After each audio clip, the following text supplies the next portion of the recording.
Lin found himself transported to a peculiar alternate realm, where he became an apprentice at an apothecary. This individual is not right. Performing surgery without anesthesia. That place is a den of iniquity. Even if you are in perfect health, they will diagnose you with a multitude of ailments. But wait, isn't that establishment touted as the finest apothecary within 100 miles? Of course it is the best, because it is the only one for 100 miles around. Lin was deeply incensed by the myriad of slanders, for he was acutely aware that he was indeed a physician of high moral integrity. Such rampant misinformation was utterly deplorable. He raised the chainsaw and earnestly regarded the patient bound to the operating table.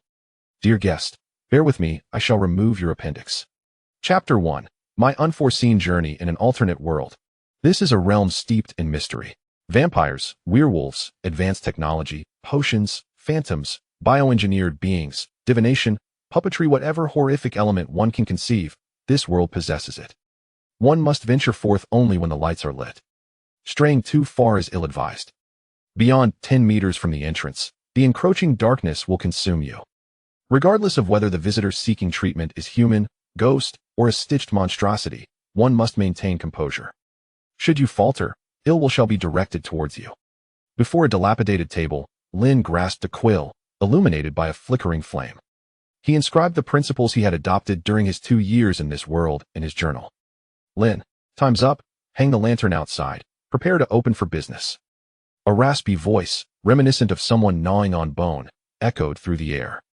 Lin shook his head. This voice belonged to the owner of the apothecary, his mentor who had rescued him 2 years prior, and he was but a humble assistant in this otherworldly establishment.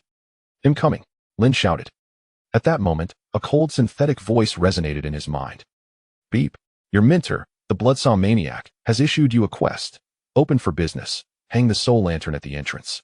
Completion rewards, 10 skull coins, 5 basic experience, 100 milliliters of pure human blood. Lin was taken aback. This voice is a system? Could it be that after 2 years in this world, he had finally awakened a hidden power? However, he refrained from delving into it immediately, for he understood that failure to act according to his mentor's commands would result in dire consequences. Lin swiftly exited the dim attic. Before him stood his mentor, dragging the corpse of a dismembered creature towards the adjoining operating room. Crimson blood left a long trail on the moldy floor. Inside the operating room, the shrill sound of the chainsaw soon filled the air. The raspy voice returned. Once we open, gather all the expired potions from yesterday and feed them to the little ones in the backyard. Make haste. Beep, your mentor, the bloodsaw maniac, has issued you a quest. Organize the expired potions and feed them to the little ones in the backyard. Completion rewards, 10 skull coins, 10 affection points from the little ones, 1 household skill level. Lin was astonished. Indeed, his assumptions were correct. This must be his system, capable of materializing his encounters as quests. Listening to the gnawing sounds behind him, Lin steadied his expression. Creaking and groaning echoed from the aged floorboards beneath his feet. He entered the main hall, retrieved an oil lamp from the corner, and wound its mechanism, causing drops of crimson blood to fall onto the wick. A flicker of scarlet flame ignited. If one listened closely, they could discern faint, anguished screams emanating from within the lamp. Lin maintained his composure and cautiously opened the door. Outside lay an expanse of darkness, seemingly shrouded in mist, with intermittent echoes of sinister laughter wafting through the air. He steadied himself and hung the oil lamp on the doorpost, illuminating the adjacent tattered sign. Bloodsaw Apothecary. Beep. You have received 10 skull coins, 5 basic experience, and 100 milliliters of pure human blood. Lin intended to turn back into the apothecary, but at that moment, a low, chilling laughter emerged from the shadows. Young man, good morning. Do you have any useless trash to offer this old woman? I shall provide you with appropriate compensation, hee. From the darkness emerged an old woman, her hunched figure draped in tattered burlap, pulling a rusty cart. Her face bore a benevolent smile. Yet, Lin discerned that she clutched a lantern made from human skin, and the cart she dragged appeared to be growing from her own hand. Beep. The skin lantern scavenger has issued you an optional quest. Offer the scavenger your useless trash. Completion rewards, 10 affection points from the scavenger, 20 skull coins, 1 reward from the scavenger. Lin remained composed. Certainly, please wait a moment. He quickly returned to the apothecary, grabbing 2 black bags from the entrance. Faintly, he could detect a strong, metallic stench emanating from the bags, and within, something seemed to writhe, emitting low, muffled groans. Lin calmly placed the useless trash upon the old woman's cart. "Thank you, young man, you possess a kind heart." The old woman's smile remained unchanged. She slowly extended her gnarled hand and extracted 2 blood-soaked eyeballs from her own eye sockets. "Young man, this is the reward I offer you." Beep. You have received a quest reward, 10 affection points from the scavenger, 20 skull coins. Beep. You may choose to accept the reward from the scavenger, or you may decline. If you refuse, the scavenger's affection points will increase by 50. Lin gazed at the steaming eyeballs and calmly extended his hand to accept them, saying, "I shall take them, thank you." The old woman beamed radiantly, yet her hollow eye sockets were exceedingly eerie. Good, good. Then, under Lin's watchful gaze, the old woman pulled her cart and gradually faded into the darkness. Beep. You have received the scavenger's reward, 1 eyeball of the tailor shop owner, 1 eyeball of the butcher shop owner, 20 affection points from the scavenger. Lin maintained his composure, but secretly exhaled in relief as he returned to the apothecary. He had learned from his mentor that the tailor's shop dealt in human skin, while the butcher shop sold human flesh, both establishments situated across the street from their apothecary. Yet, the scavenger possessed the eyeballs of both their proprietors. This was a rule he had discerned in this world. Never attempt to offend those who wander in the darkness. Lin turned, his expression feigning calmness. He organized the expired black-red potions from the counter and placed them into his potion box, then proceeded towards the backyard. As he passed the operating room, the sound of slicing and cutting persisted within. Lin knew that at this moment, it was best not to disturb his mentor. If he were to depart, the next to lie upon the operating table might not be who one would expect. Lin ventured into the backyard. Upon opening the cellar door, a pungent stench assailed him, reminiscent of long-decayed flesh and excrement, a truly acrid aroma. Eerie sounds echoed from within the cellar. Lin understood that the creature housed therein was the little treasure his mentor often spoke of, and its true nature remained a mystery known only to his teacher. He poured the contents of his suitcase, filled with potions, into the depths of the cellar. Ding! You have acquired 10 skeleton coins, 10 affection points from the little treasure, and a furniture proficiency of 1. Soon, a series of anguished and furious roars erupted from within the cellar, accompanied by a wave of bloodlust. Lin promptly shut the cellar door, exhaling in relief. This had become his daily ritual since joining the apothecary, a task he performed every morning. To survive, it was imperative that he obeyed his mentor's instructions. Without question, those who defied him had long since been dismembered and fed to the little treasure. Regaining his composure, Lin cautiously inquired, "System?" At that moment, a panel appeared before his eyes. Chapter 2, The First Customer. Lin. Age, 17. Level, 2. Race, human. Strength, 3. Agility, 4. Intelligence, 7. Constitution, 3. Basic skills. Intermediate housekeeping proficiency, 901-1000. Beginner potion crafting, 90,100. Beginner surgical skills, 20,100. Skeleton coins, 100. Notoriety, none.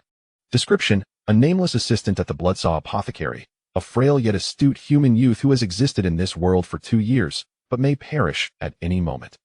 Lin calmly assessed the unexpectedly materialized panel. The composure he had cultivated over the past 2 years allowed him to maintain his tranquility in the face of any situation. He scrutinized the information for a while, gaining a rudimentary understanding of the system's functionalities. So, if I continuously fulfill the tasks assigned by the creatures of this world, I shall receive corresponding rewards to enhance my abilities? Lin pondered. If this were indeed the case, his chances of survival in this realm would significantly increase. At that moment, he heard his mentor's raspy voice and footsteps approaching. "Lin, I must step out for a while, returning in about 2 days. Take good care of the shop, lock the doors at night, and ensure those bothersome thieves do not steal anything." The sound of dragging echoed down the corridor. Ding! Your mentor, the Bloodsaw Maniac, has issued you a task. Safeguard the shop. Task rewards: 50 skeleton coins, 100 basic experience points. Special reward: 1. Task failure penalty: the apothecary may require additional collections. Lin quickly returned inside, only to find his mentor at the front entrance, dragging a blood-soaked sack that appeared to contain something struggling within. The figure towering over him, at least 2 meters tall, bore a body swollen with dark red growths. His mentor. Before him, another panel appeared. Bloodsaw Maniac. Race, Stitcher. Level. Alignment, Lawful Evil. Combat ability, Do Not Provoke Him.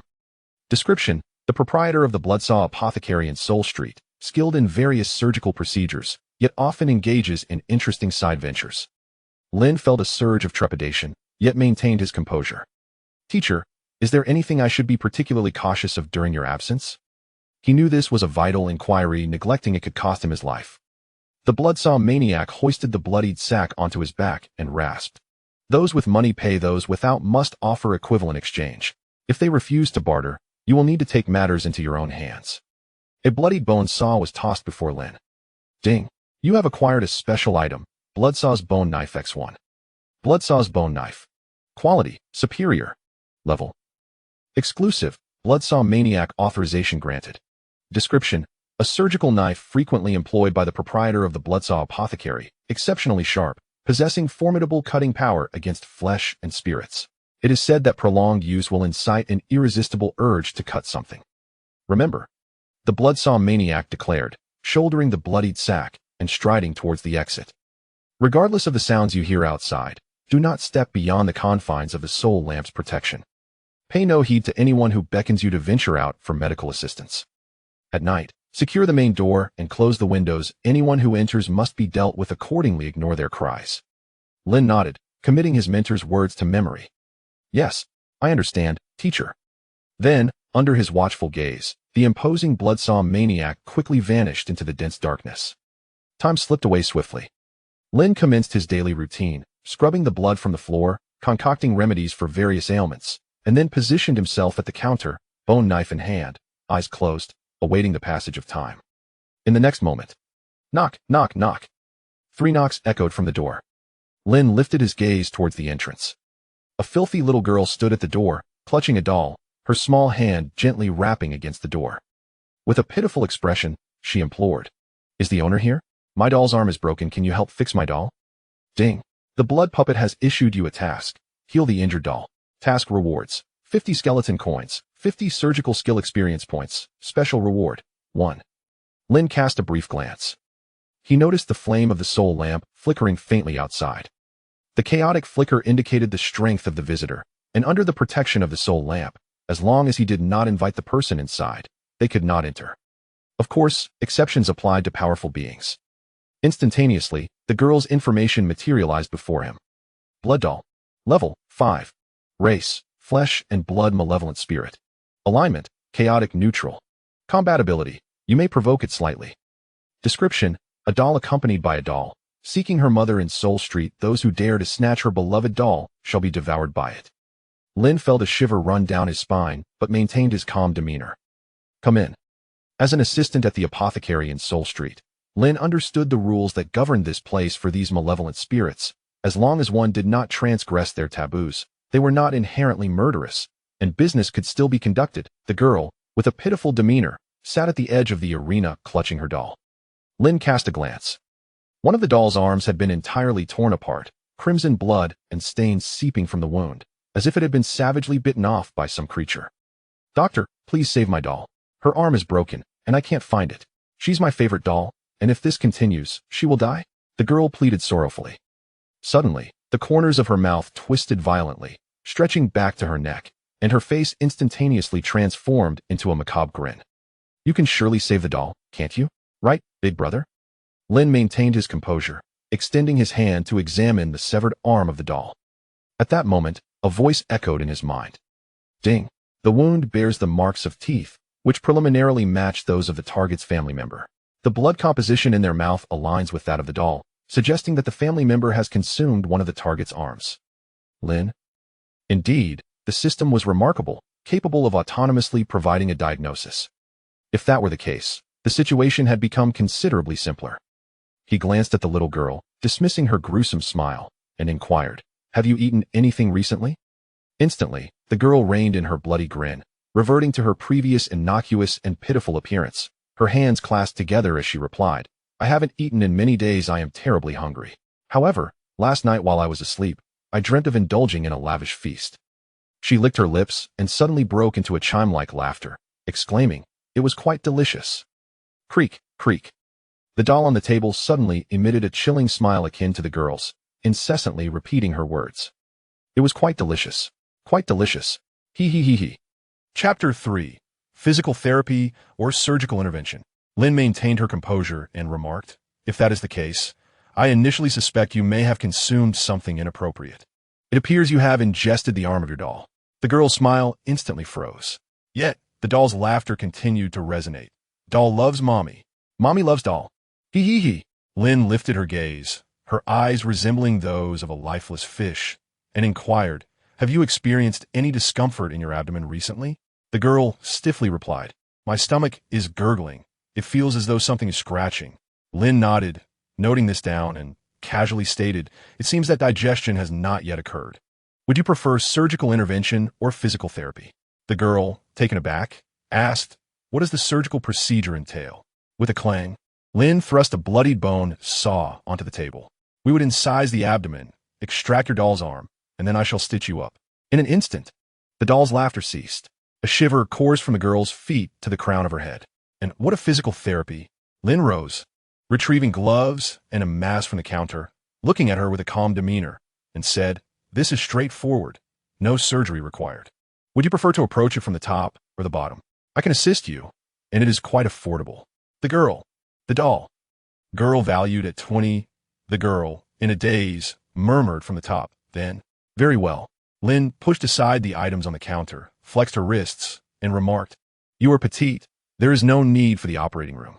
We can proceed right now, though you must endure and refrain from biting my arm." Under the girl's terrified gaze, Lin's formidable silhouette loomed closer, adorned with a mask and leather gloves, her eyes gleaming with tranquility. The girl, seated on a small stool, immediately clutched her doll tightly. "Is it possible not to look?" Lin replied coolly, "No, my instructor has stipulated that once you enter this establishment, you must receive treatment, or else you must leave something behind." The girl trembled in a daze, ultimately acquiescing, "Very well." She opened her mouth wide. "Wider, please." With a tearing sound, the girl stretched her mouth back towards her neck, revealing a cavernous maw. An unpleasant odor assaulted the air. Lin maintained her calm demeanor, retrieving a brace from the counter to secure her jaws, preventing any stress-induced reactions. She then rolled her shoulders and inserted her arm into the girl's mouth. It went in effortlessly. Deep throat. The girl's eyes widened in astonishment. "Do not move," Lin admonished with a stern expression as she quietly explored within her stomach. "It will be over soon. If you wish to avoid leaving your doll incomplete, you must remain still." Ding. You have obtained 50 hair strands. Ding. You have acquired an unknown piece of corporeal fragment. You have obtained 5 pieces of putrid flesh. You have received 1 comb. The girl, wide-eyed and mouth agape, emitted a continuous sound of terror. Eureka! A thought sparked within Lin's mind as his fingers brushed against a wriggling object. You have acquired 1 lively arm, the very limb of the doll she had devoured. Remaining composed, Lin washed the arm and placed it upon the counter, stating, "This must be it." That night, you were undoubtedly famished and unconsciously consumed your doll's arm.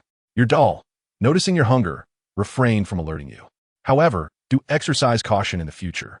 Do not indiscriminately consume peculiar items, as they may be difficult to digest. The girl, with her mouth propped open by a brace, remained speechless. Physical therapy costs 10 skeleton coins, and each suture is 30 coins. Lin, donning a mask, calmly procured some twine and a sharp needle that gleamed with a dazzling luster. "Shall we commence the suturing?" The doll nestled in her arms, let out a terrified wail, and attempted to flee. "You should hold it still," the girl, immobilized by the brace, stated vacantly. Lin, now gloved, replied softly, "Very well. Assist me by restraining it. I shall begin."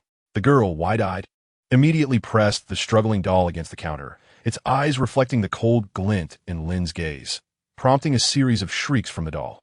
And thus it began. Snip, snip, snip, snip, snip, snip. You have gained 1 point in basic surgical experience. After more than half an hour, amidst the doll's anguished cries, Lin extracted a pair of scissors and snipped the thread. All done. Apply this potion once daily. Within a week's time, this arm will return to its normal state. Lin retrieved a bottle of greenish potion from the counter. Upon opening it and pouring it over the suture, the doll emitted a terrified scream. The girl, in a stupor, asked, "Is it all over?" Lin clapped his hands and replied calmly, "It is complete. You may settle the bill. Physical therapy 1 coin, suturing 30 coins, and a bottle of potion priced at 10 coins, totaling 7 bottles, amounting to 110 coins. Thank you for your patronage. We look forward to your next visit. The doll swiftly leaped into the girl's embrace, trembling in fear as it gazed at Lin. Clearly, in her mind, Lin had etched an indelible psychological scar. The girl, dazed, began to rummage through her belongings. After a lengthy pause, she produced 20 coins and placed them quiveringly upon the counter, stating, I only have 20. Lin replied nonchalantly, That is acceptable. You still own 90 coins. Which part of your body do you intend to pledge as collateral? I can assist you with that, free of charge. Lin brandished the bone knife, and the girl instantly displayed a look of fear, stepping back. I have 10 coins, she exclaimed, quickly retrieving the coins from her clothing and placing them on the counter. Lin replied coolly, You still owe 80. The girl set down the 6 vials of potion, stating, I will purchase these later. Lin retracted the potions, responding, You still owe 20. Trembling, the girl asked, Is it possible to buy on credit? Lin, holding the knife, stepped outside and replied, In a small business like this, credit is not an option. I cannot make such decisions. However, 20 coins is not a substantial amount. If you leave one of your eyes, I can grant you the potions and even lend you 40 more coins. The girl, clutching her doll, stepped back, covering her eye, and tremulously asked, Can I pay with something else? Lin replied, You suggest, and I will appraise it. The girl swallowed hard and stammered, What if I let you have me once? Would that clear all my debts? Chapter 4. The price of an eye is 200. No refunds, Lin stated calmly, in a small business. I do not accept exchanges of flesh. Rest assured, I only require your right eye. Once you earn money, you may redeem it. The girl acquiesced. All right, fine, sob. A few minutes later, a notification chimed. Ding. You have obtained a rare item. The right eye of the blood doll, right eye of the blood doll, carries a hunger level of 10. Grants the skill, Invincible Stomach. Ding. You have completed the task. You receive a reward. 50 skeleton coins, 50 surgical skill experience. Special reward. Fear level of the blood doll 30. Fear level of the blood doll 50. Lin calmly washed the blood from his hands, then placed the eyeball into a vial of special reagent, affixing a label. Turning, he regarded the girl, who covered one of her eyes, and politely said, We welcome your patronage. The Bloodsaw Apothecary is sincerely at your service. He bowed. The girl, clutching her doll, exited, and her distant voice could be heard. I should hurry to find my mother. I will never come back, sob, this black shop. Ding. You have triggered a hidden task. Help the blood doll find her mother. Task completion rewards. Blood doll affection 200. Blood doll affection 100. Special reward 1. Current task completion 2. Lin was taken aback. Looking outside, he noticed the girl's figure had vanished into the darkness. Completion level 2. His gaze then fell upon the plate on the counter, containing several organs excavated from the girl's stomach. Unknown woman S hair X50. Unknown woman S ear X2. Unknown woman S comb X1. Lin mused quietly, I must admit, I have developed a rather terrifying suspicion. Lin rose, meticulously cleansing the various parts before placing them into a bottle for preservation. Intending to discuss the matter with the girl upon her next visit, he accessed his panel. Thanks to prior rewards, he had amassed a total of 50 experience points in surgical skills, along with an additional 50 skull coins belonging solely to him. The funds belonging to the customers were off limits, leaving him with a total of 150 skull coins in his possession. Skull coins served as the basic currency in this realm, functioning as a general equivalent. Yet Lin had yet to venture beyond the confines of his shop in the past 2 years, thus lacking the opportunity to utilize them. Nevertheless, an abundance of wealth is never a hindrance. Time swiftly passed. With his eyes closed and the bone saw firmly grasped in hand, Lin resembled a statue. The soul lamp at the entrance symbolized a rule, a signal to the wandering souls in darkness that this was a domain with an owner. Any malevolence would incur appropriate repercussions. Most wandering spirits and monsters typically refrained from intruding while the soul lamp was lit, for within the sanctuary it protected. The owner could summon the lamp's power to suppress any invading malevolent entities, should they so desire.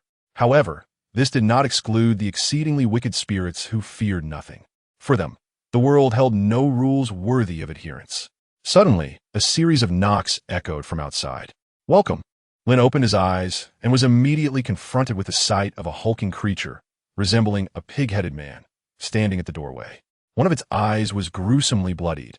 Devoid of an eyeball, and it donned a crimson apron wielding a bloody cleaver that seemed freshly used. A panel materialized before Lin. Pig-headed demon, level 21 race, abomination, alignment, lawful evil combatability, willing to be consumed description, owner of the Soul Alley pork shop, your amiable neighbor, eager to share its freshly slaughtered prey, or perhaps share you with others. Lin value, 5 curse be it. The pig-headed demon cursed bitterly, clutching its eye socket. Just because that old hag didn't receive any useless rubbish, she took one of my eyes. The next time I encounter her, I swear, ugh. It spat a foul. Rancid phlegm, continuing its tirade. Simultaneously, a system notification reverberated in Lin's mind. Ding.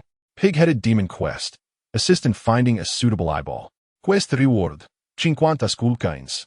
50 surgical skill experience. 20 affection points from the pig-headed demon. Special reward. 1. Please come in. Lin maintained his composure, seated at the counter. His grip on the bone, saw tightening discreetly. The pig-headed demon strode in with heavy steps, the soul lamp flickering vibrantly. A foul and sanguine odor enveloped the air, inducing a wave of nausea in Lin. The pig-headed demon plopped onto a stool before the counter, its solitary, piercing eye fixated on Lin. After surveying the surroundings, it demanded, "Where's Bloodsaw? Bring him forth. I require a new eyeball in exchange for a fine prize." Maintaining his composure, Lin calmly replied, "My master is momentarily unavailable. You may convey your request to me." The pig-headed demon paused, then turned its gaze, narrowing its eye as it scrutinized Lin, akin to a predator eyeing its prey. Oh, ding. Crisis level increased to 89. A tempest surged within Lin, yet his exterior remained unperturbed. His choice proved astute. Any attempt to deceive the beast by claiming his master was in the backyard would surely provoke a swift and violent response. Honesty, paradoxically, would instill a sense of caution in the creature. "What type of eyeball do you require?" Lin inquired softly, gesturing towards the jars containing various eyeballs suspended in reagents. "We offer human eyes, pig eyes, necromancer eyes, bat eyes, and blood doll eyes. Choose whichever you desire. Prices vary according to the type." A glint of malice flickered in the demon's eye, revealing a mouthful of jagged teeth, accompanied by a noxious breath that assailed Lin. "I believe your eyeball appears rather appealing," it said, extending its tongue to moisten its cracked lips. Lin's value, 10 Crisis level increased to 91. Lin understood that any hint of fear would embolden the pig-headed demon to act without restraint. "Mean it?" Lin turned his head, meeting the demon's fierce gaze. Then, under the creature's menacing scrutiny, Lin slowly extended 3 fingers, deliberately inserting them into his own eye socket, methodically extracting his right eye. Squeak. Ding. Host life diminishing. Ding. Host organ missing. Moments later, Lin held his eyeball in the palm of his hand, presenting it to the demon. Pig-headed demon value, 20. Yet he remained unfazed. 200 skull coins. Non-refundable, if incompatible. The demon was momentarily taken aback. It had not anticipated that this seemingly frail human could so ruthlessly extract his own eyeball before its very eyes. The agony it had endured during its own eye removal had been excruciating, and yet, this human maintained his calm demeanor. Ding. Crisis level reduced to 50. Chapter 5. As a physician, I must take responsibility for you. Its gaze flickered with doubt. The demon began to suspect that this apprentice of Bloodsaw might have been transformed into an abomination. A typical human would never exhibit such composure in the face of its presence. "I do not want your eyes. I desire my own," he uttered hoarsely, his voice heavy with resolve. Ding. Crisis reduced to 45. Lin maintained a serene expression, casually pressing his own eyeball back into its socket before quietly returning to his chair. He then reached into his bosom. This, indeed, was genuine. Under the astonished gaze of the pig-headed demon, Lin retrieved a large eyeball, still glistening with remnants of flesh and blood, which continued to move. With a start, the pig-headed demon rose abruptly, exclaiming, This is unmistakable." He instantly recognized the eye as the one removed by that old woman. And how could it possibly be in the possession of this human apprentice? Lin placed the eyeball on the counter and calmly stated, "I encountered a kind-hearted old lady this morning. She gifted me this toy. Pig-headed demon value, 30. The pig-headed demon fixated on the eyeball, beads of cold sweat trickling down from the bristles on his neck to his spine. He was acutely aware of the terrifying prowess of that scavenger. With such ease, he had been deprived of his eye, and if the scavenger so desired, he could easily sever his head as well. The fact that the scavenger would bestow his own eyeball upon this feeble human only deepened his sense of unease regarding the apprentice. No, it was becoming increasingly evident that this human was extraordinary, indeed, quite terrifying, for he could not discern the depths of this human's capabilities. Ding! Crisis reduced to 20.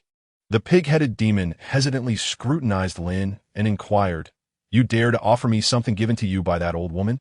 Lin replied nonchalantly, "Not a gift, but a sale, 200 skull coins, the market price." Was he truly unafraid? The pig-headed demon studied him, seeking any sign of weakness. Could there be a closer connection between him and that scavenger? Ding! Sense of crisis lowered to 10. With a clatter, the pig-headed demon produced a coin pouch from within his garments, spilling a substantial amount of skull coins onto the counter. He fixed his gaze upon Lin and declared, "Very well, I shall purchase it." Lin calmly collected the coins, donned his gloves and mask once more, and retrieved a monocle, stating coolly, "It is settled. Do you wish to undergo the procedure here, or accompany me to the operating table?" "Here," the pig-headed demon asserted decisively. No resident of Ghost Alley desired to ascend to the Bloodsaw's operating table. "Very well," Lin replied, picking up a bone saw, lean against the counter. "Rest your head on the table. If it hurts, you may scream." The pig-headed demon sneered malevolently. "Am I afraid of pain?" With a swig of alcohol, Lin sprayed it onto the glistening blade, causing the pig-headed demon to fall silent. Lighting a candle, he meticulously heated the blade over the flame for several minutes. Lin squinted his eyes, wielding a knife as he cautiously approached the pig-headed creature. A bead of cold sweat plopped onto the counter. The pig-headed demon trembled and exclaimed, "Do you really need a knife just to install an eyeball?" Pig-headed demon HP. 10. Lin replied calmly, "I notice considerable calcification and blood clots in your eye sockets, indicating that you have neglected the care of your eyes. Consider this step an additional service, no need for gratitude." Suddenly, the pig-headed demon gasped in horror, but it was already too late. Crack, crack, crack. Ah! The pig-headed demon let out a heart-wrenching scream of terror. Knife skill experience. 1. Knife skill experience. 1. Knife skill experience. 1 minute later, Lin meticulously cleaned the remnants from the demon's eye socket with a disinfectant solution. Puzzled as to why his surgical skills had not improved, but rather his knife proficiency. All done. Lin calmly wiped the bone-slicing knife with cloth. "Stay still. I'm about to install your eyeball. If you move, you might end up with it placed incorrectly." The pig-headed creature leaned against the wall, frothing white foam from its mouth, its body twitching, clearly oblivious to Lin's words. Lin paused, instinctively muttering, "Damn it, I forgot the anesthetic." It seemed he had also neglected to use it when stitching that doll's arm last time. Regardless, he shook his head, regaining his composure. With tweezers, he retrieved the eyeball of the pigman boss, soaked in the solution, then turned to search the cabinet behind him. Moments later, he retrieved a white vial from atop the shelf. Faintly, he could discern what appeared to be handwritten markings reading 502 among others. "What is that?" The revived pig-headed demon quivered. Lin, holding the eyeball, shook the vial of adhesive gently and replied, "This is my specially formulated super adhesive. It will prevent your eyeball from dislodging during the installation. Combined with my mentor's powerful restorative potion, it guarantees a 95% success rate for the procedure." Lin spoke with utmost seriousness. The pig-headed demon trembled. "Hurry and get it installed. Do you hear me? I don't want to stay here any longer." Lin nodded reassuringly. "Rest assured, we physicians possess a strong sense of professional integrity." He then calmly prepared the viscous adhesive, applying it evenly around the eyeball before carefully positioning it atop the eye socket. After retrieving specialized tools, he adjusted the angle of the eyeball and rummaged through his toolbox, ultimately extracting a hammer. "What are you doing? What are you doing?" The pig-headed creature shrieked in terror. Pig-headed creature HP 20. Lin furrowed his brow and said, "Do not move. We are at the final stage of this procedure. If you shift and misalign the position, I will have to extract it and reposition it, which will incur a considerable additional surgical fee." He shook his head, firmly pressing down on the frightened pig-headed creature. With meticulous care, he wielded a hammer, rhythmically tapping as he focused intently on installing the eye. Moments later, the pig-headed creature trembled and exclaimed, "What is wrong? What is happening?" Lin frowned and replied, "It's been installed incorrectly." The pig-headed creature gasped. "Do not fret," Lin assured, maintaining a calm demeanor as he grasped the support structure, holding the eye, and pulled upward with force. A sharp sound erupted as the creature screamed in terror, and Lin extracted the incorrectly placed eye. It was merely a minor medical mishap.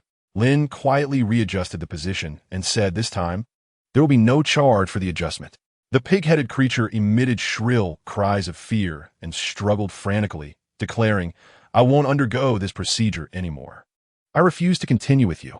"Do not move." Lin's gaze sharpened as he shouted, "This is the final step. As your physician, having received your payment, I must take responsibility. I must ensure that each of my patients leaves here in perfect condition." With that, Lin raised the hammer in a threatening manner. "Stop." The pig-headed creature extended a trembling hand, shouting in terror. A crash echoed, and sparks flew. Chapter 6. An illusion. Several minutes later, a notification chimed. "Congratulations. You have completed the task and received 50 skeleton coins, 50 experience points in surgical skills, and a special reward." Another notification followed. "Due to uncontrollable circumstances, the pig-headed creature's affection has transformed into fear, now at a level of 50. The pig-headed creature shook uncontrollably, staring blankly into space. Across the counter, Lin sat calmly in his white coat, meticulously writing his medical report with a quill. He pushed a small stack of medicinal potions forward.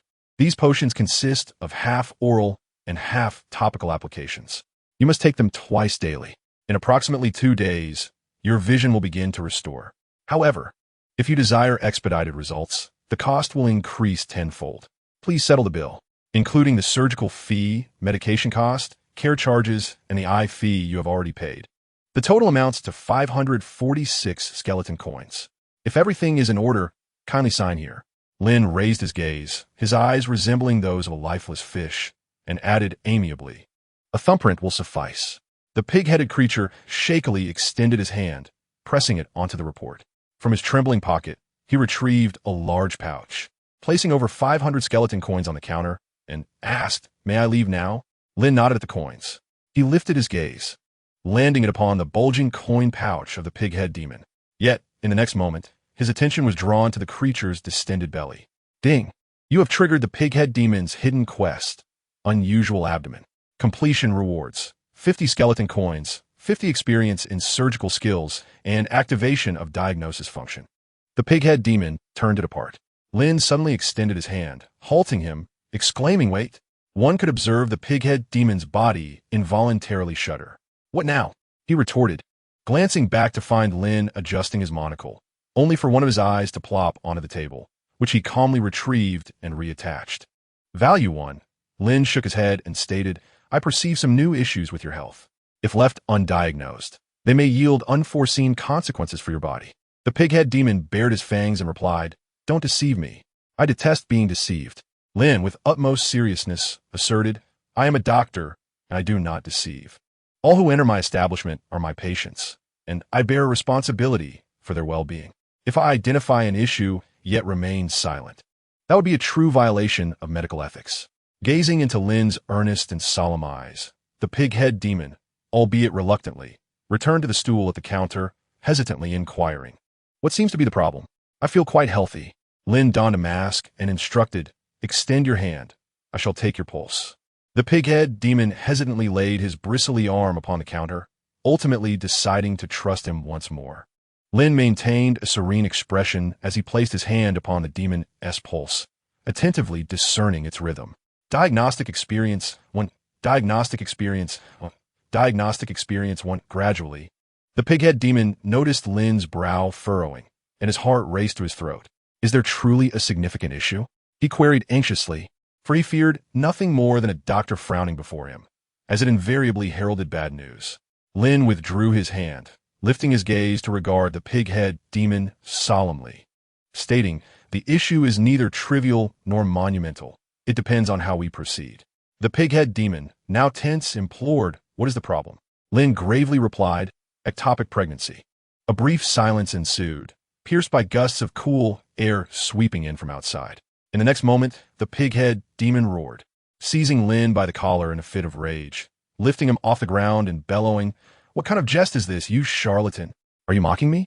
I grant you another chance to articulate your thoughts." Lin, maintaining his composure, adjusted his eye once more and replied earnestly, "The pulse conveys this message. It cannot be erroneous." You must trust in my medical expertise. The pig-head demon screamed. My pulse resembles your beep. I shall reiterate. I am a bore. Lin nodded solemnly, stating, this is precisely why we refer to it as an ectopic pregnancy. If such a condition exists, it would complicate matters further, necessitating more extensive gender reassignment surgery, thereby increasing your burden. The pig-headed demon trembled as he released Lin's collar and plopped down onto the bench. Were you contemplating? Lin inquired. I am pondering how to rid myself of you. The pig-headed demon retorted, his eyes bulging with rage and humiliation as he ground his teeth. Let us not dwell on the futile, Lin replied, adjusting his collar as he settled at the counter. He retrieved a medical form and continued. Have you recently experienced abdominal distension, dry heaving, loss of appetite, or unusual bleeding? The pig-headed demon slammed his fist on the table, suppressing his trembling and humiliation, and exclaimed, how on earth could I be bleeding? What do you mean by bleeding? Lin maintained his focus, adjusting his spectacles, and calmly stated, please remain composed. This is merely a standard inquiry. Aside from bleeding from below, have you encountered any of the other symptoms? The pig-headed demon gritted his teeth, his eyes nearly popping out, and replied, so what if I have? Do you think I can't have an upset stomach? Lin adjusted his spectacles again, casting a sidelong glance at him. How long has this been occurring? He inquired. For a month. The pig-headed demon growled through clenched teeth. Lin continued to document, his demeanor calm. When was your last encounter? Do you have any detrimental habits, such as excessive exercise or the use of certain questionable implements? The pig-headed demon stood there, frozen, his arms trembling uncontrollably. Try asking that again. He seethed, clearly infuriated by the question. Lin calmly extended a hand to halt him. All right, I shall refrain from that inquiry. Let us move to the next question. During your most recent encounter, did you experience any sensations akin to tearing pain? Lin furrowed his brow, making a gesture of frustration. The pig-headed demon could no longer contain his fury. Grasping Lin's collar, he shouted in exasperation, I have tolerated you for far too long. Translate for me what tearing pain means. What is tearing pain? Lin extended his hand, firmly pressing against his chest, and shook his head. Calm yourself. A definitive diagnosis requires the assistance of professional equipment. This is merely a procedural step I must take as a physician, fundamentally for your own well-being. I trust you do not wish to leave any potential ailments unresolved? The pig-headed demon huffed angrily through his nostrils, his chest heaving violently with rage, but ultimately relented under Lin's soothing demeanor. Soothing experience one. Lin straightened his collar once more, set down his pen, glanced at him, and shook his head. He accelerated his speech, adding, there's another possibility. You may have inadvertently ingested something imbued with peculiar forces, causing a distortion within your body, thus creating the illusion of pregnancy. Chapter 7. The surgery is perfectly completed, noticing your pallor, dark circles under your eyes, and icy wrists. I must inquire, have you been unable to satiate your hunger regardless of your meals? Do you often find yourself plagued by incessant cravings? The pig-headed demon hesitated, then took a seat once more. Although previously unreliable, this observation struck a chord. Indeed, he had been experiencing frequent hunger pangs, and even bouts of gluttony offered little respite from this insatiable appetite. How do you know? Lin Yun, maintaining a composed demeanor, rose and retrieved a wooden basin from behind the room. He filled it with clear water and then procured a bottle of pale green potion from beneath the counter, pouring its contents into the basin. A wisp of green smoke, reminiscent of a skull, erupted from the wooden vessel. Lin Yun clapped his hands and declared, this is a summoning potion. If a malevolent spirit or any other strange aberration resides within you, this concoction shall reveal the truth. The pig-headed demon cast a doubtful glance his way, sniffing the air with his pig-like snout. After confirming that there appeared to be no immediate danger, he cautiously extended his hand into the basin. In an instant, a chilling sensation began to rise from his abdomen. What is this? His expression shifted slightly. The green water in the basin began to bubble furiously, and strange black vapors started to manifest upon his body. In the next moment, a sharp pain seized his stomach, and a mocking face emerged from his belly. Hey, hey, hey, hey, hey, hey. The pig-headed demon's bristles stood on end. My stomach, my stomach. The taunting voice suddenly transformed into a wailing cry. Wah wah. Upon witnessing this spectacle, the pig-headed demon was utterly dismayed. What in the world is this? With resolute action, Lin Yun seized a nearby frying pan and brought it crashing down upon the protruding face, flattening it. The cries and laughter ceased abruptly. Thud! The pig-headed demon sat down on the bench, his expression blank. This, Lin Yun pushed the wooden basin aside, calmly stating, preliminary diagnosis indicates a malevolent spirit infestation.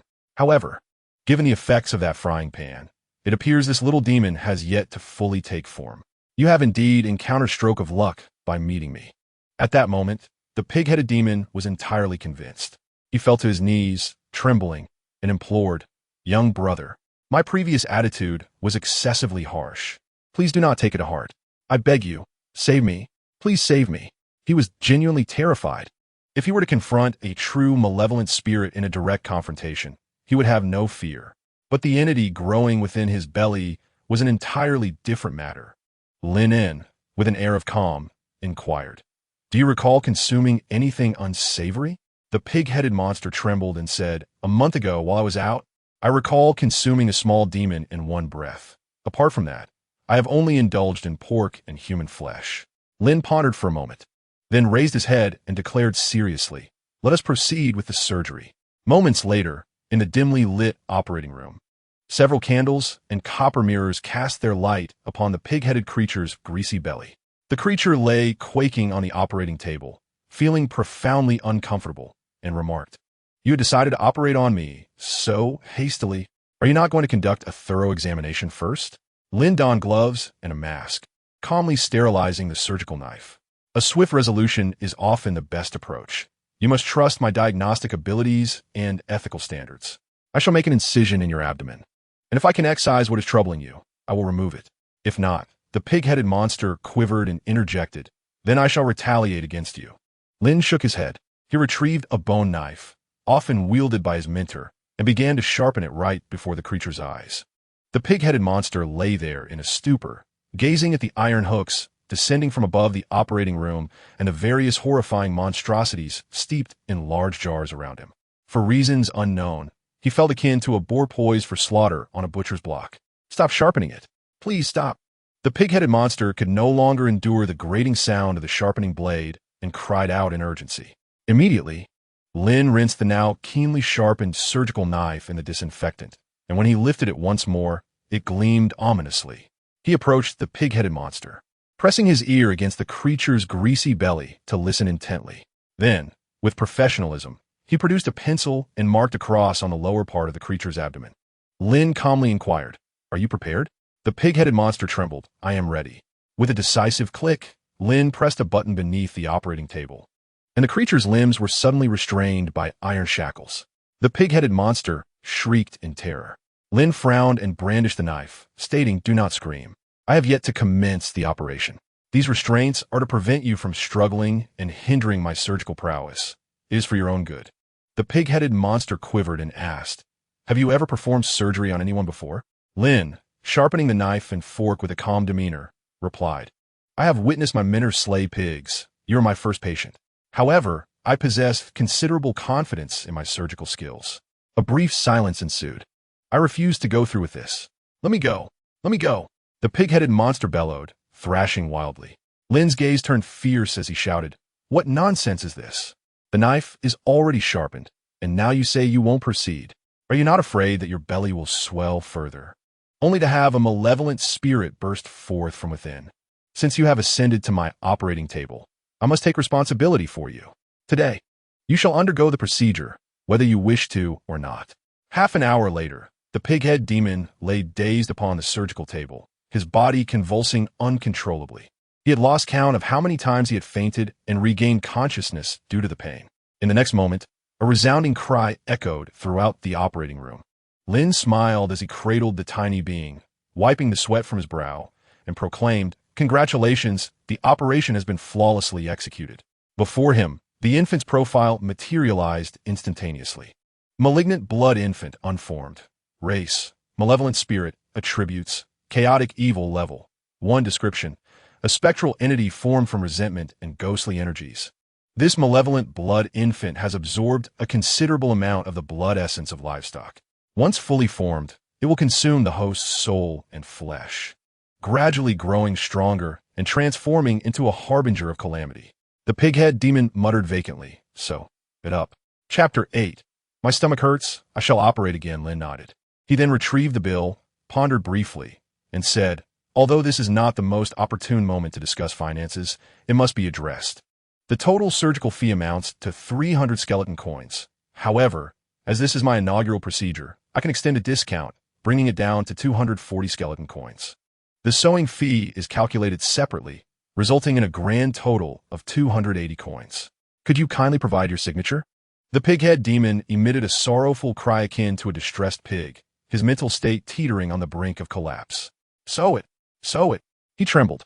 Lin nodded and gestured towards the various threads displayed on the wall, saying, "We have hemp thread, wool thread, cotton thread, iron wire, and steel wire, each with different prices. Which would you prefer?" A tear trickled down the pighead demon's cheek as he murmured, "Hemp thread." Lin nodded, procuring the hemp thread, and inquired, "Do you require anything else?" So, he bellowed. Lin nodded, skillfully grasping his steel needle, flicking the hemp thread, and approaching the pighead demon. He bit the end of the thread and pulled. "Please bear with me a moment. I shall commence now. Embroidery skill experience 1. Embroidery skill experience 1. Embroidery skill experience 1. Finally, after a span of several minutes, Lin retrieved scissors and snipped the thread's end, patting the butterfly knot above. He took out a potion, poured it into his mouth, and sprayed it onto the demon's abdomen. Instantly, the stitched flesh began to close and heal rapidly. Ding! You have completed a hidden task, earning 50 skeleton coins, 50 surgical experience points, and 50 diagnostic experience points. Ding! You have gained 200 fear from the pighead demon. Ding! In the renowned alley of wandering souls, Lin removed his mask, unfastened the handcuffs on the surgical table, and cradled the little spirit, smiling as he said, "Congratulations." The operation proceeded exceptionally well. As you can see, it was indeed a routine case of malevolent spirit parasitism. Fortunately, you encountered me. Otherwise, your troubles would have escalated significantly. In an instant, Lin felt a blur before his eyes. Then, he beheld a shadow that trembled and darted from the surgical table, clutching its abdomen, fleeing at an unimaginable speed toward the exit. It would not return. He vowed never to set foot here again. Undergoing surgery felt akin to carving up a pig. After witnessing this, he had developed a psychological scar just from visiting a doctor. "Boss, your daughter has been left behind," Lin shouted as he hurriedly gave chase, pursuing until he reached the entrance. Yet, in the darkness, the grotesque figure was nowhere to be found. Lin sighed deeply. He contemplated for a moment before calling out into the enigmatic shadows, "Boss, if your stomach continues to trouble you, come back, and I shall operate again. Next time, I assure you I will administer anesthesia. Also, hurry and retrieve your newborn daughter." Instantly, the once bustling darkness fell eerily silent. Lin turned and returned to his apothecary.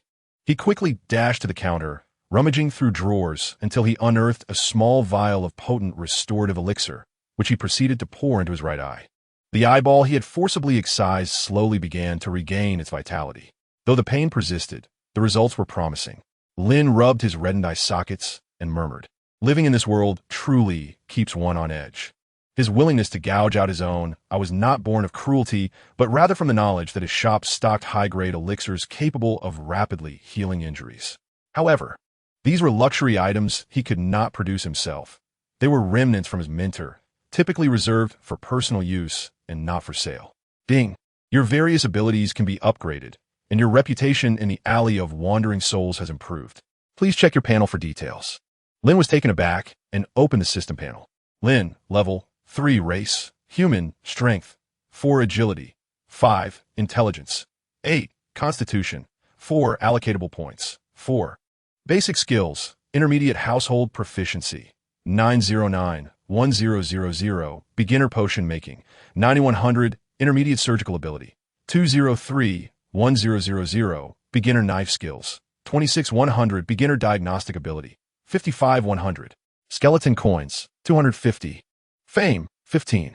Introduction. The Bloodsaw Apothecary is home to a somewhat morbid apprentice who has projected considerable malevolence upon numerous patients. It appears he has gradually begun to inherit his teacher's perverse style. Lin, what does this final remark imply? Is this not an affront to 1's character? It lacks objectivity and fairness. Apart from the absence of anesthetics, he has been exceedingly responsible towards his patients. This is nothing short of the system's malicious intent against him. Lin shook his head. However, he soon noticed that he had leveled up from level 2 to level 3 and gained an additional 4 allocatable points. One cannot deny that. From this perspective, the panel provided by the system indeed resembles that of a subpar online game. Yet, it is clear that this is not a game, but a cruel and dark alternate world where death is irrevocable. Without hesitation, Lin allocated all 4 points to his constitution. His reasoning was simple. To become a competent physician, his physical endurance must be formidable, especially in this chaotic realm where a frail body could be the final straw leading to one's demise. Above all, survival is the paramount principle in this world. Confirmed. In an instant, Lin felt a surge of warmth coursing through his body. He understood that the 4 points were beginning to take effect. Vaguely, the fatigue from his recent surgical endeavors was swiftly swept away by this newfound vigor, replaced by an inexhaustible energy. He removed his outer garment and gazed at his abdomen. In a mere few minutes, the once flat surface now revealed the outlines of defined abdominal muscles. Lin reveled in the exquisite sensation of possessing a healthy body. Suddenly, from behind the counter, the wailing of the ghostly infant pierced the air. Lin promptly approached the counter and, upon lifting the bloodied infant, immediately discerned a troubling issue. The child, underdeveloped, was scarcely the size of 4 adult fists. Apart from a gaping mouth resembling a black hole, the rest of its face appeared shrouded in a silken veil, smooth and devoid of any contours. Wretched blood infant, unformed. Gender, female level, 2 Lin. Just moments ago, this ghostly infant was at level 1, and now, astonishingly, it has ascended to level 2 in such a brief span of time. Does this imply that the ghost infant is rapidly taking shape? At that moment, a notification from the system echoed in his mind. Ding! You have triggered an optional hidden quest, Ghost Infant Transformation. Due to the premature emergence of the ghost infant, the malevolent energy within is swiftly distorting its appearance. The more terrifying its visage, the greater the malevolence it will exhibit upon awakening. Chapter 9. I shall refine your countenance. Optional quest branch 1. Transform it into the oil for a soul lamp. Quest reward. 2 days of soul lamp usage. Optional quest branch 2. Feed it to the little treasure in the backyard. Quest reward. 50 favorability points from the little treasure. Optional quest branch 3. Soak it in a reagent for preservation as a specimen. Quest reward. 10 experience in specimen creation. Optional quest branch 4. Await the pighead demon to reclaim his daughter. Quest reward. To be analyzed. Lin calmly surveyed the 4 quest branches presented by the system. Naturally, he opted for the 4th. He perched himself on the counter, placed the ghost infant upon the table, and began to tap the abacus with a serious demeanor. I am a physician. If someone entrusts their child to me, and I dispose of that child, would I not be a monster? My moral standards do not permit such actions. As a person of integrity, do you not intend to reward me with something, system? Moral value. Tin Lin brandished a knife, continuing to await new customers. 2 minutes later, he opened his eyes to glance at the ghostly child.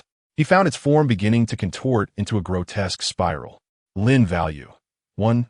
5 minutes later, upon another glance, the infant's face was sprouting various sized cysts, emitting a raspy wail from its darkened mouth. Lin value. 10. 10 minutes later, when Lin opened his eyes once more, the face was now crawling with twisted tendrils, intertwining in a chaotic display. Lin value. 30. The corners of Lin's eyes twitched uncontrollably. It seemed the system's words were indeed accurate.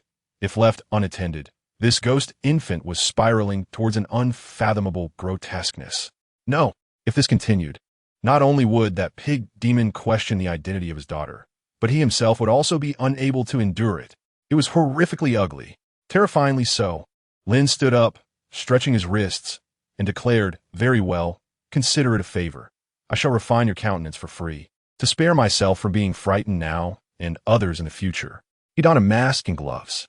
Grasping the rope, Lin secured the grotesque infant to the counter. With a creaking sound, the contorted tendrils on the infant's face suddenly morphed into countless mouths, unleashing a cacophony of terrifying roars directed at Lin. With a swift motion, Lin struck those tendrils back. "Behave yourself," he declared, donning a monocle, his expression impassive as he cracked his knuckles. Extending his large hands, He seized the wildly twisting tendrils of the creature's face and kneaded them vigorously, akin to working dough. The infant emitted sounds akin to fearful wails from within. Cosmetic surgery is a refined skill. Although Lin had never performed such procedures before, his adeptness at sculpting clay was undeniable. In a certain sense, the two crafts bore striking similarities.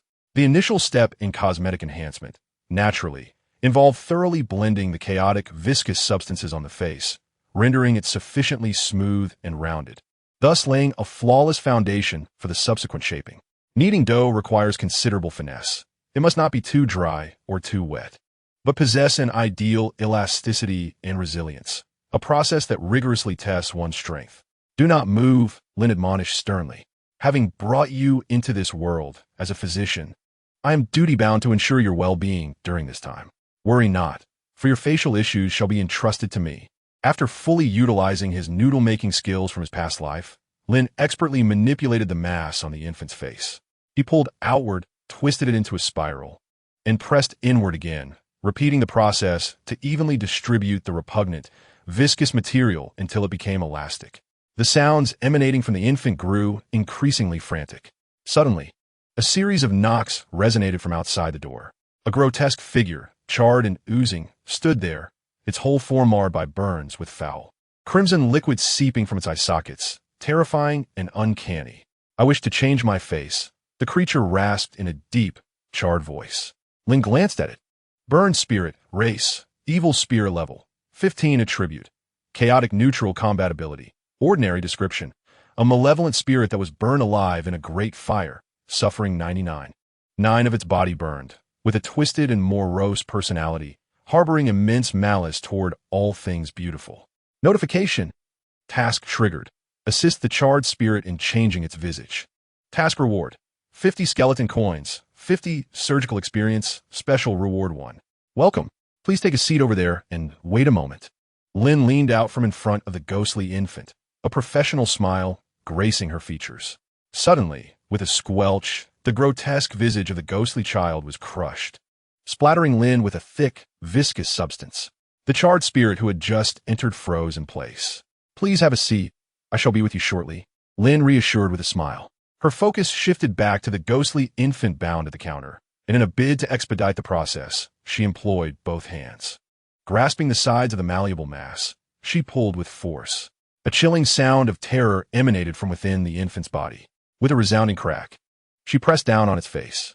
The ghostly infant quivered. Flipping it over, she began to knead the grotesque mass on its face with even greater intensity. Just a moment. Please remain patient. Lin smiled, her gaze sincere as she looked towards the charred spirit seated nearby. The spirit, transfixed by the horror unfolding at the counter, felt its legs tremble involuntarily. With another pull, the mass elongated by 2 meters. The charred spirit gasped. Charred spirit value, 20. With a vigorous knead, she grasped a rolling pin. The face of the ghostly figure was flattened, producing a cacophony of terrified squeaks. The charred spirit's entire being quaked in response. Charred spirit value, 20. Something was amiss. This pharmacy they had entered seemed decidedly off. Trembling, it extended its scorched hand and inquired, "May I ask if you are?" Lin, still kneading the grotesque visage of the ghostly infant, lifted her head, her expression radiating genuine professionalism.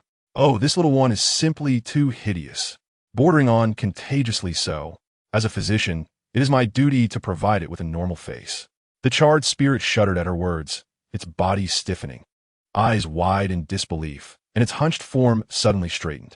It observed the infant's face being manipulated in the physician's hands, akin to dough being stretched. Its legs trembled more violently. The horrifying image of its own face being similarly distorted at the hands of this doctor flashed through its mind. Panic set in. Had it stumbled into a den of horrors? Just as this thought crossed its mind, a series of sharp pops echoed in the air. The doctor swiftly extended her hands, bursting several protruding tumors on the ghostly infant's face. The rich, viscous fluid splattered, even hitting the spirit's face. It was a gory eruption. A gory eruption indeed. Oh, dear mother. Chapter 10. The Darkshoppy instinctively covered the cysts on his face, a consequence of his burns. As horrifying images flooded his mind of the doctor, mercilessly squeezing them until they burst. His fear escalated, trembling as his teeth chattered uncontrollably. At that very moment, Lin Yun removed the mask smeared with viscous fluid from his face, revealing a disarmingly pleasant smile as he addressed the burned soul. I will retrieve the tools from the back.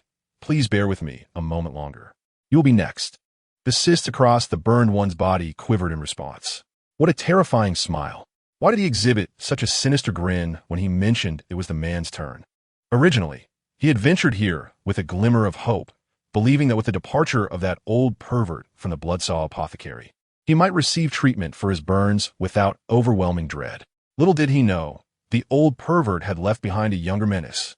He trembled as he gazed at the ghastly infant sprawled on the counter, twitching violently, its face nearly transformed into a black goo. Is this to be my fate? He murmured to himself. Just then, a cacophony of grating chainsaw sounds erupted from behind the curtain in the yard. He clutched his head, paralyzed by fear as if his bones might disintegrate. A chainsaw! A chainsaw! Hadn't he, the doctor, claimed he was merely fetching tools? Why then did the sound of a chainsaw resonate from the backyard? What madness was this? Images of a deranged killer, grinning maniacally with a chainsaw in hand, surged in his mind as he felt a cloud of dread envelop him.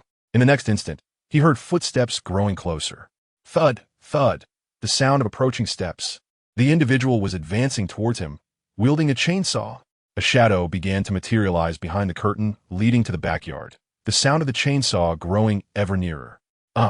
The burned soul frantically grasped at his head, numbers swirling above him in a frantic dance.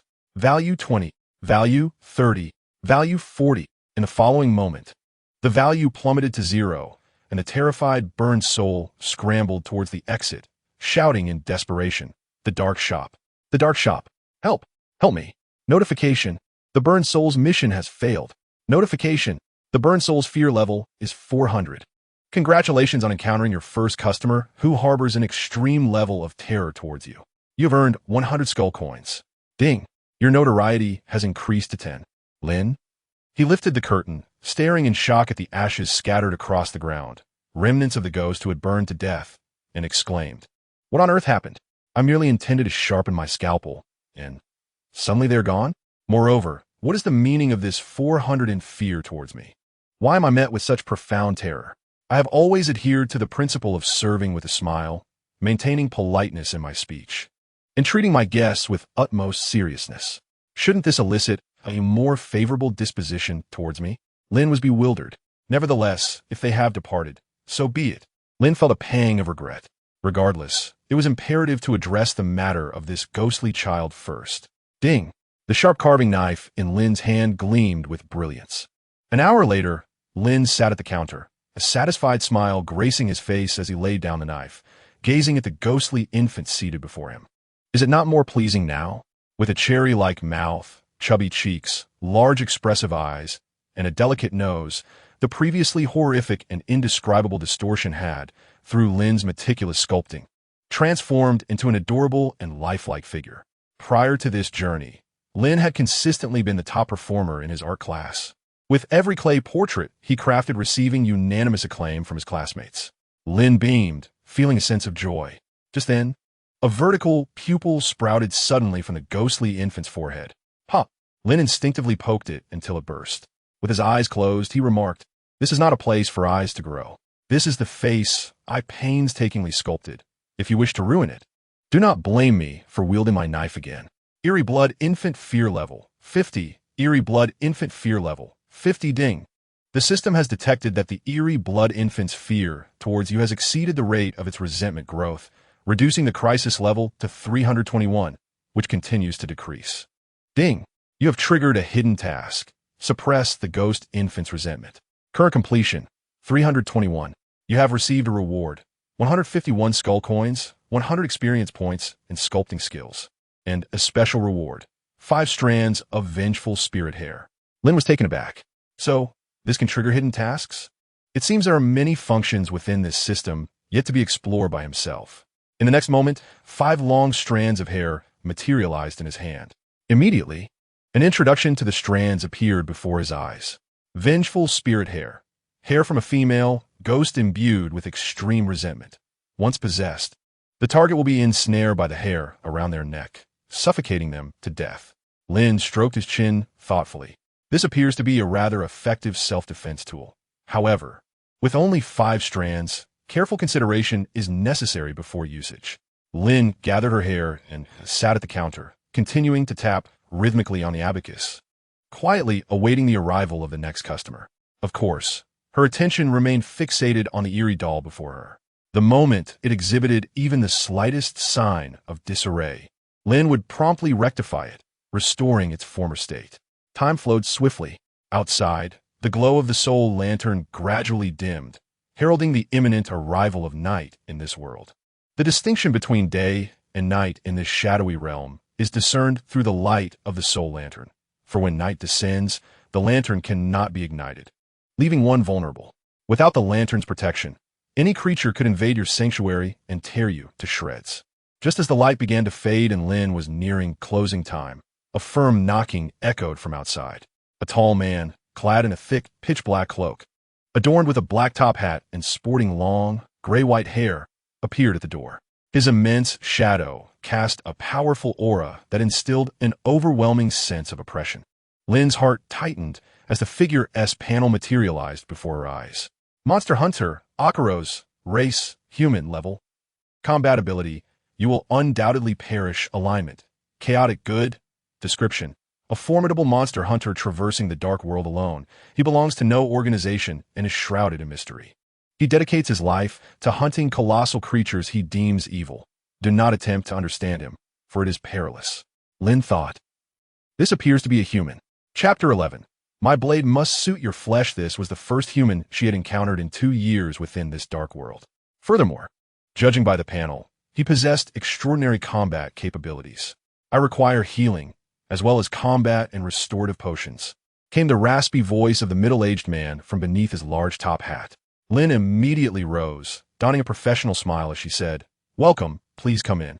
The monster hunter strode through the doorway, causing the soul lantern hanging at the entrance to flicker violently, nearly extinguishing.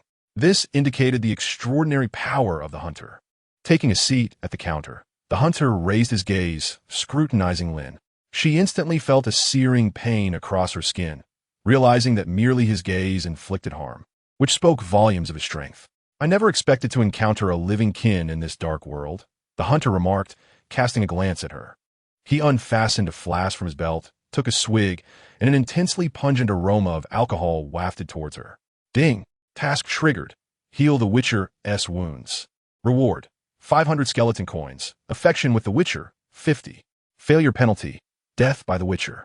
Ding! You have activated a kin bond, erasing the failure penalty. Lin felt a sudden jolt within. The moment the failure penalty notification appeared, an ominous premonition engulfed him. His intuition proved correct. A Witcher, who traverses the shadowy realms, undoubtedly harbors no fondness for any creature. Fortunately for Lin, he too belonged to the human race. Otherwise, this formidable man would have undoubtedly cleaved him in two. Lin steadied his nerves. He calmly gazed at the Witcher and inquired with a smile, "Might I ask where you require treatment for your injuries?" Beneath the tall hat, the pale lips of the Witcher stirred slightly before he removed his cloak and turned around. In an instant, Lin's pupils dilated. His entire shoulder appeared shrouded in a dark, ominous crimson, with grotesque clots of blackened blood congealing upon it. The severity of the injury was indeed terrifying. Lin could not help but ponder what kind of entity could inflict such devastation upon this Witcher. The Witcher rasped, "I was ambushed by a crimson-clad specter and nearly lost my life. I shall not let her evade my wrath, but first, I must attend to my wounds." Ding! The system has completed a preliminary diagnosis for the host. The target's right shoulder has been eroded by the venom of the black butterfly. With the poison having seeped into the bones, the situation is dire. The black butterfly? Lin hesitated. The Witcher shifted slightly, a cold smirk forming on his lips. "You actually recognize this toxin? It seems I have underestimated you." Lin gave a dry laugh. No, he did not recognize it. He merely echoed the key term from the system prompt instinctively. "System, what is the black butterfly?" He silently inquired. Ding!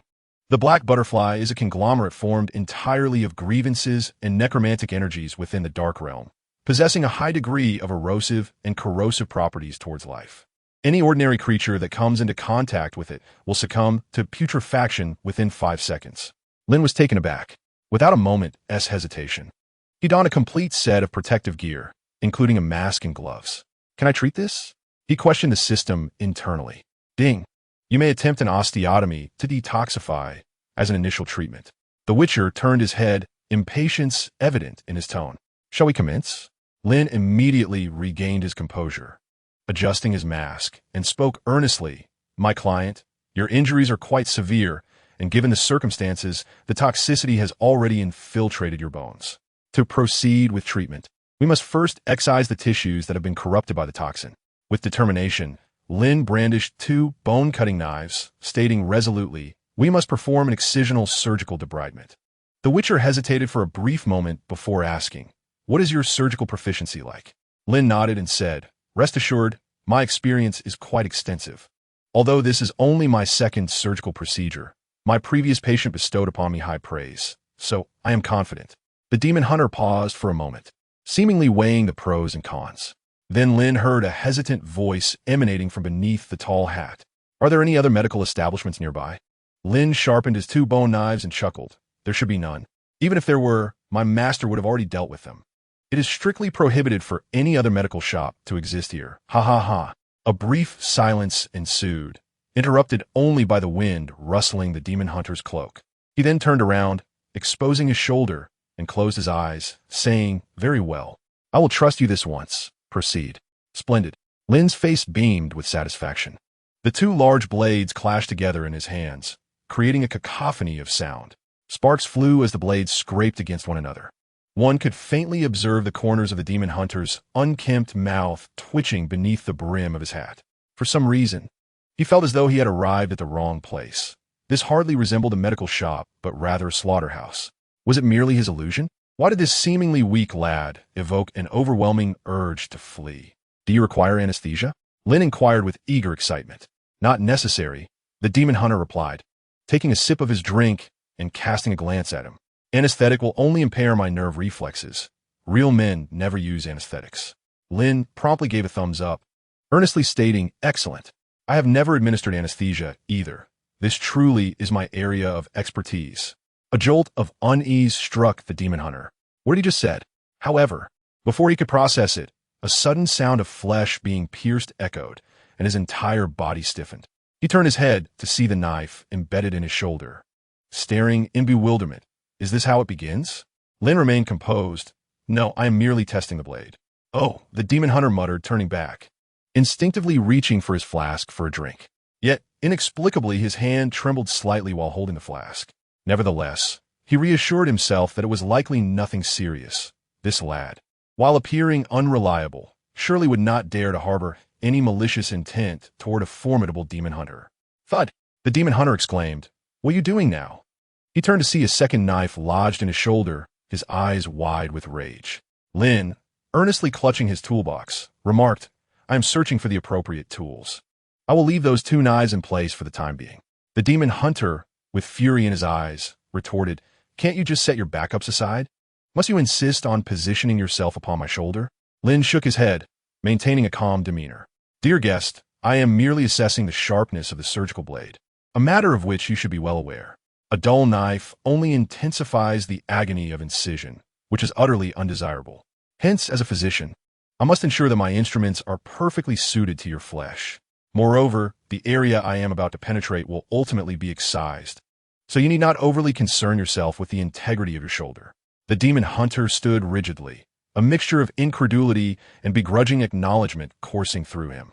It was undeniably logical, yet did he not perceive it as intentional? Why did it sound so much like a twisted rationale? Chapter 12. Doesn't that turn into a one-cut transaction? Enough with the testing. He ground his teeth, gripping the wine jug fiercely with his other hand. Use those 2 blades and commence the debridement immediately. Should you tarry any longer, I shall not hesitate to end you. He brandished his gleaming revolver threateningly. But no but. Proceed with the next step at once. He slammed the table, his expression fierce.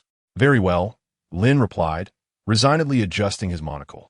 Then, under the watchful gaze of the demon hunter, he strode confidently through the fabric curtain into the backyard. Just as the demon hunter began to suspect what trickery Lin was up to, Lin emerged with a furnace. With a hiss, he stirred the glowing coals with his knife. plunging various tools from the counter into the heat. "What are you doing?" The corner of the demon hunters, I twitched uncontrollably.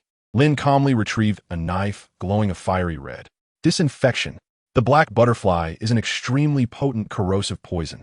To prevent its venom from inadvertently permeating your other tissues during the debridement process, the most effective method is to eliminate it with high heat.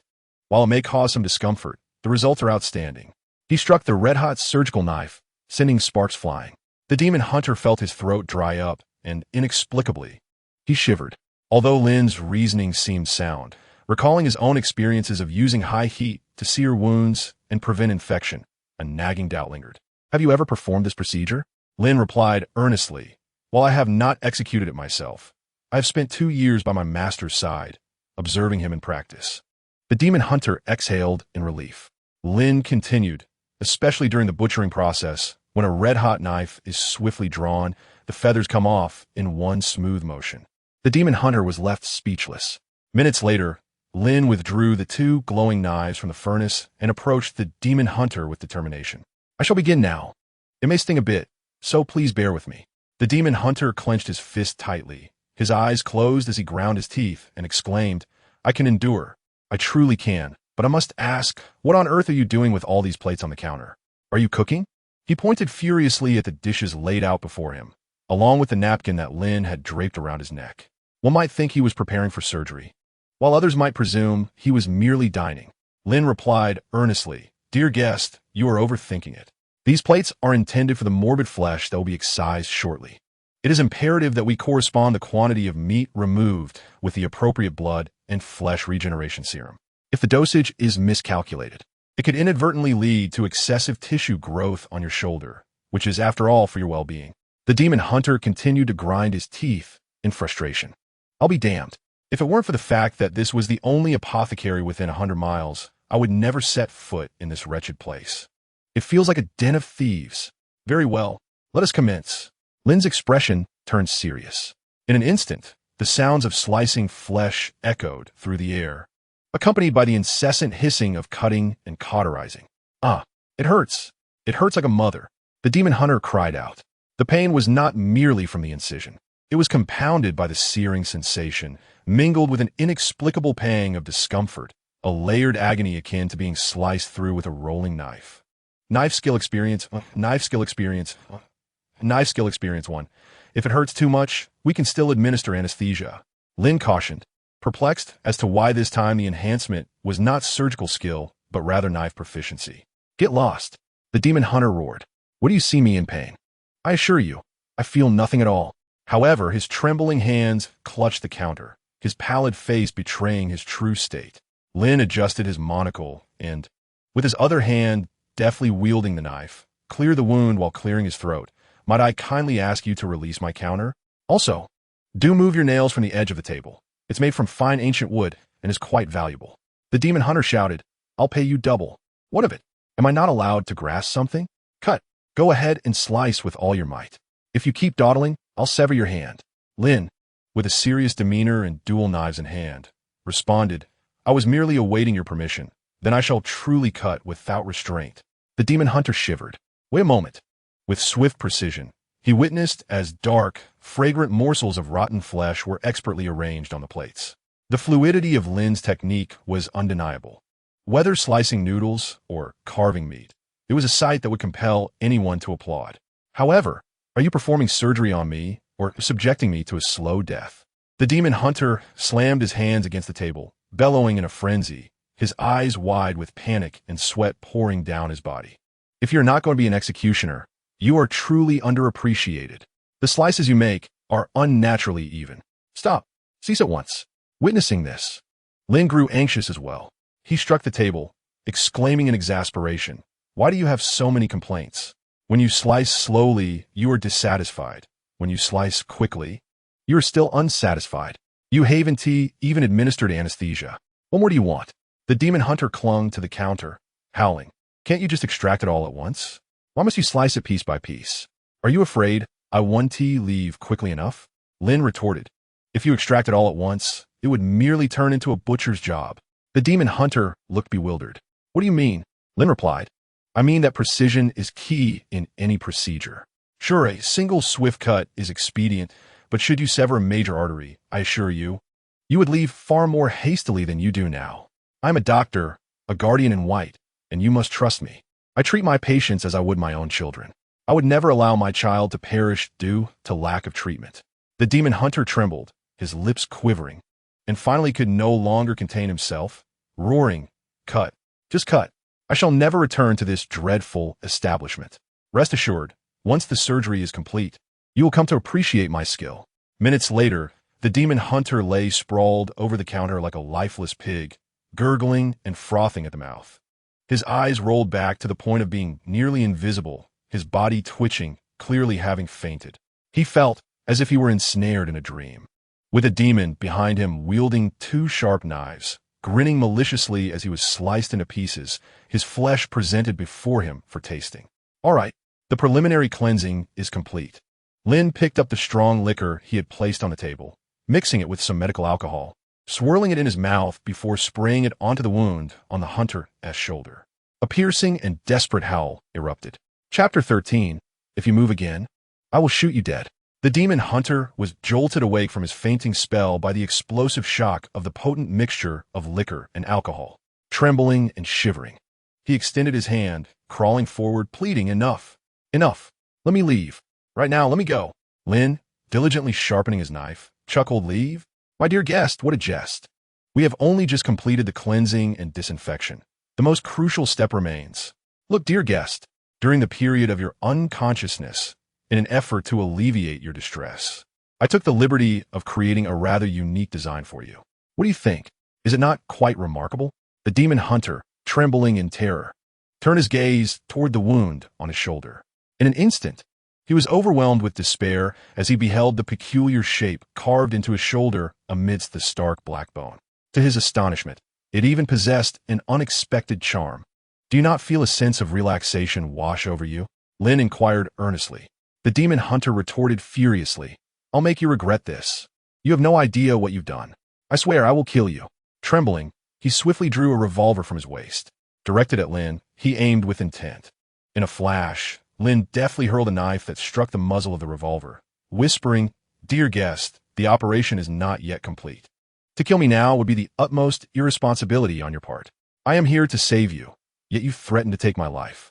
Do you not find this utterly disgraceful? I assure you, I uphold the principles of medical ethics, even if you wish to end my life. You must first allow me to complete the procedure. I shall not permit my patient to abandon the process midway." Adjusting his monocle with a serious expression, the lens gleamed with a flash of light. The demon hunter trembled. Bang, bang, bang. He fired several rounds into the ceiling. "I warn you, cease your antics and tell me what you intend to do." Lin raised a small knife, gravely stating, "I shall perform a bone scraping." Minutes later, the demon hunter, bound in chains that appeared to have been scavenged from some obscure place, glared at Lin. "What is the meaning of this? You scrape my bones, yet bind me like some common prisoner. Do you truly believe such ordinary chains can restrain a demon hunter? You are woefully mistaken." Lin, with a solemn demeanor, adjusted his glasses and replied, "Dear guest, it is not my desire to bind you. Rather, I fear that amidst the procedure, you may be unable to withstand the pain and strike me down. My demise is of little consequence, but should the operation fail, it would be the greatest affront to me and the utmost irresponsibility to yourself. Hence, I have no choice but to resort to this measure." Positioning himself behind the demon hunter, Lin raised the small knife, speaking earnestly, "Dear guest, I must proceed with the scraping. You must endure. This time, the pain shall be excruciating beyond measure. Wait, let me prepare." Suddenly, the demon hunter let out a long, chilling scream that echoed in the air. If the earlier debridement had been akin to the pain of raw flesh, this bone scraping felt as though one were being subjected to relentless jabs to the most sensitive areas. Damn it all! The Witcher roared in agony, struggling violently, as if the chains binding him would snap under his might. "Stop! Stop! It hurts! It hurts!" He screamed in terror, finally unable to hold back any longer. Lin gritted his teeth, striving to suppress the Witcher's thrashing, diligently scraping the obsidian bones with a small knife. "Bear with it. A true man never fears pain. As the saying goes, better a short pain than a long one. Just grit your teeth, and it will pass." The Witcher howled to the heavens. trembling as he bit down on the chains, sparks flying from the impact. Anesthesia! Quick, give me anesthesia. I can't take it anymore. I'm done for. Lin continued scraping. It's no use now. I can't inject anesthesia into your very bones. Just hold on a little longer. It will be over soon. I don't believe a word you say. The Witcher roared, suddenly breaking free from his chains and reaching for his revolver on the counter, intent on shooting Lin. Seeing his movement, Lin's patience wore thin. How dare you? After all my efforts to help you, you want to kill me? This is outrageous. In a swift motion, Lin seized the revolver before the Witcher could. Thrusting it into his mouth, exclaiming in exasperation, "Move again and see what happens. If you don't cooperate with my work, I will shoot you. Remember, I am a doctor. You may insult my character, but you cannot demean my compassion for the wounded. I will do everything in my power to heal you." The Witcher, trembling and terrified with the gun barrel in his mouth, let out a wail, tears streaming down his face. "I can't do this anymore. I really don't want to." Having roamed the dark world for years and sustained countless injuries, this was the first time he felt what it meant to be utterly at the mercy of another. To experience a fate worse than death. It hurts. This man is scraping me mercilessly. Lin, exasperated, resolved to take more drastic measures. Without further ado, he dashed to the backyard, quickly grabbing a chainsaw, gritting his teeth as he stormed back out. "Witcher, what do you think you're doing? Stay away from me." The Witcher retreated in fear. Lin revved the chainsaw, its menacing sound echoing in the air. "Your bones are too tough. Scraping them could take hours. With that time, it's better to cut straight to the chase. I'm going for it. Just wait a moment." Suddenly, a chilling and terrified scream pierced the sky. "Boss, I would like to purchase a few bottles of restorative potions. Do you have any new stock?" Outside the door, a long-haired female specter floated in a horizontal manner, her ethereal form indicating she was not the type of troublesome patron one might expect. However, just as she reached the threshold, a hand swiftly seized her ankle. Her expression froze in shock. She then beheld a pale-faced demon hunter, his lips quivering in a frantic tremor. Desperately clutching the doorframe with one hand while gripping her ankle with the other, pleading, "Save me, save me." In an instant, the sound of a chainsaw began to emanate from behind the curtain. Stunned, she shakily extended her pallid hand and gently lifted a corner of the curtain. Chapter 14. The frightened customer in an instant, her long hair cascading down to her ankles, frizzed in alarm. Behind the curtain stood a blood-soaked youth wielding a chainsaw. Straddling the demon hunter, the chainsaw screeching as it grazed his shoulder, sparks flying and bone shards scattering. It appeared that he had noticed the patron outside the curtain. Lin abruptly lifted his head, his expression seamlessly transitioning into a professional smile, revealing his pristine, eerie teeth. "Welcome. We have plenty of potions available. Please come in and wait a moment. I will attend to this customer shortly." "It won't be long, ha ha ha." Lin let out a congenial laugh. The long-haired specter emitted a terrified wail, clutching her head as she screamed. Under Lin's bewildered gaze, the specter, in a panic, abandoned all dignity, limping and howling into the swirling black mist. "Ding! Your notoriety in the spirit alley has increased by 1. Ding! Your notoriety in the spirit alley has increased by 1. Ding! You have successfully frightened a customer into a psychological ailment." The personality trait of the long-haired specter, lively, has successfully transformed into timid. You have achieved the title, Customer Frightener. Customer Frightener. Due to your excessively bizarre behavior, customers frequently experience overwhelming terror. The apprentice at the Bloodsaw Potion Shop is treading a path of no return. You have received a permanent boost. Customers' terror towards you is permanently increased by 1, and the pain you inflict is now rated at 1. Lin was momentarily taken aback, with countless question marks floating above his head. How did I become a customer frightener? I have always upheld the principle of putting customers first, treating them sincerely, and providing service with a smile. This cursed system cannot bestow such bizarre titles upon me. Thinking of escaping, Lin, in a fit of rage, forcefully pinned the crawling demon hunter down and revved the chainsaw. Regardless, let us first attend to the patient. At long last, after several minutes, Lin, filled with immense satisfaction, discarded the chainsaw and gazed upon the meticulously polished, pristine bones. With a gentle breath, he declared, "My dear guest, it is complete. The toxins that had infiltrated the surface of the bone have been entirely eradicated.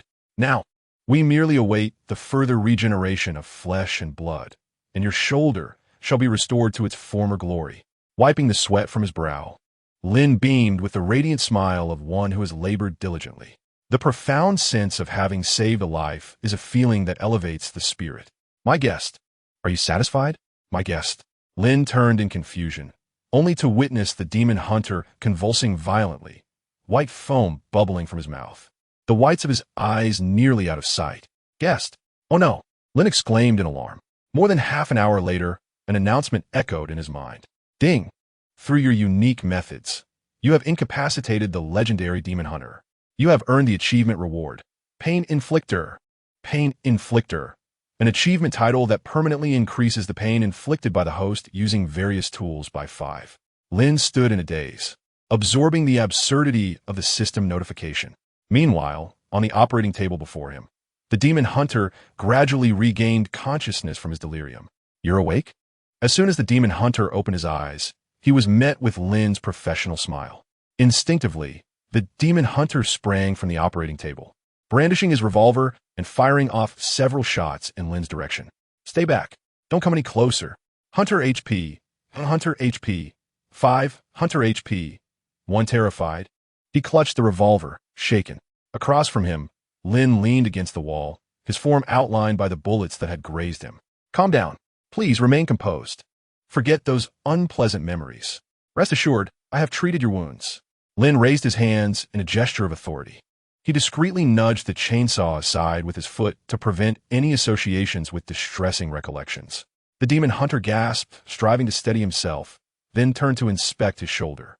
It was enveloped in thick bandages. Aside from a slight stiffness when moving, the emptiness that once plagued his shoulder was gone, as was the tearing sensation caused by the toxin of the black butterfly. It was as if the horrific ordeal had been but a dream. The demon hunter, astonished, murmured, "So soon?"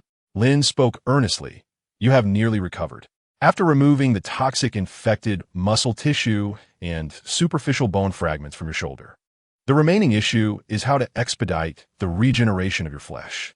Holding an empty vial in hand, Lin continued, "I have administered the finest flesh regeneration elixir available in my shop, and coupled with your naturally exceptional constitution and robust vitality, most of the depleted flesh has already grown back.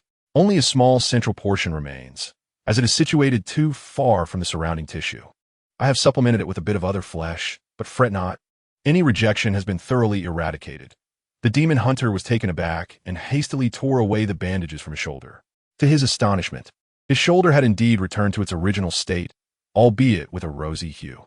However, at the very center of the wound, a patch of muscle with a hue distinct from the surrounding skin could be discerned, pale and tender, with a single hair protruding. Pork! The demon hunter's outrage ignited instantly as he seized Lin by the collar, his eyes wide with fury and teeth grinding. Lin quickly raised his hands in a gesture of innocence. "Dear guest, while the process may have been somewhat unpleasant, the outcome is undeniably splendid, is it not?" He blinked, his survival instinct kicking in. "Moreover, I assure you, should any recurrence arise in the future, you are welcome to return to me for a complimentary follow-up service, guaranteeing your utmost satisfaction." The demon hunter trembled with rage. "A follow-up service? You still intend to provide me with a second service?" The demon hunter's emotional state was extremely unstable. Crisis level 30, crisis level 50, crisis level 99. "Dear guest," Lin asserted seriously, "I am a physician. Although there were indeed minor setbacks during the treatment. Consider this. Compared to the agonizing decay that would have spread throughout your body like a black butterfly, what is a little discomfort from bone scraping? Living is far more paramount. Soothing experience 1. Soothing experience 1 ding. Target's danger level decreasing." At last, after Lin's dose of bitter wisdom, the demon hunter, grinding his teeth, released his grip on Lin's collar. Taking a deep breath, he set Lin down and, through clenched teeth, remarked, "Indeed, it is no wonder you are of my kin. Your ability to survive in this dark world is commendable. Your torturous methods are truly first-rate." Lin scratched the back of his head, chuckling. "You flatter me. Do you truly believe I was complimenting you?" The demon hunter, once again, seized Lin's collar, his eyes bulging with rage as he hissed, "Have you ever performed surgery on anyone before?" Lin quickly shook his head, raising 3 fingers earnestly. "I swear I have. I just performed a cesarean section, and both individuals are safe." They even praise my skill. Chapter 15. The revolver born for show. After you have performed a cesarean section for someone, do you dare to offer me bone-scraping therapy? The demon hunter felt an overwhelming urge to devour the young man before him, yet he restrained himself. Indeed, the process had not been particularly pleasant, but the lad had undeniably healed his wounds. Taking a deep breath, he suppressed the tumultuous emotions brewing within him, setting Lin down. He fixed a serious gaze upon him, grinding his teeth and closing his eyes, declaring, "Remember this. If I hear any rumors about my fainting here, you shall know the consequences. Do you understand?" Lin stared wide-eyed, nodding vigorously like a bobblehead. "Rest assured, customer privacy is our lifeblood." The demon hunter inhaled deeply, donned his hat, and retrieved a pouch of coins from his pocket. Gritting his teeth as he inquired, "How much is the surgical fee? Name your price. I assure you, I shall never return to this den of iniquity again. It's utterly draining." Immediately, Lin shook his head, offering a heartfelt, charming smile, and clasped his hands together, saying, "No payment necessary. Consider this surgery as a treat from your kin. Just make sure to frequent my little shop in the future." Ding. Task completed. You have received 500 skull coins. Frequent my shop, you say? The demon hunter inhaled deeply, closing his eyes as he gripped his gun. "Do not think that by currying favor with me, I shall forget what transpired earlier, even if you are of my kin." He could easily discern Lin's intention to climb the ladder of his favor. However, he had always been a lone wolf and had no desire to accompany a little imp who would constantly remind him of his painful memories. Casting a glance at Lin, he donned his clothing and hat, speaking in a low tone. "Moreover, I advise you to leave this place promptly. Beings like us humans, lacking the means to survive, will inevitably end up as prey for monsters one day." At this, Lin realized an opportunity had presented itself. Though this demon hunter frequently threatened his life, it was evident that he held a certain regard for his kin. At least he had not truly ended him. "How can I escape this world?" Lin inquired earnestly. "To be frank, I inadvertently fell into this realm, and apart from this little shop, I know nothing of the world beyond." The demon hunter, arranging his lustrous black hair, scoffed lightly, saying, "Ah, consider yourself fortunate. Many like you, who have tumbled into this place from various worlds, have met grim fates, becoming mere meals for those monsters. I can only tell you, in the depths of Sin City, if one wishes to escape this world, the only means, apart from death, is to cultivate sufficient strength. Only the powerful possess even a glimmer of hope for liberation." He rotated the revolver in his hand, subtly lifting the brim of his hat with the muzzle. Lin murmured, "Very well. This amounts to nothing. Yet, I have finally acquired a crucial clue. The alley where I reside, known as the Soul Alley, is situated in the lower echelons of this place called Sin City." Lin pondered. "Does this mean I will be forever trapped in this wretched locale? Each time I behold those monsters, I'm gripped by sheer terror. No, that cannot be right." The demon hunter's teeth ground together, and the corner of his eye twitched furiously. "If we were to apply your earlier method of treatment, should it not be the case that the monsters here fear you immensely? Damn it." The hunter cast a fleeting glance at Lin and remarked, "Let us dispense with the pleasantries. I am a man of fair trade. Since you have healed my wounds, I cannot leave you at a loss. If you have no interest in currency, take a look at the valuables I possess. You may claim what you wish." He spread his hands wide, epitomizing the spirit of a demon hunter. Lin paused momentarily, his gaze immediately drawn to the two metallic revolvers hanging from the hunter's belt. Demon Hunter-S revolver, cursed pale hunter, quality, legendary capacity, 6 demon-busting rounds, auto-replenishing, description. One of the 2 demon-hunting guns brought by the demon hunter Akalos from the earthly realm. Capable of inflicting immense damage upon evil spirits, vampires, demons, and grotesque beings. With a swift motion, Lin seized one of the guns. In response, the demon hunter grasped his wrist firmly. An eerie silence enveloped the surroundings. The corner of the hunter's mouth curled into a smirk as he said, "You have a keen eye. You've chosen the most valuable item on me." Lin replied earnestly, "I find these guns truly magnificent." The demon hunter retorted with a cold laugh, "Magnificent, indeed. But do consider whose guns they are. Could they possibly be anything less than exquisite? Do you frequently employ these weapons to hunt those monsters?" "No, I have never used them to slay a single monster," the hunter replied nonchalantly. "Why not?" With a flick of his fingers, the demon hunter performed a flourish, causing the 2 revolvers to dance in his grasp. In an instant, The blackened muzzles were aimed squarely at Lin's head. Lin gasped in shock. The hunter-esque expression remained impassive as he pulled the trigger. Bang, bang, bang, bang, bang. The gunfire erupted in succession, 12 shots in total. 12 bullets thundered forth, and Lin stood frozen as the wall behind him bore the outline of his head. Etched by the bullets, the demon hunter gently blew away the black smoke billowing from the cave entrance and remarked, "While it is indeed quite handsome, these two guns possess a fatal flaw, which you likely observed just now." Lin inquired, "The human silhouette?" The demon hunter scoffed, "The human silhouette? A rather vivid description. To be precise, these two guns have been cursed. You may understand that no matter from what angle you fire, your bullets will invariably miss their target." He nonchalantly holstered the guns and continued, "Aside from the ability to show off, they serve little purpose." A brief silence ensued. Lin, in a daze, declared, "Then I shall not take them." As he turned to leave, a series of gunfire erupted beneath his feet, causing him to leap in surprise and press against the wall. The demon hunter, wielding a smoking gun, stated, "Since you have made your choice, you cannot back out. I pride myself on fairness and integrity. If you refuse, it implies disdain towards me. Therefore, I offer you one more chance. Do you still wish to proceed?" Lin, wide-eyed, replied, "I do." The corners of the demon hunter's stubbled mouth curled upward as he spun the gun with flair and slammed it onto the operating table. "Indeed, you are truly my kin. Your spirit is commendable. Were it not for the curse preventing me from discarding these guns, I would have done so long ago. Your willingness to take them off my hands brings me great relief." Lin, taken aback, asked, "What do you mean?" The demon hunter replied with a faint smile, "Due to the curse, I cannot dispose of these guns unless a fellow kin expresses a strong desire for them, allowing for a fair trade. However, as you know, the human populace in this cursed realm is exceedingly sparse. Finding someone willing to take them is no easy task." The demon hunter's favor increased by 20. Lin thought, "What on earth?" The favorability actually increased. The demon hunter adjusted his hat and turned towards the hall, slowly stating, "Since you have aided me immensely, I shall also share some news. Tonight, regardless of the sounds you hear outside, do not attempt to venture out or open the door. Some formidable beings have arrived."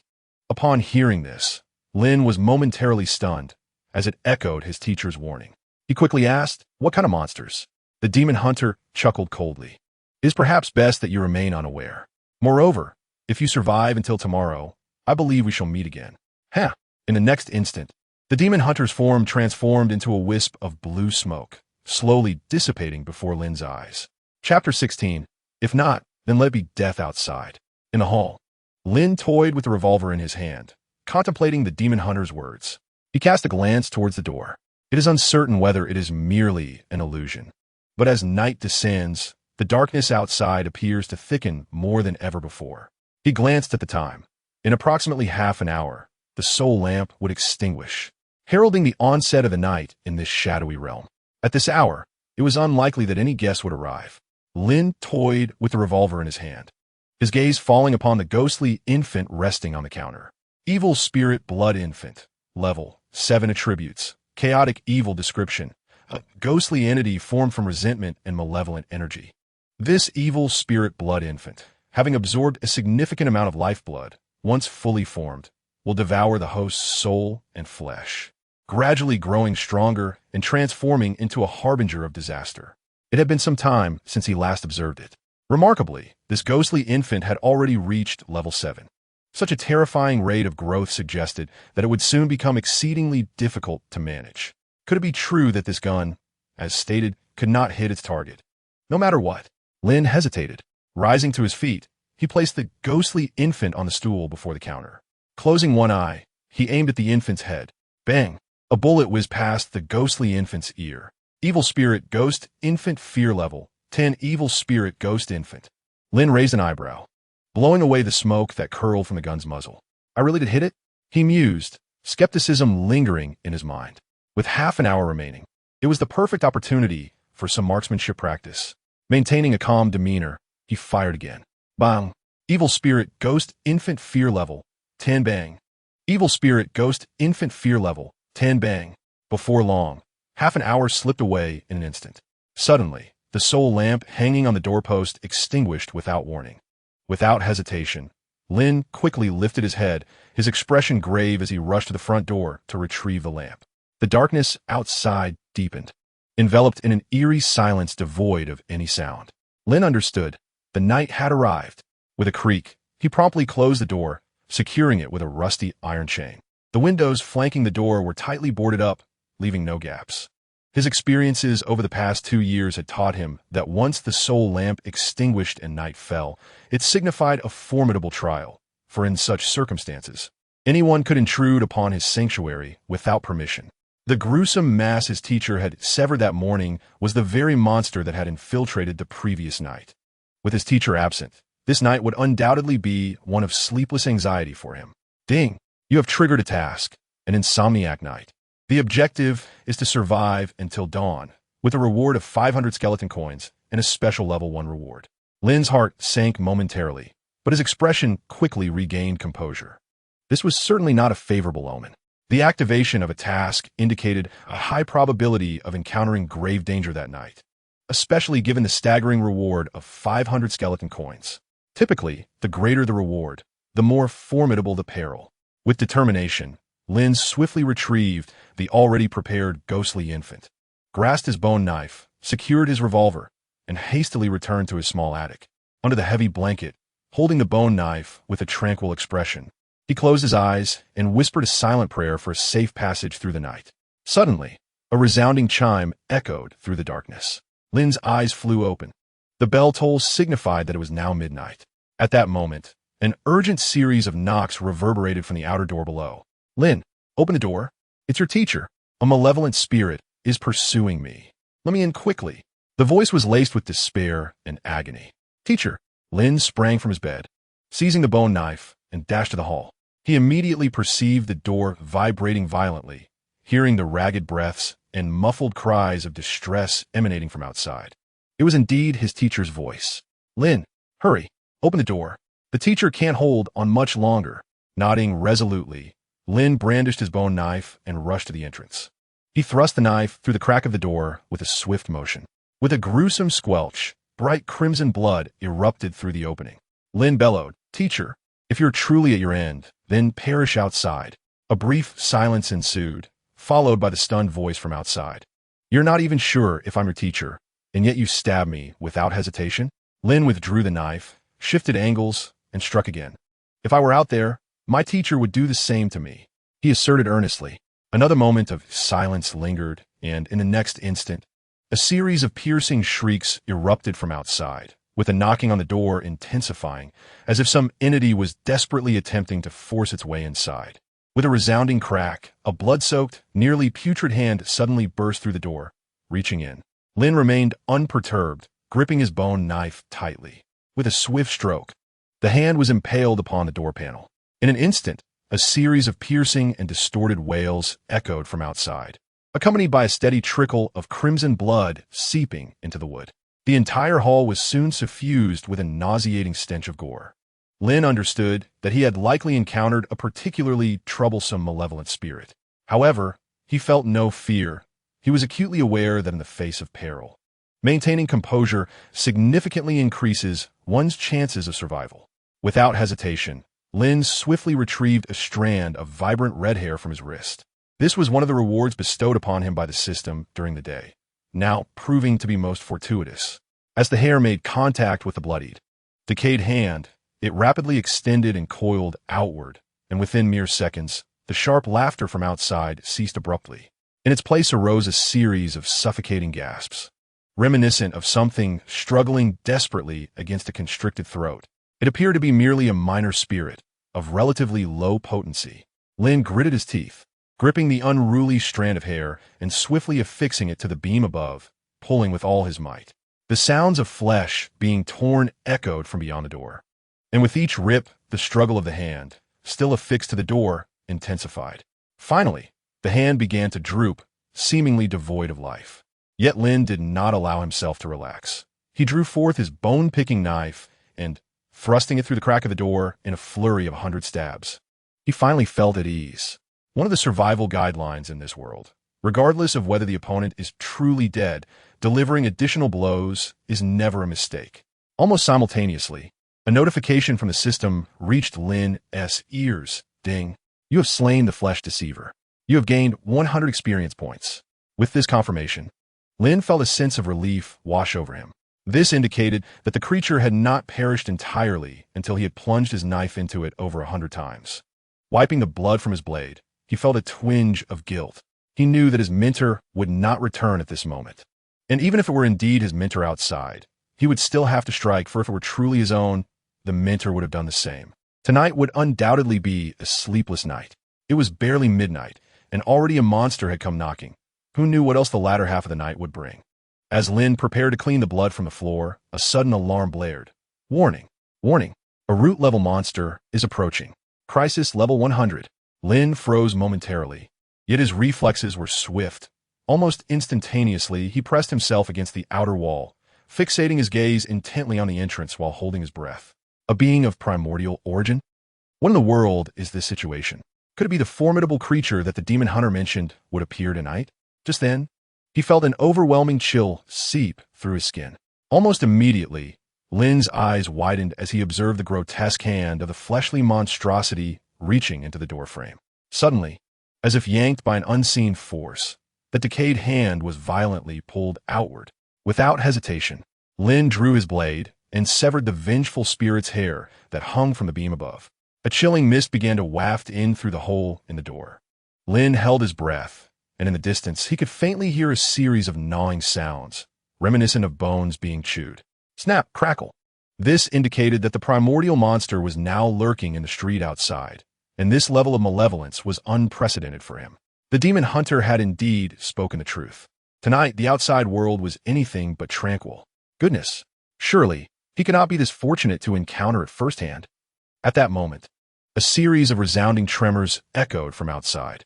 Thud, thud. It was as though some colossal entity was slowly traversing the street, drawing ever closer. Then, in an instant, as the sound reached a mere few meters from the entrance of a small shop, it came to an abrupt halt. Lin immediately held his breath. Dimly, he perceived a beam of light piercing through the gap created by the blood-soaked monster. He was convinced that this light was the gaze of the unknown beast.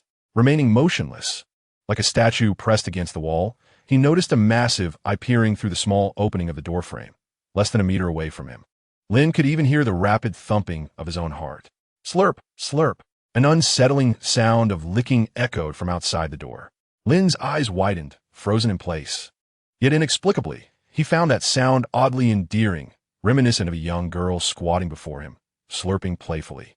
But at that precise moment, he suddenly beheld a blood-red, tongue-like appendage slowly extending through the minuscule opening. No, retract that previous thought. This has absolutely nothing to do with cuteness. Lin stood frozen, unable to move. Under his gaze, the blood-red tentacle gradually licked the blood from the inner side of the door, savoring it with meticulous care. As if it were still unsatisfied, the tentacle slowly slithered toward Lin's direction.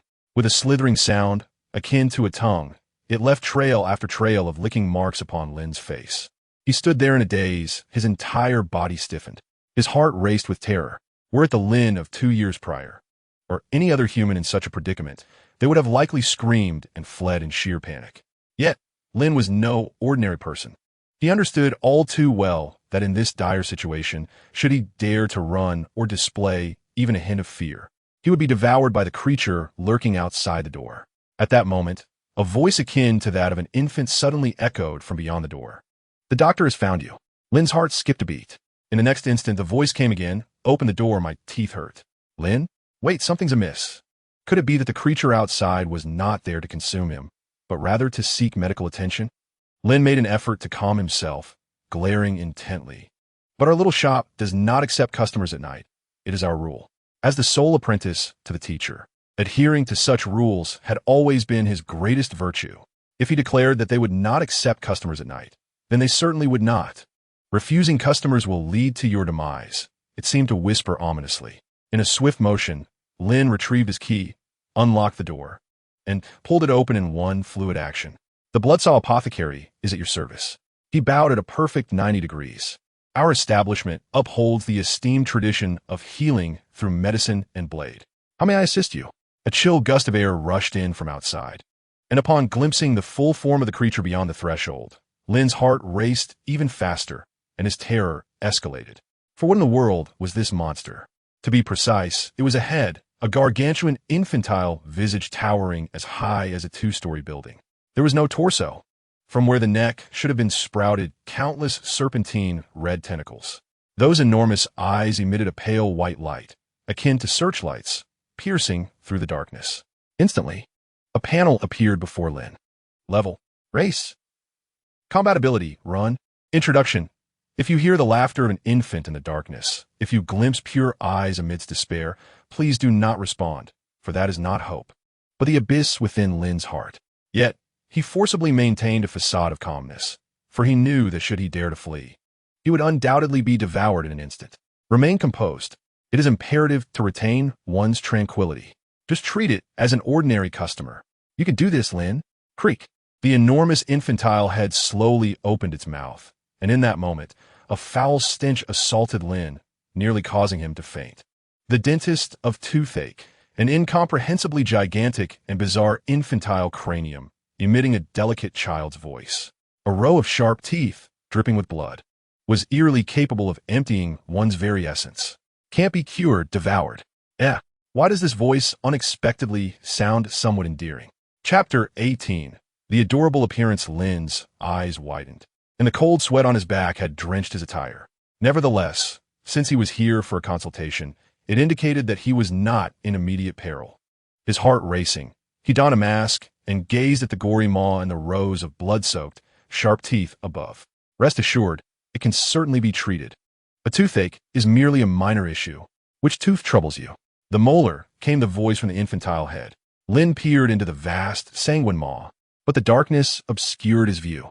Gritting his teeth, he made a bold decision. Please open your mouth wider. I shall diagnose you now. The infantile head's mouth widened slightly. Ding! You have triggered the task, treating the toothache. Task rewards. Special reward 1. Favorability 50, skull coins 1,000. Task failure penalty, none. Lin, of course none, for I shall certainly be none. What else could it be? Taking a deep breath, Lin steeled his nerves. At such a moment, one could only treat a dying horse as if it were alive. Maintain an even keel. Just regard it as an ordinary little child. You can do this. Cautiously, Lin climbed onto the infantile head's mouth and leapt onto its tongue, suppressing the noxious odor as he ventured toward the molar. The deeper he went, the more pungent the stench became. I can't see without light, Lin shouted. A horrifying scene unfolded. A tentacle slowly extended towards the infantile head, and Lin immediately beheld the appendage wrap around one of the infant's eyes, plunging into the gaping maw. Instantly, a pallid gaze illuminated the entirety of the oral cavity. Lin was drenched in sweat. It became clear now, he exclaimed, without a moment's hesitation. He turned his head, directing his gaze towards the rear molars. There, he discerned a disturbing sight. The surrounding teeth were besmirched with remnants of various foods, featuring severed hands, shattered skulls, entrails, and decaying flesh. A truly grotesque and horrifying tableau.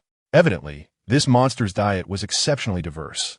Lin steeled himself against the chilling spectacle and began to search meticulously. In the next heartbeat, his eyes fell upon a long spear lodged within the rear molar. Holy spear, damaged, quality, legendary, description. A spear that fell from an unknown world into the realm of darkness, imbued with a sacred blessing, possessing formidable restraint against malevolent spirits, aberrations, and demons. Lin's heart stirred. It seemed he had uncovered the cause of this creature's toothache. However, he could hardly fathom that this was a weapon akin to the demon hunter's pistol, yet from a non-dark realm. Moreover, it bore a sacred attribute. Could it be that this spear was inflicting excruciating pain upon a monster? Lin's expression wavered. He cautiously approached for a better look, only to immediately notice a sticky, severed hand attached to the spear's tip. Clearly, the wielder of this spear had been devoured by the monster. The rest of their body had been digested, yet the weapon remained stubbornly lodged between the creature's teeth. Customer, the cause of the toothache has been identified, Lin shouted, his voice a delicate mixture of horror and revelation. Extract it, or shall it be consumed? Lin composed himself, and his gaze quickly fell upon the numerous dismembered limbs surrounding the foul rear molar. Fragment of the eye demon healer's tentacle 1. Arm of the evil spirit sorcerer 1. Eye of the infernal mad Dr. 1. His heart raced. Clearly, this was not the first physician the monster had devoured. It seemed that prior to arriving here, It had surely paid visits to many doctors, and judging by the circumstances, this patient possessed an undeniably fierce temperament. When it says it will consume you, it certainly will. Yet Lin soon recognized a commonality among those doctors. They were all creatures of the dark realm. Evidently, the spear bore significant restraining power against such entities. The fact that they could not extricate it was clearly for a reason. But he was different. He was human and would not be subject to the constraints of sacred power. Perhaps this would become his considerable advantage. Steeling his resolve, Lin approached the fetid rear molar, flexed his hands, and grasped the spear with all his might. A faint glimmer emanated from the elongated spear, only to vanish swiftly. No backlash, just as I had surmised. Lin steadied his mind. I shall pull out, he exclaimed. With that, Lin summoned every ounce of strength, gripping the spear tightly, one foot braced against the rear molars, and he exerted all his force to yank it free. He was determined to extract the spear, for his life hung in the balance. Success was imperative. If he succeeded, all would be well.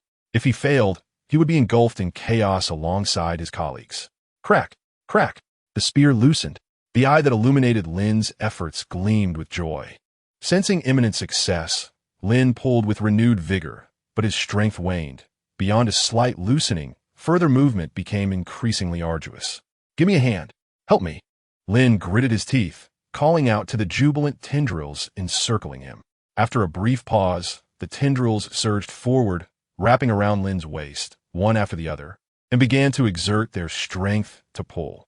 However, their efforts merely tightened around him, nearly inducing a cerebral hemorrhage, while the spear's extraction progressed at a tortuously slow pace. Lin grew anxious. Stop. Listen to my command. When I say 1, 2, 3, we all pull together, understood? Understood. Lin inhaled deeply, firming his grip on the spear. His expression now grave. 1, 2, 3, pull. Lin bellowed. In an instant, he and the tendrils exerted their combined strength. 1, 2, 3, pull. Heave. 1, 2, 3, pull. With a tremendous surge of inertia, the spear was finally dislodged from Lin's mouth, crashing heavily to the ground. Success. Lin stared at the spear in disbelief. Did this mean he would live? Yet the pain remained. The enormous head, with its gaping maw, lowered one eye, casting its gaze upon Lin as though illuminating him with a spotlight. Lin peered inside, his attention drawn to the gaping hole left by the spear's removal, blood gushing forth like a fountain. Wait a moment. Without hesitation, Lin smiled faintly and dashed back to the shop, rummaging through the shelves until he procured a plethora of anesthetics and hemostatic agents. With the foreign object now expelled, the next steps would be considerably simpler. If one could overlook the creature's terrifying exterior, it was not unlike his other customers. He raced back. The profuse bleeding is a natural response. However, complete recovery necessitates further treatment. Maintain an open mouth and remain still. Now that the cause has been identified and the culprit behind the toothache has been extracted, the subsequent procedures should be considerably simpler, especially since this lies within my area of expertise. Lin's expression turned grave as he deftly re-entered the creature's oral cavity. Approaching the bleeding molar, his proficiency had markedly improved. Although the cavity was merely the size of a fist, it had evidently penetrated deep into the root of the tooth. Upon closer inspection, it was apparent that the tooth's interior had been besieged by divine energy, faintly emanating a glimmer of light. It was evident that the dispersing divine essence was incessantly inflicting pain upon this creature. However, the severity of the bleeding posed a significant challenge in administering hemostatic and analgesic agents into the root. Lin contemplated for a moment, his gaze swiftly landing on the eye that had accompanied him to assess the situation, along with a blood-red tentacle adjacent to it.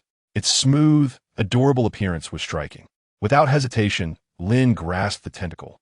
Dear guest, do you still require this tentacle? I need it to alleviate your pain. Lin exclaimed. With a swift motion, he severed the charming tentacle. In an instant, a multitude of tentacles peered into the oral cavity, poised to retaliate against Lin. Yet they hesitated. Lin firmly pressed the severed tentacle into a wooden basin, his expression stern as he poured bottle after bottle of potions into the basin. He then retrieved a syringe, methodically injecting the concoction into the tentacle. The surrounding tentacles remained motionless, curiously holding the eye aloft. Moments later, light it up, Lin exclaimed as he seized the potion-laden tentacle. Fully immersed in his task, the tentacle holding the eye trembled slightly, promptly directing the beam from the eye onto the bleeding molar. Lin leapt up, aiming the syringe-filled tentacle at the cavity with a serious demeanor before forcefully inserting it. A pained cry escaped the creature as the tentacle plunged in. However, it was clear that the tentacle was too large for the narrow orifice, necessitating the assistance of robust tools to reach the deepest recesses. Resolutely, Lin dashed back to his workshop. Moments later, he returned, laden with an array of tools, once again swiftly entering the creature's mouth. "What are you planning to do?" The eye visibly quivered slightly. Lin's expression remained indifferent as he wielded a hammer in one hand and a metal rod in the other, his face masked, while he adjusted his monocle with the back of his hand. In the next moment, Lin swiftly thrust the metal rod onto the tentacle pressing against the opening. The monstrous infant's head reacted with alarm. Soon, a resounding metallic clash echoed through the air. Lin, with fervor, wielded the hefty hammer, striking the metal rod repeatedly, driving the tentacle deeper into the cavity. Crack! Bang! In an instant, sparks flew and thunder rumbled. Lin summoned all his strength, swinging the hammer with relentless determination, intent on reaching the deepest recesses of the opening. Meanwhile, the surrounding tentacles and the eye, trembling with fear, huddled into a corner, observing Lin's vigorous hammering. Ouch! The monstrous infant's head began to thrash about wildly. Clearly, the violent impacts inflicted upon it were causing considerable, tear-inducing pain. This was a natural response. Just endure a little longer. Once we reach the innermost part, the pain will subside. Trust in my professional expertise. After over 100 vigorous swings, the tentacle, saturated with the administered serum, was finally pulverized and hammered into the cavity. The pain ceased. The eye displayed a dazed expression. Lin wiped the sweat from his brow, a faint smile gracing his lips as he hoisted the metal rod, stating, "Of course, the serum has begun to take effect, but this is merely the beginning. To achieve a healthy tooth, further refinement is necessary." The eye nodded vigorously, indicating its trust. Evidently, after Lin's commendable efforts, the creature had developed a measure of faith in him. Lin calculated the time. Approximately 5 minutes had passed. "All right, it's time to commence the next phase." Lin raised his head, his expression serious, as he grabbed his master's electric drill from the side and pulled the trigger with force. Sparks erupted. Protective goggles. The surrounding tentacles swiftly handed Lin the goggles. "Illuminate." The tentacles promptly held the eye aloft, directing it towards the area where Lin was to work. Lin spat on his hands, took a deep breath, and began the heart-pounding procedure, aiming the drill at the troublesome molar. This tooth's interior has been eroded by a sacred force, which is the primary cause of your dental agony. If we do not completely eliminate the sacred material within, once the serum's effect wears off, you will be in unbearable pain once more. Thus, we must conduct an initial cleaning of your tooth, followed by the placement of a sturdy, resilient filling. "I see," the eye responded, curiously transfixed as it illuminated the workspace for Lin. Lin grasped the electric drill, methodically polishing away the luminous substance within the tooth. "Bring me a bucket," he commanded, his voice resounding. A tentacle swiftly darted into the shop, coiling around a wooden bucket before presenting it to him. Lin, with a serious demeanor, promptly deposited the powdered remnants into the bucket. "Fetch water," he bellowed again. The tentacle quickly returned, this time entwined around a large water tank. Lin meticulously cleaned the powder surrounding the tooth, his expression turning grave. "What else is required?" A delicate yet chilling voice seemed to perceive Lin's uncertainty. "I need dental materials, but I lack sufficient supplies here. Otherwise, I could craft you a dazzling steel tooth." "Steel?" Lin pondered. "Indeed, however, to procure supplies, it would take until tomorrow. This hour is quite—" "I have steel." Lin was momentarily taken aback. Before he could fully comprehend, he felt the ground tremble beneath him, and the external structures swiftly receded. Clearly, the colossal head was in rapid motion. Moments later, they halted before a massive iron building. Before Lin could react, the tongue from the creature's mouth shot out like a blade. With a resounding crash, the entire edifice was cleaved in two. Steel puppet, level, race, puppet, attributes, chaotic evil, combatability, extremely high. Description, a steel puppet that roams the dark world. Since gaining sentience under the influence of dark forces, these formidable beings, impervious to weapons, have become nightmares for the inhabitants of the Shadow Realm. Lin gasped in shock. He had encountered such a monster once before.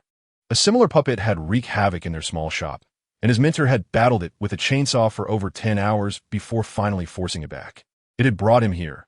Then, with a thunderous crack, one of the puppets inside the iron building was caught unaware, instantly flattened into a steel disc by the infantile head's tongue.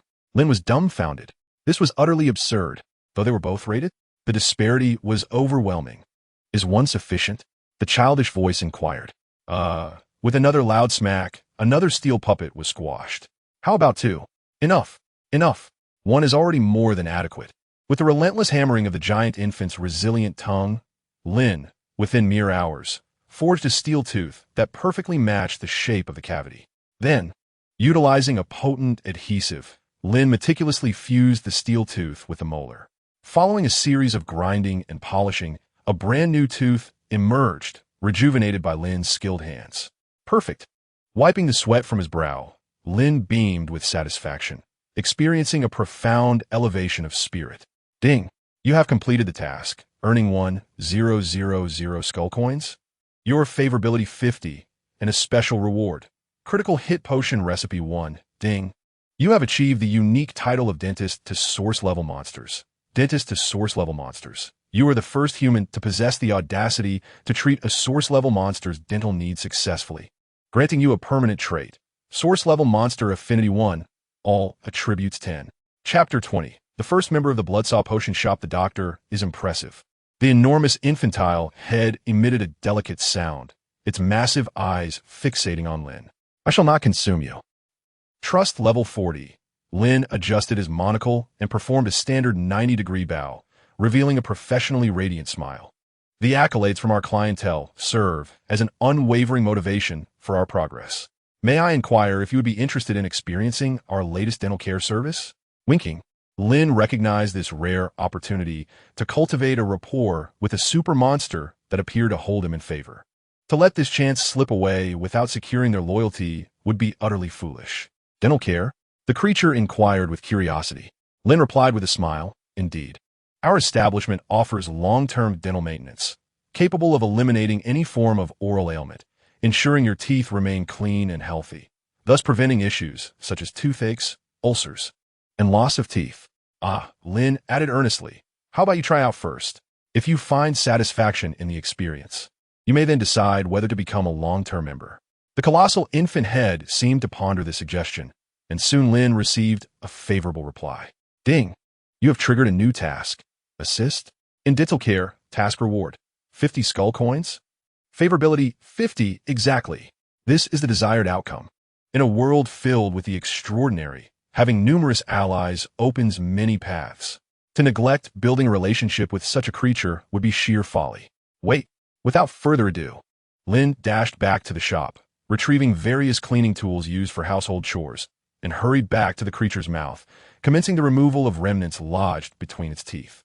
Ding! You have obtained 15 severed limbs from an unknown creature. Ding! You have acquired 54 peculiar organs. Ding!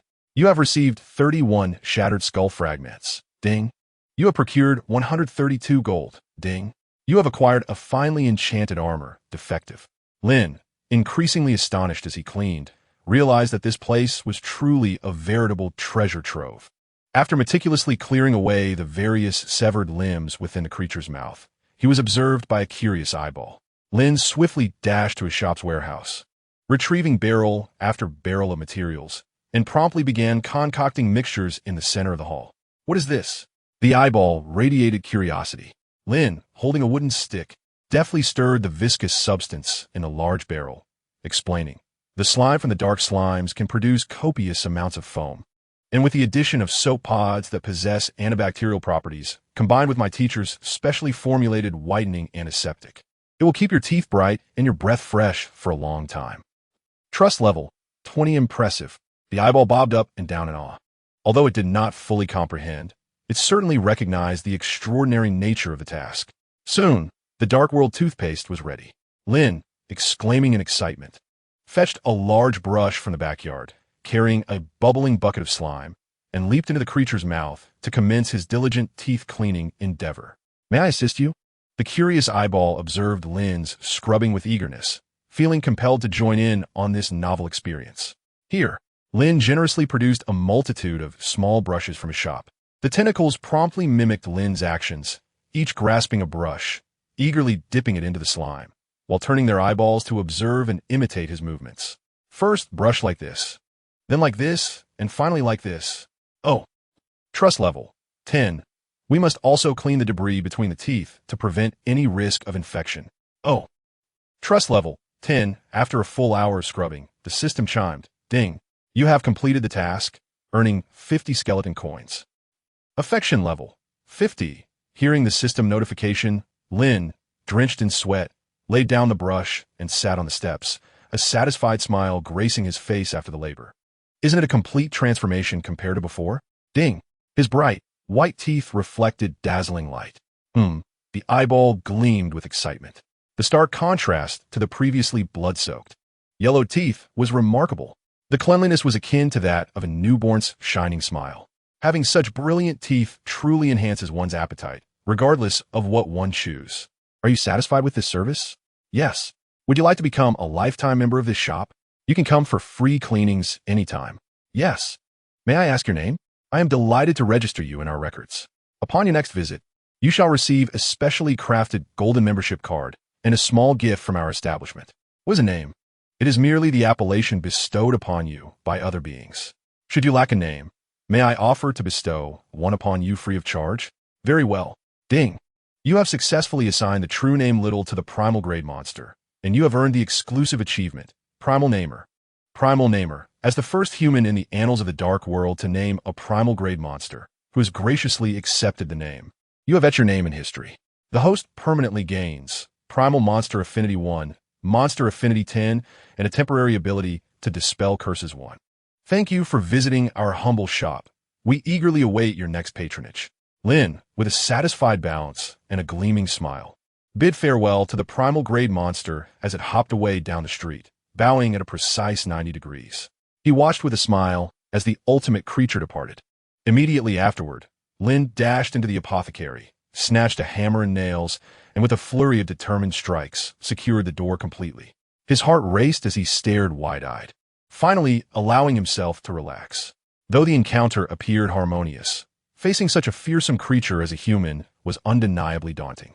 Thankfully, my psychological fortitude is robust. Otherwise, surviving this night would have been impossible. Lin sighed in relief, wiping the sweat from his brow. Fortunately, through his eloquent speech and medical expertise, he had successfully garnered the favor of that primal grade monster. Lin was acutely aware that in this dark world, primal grade monsters are akin to the highest level characters in online games. Any one of them is not a foe to be trifled with. Moreover, he sensed there was likely more than one. Lin widened his eyes, striving to calm his racing heart. It was evident that the monster hunter had followed these primal grade creatures. Yet their presence had not been felt in Soul Alley, indicating that there were undoubtedly other formidable monsters lurking nearby. Fortuitously, he had encountered a benevolent primal grade monster capable of communication. Otherwise, like those steel puppets, he could have easily met a grim fate. Indeed, possessing a unique skill can sometimes serve as a means of survival, Lin mused. After all, specialists are always in high demand, no matter where they may be found. Chapter 21. Temporary Curse Dispelling Ability System. Open the panel. Lin, a level 5 human, possesses attributes of Strength 17, Agility 18, Intelligence 21, and Constitution 20.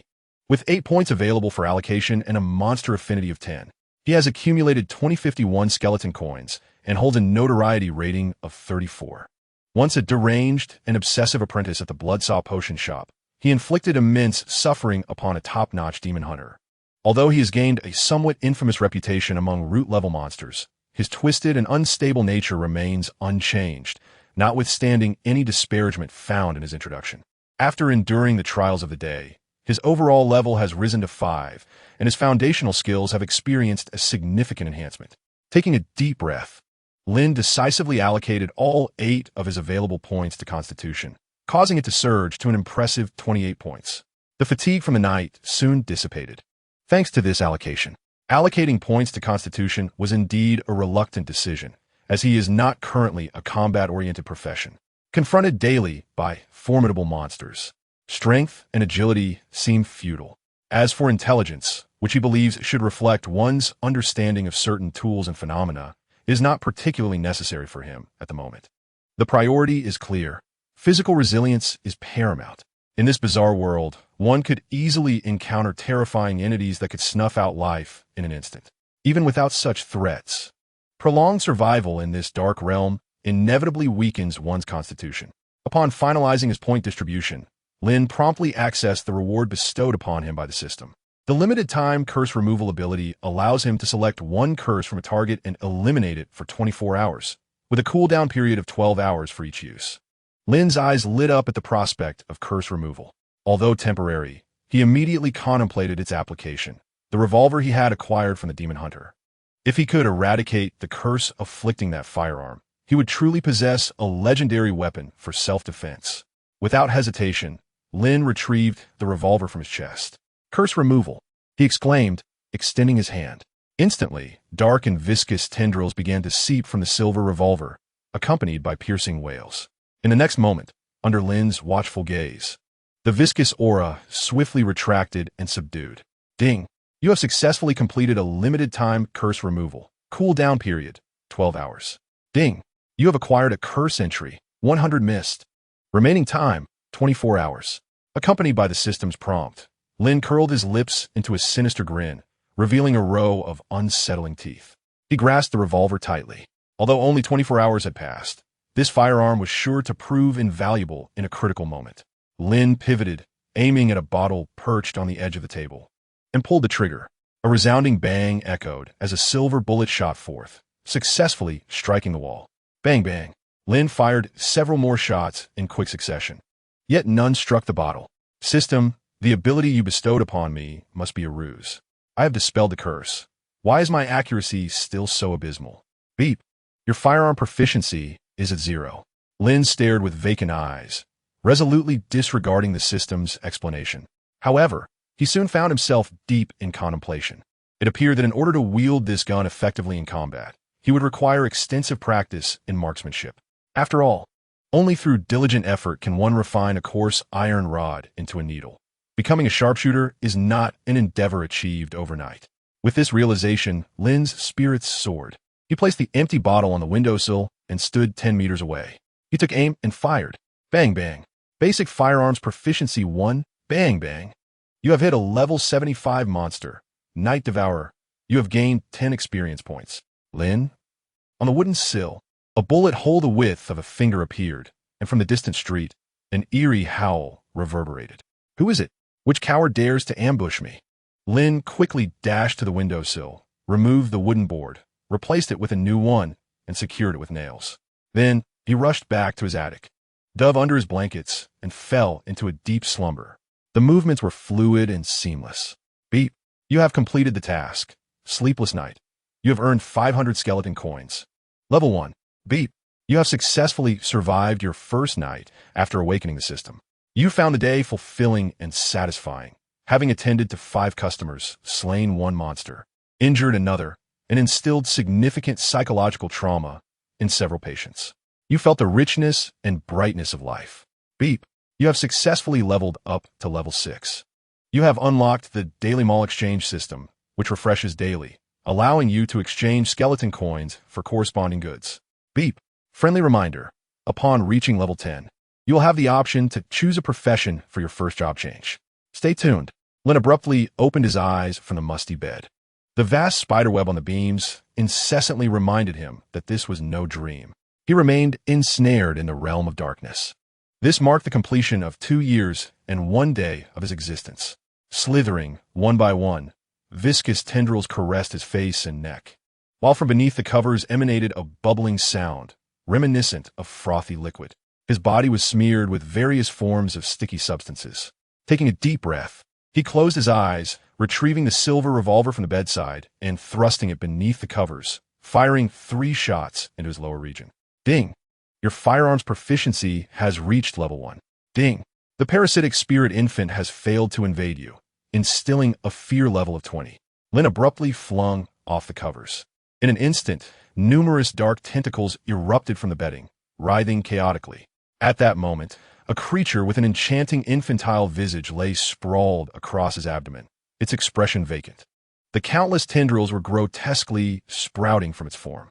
It had indeed broken down once more. Lin's eyes widened. No wonder he had felt something attempting to burrow into his body throughout the latter half of the night. He had unknowingly spent an entire night embracing an octopus-like monster. He accessed its panel. Ethereal blood infant, juvenile. Race, malevolent spirit, attribute. Chaotic evil level, 10 Lin. Simultaneously, a system notification echoed in his ears. Ding! Due to the ethereal blood infant's fear level reaching 1321, entertainment level exceeding 200, you have triggered a special quest, Growth of the Blood Infant. Chapter 22. The initial nurturing of the ghostly infant, quest description. The ethereal blood infant has reached the first morphing phase at level 10. This stage of molding will determine the infant's future growth trajectory and personality. Given your substantial influence during the infant's early development, you have earned the qualification to make preliminary adjustments. Quest objective: complete the first phase of molding for the blood infant. Quest reward: 50 taming points. 200 basic experience. Lin was left utterly bewildered. Was it truly possible to trigger a quest under such circumstances? After thoroughly reviewing the quest description, he began to comprehend its requirements, simultaneously feeling a thrill at the rapid growth rate of the ethereal blood infant. Remarkably, it had ascended to level 10 in less than a day. Moreover, the extent of its disarray was alarming. Aside from the face he had molded yesterday, its body was now completely inundated with wildly growing tentacles. System, what would happen if I allowed this to continue? Ding! The target is a malevolent spirit. The immense resentment within will continuously alter its outward characteristics. If left unchecked, the target will gradually distort into an exceedingly evil entity, harboring profound malice toward its host. Lin, in other words, before she could take form, it was imperative to constantly suppress the vengeful spirit of this ghostly infant. Once she was unafraid of herself, she might very well eliminate her own existence. It appeared I had indeed stumbled upon a considerable misfortune. In light of this, I shall devote today to further adjustments. Lin Yun cracked his knuckles, a serious expression adorning his face. He extended his hand, grasping the scruff of the ghost infant's neck. The tentacles hung limply, their lethargy a testament to the immense terror she had accumulated towards Lin in the previous day, rendering her devoid of any desire to resist. Much like a person who is profoundly afraid of another, she became exceedingly docile. With a bewildered gaze, the ghostly infant fixated upon the terrifying human who held her, her hazy consciousness igniting a flicker of anxiety regarding the impending events. What was he planning? Would he perhaps once again contort her features into bizarre shapes as he had done yesterday? Yet in the very next moment, Lin Yun seized two of her thick, slippery tentacles with a grave demeanor, and akin to pulling dough, he yanked, kneaded, and pushed. Ghost infant, Lin Yun admonished, you remain far too disobedient, sprouting all these peculiar tentacles without a doctor's consent. Such growth is exceedingly detrimental to a child's development. With determination, Lin Yun meticulously tied each writhing tentacle into knots, forcibly pressing them back down. Let Uncle Lin Yun refine your appearance further. After more than half an hour, Lin Yun gazed with satisfaction at the dazed expression of the ghostly infant resting upon the table before him. Yesterday, he had merely sculpted her facial features. Today, he had completed a comprehensive transformation, bringing immense pride in his handiwork. With rosy cheeks, chubby little hands, and a porcelain doll-like visage, she would undoubtedly captivate countless mothers in the human world, becoming an adored and flawless child. However, due to the excessive number of tentacles that had erupted, there remained a considerable amount of disorganized tissue. Consequently, Lin Yun made slight adjustments to one part of her form. He extended his finger and playfully flicked the small, adorable beast ears atop her head. Aren't they incredibly cute? Maintain this shape and refrain from further disarray. Lin Yun earnestly instructive. Only then can you grow healthily and transform into a beloved little girl. Do you understand? The ghostly infant remained in a daze. The preliminary form of the malevolent blood infant has been established, initiating the initial calibration of its character and growth trajectory. Suddenly, a panel materialized before Lin. Malevolent blood infant, character direction, cunning, resentful, bloodthirsty psychological traits, distorted, broken, morbid growth direction, An indescribable multi-armed monster, a twisted, vengeful spirit that instills fear and calamity.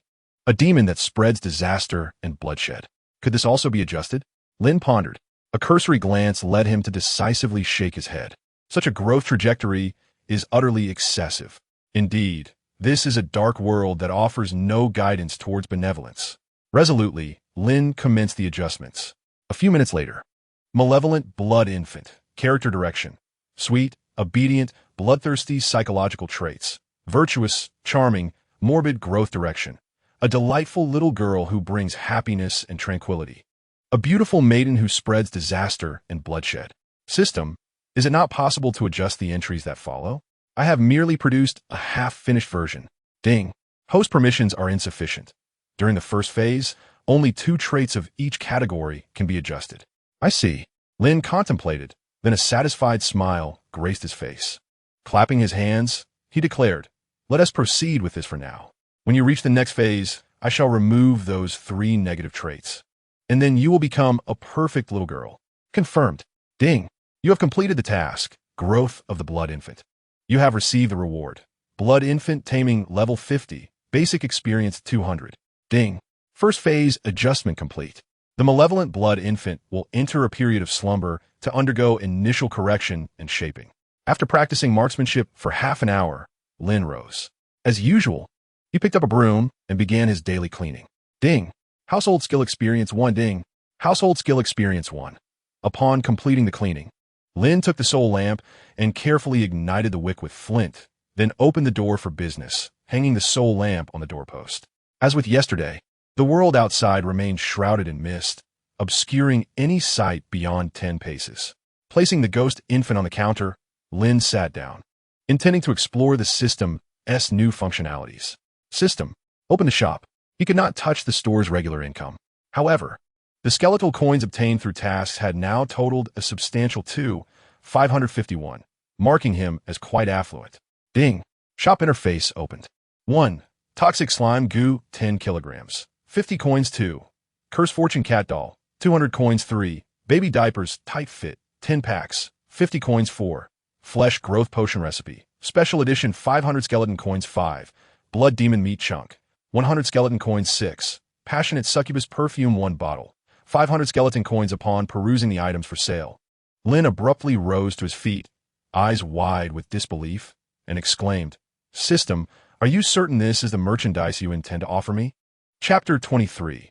There is nothing normal in this world indeed. Lin had initially harbored lofty expectations for the system's marketplace. After all, in the novels he had perused prior to his transmigration, products from the system were invariably of exquisite quality. Superhuman bloodlines, 9-tailed fox cubs, star destroyers, and adorable maidens. There was naught that one could conceive that the system did not provide. Yet, glancing at his own system, one might mistakenly believe it was a mere junk collector. A cursory glance revealed a distinct lack of anything useful. System. Refresh the inventory. Ding. This function is currently unavailable. Please be patient, as it will refresh automatically at 5 o'clock each day. Taking a deep breath, Lin gritted his teeth and sat back down. Well, though it was undoubtedly the antithesis of his expectations, at least it provided an additional avenue for procurement, did it not? Toxic slime goo? Purchased. It might prove useful for concocting toxic potions in the future. 50 skeleton coins. Accursed fortune caddo. What purpose does this serve? Am I to believe my luck is too favorable, and thus purchase this to counteract it? Purchased. It might serve as a gift someday. 200 skeleton coins. Baby diapers, tight fit. Lin instinctively glanced at the mascot ghost infant he had placed upon the counter. Indeed, it was growing at an astonishing rate, and having molded it into a humanoid shape, it would be improper to leave it exposed. Purchased. This has some utility. 50 skeleton coins. Lin placed the diaper upon its head. Subsequently, his attention was drawn to the 4th item. Flesh growth potion recipe. Consuming this potion significantly accelerates the healing process. Require materials: blood demon meat chunks, attribute-less slime goo, tyrant flowers, and carnivorous plant growth hormones. This recipe appeared to be the sole remarkable item among the wares offered by the system. Moreover, it was accompanied by the sale of the elusive blood demon meat chunks. This item was undoubtedly worth its weight in gold. Lin unhesitatingly collected both items, the 500 and 100 skull coins, and with the critical potion rewarded by the system yesterday, he now possessed exclusive formulas for 2 types of potions. He was not in a hurry to concoct them. As a potion shop, merchants periodically arrived with various raw materials to supply. Calculating the time, today was the day. Lin promptly prepared his skull coins and packed the numerous severed limbs he had excavated from the jaws of the source creature the day prior. Outside, a thick mist hung in the air, shrouding the surroundings in darkness. Lin patiently awaited at the entrance. Gradually, the creaking of wheels and the sound of footsteps echoed through the shadowy street. An elderly woman, holding a lantern made of human skin and wearing a benevolent yet eerie smile, appeared in his line of sight and stopped in front of the potion shop. "Young man, do you have any useless rubbish to discard for this old woman?" Ding! You have triggered the quest. Useless rubbish, 2. Quest rewards: 50 skull coins, 100 basic experience. 50 scavengers favor, special reward 1. Indeed. Upon hearing the system's quest notification, Lin's spirit soared. He readily agreed and quickly returned to the shop, laboriously dragging out a large burlap sack. "You have quite a bit to deal with this time, don't you?" The old woman's smile seemed to brighten. Lin politely inquired, "Would you like me to help you load it onto your cart?" Yes. I truly appreciate your assistance, young man." The old woman smiled warmly. Lin hoisted the hefty bag of refuse onto the cart she was pulling, and at that very moment, the smile on the old woman's face abruptly stiffened. Source-level aura? Her expression turned strange, and a flicker of shock passed through her murky eyes. She immediately sensed the overwhelming weight and pressure emanating from the cart. Her gaze towards Lin became one of astonishment. The human skin scavenger's suspicion level: 10. Lin smiled and explained, "Perhaps it has indeed absorbed some essence. Last night, I examined the jaws of a customer. These are the useless remnants I extracted from its mouth. I thought you might find them useful, so I intended to set them aside for you." The old woman's expression shifted dramatically. "You examined the jaws of source-level creature? Aren't you afraid it would consume you?" Her look towards Lin reflected a newfound depth of understanding of the young man before her. Lin chuckled. "What is there to fear? Serving our customers is the mission of Bloodsaw Potion Shop. Regardless of who they are, we treat everyone equally." The human skin scavenger's respect level: 10 in that moment. Lin distinctly felt. Before him, the elderly woman's gaze transformed, morphing into one akin to that of a monster. She lowered her voice, emitting a series of hoarse sound from her throat.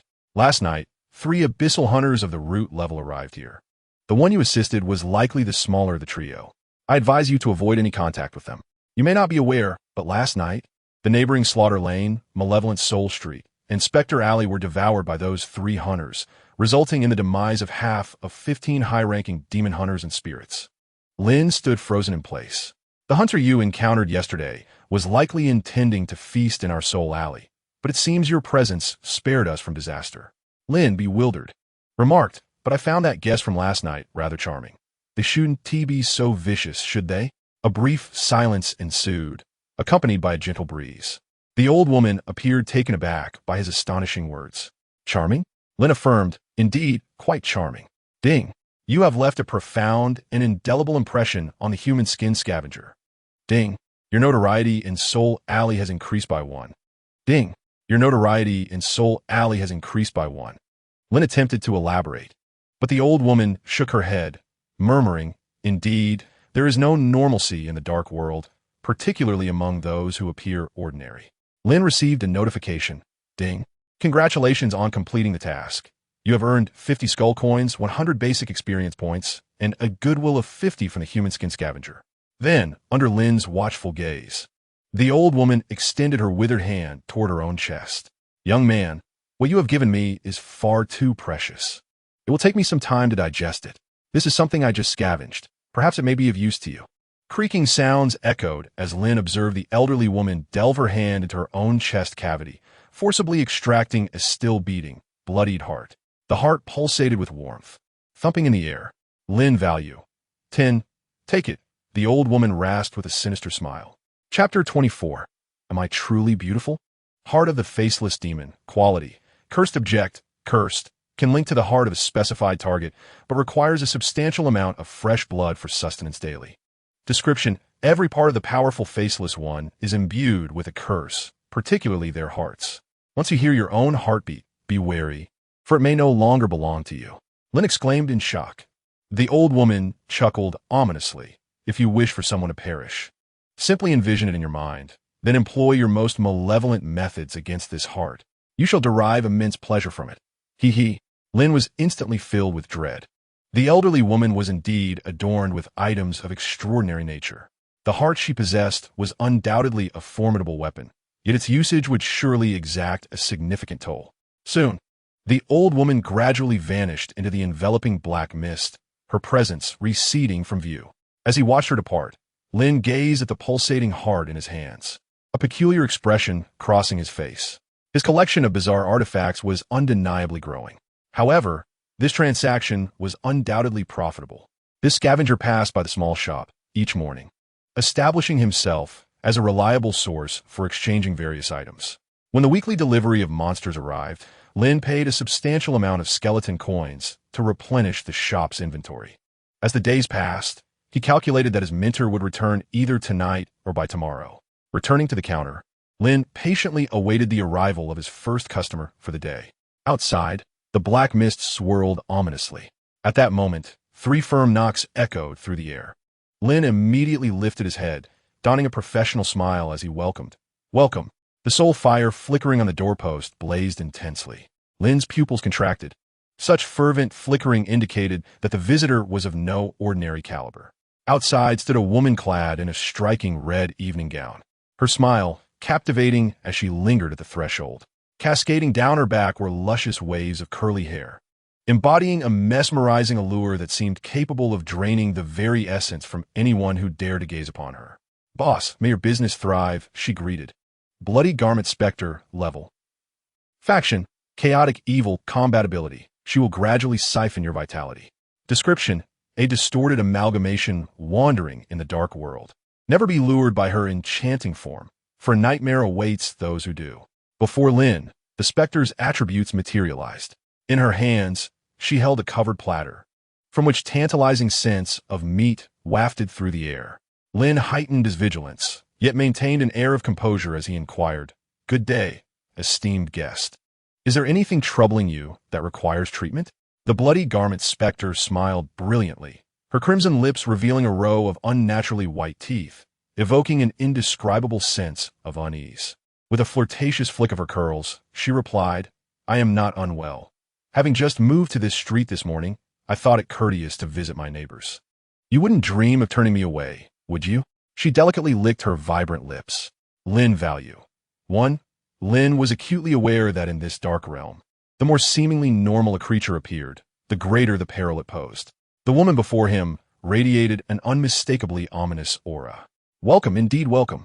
The smile on Lin's face remained unchanged as she discreetly positioned the revolver and her heart within easy reach beneath the counter.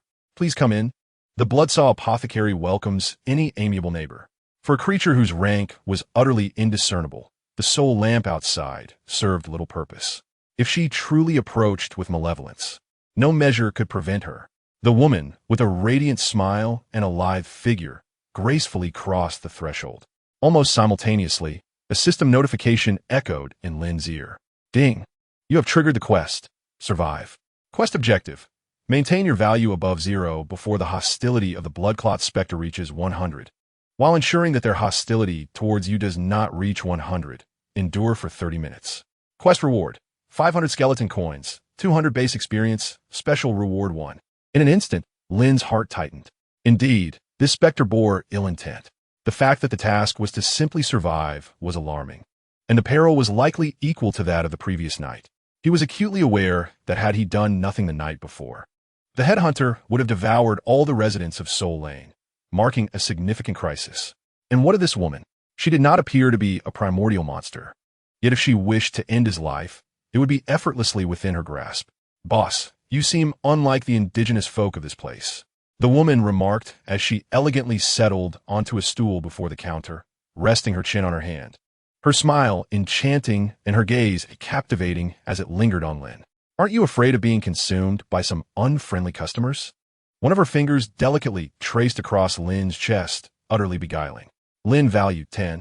However, Lin quickly regained his composure. With a professionally affable smile, he unsheathed the bone knife left by his mentor and replied, "I suppose there is a hint of fear Yet, as a physician, it is my duty to heal and save lives. Regardless of my trepidation, I must treat my customers with utmost seriousness. This is the principle of a true doctor. Ding. Current crisis level, 51. The woman, with an alluring glance, playfully blinked and, exhaling softly, replied, "How intriguing. But what if you are not a customer? What if I wish to devour you?" She gently exhaled towards Lin, her breath akin to a soft whisper in his ear. Ding. Current crisis level, 61. Lin maintained his calm demeanor, a smile gracing his lips as he earnestly responded, "That is impossible. Dear sister, you are so beautiful that your heart must surely reflect the same beauty as your exterior. A lady as lovely and graceful as yourself would undoubtedly dine with the elegance and dignity of nobility." Ding. Current crisis level, 56. You certainly have a way with words. The woman smiled alluringly, her fingers delicately tracing her lips as she asked, "Do you truly find me beautiful?" "Of course." She continued, "But do you still think I am beautiful now?"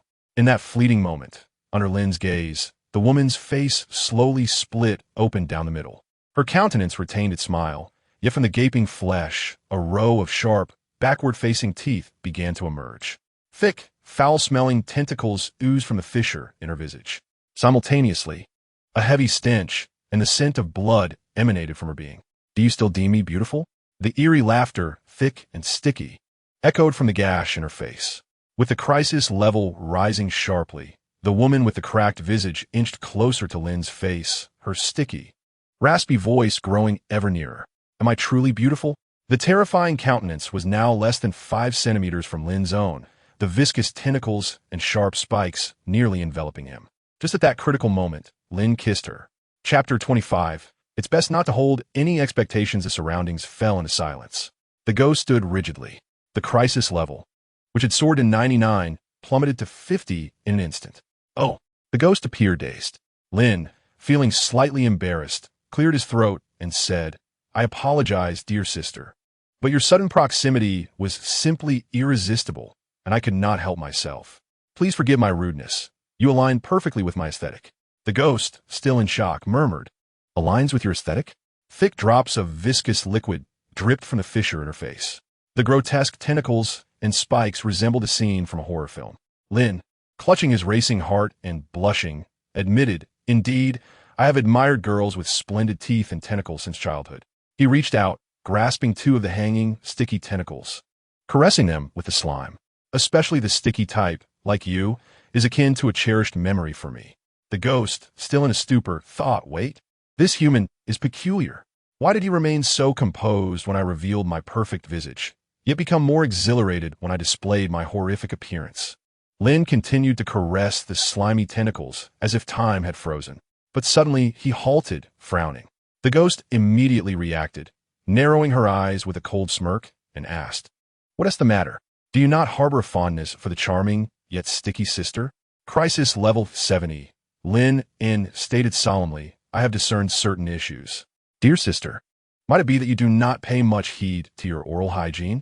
The female specter, in a daze, retorted, "What business is it of yours?" Lin Yun abruptly rose, asserting, "This assertion is mistaken. As a beautiful lady, how could you permit any flaw to exist within yourself? I believe you are in dire need of a meticulous grooming, and I happen to be a professional adept at providing such care." The female specter, still in a stupor, murmured, A few minutes later, Lin Yun gazed contentedly at the female specter, now possessing a radiant and pristine smile, before producing a small bottle of breath-freshening solution, which he spritzed generously onto her teeth. "Do you not feel that your breath has become remarkably fresher?" Lin presenti da mirror, smiling with enthusiasm as he placed it before her. Upon seeing her own gleaming teeth and the fresh sensations, her expression remained blank. In truth, throughout those few minutes, she had been in a state of cognitive dissonance. Something was amiss. The trajectory of events was entirely divergent from her expectations. He was unafraid, and yet he enthusiastically administered dental care to her. Was this a reaction one would anticipate from a normal human? According to conventional wisdom, should she not have screamed in terror and fled in panic? Something was certainly amiss with this human. Crack! The woman extended her hand, forcefully closing her gaping mouth, restoring her previous captivating human demeanor. With a sharp clap on the counter, she coldly declared, spare me your flattery. I have come with a purpose. Tell me, did you perform surgery on a pig-headed demon yesterday? Crisis level 71. Lin Yun pondered briefly before responding, indeed. The female specter narrowed her eyes. A cold smile gracing her lips. You operated on him, extracting an infant from his belly, did you not? Instantly, the image of the ghostly infant surfaced in Lin Yun's mind. May I inquire as to your identity?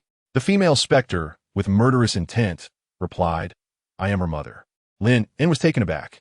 This revelation was entirely unexpected. He could not fathom how the chaotic infant could be linked to the woman before him. With wide eyes, Lin Yun exclaimed, Calm yourself, calm yourself. I am merely puzzled as to how a lady of your beauty could take interest in that pig-headed demon. Moreover, should it not be your offspring? The woman scoffed, Do not feign ignorance. You are well aware of the situation. He must have informed you. A month ago, he consumed a little ghost, which, regrettably, was a part that fell away from me. Since it has taken shape, I am now its mother. Lin took a deep breath to steady her emotions and cautiously inquired, Madam, what brings you here? The woman coldly smirked, licking her crimson lips, and replied, Of course. I have come to reclaim my child. If I am not mistaken, my offspring has now transformed into a monstrous calamity, hasn't it? Lin's eyes widened as she stepped back. One careful step at a time. Well, how should I put the woman's face suddenly split open once more, a foul, viscous substance oozing from her body. Countless tendrils erupted from her hair, and her slender hands began to sprout eyeballs, one after another. With a chilling grin, she advanced towards Lin, declaring, Slaughter, malice, resentment, evil. My child possesses all the delightful qualities I hold. Having been born, it shall undoubtedly become a formidable hunter, bringing disaster and nightmares to all. Crisis level 81. Crisis level 91.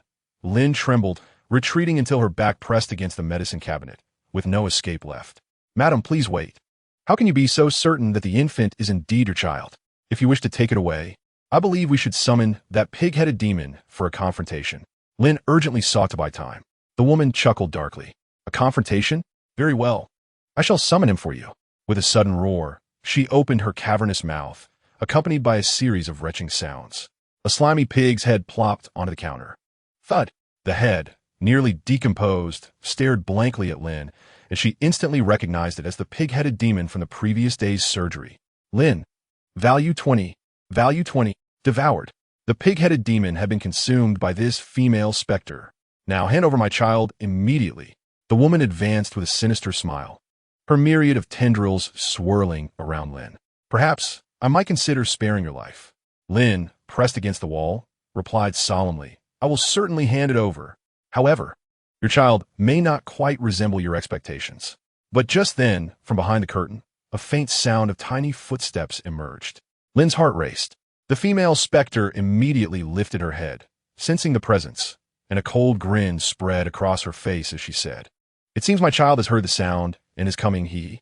She disregarded Lin entirely, turning towards the curtain while her tendrils writhed chaotically around her. Let me see what my child has become now. A nameless distortion? Still rolling with malevolent taboos?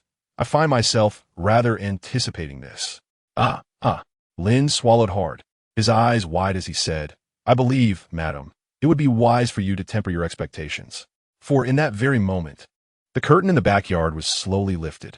Then a plump baby emerged, yawning and drowsily wandering out from the rear of the house. A pair of fluffy ears drooped atop her head, appearing dazed and hazy. Pink and soft, she was utterly adorable. The expression of the female ghost instantly froze, as if she had become a statue, completely motionless. An eerie silence spread unabashedly around them. Who is she? The female ghost asked, her voice vacant. Lin cleared his throat and replied earnestly, She is the baby that the pig-headed demon birthed yesterday. Isn't she delightful? The female ghost's gaze became hollow. Instinctively, she extended a long, sinuous appendage from her being, slowly reaching toward the little girl.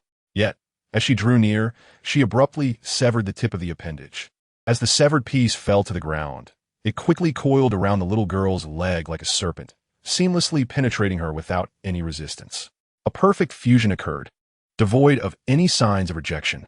The ghost shivered, her expression growing increasingly vacant.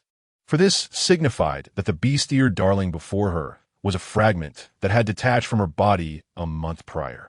In other words, she was her daughter. But what a jest! She trembled, for under normal circumstances, a malicious fragment expelled from her would undoubtedly transform into a grotesque monstrosity, a chaotic and twisted spirit from birth, an embodiment of pure evil, bloodshed, malice, resentment, wickedness. Yet, how could this child seem so entirely devoid of any connection to such malevolence? Observing the ghost, whose expression was blank and consciousness adrift, Lin quietly inquired, "System, elucidate this." Beep. The malevolent blood infant has completed its preliminary transformation and, according to the host's previous settings, has adjusted its worldview and values appropriately. The malevolent blood infant is currently in its early childhood phase. Then, before Lin, appeared the introduction of the malevolent blood infant. Malevolent blood infant, early childhood. Level, attributes, chaotic good description. Originally birthed from malice and resentment.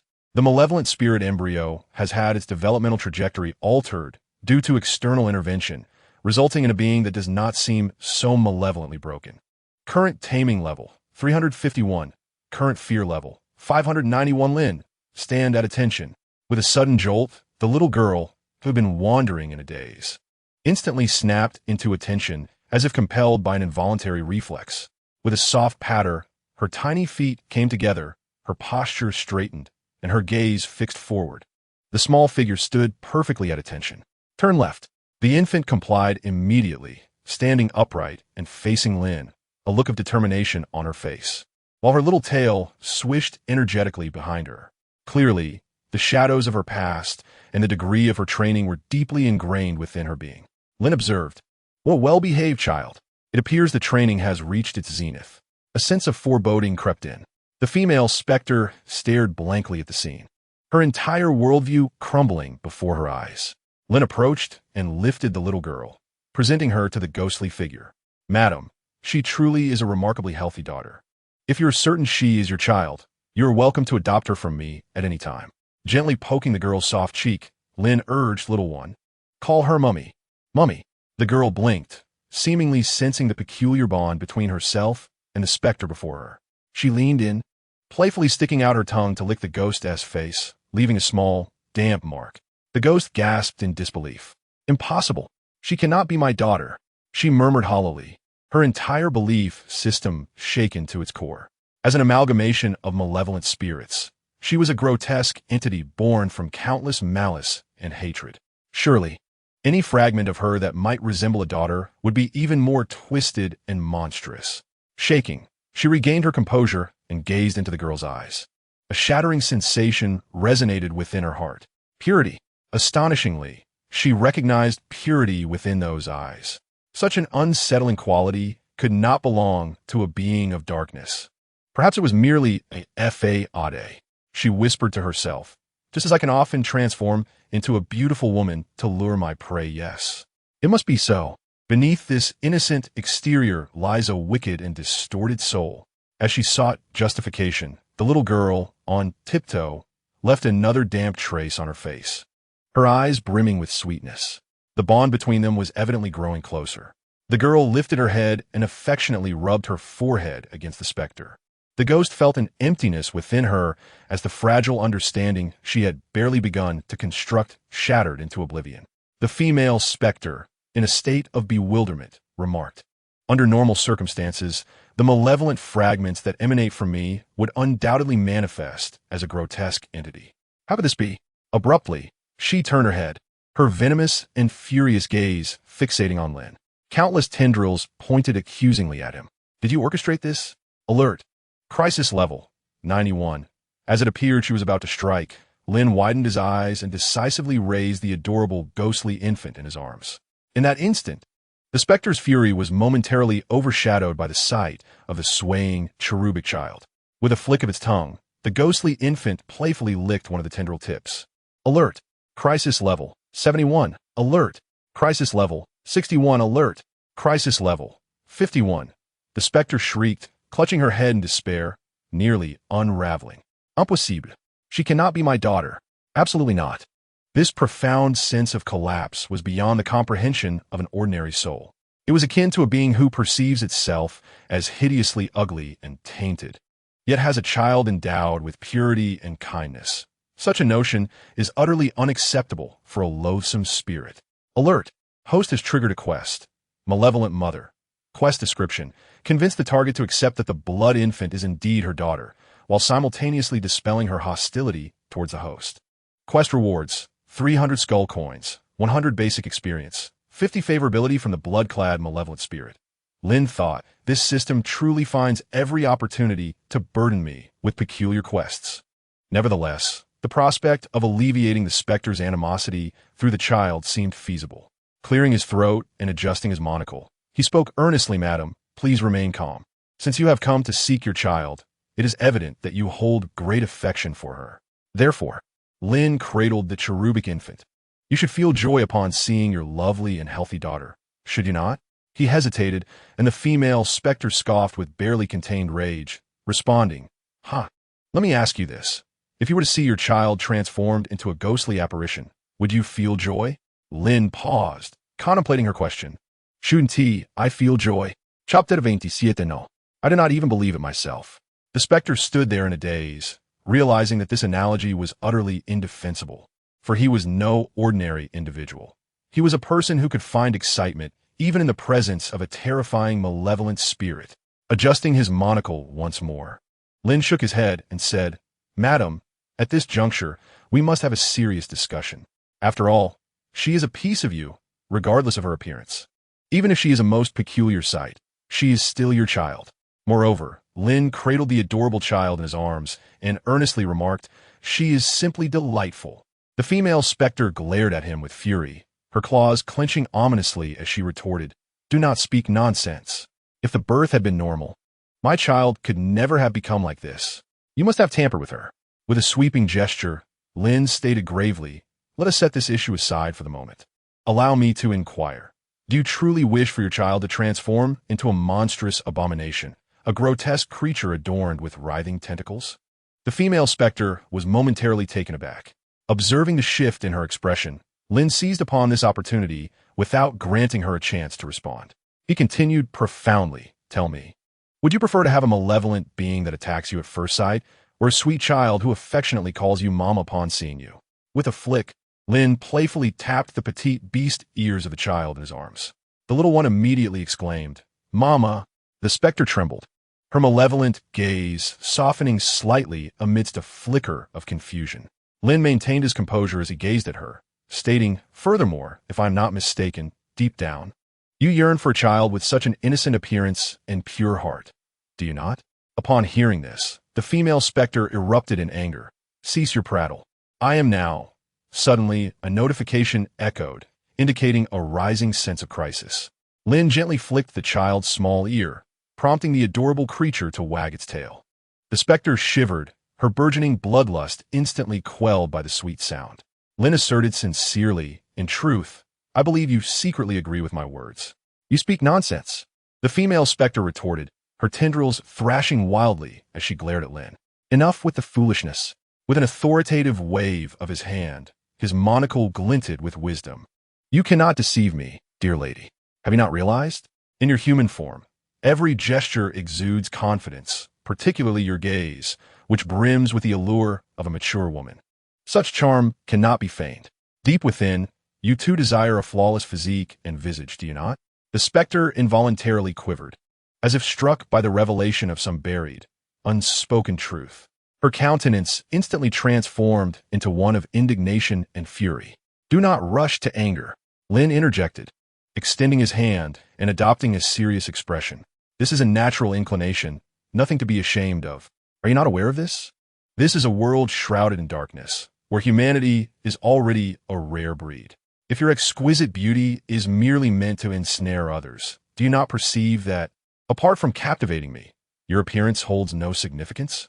The specter stood there in a daze.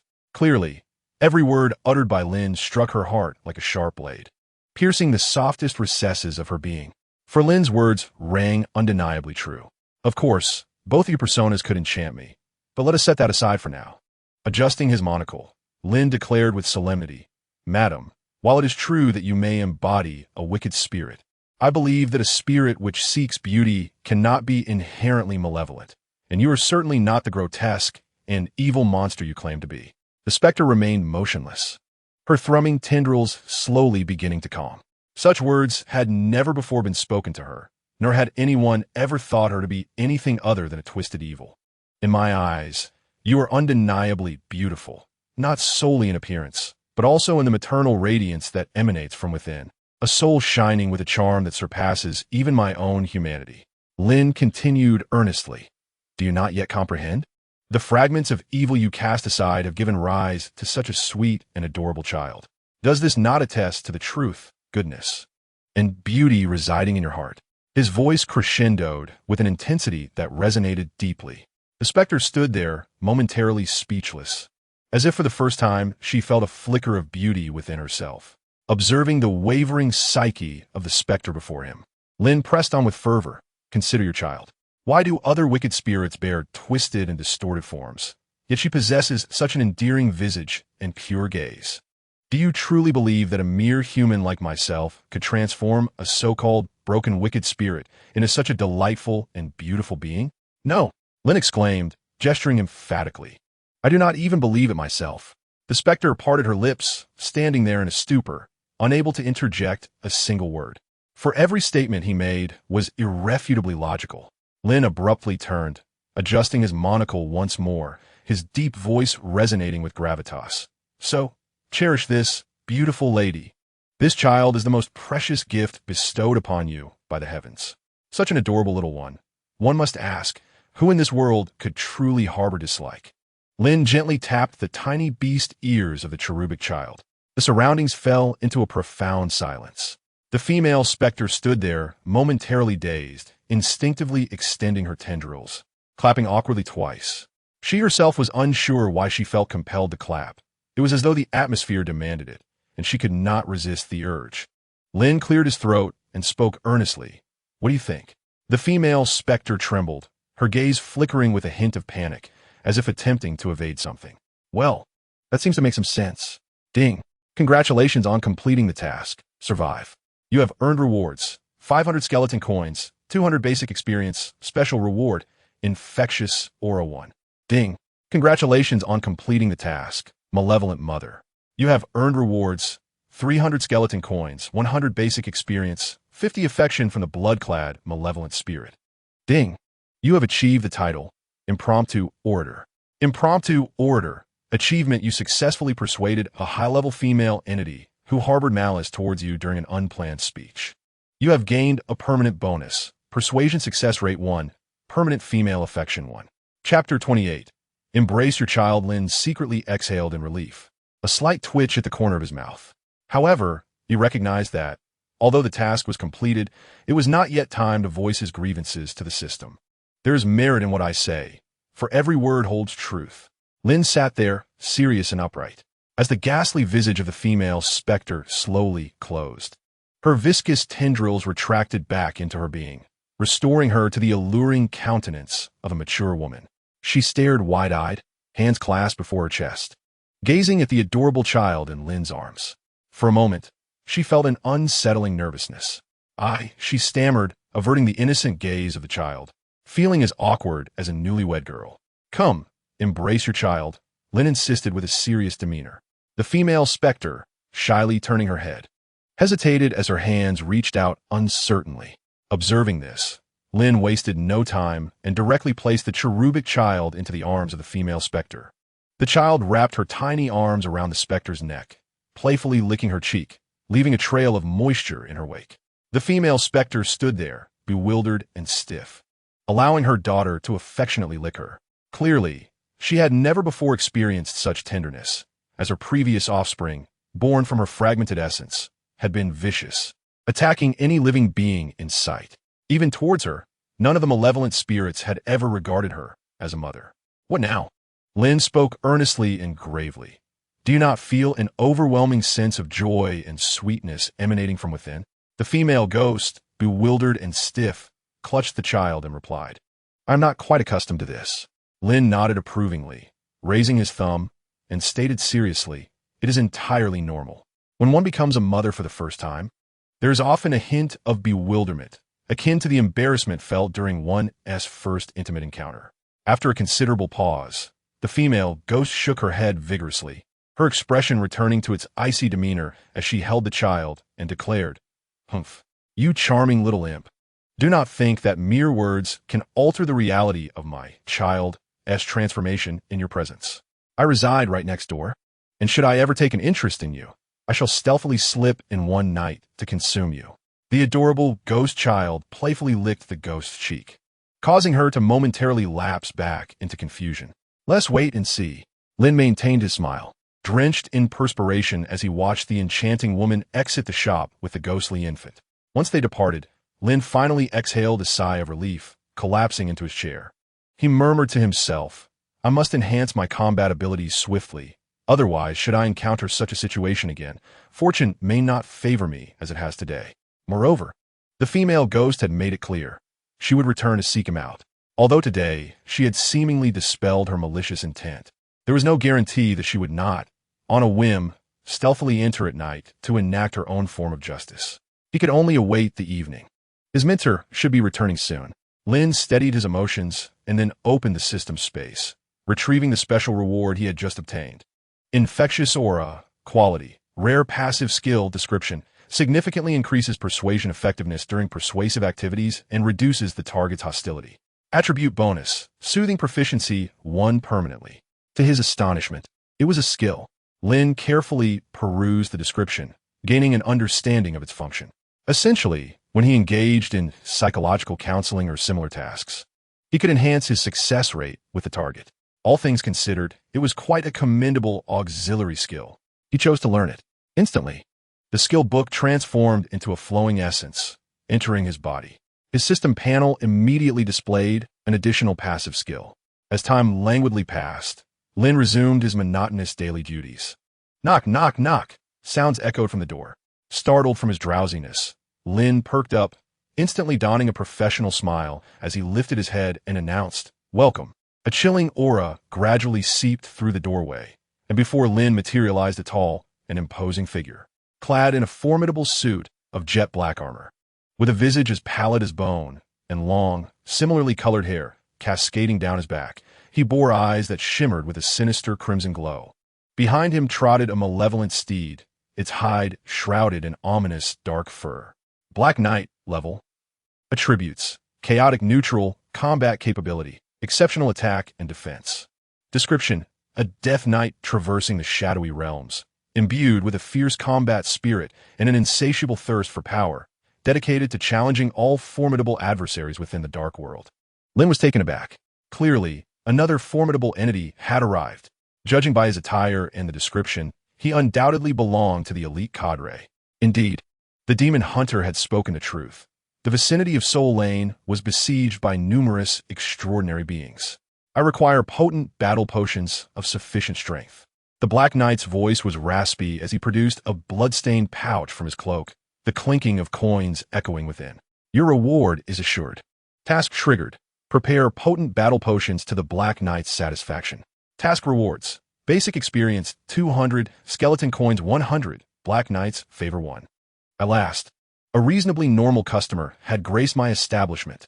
Lin immediately rose, maintaining a welcoming smile. "Please step inside, esteemed guest. You have indeed come to the right place. Our Bloodsaw Apothecary is the pinnacle of potion crafting in all of Soul Lane." The Black Knight rasped.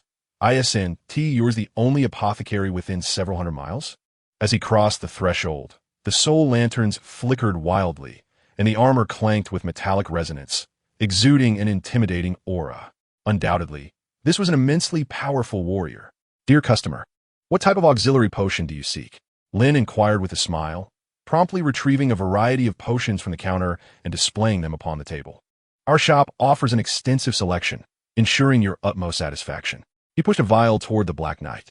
"For instance, this is a strength potion, capable of significantly enhancing your attack power. It is a bestseller in our store, and I encourage you to try it." The Black Knight glanced at it, lifted the vial to his nostrils for a whiff, and then consumed its contents in one swift motion. Warning: Crisis Level 10. It proved utterly ineffective. The Black Knight set the empty vial down, his voice a low growl. The enhancement this potion offers to my combat capabilities is virtually negligible. Are you mocking me? In that moment, Lin felt an overwhelming aura enveloping him, causing his heart to race. It dawned on him the inherent peril lurking within this task. In other words, if the Black Knight were to find himself unsatisfied with the potion provided, he might resort to violence. Chapter 29. The Perfect Amplification Potion. Lin gazed intently. Without uttering a word, he swiftly opened the counter and retrieved a meticulously crafted high-quality amplification potion from within, developed by his mentor. Try this one. I assure you it will meet your satisfaction, Lin declared earnestly. Top-tier Berserk Potion. This elixir significantly enhances overall abilities and induces a state of frenzy in the target. He placed the blood-red vial upon the table, undoubtedly a prized possession from their blood-saw apothecary. The Black Knight reached out, seizing the vial and consuming its contents in one swift motion. Instantly, a crimson glow enveloped him, with faint traces of red shimmering in his eyes, an unmistakable sign of the potion's efficacy. Ding! Crisis level 20. The effect was minimal. The Black Knight carelessly discarded the empty vial, rasping, "This potion may suffice for feeble creatures, but for me, it is virtually negligible." Lin's eyes widened, and he quickly retrieved another high-quality potion from beneath the counter, exclaiming, "Please try this one." Utter rubbish. Crisis level 30. What about this one? It treats hemorrhoids. Crisis level 40. This is undoubtedly the finest. It's expired. Crisis level 60. Moments later, Lin solemnly surveyed the array of empty vials strewn across the counter, glancing at the increasingly impatient Black Knight. Clearly, the potions offered by the apothecary were insufficient to satisfy such a formidable being. Crisis level 91. Lin's anxiety began to mount. This seemingly straightforward task posed dangers that were no less perilous than those encountered in previous endeavors. "It appears your establishment cannot provide anything superior," the Black Knight remarked, lifting his head and cracking his neck, his voice gravelly. "You are wasting my time." Ding! Crisis level 95. Wait. As the crisis level threatened to peak, Lin extended his hand, adjusting his monocle, and spoke with composure. "We do possess one more potion that I believe will meet your requirements. However, I must concoct it on-site, as I have none in stock. If you could grant me a brief period, I promise it will be the finest potion." The Black Knight rasped. "Oh?" Lin replied steadily. "Should this potion fail to satisfy you, you have my permission to execute me on the spot." Ding! Crisis level reduced by 5. A glimmer of interest flickered in the Black Knight's luminous eyes as he replied coolly. "Is that so? Very well. I shall grant you half an hour to concoct it.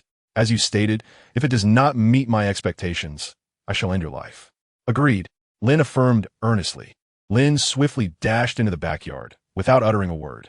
He promptly retrieved the recipe rewarded for vanquishing that primordial-level monster from the system space. Critical Strike Potion. Quality. Special Materials. Primordial Biological Tissue X1. Explosive Fruit Pulp X1. Hellish 3-Leaf Clover X4. Black Bat Wings X1. Among others. Description: a potion capable of significantly enhancing critical strike rates, albeit accompanied by some negligible, peculiar side effects. This was undoubtedly the finest elixir at his disposal, a reward for subduing the primordial beast. He could only hope to gamble on this desperate remedy. After all, the potion recipe granted by the system should surpass any concoction found in this realm. With a serious countenance, Lin hurried into the storeroom, gathering the various alchemical materials required for the potion. Most of the ingredients were readily available in his mentor's stockpile. As for the most challenging component, the primordial biological tissue, he had that as well. Last night, while performing dental work on that bounty hunter, he had collected a substantial amount of tooth fragments and the creature's oral mucus, which he had preserved. These would serve as excellent materials. Once the ingredients were prepared, Lin swiftly made his way to the alchemy lab in the backyard, ready to commence the potion-making process. Although his alchemical skills were not exceptionally high, 2 years of learning under his mentor had significantly honed his craft. He began the distillation process. Ding! You have ground the herb powder. Alchemy experience. Ding! You have extracted explosive fruit pulp. Alchemy experience 1. Ding! You have purified slime mucus. Alchemy experience 1. Gurgling and bubbling. Lin stirred the viscous liquid in the large vat with great vigor. Flames roared as he donned a mask, his expression grave. First, he added the black bat wings, followed by the fangs of a werewolf spider. Ding! You have added potion materials, alchemy experience. Ding! You have added potion materials, alchemy experience 1, with a resounding boom. The contents of the vat transformed from white to purple, emitting a series of skull-shaped bubbles. Lin stood impassively before the vat, continuously stirring. The potion within swirled through various hues of red, blue, black, and purple. Time flew by swiftly. Soon, 20 minutes had elapsed in the blink of an eye. Ding! You have successfully crafted a critical strike potion X1. Alchemy experience 10. Ding! You have successfully crafted a critical strike potion X1. Alchemy experience 10. Ding! You have successfully crafted a critical strike potion X1. Alchemy experience 10. Accompanied by the system notifications, Lin hurriedly bottled the potions, placing them swiftly on the table. A total of 10 critical strike potions. This accomplishment instantly granted him an additional 100 points of alchemical experience. Critical potion, exclusively for humanoid beings. It has the ability to elevate the target's critical hit rate by 100. However, it possesses certain minor side effects.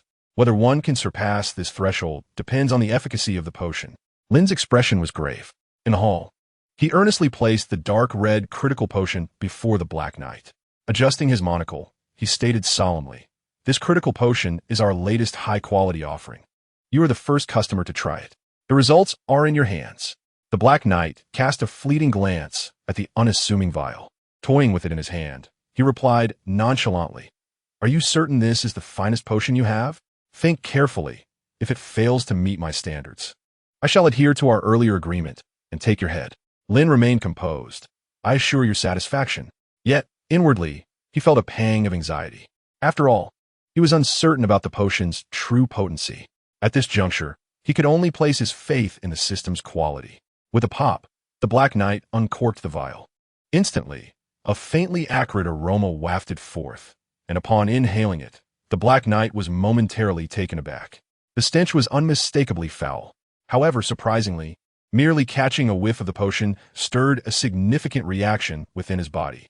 For one who had long indulged in various potions, such a sensation had not graced him in years. He grew serious, grasped the vial firmly, and gulped it down in one swift motion. Buzz! Almost instantly, he felt an intensely bitter warmth surging through him. This power! He trembled as he gazed at his arms, rising to his feet in astonishment. Shapta daisish, iambat. Yet stronger. He felt it. He distinctly sensed the power within him roaring like a tempest.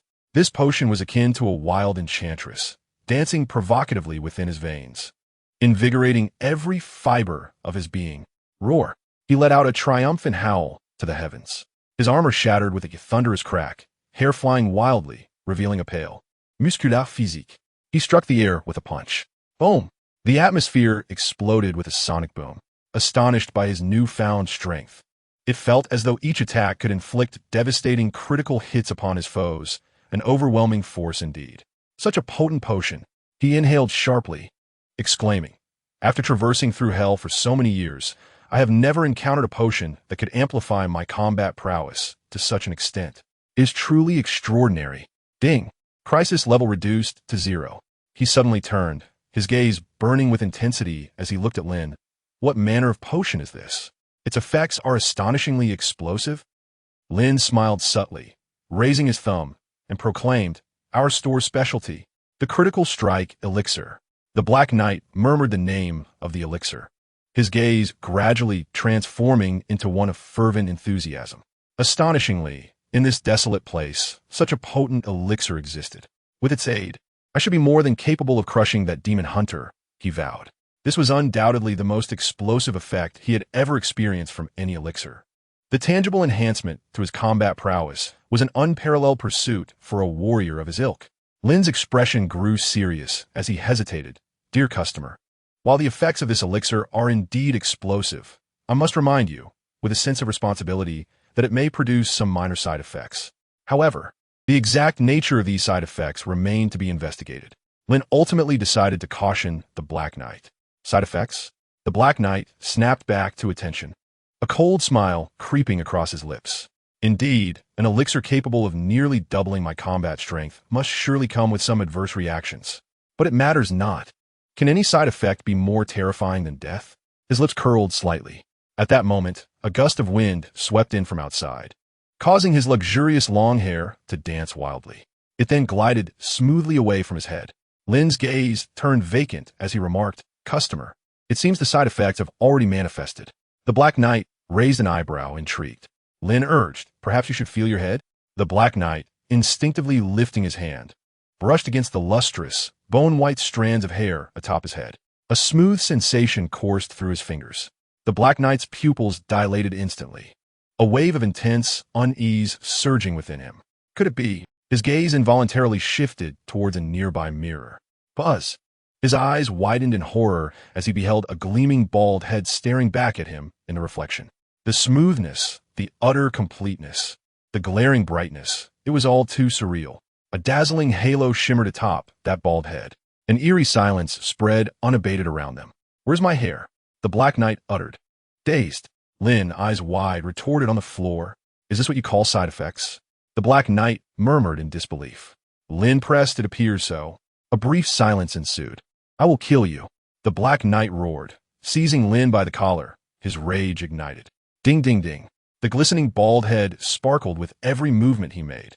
Lin, now panicked, exclaimed, "Did you not say you fear not even death?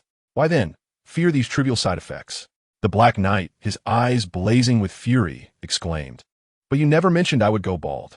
Lin retorted, "Indeed, you may have lost your hair, yet you have also grown stronger. This is merely a small price to pay for power." Gritting his teeth, the Black Knight released Lin's collar, panting heavily. His gaze flickered intensely, his mind waging a relentless internal battle. Indeed, as a warrior in pursuit of formidable strength, baldness was not an insurmountable burden. Moreover, the efficacy of the potion was astonishing. The nearly doubled enhancement it provided was undeniably remarkable. And so what if he was bald? As a Black Knight, should he truly concern himself with such trivial matters?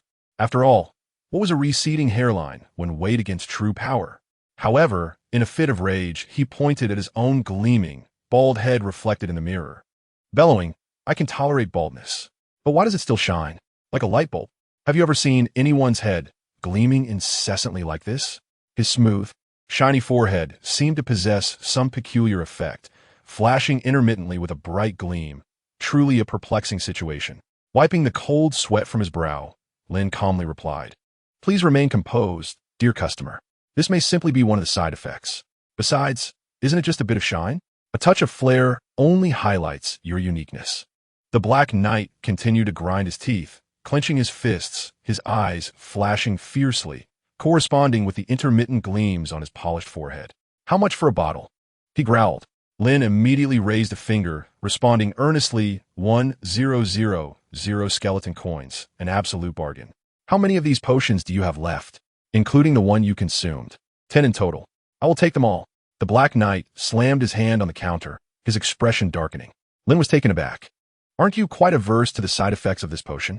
The Black Knight, in a swift motion, seized Lin by the collar, his eyes aflame as he roared, "Look at me.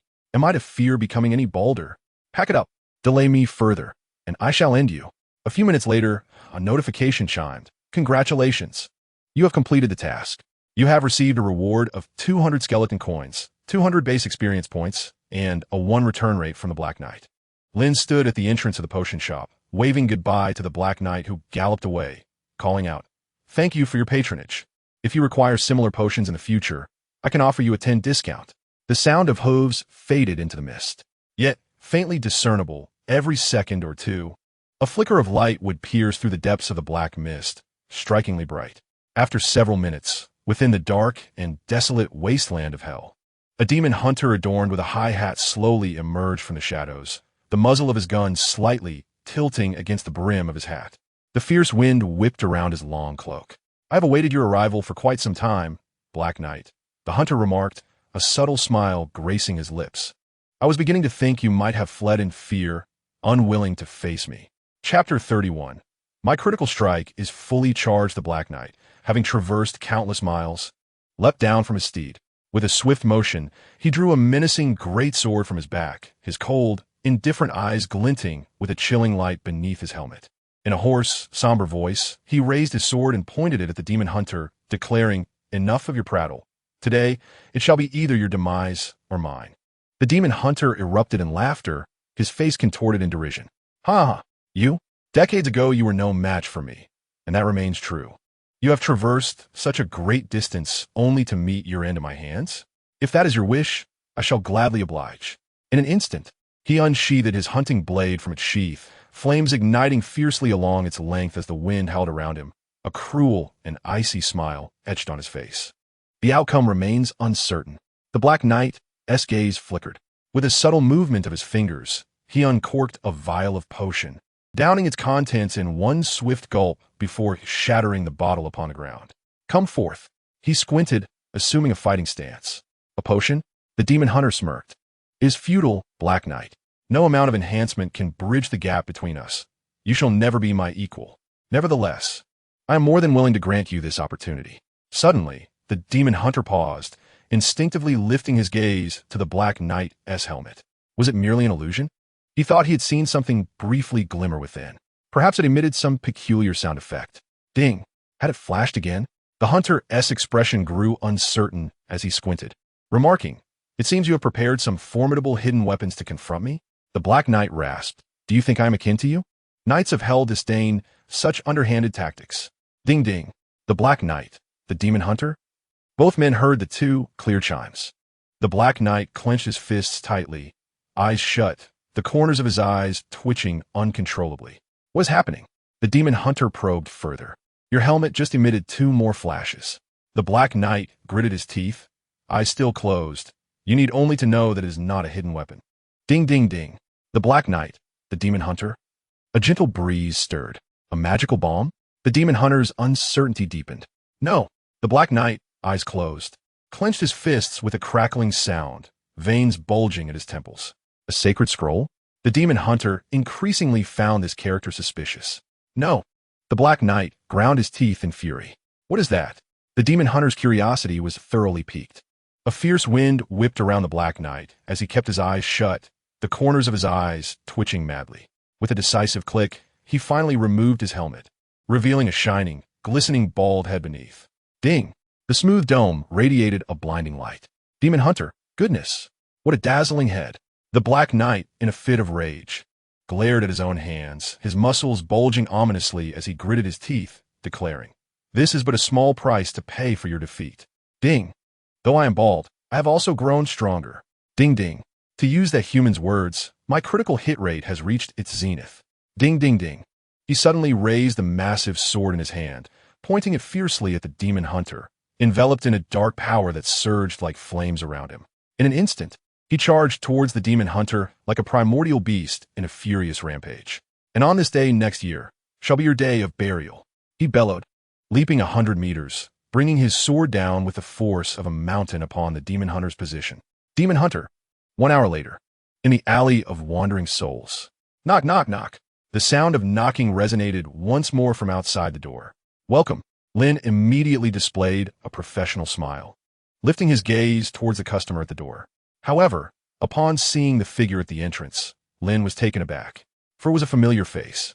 Demon hunter, Akaro's severely wounded. Race, human level.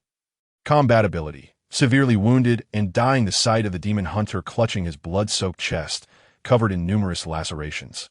Gasping heavily as he leaned against the doorpost, fingers dripping with blood, was shocking. "Goodness, it has only been a day. How could you sustain such grave injuries again?" Lin exclaimed in astonishment. "Cut the chatter." The demon hunter gritted his teeth, pressing firmly against his chest, urging, "Quickly, treat my wounds. The sooner, the better. I can offer you double the price." Ding! You have triggered the task. Heal the wounds of the demon hunter. Task rewards: 200 skeleton coins, 300 basic experience, 20 favorability points with the demon hunter. Lin's eyes widened as he hurried to the door, assisting the wounded demon hunter inside to sit down. "You are gravely injured." The demon hunter, with great difficulty, removed his hat, panting heavily, his eyes revealing traces of anger and desperation.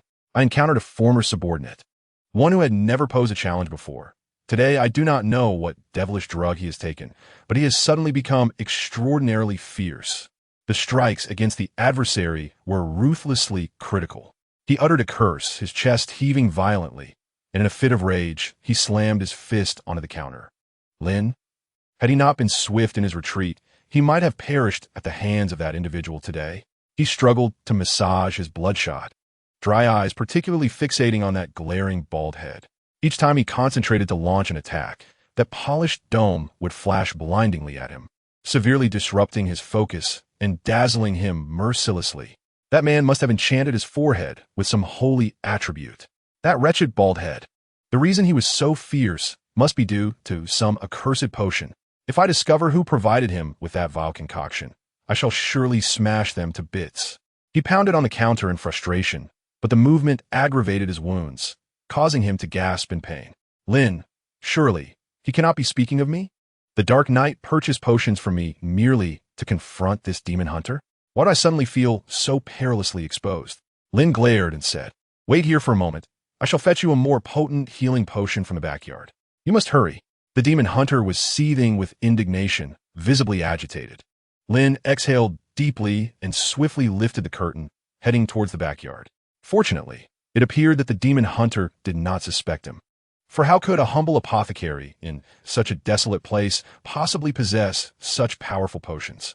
It was best that he remained oblivious.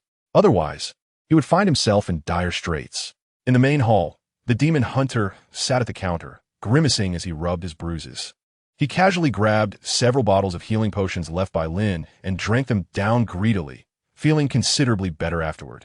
He glanced around the room, but in that very moment, his gaze was suddenly drawn to an empty bottle resting in the corner of the counter. In an instant, his expression froze.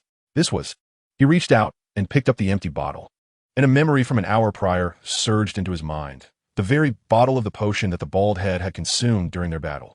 Identical. Chapter 32. A significant savings on lighting costs could it be? His expression went blank.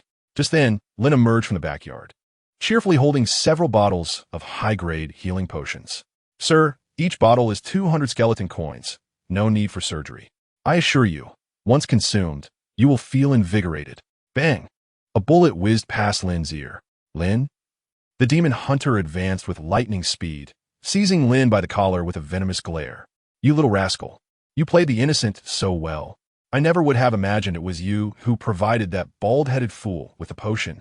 Lin, taken aback, replied, "What potion? I don't understand what you're talking about." The demon hunter's fury ignited. "Are you feigning ignorance? I witnessed that bald-headed man consume a vial of potion just before our duel, and that vial bore an uncanny resemblance to the one on your table." Lin cleared his throat, realizing the jig was up, and decided to drop the act. Curiously, he inquired, "Are you referring to a black knight riding a warhorse?" The demon hunter tightened his grip on Lin's collar, demanding, "What do you think?" Lin closed his eyes, maintaining his composure, a faint smile gracing his lips. "I see.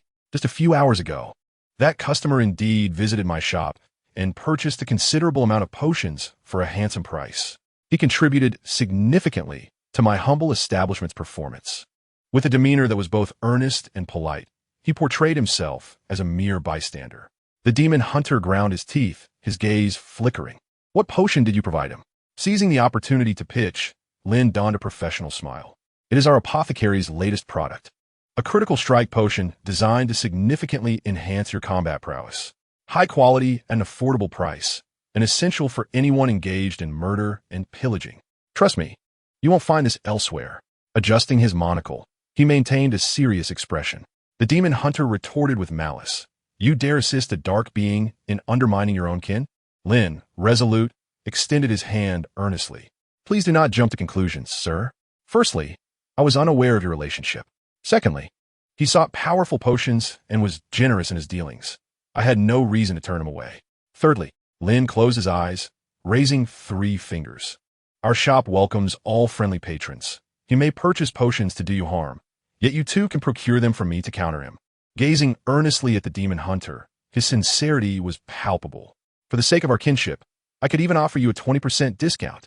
A brief silence ensued. The demon hunter squinted, asking, "How much?" Lin, with a serious demeanor, raised 2 fingers. "The price is 2,000 skeleton coins per vial. However, considering your status as a longtime customer of my kin, I can offer it to you at the bargain price of 1,600 coins per vial." The demon hunter's eyes glimmered as he contemplated hesitatingly suggesting, "Or, I could simply kill you and seize your little shop." Lin, eyes still closed, shook his head. "Sir, we share the same bloodline.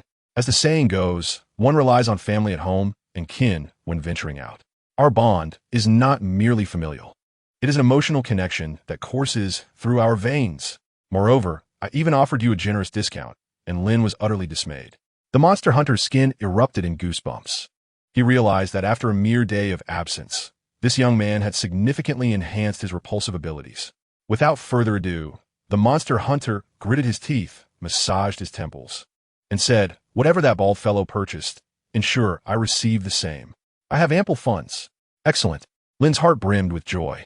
Mere minutes later, the system chimed. Task completed. Heal the monster hunter's injuries. Rewards, 200 skeleton coins, 300 basic experience, 20 favorability points with the monster hunter. The concoction was ready. With a smile, Lin placed the freshly brewed 10 bottles of critical strike potions upon the counter. The total for the 10 potions amounted to 160,000 coins, or 16 black skull coins, alongside 6 ordinary recovery potions for 300 coins and 2 special recovery potions for 600 coins, culminating in a grand total of 1,690,000 coins. Allow me to round it off to 170,000 coins. Thank you for your patronage. Lin bowed at a 90-degree angle. The monster hunter, gritting his teeth, began to noisily extract coins from his pouch.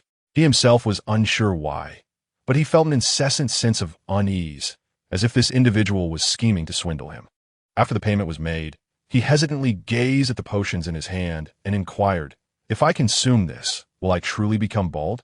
To be honest, he was somewhat resistant, for his lustrous, ebony locks had taken years of meticulous care to maintain. Lin replied earnestly, "Baldness is a trivial matter. Strength is a lifelong pursuit. Besides, it's merely hair. Should it fall out, you can always come to me for a transplant." Suddenly, Lin conceived an excellent business model, a continuous stream of income from critical strike potions and hair transplant services. The monster hunter hesitated. Yet, recalling how he had nearly perished at the hands of that Black Knight, who was far inferior to himself, he felt a simmering frustration.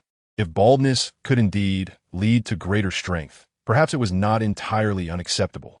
With this thought in mind, he uncorked the vial with a decisive pop and downed the potion in one swift motion. Instantly, a radiant glow enveloped his entire being. His face was a portrait of astonishment, followed by an overwhelming surge of indescribable power coursing through him. Breathless with shock, a thunderous sound erupted as, under the immense force, his garments tore apart, revealing his bulging muscles. He distinctly felt the tremendous amplification within him, an unimaginable transformation. In that moment, he comprehended the extraordinary nature of this potion, realizing that compared to baldness, it was undoubtedly worth the trade. A gust of wind swept through, and as Lin watched in disbelief, his once lustrous black hair was whisked away by the breeze. A sudden glimmer of light radiated from the impeccably polished crown of his head. Lin stifled a laugh, knowing that to succumb to mirth would prove perilous. Yet, it was a daunting task to suppress his amusement, for the orb before him was undeniably more rounded and lustrous than the previous one. The demon hunter turned, gazing into the mirror at his gleaming baldness, murmuring to himself, "Is my baldness a sign of strength?" With a chime, brilliance flickered upon his forehead. Observing the hunter's bewildered expression, Lin gently patted his shoulder, offering words of comfort. "Dear sir, this is indeed a fortuitous development.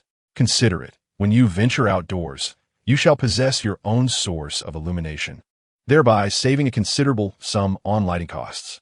His reasoning held merit, yet an inexplicable urge to eliminate this human lad simmered within him. Chapter 33. Who Wouldn't Shine? Moments later, in the shadows beyond the Soul Alley, a flickering light could be discerned deep within the darkness, akin to a beacon swiftly approaching. This light shimmered like fireflies in the night, twinkling and pulsating. In the next instant, accompanied by the whinny of war horses, a brooding Black Knight, his head aglow, charged forth. Surrounding his gleaming dome were swarms of moths, spiraling in erratic patterns. His somber gaze roamed, searching for the elusive demon hunter. More than half an hour prior, he had grievously wounded the hunter, yet the latter had managed to escape during a fleeting moment of vulnerability. He was confident that the demon hunter could not have traveled far. As a long-standing nemesis for centuries, eliminating him would elevate his standing within the dark realm. This hard-won opportunity would not be squandered lightly. At that moment, his eyes sparkled with realization as he sensed a familiar aura emanating from the direction of Soul Alley.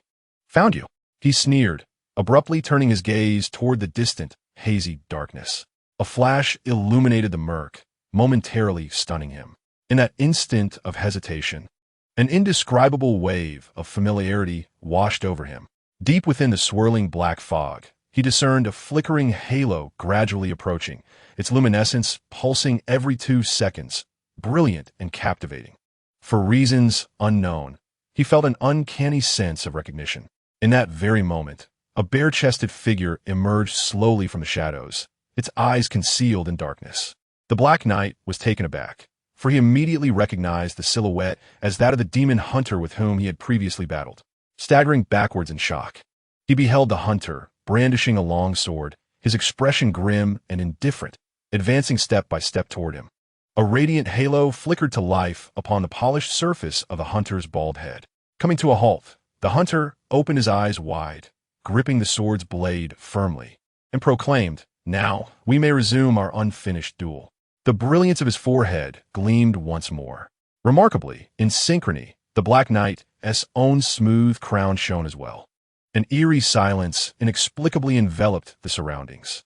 The Black Knight, astonished, fixated on the potion vial in the hunter's hand, gritting his teeth and exclaiming, "Could it be?"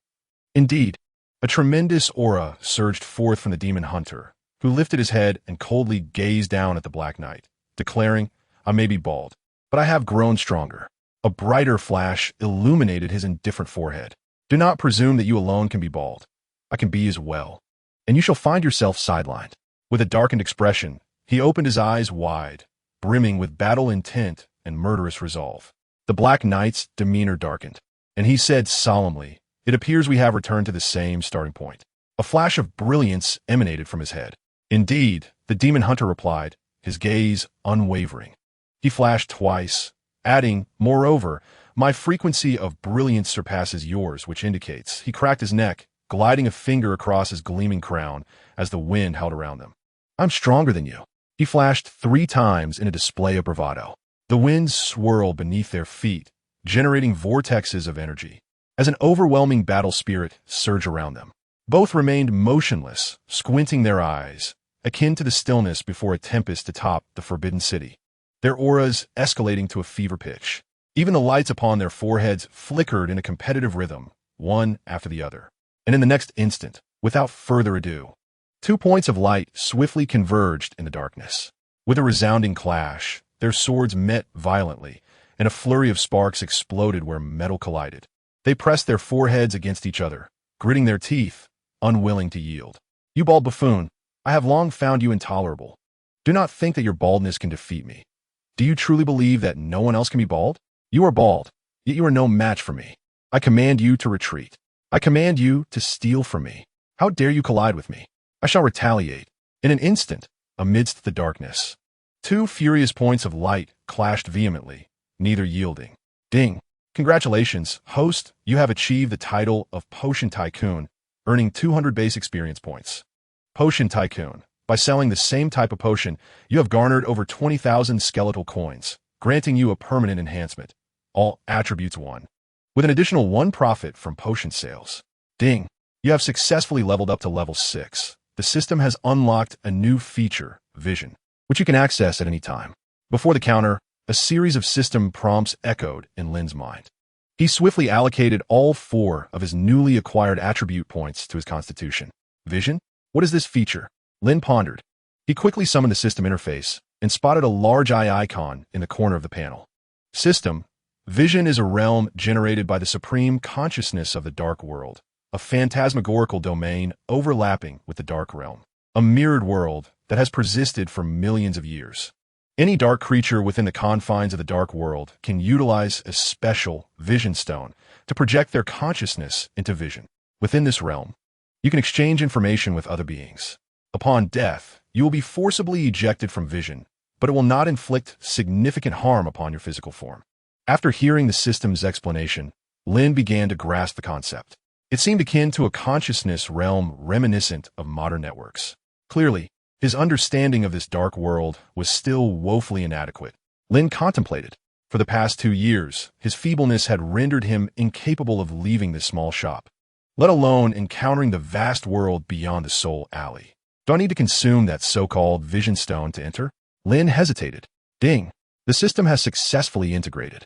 Each time you log in, a fee of 500 skeletal coins will be deducted, and the system will automatically connect you. So expensive.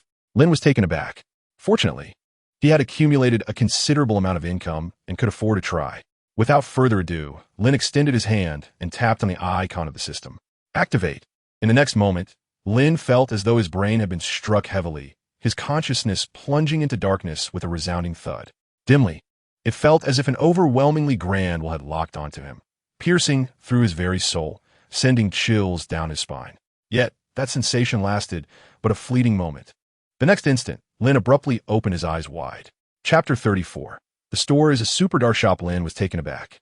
Before his eyes stood not his modest little shop, but an immense plaza, vast beyond comprehension, seemingly endless. The sky above was shrouded in darkness, and phantoms drifted about the square like wandering souls. Hovering high above, an orb radiated a dim black light, akin to a sun, casting its gaze upon the entire world. Ding! Host, you have successfully passed the Supreme Will's review and entered the Vision Realm. This is Vision Plaza in Abyss World number 11, Zone 900. Please be advised that within the confines of Vision Plaza, the Supreme will prohibit any form of conflict. You may now access your information at will through the rune on your wrist. Caution: unless absolutely necessary, refrain from disclosing your coordinates and identity within the dark world, as the consequences will be yours to bear. Skull coins are the sole currency for transactions within the Vision Realm. The system has automatically converted 1,000 skull coins into your account. Lin raised his ethereal arm and indeed saw a deep blue rune adorning his wrist. He swiftly composed himself. The dark world was indeed beyond imagination, giving rise to such a vast space for conscious interaction. The term Supreme will caught his attention. It must be related to the colossal eye above. Could it be that this Supreme Will is the deity of the dark world? Tentatively, Lin touched the rune on his wrist, and in the next moment, a message materialized before him.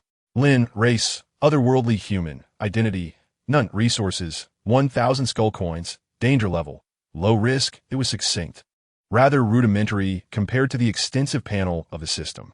Lin hesitated and inquired, System, what is your relationship with the Supreme Will? You seem somewhat alike. System, no relation whatsoever.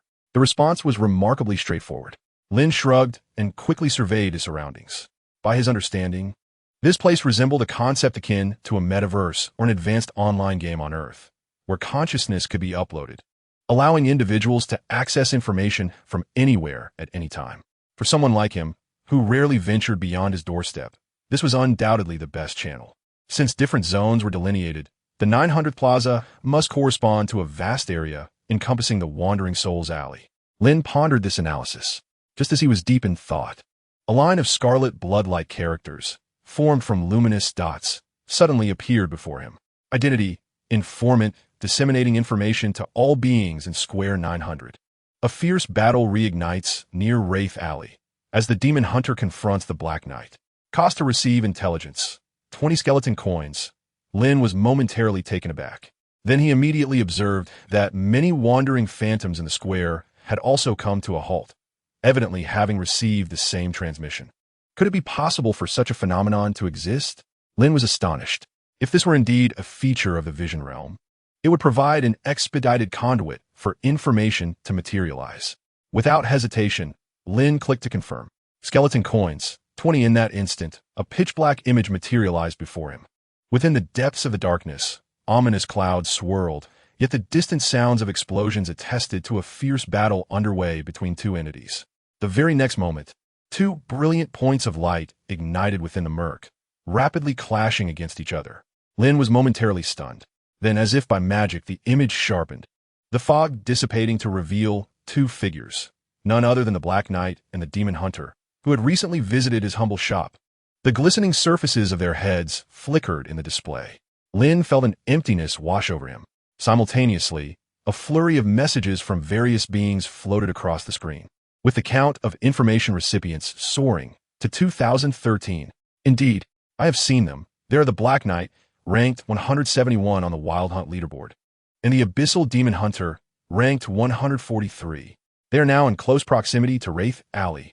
Their long-standing rivalry had seen them clash 2 years prior on the Hellfire Plains.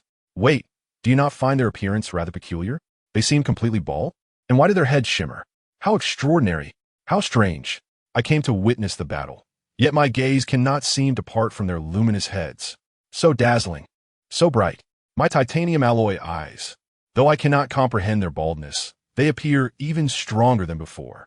Remarkable, as Lin stared in awe. The screen was inundated with messages exclaiming how dazzling everything was. For some inexplicable reason, Lin was suddenly transported back to the experience of watching barrage videos online before his journey. Is this dark world truly so progressive? Lin quickly absorbed the entirety of the scene, calming his racing heart. It seems that this is indeed a consciousness realm capable of interactive information exchange. One must admit, the existence of such a world undoubtedly holds greater potential for development.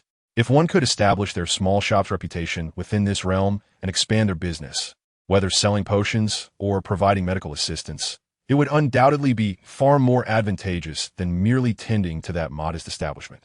If he can access this world, then surely his mentor ought to be aware of it as well. Nevertheless, despite such thoughts, Lin remained cautious. His foremost task now was to thoroughly investigate the channels of information exchange within this world, as such knowledge would facilitate his development. Lin's gaze once again fell upon the ice-blue runes adorning his wrist. He tapped it once, and before him appeared his identity panel within this realm. Tentatively, he tapped twice more, and instantly, a brand new panel materialized before his eyes, causing Lin to recoil in astonishment. Regional channel. Immediately, he observed a series of scrolling messages on the screen.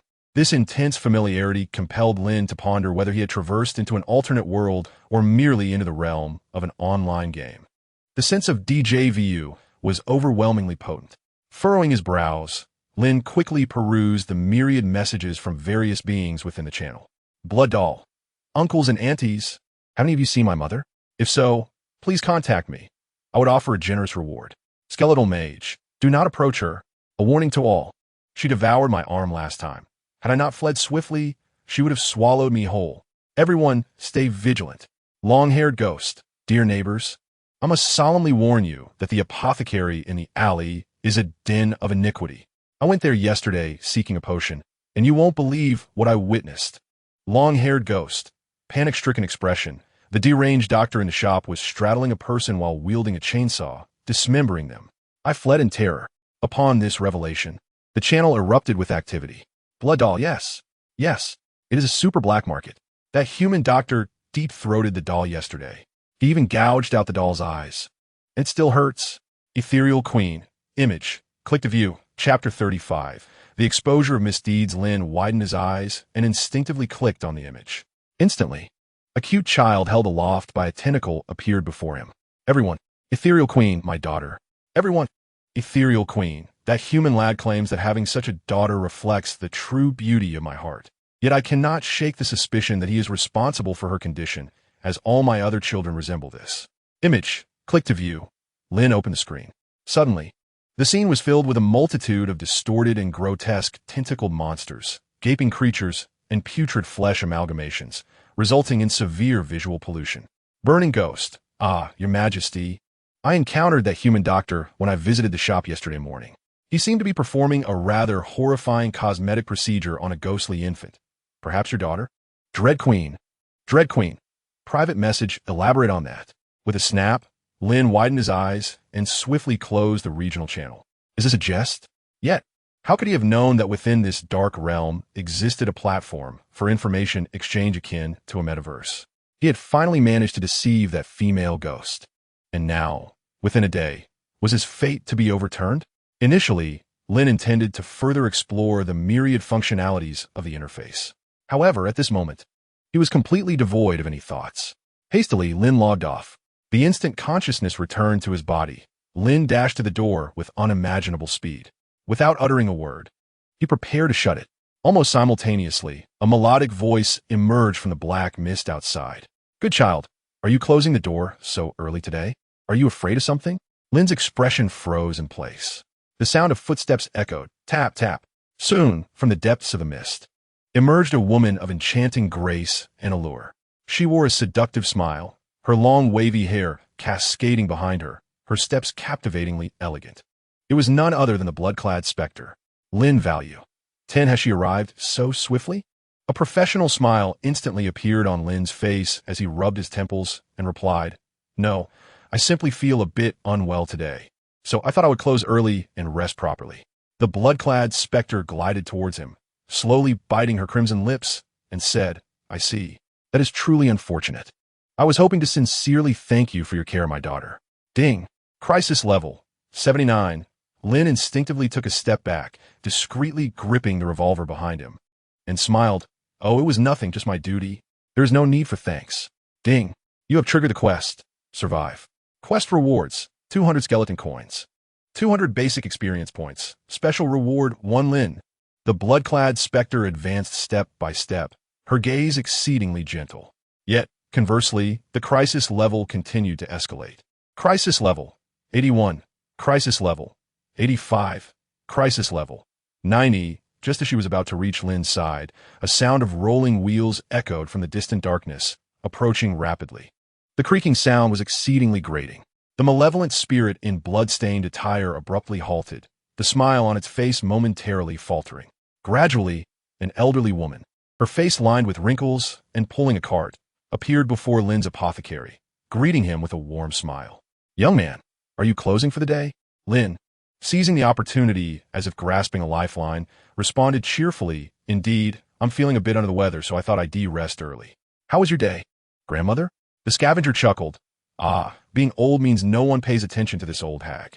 However, thanks to the items you gave me today, I won't need to scavenge for several days. Haha." Without hesitation, Lin replied earnestly, "Dear grandmother, I've gathered some intriguing refuse that you might find interesting. Shall I present it to you now?" "Oh." The scavenger beamed. "Then I thank you kindly, young man." Lin swiftly returned to the apothecary, promptly bringing forth the long hair of the demon hunter and the black knight, placing them solemnly onto the scavenger's cart. Ding. You have given the scavenger demon hunter's hair X1. Ding. You have given the scavenger black knight's white hair X1. The scavenger flinched, her gaze fixating on Lin with a complex expression. As I passed by the alley, those two outsiders were still fighting, their clash causing my old eyes to ache. Were they the ones who had their heads shaved here? Lin smiled. "Indeed, they're both valued customers of mine." The scavenger paused, then broke into an admiring grin. "Impressive. Impressive. I hadn't anticipated that the recent outsiders in our soul alley would have connections with someone like you. You're quite remarkable. However, I'm afraid this old woman has nothing to offer you in return. Would you mind if I rested a moment at your shop's entrance?" Lin quickly assisted the elderly woman, cheerfully saying, "I would be delighted. Please sit as long as you need." Ding. You have completed the task. The malevolent spirit in blood-stained attire has rescinded its hostility towards you. You have received rewards, 200 skeleton coins, 200 basic experience, and a special reward, Curse Diagnosis Skill Book X1. Lin maintained his smile, though internally he felt as if he had narrowly escaped death. He understood that the malevolent spirit had come to claim his life. Had it not been for the timely arrival of this amiable elderly woman, he might have met his end today. "Young man, who is that?" The scavenger inquired with a smile, glancing toward the distance at the crimson-clad malevolent spirit. Lin promptly introduced her with a cheerful demeanor. "Oh, she's also one of my customers, a lovely lady who has recently moved in nearby. She's quite friendly." The malevolent spirit offered a faint smile, her gaze icy and penetrating. Without lingering, she continued on her way. With a gentle turn, she playfully tossed her long hair and with a slight smile said, "Since you have matters to attend to, I shan't intrude. However, I have prepared a delectable meal this evening. I trust you would not mind visiting my home at number 45. My daughter has quite taken a liking to you." Ding. You have triggered the quest, Blood Feast Quest Branch 1. Accept the invitation of the bloodstained spirit and pay a visit. Quest Branch 2. Decline the invitation of the bloodstained spirit and survive the night. Quest rewards, 1,000 skeletal coins, 500 basic experience. Special reward, 1 creeping shadow. The corners of the bloodstained spirit's mouth stretched grotesquely to her ears, revealing writhing tendrils and menacing barbs within. Surely, you would not refuse. She spoke softly. Chapter 36. Public execution with her arms crossed. She turned away, gracefully retreating into the darkness whence she came. As her footsteps faded into the distance, Lin Yun exhaled, feeling a wave of relief wash over him. Young man, the scavenger at his side smiled. It is best to return. But heed my advice. Do not provoke vengeful spirits, for they will cling to you eternally. Lin Yun quickly came to his senses and expressed his gratitude. Regardless, I must thank you, dear lady. Without your intervention, I would have been in dire peril. The scavenger chuckled as he ambled away with his cart, remarking, had it not been for you last night, the soul alley would no longer exist. But know this, dear boy, the lady will only assist you this once. What follows is beyond her concern. Creaking and groaning, Lin Yun watched as the old woman vanished into the swirling fog. His expression turned grave. He hurried back to the apothecary, glancing at the time, raising an eyebrow. I can only hope my mentor returns tonight. If not, I may find myself in a troublesome predicament. Soon, the soul lantern flickered outside, gradually dimming as night descended. Yet, there were no signs of his mentor's return. Lin Yun paced anxiously, aware that the likelihood of his mentor returning tonight was slim. He was left with two choices, either accept the invitation or remain until dawn. However, given his current abilities, surviving until morning seemed a formidable challenge. Furrowing his brow, without hesitation, he expended 500 skeletal coins and swiftly logged into the vision realm, eager to gather some intelligence. As he opened the regional channel, he immediately spotted a familiar username. Regional channel, Burnt Ghost, Your Majesty, have you disposed of that human lad? Ethereal Queen. The boy was fortunate. An unknown scavenger fortuitously passed by, and his connection with that old woman seems rather significant. I refrained from taking action. Skeleton Demon. Are you referring to the skin-wearing crone? If so, you must tread carefully. She is among the earliest inhabitants of our Wraith Alley. Many residents believe she is likely a remnant of a primordial monster, possessing formidable power. Ethereal Queen. Quite intriguing, yet I fear her not in combat. Ethereal Queen, this evening, I have invited that young man to my abode. Should he arrive, a splendid spectacle awaits him. If he does not, well, I shall seek my own amusement. Fireburnt Ghost. The Queen is invincible. The subsequent comments were all unabashed flattery. Clearly, she had established considerable authority shortly after her arrival. Indeed, this is a world where strength reigns supreme. Skeleton Demon, my queen, could he perhaps be observing us from the spectral realm at this very moment? Ethereal Queen, ew, impossible. That fellow is pathetically weak, lacking even the ability to enter the spectral realm. Even if he were present, I find myself quite irked by him. Await my battle report tomorrow. Ethereal Queen. Human Dog Doctor, are you there? Are you there? Ethereal Queen. You bastard who dared to betray my daughter. Show yourself if you have the courage. With a sharp sound, Lin swiftly closed the regional channel, his eyes wide in disbelief. This was a blatant scheme against him. No. Lin immediately logged off, his expression grave. He narrowed his eyes, ensuring he was armed with his revolver, heart, and bone-picking knife, his best means of self-defense thus far. He then activated his interface. Skills, Infectious Aura, slightly increases the success rate of persuasion. Curse Diagnosis, allows the detection of curses afflicting the target during diagnosis. Lin pondered, a combat novice with all attributes focused on combat and scant living skills cannot confront directly. Cunning is essential. His expression turned serious as he observed the flickering soul lantern dimming. Without further hesitation, he swiftly closed the door and, lantern in hand, stepped out of the apothecary for the first time. The glow of the soul lantern dispelled the encroaching darkness. In the stillness, he soon found himself before the door of number 45 Wraith Alley. Raising his gaze, an old and dilapidated house came into view, a waft of pungent blood and moldy air enveloping him. This was the former shop of the pig-headed demon, who had been devoured just yesterday. Creak. Lin cautiously pushed open the ancient wooden door while holding the lantern. Madam, I have come to pay a visit. Lin called out. Inside, darkness reigned, and the musty air thickened. Lin carefully stepped inside. In the obscurity, he vaguely discerned the sound of rustling movements echoing in the gloom. Around me, there seemed to be something suspended, emitting faint sounds of clashing chains. In the next moment, the candelabras adorning the walls ignited one by one, instantly illuminating the entire room. It was then that Lin beheld the shocking sight. Hanging from the chains were numerous desiccated corpses, flayed and grotesque. He could distinctly observe the contorted expressions frozen on their faces, evidently before the demise of the beast known as the pig-headed demon. This place had always been a bloody and merciless slaughterhouse. Lin reached out and prodded the face of a corpse dangling before him. "Not as handsome as I," he muttered, shaking his head as he brushed past the hanging figure and proceeded onward.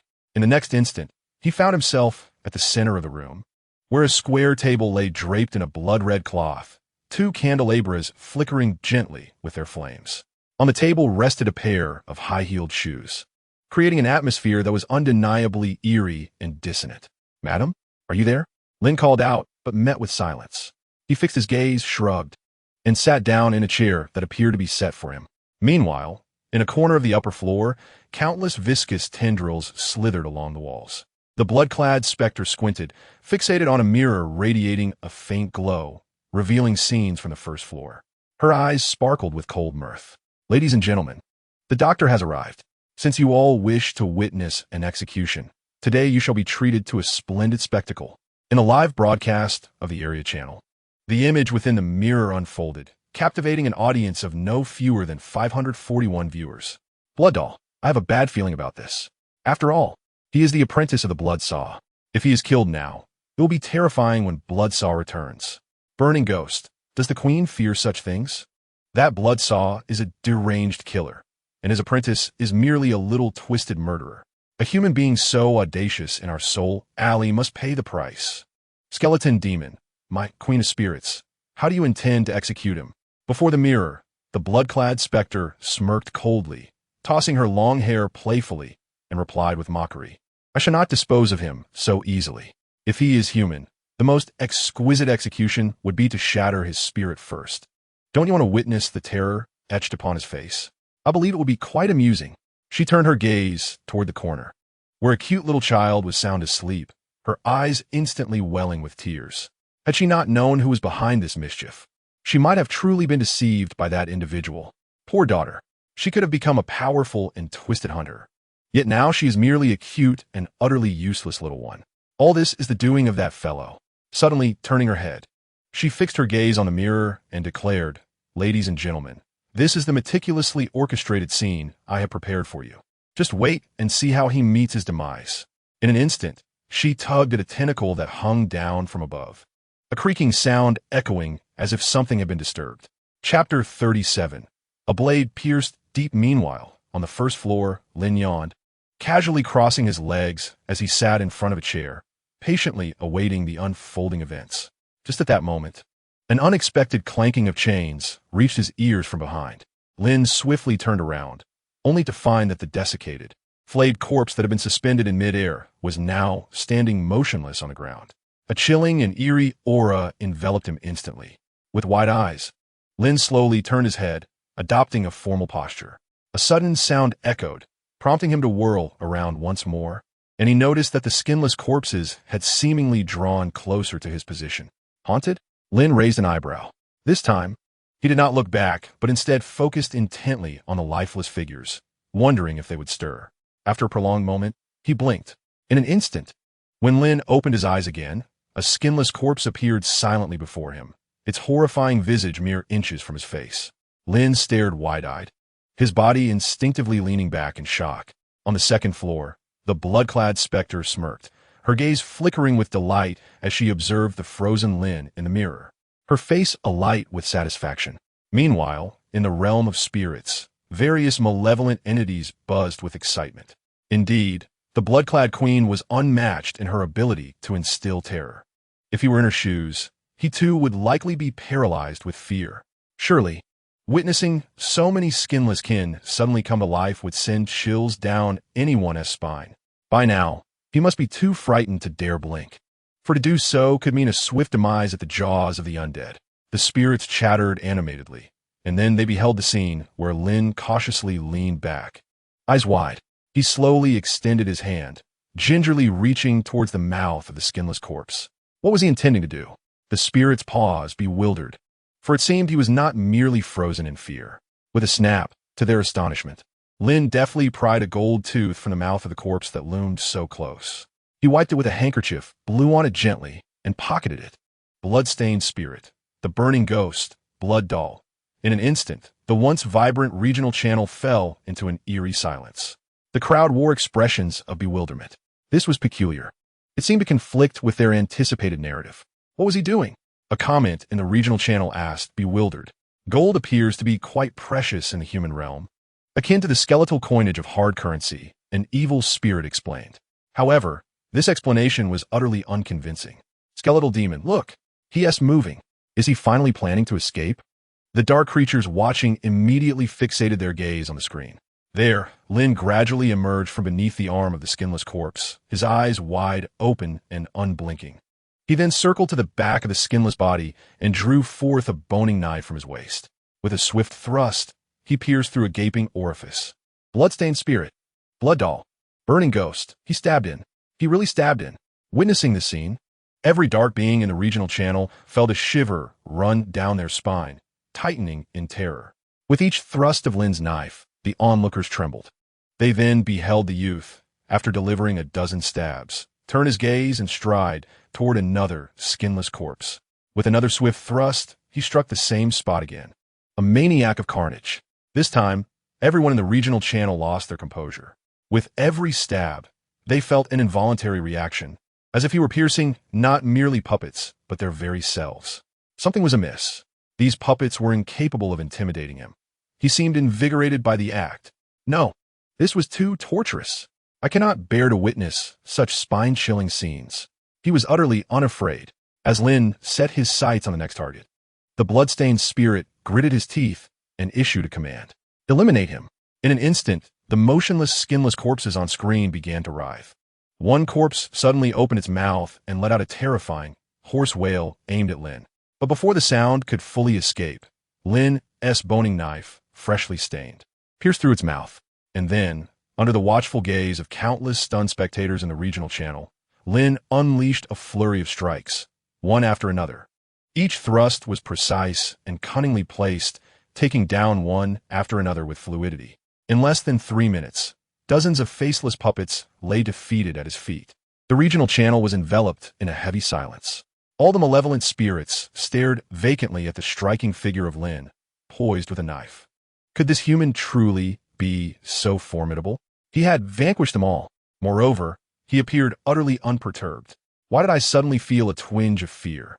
Just as the crowd was absorbing the shock, they saw Lin sprinting towards the doorway. In an instant, the spirit's eyes brightened. Was he attempting to flee? However, mere seconds after Lin vanished from the screen, they were startled by a cacophony of buzzing sounds emanating from outside the frame. What was that noise? One spirit pondered, bewildered. In the next moment, Lin burst back onto the scene, wielding a chainsaw like a maniac, the device roaring ominously. The onlookers gasped in horror. How dare he attempt to frighten me? Has he grown weary of life? Today, I shall chop you all to pieces and feed you to my treasure companion. With the chainsaw revving, Lin commenced a nightmarish execution of the fallen puppets, a spectacle gruesome enough to terrify any child. Before long, a series of blood-curdling images unfolded before the camera. Blood doll, screaming, I can't watch anymore. It's too terrifying. He doesn't even spare the corpses. Long-haired ghost, in sheer terror, indeed. That is how he operated yesterday. Burnt ghost, clutching his head in fear. He is not even human. Your Majesty, you cannot treat him like a normal person. His brutality surpasses even that of his mentor. Within the regional channel, numerous Plant 1 notifications flooded the screen. Witnessing the viewers on the verge of psychological trauma, the blood-clad spirit hastily shut off the broadcast, clenching its fists, exclaiming, this guy. Chapter 38. I truly wish to cooperate with you on the first floor. Ding.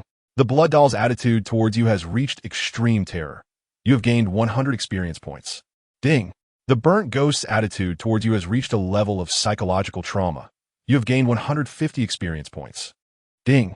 The long-haired ghost's personality trait, timid, has successfully been altered to withdrawn. You have gained 200 experience points. And so forth.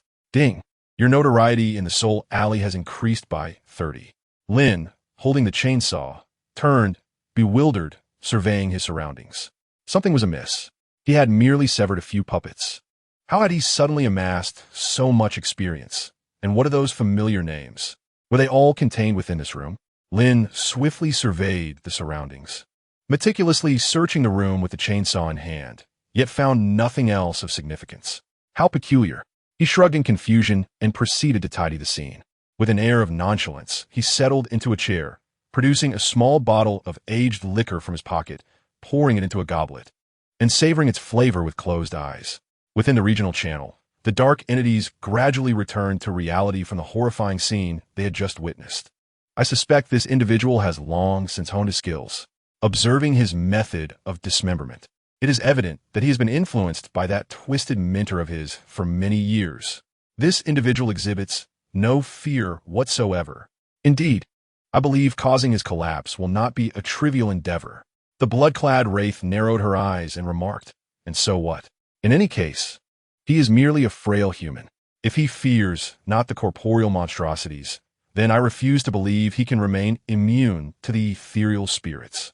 With a swift motion, she tugged forcefully at another drooping tentacle beside her.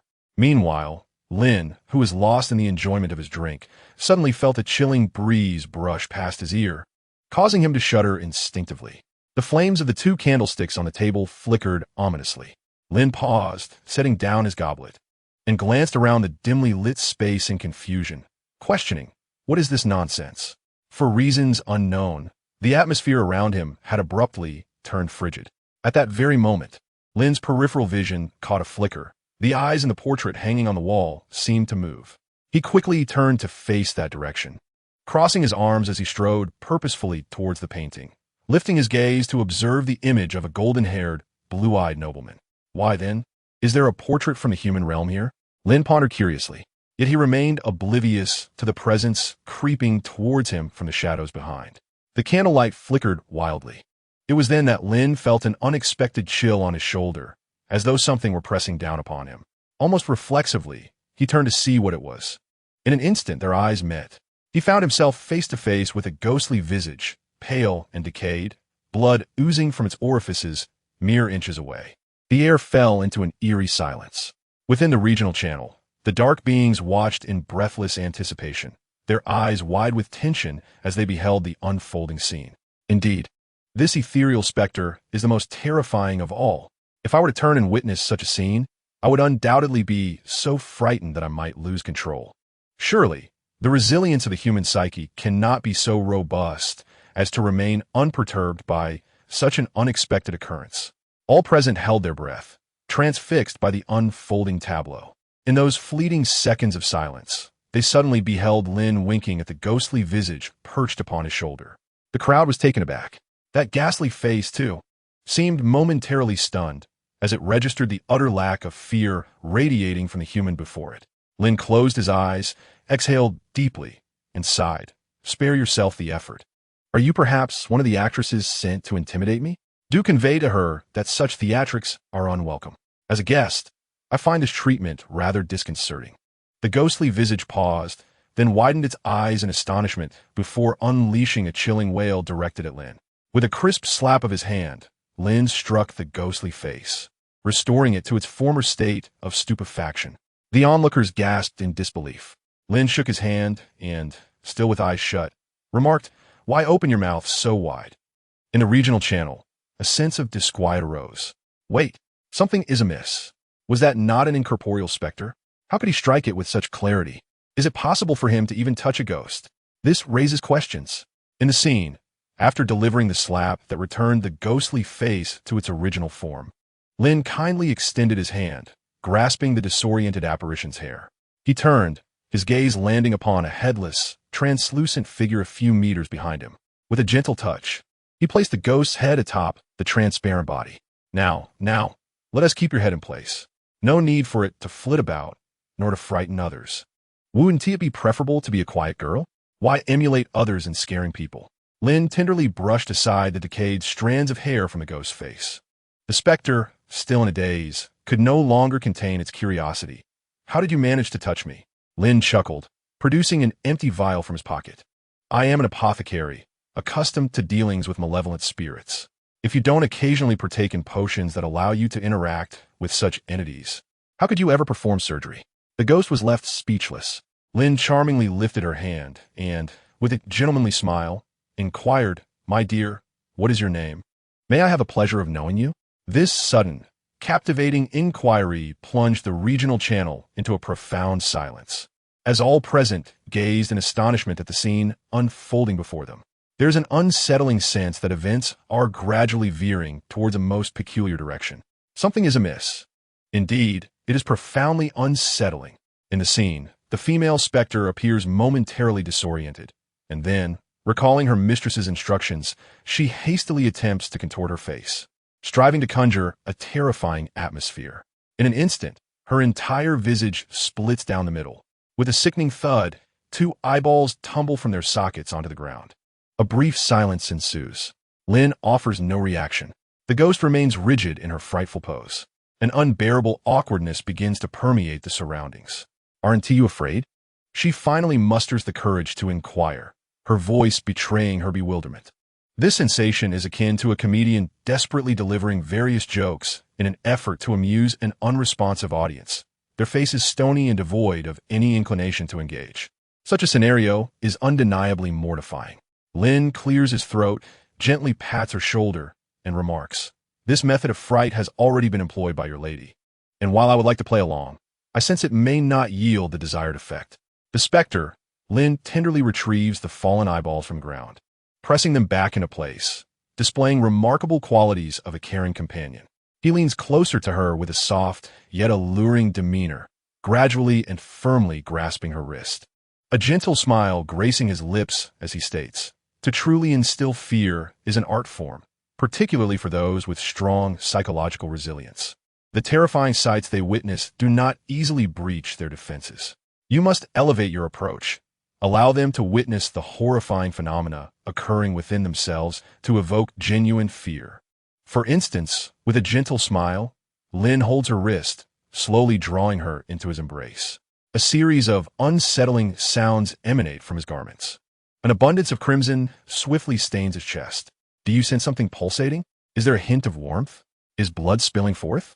Indeed, just as you surmised. What you now grasp is my very heart. In the surrounding channel, every individual holds their breath, captivated by the image of blood surging forth from his chest. They gaze upon his gentle smile, and an indescribable tremor of immense dread and dissonance arises within each of their hearts. Meanwhile, in the scene, Lin maintains his tender expression, inching closer while firmly gripping the ghost's wrist. Fear begins to manifest in her eyes, quivering with the faintest hints of trepidation. Lin whispered softly in her ear, "Just so, you must gradually tighten your grip on the heart of your target, allowing them to distinctly feel the terror of their heart being seized. Then, you must ensure they witness it firsthand.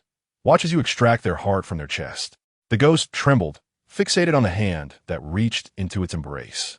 Gradually, Lin's wrist was held tightly, slowly drawing her hand out from his grasp, revealing a bloodied, pulsating heart, trembling in her grip as it was unearthed.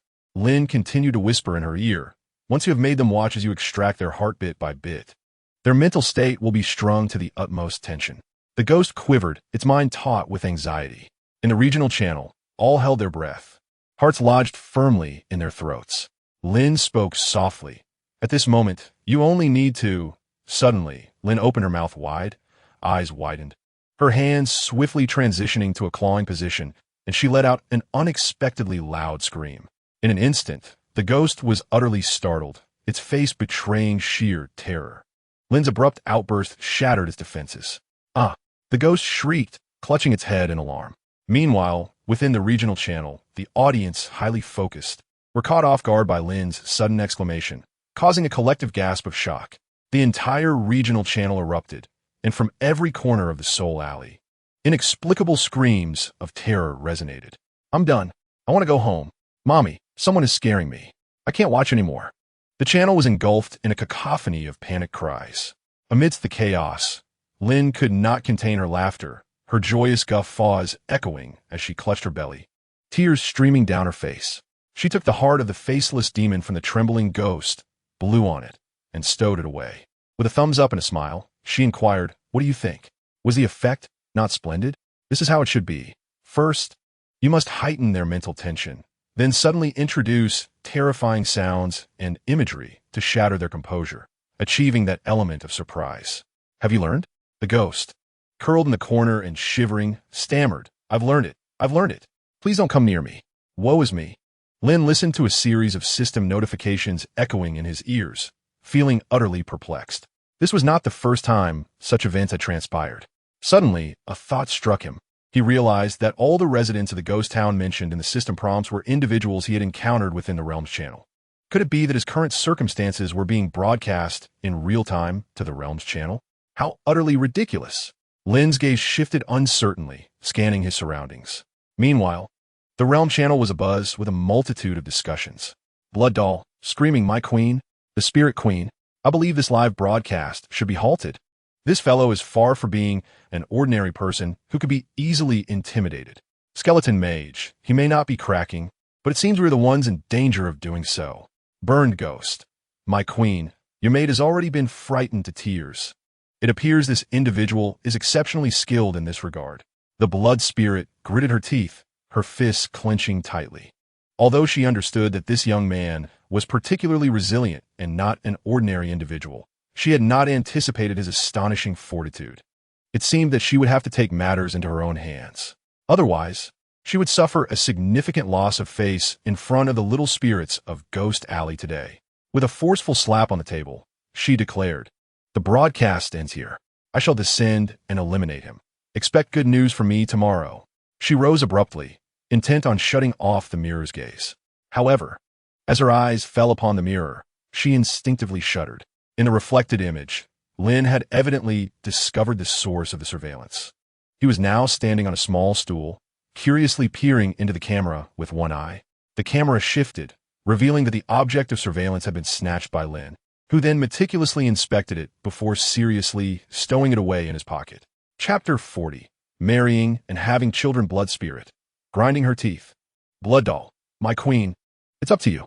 The doll suggests we charge in, seize him by the throat, give him a good thrashing, and then sever his head. Skeleton Mage, indeed, let us not grant him the opportunity to speak. We must eliminate him to prevent future troubles. Long-haired Ghost, wouldn't that be rather impolite? Everyone. Long-haired Ghost, well, I was merely speaking offhandedly. Evil Spirit Queen, fear not, by this time tomorrow, his head shall rest in the corner of my abode, serving as a chamber pot for my daughter. Upon uttering these words, the blood-soaked spirit swiftly closed the peering mirror, narrowing her eyes. With a rustling sound, numerous tendrils erupted from her body, grinding her teeth as her form dissolved into a pool of crimson liquid, which then seeped into the floor, cascading downwards. In an instant, the candle flames on the first floor began to flicker wildly. Above, drops of viscous blood dripped rhythmically from the ceiling onto the ground. In a heartbeat, the thick blood coalesced and transformed into the visage of the blood-soaked spirit. She surveyed her surroundings with sudden alarm. Yet, apart from her trembling, ghostly servant cowering in the corner, there was no sign of Lin. Where's that brat gone? The blood-soaked spirit clenched her teeth, her gaze swiftly settling upon her ghostly servant. The specter, with a vacant expression, pointed to the wooden door leading to the corridor and stated, my lady. He has grown somewhat impatient and has sought you out. He just opened the door to the backyard. That wretched boy. The blood-soaked spirit gritted her teeth and instantly morphed into a twisted, shrieking demon, rushing towards the door. She dashed into the backyard, hastily searching through several rooms. Yet, Lin's presence eluded her. In the next moment, her gaze caught a fleeting shadow at the window of the attic on the second floor. Her pupils constricted in disbelief. This fellow has ventured into my private chamber. The blood-soaked spirit was consumed by rage. The next instant, she leapt forward, swiftly reaching the window, flinging it open with a flourish. What met her eyes was a scene that shattered her composure. In the second-floor chamber, Lin stood before the bed, cradling the wide-eyed, awakened child in his arms, gently playing with her little ears, a look of contentment on his face. The blood-soaked spirit was instantly taken aback. Release my daughter at once. With a piercing shriek, the blood-soaked spirit seethed, her tendrils swiftly encircling Lin like icicles, aiming directly at him. Lin snapped back to reality, his gaze landing on the enraged woman. Adjusting his monocle with a smile, he remarked, Madam, this is hardly a manner of hospitality. You mentioned inviting me to dinner. Yet all I experienced downstairs was a fright. I did not even lay eyes upon you. He cradled the child, sighing, "This is truly disheartening." The blood-soaked spirit coldly laughed, retorting, "Do not feign virtue before me. I am well aware of the deeds you have committed against my daughter. What now? Do you still wish to deceive me with those daytime words? It is evidently you who has meddled with my daughter. Yet you speak of it as a manifestation of my inner goodness and beauty. I could hardly contain my desire to tear your words asunder." Lin Yun is aware. In such matters, one must not acquiesce to her whims. Otherwise, even if you possessed 100 mouths, you would find no clarity in your explanations. Lin Yun adjusted his monocle and calmly stated, "Madam, regardless of what you may know, I assure you, I have not uttered a single falsehood to you. Should I harbor even the slightest intention to deceive, may I be struck by the fiercest of storms." At that moment, a bolt of lightning sliced through the sky, striking the courtyard directly. Lin Yun wiped the sweat from his brow and remarked, "Well, as you can see, for reasons unknown, that lightning did not strike me," thereby attesting to the veracity of my words, don't you think? The blood-clad spirit sneered coldly, an expression that seemed to suggest, "I shall quietly observe your pretentiousness." At this juncture, Lin Yun took a deep breath, discarding pretense and laying his cards on the table. He plopped down onto the bed, cradling the adorable child, exhaling heavily, and shook his head, saying, "All right, I confess it was indeed my doing. However, madam, you must understand, I harbor no malice whatsoever. Moreover, when I first delivered your daughter, her face was so grotesque that it was not only covered in pustules, but also oozing.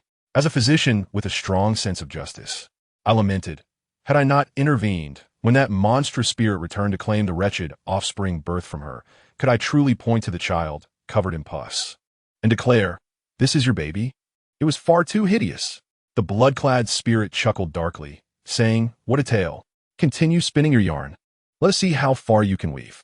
Crisis level 87. Crisis level 97, and immediately raised his hands in surrender, exclaiming, "All right, there are indeed other reasons. And this time I speak the truth." "Speak."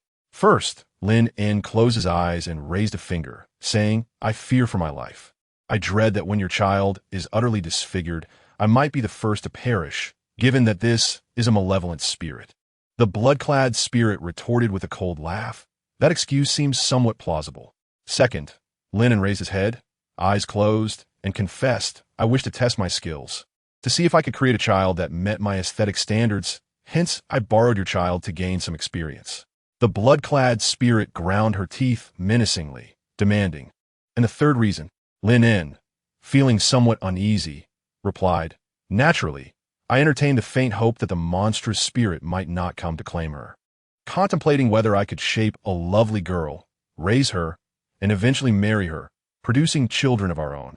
The adorable child in Yada's arms left the blood-clad spirit utterly frozen, as if turned to stone. Lin Yun raised his eyebrows, adjusted his monocle, and chuckled. "I was merely jesting.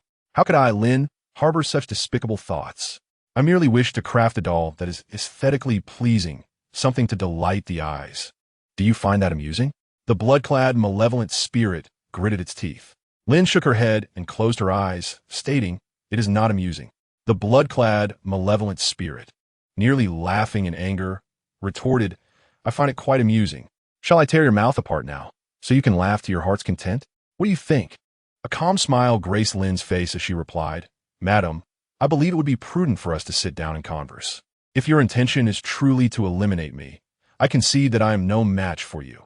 However, you must discern the gravity of the situation." Chapter 41. I am surrounded by a host of allies. The blood-clad, malevolent spirit sneered, sharp barbs sprouting from its tendrils. It coldly remarked, "Oh, is that so?" Lin maintained her composure, stating, "Firstly, I am a compassionate doctor, and likewise, I have many caring patients and clients. Should I cease to exist, they would be heartbroken in my absence. For instance, those two bald individuals outside, engaged in a life-and-death struggle, are my loyal patrons and friends." The blood-clad, malevolent spirit narrowed its eyes, sneering, "Is that so? You speak of the demon hunter and the Black Knight?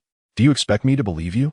Before she could finish her sentence, a click echoed, the sound of a safety being disengaged. Lin slowly retrieved a silver revolver from her pocket, raising it with a smile. Aiming it at the ceiling, and inquired, "Surely you recognize this weapon?"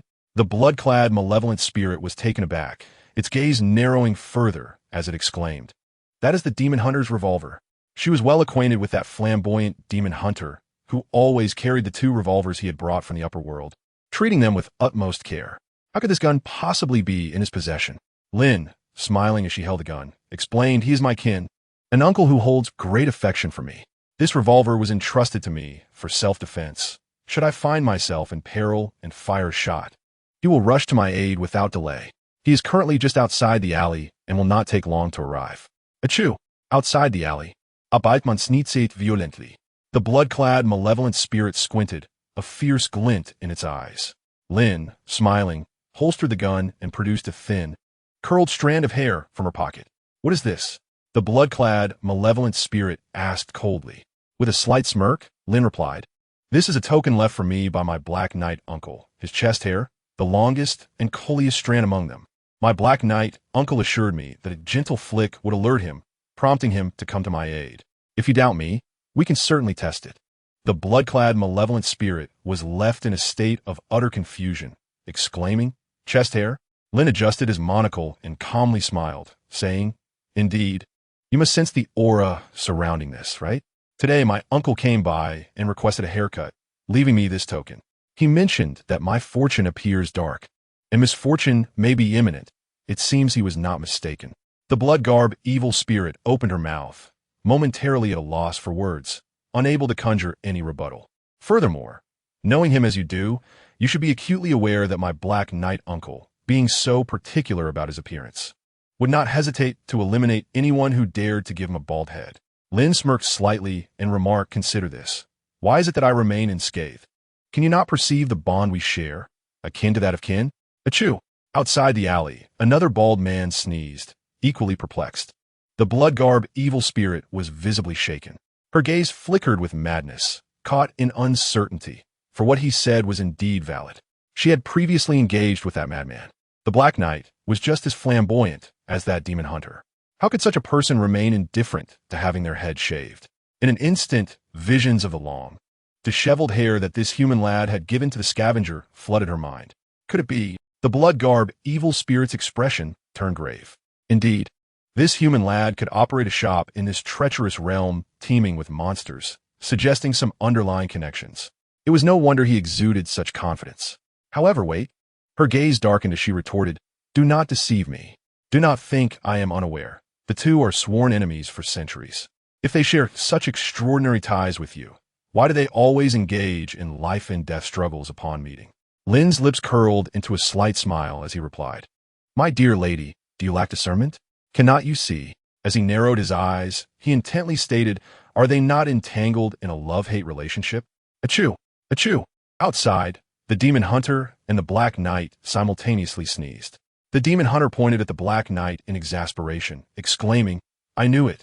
I knew the reason for my sneezing was that you were cursing me in your heart. You are doomed."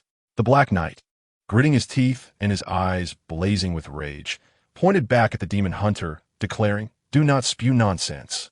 It is you who has been maligning and mocking me in your thoughts. Today, I will ensure you suffer." In an instant, the two, both bald, clashed once more in a fierce brawl. Inside the room, the blood-garbed evil spirit furrowed her brows tightly, fixated on Lin and momentarily hesitant to act. Although she sensed that his words were filled with insincerity, that tuft of chest hair and that revolver indeed provided substantial evidence of his extraordinary connection with those two individuals. Lin smiled faintly, resting his elbow on the table and cradling his chin, his demeanor calm and composed as he stated, "I shall not speak of the two of them, but as for my teacher, a mere inquiry will reveal much. As a formidable presence within the alley of wandering souls, he has severed the lives of countless souls with his chainsaw. As his sole apprentice, do you truly believe my esteemed teacher would allow his cherished disciple to perish?" He adjusted his neck and loosened his collar, continuing, "Moreover, the elderly matron of our alley holds me in great affection, treating me as her own grandson. I have the duty to care for her in her twilight years. Imagine the sorrow that would engulf her should her clever and filial grandson meet an untimely end." The blood-garbed spirit gritted her teeth, her gaze fixated on the increasingly animated Lin. For reasons unknown, She felt an overwhelming urge to strike him down. Abruptly, Lin changed his tone, a subtle smile gracing his lips as he produced a small, translucent object resembling white jade from his pocket. What do you suppose this is? The blood-garbed spirit's eyes instantly locked onto the fragment in his hand, and her expression shifted dramatically. From that diminutive white object, she sensed an ineffable, primordial aura. This is... Lin's lips curled into a slight arc as he remarked, "Unfortunately for you, madam, you must be aware of the infamous abyssal bounty hunters." The blood-garbed spirit recoiled instinctively, her body trembling at the mention. She was acutely aware of the abyssal bounty hunters, monstrous entities of terrifying origin that roamed the shadows, devouring countless lives and flesh with each appearance. They were beings that even the sovereigns of the dark world would avoid at all costs. How unfortunate it was that just yesterday, several dark creature congregations near the alley had been completely consumed by these hunters. She herself had narrowly escaped the clutches of one last night. Could it be that? Lin adjusted his monocle with a knowing smile and hinted, "It seems you are aware." Now, can you fathom why, amidst the countless lives lost surrounding the alley of wandering souls, it alone evaded this calamity? Chapter 42. Ongoing strategy. The blood-garbed spirit stared in shock at the white, jade-like object in his hand, exclaiming, This is impossible." Lin rose with a gentle smile, declaring, "Regrettably, I am the private dentist favored by that very bounty hunter. Just last night, she visited me for dental care and has since become an honorary member of my practice, greatly supporting my business." A resounding explosion echoed within the mind of the blood-clad, malevolent spirit, leaving her momentarily engulfed in a void of thought. While she had certainly harbored a considerable trepidation towards the earlier declarations made, she found herself unperturbed at the prospect of taking action. After all, within the shadows of the dark world, how many could genuinely be deemed cowardly? Yet, when it came to confronting a being of primordial caliber, she would need to weigh her options carefully. For such formidable entities possessed the uncanny ability to track you down by myriad means, rendering any attempts to conceal oneself, even in the upper realms, utterly futile. There had once been a kingly lord of the dark world who had incurred the wrath of a primordial monster. Within a mere day, every living creature in his domain was mercilessly slaughtered, leaving him abandoned, ultimately falling victim to the relentless pursuit of the very creature he had wronged. Little did she anticipate that this seemingly frail human boy actually harbored such profound connections. Observing her pallid visage, Lin smiled, cradling the adorable child, and remarked, "Madam, one must not judge solely by appearances. Although my prowess may indeed be lacking, the strength of my interpersonal relationships is a different form of power altogether. Furthermore, you truly need not harbor anger towards me." Rising to his feet, he gently patted her tendrils, adding, "After all, we are neighbors. Should we not extend mutual care and support, warming each other in times of need? Moreover, you are such a beautiful and mature older sister." The blood-clad, malevolent spirit's eyes flickered as she ground her teeth, instantly discerning the dual nature of his approach, both the stick and the sweet date, a truly nefarious tactic. Yet, she was compelled to admit that she now hesitated to strike. Setting aside the veracity of his words, the mere presence of the tooth he produced, imbued with the essence of primordial power, caused her to reconsider. For if it were indeed genuine, she would be inviting calamity upon herself. "I truly wish to eliminate this human boy," she screamed in a fit of exasperation, her flailing tendrils striking the surrounding walls in a frenzied display of her ire and dissatisfaction. Breathing heavily, she ground her teeth as she sank to the floor, the sound of her gnashing teeth resonating clearly. The sensation of harboring such unexpressed fury left her feeling immensely constrained.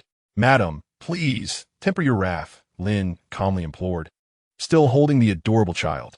"While some of my words during the day were perhaps embellished, they were not entirely fabricated. Although the notions of truth, goodness, and beauty may seem somewhat far-fetched, I genuinely perceive certain qualities in you that are absent in other malevolent spirits." Grinding her teeth, the blood-clad, malevolent spirit retorted, "Do not attempt to deceive me further, you insufferable little wretch." The words that escaped his lips were met with her unwavering skepticism. She vowed not to believe a single utterance. Were it not for the enigma that he presented, she would have relished the opportunity to eliminate him. Taking a deep breath, Lin Yun composed herself and smiled, saying, "I assure you, madam, I am not deceiving you. You must concede that you possess a profound appreciation for beauty, do you not? The blood-clad spirit was momentarily taken aback.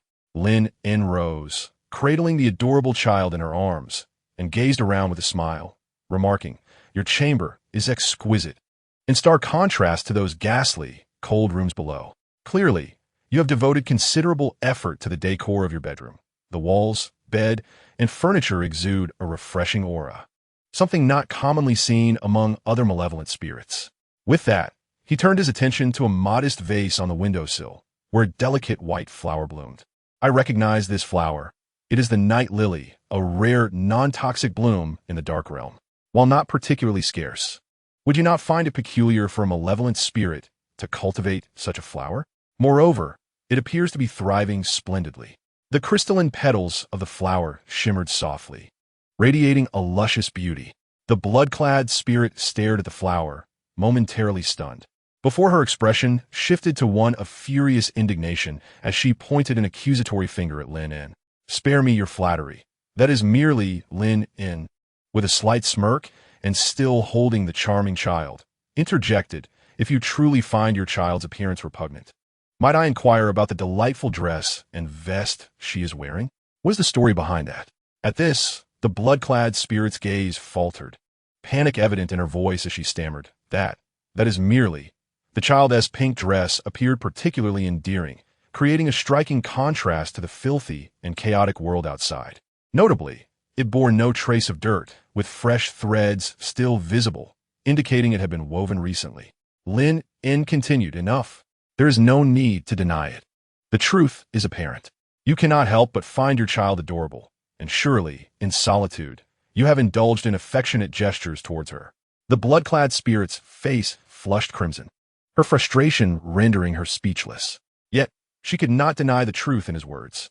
In comparison to the previous distorted and corrupted offspring, she indeed preferred the relatively normal and adorable child before her. However, hearing such words spoken openly by this individual left her feeling profoundly uncomfortable. With a gentle expression, Lin softly remarked, "Madam, I have always believed that a person who cherishes the pursuit of beauty must possess a beautiful heart. This alone distinguishes you fundamentally from other malevolent spirits. I am confident that even in the realm of humanity, you would undoubtedly be a most endearing young lady." Listening to Lin's increasingly soothing voice, she struggled to remind herself that she could not trust every word that escaped the lips of this human boy. Yet, inexplicably, her heart raced. She clenched her teeth tightly, her gaze flickering towards the wall beside her. Nevertheless, Lin's words echoed persistently in her mind, for they had indeed touched the softest part of her soul, as a will that had awakened in this dark realm after perishing in the human world. She had endeavored to adapt to the shadows surrounding her. Yet, she could not shake the memories of her past life. She often pondered, what if she had not died? What if she were still that girl in the human world, perhaps surrounded by children and grandchildren, watching her daughter grow into adulthood, marry, and have children of her own? Yet, every time she gazed into a mirror and beheld her distorted visage, that horrifying reflection incessantly reminded her, "You are dead. You are nothing but a twisted, malevolent spirit." Ding! Mission triggered. Resolve the grievances of the blood-clad, malevolent spirit. Current progress, 11. Phase 1 mission reward. 500 skeleton coins, 500 basic experience points, special reward. 1. Chapter 43. The curse has been lifted. A system notification resonated within Lin's mind, prompting him to regain his composure. He observed the blood-clad, malevolent spirit, who appeared to be somewhat lost in thought. It was evident that his words had breached her defenses, and he realized that finding a breakthrough could entirely dissolve her hostility towards him. Lin's mind raced, and finally, his gaze settled upon her cracked visage, which continuously exuded tendrils and barbs. A spark of inspiration ignited within Lin. Indeed, this was the breakthrough he sought, to reach a malevolent spirit who yearned for beauty. The best approach would be to help her escape from her current grotesque form. Regardless of the circumstances, this was an opportunity too precious to squander. It was time to act decisively. Lin immediately regained his composure, adjusted his monocle, and spoke softly, "Madam, I believe you do not relish your current appearance, do you? If you are willing, I might be able to assist you in truly transforming into a human form." Upon hearing these words, It was as if a thunderclap reverberated in the mind of the blood-clad, malevolent spirit. She instinctively lifted her gaze, staring in astonishment at Lin, her eyes seemingly frozen in place. However, she quickly reverted to a cold, derisive smile, replying with a heavy tone, "You, donotist, do not think that merely because you have given my daughter a fixed form, you possess any real skill. That is simply because my daughter is still in her juvenile state, and the curse of malevolence within her has yet to fully manifest. You have likely never witnessed the true essence of malevolence." In an instant, accompanied by the unsettling sounds of cracking bones and twisting flesh, her body began to fracture and expand. Her elegant figure sprouted rotting hands, oozing thick, foul-smelling, decayed flesh. Before Lin's very eyes, the blood-clad, malevolent spirit grotesquely morphed into an indescribable monstrosity. Countless faces emerged upon her form, each brimming with malice. It was as if the bodies of innumerable individuals had been ground in a meat grinder and forcibly amalgamated into this terrifying conglomerate. Lin was suddenly enveloped by a cacophony of hoarse whispers, a chorus of malicious intent. "This is my true form. Do you still believe yourself confident?" Drip, drip. A foul, viscous slime fell to the ground as the twisted neck, resembling a serpent, bore the woman's head, which hovered before Lin with a venomous grin.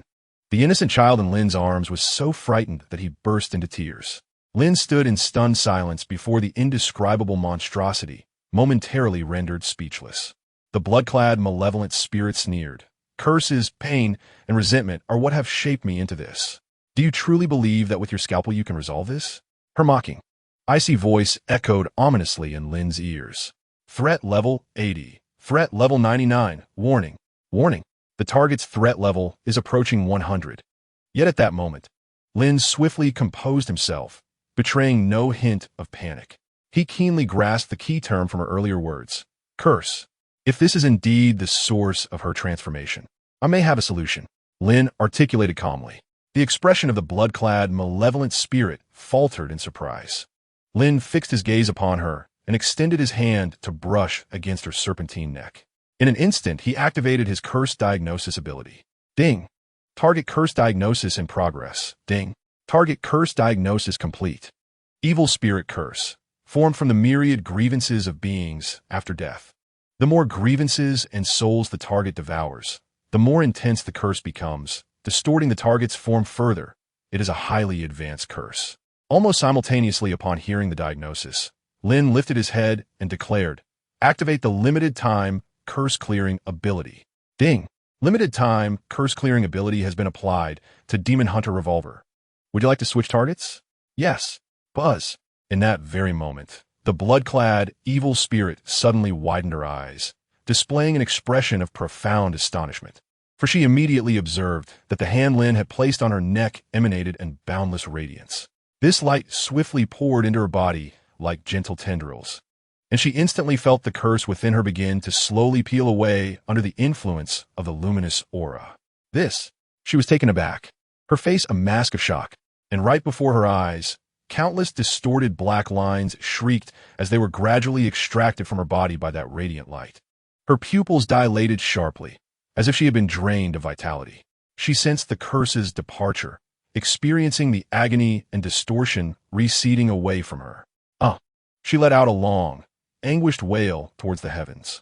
In the next moment, her shattered and contorted form began to dissolve within the luminous veil, revealing a pale and slender figure atop the bloodied ground and scattered flesh. Ding. Curse extraction successful. Limited time, curse clearing ability on cooldown. Current cooldown time, 12 hours. Ding. Curse clearing experience gained. 1. Ding. Curse clearing experience gained. 1. As the light gradually dissipated, a dark and grotesque rune materialized in the palm of Lin's hand. This was the evil spirit curse he had extracted and contained. With the light fading and his vision recovering, Lin's gaze fell upon the pristine figure amidst the foul bloodstains on the floor, her long, cascading hair resembling a waterfall, breathtakingly beautiful. "The curse has been temporarily lifted," Lin said with a smile, his expression unchanged.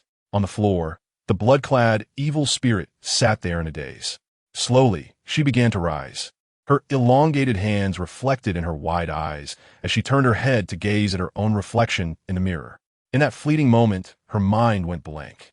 "This is impossible," she murmured, trembling as she reached out to caress her own cheek. For she felt it. This was her body. No longer the mere disguise formed from flesh and blood. This was her true essence. The emptiness within her, the malevolent curse that had tormented her for centuries, had vanished as if it had never existed. "What have you done to me?" she whispered, as though trapped in a dream. Lin smiled, cradling the adorable child, and said, "I have already explained.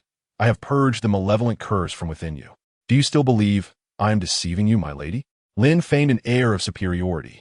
The blood-clad specter gazed blankly at her reflection in the mirror, bewildered by the flawless body before her, feeling as if she had awakened from a horrific nightmare. You truly," she stammered, incredulity washing over her as she finally rose from the ground, her mind racing at the realization that the curse, which had plagued her for centuries, had indeed been effortlessly lifted by this young human. Chapter 44.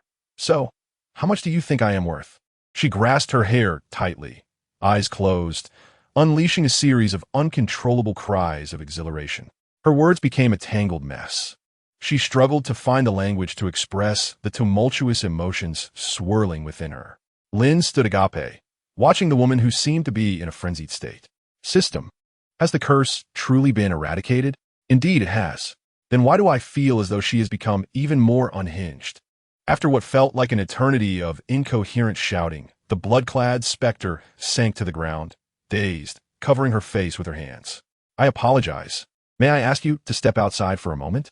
I need to gather my thoughts. My emotions are in turmoil." Lin nodded in understanding and swiftly embraced the child before hastily exiting through the door.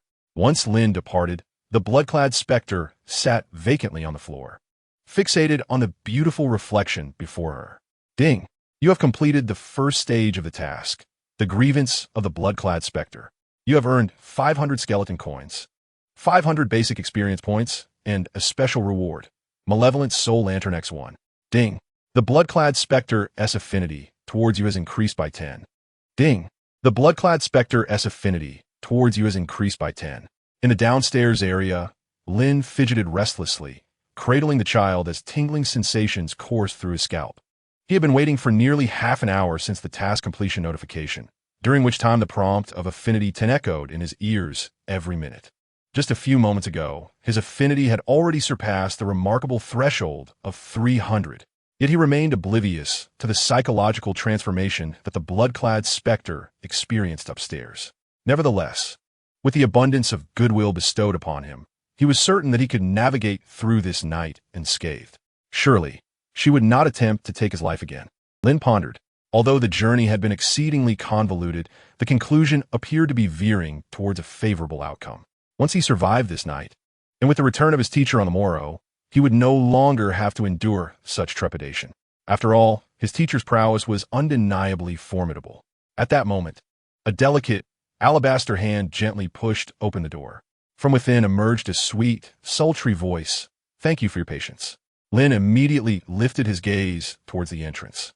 Beneath the dim candlelight, he beheld a woman clad in a crimson dress, her cascading waves of hair framing a face adorned with a mature woman's characteristic blush. As she gracefully stepped outside, the moment he laid eyes on her, Lin couldn't help but commend her. Compared to her previous guise, now liberated from a curse, she radiated an exquisite and genuine beauty. Under Lin's attentive gaze, the blood-clad specter, her cheeks tinged with a faint crimson, took a seat opposite him. Unlike her prior demeanor, which was often laced with biting sarcasm, the blood-clad specter now resembled a demure, neighborly matron. "I apologize," she said, bowing her head, covering her flushed cheeks with her hands. "I am deeply ashamed of my earlier disrespectful behavior, and I cannot believe I harbored such intense animosity towards you. I feel utterly mortified." Lin mentally scoffed. "No worries." Clearing his throat, he replied, "We are neighbors after all. Should we not live harmoniously and understand one another?" Ding! The blood-clad specter's affection for you has increased by 20. Ding! The blood-clad specter's affection for you has increased by 20. This was troubling.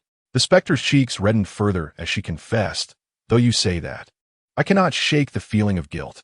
Furthermore, I never anticipated that you could truly dispel the malevolent curse within me." At this juncture, Lin raised a finger earnestly, stating with gravity, "I have merely provided a temporary reprieve from the curse. This is crucial for you to understand. It is not permanent. The curse will remain lifted for approximately 24 hours. Should you fail to undergo another cleansing within that time frame, you will revert to your former self." This was a point Lin felt compelled to clarify.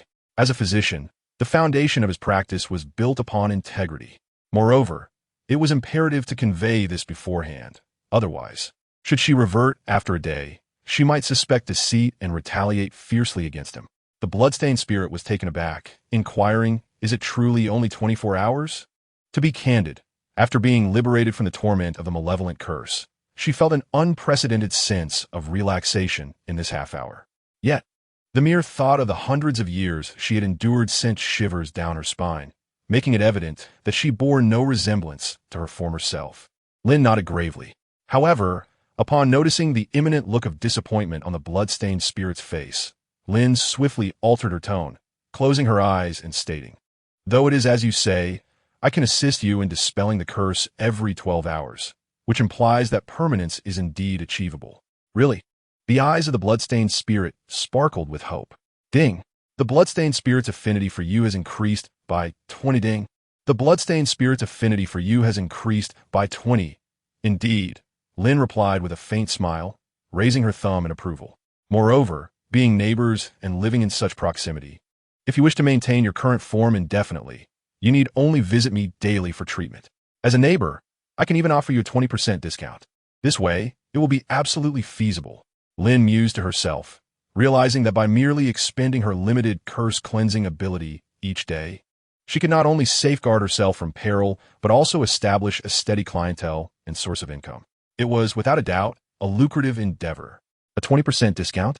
The bloodstained spirit propped her chin on her hand, gazing at Lin with a cheerful smile. "Is there a fee involved?"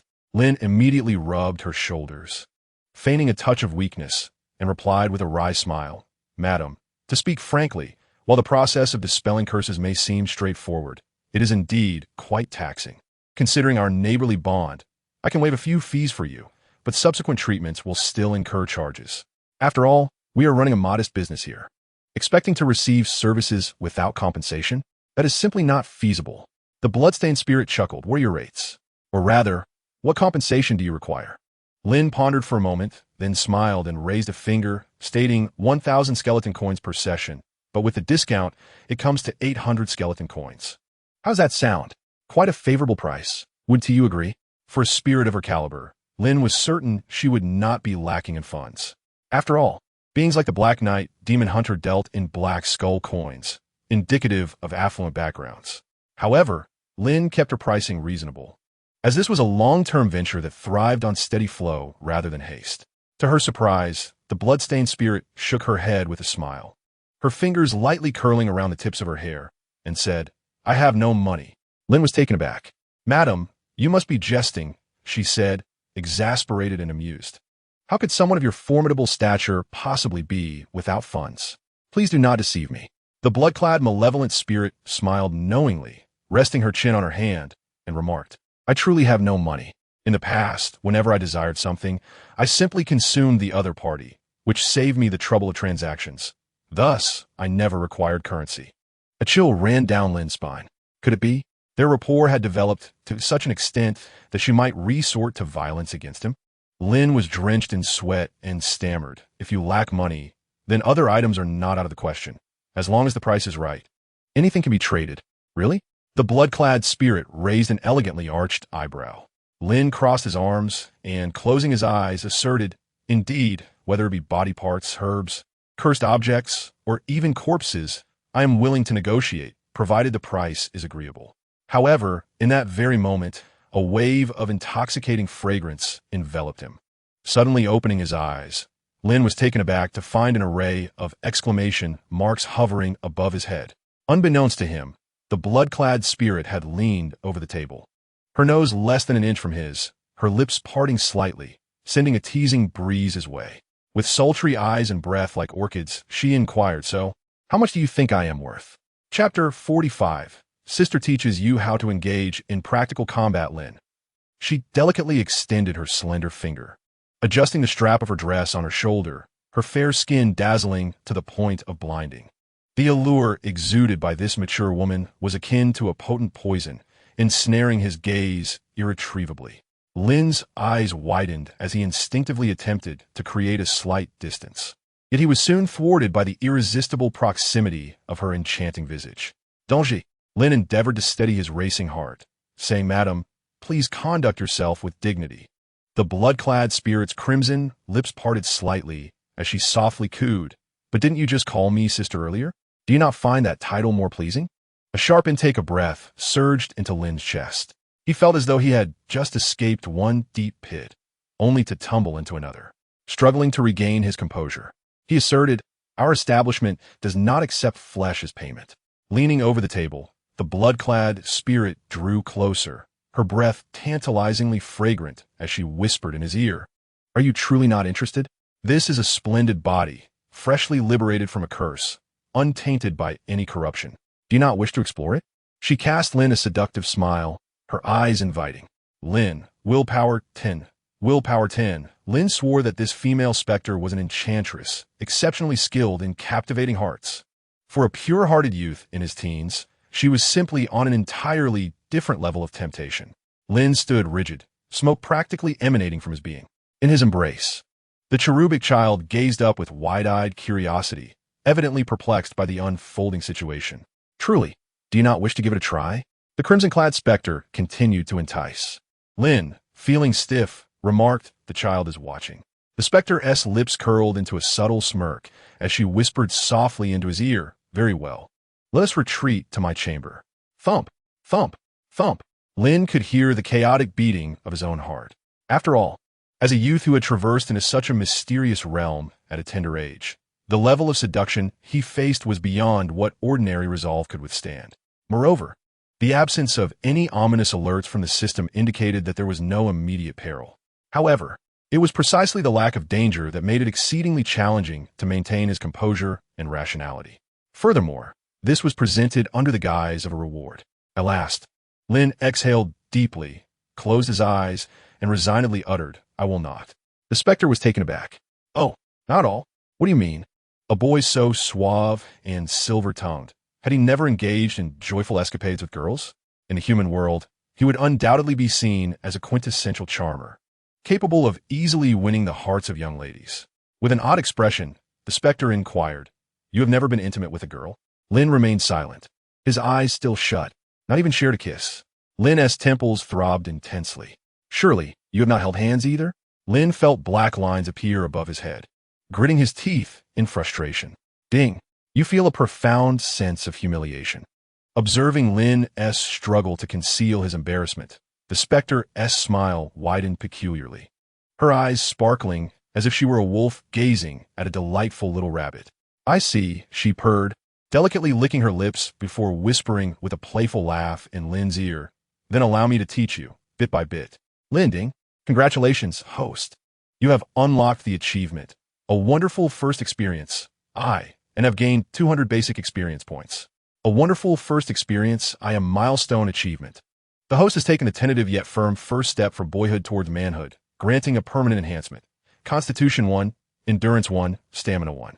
Ding! The crimson-clad specter's affinity for you has reached 50. Ding! The specter's attitude toward you has shifted from neutral to affectionate, awarding you an additional 400 basic experience points. Lin, huffing as the sole lamp at the doorway ignited, heralding the dawn of a new day. Lin meticulously fastened each button, forcing a calm facade. Yet, the wild fluttering of his closed eyes betrayed the turmoil within. Indeed, I cannot resist any longer. As for how these past few hours have passed, Lin felt it best not to dwell on it, lest it lead to inappropriate thoughts. Remember to wait for your sister tomorrow evening. She needs you at the shop for proper treatment. A sultry voice whispered near his ear, and Lin dared not turn around, fearing that the sight of those mature and captivating eyes would once again ensnare his recently restored sanity. "I must take my leave now," Lin coughed softly. The voice lingered.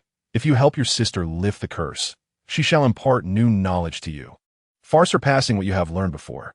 Lin hastily departed, the sound of the woman's melodious laughter echoing behind him. Observing Lin's retreating figure, the blood-clad specter crossed her arms, gracefully tossing her cascading curls while a smile adorned her face. In a flourish, she produced a mirror, gazing intently at her own visage, lost in the ecstasy and exhilaration of having escaped the curse. Ding!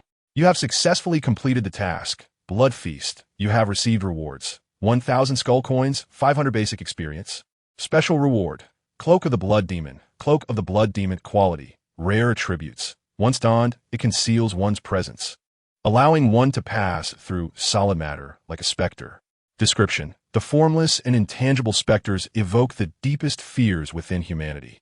Thus the monsters of the abyss crafted this cloak, enabling you to become like a malevolent spirit, formless and insubstantial.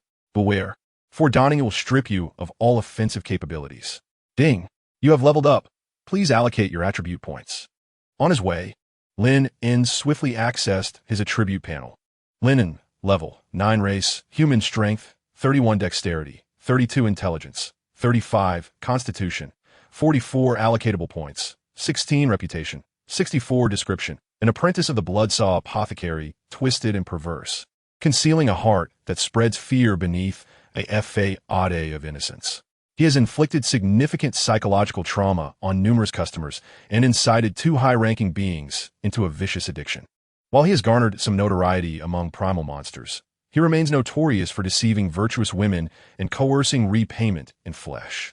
Lin Yun, what is this absurd description? How have I become a twisted pervert? How have I spread fear? And what does it mean to deceive virtuous women and coerce them into flesh repayment? It was my first experience that was ruthlessly taken from me. I was lured into this. And why is the blood-clad specter referred to as a virtuous woman? Am I not as innocent as a harmless little lamb?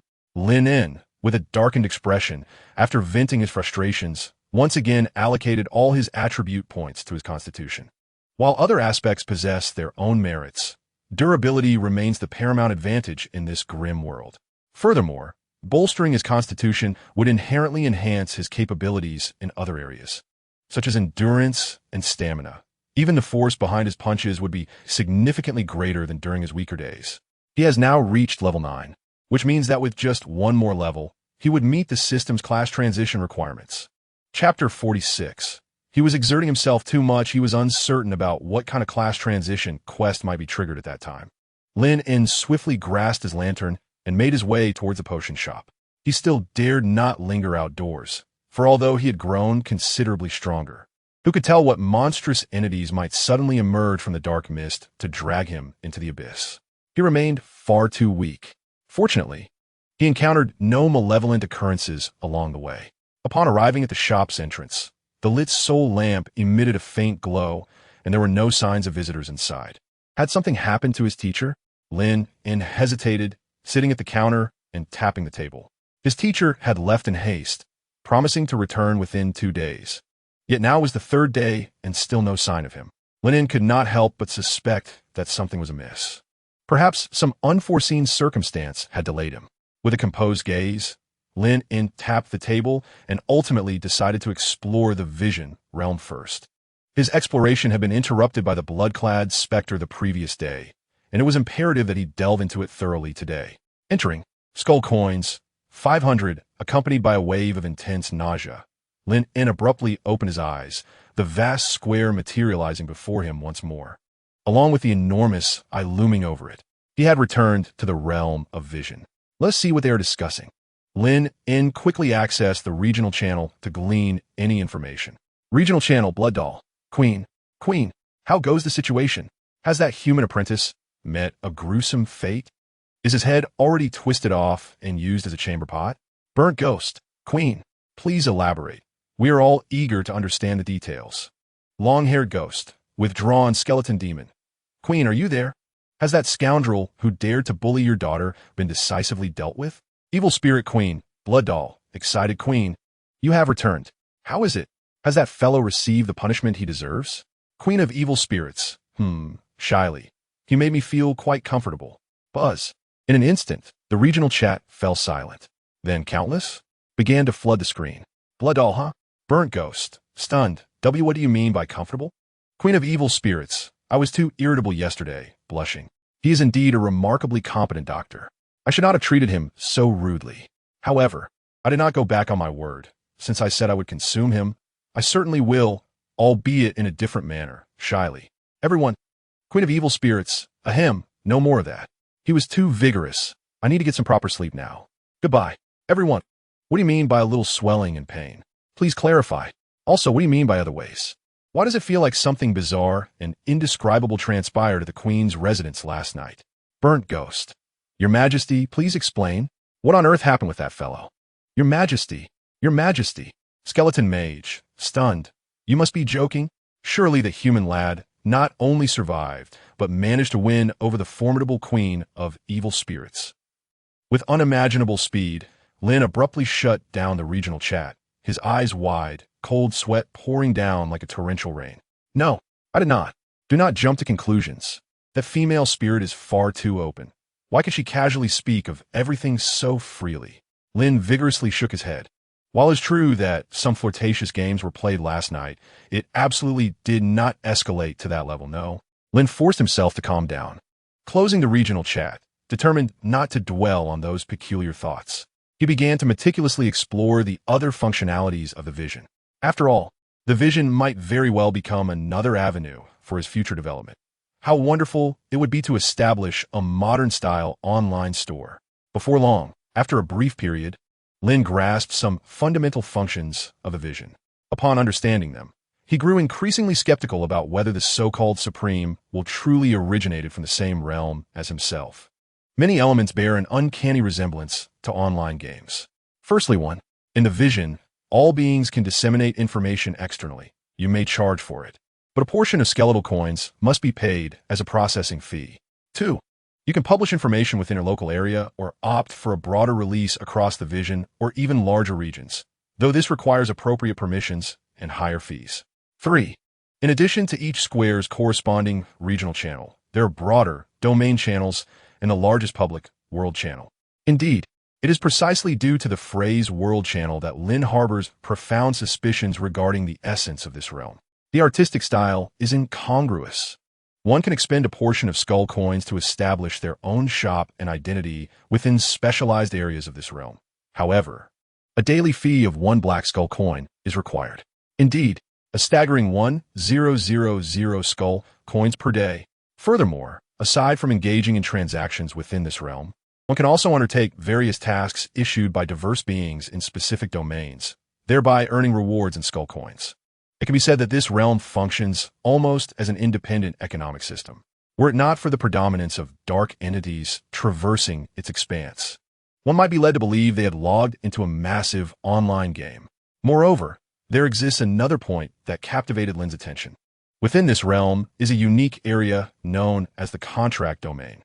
According to the description, it gathers prayers and sacrifices from various terrestrial worlds, transmitting them in real time to the dark realm.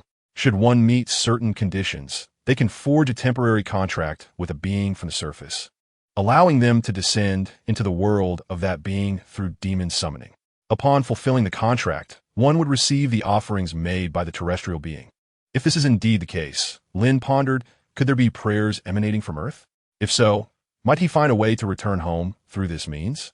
This notion was undeniably tantalizing for a young man of merely a few years past his teens, having been away from home for 2 years, particularly in such a dark world. To claim he did not miss home would be disingenuous. Nevertheless, Lin was not in haste. He had other matters to attend to. Teleportation. Trade area. Lin activated the rune in his possession. In the next instant, a shimmering blue 6-pointed star array materialized beneath his feet, and he vanished without a trace. Sin City high-level weapon shop, selling the black obsidian giant shield, suitable for humanoid creatures. Price, 11 black skull coins, focus to teleport. I Demon mechanical shop, offering limb reconstruction services, selling high-level magical energy cores. Price negotiable, focus to teleport. One-eyed giant slave shop, selling a violet world fox lady. Fair-skinned and beautiful, controllable in spirit, trainable and nurturing. Price, 5 black skull coins, focus to teleport. Chapter 47.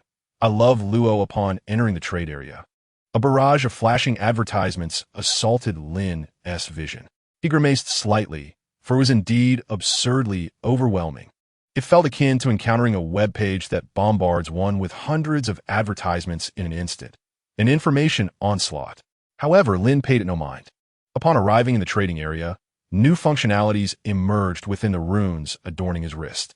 The shop teleportation feature enabled him to directly transport himself to the designated space of shop by simply entering the corresponding number and name. The shop creation function allowed him to establish his own shop at the cost of 10,000 skeletal coins. The formula trading option facilitated auctioning and purchasing services in a specific high-value item trading zone. Without hesitation, Lin clicked on Shop Creation. With over 30,000 skeletal coins at his disposal, he was indeed capable of establishing a shop within this realm. He entered Bloodsaw Potion Shop, along with the address of Soul Alley before clicking Submit. However, the next moment, a notification of duplicate information materialized before his eyes. Lin pondered. Could it be that his teacher had already created a shop of the same name within this realm? This was certainly a possibility, for his mentor, a native of the Dark Beings, had likely accessed the realm long before him, and there was no reason for him to be unaware of its existence. Teleport. Bloodsaw Potion Shop. Without further ado, Lin typed in the name and clicked to teleport. Accompanied by a flicker of blue light, Lin suddenly opened his eyes to find himself in a small, independent space, seemingly no larger than 50 square meters. Above the shop before him, the words Bloodsaw Potion Shop were prominently displayed, and he immediately recognized the distinctive Bloodsaw emblem beside the apothecary. Indeed, this was unmistakably his teacher's potion shop, as that emblem was unique to his mentor. Lin gazed at the empty interior of the shop and instinctively reached out to push the door. Instantly, a line of blood-red text appeared before him. Authorization not detected. Please enter shop command. A command? Lin hesitated, stroking his chin as he muttered to himself. So, it can be password protected as well? However, given that this was his teacher's shop, he presumed that entering would not provoke any objections. After contemplating, Lin decided to give it a try. Although he did not know his mentor particularly well, he had picked up on certain habits through their daily interactions. Muscular man. Command incorrect. Access denied. Single for 200 years. Command incorrect. Access denied. My disciple is the cutest. Command incorrect. Access denied.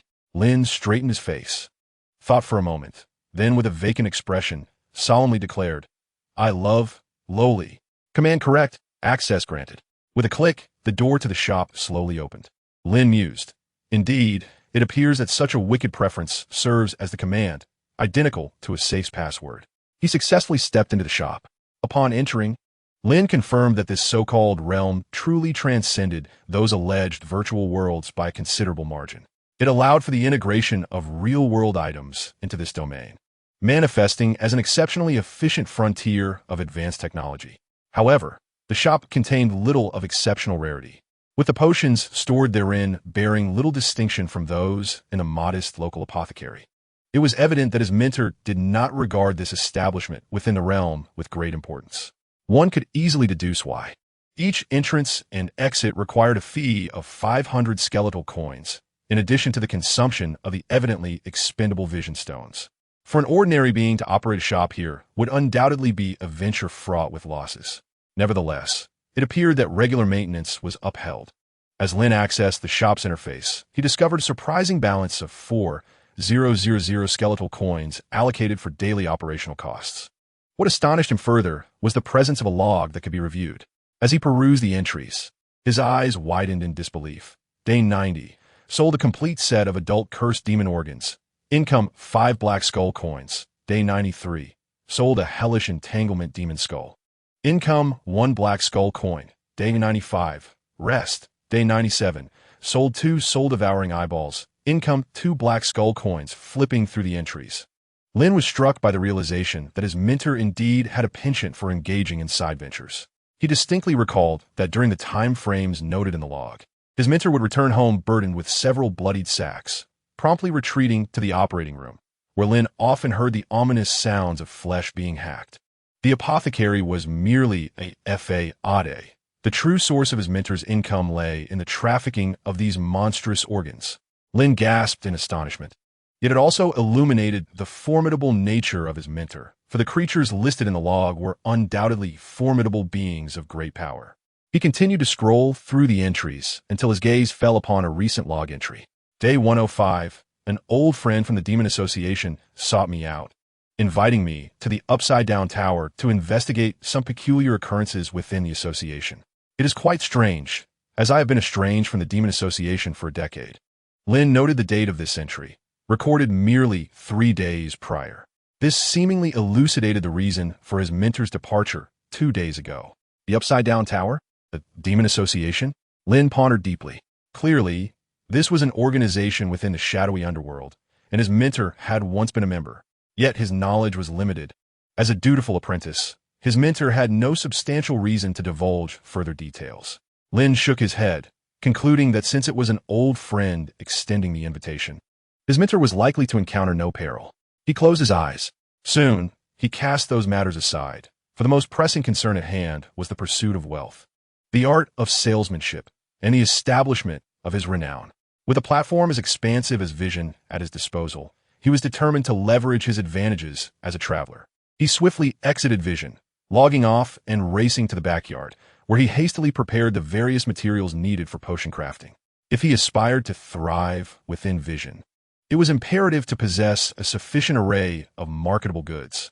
The critical strike potion and flesh growth potion in his possession were unique, exceptional recipes obtained from the system. The critical strike potion had proven itself to be an excellent elixir capable of enhancing combat prowess. He was utterly convinced that these 2 potions would find a vast market within Vision. He roughly cataloged the ingredients for the critical strike potion. Source-level biological tissue 1, explosive fruit pulp 1, hellish 3-leaf grass 4, black batwings 1, and so forth. While the other materials were relatively ordinary, the source-level biological tissue was scarce. He possessed only remnants of teeth left behind by the headhunter, which, after his last crafting session, amounted to enough for approximately 30 bottles. To produce in bulk, he would undoubtedly require additional supplies. However, for the time being, it was more than adequate.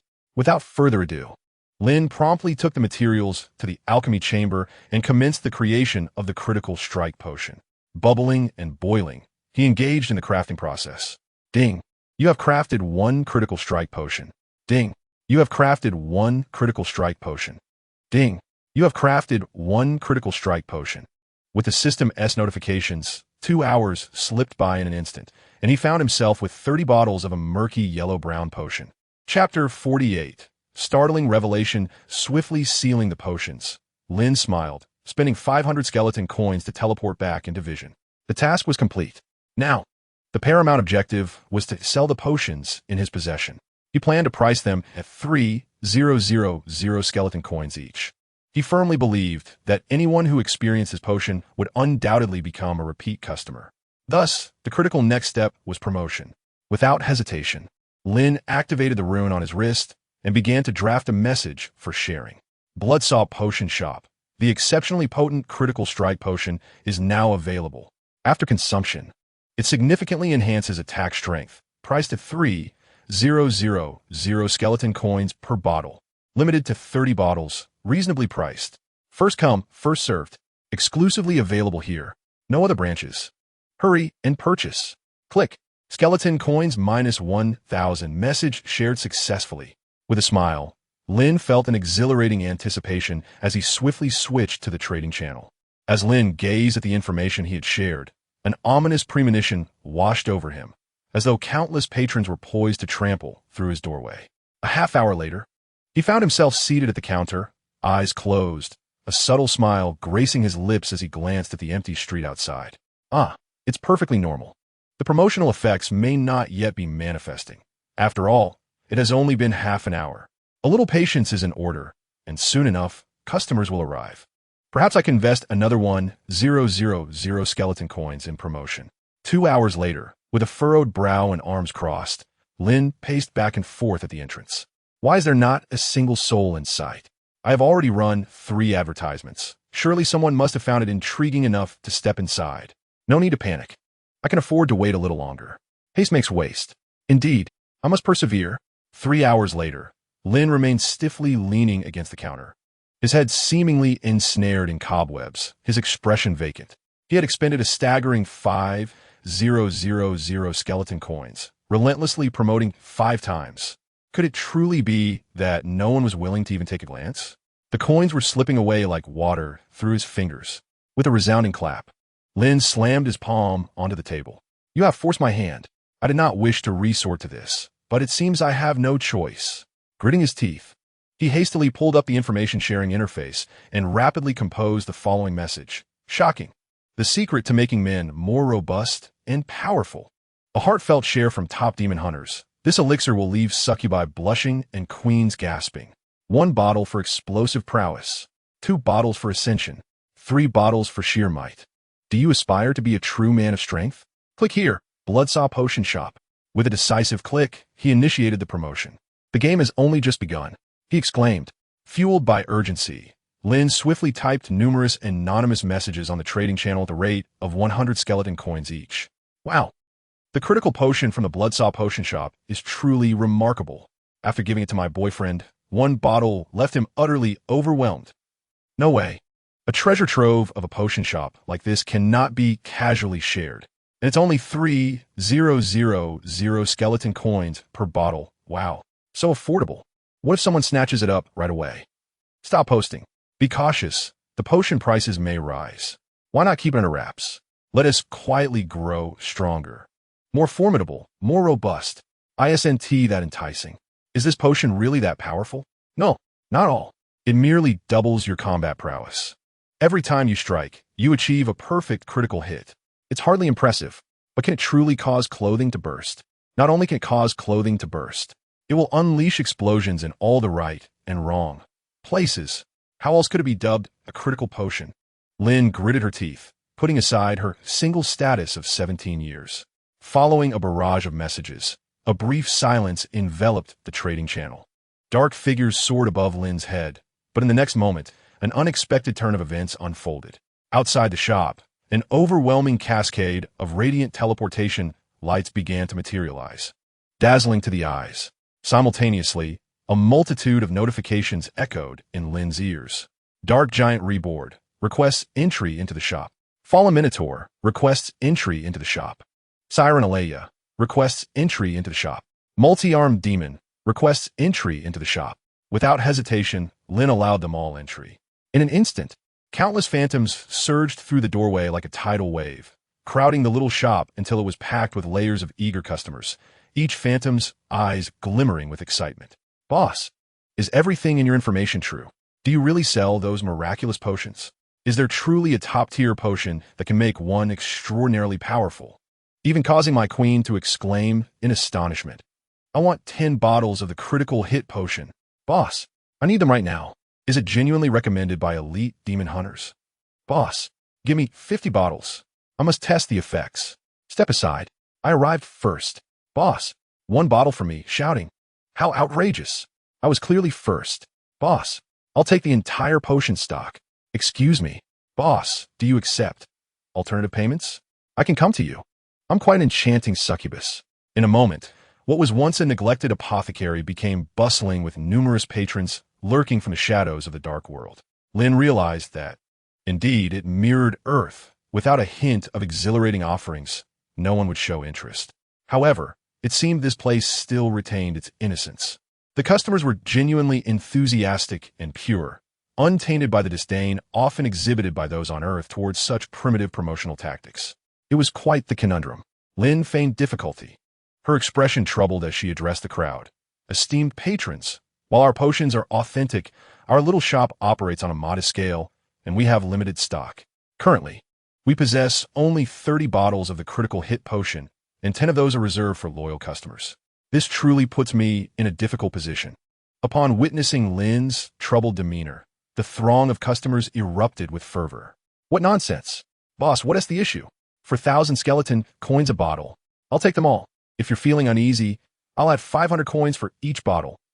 I have plenty of money. Hey, you think you're the only one with wealth. Boss, 5,000 a bottle. Let me have 30 bottles to start. If the effects are good, I'll return for double the order. 5,000. How petty. I'll give you 6,000. 7,000. 7,500. As the situation spiraled out of control, Lin hastily extended his hand and urged everyone, please cease the quarrel. While our potions are indeed of exceptional quality, it is imperative to shop rationally. Do not squander recklessly. Earning money is no easy feat. Payment can be made over there. A direct transfer will suffice. Chapter 49. Even balding ding. You have earned 1 skeleton coin. Ding. You have earned 1 skeleton coin. Ding. You have achieved the milestone, the uniformity of potions, granting you 500 base experience.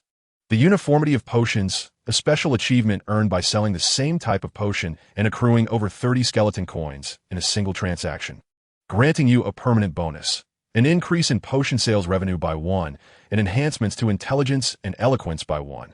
Within the shop, Lin sat amidst a pile of coins, meticulously counting the skeleton coins in his hands. His conscience weighed heavily upon him, though he swore he had not deceived the consumers. The potential for combat prowess to double surely implied an exponential rise in all facets of strength. The reputation of our Bloodsaw potion shop is undoubtedly stellar. Should one be troubled by hair loss, I shall concoct a new batch of restorative potions by tomorrow, and they will be affordably priced. Meanwhile, on a desolate plain in the Dark World, a battalion of fully armed dark elves stood in formation, their expressions grave as they gazed into the looming black mist ahead. The leader of the dark elves, with a serious countenance and a spear in hand, remained poised for battle. This marked the 5th day of their elven kingdom's defense against the abyssal swarm, a pivotal moment. If they could successfully withstand this fierce counterattack, they would be able to await the arrival of reinforcements. From the shadows came the faint rumblings of growls, and a pair of crimson eyes flickered ominously in the darkness. Our supplies not yet arrived. The elven captain turned, furrowing his brow as he looked back at his subordinates. Their situation was perilous. All routes for supply delivery had been severed, leaving them reliant solely on the transmission through the vision stones they possessed, which were dwindling in number. If they could not withstand this onslaught, their defenses would surely be breached by dawn. Captain, a dark elf rushed towards him, breathless as he came to a halt. I have established contact between the vision and the kingdom. They have urgently dispatched a portion of supplies for us. However, the transmission is limited. So far, only over 100 vials of combat potions procured by the kingdom have been sent. He swiftly placed the box he carried onto the ground and opened the lid, revealing a neatly arranged array of various composite potions. Half of the contents comprised urgent therapeutic potions, 2/3 were auxiliary strength potions, and the remaining third consisted of several bottles of high-grade combat potions urgently procured by the royal supply officer. He retrieved a bottle containing a vial, murky yellowish-red liquid, and solemnly presented it to the captain. Captain, take this. The elven captain furrowed his brow, grasping the potion and gazing at the nauseating liquid within. What is this concoction? It resembles urine. The elf responded gravely. The supply pressure across all divisions is overwhelming. The royal stockpile has nearly been depleted, resulting in a haphazard assortment of newly acquired potions. However, it is said that this potion can nearly double the user's combat prowess, proving to be exceedingly potent. Double. Upon hearing this, all the dark elves around displayed expressions of astonishment. They were acutely aware that potions capable of dramatically enhancing combat capabilities in a short span were typically rare and sought after, with those that could enhance power by more than double being invaluable lifesavers in critical moments. Yet, such potions also bore severe side effects. Some would leave the user exceedingly weak for many days post-consumption. Nevertheless, this potion remained highly desirable. Are there any side effects? In this urgent situation, the specifics remain unclear. How many bottles were delivered? 5. The elven captain, with a serious demeanor, declared, distribute the potions. If they truly can enhance combat power by double in a short time, I am confident we can vanquish that aberration. If we can defeat that broodmother, it will significantly alleviate the crisis at this defensive line. At that moment, a series of piercing roars erupted from the darkness. In the next instant, black mist surged, and countless massive crawlers erupted frantically from beneath the ground, their foul mandibles emitting terrifying shrieks towards them. In the distance, a colossal brood mother suddenly came into view. It's here, the elven captain exclaimed, raising his voice. Prepare for defense. The swarm launched its assault like a tidal wave. The captain led the charge, plunging into the midst of the swarm, swinging his spear with ferocity, tearing apart crawler after crawler. His gaze quickly locked onto the massive aberration commanding the swarm from within. With steely determination, he thought, if this potion truly can double my combat strength, I am absolutely confident I can slay the aberration that has plagued us amidst this throng of enemies. With a decisive twist, He uncorked the bottle, gritted his teeth, and downed the potion in one swift motion. And in that very moment, he was suddenly engulfed by an indescribable surge of warmth that surged from his abdomen, sweeping through his entire being. His pupils dilated in an instant, revealing a look of astonishment in his eyes at this newfound power. He felt his strength escalating rapidly, as though his very blood were boiling. The potion acted like a potent catalyst, amplifying his abilities tremendously in the blink of an eye. In the following moment, he let out a thunderous roar, and his armor shattered into fragments. Under the astonished gaze of all the battle-hardened elves, their captain revealed a physique bursting with muscle, his rock-solid form pulsating with vigor. The captain, they gasped, both shocked and elated, for they too felt it in an instant. Their captain's aura had intensified remarkably, yet in the next heartbeat, another colossal explosion echoed forth. The captain's lustrous black hair was blown away in the blast, exposing his gleaming scalp. A brilliant flash erupted from his smooth forehead, dazzling the eyes of all present. The elves exclaimed in unison, "Such brilliance! How did his hair explode as well?" Almost simultaneously, a series of thunderous detonations resonated from afar. The elves turned in alarm, only to witness the remaining 4 members of their squad, also under the influence of the potion, experiencing the same explosive transformation as their captain. Their muscles surged, and hair flew wildly, as flashes of brilliance adorned them, rendering them the most striking figures upon the battlefield. They had become bald. Chapter 50. You wouldn't want to drug me, would you? The elves were taken aback. Yet, despite their baldness, it seemed they had gained an immense surge in strength. Could this be the side effect of such a powerful potion? In the next moment, amidst the overwhelming power, the captain seized a long spear and, with a fierce cry, pointed towards the aberrant creature lurking deep within the swarm, preparing to charge. Under the astonished gaze of the elven ranks, the 5 potion-enhanced elves wielded their weapons, roaring like primordial beasts, charging towards the aberrant entity with unimaginable speed. The multitude of insects along their path was swept away effortlessly, as if they were mere chaff. How formidable! The captain and his comrades had become incredibly powerful. What kind of potion was this that could elevate their combat prowess to such heights in such a brief span of time? However, Captain, please at least don your armor. Do not charge into battle in the nude. Captain, as they watched in astonishment, the 5 formidable, bald, muscular men surged into the depths of the swarm with the ferocity of war gods, resembling a relentless bulldozer. Simultaneously, in various corners of the dark world, other bald, muscular figures exhibited their dominance across different domains. Breaking news. A 10-year-old from the Sinful City's Blood Demon clan suddenly experienced premature baldness, resulting in a substantial surge in power, as he single-handedly defeated 15 tentacled demons during the trial, shattering the Blood Clan's century-old record. Breaking news. The ship fleet of the Unicorn Ghost Clan, which met with disaster in the Abyssal Sea, was successfully rescued, allegedly due to the sudden high-frequency flashing of a certain first mate's scalp, which was perceived as a beacon by passing vessels, guiding them to safety. Breaking news. A werewolf in Sinful City was besieged by the Blood Clan, but after undergoing a transformation and shedding its clothing, it unexpectedly became bald and furiously powerful, managing to vanquish several vampires and escape its pursuers. In the apothecary, a series of notifications echoed in Lin's ears as he meticulously prepared a flesh-enhancing potion. Ding!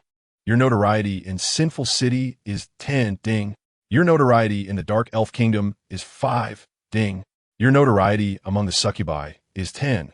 Clearly, this notoriety stemmed from the 30 bottles of critical strike potions he had previously sold. However, Lin paid no mind to these distractions. At that moment, he was entirely focused, standing solemnly before a large cauldron, intently observing the viscous crimson liquid within. Bubbles erupted from the cauldron, while he methodically added ingredients. 1 piece of blood demon flesh, 1 liter of composite slime, 1 tail of a demon gecko, and 1 gram of dark bat feces. After thorough mixing, he added a touch of the hunter's tartar. With a mask on, Lin diligently followed the formula for the flesh-enhancing potion. Ding! Alchemy experience 1 ding. Alchemy experience 1 ding. You have mastered intermediate alchemy. You gain 1 intelligence and 200 base experience. The system notifications continued to resonate around him. After a solid half hour, Lin carefully bottled the freshly concocted potions, feeling a sense of accomplishment. With a smile, he wiped the sweat from his brow.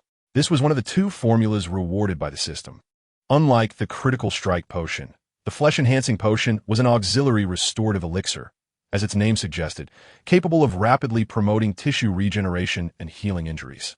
Flesh-enhancing potion, a top-tier potion that can swiftly heal external wounds and regenerate severed limbs, though it may carry minor side effects. He successfully brewed a total of 17 bottles. It was not due to a lack of ambition to create more, but rather, he had exhausted the most crucial ingredient, the essence of the root-level monster's tissue. Such materials are indeed rare and elusive. Upon returning to the front hall, Lin meticulously arranged the potions he had crafted with care upon the counter, closing his eyes in anticipation of customers. However, after the prior experience with the critical potion, Lin was curious about the potential side effects of this new concoction, though he hoped there would be no peculiar adverse reactions. Now, he awaited the arrival of his little test subjects. Knock, knock, knock, came the sound of rapping at the door. Lin immediately rose, donning a professional smile as he welcomed. Welcome to the Bloodsaw Potion Shop, where we sincerely serve you. At the entrance stood a fairy, adorned with a pair of pure black moth wings, gently descending to the ground. She appeared to be no taller than 50 centimeters, her frame cloaked in black knightly armor, her chest puffed out, and a petite long sword hanging from her left side. However, the right side of her body was gruesomely mangled, her arm resembling something that had been violently torn away, a gruesome sight of flesh and blood. With a soft thud, the fairy raised her small hand to push up the mask from her helmet, revealing a pair of dark, misty eyes. In a sweet, earnest voice she declared, "I need surgery, please." Lin was momentarily taken aback, as it was his first encounter with such a race. Black Moth Fairy, level 88 age, 99 race, fairy, alignment, chaotic good combat ability, small yet proficient, all essence concentrated. Description: originally from the fairy clan of the surface world, a small faction was exiled to the dark realm long ago, evolving to adapt to its environment as dark fairies. They possess remarkable agility and night vision, yet their combat capabilities often fall short compared to other races of similar standing, leading them to be frequently kept as pets. Ding! You have triggered the quest. Rebirth of the Severed Arm quest rewards, 200 skeleton coins, 200 basic experience, special reward 1. Please come in. Lin maintained his professional demeanor, his gaze instantly drawn to her torn arm. With a flutter of her wings, the black moth fairy flew to the chair at the counter, but being so diminutive, she could barely align herself with Lin even while standing on it. My arm was eaten by a monster. She pointed to her bloodied left arm, pushing her fallen mask back up, her serious expression revealing her dark, glimmering eyes. I need treatment, or I will die. After all this time, I've finally found a potion shop. Will you heal me? Her bewildered demeanor suggested she was quite gullible. Lin's face broke into a benevolent smile as he adjusted his monocle and assured, "Rest assured, our Bloodsaw Apothecary is the finest potion shop within 100 miles of this ghostly lane, renowned for its excellent reputation. Not only can we mend a severed limb, but even if you were reduced to ashes, we could provide you with a remedy." The Black Moth Fairy gazed at him intently. "Is that so, my dear?" Although she yearned to believe him, she sensed an ominous undertone lurking beneath his seemingly kind demeanor. "You wouldn't want to drug me and bind me, only to conceal me in an attic for nefarious purposes, would you?" she inquired earnestly. The directness of her question left Lin momentarily taken aback. Was this a characteristic of her kind? How could she so boldly pose such inquiries? And even if she had suspicions, surely one would never admit to such intentions. "No," Lin responded earnestly. "That is reassuring." The Black Moth Fairy relaxed slightly, exhaling softly from behind her mask. Ding! The Black Moth Fairy's favorability towards you is increased by 10. Lin. Chapter 51. The deceit written plainly on their faces. Something is amiss. Why did merely denying the accusation lead to a 10-point increase in favorability? This escalation of favorability seems alarmingly effortless. Is it truly wise to so casually let one's guard down with such inquiries? This is the dark world after all. The trait of being easily deceived is practically etched on her face. Why would you ask such peculiar questions? Lin gaped, unable to suppress his curiosity. With a swift motion, the Black Moth Fairy adjusted her fallen mask, revealing a pair of earnest eyes. Because the Elder warned us before migration that the beings in this world are often wicked. Many of our kin have been easily ensnared by certain malevolent races. treated as mere playthings. Thus, the elder instructed us to remain vigilant against outsiders to avoid being deceived. Lin was bewildered. So, are you implying that you are a deceiver? She narrowed her eyes, questioning him with an edge of danger. No, Lin replied. That is good to hear. The black moth fairy sighed in relief, retrieving a water flask from her bosom and sipping from it, her demeanor visibly relaxing. Ding! The black moth fairy's trust in you has increased by 10. Lin, is this how trust is established? Wasn't your elder advising you to be cautious? You inquire once, and suddenly you extend trust to a stranger. Is this truly normal? You mentioned that your race is in the midst of migration? Lin asked, puzzled. The black moth fairy cast him a sidelong glance, responding. The elder has stated that such confidential matters must not be disclosed to any unfriendly beings, lest we attract unwanted attention. Are you an unfriendly being? I am quite friendly, Lin asserted. The black moth nodded and said, Indeed, that is satisfactory. Since we are friendly beings, it is of no consequence to share our intentions. We are indeed in the midst of migration, seeking to settle in the mountains to the north of the Hellfire Plains, where water and sustenance abound, sufficient for the flourishing of our kin, a truly splendid place. He rubbed his forehead in contemplation. Lin perceived that he had discovered a method to swiftly infiltrate this clan or effortlessly annihilate them. Such trust was indeed frivolously granted. If this were a trait inherent to their entire race, surviving in this world would be a remarkable stroke of fortune. Lin, feeling a pang of frustration, massaged his temples and inquired, So you are? The black moth fairy, having quaffed some water, wiped her mouth and abruptly stood, declaring with seriousness and honor, I am the formidable knight commander of the fairy clan, the first among my kind to have triumphed through trials. You may address me as Lady Yaya. The direction my sword points is the path forward for my people.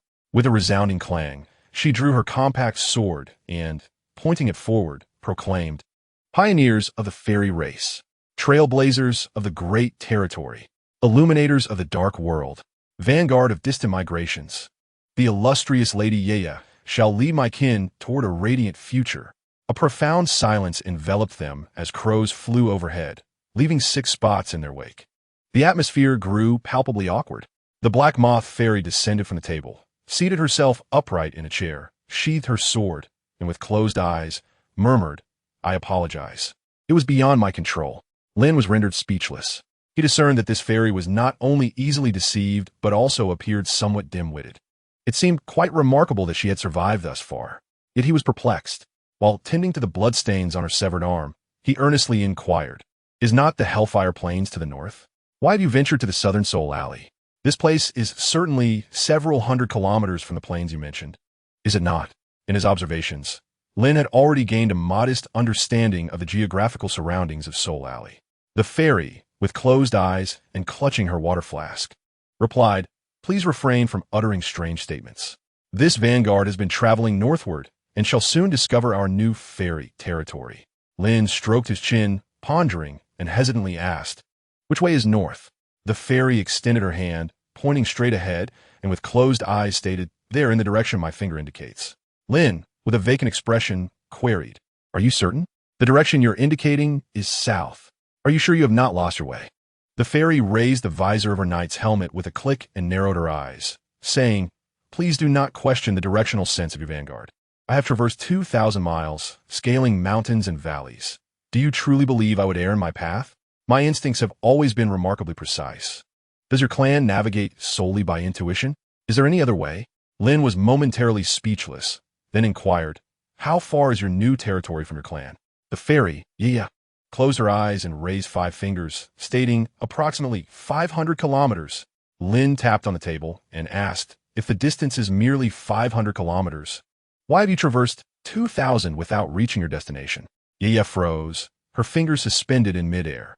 An eerie silence enveloped the surroundings, as if they had suddenly become aware of certain overlooked and perplexing truths. After a long pause, the fairy named Yaya, with an empty gaze, remarked, It does seem rather peculiar. Of course it's peculiar. What kind of state of mind must one be in to remain oblivious to having strayed for 2,000 kilometers away from home? The fact that she had managed to survive this far was a blatant affront to the supreme will and a profound disrespect to this world. Lin took a deep breath and retrieved a compass from beneath the counter, placing it before her. Consider this a gesture of sympathy from a well-meaning individual. Priced at 200 skeleton coins. With it, I'm certain you will never lose your way again. Yeah, cradling the knight's mask, gazed quizzically at the small device and asked, "What is this?" Lin closed his eyes and explained, "It is a compass, a mysterious instrument that allows one to discern direction in a dark world. I typically sell it for 1,000 skeleton coins, but for you, I will let it go for 200 as a token of pity." Yaya expressed her curiosity, reaching out to take the compass and began to toy with it. "How does one use it?" Lin pointed to the needle. "Do you see the needle? Wherever it points is south. If you wish to head north, simply walk in the opposite direction of the needle. Quite simple, isn't it?" "Indeed," Yaya exclaimed. "How fascinating. It truly is a simple and practical tool. Would you like to purchase it?" "Yes." Ding. "Congratulations, host. You have triggered the achievement. 100-fold profit. Congratulations, host. You have gained 200 basic experience. 100-fold profit. A special achievement that grants a permanent bonus of 2 intelligence and 1 morality upon successfully selling any item at over 100 times its cost." Chapter 52. On the brink of ruin, the fairy named Yia held the compass with earnestness and said to Lin, "Boss, you are indeed a very kind outsider. You're the first person I have encountered who did not intend to drug me and take me away for nefarious purposes. You are someone I could consider a dear friend." Ding. The Black Moth Fairy's trust level towards you. 30. Ding. The Black Moth Fairy's affection level towards you. 30. Lin mused, "I don't quite know why." Upon hearing the 2 prompts, instead of feeling a flicker of joy, a sense of guilt surged within. "Indeed, I have become a morally corrupt individual." Lin sighed. "Since this entity can be regarded as a true friend, allow me to offer a sincere reminder. Those who claim they are not bad people may not necessarily be good. Those who assert they will not deceive you may indeed be untrustworthy. Do not casually accept items offered by others. Do not turn your back on strangers, and avoid accompanying anyone to their abode. Just remember these few pieces of advice, and I assure you, your journey will be untroubled." The fairy named Yu adjusted her knight's helmet and earnestly replied, "Such sincere counsel indeed. I shall remember it well." Ding. The trust level of the Black Moth Fairy towards you is 10. Ding. The favorability level of the Black Moth Fairy towards you is 20. And noted with evident dismay. Clearly, she has not retained my words. However, since she has survived 2,000 miles from home, she must possess numerous means of self-preservation. Regardless, it was of no concern to him. Their brief encounter would conclude his goodwill. Lin Yun's gaze shifted back to her arm. After cleansing the blood, the horrid, torn marks became visible, reminiscent of a creature having bitten off her entire arm, a truly terrifying sight. "How did you sustain such an injury?" Lin Yun inquired curiously. The fairy named Yu closed her eyes and recounted. "During my adventures, I encountered a formidable giant. When I sought directions, that giant bit me. Had I not evaded swiftly, it would not have been my arm severed, but my head. It was a creature far stronger than I." With a clatter, the visor of her knight's helmet fell down once more, obscuring her face. Lin Yun found himself at a loss for words. "Very well," he sighed, donning his mask and gloves. "Given your injury, you must have performed some initial hemostatic measures. However, to prevent infection, further debridement is necessary. Let us remove your armor. I shall conduct a brief examination." Yu firmly lifted her knight's visor, stating, "I refuse. A knight never removes their armor. Lin Yun, if you prefer not to remove it, shall I administer anesthesia? A word of caution, foregoing it may result in considerable pain." The fairy solemnly raised her visor again. "I decline. Anesthesia would only impair a knight's reflexes, and my pain tolerance is remarkable. This is a testament to the rigorous training of a knight." Lin Yun replied, "Indeed. You are the second person to exhibit such bravery before me." A few minutes later, at the surgical table, the fairy named Yu lay supine, intently observing Lin Yun, who held 2 razors in his hands. "I am ready to begin. I have now become the fish upon the chopping block." Lin Yun felt a wave of exasperation wash over him. The fairy consistently delights in uttering peculiar phrases with utmost seriousness. Lin's expression turned grave as he solemnly declared, "If you cannot endure it any longer, do not hesitate to cry out. Just be careful not to bite your tongue. I am about to commence." A glimmer of cold light flashed across the surgical knife in Lin's hand. The fairy named Yaya closed her eyes and proclaimed, I have already stated that my pain tolerance is exceptional. My pain resistance is at its peak, and I shall not. With a swift stroke, Lin's blade descended, causing Ye's pupils to dilate instantaneously. She opened her mouth and emitted a high-pitched, unexpected scream. Ah, it hurts! It hurts! In an instant, the fairy named Ye sat upright, tears streaming down her face beneath her knight's helmet. Clutching half of her body, she swayed and cried out, "Why does your knife cause so much more pain than others? Are you using some bizarre method that inflicts extra suffering?" Lin closed his eyes and curtly instructed, "Administer the anesthetic." "No," Ye replied, lying back down, gritting her teeth as she wept. "My pain resistance is maxed out. A knight possesses the perfect quality of endurance. I will not, gentle. Too much pressure. It hurts. Did you not claim your pain resistance was exceptional? Do not thrash about. You might injure other areas. But, even with that resistance, each of your strikes transcends the threshold of agony. I feel as if I might split apart. Ye is about to break. Do not utter such strange sounds. This is merely the beginning. You've hurt me. The knight shall perish from this pain. Help! Help! I am about to be torn apart. I wish to go home. I do not wish to continue. Woe is me. I shall bite you. I shall bite you." The fairy named Ye cried out, baring her sharp teeth, struggling to land a fierce bite upon Lin's arm. Clearly, under the immense pain, even the formidable knight was on the brink of losing her composure. Lin, in a state of urgency, reached out to restrain the fairy's snapping jaws while diligently attending to her wounds. At last, in order to complete the final cleansing, Lin swiftly grasped a nearby rolling pin.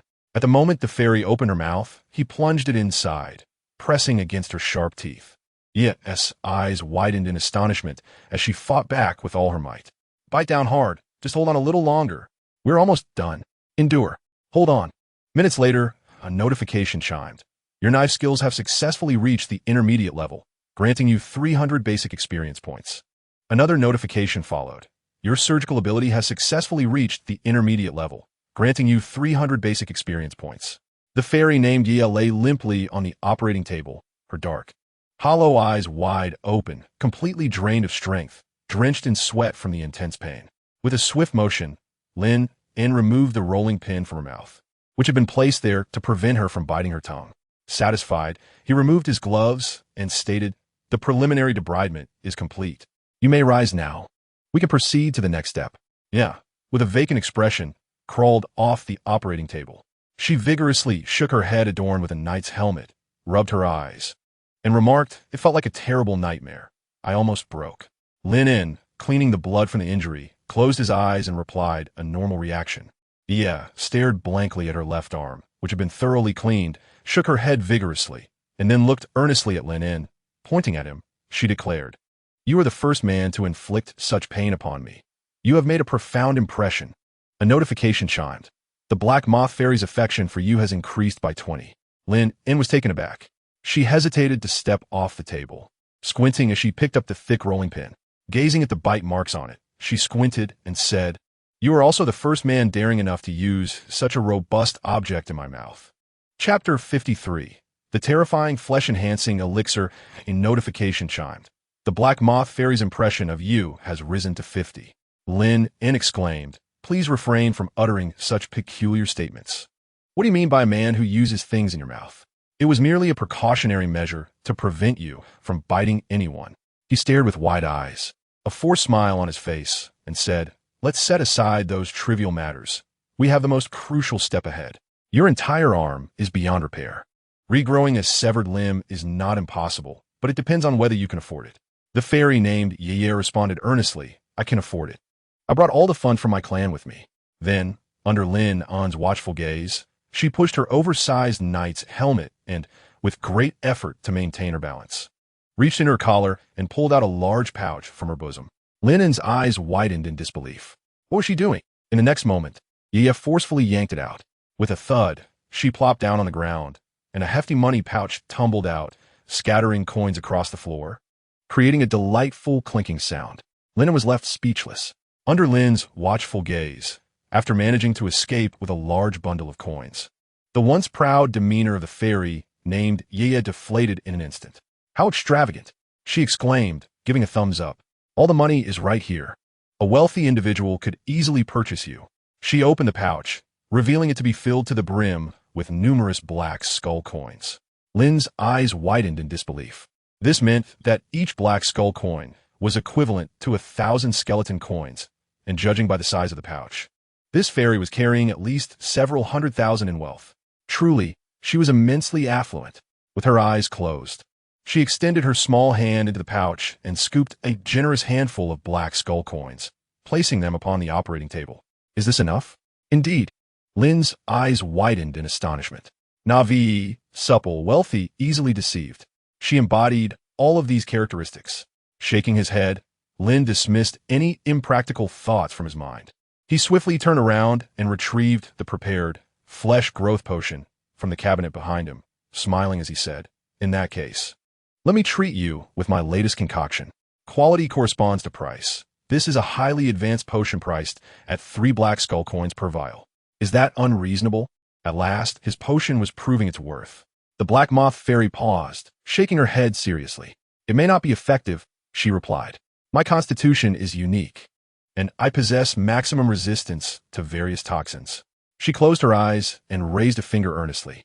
"This means that negative toxins have no effect on me. Likewise, restorative potions are equally ineffective. Thus, it presents quite a challenge." As she spoke, she pulled out a bottle of greenish potion from her bosom, forcefully uncorking it. A thick cloud of skull-shaped smoke erupted from the bottle. Lin was taken aback.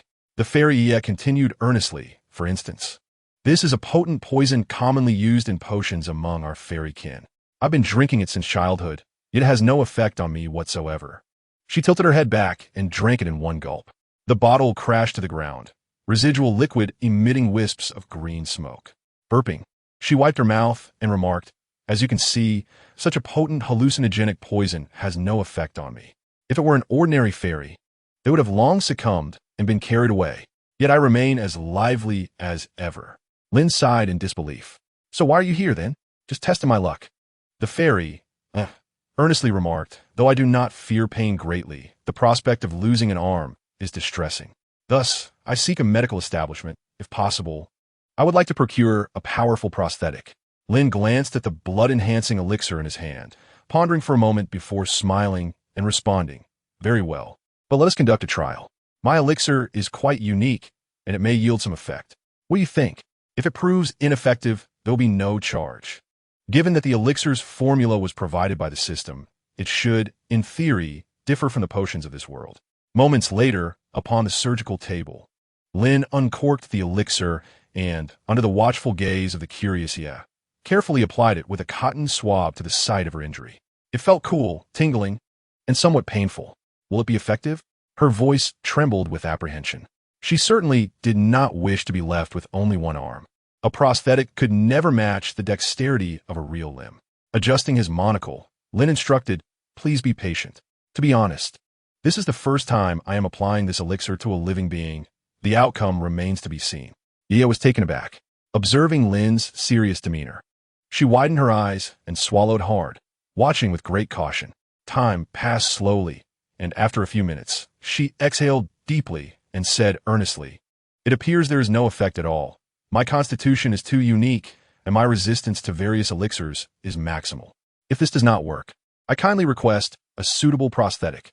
However, in the next moment, she felt a faint itch emanating from the wound on her left arm.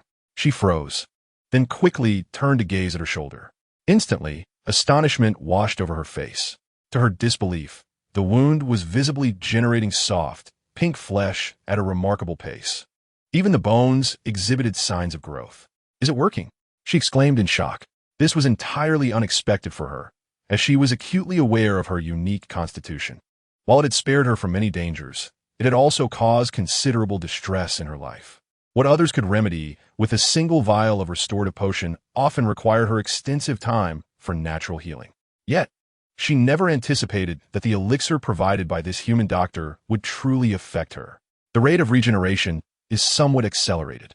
Your body's resistance does indeed influence the potency of the elixir, but the impact is minimal, Lin observed intently as the arm began to grow slowly.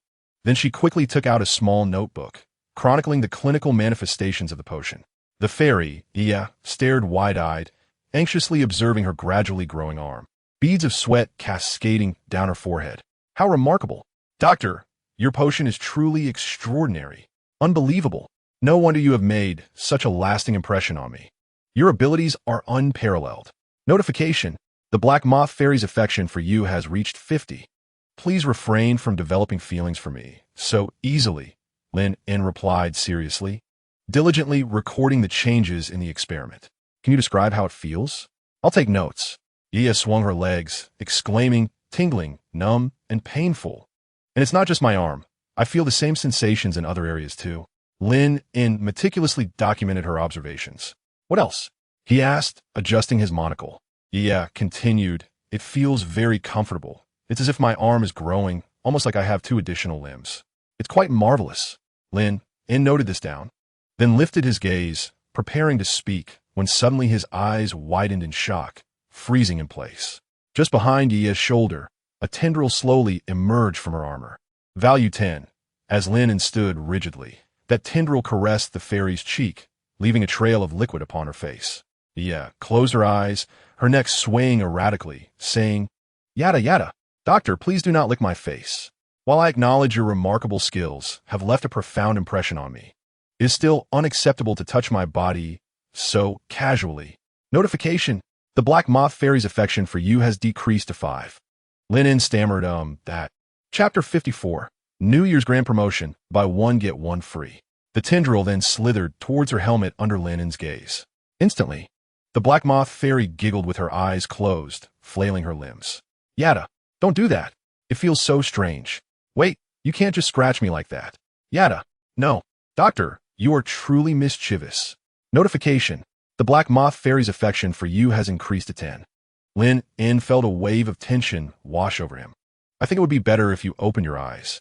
The fairy named Yia complied, only to find Lin Yun standing 2 meters away, his expression frozen. She was taken aback. Hey, doctor, why are you standing so far away? Lin Yun replied stiffly, I was always this far away. Yia froze momentarily, only to suddenly sense an unusual sensation at her neck. Instinctively, she turned her gaze towards one side of her helmet. Buzz. The expression on Yia's face became blank. Value 30. Value 30. The next moment, an explosive, high-decibel scream reverberated throughout the ghostly alley's operating room. The enchanting Yia cried out, rolling incessantly on the surgical table, exclaiming, Why do I have this strange appendage on me? This is not right. Help! Don't move. Uncle will assist you. Upon witnessing this, Lin Yun rushed forward in a panic. Help! It's about to enter. Lin Yun was taken aback. This was serious. He swiftly restrained her, mustering all his strength to grasp that appendage, gritting his teeth as he forcefully extracted it from her helmet with a sharp, resounding pop. The tentacle writhed in Lin Yun's grasp, flinging viscous slime everywhere. The fairy's vitality plummeted as she trembled, clutching her helmet and shrieking in terror. It sprouted from my own body. It actually grew from my shoulder. Hold on, Lin Yun exclaimed, seizing a nearby razor and pinning the tentacle to the operating table. With a swift motion, he brought down the blade. The tentacle fell away, squirming, onto the floor beneath the table. Yia gasped. Lin Yun stomped on the severed appendage several times, reducing it to a pulp. The shaken fairy clutched Lin Yun's chest, trembling as she turned to gaze at the still, writhing tentacle. What is happening? Lin Yun pondered. It appears to be a minor side effect of the potion. A side effect? Yia exclaimed in disbelief. Lin Yun closed his eyes and affirmed. Indeed, you know well that the more potent the potion, the stranger the side effects. This powerful regeneration serum, capable of restoring severed limbs, certainly has the potential to produce additional anomalies.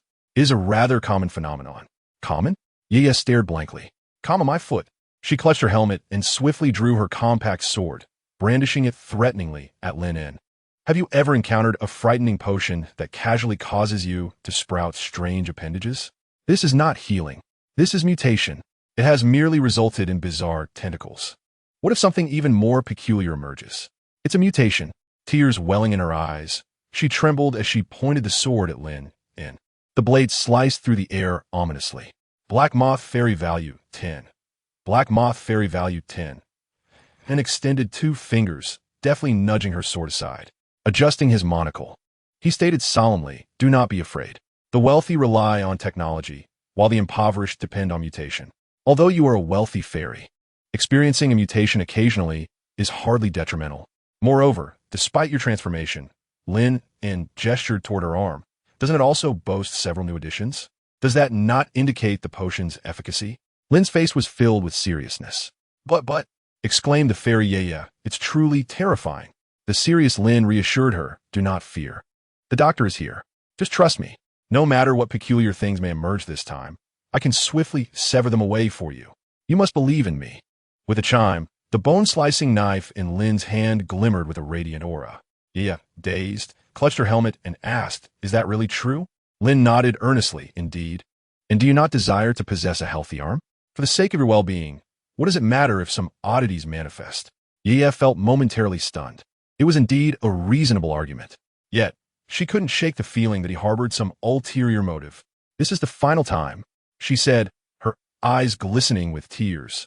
Lin responded with a thumbs up, praising her indomitable courage with utmost admiration. Then, under the trembling gaze of the black moth fairy, a new potion was once again applied to the severed arm. Time flowed slowly, and then, in the next moment, a tail. I have grown a dreadful tail. Cut it off. Quickly. Squish. I can feel it. There are strange things creeping inside my clothing. Those sticky tendrils. Cut them off. Squish. Ah, wings. New wings have sprouted. Hey, they look rather lovely. Perhaps I should keep them. Squish. I said I would keep them. Why do you cut them off? Several minutes later, a notification chimed. Ding. You have completed the task. Regeneration of the severed limb. You have earned 200 skeleton coins and 200 experience points. Yaya lay there, trembling and dazed. Her arm now fully restored, moving slightly. Beside her, a wooden barrel was filled with the peculiar limbs that had just been severed. How do you feel? Lin asked seriously. Helping her to sit up, Yaya replied, I feel as if my entire body is covered in strange things. Do not be afraid. It is merely an illusion. All those unwarranted growths have been removed. With great effort, Yaya lifted her trembling hand and murmured, the potion costs money to sever those strange things. So surely it should be free. Lin felt tears welling up. For the New Year celebration, it's buy one, get one free. Chapter 55. Surviving to the dawn of the second day, a few minutes later, Yaya stood dazed, allowing Lin to adorn her with a helmet, attach a bag, and even package the strange tissues removed from her body, carrying them on her back as a keepsake. It was a flawless treatment. Lin gave her a thumbs up, smiling as he said, if you found this treatment satisfactory, you might consider giving our establishment a favorable review. Should you choose to return, I can offer you an 11% discount. The fairy, Yaya, quickly embraced her helmet and exclaimed, thank you, boss. Can I leave now? Lin's gaze scrutinized her from head to toe, his brow slightly raised as he deftly twirled a bone-slicing knife, pondering to himself, something seems amiss. I distinctly recall that the last time I applied the medicine, there were no peculiar growths on your body. Lin's eyes narrowed with uncertainty. I'm not entirely convinced that you have not undergone some form of mutation. Surely not. Yaya replied, bewildered. Lin hesitantly inquired, do you feel any irregularities within your body? If you do, it would be best to disclose them now. Yaya, bewildered, cradled her helmet. I don't feel anything unusual, she said, curiously placing her bag down and jumping up and down. The weight of her body felt exactly the same as before. If any strange tissue had formed, it would have been easily detectable. Nothing seems amiss, she stated confidently. Lin sighed in relief and smiled. That is indeed fortunate. It indicates that this potion does not invariably induce mutations, which is quite commendable. Thank you for your cooperation and participation in this experiment. With that, as Lin waved her off with a sense of contentment, the little fairy, dejected, cradled her head and flapped her wings, vanishing into the dark mist. Lin felt a wave of relief wash over him as he returned to the operating room, intending to tidy up, pondering when he might next encounter such a delightful customer. Just then, a clattering sound of metal echoed beneath his feet, causing Lin's ears to perk up.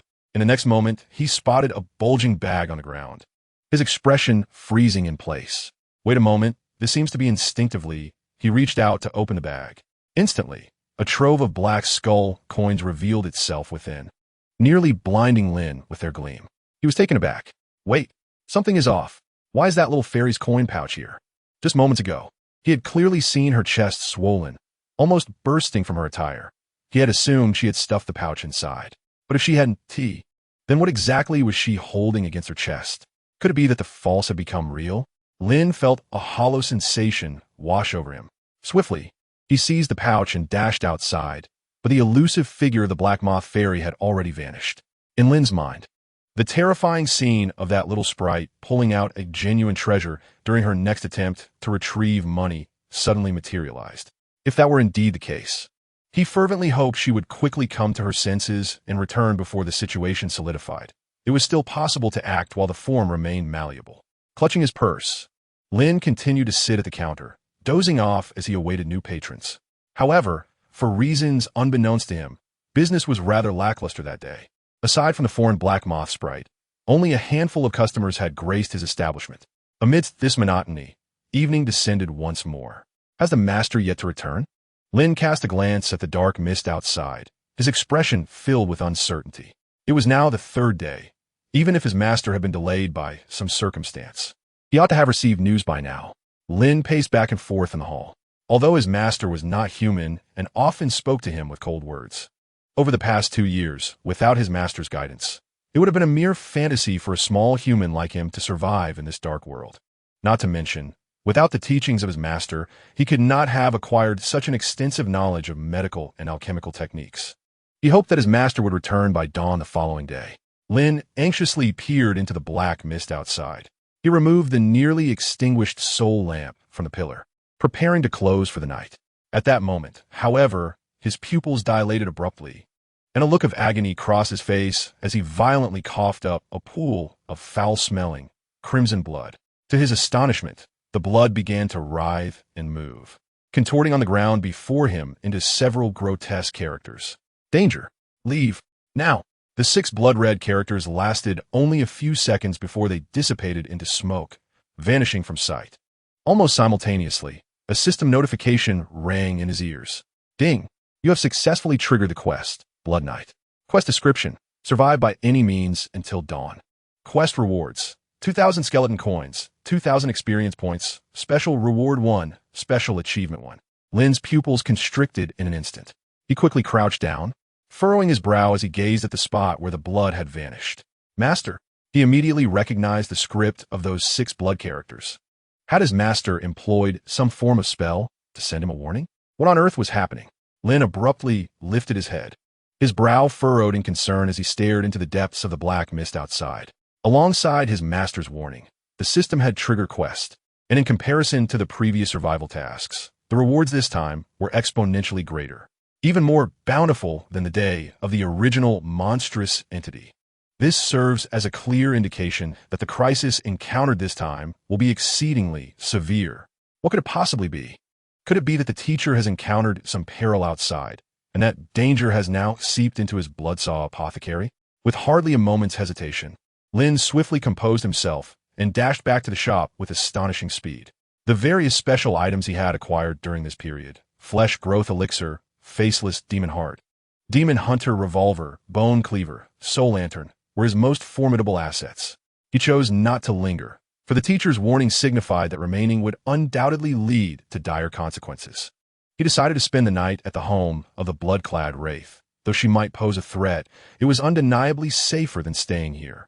Lin quickly packed his belongings, lifted his head, and promptly stepped through the doorway. A chilling gust of wind swept forth from the depths of the black mist. The moment Lin set foot outside, he froze in place. From the depths of the black fog, a colossal silhouette gradually materialized within his sight. Thud! Thud! Followed by a series of footsteps that resonated with a force that felt as though they could shatter his heart. The pitch-black mist, for reasons unknown, began to shift towards a sanguine hue. An indescribable, acrid scent of blood surged towards him. Warning! Warning! Your crisis level has escalated to 100. Warning! Warning! Chapter 56, Flesh Puppets, Hell Walkers. In an instant, Lin dashed back into the shop, gritting his teeth as he hastily shut the door behind him. His gaze flickered. The soul lantern in his grasp quivered violently, nearly extinguishing. It was over. There was no escape. He had not anticipated the crisis would arrive so swiftly. The system's warnings were unmistakably clear. This threat was directed at him, or rather, at the bloodsaw apothecary. Since escape was not an option, he would have to resort to self-preservation. Gritting his teeth, Lin wasted no time and bolted into the backyard, forcefully securing the door. A deafening crash reverberated as the apothecary's door burst open. A torrent of sanguine mist surged in, unrestrained by the protection of the soul lantern. A massive shadow elongated across the floor of the hall. Accompanying it was an onslaught of repugnant, bloody stench, reminiscent of a decaying corpse that had languished in water for days, now sluggishly advancing across the ground. Thud, thud, the heavy footsteps drew closer. In the surgical room of the backyard, Lin leaned against the wall, one hand gripping the bone cleaver and the other the revolver, his brow furrowed in solemn concentration. The soul lantern had gone dark, signaling the onset of night.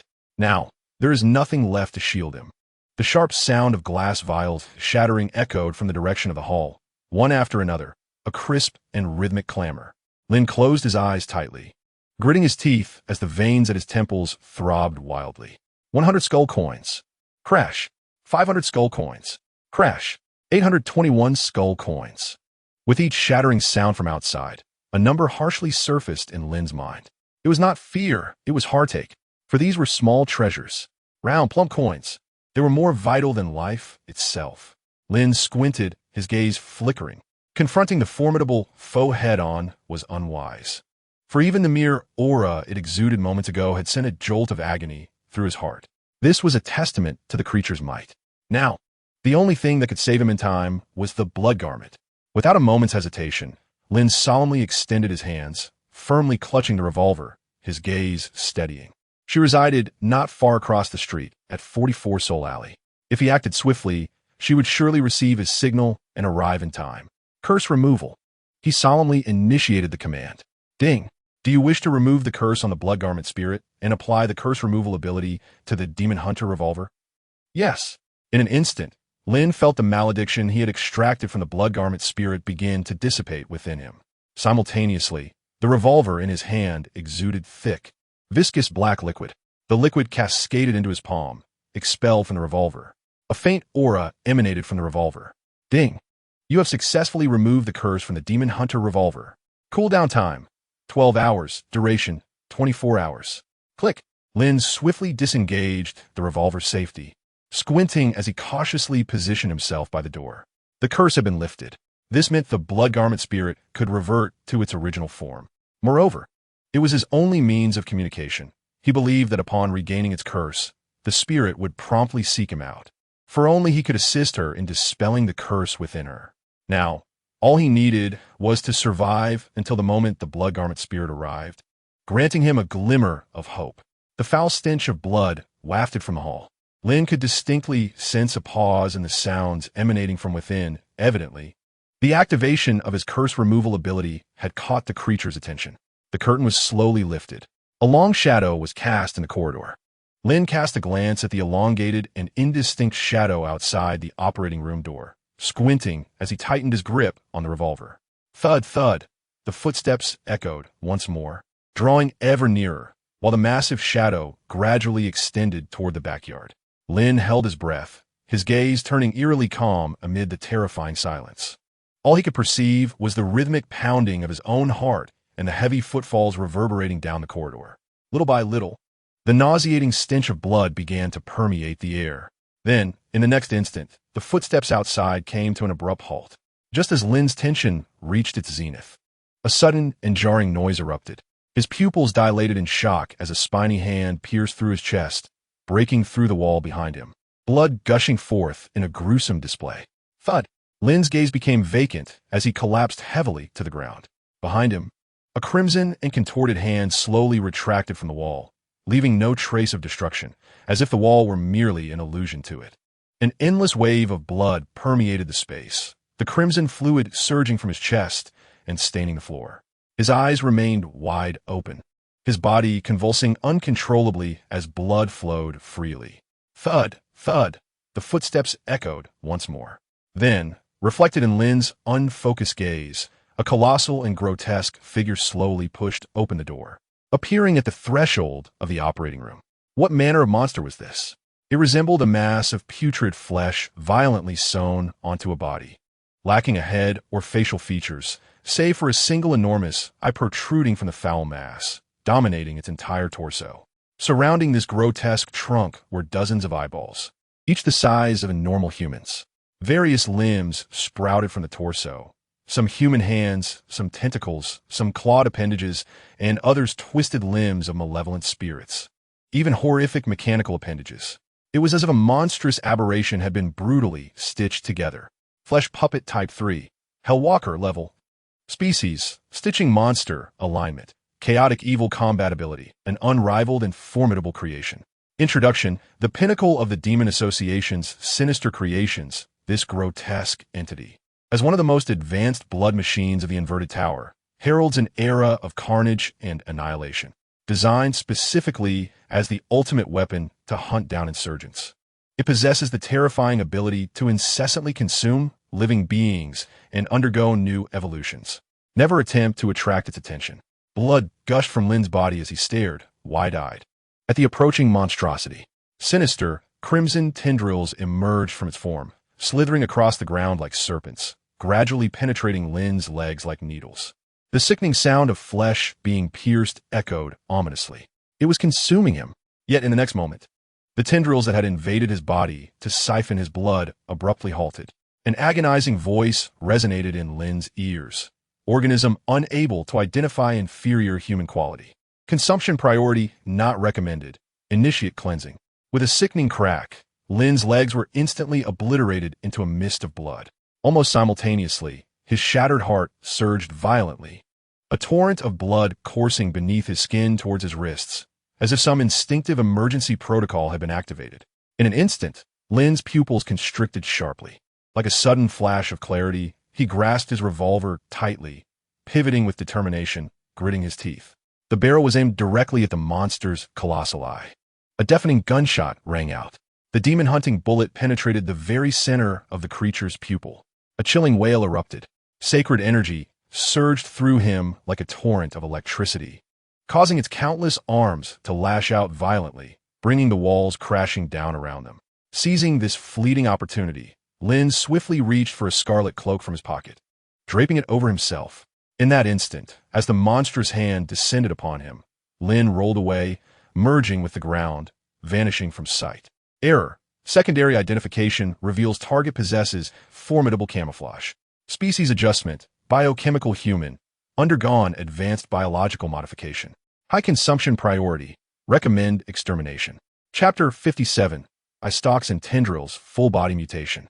In the basement, draped in the cloak, Lin pressed his hands firmly against his bleeding chest, gritting his teeth as he retrieved a razor and slashed at his legs. He gasped heavily, beads of sweat cascading down his forehead. He had underestimated it. He had truly been too complacent. When confronting a creature of this caliber, one must recognize the myriad ways they could detect your presence. Experience. His combat experience and crisis management skills are still rather limited. Were it not for his last-minute donning of the Cloak of the Blood Demon, he likely would not have survived that moment. Cloak of the Blood Demon, quality, rare attributes. After use, it conceals one's presence and allows one to traverse through solid objects like a specter. Description. Ethereal and intangible phantoms often embody the deepest fears within humanity. Thus, the abyssal creatures crafted this cloak to render the wearer ghostly and insubstantial. However, caution is paramount. Once donned, one forfeits all capacity for attack. Lin gritted his teeth, clutching his chest, his gaze fixed unwaveringly upon the basement door. These past few days have been excessively tranquil. He had truly forgotten the perilous nature of the world he inhabited, where death could strike at any moment. He forcefully spat out a mouthful tainted with blood and visceral remnants. Without a moment's hesitation, he retrieved the flesh growth potion and poured it into his shattered legs and penetrating chest cavity. Gritting his teeth, he cracked his neck and mused. Indeed, during critical moments, a high constitution proves invaluable. I must express my gratitude to my mentor. Had I not undergone that surgery, I would likely be finished by now. Creaking and groaning, the flesh growth potion began to take effect. His damaged chest and legs commenced an unimaginable healing process at an astonishing speed. The potion, effective even on the highly resistant Fae, exhibited an extraordinary recovery in a normal human. In just a few breaths, Lin's body was restored to its former state. Breathless, he stood up with effort, cautiously moving his body, which had nearly fallen apart. Almost simultaneously, the system delivered its notification to his ears. Ding! Your body has undergone a level 1 mutation. Ding! Your body has undergone a level 1 mutation. Ding! Your body has undergone a level 2 mutation. With a pop, 2 barbed tentacles sprouted from Lin's back. The skin on the nape of his neck abruptly split open, revealing an inverted eye that slowly blinked into existence. Ding! The system has detected 3 controllable mutations and is analyzing the target. Ding! Analysis complete. Flesh tentacles connect to the central nervous system, allowing for voluntary control over contraction and growth. Ethereal eye connects to the visual nerves, capable of penetrating barriers and detecting spectral presences. With a swish, the 2 tentacles, under Lin's command, revealed their sharp barbs, hovering before him. Gritting his teeth, he narrowed his eyes. Perhaps I can test this. At the very least, this revolver possesses considerable lethality against that creature. After all, it was a hunter's cherished weapon. A high-quality armament against the supernatural. With a click, he disengaged the safety of the revolver. In the very next moment, Lin, cloaked in a blood-red mantle, glided through the wall like a wraith. Under the watchful gaze of the malevolent spirit's eye, he instantly beheld the colossal, fleshly monstrosity in the corridor. Lin's mind was razor-sharp, akin to a specter, as he traversed the walls with unrestrained agility, inching closer to the creature. A crimson shadow swiftly darted past the monstrous form. The creature's enormous pupils gradually shifted, scanning the surrounding walls, while its frenzied arms seemed poised for an imminent assault. Suddenly, behind him, a flicker of blood shadow passed. In an instant, a multitude of eyes erupted from the creature's back, fixating on the corridor behind it. Yet, at the very moment its attention was drawn to that rear passage, Lin's narrowed eyes emerged from the gaping entrance of the alchemical chamber beside him. You are finished. In a heartbeat, Lin pulled the trigger. Bang, bang, bang, bang, bang, bang. 6 shots rang out in rapid succession. 6 demon-hunting bullets pierced through the doorway, striking the creature with precision. In an instant, a cacophony erupted as holy electricity exploded from the creature's form. The demon-hunting revolver wielded an exceptionally potent restraining power over the denizens of the Dark Realm, with divine energy being the arch-nemesis of most monstrosities. Almost immediately, Lin observed the creature's body becoming sluggish. The revolver's ammunition was reloading. This was an opportune moment for him to strike. Lin swiftly drew his bone-piercing knife. However, just as he was about to burst through the door, he was jolted by the sight of 6 eyeballs materializing within the bullet holes. Their hollow gaze fixated upon him. A surge of immense dread enveloped him. This is bad. In a flash, Lin donned his cloak, resolutely preparing to phase through the wall. But it was too late. That hollow gaze landed squarely upon his face. A painful, hissing sound filled the air. The skin on Lin's face, under its gaze, began to dissolve, releasing wisps of smoke. The look it had cast upon him carried a curse. Gritting his teeth against the excruciating pain, Lin abruptly vanished into the underground. In the basement, he gasped for breath. Opening a new vial of flesh-rejuvenating potion, pouring it over his dissolving visage and neck.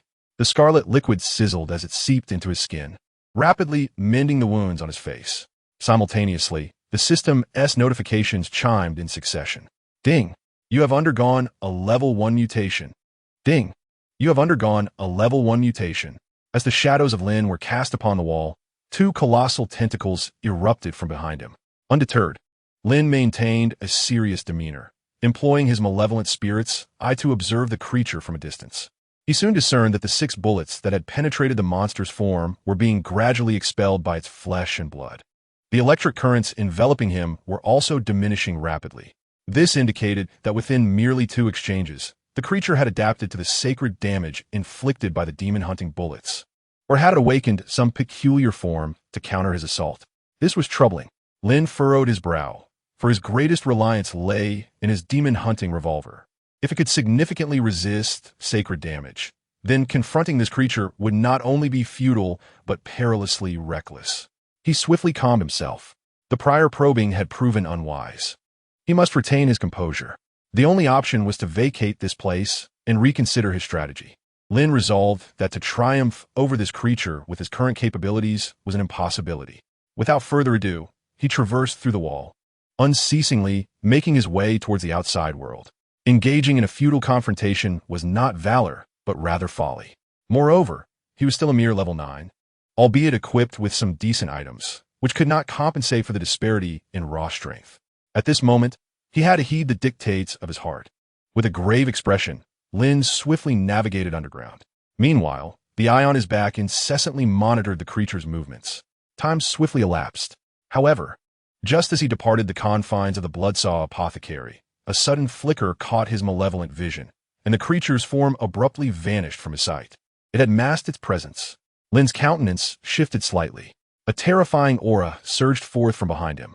Instinctively, Lin darted sideways. In an instant, a massive hand, like a specter, emerged from the ground, grazing his cheek and injuring his side. It was the very hand of the malevolent spirit that had previously pierced his heart. Chapter 58. The final card. The heart of the faceless demon. Astonishingly, it could strike even with him cloaked in the blood demon's mantle. With a thud, Lin's body tumbled heavily across the street for several meters. Clutching his bloodied left eye, he gritted his teeth and swiftly rolled over, plunging underground like a phantom. He hurriedly retrieved the flesh-enhancing potion, pouring it vigorously onto his cheek. The flesh began to heal rapidly. Your body has undergone a secondary mutation. In an instant, his neck split open violently, revealing a new malevolent vertical eye. The dual pupils overlapped. Simultaneously, the essence of the previously vanished monster reemerged within the vision of those two vertical eyes. The moment he discerned this, Lin's pupils dilated in shock. He beheld the illusory, colossal hand that relentlessly pursued him from behind. The hand's arm remained attached to the monster, yet it grew frantically, disregarding any obstacles on the ground as it relentlessly chased him. Moreover, possessing the same malevolent form, that gigantic hand could inflict harm upon him, cloaked as he was. Lin could distinctly see that one of the creature's eyes, positioned on the ground, was firmly locked onto him, tracking his every movement. Damn! Lin couldn't suppress a curse. The situation had flipped in an instant. The advantage he had while cloaked transformed into a significant disadvantage. Under the cloak, he was incapable of launching any attack. Even firing a gun was beyond his reach. Meanwhile, the monstrous hand was free to strike at him. He had to devise a way to shake off that hand. Gritting his teeth, Lin's gaze darted rapidly. In a fleeting moment, his eyes landed on the Bloodsaw apothecary. Without hesitation, aided by the 4 tendrils, he propelled his speed to its zenith and surged from underground into the shop. With a swish, he tore off the cloak.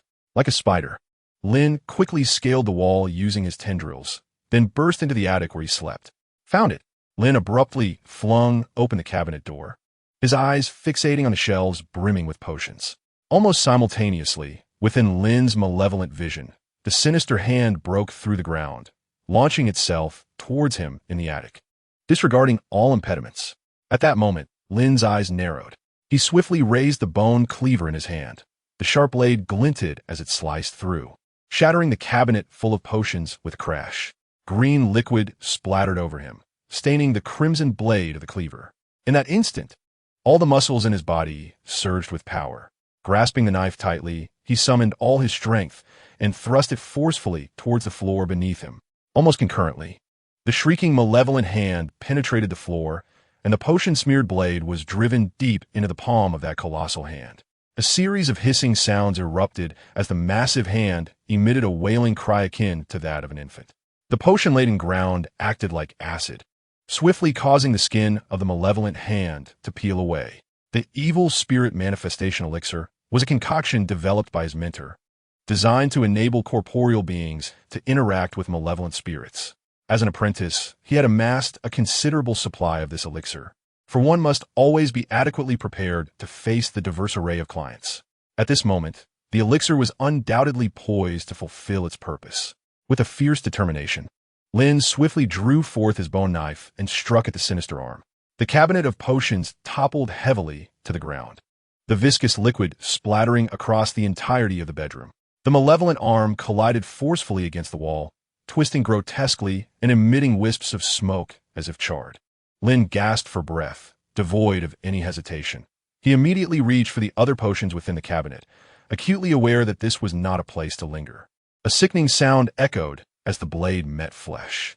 Lin's pupils dilated in shock, and his throat constricted as, behind him, a slender hand emerged from the floor, slick with the green elixir, piercing through the back of his neck to seize his spine. Crimson droplets of blood fell steadily. The eye on the back of Lin's neck quivered in terror as he recognized the hand that attacked him. It was the hand of that very fairy. In an instant, he recalled the fairy's visit to the apothecary, recounting her encounter with a giant from whom she had barely escaped with her life, losing an arm in the process. The giant she spoke of was none other than this creature. This meant that after devouring her arm, the beast had developed an immense resistance to the elixir. The ordinary potions were utterly ineffective against that hand. Despair washed over him in waves. Just as the hand threatened to sever his spine, Lin threw back his head and roared, his blood surging to empower the 4 tendrils at his command. With astonishing precision, those tendrils coiled and penetrated the small hand that gripped his spine. Even so, cracks appeared along his vertebrae. Yet, Lin's final counterattack bore fruit, as the hand began to falter and loosen its grip under the relentless assault of his tendrils. Seizing this fleeting opportunity, Lin wrenched himself free from the hand's clutches, turning with a savage glare. The bone knife swept through the air. In an instant, the hand and his tendrils were severed in two, the small hand tumbling heavily to the ground. Yet, it continued to writhe and screech in a desperate bid to ascend once more. Lin gritted his teeth, summoning the last vestiges of his strength to drive the blade forcefully into the floor. Immediately thereafter, he collapsed in exhaustion before the cabinet. At that moment, he was too late to utilize the flesh-enhancing elixir, for in the vision of his malevolent spirit, the creature had already returned to the entrance of the apothecary. Time was of the essence. In this critical juncture, Lin extended his bloodied hand, seizing his trump card from within his bosom. The heart of the faceless demon. The image of that monstrosity flashed vividly in his mind, and the dark vision of the malevolent spirit fixated intently on the creature below. Let the games begin, he snarled. With a sudden motion, his fingers plunged into the heart, and a torrent of inky chaos erupted forth, as if countless wretched souls were screaming in madness within its confines.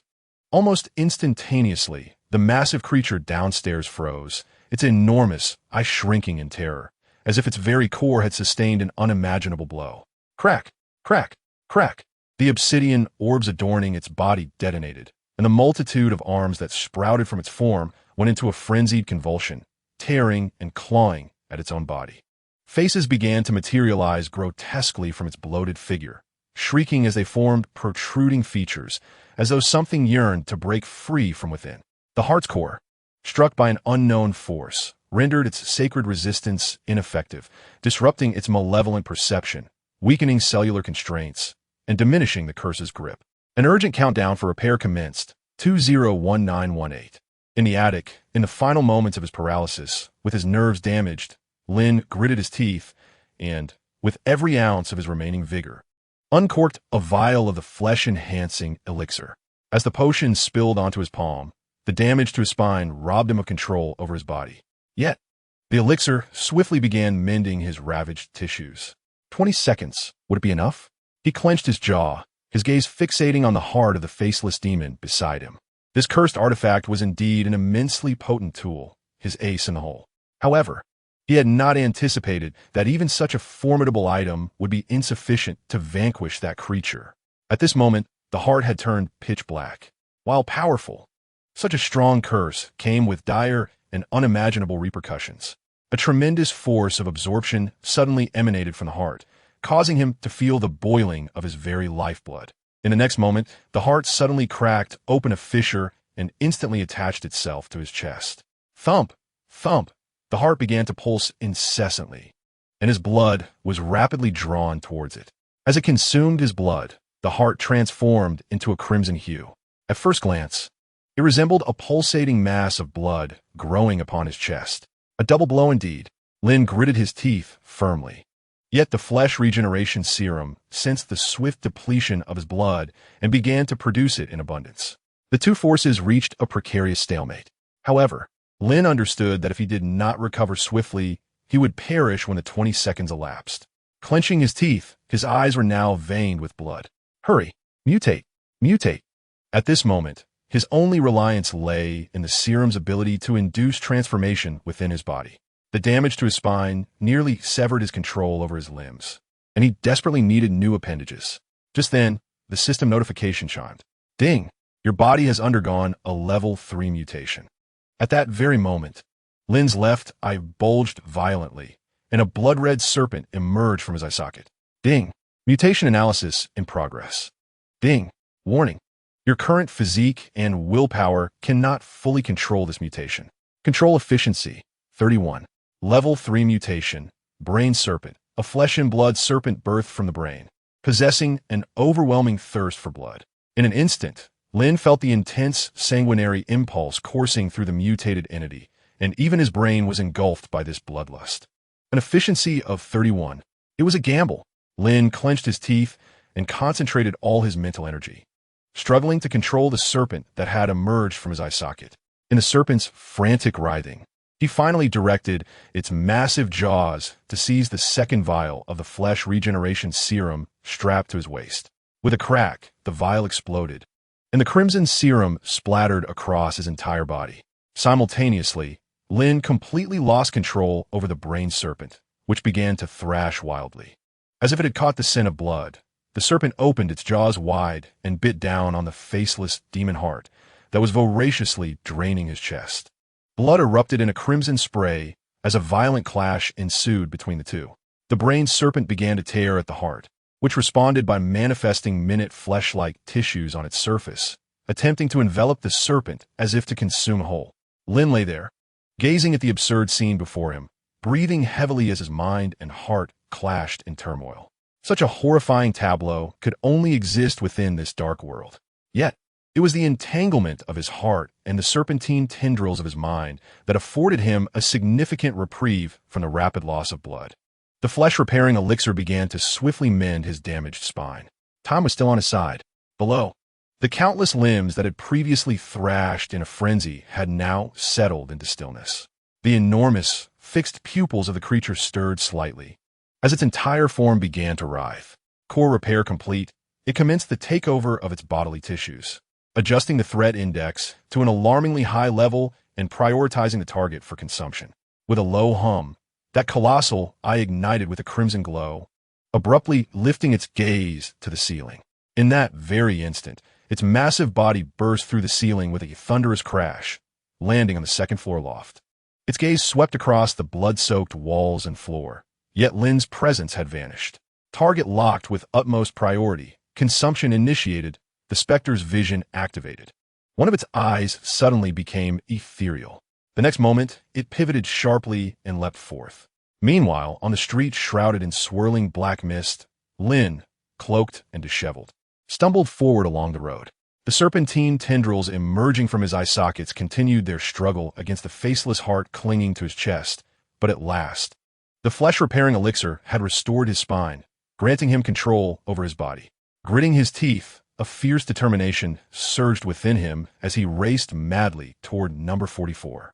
He was acutely aware that the monster would not relent, and to survive, he could only beseech the assistance of the haunted house of the same level. Finally, as he broke through the mist, a lithe figure emerged in his vision. From a distance, the faint sound of a melody wafted through the air. In the next moment, a woman clad in a blood-red gown, a slight smile gracing her lips, approached, cradling a child in her arms. She was drenched in blood, her expression serene, while her other hand held 3 severed heads, each adorned with a straw. The blood-drenched specter immediately recognized the staggering figure of Lin, who was stumbling toward her, and her expression shifted in surprise. The little brat from the apothecary? She mused, taken aback. Her gaze fell upon the bloodstains that marred Lin's form, the severed tendrils trailing behind him, and the serpents writhing within his eye sockets. Quite the peculiar ensemble you have today, my dear. Engaging in some strange form of performance art? She inquired, pausing beside Lin, still cradling the adorable child. With a wicked sense of amusement, she scrutinized him up and down. Lin breathed heavily, wiped the blood from his face, and grinned, saying, "Ah, is that so? Has the curse upon you not lifted? Why did you not come to find me tonight?" The blood-soaked specter, gracefully cradling a child, pursed her crimson lips and, with a sultry glance, replied, "What? Are you so eager already? Are you reminiscing about the tender moments of yesterday?" She smiled alluringly, as if Lin's bloodied appearance was more to her aesthetic liking. "Aren't you home?" Lin inquired with wide eyes. She lifted the 3 heads in her grasp, sweetly caressing her face, and tilted her head, saying, "Indeed, it's quite a conundrum. My daughter is at a crucial stage of growth, and without proper nutrition, she may develop poorly. Thus, a mother must take matters into her own hands." The adorable little one wiggled her ears, clutching a straw and slurping a sip from her head. Lin, assessing his own disheveled state, replied, "Speak, my little darling. Have you encountered an insurmountable problem? Otherwise, with your temperament, you wouldn't be so hastily seeking your sister, would you?" Chapter 60. Not so easy to deal with, huh? Lin made an effort to divert his gaze from the 3 heads she held, adopting a serious demeanor as he exhaled. "I have indeed stumbled upon significant troubles, and I attempted to resolve them myself, but as you can see," he spread his arms innocently, "I have lost at least a ton of blood." The blood-soaked specter chuckled. "It seems our notorious apothecary has encountered a dilemma he cannot resolve." Lin adjusted the serpent nestled in his eye socket, speaking earnestly, "Yes. Thus let us strike a bargain. I know you are incredibly powerful. If you can assist me in eliminating the monster that pursues me, I shall waive 5 months of your fees. A fair price, and a unique opportunity not to be missed." The blood-soaked specter continued to smile, remaining motionless. "Since you claim to be hunted, why do you stand here, so calmly conversing with me? Aren't you the least bit anxious?" Rubbing his temples, Lin replied, "Does anxiety resolve problems?" The specter's smile grew even brighter. Behind her, a rolling tide of crimson mist surged toward them. The booming sounds echoed like an earthquake. "Warning! Warning! A crisis is rapidly approaching. Warning! Warning! A crisis is rapidly approaching." Yet Lin remained unmoved, gazing into her cheerful eyes. Finally, he sighed and said, "Then name your price. State your conditions. Surely, this must suffice? I trust you wouldn't wish to witness my demise?" The blood-soaked specter replied with a bright smile. "It seems our little trickster has a firm grasp on me. However, since you have invited me to speak freely, I shall do so without reservation." Her tongue delicately caressed the corner of her mouth, and she leaned slightly forward, her vibrant red lips brushing gently against his cheek. An intoxicating scent of blood enveloped him, filling Lin's nostrils. "You seem yet to have submitted before me, have you not?" The voice, reminiscent of a devil's whisper, echoed in his ear. "Then beg me. Kneel before me, kiss my toes, and declare your willingness to submit, and I shall assist you." The corner of her mouth, pressed against Lin's face, curled into a teasing smirk. A fleeting silence ensued, as though the very air had thickened. Was this flirtation? Lin tilted his head, smiling as he gazed at her. "No." The blood-clad specter maintained her smile, stating, "I do not indulge in flirtation at such moments." Silence. The tension in the atmosphere grew palpable. In the next instant, Lin's lips curled upward. He departed, patting her shoulder as he swiftly maneuvered past her. Cloaked in his blood-red mantle, he resembled a shadowy wanderer, swiftly gliding into the depths of the ink-black fog of the street. "If business resumes normally tomorrow morning, I shall aid you in dispelling the curse, of course, at a preferential rate. Until we meet again." Lin lifted his chin, giving a thumbs up to the adorable child in her arms, flashing a radiant smile. In the blink of an eye, his figure vanished into the distant darkness. There were no explanations, no responses. It seemed this matter required no reply whatsoever. Standing in place, the blood-clad specter gazed blankly in the direction of Lin's departure, a mixture of astonishment, amusement, and newfound respect crossing her face. "This fellow." She brushed her forehead with her hand, a hint of exasperation appearing on her features. Truly, she thought. A tendril suddenly shot forth into the fog, swiftly pulling the retreating Lin back. Before he could respond, he found himself enveloped in the blood-clad specter's embrace, her ample bosom mercilessly squeezing him. So adorable. Ding. The blood-clad specter's affection for you has increased by 10. Ding. The blood-clad specter's affection for you has increased by 10. Just kidding. Truly, you are the boy capable of lifting my sister's curse. You possess a charm that is simply delightful. And that smile from earlier was extraordinarily handsome. Sister has a penchant for boys who can maintain their composure in critical moments. It truly overwhelms my maternal instincts. I adore you. I adore you." The adorable child swayed the straw in their hand. The blood-clothed specter cradled Lin's head with an expression of bliss and indulgence, akin to that of a child holding a cherished doll, incessantly twisting her body. Lin resembled a fragile boat, ceaselessly struggling, yet utterly unable to escape the malevolent torment. The immense bosom surged like tumultuous waves, causing Lin to rise and fall in a dizzying turmoil. At long last, he managed to gasp for air. What does this mean? It signifies a crisis level of 90, escalating to 100.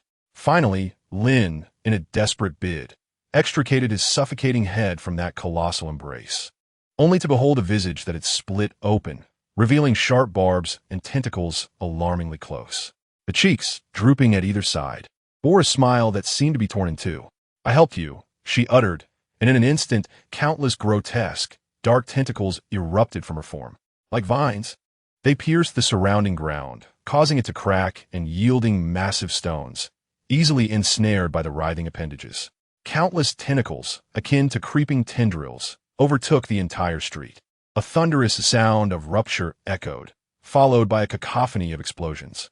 The projectiles of stone abruptly halted the creature's advance amidst the blood mist.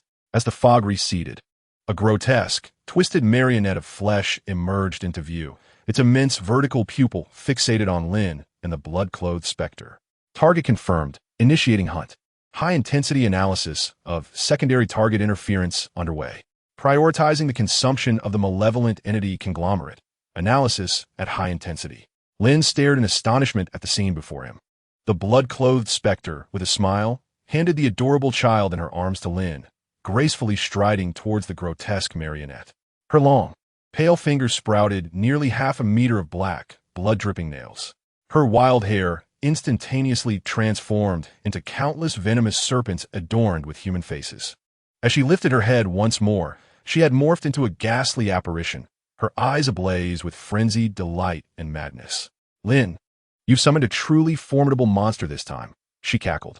Her mouth stretched to her ears, elongated nails dangling before her as she swayed forward, emitting an unsettling, erratic laughter from her throat. Lin, wide-eyed and clutching the adorable child, quickly retreated, cautioning, "You must be careful. This creature is not easily dealt with. Do not underestimate her." Swiftly, Lin conveyed all the information he possessed, detailing her characteristics and combat strategies, leaving no stone unturned. "Not easy to handle, indeed," she laughed maniacally, her smile growing increasingly deranged as she swayed her body. The chaotic curse enveloping her seemed to rise palpably, sending waves of chilling madness that even Lin, standing behind her, could feel. Chapter 61. How deeply do you truly love me? It remained uncertain whether she had heard Lin's words. In an instant, her form swayed and vanished from Lin's sight. Lin's gaze sharpened, quickening with urgency. How swift, even faster than when she had moved the night before. Could this be the combat form of the blood-clad, evil spirit? Remarkable. In that fleeting moment, a flash of crimson light revealed a grotesque, grinning visage before the monster. No one could discern how she had appeared in front of the creature. Suddenly, with a laugh echoing in the air, the sharp, obsidian claws slashed through the monster's flesh, leaving behind 10 horrific gashes. Countless frenzied tendrils writhed behind her, launching a swift and unfathomable assault upon the beast. Lin could only glimpse a fleeting shadow of blood.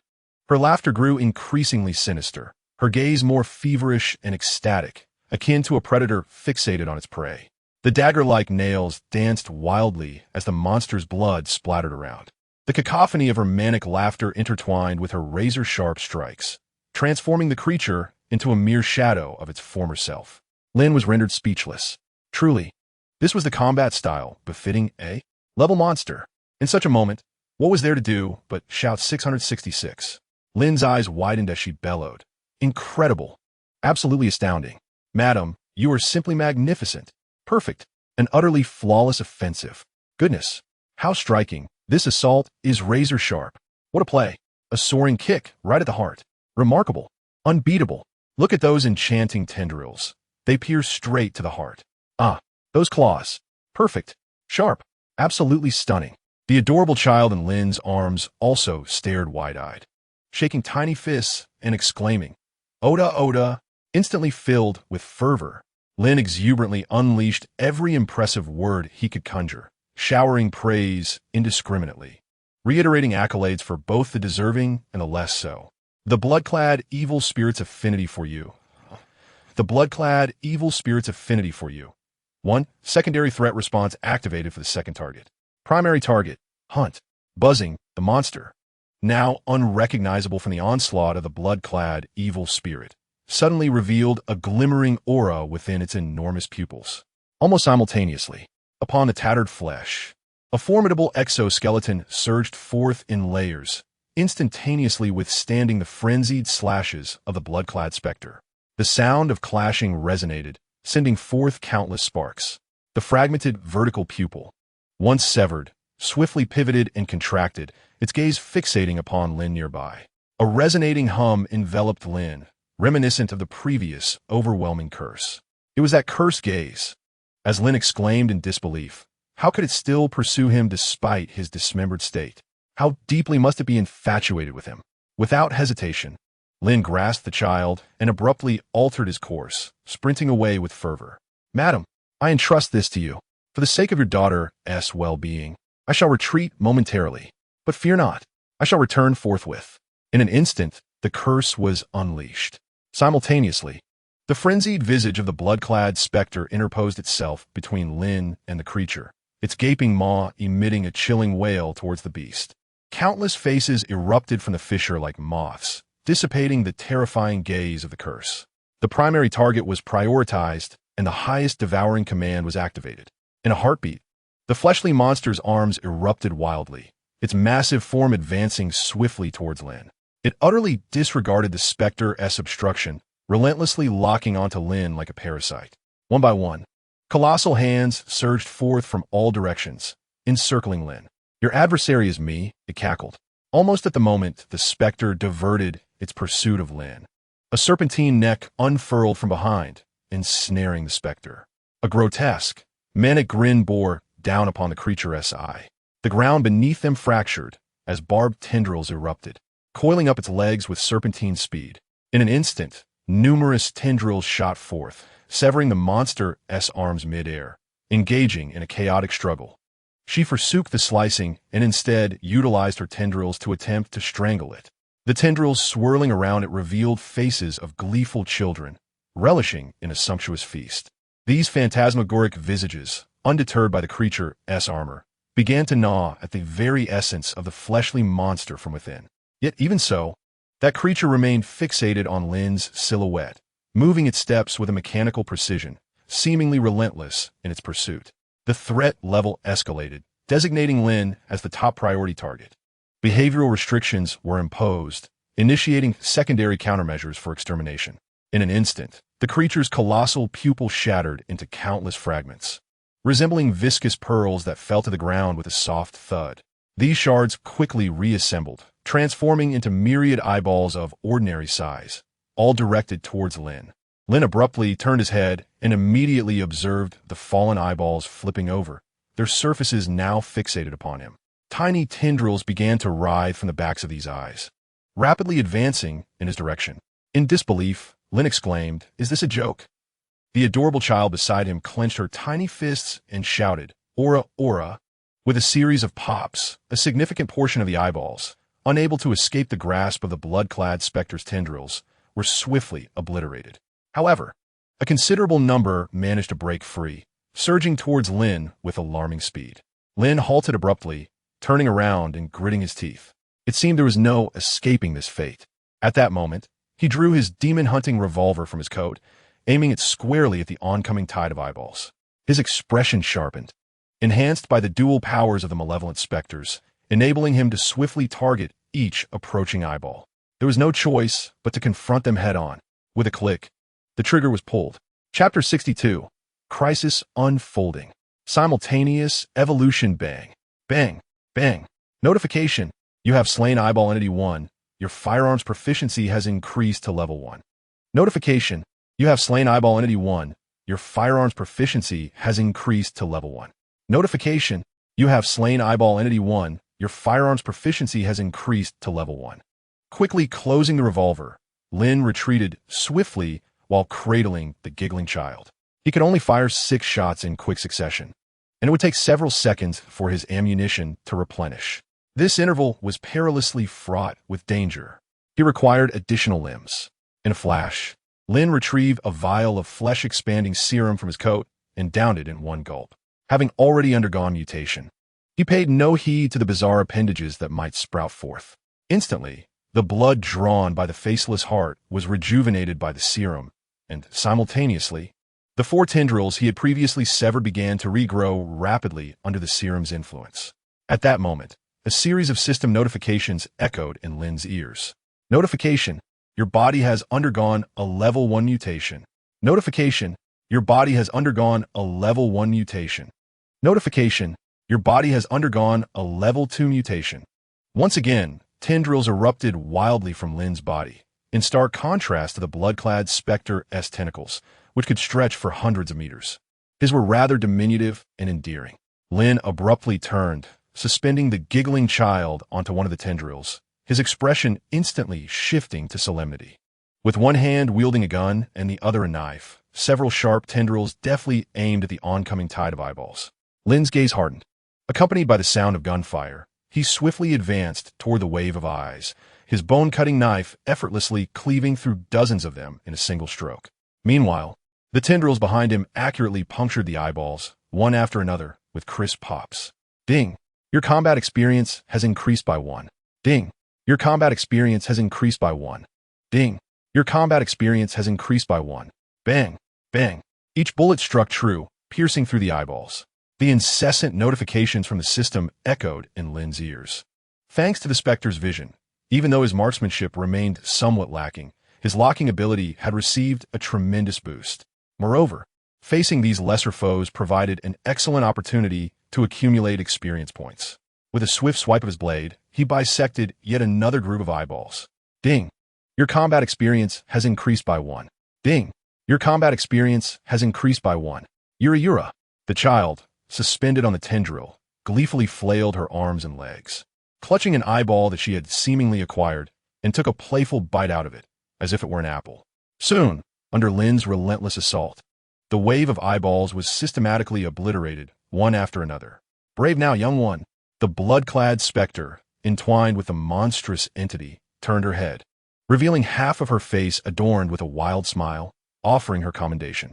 Lin, having severed several more eyeballs, gave her a thumbs up, a radiant smile flashing as his teeth caught the light. These lesser foes do not intimidate me.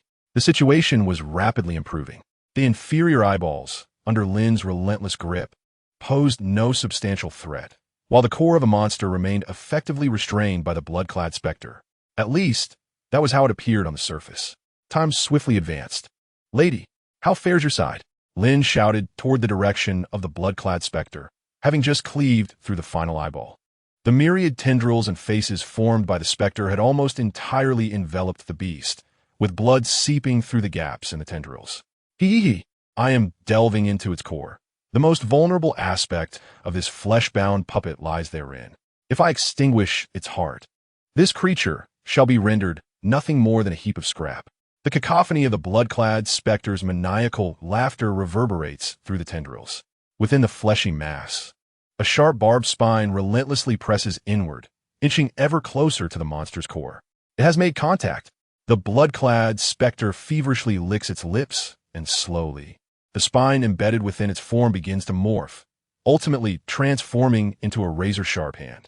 Gradually, it constrains the core within the creature's body. With a sudden thrust, the fingernails penetrate the fleshy core. Yet, just as the words were about to escape her lips, a chilling voice emanated once more from the creature's body. Second target analysis complete, countermeasures being generated. The malevolent entity's counteraction protocols have been activated. Priority adjustment to target 2. Executing the highest extermination directive. Countermeasure breach synchronization initiated. Devour command engaged. In an instant, the blood-clad specter felt an indescribable sense of impending doom wash over it. At that very moment, Lin beheld the myriad tendrils enveloping the monster convulsing violently, as if something within was surging with fervor. Something was amiss. Lin abruptly raised her gaze, and in the next heartbeat, with a series of sickening rips, hands burst forth from within, tearing through the tendrils that ensnared it. Those hands swiftly grasped the outer layer of the tendrils, forming a net entirely composed of hands, encircling the blood-clad specter's appendages in a counter-enclosure. Lin was struck with astonishment. Could it be that the creature had focused its attention on her merely to conduct simultaneous analysis and response against the blood-clad specter? Was it adapting and assimilating data? This was dire. Lin surged forward, breath quickening as she raced toward the unfolding chaos. Inside the mass of hands, ominous gnawing sounds echoed, reminiscent of flesh being mercilessly ground within a meat grinder. Simultaneously, the multitude of tendrils sprouting from the ground, belonging to the blood-clad specter, began to thrash violently. It felt as though something was gnawing and tearing at her from within. A piercing, anguished wail erupted, and in the next instant, the nearest robust tendril began to twist and contort, ultimately transforming into the likeness of the blood-clad specter. In a horrifying display, it rapidly sprouted countless arms, each the size of a pore, visible to the naked eye. It felt as though something was devouring her from within. No, that is incorrect. It is not fear that it harbors. Rather, it believes I pose no threat. As I consume it, it simultaneously dissects me. Truly, it is not an easy adversary to contend with. Amidst the cacophony of its frenzied, macabre laughter, the grotesque entity, twisted from tendrils and clad in blood, was abruptly consumed from within by countless tiny arms, metamorphosing into innumerable minuscule morsels reminiscent of maggots. Lady, Lin rushed forward in haste.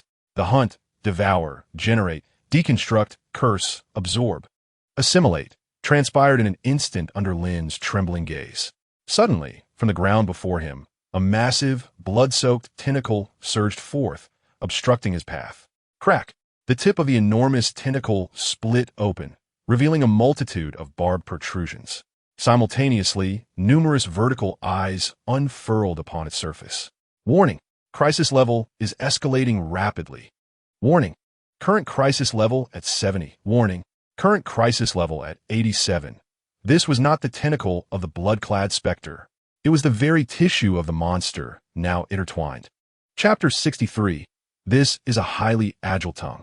Priority command. Target 1 analysis in progress. Target 2 analysis in progress. Target adjustment postponed. Primary hunt directed at target 1. In that very moment, the colossal tentacle launched a violent assault toward Lin.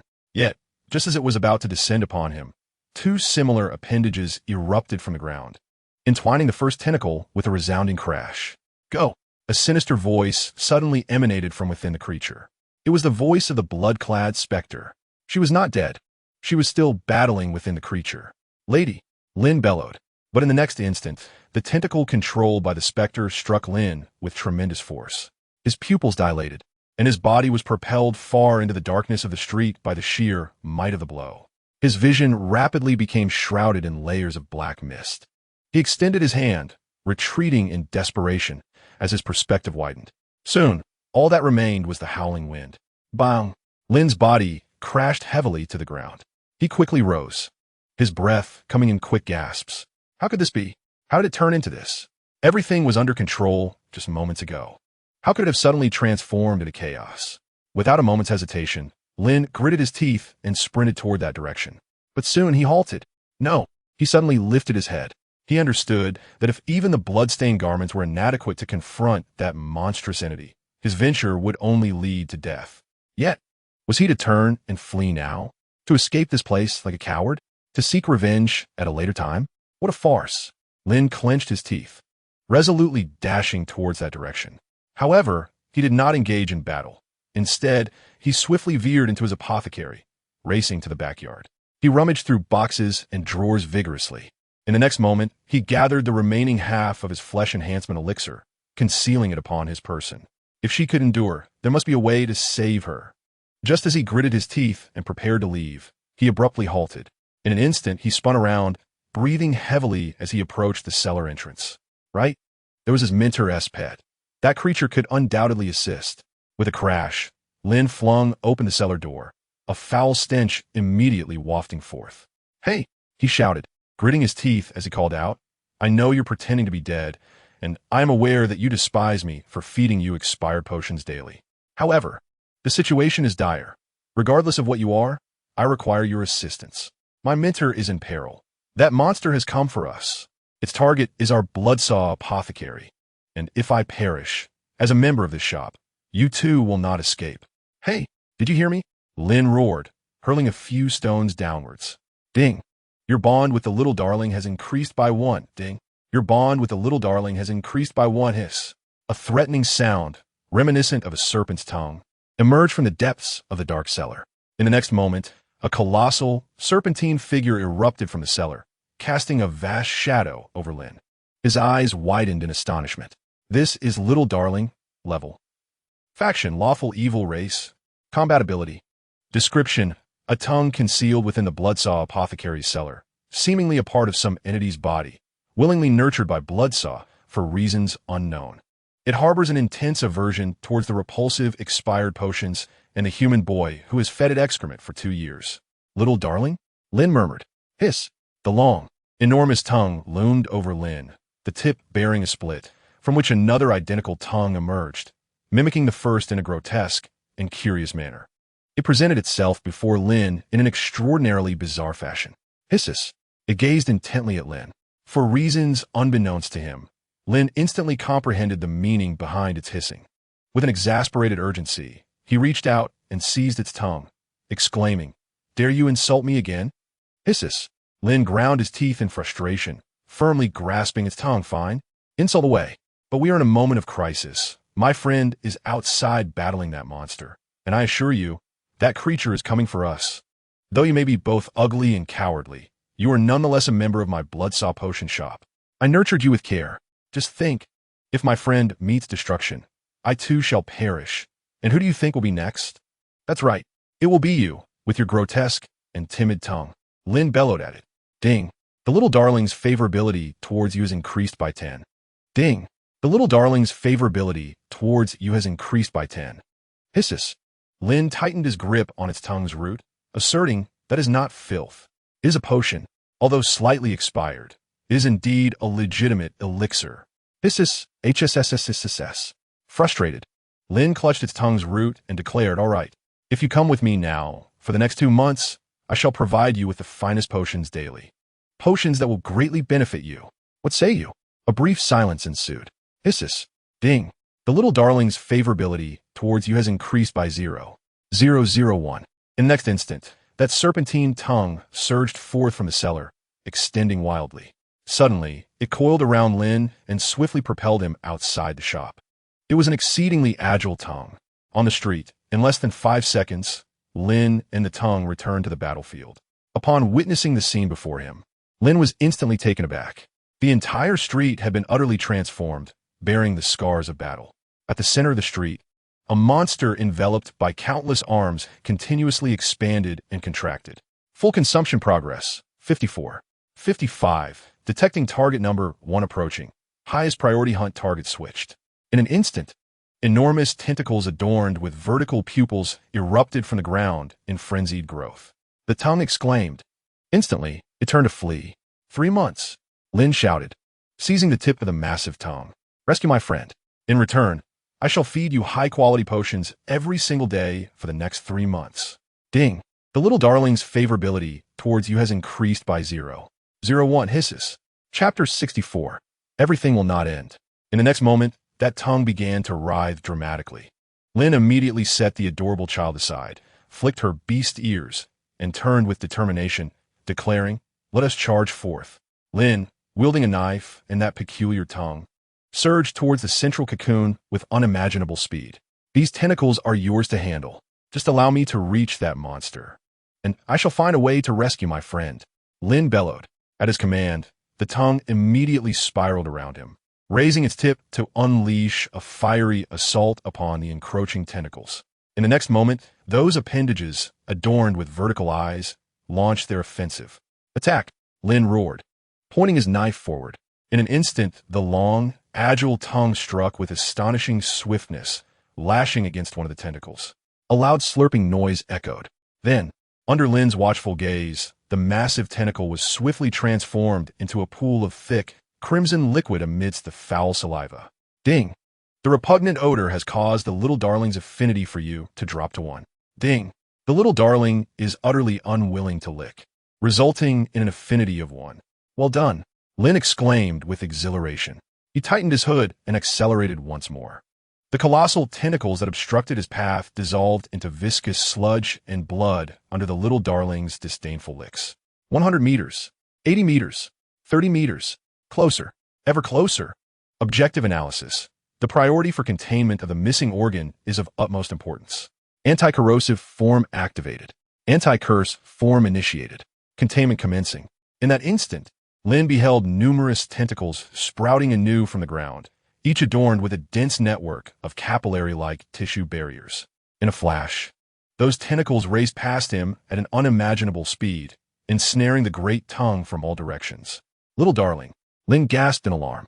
The ensnared tongue began to struggle fiercely, secreting copious amounts of slime that, upon contact with the ground, carved deep ravines into the earth. Yet the tentacles, undeterred by the corrosive substance, pressed on relentlessly. With a screech, the large tongue emitted a cry of distress. However, at that moment, Lin could no longer afford to hesitate. With a fierce snarl, he charged towards the creature, enveloped by an array of hands. 1 step, 2 steps, 3 steps. The creature's multitude of arms began to split apart, revealing a massive vertical pupil slowly materializing within the opening. Yet, just as the gaze of that pupil fixed upon him, Lin summoned every ounce of his strength.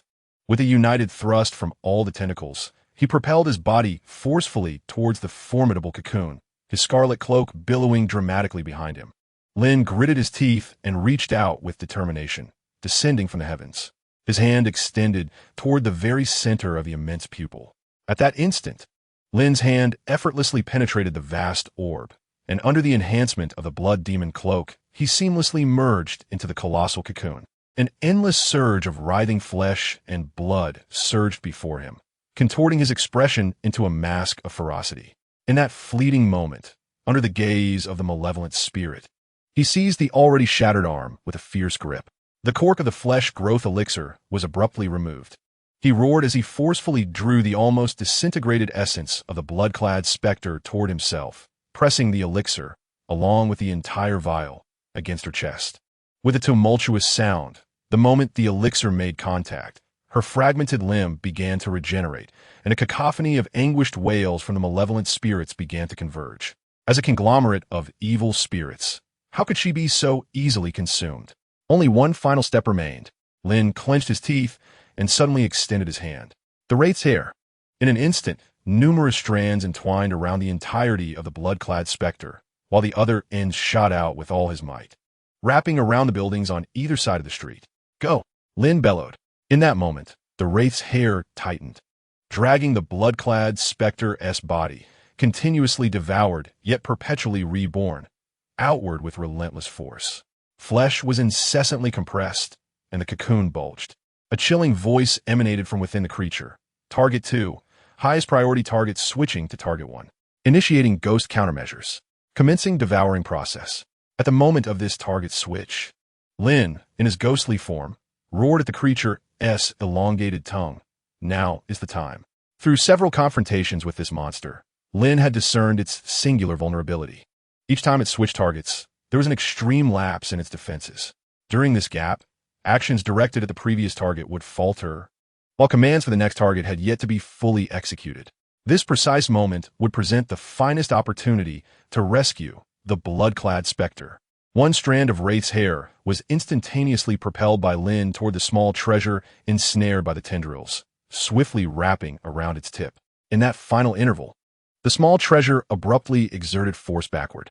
With a resounding pop, the regenerating body of the blood-clad specter was yanked free from the creature's cocoon by an overwhelming force. Lin, in his ghostly form, was also drawn outward alongside the blood-clad specter, as if hope were within reach. Lin's pupils dilated incessantly, as the ominous black mist loomed ominously close. He stretched his hand forward with all his might. The ghostly countermeasure initiated the devouring process, designating the highest priority target. In an instant, Lin's body, which had been propelled forward, was abruptly constricted. His gaze was frozen in place, while the vengeful spirit's hair was severed in that very moment of the ghostly counteraction. Just a heartbeat away, that fleeting second seemed to stretch between life and death.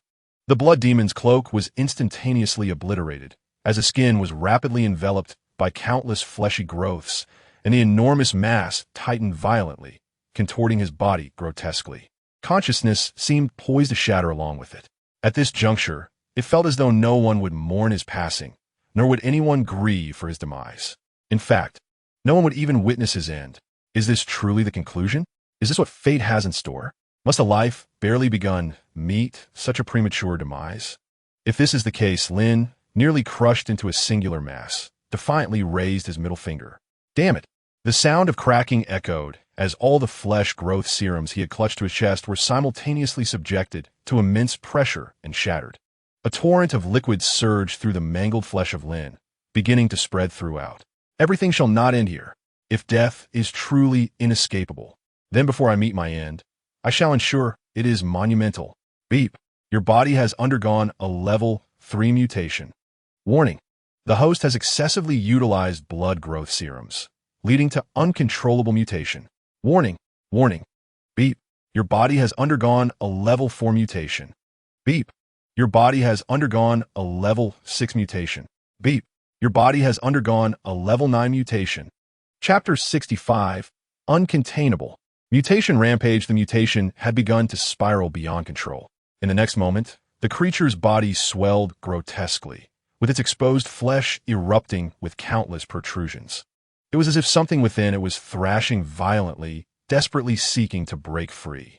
The outlines of numerous human faces and tendrils became increasingly distinct upon its form.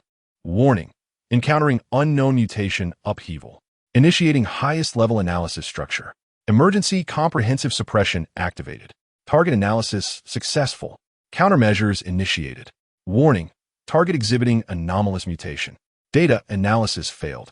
Initiating secondary analysis. Secondary analysis successful. Counterwarning. Target undergoing new mutation. Data analysis failed. Third reconstruction data failed. Fourth reconstruction data failed. A cacophony of disordered sounds erupted within the creature's body. Meanwhile, in the outside world, the little creature, startled by the sudden transformation, gaped in shock at the grotesque, contorted monster before it. It was utterly bewildered, unable to comprehend the unfolding events. Yet, it could distinctly sense that within the very body of that monstrous entity, countless indescribable beings were frantically proliferating. To its astonishment, it realized that these myriad entities bore the unmistakable essence of that human youth. Beside it, the half-destroyed blood-cloaked specter abruptly opened her eyes. Under the influence of the powerful, flesh-rejuvenating potion, her shattered form began to mend rapidly. She had not yet grasped the reality of the situation when her gaze was captivated by the monstrous figure writhing in the distance. In that fleeting moment, she discerned a familiar aura emanating from within the creature. Could be? Her complexion paled dramatically as she struggled to rise. Lin, unable to decipher the chaotic information. The mutation efficiency exceeded core analytical capacity, initiating the highest level devouring directive, activating maximum countermeasures. The Spectre initiated furnace mode and biological extermination mode, commencing devour and hunt. A warning of annihilation resounded as the flesh monster began to shriek wildly. Countless arms sprouted from its form, plunging straight into its own body with a cacophony. Warning. The influence of the flesh puppet's proliferation has led to complete mutation control loss. Warning. Severe external flesh interference detected. Mutation is spreading uncontrollably. Ding. Your body has undergone a level 9 mutation. Ding. Your body has undergone a level 9 mutation.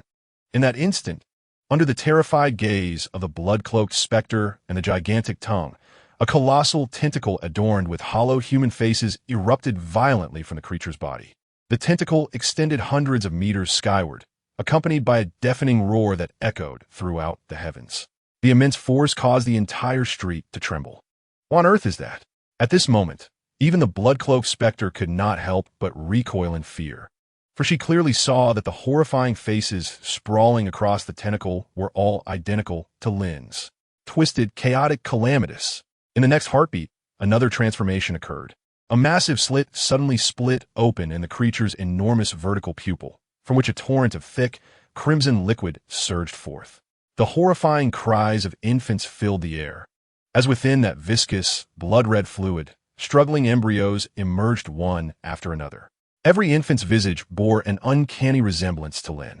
In this moment, even the blood-soaked specter was paralyzed with terror at the horrifying spectacle before it. The dread was almost soul-piercing, continuously assaulting the senses with visual contamination. This was merely the emergence of two catastrophic entities. She could vividly discern that within the grotesque creature, countless other monsters writhed and shrieked in torment. The biodestruction protocol was initiated, issuing frantic commands from within the creature's corporeal form. The monstrous being writhed in anguish. One of its arms abruptly morphed into the head of a grotesque dragon, covered in tumors, which unleashed a scorching breath of fire upon the shrieking.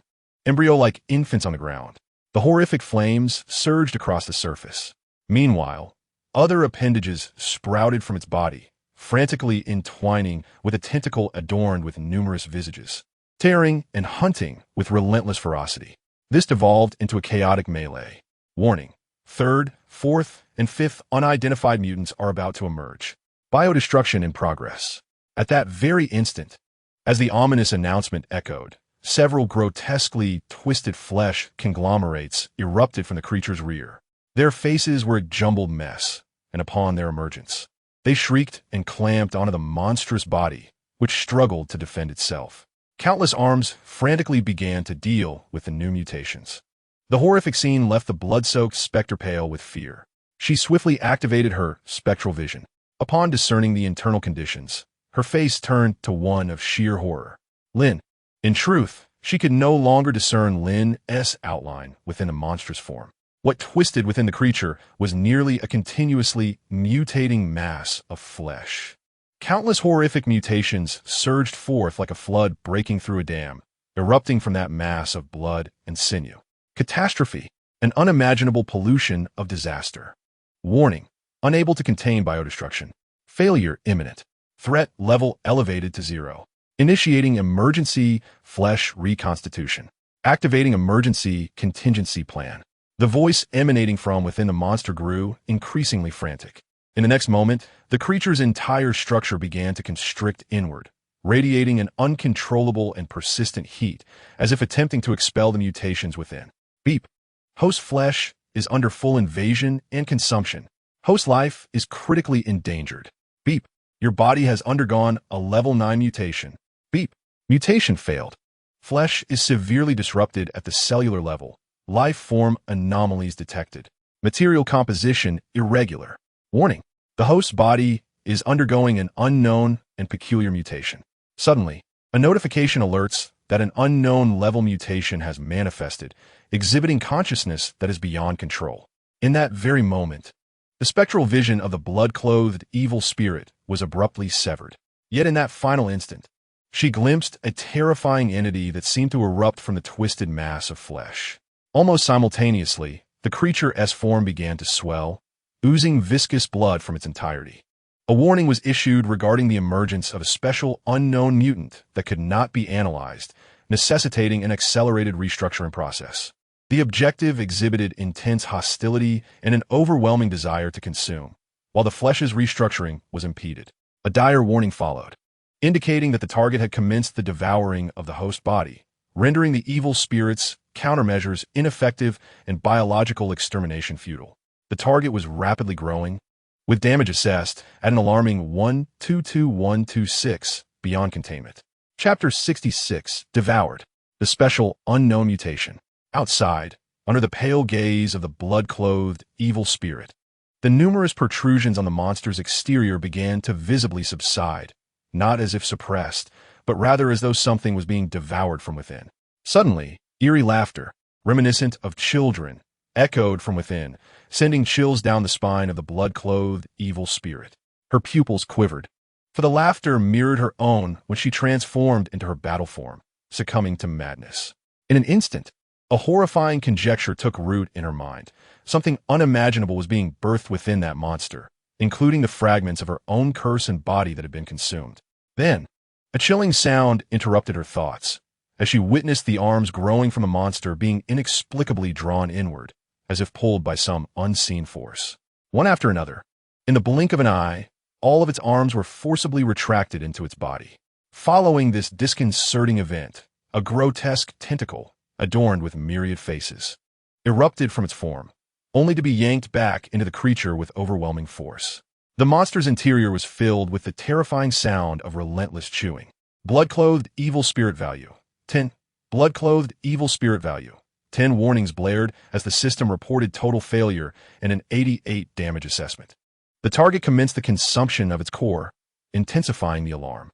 The blood-clothed evil spirit trembled violently, a sudden disruption awakening an insurmountable sense of dread within her. Then she beheld the creature's pupils swiftly dimming, its colossal form collapsing to the side as if all strength had been sapped from it. It was as though something had entirely devoured it from within just moments ago. With a crack, a fissure opened on one side of the body. A blood-soaked hand dangled out from that aperture, twitching slightly before falling silent. The blood-soaked specter stood there, momentarily dazed, her mind a blank canvas, utterly at a loss. Until she quickly regained her composure, her breath quickening abruptly. The flesh and blood puppet had perished? Meanwhile, in the dark world, within an inverted tower rooted to the ground, a thunderous explosion erupted from some facility at the tower's base. The violent energy wave almost instantaneously obliterated all life within that vicinity. Warning! Warning! Flesh and Blood Puppet Model 3 has lost link target, body damage at 98, complete link failure. Within the inverted tower, an incessant, piercing warning echoed. Raging flames relentlessly spread from the control facility, as numerous personnel, their faces pale, fled frantically from the corridors. What on earth is happening?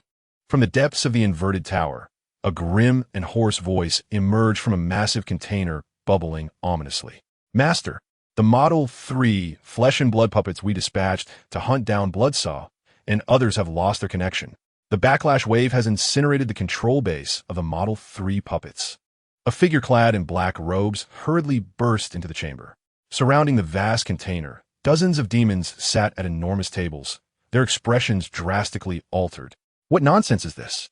Roared a towering demon, his visage contorted with rage. The Model 3 flesh and blood puppets are the pinnacle of our Demon Association's hunters, unmatched except by Origin-level and Monarch-level beings.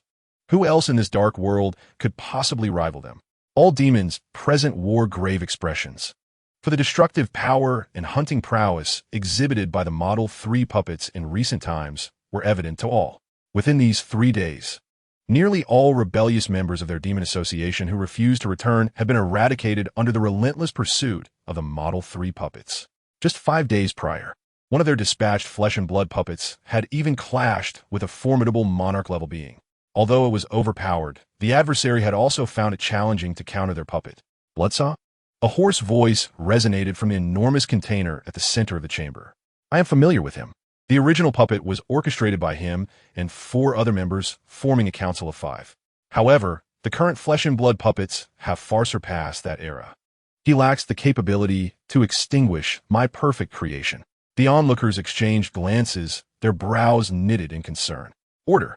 The hoarse voice resounded once more, directing the disconnection coordinates of the Type 3 puppet while dispatching a squad of predators. The Type 4-3 puppet was ordered to urgently survey the target location, ensuring the acquisition of the most accurate intelligence. Affirmative, the others replied, bowing their heads. In the alley of wandering souls, the streets shrouded in black mist. The blood-clad specter swiftly charged toward the monstrous entity, forcefully tearing it open from the fissure. Upon witnessing the internal scene, even she could not suppress a gasp of cold air, her complexion paling. The creature appeared almost entirely hollowed out, encased only in a thin, fragile shell, with the remnants of chewed flesh etched upon the interior walls. It was evident that an indescribable horror had recently transpired within this monster, as all the aberrant flesh and blood had vanished, prompting speculation that it had all been consumed by some entity. Lin, how are you? She bit her lip, shaking her head vigorously to cast aside the fear. Swiftly, she breached the creature's hollow shell, seizing the hand within and forcefully dragging it out. A torrent of putrid blood gushing forth. Lin's body resembled that of a newborn, stripped of clothing, yet curiously unscathed, with no loss of any part. It was as if the horrific scenes that had unfolded moments ago bore no relation to him. The more normal he appeared, the more she felt an indescribable strangeness and terror. Forget it. Let us return first. The blood-clad specter quickly hoisted him onto her back, gritting her teeth. Lin leaned against her shoulder, eyes closed, his left hand dangling and swaying instinctively. Yet, unbeknownst to anyone, a long tongue suddenly extended from his palm, licking the bloodstains on the back of his hand before retracting swiftly. Chapter 67. Function. Flesh and Blood Cataclysm Ding. Congratulations. You have exceeded the phase and completed the task, Blood Knight. You have earned 2 skeleton coins, 5,000 basic experience points, and a unique special reward. Function. Flesh and Blood Cataclysm. Ding. Your level has reached level 10, initiating the job transfer task. Additional experience is temporarily stored and will be returned upon job transfer. After considerable time, Lin awoke, his eyes bleary. He instinctively reached out to rub his eyes, yawning and murmured, "Daylight has arrived. Let us commence operations." However, in that instant, the memories of the previous night surged back like a tidal wave. His eyes widened instantly, and he sat bolt upright on the bed, gazing around in astonishment. This is an elegant bedroom, with the quilt neatly arranged and a delicate white flower perched on the windowsill. Nearby stands a grand floor mirror. Memories swiftly merge with the surrounding scene. He recognizes that this is the chamber of the blood-stained evil spirit. Something feels amiss. He extends his hand forcefully, rubbing his aching head, furrowing his brow. For he vividly recalls being consumed by that monstrous entity yesterday, his entire being twisted into a grotesque mass. Yet, the events that followed remain a blur. Why am I here? Lin Yun quickly throws off the covers and rises, standing before the imposing floor mirror, scrutinizing the handsome youth reflected within. Remarkably, his body appears unscathed. Lin Yun gazes hesitantly at his hands, feeling enveloped in a profound surrealism. Lin Yun, you've awakened it. In the living room below, the blood-stained evil spirit, busy in the kitchen, looks up in astonishment at Lin and descending the stairs, wrapped in bed linens. She rushes towards him with overwhelming joy, seizing him by the neck and pulling him close, urgently asking, "How are you? Is there anything wrong with your body?" Lin Yun hesitates. What time is it now? It is already the following day. What about that monster? A few minutes later, after hearing the blood-stained evil spirit recount her experience upon regaining consciousness, Lin Yun cannot help but furrow his brow. You mean to say that after you regained your senses, you witnessed a multitude of malignant entities growing within that monster, leading to its dismemberment from the inside? The blood-stained evil spirit fixes her gaze upon him, replying, "Indeed, once I extracted you from that puppet's body, you were already in your current state." Instantly, Lin Yun recalls the system prompt he heard before losing consciousness. Flesh growth serum. Indeed, the final notification from the system indicated that the mutation had spiraled out of control. Clearly, during the time he was unconscious, a plethora of mutations proliferated within him. Could it be that the limbs he mutated severed that monster from within? Lin Yun raises an eyebrow. But if that were the case, why is he perfectly intact? What a monster's corpse. Lin Yun inguayes. It's in the backyard. The blood-stained evil spirit replies earnestly, leaning over the table. After I extracted you from its body yesterday, I returned to retrieve it. Such a powerful creation must conceal some mystery. Lin Yun immediately stands and declares, "Take me to see." In the backyard, Lin Yun crouches down, frowning as he gazes at the grotesque mass of putrid flesh twisted within the yard. It is now nearly unrecognizable as the monster from yesterday, reduced to a collapsed and contorted shell. Signs of gnawing? Lin extended her hand, gently touching the inner wall of the creature, her expression contemplative. The blood-clad malevolent spirit nodded earnestly, stating, "Indeed, this puppet has been devoured from within by some entity. And judging by the circumstances at the time, it seems that within this puppet's body, there should only be..." She fixed her gaze on Lin. Lin glanced at her, pondering. "You don't suspect that I was the one who consumed it, do you?" The blood-clad malevolent spirit replied seriously, "That possibility cannot be dismissed, for you underwent a significant mutation at that time. Even some of the creatures that emerged then instilled a sense of dread in me." Lin's gaze deepened in thought. If that were indeed the case, it was possible that he merely appeared normal now, while some latent mutation had already manifested within him. Without further ado, he swiftly opened his basic attribute interface. Lin, level 10, awaiting job change, race, human variant, strength, 22 agility, 23 intelligence, 26 constitution, 51 unallocated points. For description, a mad apprentice of the Bloodsaw Apothecary.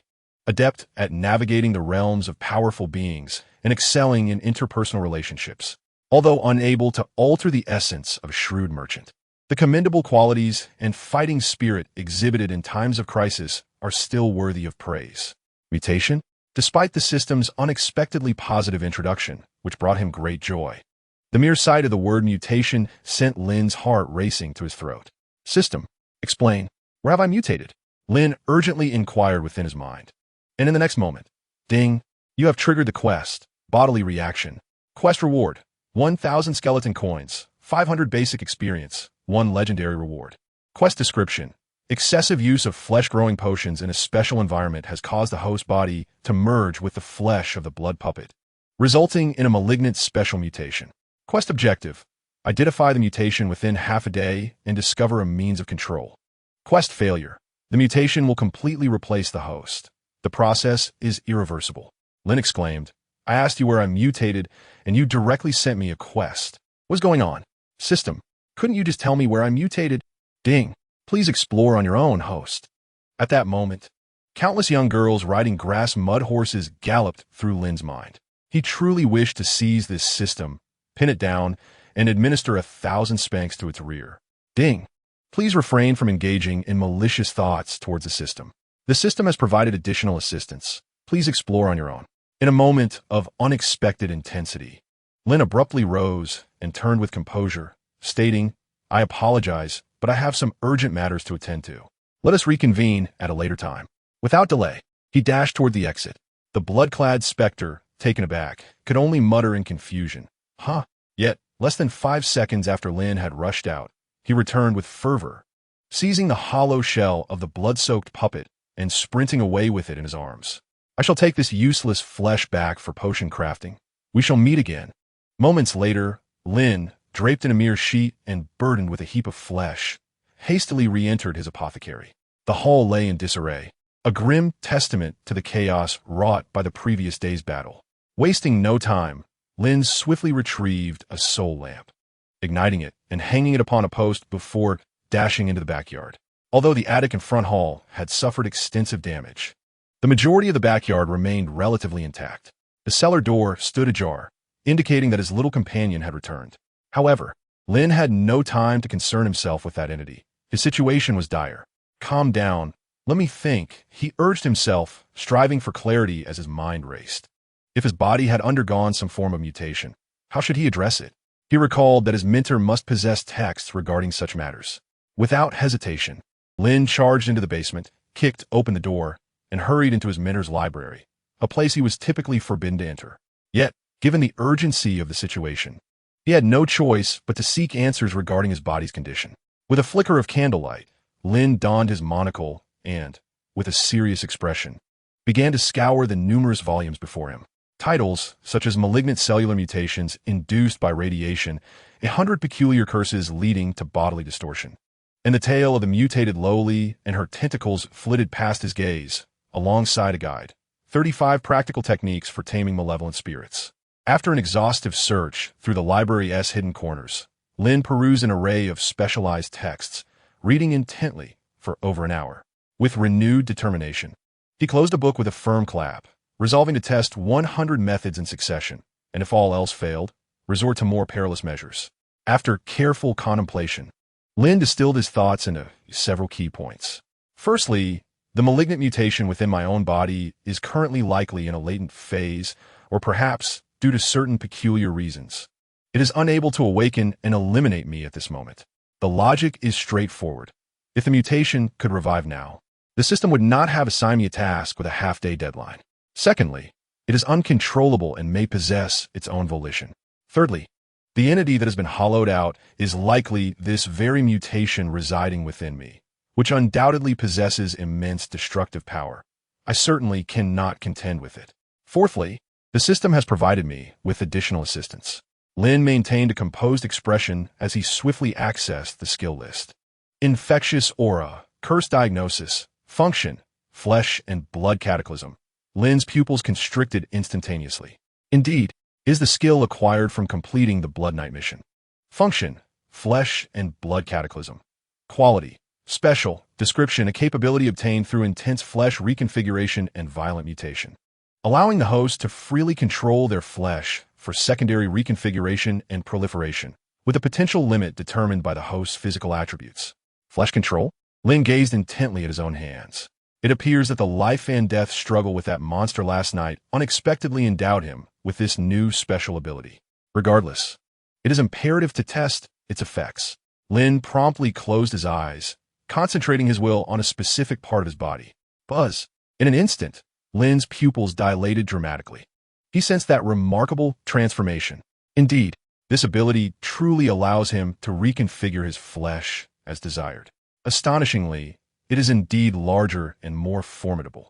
This skill is exceptionally powerful. Unstoppable. No. Lin quickly regained his composure. This is not the time for such bizarre contemplations or peculiar applications of this skill. The utmost priority now is to ascertain the nature of the mutation within him. Furthermore, it is not merely identification that is needed, but also a means to contain it.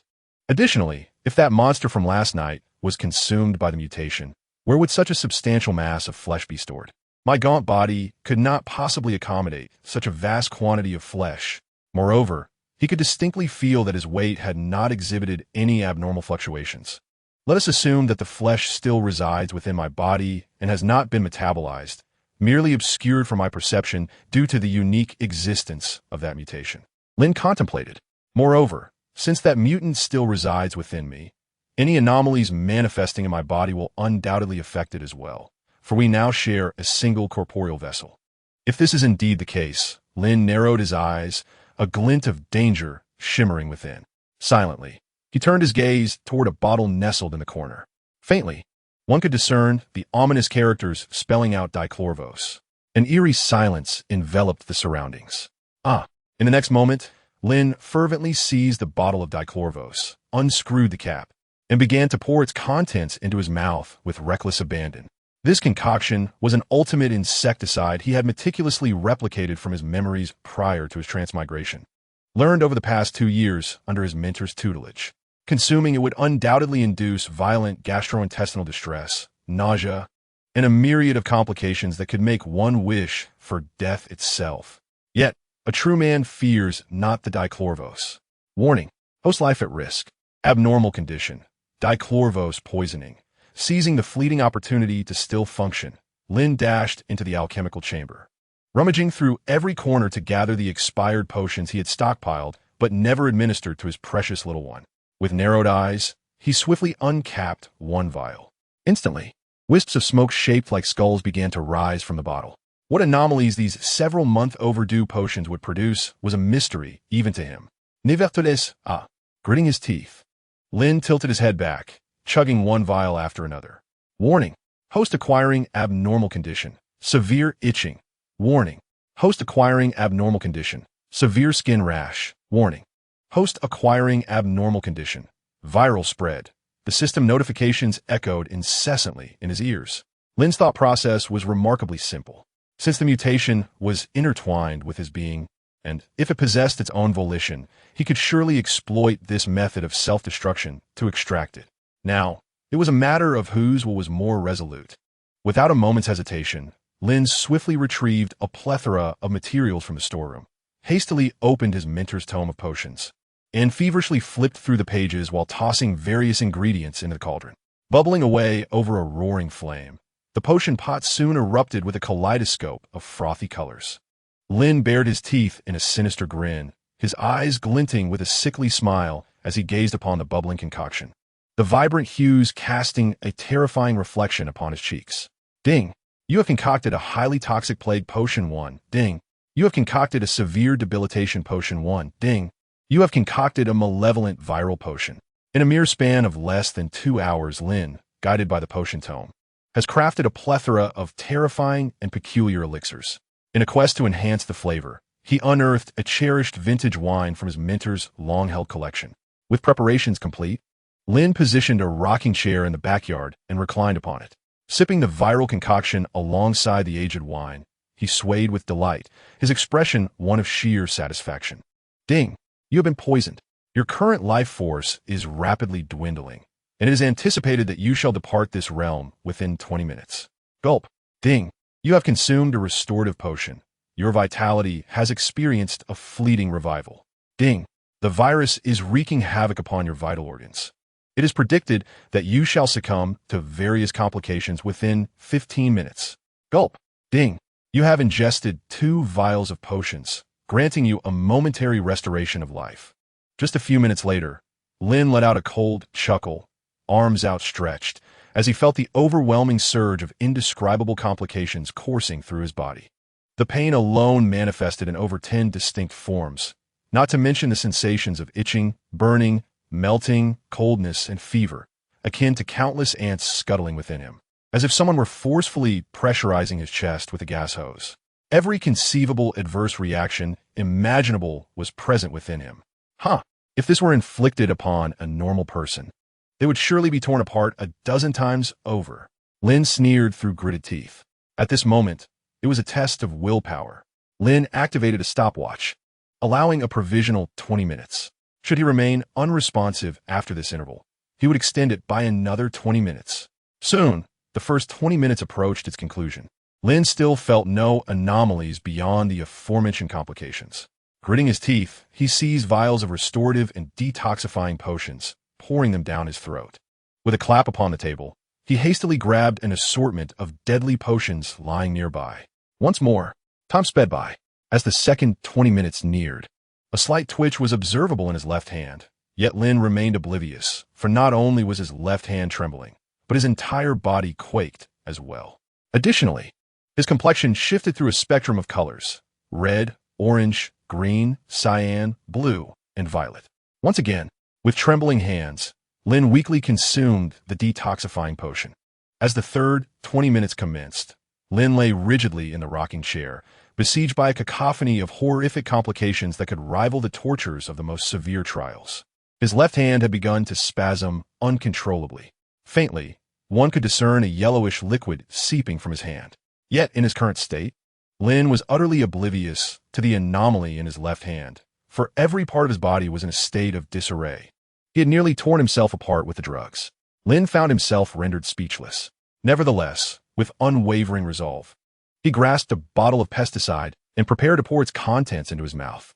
As the fourth 20 minutes approached, an unmistakable and somewhat trembling system notification finally echoed in his ears. Ding.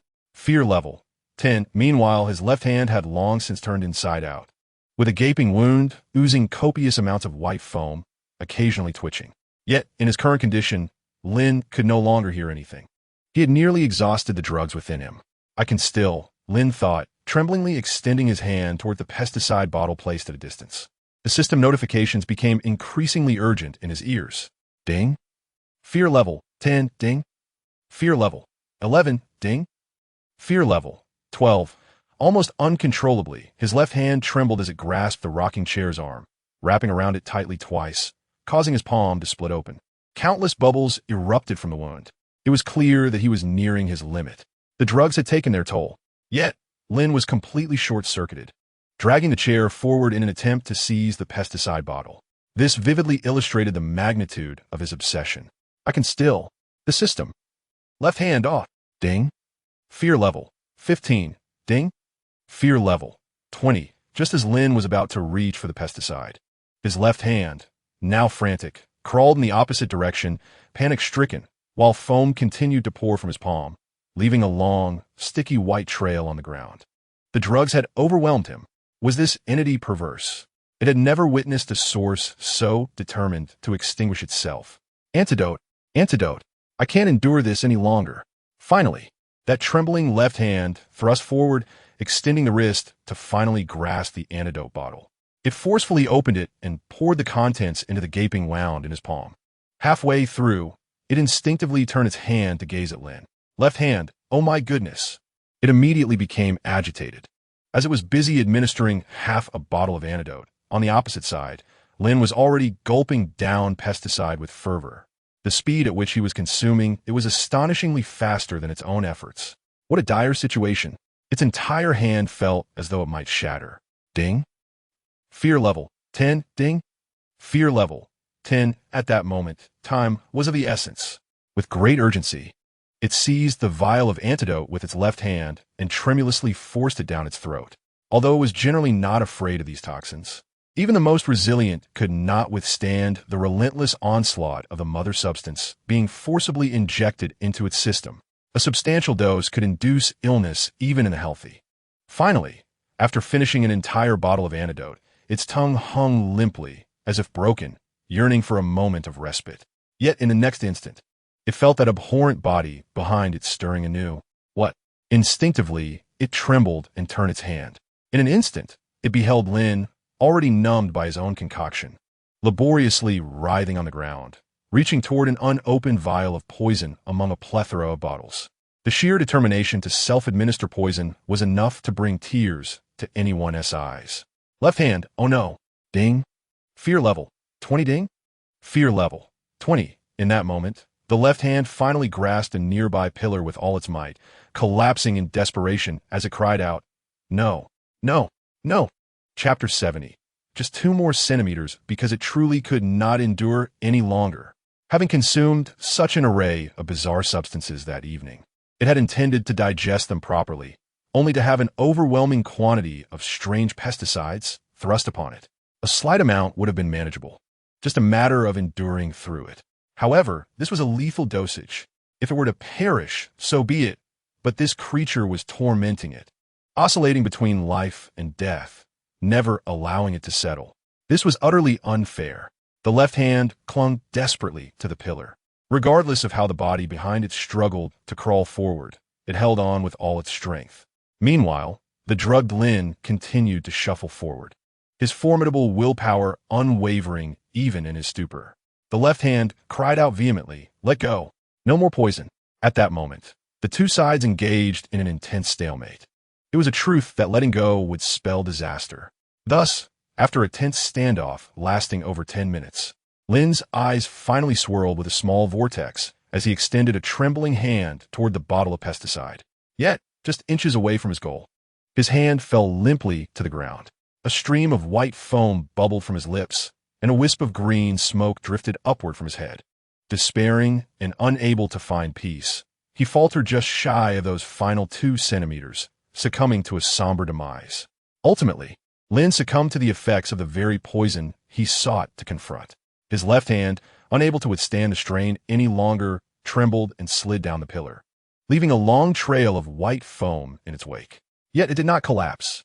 It remained steadfast, dragging behind it the lifeless body that had already succumbed to spasms and smoke.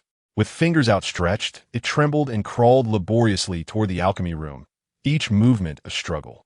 The longing for life and the tenacity to fight were vividly displayed in that moment.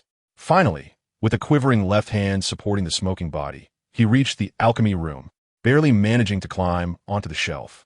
He shakily pried open a bottle of restorative potion. Exhausted and on the brink of collapse, he consumed every potion he could find. In a final act of desperation, his left hand flipped over, mirroring Lin's plight, and began to froth white foam before succumbing entirely. Time became a blur. Ding. Your poison resistance has increased by 1. Ding. Your poison resistance has increased by 1. Ding. You have achieved a milestone. Poison jug, earning 300 basic experience. Ding. You have achieved a milestone. I will not die from poison, earning 300 basic experience. Poison jug, a special achievement earned by enduring over 500 instances of poisoning without dying within a short period, granting you a permanent attribute bonus. All attributes 1. Poison resistance 10. I will not die from poison. A special achievement earned by surviving over 200 types of lethal toxins without succumbing within a short time frame, granting you a permanent bonus. All attributes 2. Constitution 5. Poison resistance 5. Amidst the barrage of system notifications, Lin finally groggily opened his eyes, rubbing his painfully throbbing temples. He grimaced and struggled to rise from the ground, feeling as if his entire body was foreign and disconcerting. Had the mutant been expelled from my body? He attempted to stand, but collapsed back to the ground, his strength utterly depleted, as if he had just undergone a series of extraordinary exertions. Shaking his head, he strained to recall the events leading up to his fainting, his consciousness still hazy and his mind clouded. Yet, he faintly remembered. At the conclusion of the fragmented scene, it appeared that he indeed perceived an anomaly in his body, as if a certain part of himself had suddenly come to life. What could it be? Lin rubbed his eyes, straining to recall.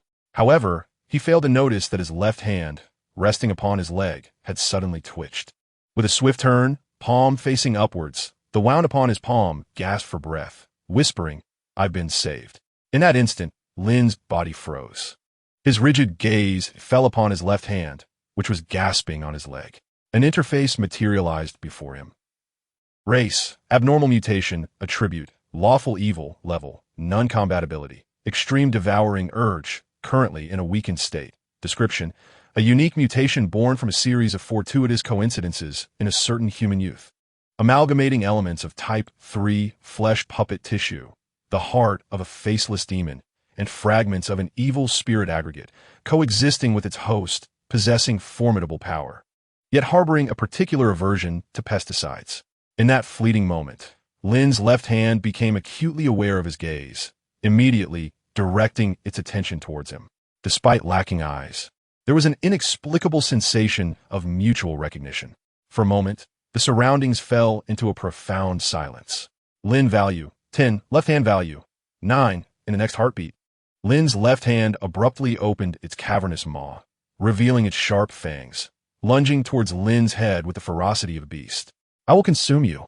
Almost simultaneously, Lin reacted, gritting his teeth and swiftly seizing his left wrist with his right hand, forcefully pushing it back. "I remember now. Indeed, my left hand has undergone a transformation. No wonder I couldn't get high when I wanted to." With a resounding crash, Lin was thrust to the ground by the immense force. The maw of his left hand grew larger and more menacing, its sharp teeth snapping violently at the air before him. In this moment of peril, a fierce determination surged within Lin. He rolled, gripping his left wrist with all his strength, gritting his teeth, and fought back relentlessly. "No, this mutated entity is far too powerful. If this continues, I might soon lose my head to this creature. I must devise a strategy." That's right, that ability. In an instant, the newfound capability he had recently acquired flashed in his mind. Ability, flesh cataclysm. With a hum, Lin focused his consciousness on his left hand, gritting his teeth, and boldly activated that skill. In a heartbeat, blood surged through his arm, and flesh writhed in a frenzy. However, he immediately sensed an overwhelming force of rejection emanating from his left hand, resisting his control. Clearly, this was the will of the aberration. "How dare you possess such a vile ability, attempting to dominate me? How outrageous!" His teeth ground together with increasing ferocity.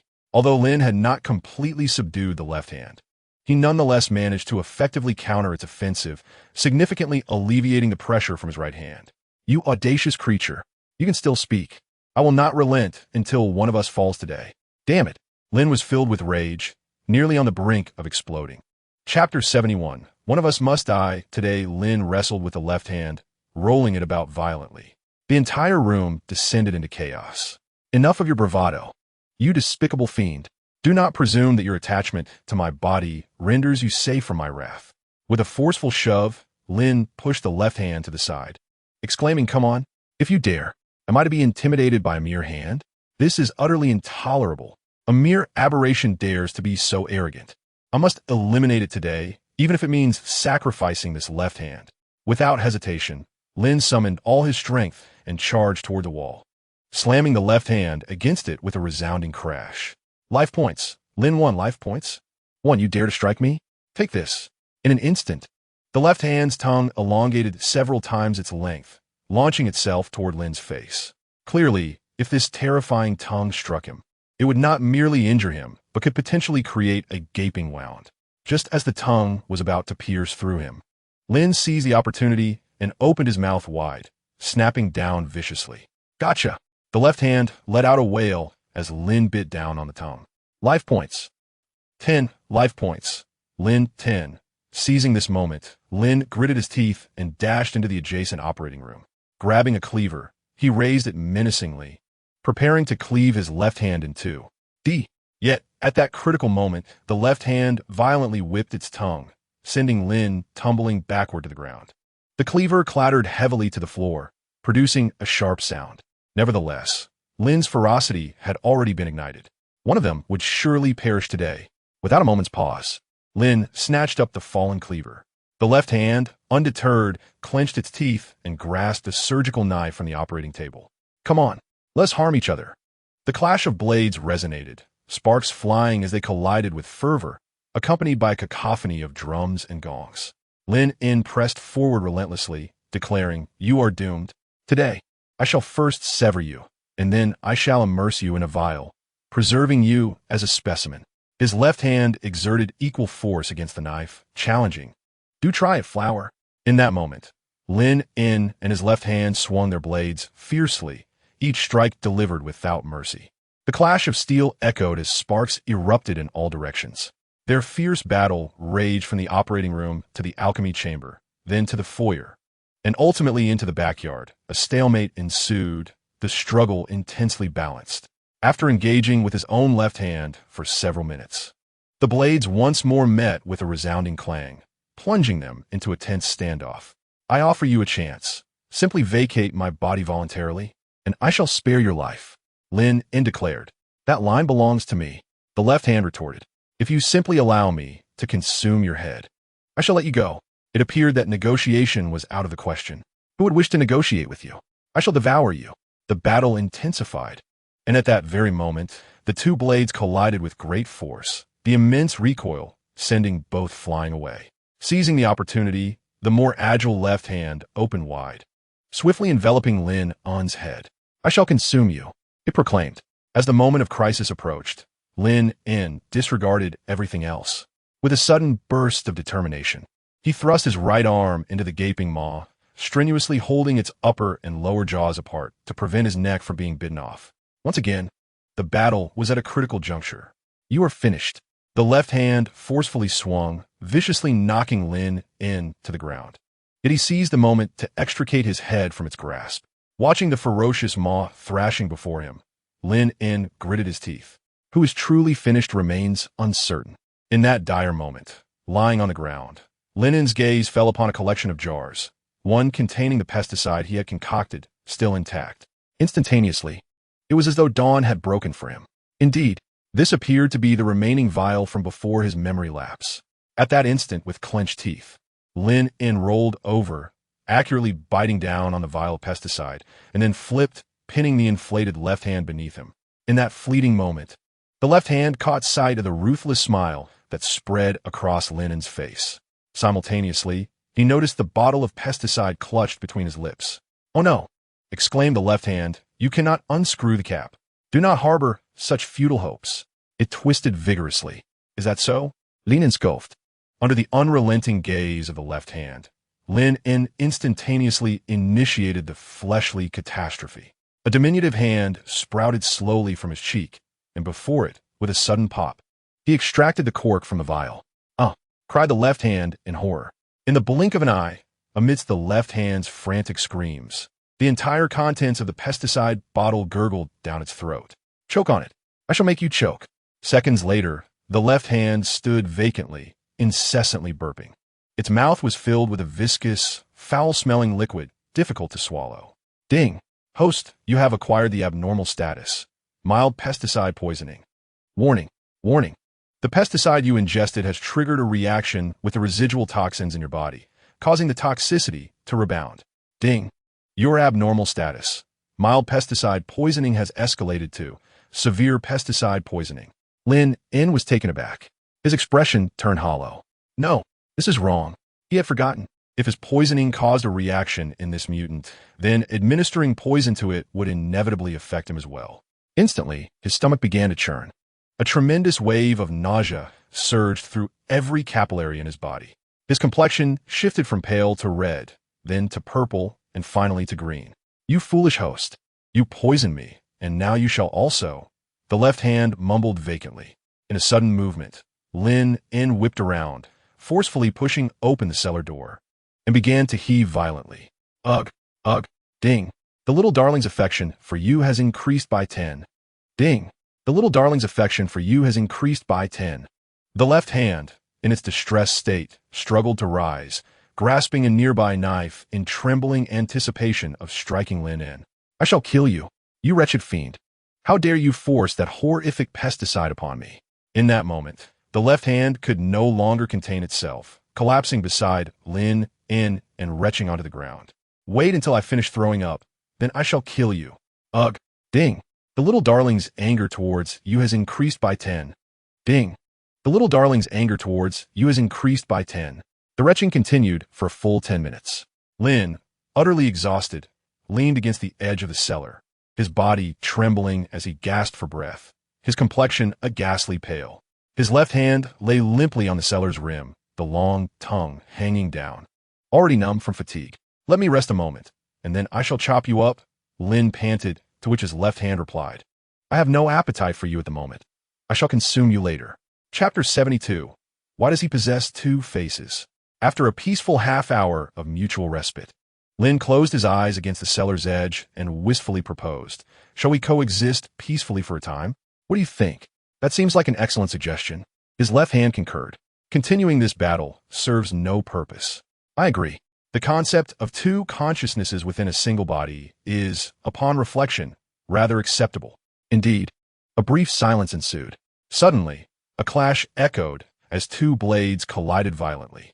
Amidst the spark showers, Lin, infuriated, exclaimed, I knew you intended to ambush me. Fortunately, my reflexes are swift.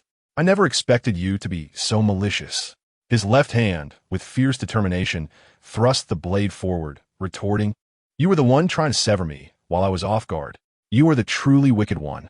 I shall slay you. It is the end for you. The resuming duel between the two once more erupted into a fierce display of swordplay. At that moment, a series of rhythmic knocks reverberated at the door. Is anyone inside the shop? I require treatment. Ding. You have triggered a quest. Diagnose the ailment. Quest reward, 200 skeleton coins. Basic experience 100, special reward 1. Upon hearing the prompt, Lin swiftly regained his composure. While fiercely clashing blades with his left hand, he called out, Guests have arrived. Please come in. Without hesitation, Lin dashed into the operating room, quickly donning his trousers and white coat. If it weren't for my customer, I would have chopped you right now. You despicable creature. I would be the one to do the chopping. Clang, clang. Lin rushed into the front hall and instantly beheld a figure entering through the main door, a creature with the head of a ram and the body of a human. Ram-headed monster, race, aberration attribute, chaotic neutral level, 69 combat ability, possesses formidable melee prowess. Description, an aberration wandering through the dark realms. They believe themselves to be the progeny of the inscrutable black mountain goat, Shabnicholas. Yet most consider this a stretch, as without a doubt. They bear little difference from other creatures of this world, such as the pork demon and dog-headed monster. As Lin observed the creature, the ram-headed monster similarly caught sight of the young human sprinting from the corridor, momentarily taken aback. He was perplexed by the meaning of the human approaching with two knives. Was it a robbery? Instinctively, he glanced at the tattered storefront displaying the bold characters of Blood Elixir Apothecary. This must indeed be an apothecary, right? In the next moment, the clashing sounds of blades startled him, sending a shiver down his spine. He widened his eyes, observing the figure wielding two knives as they clanged and clashed with fervor. And, almost involuntarily, he swallowed hard and managed to utter, welcome. In an instant, Lin Yun pivoted, seamlessly adopting a congenial professional smile, saying, I am the attendant here. Since the owner is away, I shall take on that role. How may I assist you, dear customer? He then swiftly turned back, clashing his knives with his left hand with vigor. The goat-headed monster, taken aback, swallowed nervously and instinctively leaned against the doorpost, widening its eyes as it said, I am an outsider, and I seem to be a bit unwell. I heard that this place has a simple and honest atmosphere, and I happened to pass by, so I thought I might find a doctor here. The sound of blades clashing echoed once more, sparks flying. Lin Yun swiftly turned, effortlessly switching back to a friendly demeanor, stating, You've come to the right place. To be honest, there aren't any villages or shops nearby. Within 100 miles, we are the only apothecary. Fear not. No matter what ailment you have, I guarantee you'll receive the remedy you seek. Once again, with a clang, Lin Yun returned to the fervent exchange of blows with his left hand. The goat-headed monster felt a tremor of unease. Something was amiss. This apothecary felt distinctly different from any ordinary one. Trembling, it pressed against the wall, wide-eyed, retreating as it said, is that so? Perhaps you have other matters to attend to. Should I come back another day? As it spoke, it hastily turned away. Suddenly, a knife whizzed past its forehead, embedding itself in the wall before it. The goat-headed monster gasped, just 2 centimeters away. Forgive me, Lin Yun exclaimed with a face full of contrition. He quickly dodged the oncoming strikes of the left-hand knife, racing to its side, seizing the dropped knife, and clashing it against the left hand once more with vigor. Amidst the flurry, Lin Yun turned his head, wearing an apologetic expression, and said, "My apologies, I lost my grip for a moment." "I didn't frighten you, did I?" The goat-headed monster trembled, stammering, no, did you truly lose your grip?" "It doesn't seem like it. It always seems to me that I was cast aside because I exhibited signs of wanting to leave. Indeed, it was merely a slip of the hand, to be precise. My judgment was momentarily clouded upon hearing your intention to depart, resulting in my unintentional mischief with the knife." Lin Yun apologized earnestly. The goat-headed monster was taken aback. "Really? Why does this explanation strike me as utterly absurd?" "Fear not, please do come in. To be honest, you are our very first customer today, which truly excites me." Lin Yun kindly stepped aside, pulling out a stool from behind the shattered counter with his foot, and gently remarked, "Our establishment has recently undergone renovations, but I assure you, aside from its modesty, we possess everything a medical shop ought to have. Rest assured, we will provide you with a delightful shopping experience." Clang, clang, clang. Lin Yun abruptly turned, fiercely engaging his left hand with the knife once more. The goat-headed monster was left bewildered. Can it truly be delightful? Why do I not feel so certain? The goat-headed monster swallowed hard and trembled, saying, May I take a moment to step outside? I feel it might have been somewhat impolite for my left foot to enter first." Lin Yun displayed a look of regret and said, "Is that so? Are you not planning to receive treatment here?" The goat-headed monster, in a daze, responded, "What would happen if I said yes?"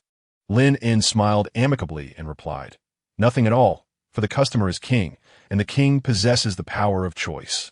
As he spoke, Lin Yun swiftly turned, brandishing the knife, and resumed his furious chopping at an even more ferocious pace. "I shall slay you. I shall slay you." The goat-headed monster pondered. Goat-headed monster HP 5.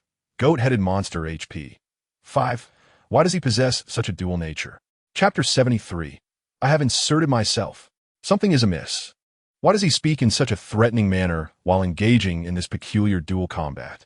Logically, it seems I'm the only one here. Is he insinuating something about himself? Is this the alley of wandering souls? The local custom seems so simple and pure. I must say, the goat-headed monster nervously glanced outside, then at the two sparking knives he wielded in his hands. Weighing the pros and cons, he ultimately decided to observe the situation further. He tightly closed his legs, seated himself on the stool, and placed his trembling hands on his knees. The goat-headed monster hesitantly inquired, "Boss, may I ask why you are engaging in this dual combat with two knives? Are you honing some formidable combat skill?" Lin Yun was taken aback. "No, I simply wish to sever my left hand," he chuckled. The goat-headed monster shuddered all over, bewildered, and exclaimed, "Why?" Lin turned his head, wielding his left hand with a clang, and stated, "I cannot divulge too much. You merely need to understand that this hand is no ordinary hand. It can consume the unwary. Just moments ago, it attempted to devour me, and if I do not restrain it, it may very well wish to feast upon you as well." In an instant, he shifted to a gentle smile, assuring, "Rest assured, with me around, it cannot harm you." Notification. The goat-headed monster trembles with a fear level of 10. Notification. The goat-headed monster trembles with a fear level of 10. The goat-headed monster sat on a small stool, legs crossed, visibly trembling. "Is this true? Is this true? Why do I feel as though you are subtly suggesting an intent to eliminate me? You cannot bully me, a mere outsider, even if my intellect is lacking. Such disdain is unwarranted. This is a den of iniquity. If I do not hasten my departure, I truly fear I may meet my end here. Moreover, how could any human dare to operate a shop in this dark realm? A moment's contemplation reveals the absurdity, for ordinary humans could never be so at ease here. I must leave." He once again felt the urge to flee. Proprietor," he ventured, "when do you intend to attend to my ailment? Perhaps you should prepare yourself?" Lin was taken aback, his face lighting up with joy as he replied warmly, "So, you have chosen to seek treatment at our establishment? Splendid.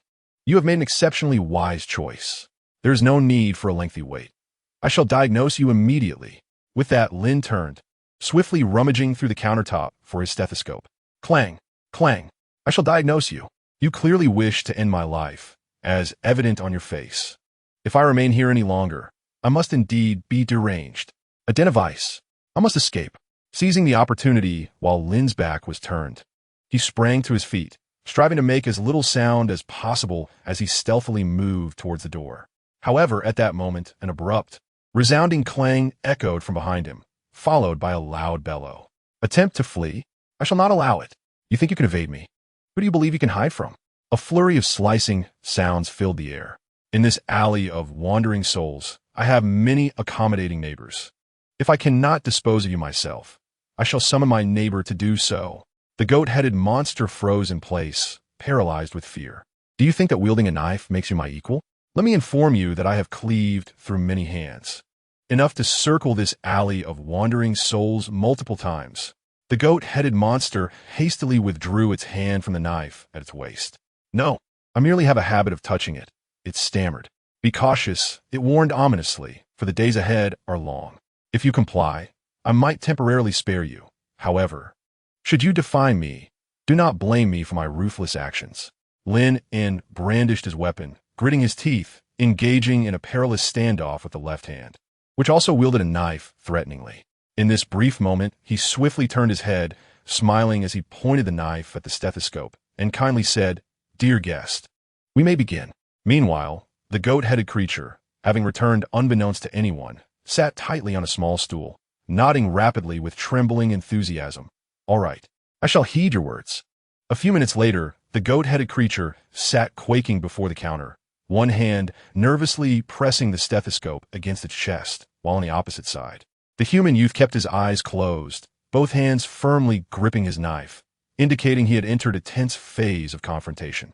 Yet, it was evidently less fierce than the earlier skirmish. After a considerable duration, Lin Yun's brow furrowed slightly. In an instant, the goat-headed creature's heart raced. "Doctor, have you discovered something troubling?" It was no longer concerned about anything else. Its sole worry was when this doctor might decide to harvest its kidneys. It was desperate to exclaim, "Goat kidneys are hardly delectable." "Truly," Lin Yun replied earnestly, "your heartbeat is somewhat irregular. It seems you have recently experienced a severe fright that has caused a surge in your adrenaline. If this were the only issue, it would be manageable." The goat-headed creature retorted, "Are you not aware of what fright I have endured? You must enlighten me." It lifted its gaze, steadfastly meeting Lin Yun's eyes, and continued, "However, I notice the area between your brows is dark, your gaze is vacant, and your lips bear a purplish hue. These are likely indicators of poisoning. If you were to suffer another significant shock while already poisoned, it could indeed endanger your life." The goat-headed creature gasped, "Surely you jest. Is this a joke from the doctor? Have you recently ventured into a miasmic region?" The goat-headed creature, in a daze, replied, "I visited a marsh." "Were you attacked by anything?" Lin Yun. The creature, still dazed, rolled up its sleeves, revealing numerous scratches on its arms, and said, "I was not attacked. I merely sustained some scratches from the vines within. I bandaged them and thought little of it." Beep. Auxiliary diagnosis in progress. The special toxin, man-faced vine, has been logged into the database. With a series of clangs, Lin Yun swiftly clashed his knife against the left hand, which sought to ambush him. He then turned, rapidly reviewing the information provided by the system. His expression shifted to one of calm resolve as he stated, "The man-faced vine, a highly toxic plant that thrives in damp, cold environments, typically lurks underground, waiting to ambush passing creatures. However, the venom of the face snare vine has a notably prolonged incubation period. Under ordinary circumstances, it is not life-threatening." The goat-head monster, in a state of bewilderment, inquired, "What happens in extraordinary circumstances?" Lin, with a composed demeanor and his left hand poised against the blade, swiftly perused the information, stating, "Firstly, one must avoid panic and refrain from letting one's heart race, maintaining a calm and tranquil disposition to prevent a surge in blood pressure." Just at that moment of distraction, with the goat-head monster observing, his left hand suddenly expanded several-fold, revealing sharp fangs that swiftly engulfed Lin's head. The goat-head monster exclaimed, "Mother!" Second, Lin, employing the flesh-rending transformation, rapidly hardened his neck to avoid being severed. He then extended his foot, forcefully propping the lower jaw of the monstrous maw outward. Lin remarked, "If the venom has begun to disseminate, an unusual fragrance will gradually emanate from the body, making one particularly susceptible to the predatory inclinations of malevolent creatures.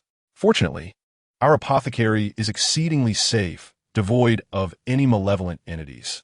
The goat-head monster, exuding an unusual aroma, sat there, a several-meter-long, viscous tongue dangling from its massive mouth, mindlessly licking its own cheek. Third, Lin, with great effort, raised 3 fingers of his right hand, rapidly scanning the information provided by the system.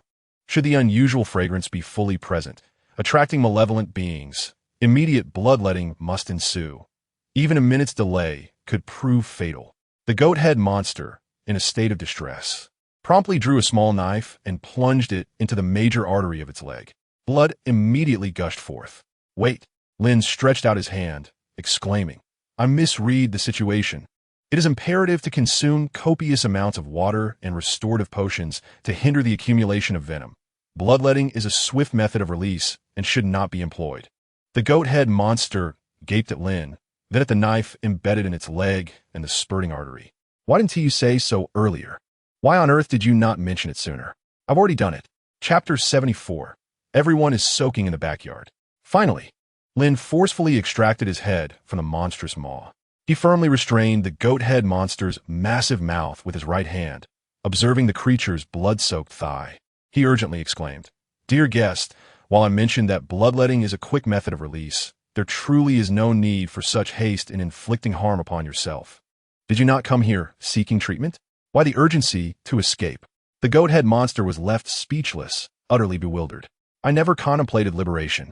If you had articulated everything at once, I wouldn't have been compelled to inflict harm upon myself. He pointed at his bleeding thigh, gesturing frantically. Stop. Stem the bleeding. It's gushing. Do you wish to be freed? Do you believe that life holds greater value? Witnessing your change of heart brings me immense solace. Lin Yun's expression grew grave as he swiftly extended his foot, employing precision to press down on the pulsating artery. The torrent of blood was instantaneously curtailed. The creature known as the sheep-head monster slumped. A dazed expression washed over his face, beads of sweat cascading down. Can I not receive treatment from you? What if you grant me a reprieve? I swear from now on, I will surely avoid your path. Tears of grievance streamed down from his wide-open eyes. I'm sorry, Lin Yun replied, a hint of melancholy in his tone. I am still an apprentice and regret that you've had an unpleasant experience. However, once you step outside, there are no other apothecaries within a radius of several hundred miles. The sheep-head monster trembled, tears flowing as he protested. There must be some. Surely there are. Lin Yun hesitated. I assure you, there are none left. There used to be, but now they are preserved in the specimen room at the back. He gestured toward the specimens soaking in jars. At that moment, the sheep-head monster completely broke down, a once stalwart figure now weeping uncontrollably. He thought of his parents, of the 3 tumultuous years spent wandering, and of the 2-year-old child waiting for him back home. The realization that he might meet his end in this wretched establishment overwhelmed him, and his sobs grew more desperate. Do not cry. Trust in me. I am a doctor, and I promise you shall leave here in good health. Lin Yun endeavored to console him. Furthermore, the poison from the human-faced vine was not excessively potent. It could be classified as a chronic toxin, and as long as the correct antidote was administered, it could be easily neutralized. Utilizing his abilities, he conjured tendrils to retrieve a plethora of potions from the counter. Before the monster's eyes, he swiftly mixed several elixirs in precise proportions. Once the initial concoction was complete, Lin Yun squinted, slowly parting the tendrils to grasp a syringe, watching as the sharp needle emerged, liquid bubbling forth. Allow me to administer an injection. After several doses, while it could not be said that the cure was instantaneous, it would undoubtedly invigorate him. I'm in. The sheep-head monster suddenly extended his hand, trembling. Wait a moment. With a pop-pop notification, the sheep-head monster's terror level increased by 10. Notification. The sheep-head monster's terror level increased by 10 minutes later. The sheep-headed creature languidly leaned against the chair, adorned with a multitude of syringes of various sizes. While the wound on its thigh had been meticulously bandaged, Lin, with dexterous tendrils, tied a bow on its thigh and remarked, How do you find it? The effect is indeed remarkable, is it not? The elixir I prepared for you is a special antidote developed by my mentor, specifically targeting the venom of the man-faced vine. You have certainly come to the right place at our blood-saw apothecary. I assure you The efficacy here is unparalleled compared to other establishments. The sheep-headed creature, still in a daze, felt the gradual abatement of its frailty. It was indeed peculiar. After several injections, despite the immense psychological toll, the extraordinary weakness and lethargy within its body had been significantly curtailed. Even the unusual fragrance emanating from its being was slowly dissipating. Could it be that this was not a nefarious den of murder and pillage, but rather a legitimate apothecary? Had it misjudged the situation? The sheep-headed creature, still dazed, inquired. "You do not intend to heal me, only to slice me into pieces afterward, do you?" Lin, suppressing the urge of her left hand to consume him, replied earnestly. "How could that be? At our bloodsaw apothecary, we adhere to the principle that the customer is king. As long as you possess wealth, you need not worry about being sliced. I would even allow you to slice me. Ding. Your soothing experience has increased by 1. Ding. Your soothing experience has increased by 1. Ding. The sheep-headed creature's spirit has been greatly comforted. You are successfully progressing towards becoming a qualified and reassuring physician." The sheep-headed creature let out a small sigh of relief and, still in a stupor, asked, "What if I possess no money?" A sudden silence enveloped the entire apothecary. Even the left hand, which had been gnashing its teeth in a desire to devour Lin, came to an abrupt halt. Lin, momentarily taken aback, raised her knife and queried, "No money?" The sheep-headed creature instantly became agitated. Ding. The sheep-headed creature's value has increased by 1. Ding. The sheep-headed creature's value has increased by 1. Yes. Yes. I certainly have money. A great deal. It swiftly produced bag after bag of skeletal coins from its pocket at an astonishing speed, almost leaving an afterimage in its wake. As the coins clinked together, Lin's face lit up with a benevolent expression, exclaiming, "You truly startled me. Dear customer, do not jest so carelessly. I thought you were here to consume my precious elixirs. I had already contemplated which part of you I would slice, and my heart was racing from the fright you gave me." "Ha ha ha." The sheep-headed creature responded. "Is that so? Ha ha ha." The sheep-headed creature's blood pressure has increased by 1. Ding. The sheep-headed creature's blood pressure has increased by 1. Quickly diverting the subject, wiping the cold sweat from its brow, it remarked on another note, "I must say, the effects of your elixir feel quite remarkable. In just a few minutes, I already feel far better than before." Lin counted the money, a knowing smile gracing his face. "Of course, my mentor previously specialized in the large-scale cultivation of this toxin. Naturally, he possesses considerable insight into its treatment. It can be said that our establishment is the sole provider of an antidote for the man-faced vine in this entire realm." The goat-headed creature wiped away sweat, remarking, "If other beings elsewhere were to succumb to this poison, it would indeed be quite troublesome." Lin reassured him, "Rest assured, apart from our locale, this toxin is non-existent elsewhere." The goat-headed creature stood frozen, sensing an underlying logic that eluded him. Chapter 75.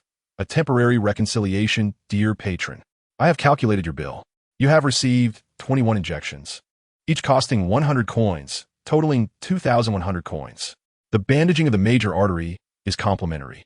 I noted that you have 1 black skull coin and 700 skeleton coins on your table. You're still short by 4 coins. Lin maintained a smile. The goat-headed creature instinctively patted his satchel, then placed a small pouch of coins on the table. Lin nodded, smiling. "You still owe 100 coins. The goat-headed creature immediately searched his entire being. In an instant, he felt hollow. A brief silence ensued. Lin pushed a ledger towards him, stating earnestly, "Please take a look. We accept more than just currency for payment." The goat-headed creature gazed at the ledger presented to him, which read, "Kidney, 1,000 coins, average, eyeball, 200 coins each, average, arm, 250 coins, average, appendage, 500 coins, etc." The goat-headed creature gasped. Lin raised a knife, a gentle smile adorning his face. "I suggest you keep your eyeballs. Once you have earned sufficient funds, you may redeem them here, and we will safely store them for you." "Wait." The goat-headed creature immediately extended his hand. "I have some other items that could serve as payment. Please take a look."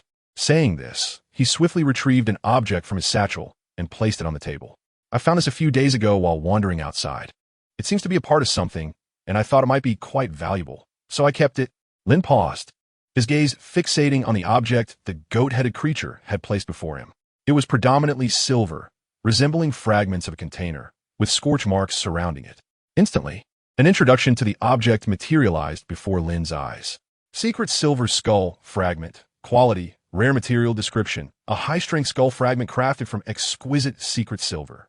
This precious metal is often utilized by the Demon Association to forge formidable biological weaponry. The mention of the Demon Association caused Lin's pupils to constrict momentarily, his demeanor shifting to one of gravity as he scrutinized the fragment and inquired, "Where did you happen upon this?" The goat-headed monster, bewildered, replied, "In a hilly region to the west, roughly 100 kilometers away. When I arrived, it seemed a battle had just transpired. I dared not linger. So I hastily collected a few parts and fled." As he spoke, he retrieved several similarly charred fragments from his pack, all of which bore inscriptions linking them to the Demon Association. Lin pondered for several minutes. "Ding. Congratulations on completing the task. You have received a reward. 200 skeleton coins, 100 basic experience points, and a special reward. Radiated severed finger X2. Radiated severed finger. Type. Consumable description. An extra limb grown from an unknown creature after exposure to radiation. Consuming it temporarily induces a significant radiation surge within the body." Lin, with a beaming smile, bid farewell to the goat-headed monster before hastily clutching his left hand and swiftly returning to the shop. "Cease hostilities." Lin's expression turned grave. "It is currently impossible for you to consume me. I suggest we postpone our matters, as I have more pressing concerns." Only a fool would heed your words. In an instant, his left hand swelled dramatically, opening its gaping maw towards Lin.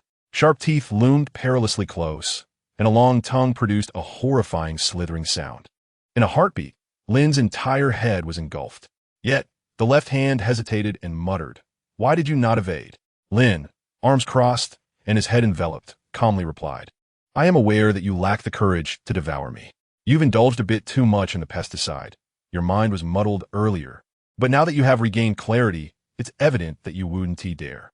The left hand retorted with a cold sneer, "Is that so?" Lin continued, "Perhaps it is because our fates are intertwined. When I consume the pesticide, you react, and vice versa.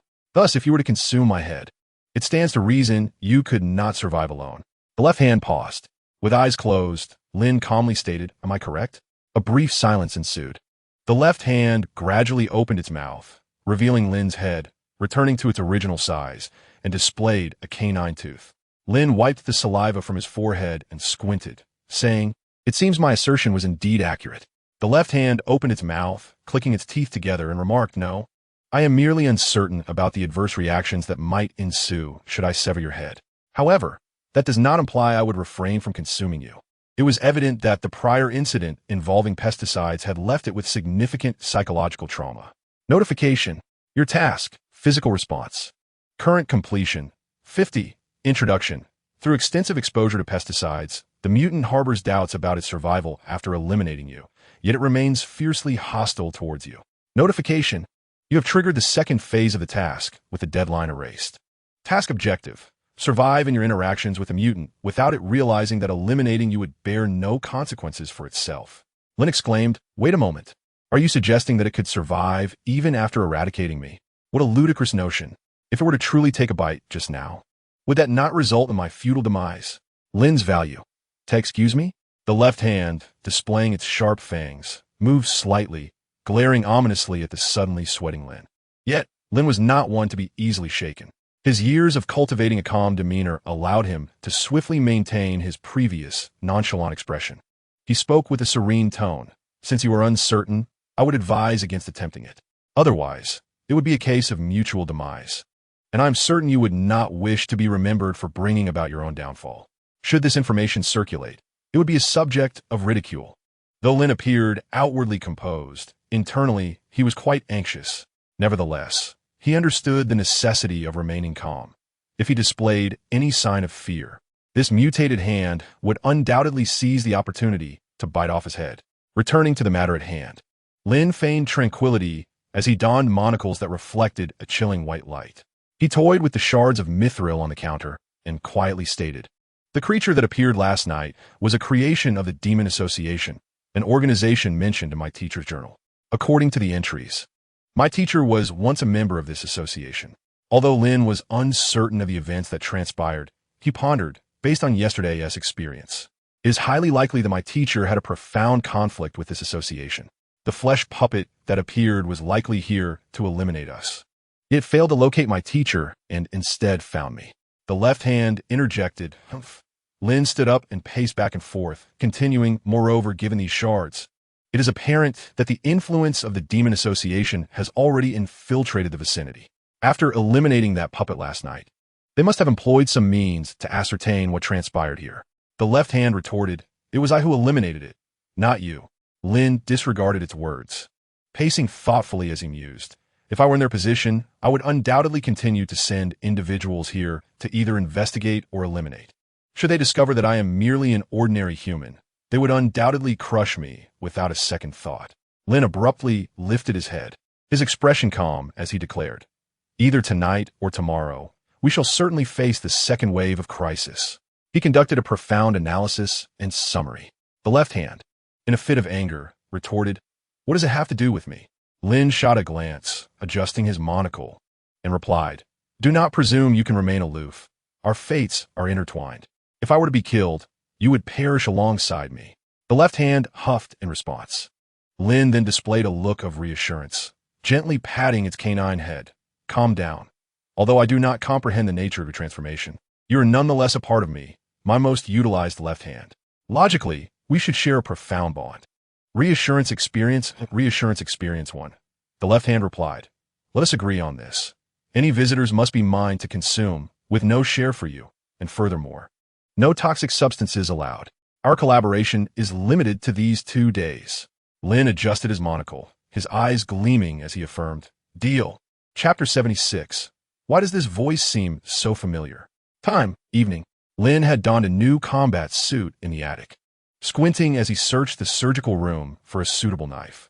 The left hand was soundly asleep, its mouth in the palm gently bubbling rhythmically. This won't do. Suitable equipment remains woefully insufficient. Lin meticulously searched the empty shell of the flesh puppet, but found none of the revolver or bone saw he had lost the previous day. Moreover, judging by the description of this left hand, his greatest trump card, the heart of the faceless demon, had likely become part of this creature. This implies that his revolver and knife might also have been consumed by it. Lin frowned, glancing at his slumbering left hand, which continued to bubble away. Perhaps I should take a look? Lin pondered. He then made a bold decision. Masked and gloved, with his lenses reflecting light, Lin stealthily extended his right hand and gently pried open the mouth of the left hand. After a moment's consideration, a slender tentacle sprouted from his shoulder. Under Lin's careful control, he guided the tentacle, cautiously inserting it into the mouth of the left hand. Odd. It seems this mutated entity is far from simple. Although it appears to be part of him, it likely possesses a unique internal structure of its own. Lin navigated carefully, his eyes closed, acutely sensing his surroundings. At last, he reached the innermost depths without obstruction. His probing appendages immediately encountered numerous indescribable, undigested masses of flesh and mechanical structures. It appeared that the organism he had consumed was indeed situated here. Contemplating this, Lin began to extract items from within. Ding! You have acquired a fractured core 1, ding. You have acquired decayed flesh 1, ding. You have acquired a demon hunter's revolver 1, ding.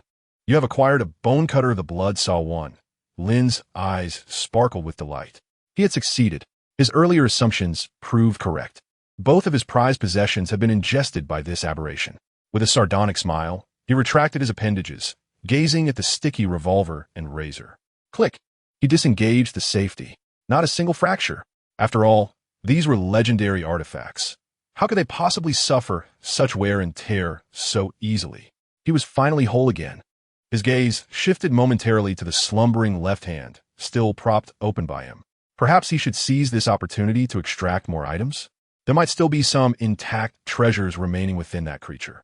Indeed, fortune favors the bold. With this thought, Lin cautiously extended his appendages once more into the mouth of the left hand. Ding! You have acquired a focusing eye 1, ding. You have acquired a dragon's breath, damaged 1, ding. You have acquired a wraith's hair 1.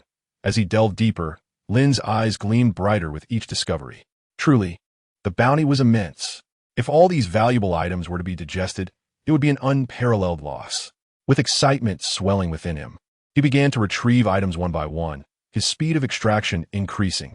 Suddenly, A sense of drowsiness enveloped the creature, and it awoke. Instantly, it beheld Lin, who was busy collecting various goods. Left hand, wah! How dare you? This scoundrel! How intolerable! With a snap, the sharp teeth of the left hand closed down in a vicious bite. Squelch! The appendage he controlled was severed cleanly in two. Ding! Host's health has diminished. Ding! Host's health has diminished. Gulp! The left hand swallowed the severed appendage whole, growling, "What are you doing? Do you wish to fight?" Its gaze then fell upon the pile of viscous limbs and flesh surrounding Lin. In that instant, the left hand was left in a state of utter bewilderment. Lin extended his hand and cleared his throat, saying, "Allow me to explain. I merely wish to retrieve a few items that you consumed yesterday. I have no intention of engaging in combat with you, truly." A brief silence ensued. In the next moment, the sound of clashing metal echoed as his left hand seized a blade, fiercely striking at Lin, who was left with no choice but to raise his own weapon in defense. "Please, grant me the chance to explain. I implore you. I shall end you. I shall slay you. How dare you snatch away what I have consumed? You are finished. I will kill you." As dusk approached, the two adversaries, having experienced a fleeting moment of tranquility, once more plunged into a life-and-death struggle. Yet at that very instant, a system notification resonated in Lin's ear. Ding! You have triggered the quest. A turbulent night. Quest objective: survive amidst the search of 3 hunters. Reward: 1,000 skeleton coins, 1,000 basic experience. Additional special quest objective: eliminate all hunters. Reward: 1 legendary special item, 1 legendary skill blueprint. Quest description: the night in Soul Alley is fraught with peril. Following last night's deadly encounter, a new crisis brews as enigmatic hunters, akin to hounds, approach drawn by sound. Please endeavor to remain concealed. Lin gripped his blade tightly, his expression instantly transforming into one of seriousness. Silence. Just as I anticipated, they have arrived. The soul lanterns outside flickered before dimming into oblivion, signaling the onset of night. In Soul Alley, dark mists swirled ominously. The target search revealed the collection of blood samples from Flesh Puppet Type 3, with matching samples initiating a scenario reenactment. Amidst the shadows, a monstrous creature with a human head and spider body lifted its gaze, its eye sockets suddenly flooding with blood, casting a crimson projection upon the ground. The scene depicted the gruesome demise of the flesh puppet from the previous night. Clearly, it had utilized a unique method to recreate the events of yesterday. Scenario analysis. The flesh puppet succumbed to internal devouring and disintegration. Information transmission complete. Danger level assessed. Further investigation is warranted. The enormous arachnid slowly advanced, dragging its massive egg sac from the depths of the black mist. Following this creature were 2 identical monstrosities. Their razor-sharp legs struck the ground like blades, leaving behind harrowing traces with each step. Simultaneously, Lin, wielding a revolver in his right hand, conjured a tentacle from his shoulder, gripping a knife with a serious demeanor. Poised like a cat perched upon a beam. Having learned from his previous encounter, he refrained from sticking close to the wall to avoid being ambushed through it. Lin solemnly opened the door, stating, "You are agile. Take your position atop the doorframe. We shall collaborate. Once anyone enters, we strike together. I shall ensnare them with my tendrils, and you could devour them whole. Rest assured, this time the prey will all be yours." The left hand replied, "Do not call me Lefty. Do you think we share such a close bond?" Yet it silently elongated, spreading its 5 fingers and hovering above the doorframe.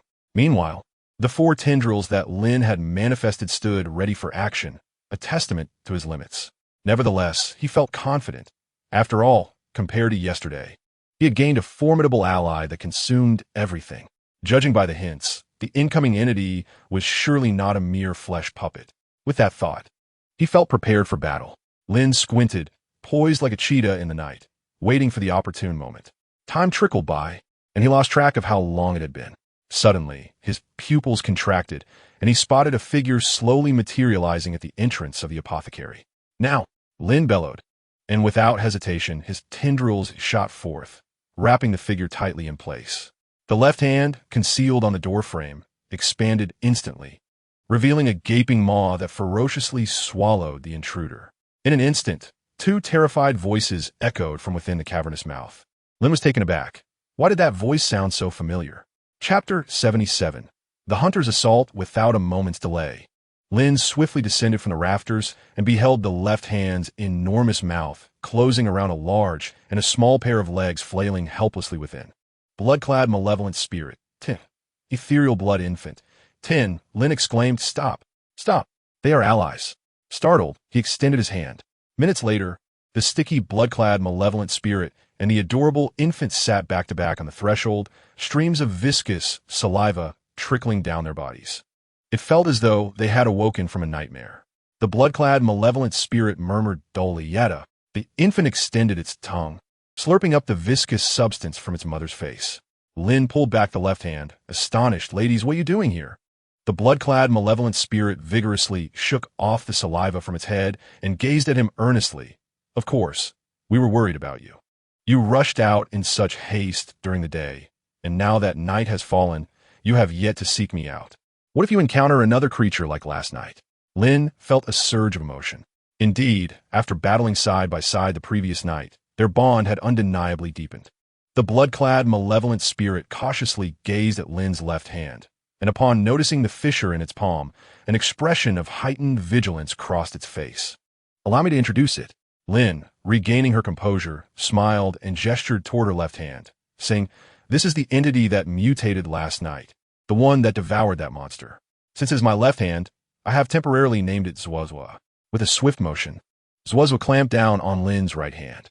Zwazwa's affection level. 1. S affection level. 1.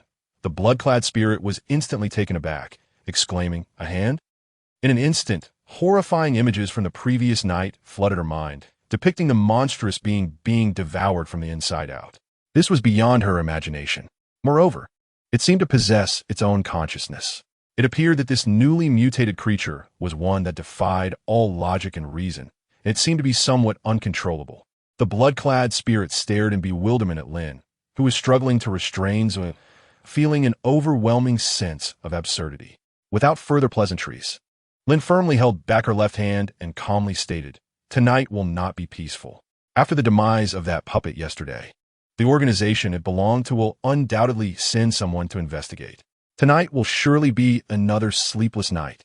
The blood-clad spirit hesitated for a moment and glanced toward the door, asking, "Are you certain it will be tonight?" Lin replied cautiously, "I have special channels of information." Just as she finished speaking, a series of clanging sounds, reminiscent of blades striking the ground, echoed from the mist outside the door. The two exchanged knowing glances, a silent understanding passing between them.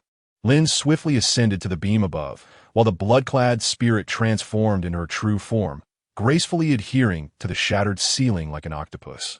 Her nails elongated, and a hint of both illness and excitement glimmered in her eyes. Meanwhile, a small child was suspended from the doorframe by one of her mother-s tendrils, blinking at Zwazwa, who was poised to act nearby. With a flick of her tongue, the child licked Zwazwa. "Ding! The malevolent blood infant S affection level for your left hand." "One, huh?" Zwazwa, taken aback, glanced at the blinking child. It, too, tentatively extended its tongue to lick the child's cheek. "Ding! Your left hand S affection level for the malevolent blood infant." 1. Ding. The malevolent blood infant S affection level for your left hand. 1. Ding. Your left hand S affection level for the malevolent blood infant. 1. The two entities seemed to delight in their newfound connection. For a fleeting moment, it felt as if two kindred spirits had discovered a mutual passion, and in joyful exuberance, they began to exclaim in delight. The happiness shared among monsters is, indeed, that simple. Observing the absurd scene unfolding upon the doorframe, Lin, exasperated, lowered his voice and urged, "Stop licking. Stop licking. Someone's coming." Meanwhile, amidst the swirling darkness outside, a colossal amalgamation of three spider-like beings gradually emerged before the entrance. The target location was confirmed, and scanning commenced. The foremost creature's eyes momentarily glimmered with a crimson hue, immediately locking onto the vacant shop interior.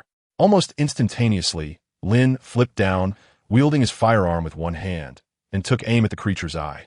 With a resounding bang, the demon-hunting bullet sliced through the air, striking directly into the creature's eye socket. In an instant, the sacred energy surged throughout the monster's form, pulsating with electric currents. "No need to hide. We are facing biological puppets this time. Prepare for battle," Lin bellowed. Upon hearing the mechanical, synthesized voice from outside, Lin understood that the adversary possessed scanning capabilities. Yet, since they had reached his doorstep, it was time to confront them head-on. Target locked. Identity confirmed. Target to be eliminated. Blood Flesh Puppet Type 3, highest danger level. In a mere heartbeat, the three monsters sprang into action.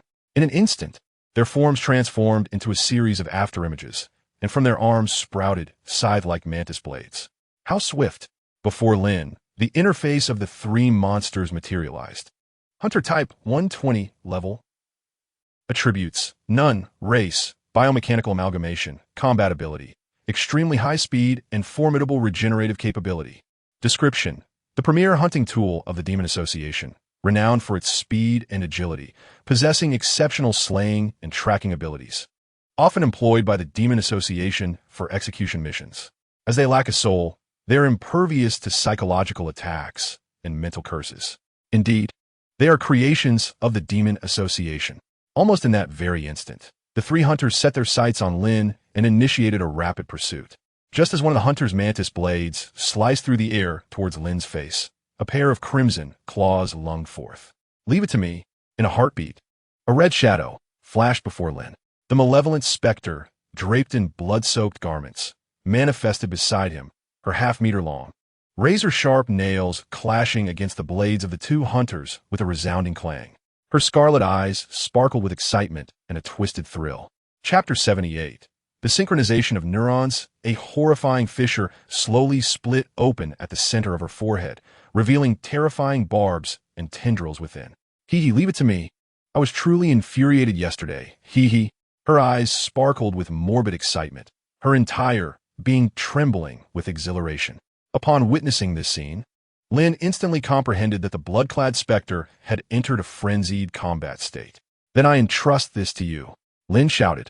Without a moment's hesitation, he swiftly distanced himself, his left arm retracting rapidly with a sharp snap, returning to his side. "Now let us handle this hunter. Left hand, bite it," Lin commanded with fervor. In an instant, the left hand surged forth, its immense maw gaping open, declaring, "No need for your instructions." Like a serpent, the left hand launched into a fierce assault against the hunter. With a thunderous crash, the left hand's terrifying force created a substantial crater where the hunter had stood. However, the hunter's speed was astonishingly swift.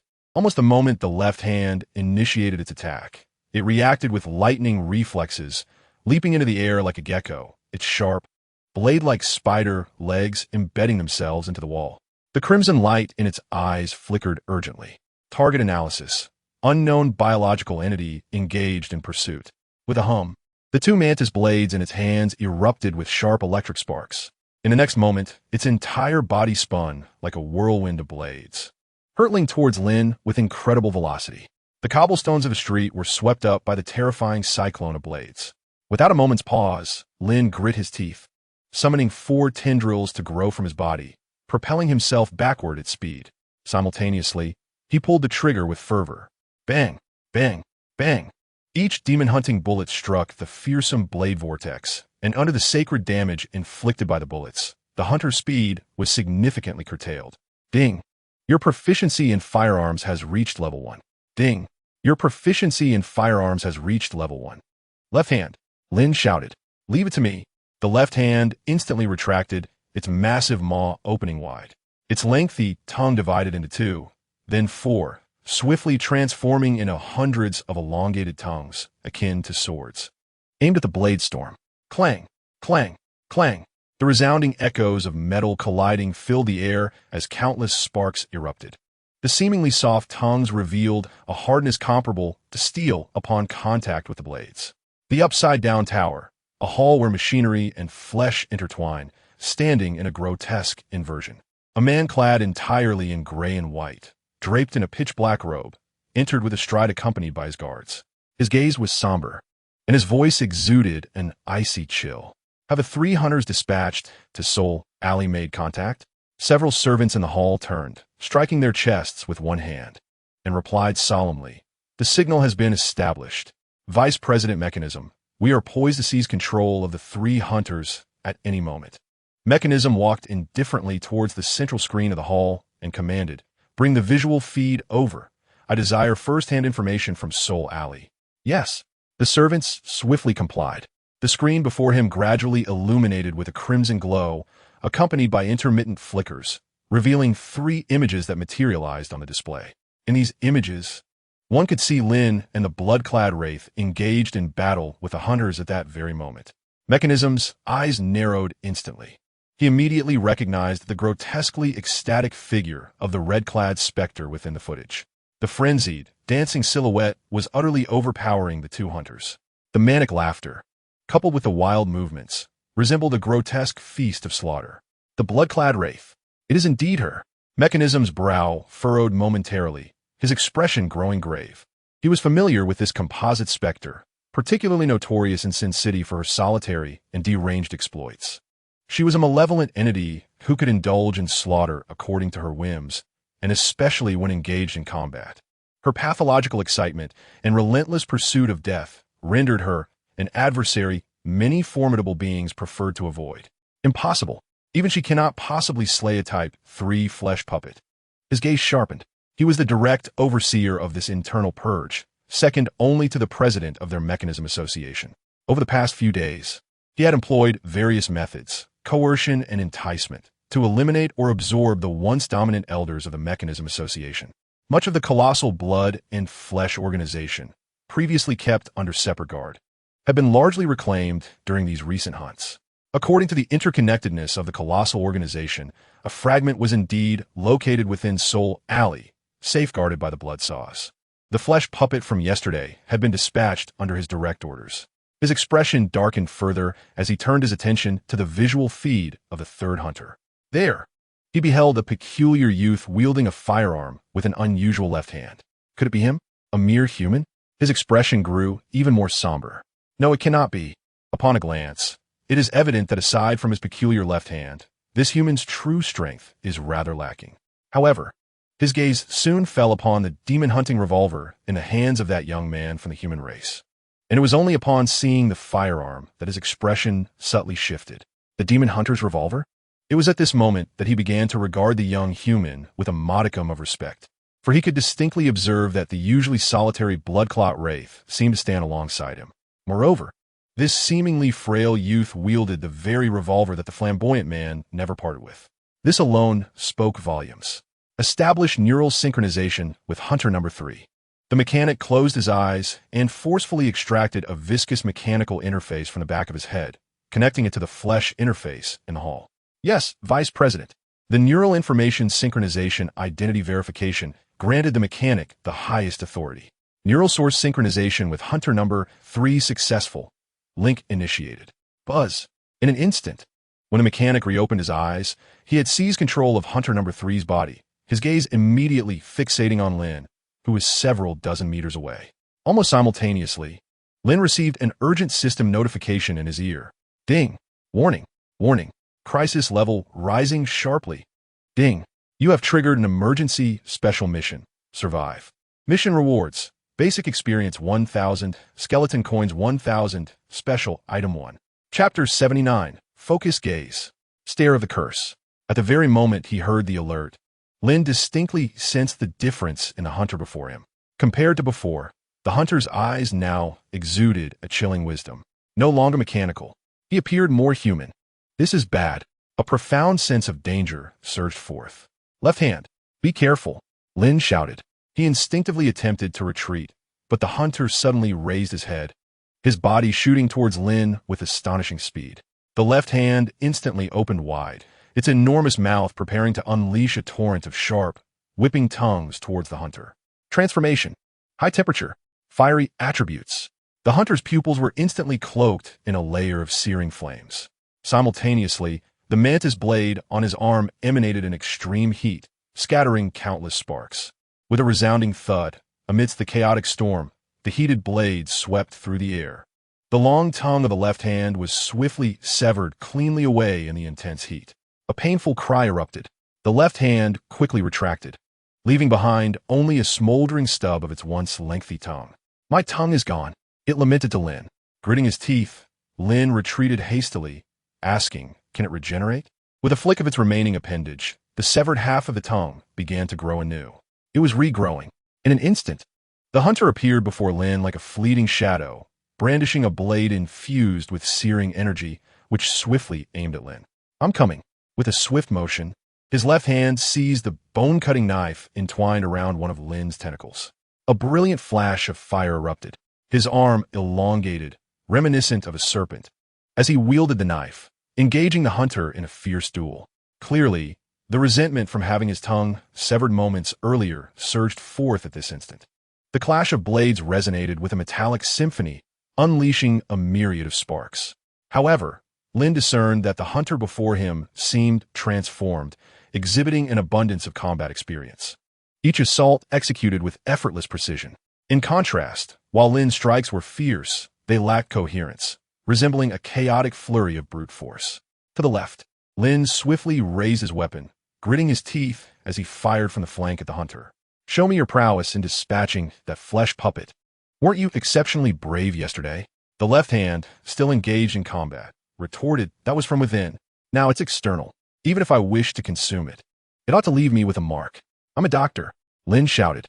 "He has torn you apart. I will stitch you back together." The left hand replied, "But there's no chance for that." Lin quickly retreated, his gaze flickering. Indeed, this was a realm where death lurked at every corner. An opportunity? Very well. I shall create that opportunity for you.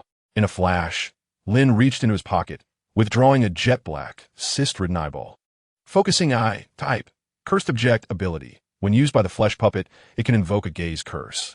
Limitation: requires complete integration with the body to activate. Description: the cursed eye of the type 3 flesh puppet. When you gaze into the abyss gazes back at you. It brims with curses and resentment. And all that falls within its sight will dissolve, everything melting and collapsing. This eyeball was extracted from the belly of the left hand, and during the previous ambush, he had meticulously studied it. It could be said that if any other creature were to possess this eyeball, it would bear no effect. But he was different. With the capabilities granted by the flesh catastrophe, he had the power to integrate this eyeball into his own being. Thus, with a determined grimace, Lin extended his finger, plunging it forcefully into his right eye socket. "Ding! Your vitality is diminishing. Ding! Your vitality is diminishing." And in the next moment, with a sudden squelch, he extracted a bloodied eyeball from his right socket. After a brief exhalation, he clenched his teeth and retrieved a small vial from his pocket, carefully placing his eyeball within it. He then seized the monstrous eye in his hand and forcefully thrust it into his eye socket. The pain is unbearable. Lin Yun's right eye gushed blood, rapidly activating his flesh and blood transformation ability. A torrent of neural tissue swiftly enveloped the focal eye. Beep. You have linked a new organ. Focal eye. Beep. Warning. Warning. The energy level of the focal eye is excessively high, greatly diminishing your control over the surplus limb. In an instant, the two tendrils behind him shriveled and disintegrated. But it was sufficient. Because of the left hand. "Move aside," Lin bellowed, grimacing as he clutched his bleeding right eye, his entire being bending under the immense burden imposed by it. Upon hearing his voice, the left hand recoiled abruptly. The moment it beheld Lin Yun's right eye, its expression morphed into one of shock. "You used that puppet's eye." Almost simultaneously with her exclamation, Lin Yun abruptly raised his head, his expression fierce as he focused his gaze on the hunter. "Curse gaze. Activate." A resonating hum echoed, akin to a string snapping. The pupil of Lin Yun's right eye constricted instantaneously, countless dense black lines converging at the center of the pupil. The hunter staggered, sensing an overwhelming wave of peril approaching. In an instinctual reaction, he accelerated to his utmost limit, fast enough to leave afterimages in his wake. Yet the curse had already been unleashed. Creak! A sound reminiscent of a tormented spirit being scorched erupted. Wherever his gaze fell, whether on the surrounding walls or the stone tiles beneath, they rapidly dissolved into a viscous sludge at an unfathomable speed. Here, in this open expanse, there was nowhere to hide, even with the hunter's extraordinary speed. In this vast area, his form was immediately impacted, the surface quickly becoming riddled with corrosion. The focal eye, the mechanical visage controlling the hunter, changed dramatically. How could this be possible? At that moment, he finally comprehended that, even if his flesh puppet was not slain by this youth, it was undoubtedly linked to him. This man must be eliminated. Chapter 80. arm of dragon's breath, scorching dragon flame in an instant, gritting his teeth against the bone-chilling corrosion and dissolution. He charged directly toward Lin Yun. Left hand. Hurry! Lin Yun desperately restrained his right eye, shouting fervently. At that moment, the left hand surged forward, revealing a bloodthirsty and sharp grin. Very well. Leave it to me. A cry echoed, reminiscent of a raven's haunting call. The razor-sharp maw of the left hand abruptly gaped open, unleashing a terrifying force of tearing energy that swept across the entire street. The cobblestones beneath shattered and were upheaved, while the surrounding structures creaked and cracked incessantly. Even the pitch-black mist that lingered above the street spiraled into a tornado, drawn into the gaping abyss of the left hand. Resembling the eye of a storm, that dark maw loomed like an unfathomable chasm. The horrifying scene caused a dramatic deviation in the hunter's trajectory. The mechanized creature's expression shifted in an instant. At that moment, even it was compelled to halt, forcefully plunging its dual blades into the ground to prevent being engulfed by the immense, black hole-like maw. Yet, in that fleeting moment, an ominous premonition gripped it. Not good. It howled. I have you locked in. A sinister smile suddenly tore across Lin's face. In an instant, his right eye fixated upon the hunter, now forced to cease its rapid movement. A torrent of curses surged forth, resembling the malevolent whispers of vengeful spirits, spreading ominously across the hunter's entire form. Its body began to exhibit extensive corrosion. The enormous spider-like limbs erupted with countless blisters and sores, as if scalded. The hunter's visage twisted into a grotesque mask. Warning: major dissolution damage detected. Emergency high-grade healing activated. Countermeasure against curses initiated. In that very moment, the hunter's body triggered its built-in countermeasures. However, all at once, it beheld the human youth extend his hand, retrieving an arm shrouded in black cloth from behind. There's more to come. Lin's grin widened to an almost manic, sickly expression. A profound sense of unease enveloped the mechanized creature's heart. Dragon's breath arm. Type: heavy biological aggregation entity. Ability: exhale searing dragon fire. Description: a forbidden biological annihilation entity of blood and flesh puppetry, amalgamated from the powerful weapon of the dragon's head. The blazing dragon flames possess a potent purifying effect against dark beings, and the dragon's head, steeped in resentment, will unleash its boundless wrath upon all enemies before it. Cataclysm! Lin roared. His right hand hurled the severed arm into the air.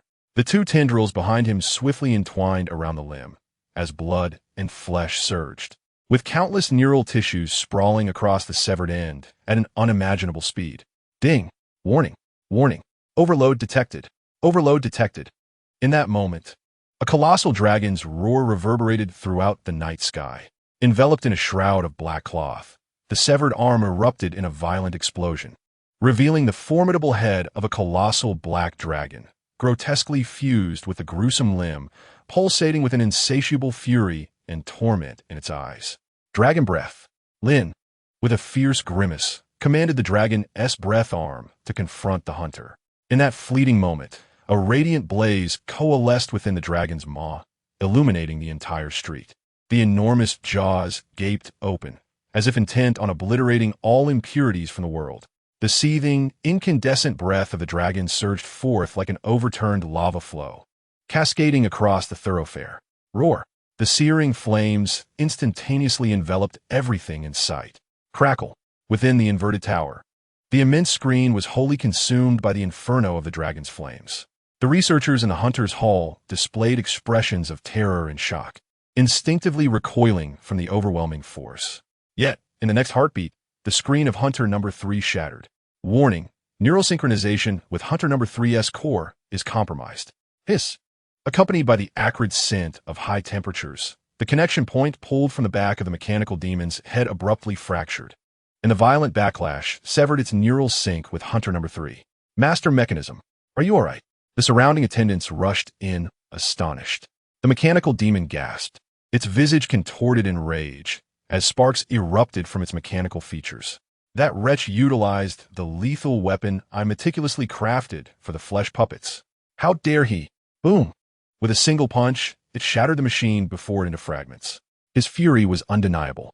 In his eyes, the human was merely a feeble combatant, Apart from his peculiarly bizarre left hand, the only potential threat he posed was the demon-hunting revolver he wielded. Yet, he could never have anticipated that this human could integrate the biological weapon of the flesh puppet into his own being. No, that individual could not possibly be human, for no human could possess such terrifying capabilities.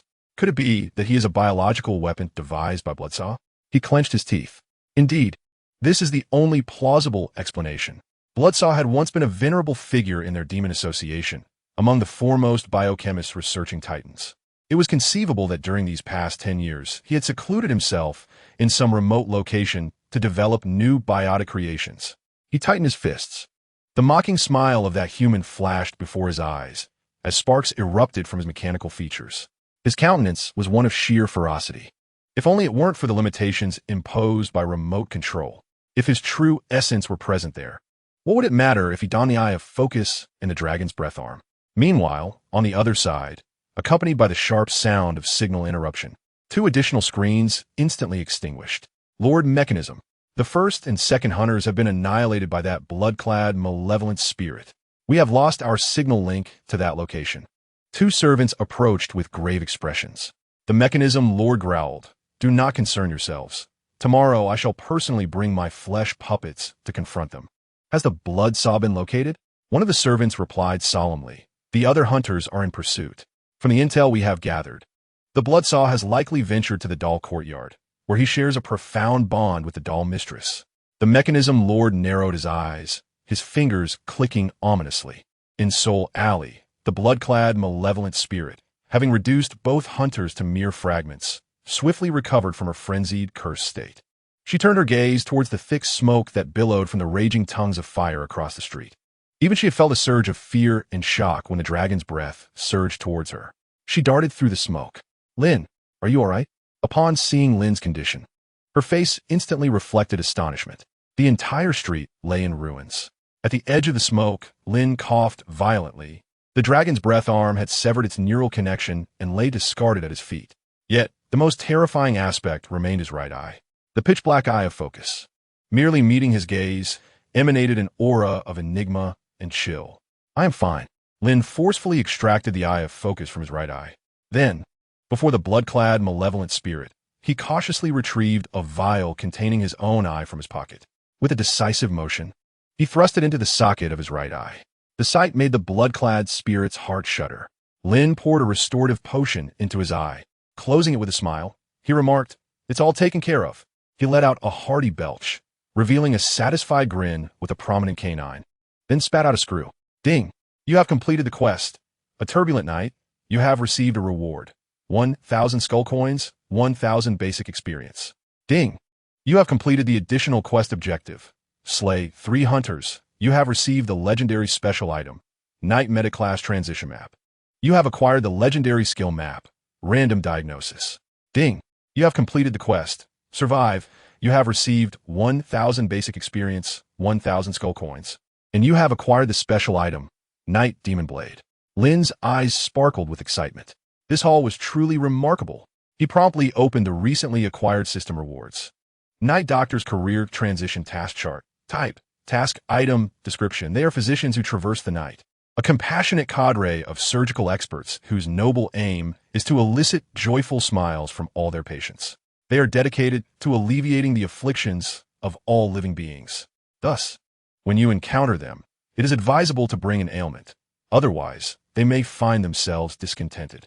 Random Diagnosis Technique. Quality. Special legendary skill. Effect. Randomly diagnose up to 20 ailments for the target. Description. Surely he must be afflicted. It is improbable that he is entirely well. One ought to diagnose at least something. Chapter 81. Informant of the Vision. Night Demon Knife. Type. Surgical knife. Quality. Legendary special effect. Never dulls. Description. A robust surgical knife, measuring 1/2 meter in length. While seemingly more suited for combat, undoubtedly excels in surgical procedures as well. The finesse of its blade is often showcased in intricate surgeries, and under the cloak of night, it becomes even sharper. 3 high-quality special items, coupled with a substantial amount of skeleton coins and foundational experience. It can be said that tonight's tasks have effectively compensated for yesterday's losses, significantly replenishing his resources. Moreover, he has attained level 10. Once he resolves this incident, he may pursue a new profession. Regardless, it is a moment of great satisfaction. Lin did not immediately claim the rewards. Instead, he temporarily stored them in the system's designated storage space. Everything had been resolved. The blood-robed, evil spirit furrowed his brow, stating, "However, given the current circumstances, it appears that the scouts who arrived are merely a faction responsible for investigation. You may have inadvertently provoked a formidable organization. If you do not devise a plan soon, you are likely to encounter even greater calamities in the coming days." Having experienced these two recent events, the blood-robed, evil spirit had begun to grasp the gravity of the situation. In this dark world, if any organization is dedicated to the study of the most advanced biological weaponry, it is undoubtedly the Demon Association.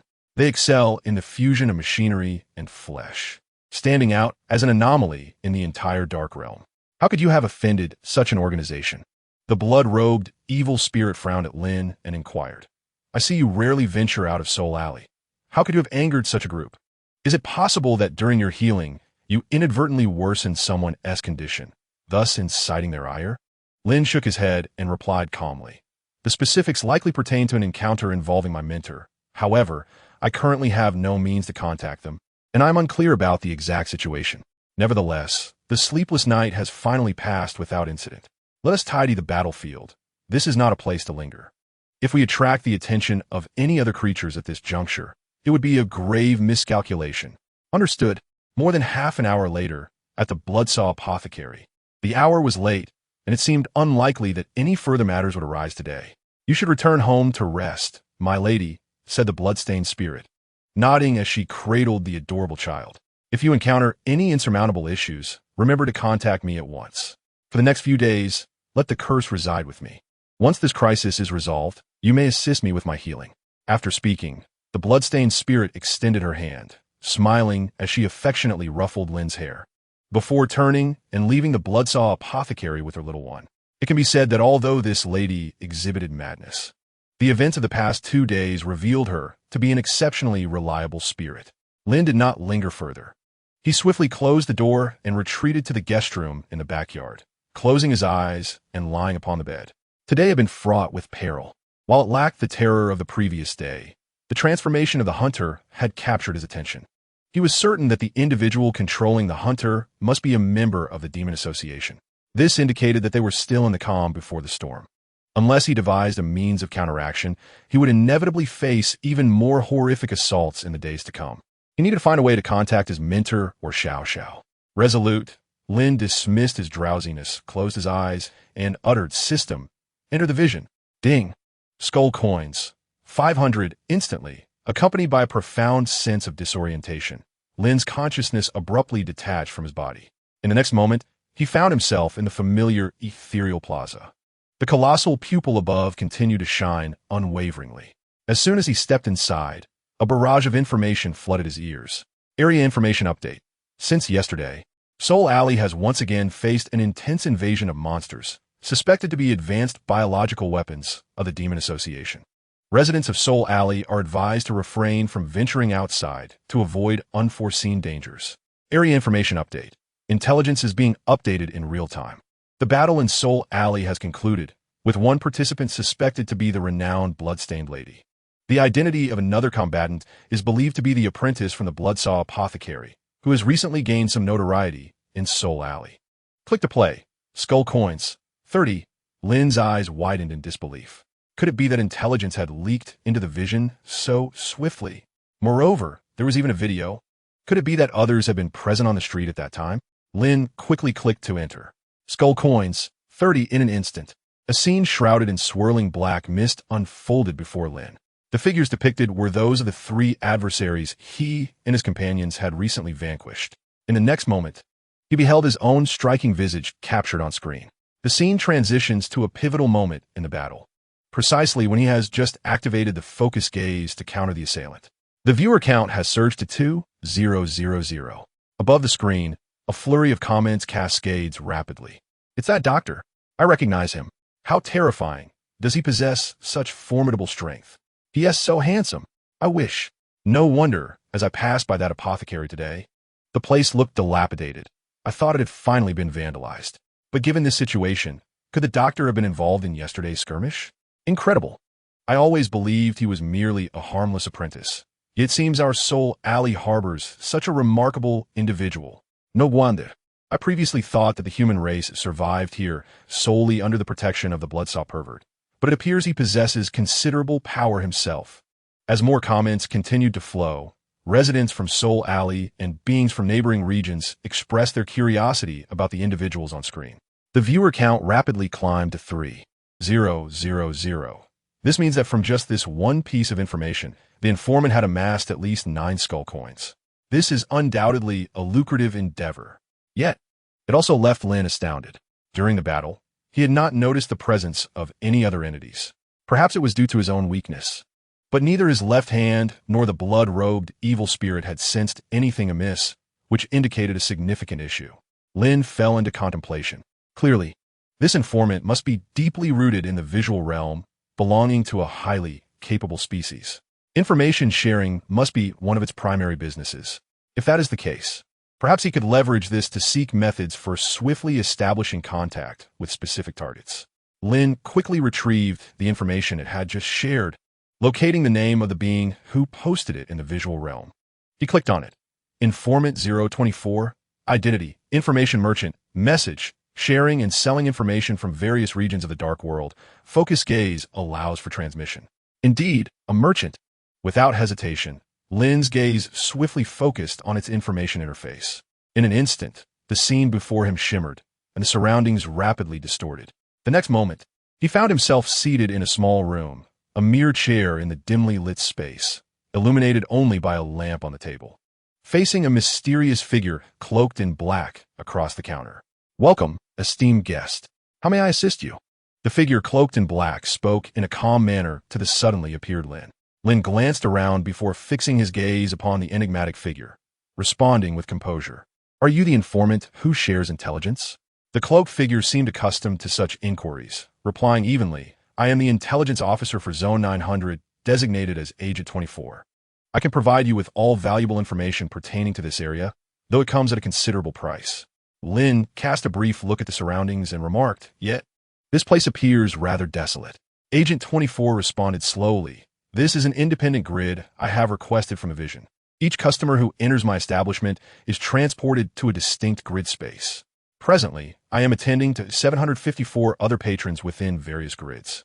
Lin nodded appreciatively. "Impressive. Managing such a number of clients simultaneously is no small feat." Without further ado, Lin pondered for a moment before earnestly inquiring, "I wish to acquire some intelligence. It depends on whether you possess relevant sources." "May I ask?" Agent 24 interjected smoothly, "Please proceed." Lin adjusted his non-existent glasses and asked earnestly, "First question, I seek to ascertain the precise location of the blood saw." A brief silence ensued, the flickering candlelight casting shadows. Then, with unwavering tone, Agent 24 replied, "The cost is 50 black skull coins."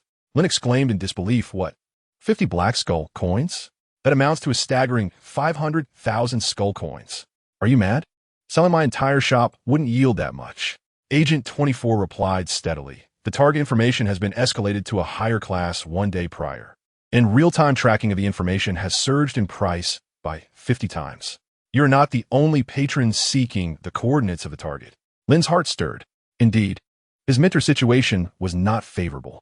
Aside from himself, the Demon Association was surely employing various means to locate his teacher. Regaining his composure, Lin asked calmly, "Second question, how can I swiftly establish long-distance contact with a specific entity?" Agent 24 displayed no hesitation, stating, "Depending on the method, the fees vary. The minimum charge is 100 skull coins, while the maximum can reach up to 100,000 black skull coins. You may choose your preferred tier." Lin closed his eyes, opting for the cheapest option. "Please proceed with a direct transfer." Skull coins, 100. Agent 24 nodded slowly, saying, "The currency has been received." To answer your query, the swiftest method to contact a specific entity over a long distance is through the vision. The vision is a mirrored world that overlaps with the dark realm, possessing teleportation capabilities, allowing you to communicate freely with any entity logged into the vision across any area. A brief silence lingered. Lin hesitated, asking, and then Agent 24 replied, "Response complete. Thank you for your patronage." Lin, feeling exasperated, exclaimed, "Is this truly worth $100? If I could contact within the realm, would I even need to consult you?" Number 24 succinctly replied, "This is the most basic level of information. In other words, you get what you pay for." Lin endeavored to calm his nerves, closing his eyes and stating solemnly, "Once again, I require intelligence valued at 1 black skull coin." The transaction was completed. Skull coin 1,000. After a brief pause, number 24 slowly articulated, "The currency has been received. Allow me to inform you. You may employ a contract courier to deliver messages over long distances. The delivery speed varies according to the courier's pricing." Following this, number 24, resembling a statue, extended a pale and slender hand from beneath the black robe, placing a ledger upon the counter. "We simultaneously offer courier hiring services. You may select any courier from our establishment." Lin cast a glance at it, deeming this information seemingly worthwhile. His gaze subsequently fell upon the ledger on the counter, and he began to peruse its contents. Ominous bad. A beast-type courier capable of rapid information transmission through the target's biological tissue and true name, while simultaneously bringing misfortune to the target. Tamed hellhound, possessing acute olfactory and tracking abilities, capable of delivering messages over long distances with just a hint of scent, albeit with a high probability of never returning. Void leap beast, an extraordinarily efficient courier, possessing the fastest speed in the dark realm, delivering messages swiftly, teleporting rapidly, and succumbing to demise just as quickly. Everything is expedited. Corrupted Earth Turtle King, boasting the pinnacle of defense and armor in the dark realm, ensuring the integrity of the message with a 100 success rate, remarkably stable, and consistently ranking first in information security with an unassailable accident rate. After surveying the options, Lin concluded that the Turtle King seemed to be a reliable choice. "I shall use the Corrupted Earth Turtle King." Number 24 paused, as if checking, and then slowly stated, "I am currently reserving for you. There are 5 idle Turtle King couriers available. Accident rate 0, speed 1 weight." Lin abruptly interrupted, hesitating. 1? Number 24 nodded, affirming, "Indeed, due to special modifications, their speed has increased more than tenfold compared to previous years. The Turtle King you are reserving has consistently maintained the record in our store's Turtle King race, an unbreakable achievement." After a moment of contemplation, Lin questioned, "Do you have any that are more dependable?" He took a deep breath, closing his eyes and clenching his fist. Number 24 replied slowly, "Only the current 4 couriers are available. However, we are accelerating the taming of additional types of couriers. If you find this unsatisfactory, you may return at a later time." Lin furrowed his brows, his mind racing. After a prolonged moment, he hesitantly remarked, "The Ghost King is highly secure. It's slow?" Number 24 nodded in affirmation. He pondered for a moment and said, "The Void Beast is swift, but does it perish quickly?" Number 24 paused briefly, then nodded. "Indeed." Lin slammed the table and replied calmly, "Arrange for 2 of each messenger for me. I have pressing needs." Number 24 nodded, hesitated slightly, and slowly stated, "Your appointments have been successfully made. Please provide your address in the dark world.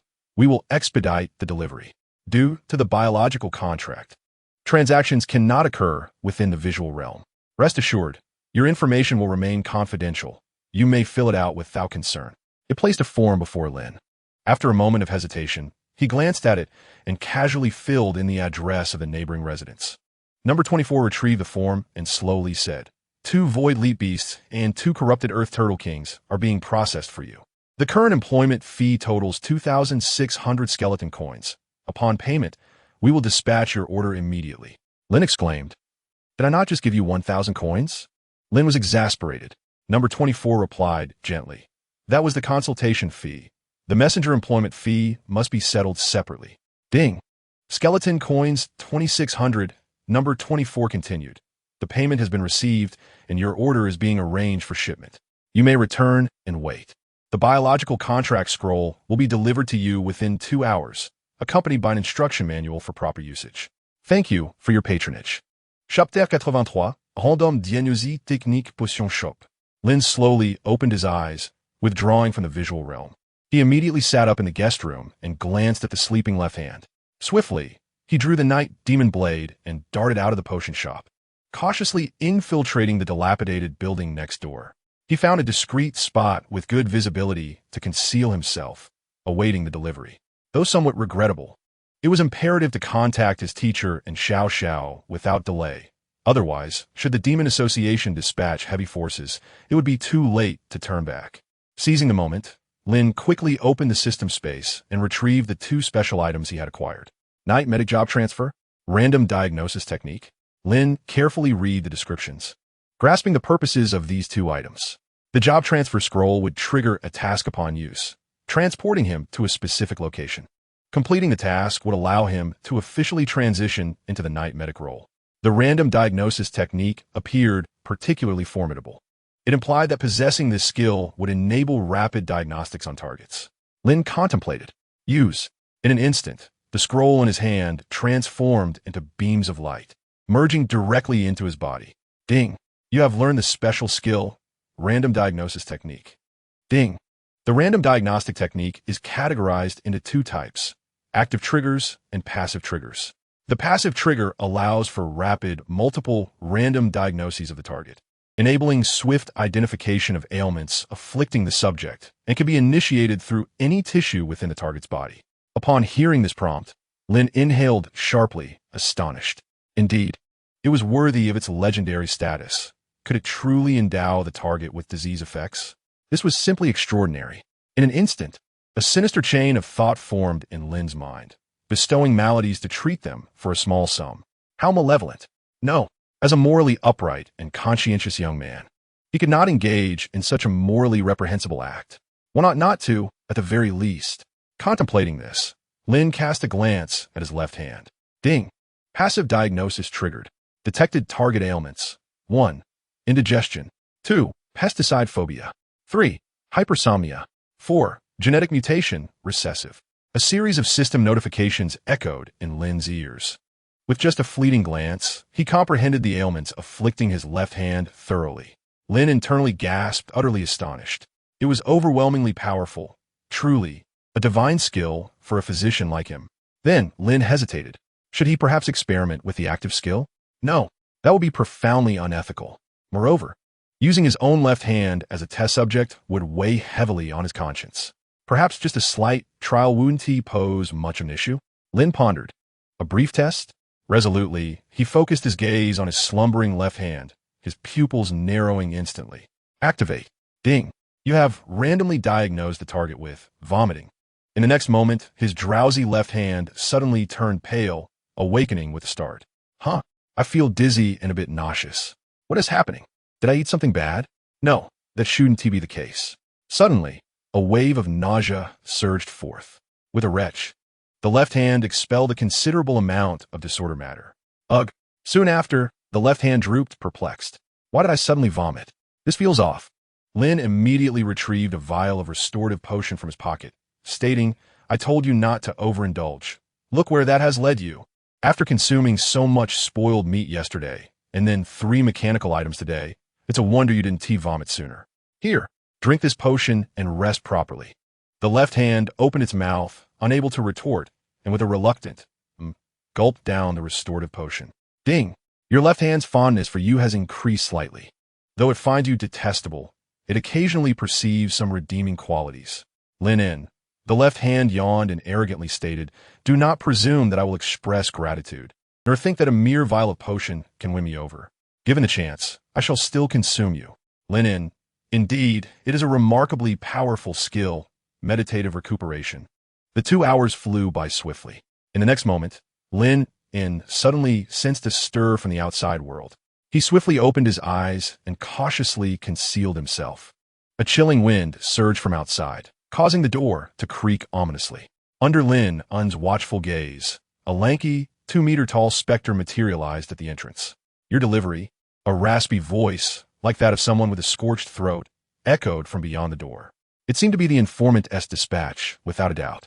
Lin Yun's expression shifted slightly as he leapt from the beam, composedly approaching the door. He raised his head to regard the tall, slender specter. Mr. Shermu, is it you? Lin Yun inquired, nodding. He presented the identification bestowed upon him by the informant. The gaunt specter sniffed the air lightly, confirming the identity before stiffly extending its pale hand to remove a delicately packaged wooden box from beneath its celestial crown. Please verify the contents, it intoned. Lin Yun cast a glance at him before accepting the box. Upon opening it, he discovered 4 meticulously arranged scrolls, accompanied by a card. The card bore a series of phrases in the common tongue of the Dark Realm. Thank you for your patronage. Informant. Instructions. Open the scroll, drip your blood upon it, and sign your name. The employment contract has been prepared for you. Once completed, the messenger will respond to your summons. Afterward, please inscribe your name on the back of the card and present it to my messenger, confirming the successful receipt of your goods. The slender specter extended a feather quill towards Lin Yun. After a moment's contemplation, he reached out to take the pen, accidentally brushing against the specter's fingertip. An indescribable chill surged through him, causing an involuntary shiver. Simultaneously, a series of notifications rang in his ears. Ding. Target illness detected. Chronic rheumatism. Ding. Target illness detected. Unattractiveness. Ding. Target illness detected. Cold toxin erosion. Ding. Target illness detected. Abdominal cyst. Chapter 84. You are ill, gravely so. Lin Yun was momentarily taken aback. He then lifted his gaze sharply, fixing a serious stare upon the messenger's eyes, remaining utterly still. The elongated specter paused, puzzled as to why the human before him was staring intently, the gaze unsettling enough to provoke a slight unease within him. Please sign here. I must return to report. He rasped. Lin extended his hand, his expression grave. One moment, please. The specter, taken aback, inquired, what is it? Lin adjusted his monocle, his tone earnest. Have you recently experienced abdominal distension, an overwhelming chill throughout your body, or a peculiar tremor in your knees while walking? Do you find yourself on the verge of tears when gazing into a mirror? In an instant, the elongated specter froze in place. What is happening? How could he know this? Indeed, over the past few months, he had felt increasingly unwell, particularly following a visit to the frigid depths of the bone abyss to deliver a message, after which his body had been subtly amiss. But how could this human be aware of such symptoms? Observing the specter's astonished expression, Lin calmly adjusted his glasses and stated, My friend, your time is limited. The specter stammered, What? Lin continued, As you can see, I am a professional physician. The moment I touched your fingertips, I sensed something was amiss within your body. May I inquire if you have experienced any of the symptoms I just mentioned? The specter replied in disbelief, Why, yes, somewhat. Lin nodded solemnly. Have you ventured into extreme cold recently, perhaps encountering some distorted creature?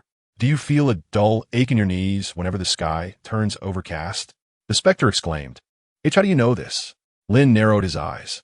Let us not dwell on how I acquired this knowledge. You must understand that your condition is grave. If left untreated, it may result in paralysis at best or death at worst. You could even lose your job and drift aimlessly through life. The specter, now alarmed, stuttered, this. Lin adjusted his glasses again, gesturing resolutely as he strode toward the door. Fortunately, you have encountered me, a professional healer dedicated to saving lives. Had it not been for our fateful meeting, I would not have shared such insights with you. My establishment is just next door. Allow me to assist you properly. Rest assured, the cost will be reasonable. A few minutes later, within the dimly lit confines of the blood-saw apothecary, the elongated specter sat dazed upon a small stool, staring at the youth in a white coat before him. He could not fathom why he had followed him inside. Shouldn't he be hastening back to report? Yet the symptoms Lin had articulated had indeed plagued him for months, and the doctor had merely touched him to unveil all his ailments. Could it be that even a humble messenger had stumbled upon such a fortuitous encounter? Lin, donning a mask, gazed at him earnestly. Dear guest, your condition is rather complex and multifaceted. I shall address each issue in turn. Now, please raise your leg. The slender specter, in a daze, subconsciously glanced at his legs. Then with Lin Yun's trustworthy gaze. Obediently, he placed his legs upon the counter. With a resounding thud, Lin Yun produced a small hammer and struck his knee. The slender specter exclaimed in surprise. Slender specter value. 10 Lin Yun, with a serious demeanor, inquired, Does it hurt? The slender specter trembled as he replied, Yes. It hurts dozens of times more than before. Lin Yun solemnly stated, That's precisely the point. The root of the ailment lies here. It is evident that your chronic rheumatism is triggered by the cold toxin. If this continues, it will inevitably lead to bone hyperplasia, leaving you bedridden. The slender specter quivered, but it never hurt this much before. It only started hurting after you struck it. Did I strike too hard? Lin Yun inquired deeply. The slender specter, in a daze, replied, no, not too hard. Lin Yun adjusted his monocle, gravely stating, if it hurts this much without excessive force, it indicates that the illness has penetrated deeply. Do you genuinely wish to find yourself in a state of immobility? The slender specter stammered, unable to articulate a response. After a prolonged silence, he hesitantly murmured, it can't be that serious, can it? With a sharp clap of his hands on the table, Lin Yun startled the slender specter, who trembled all over. Lin Yun declared emphatically, this is utterly absurd. Do you have any idea how many patients have succumbed to their ailments due to a false sense of security, ultimately suffering a slow demise? Do you comprehend the torment that ensues when illness has thoroughly ravaged your body? It hurts. Lin Yun leaned forward, his voice somber. It is an excruciating pain akin to dying, especially on overcast days. Initially, it feels like ants crawling, then transforms into a hammering sensation, and eventually, it becomes as if knives are slicing through you, one cut after another, swelling to the size of a meatball, with every touch delivering agonizing pain. The slender specter leaned back, wide-eyed, gripping the legs of the stool as he began to tremble uncontrollably. Cure, cure, I want to be treated now. Please, doctor, don't say any more. Minutes later, Lin Yun presented a special blood-saw muscle patch, instructing, apply it 3 times a day, 1 patch each time. After application, you will feel warmth, tingling, and significant relief from pain. This is a concoction for treating rheumatic pain. Boil these 2 pounds of medicine and consume it once a day for 7 days. If there is no improvement, return to me. Your physique is slender, indicating malnutrition. I will prescribe some tonics to ensure you regain health and vitality. Capable of racing like Lu Xiang. Calmly, Lin Yun stuffed various medicines into the slender specter's arms. The slender specter, bewildered by the increasingly extravagant collection of drugs, remarked, Doctor, isn't this a bit excessive? Lin Yun replied, excessive? This is merely the medicine for your chronic rheumatism. I haven't even mentioned other ailments yet. The slender specter trembled. What other ailments are there? Lin Yun took a seat, pushing the medicines aside momentarily. He gazed solemnly at the gaunt specter and inquired, have you been feeling an incessant chill in your body these past few days, one that persists regardless of your attempts to exercise or keep warm? The specter widened its hollow eyes, staring at its pallid hands, and replied, yes, indeed. Lin Yun narrowed his eyes and continued, moreover, do you not sense that this chill seems to emanate from within, surging from your abdomen throughout your entire being? The specter, taken aback, exclaimed precisely. Lin Yun stated gravely, based on my preliminary diagnosis, it appears you have been afflicted by a malignant cold poison, which has even led to the formation of a vicious cyst within your abdomen. The specter gasped in disbelief. That cannot be true. With a resonant clang, Lin Yun drew forth his night demon blade, calmly asserting, we shall ascertain the truth through surgery. Chapter 85. Your loyal physician, Shumu. 10 minutes later, in the operating room, the specter lay trembling upon the table, observing Lin Yun as he meticulously sharpened his blade. Are you truly going to operate? It queried fearfully. Lin Yun nodded, blowing gently on the gleaming instrument, and closed his eyes, stating, there is no alternative. The root of the ailment lies within. Relying solely on medicinal treatment is impossible without surgical intervention. The specter quivered. Is there any possibility of anesthesia? Lin Yun paused, then offered an apologetic smile, rubbing the back of his head. I almost forgot. My memory is quite poor. Fear not. I shall administer it immediately. With that, Lin Yun swiftly set down the knife and rummaged through the various bottles and jars in the cabinet behind him. The specter felt a wave of unease wash over it. Why had he said again? Something felt amiss. ISNT, its standard procedure to administer anesthesia before operating on a patient? Why did it seem as though he didn't even know where his anesthetic was? The specter, trembling, watched Lin Yun's back, increasingly convinced of the doctor's unreliability. Just then, he heard Lin Yun's voice filled with delight. Found it. A sigh of relief escaped the specter. But then, Lin Yun frowned at the bottle in his hand. The specter suddenly sat upright. Lin Yun turned to see the specter's teeth chattering, its eyes wide with terror as it trembled. Could you bear with a moment? Lin Yun asked, frowning. No. The specter instinctively reached out, panic-stricken. It was adamant about not enduring the pain. Just a light tap on its leg had caused such agony. What would it feel like if surgery commenced without anesthesia? The thought of losing a kidney in the process was simply too horrifying. Observing the patient's vehement resistance, Lin pondered for a moment before slightly furrowing his brow and inquiring, "However, there exists another method of anesthesia. I wonder if you would be willing to try it?" The slender specter appeared to glimpse a flicker of hope. Lin asserted gravely, "Physical anesthesia." The slender specter queried, "Physical anesthesia?" Ding! You have incapacitated the slender specter, earning 10 basic experience points. Ding! You have successfully excised the cyst from the slender specter, enhancing your surgical proficiency by 10. Ding! You have corrected the dislocated kidney of the slender specter, improving your internal medicine skills by 1. Ding! You have completed an exceptional suturing, increasing your sewing ability by 10. Half an hour later, Lin assisted the trembling, hollow-eyed slender specter, who leaned on a cane and was receiving an intravenous drip as he staggered out of the operating room. His head was wrapped in bandages, physical anesthesia. His waist was similarly bandaged, cyst excision. His legs bore bandages, chronic rheumatism. His face was swathed in bandages, unattractive. Dear guest, everything proceeded remarkably well.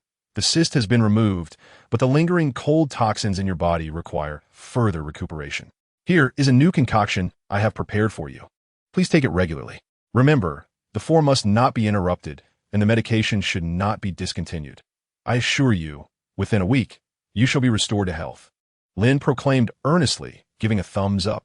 The slender specter stared vacantly at the 4 bag hanging above, then glanced at his tightly wrapped knee and entire leg. Propped up by his cane, with a warm pack nestled in his arms and a heat patch affixed to his forehead. "I thank you," he muttered hollowly. "Wishing your family happiness and joy." Lin replied, "No need for thanks. It is my duty. Your bill has been prepared. The surgical medication totals 3,000 skull coins. Will you be paying in cash, or shall we negotiate a barter?" Lin's smile was particularly affable. The slender specter, in a daze, asked, "How much?" Lin, with a service-oriented smile, replied, 3,000, dear guest." "How exorbitantly expensive," lamented the slender specter, shakily retrieving 3 black skull coins from his pocket and placing them upon the counter. "Just a single visit has depleted half a year's worth of savings. No wonder people say one should avoid hospitals. You and your wallet are destined to part ways." "May I leave now?" inquired the slender specter, eager to depart. "Of course." Lin smiled, promptly packaging the various medications and assisting him in securing them on his back. The remaining loose items were hung on the 4 bag. "Also, please check the delivery and prepare the receipt." The slender specter held the card and remarked, "I still need to report back. Please wait a moment."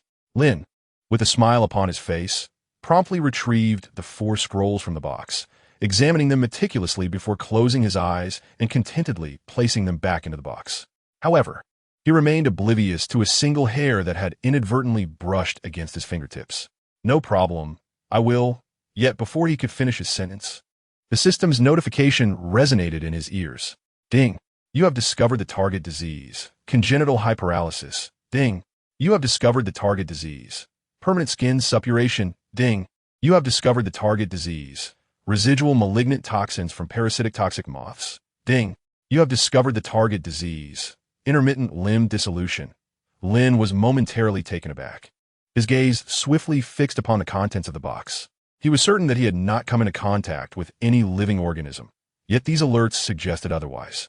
In the next instant, Lin's eyes caught sight of the long hair on the scroll. "What is this?" Lin squinted. Could it possibly be from that informant? He glanced at the slender shadow and inquired, "Sir, may I ask if my delivery has passed through anyone else's hands?" Upon the mention of his work, the slender shadow immediately adopted a somber demeanor. "No, my master employs a one-on-one delivery method.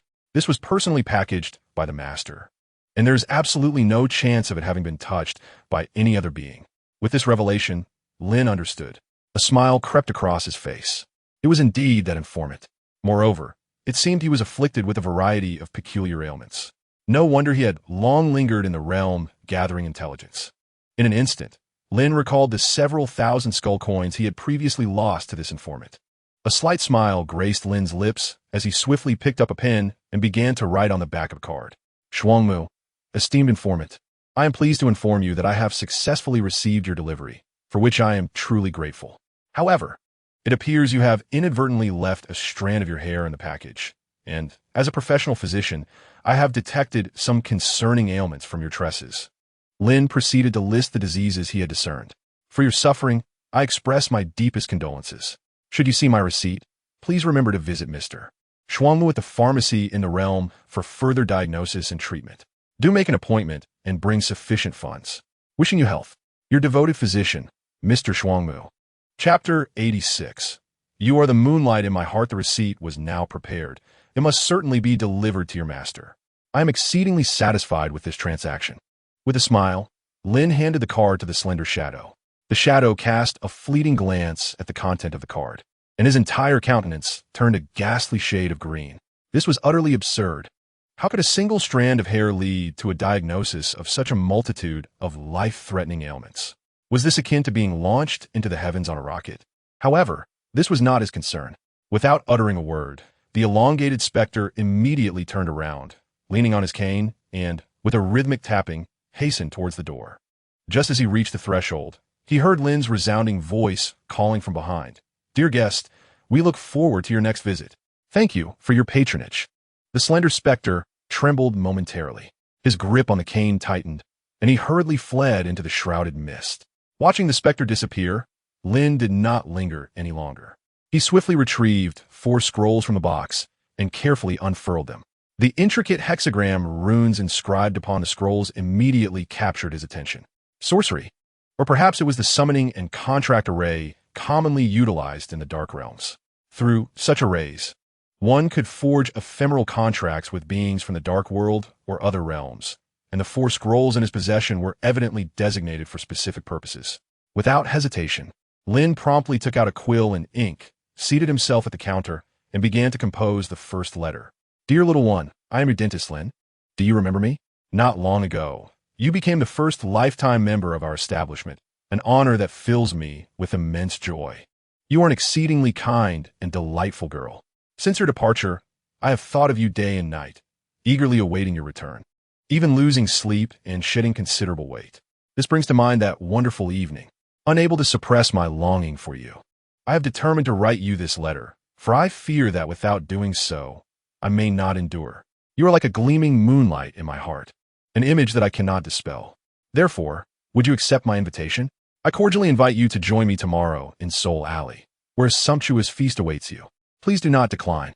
Yours sincerely, Mr. Lin, your dentist, who eagerly awaits your presence. Upon finishing, Lin sealed the letter with wax. He then bit his finger, allowing his blood to drip onto the runes of the scroll. With his name inscribed, Lin, his blood began to flow languidly along the array.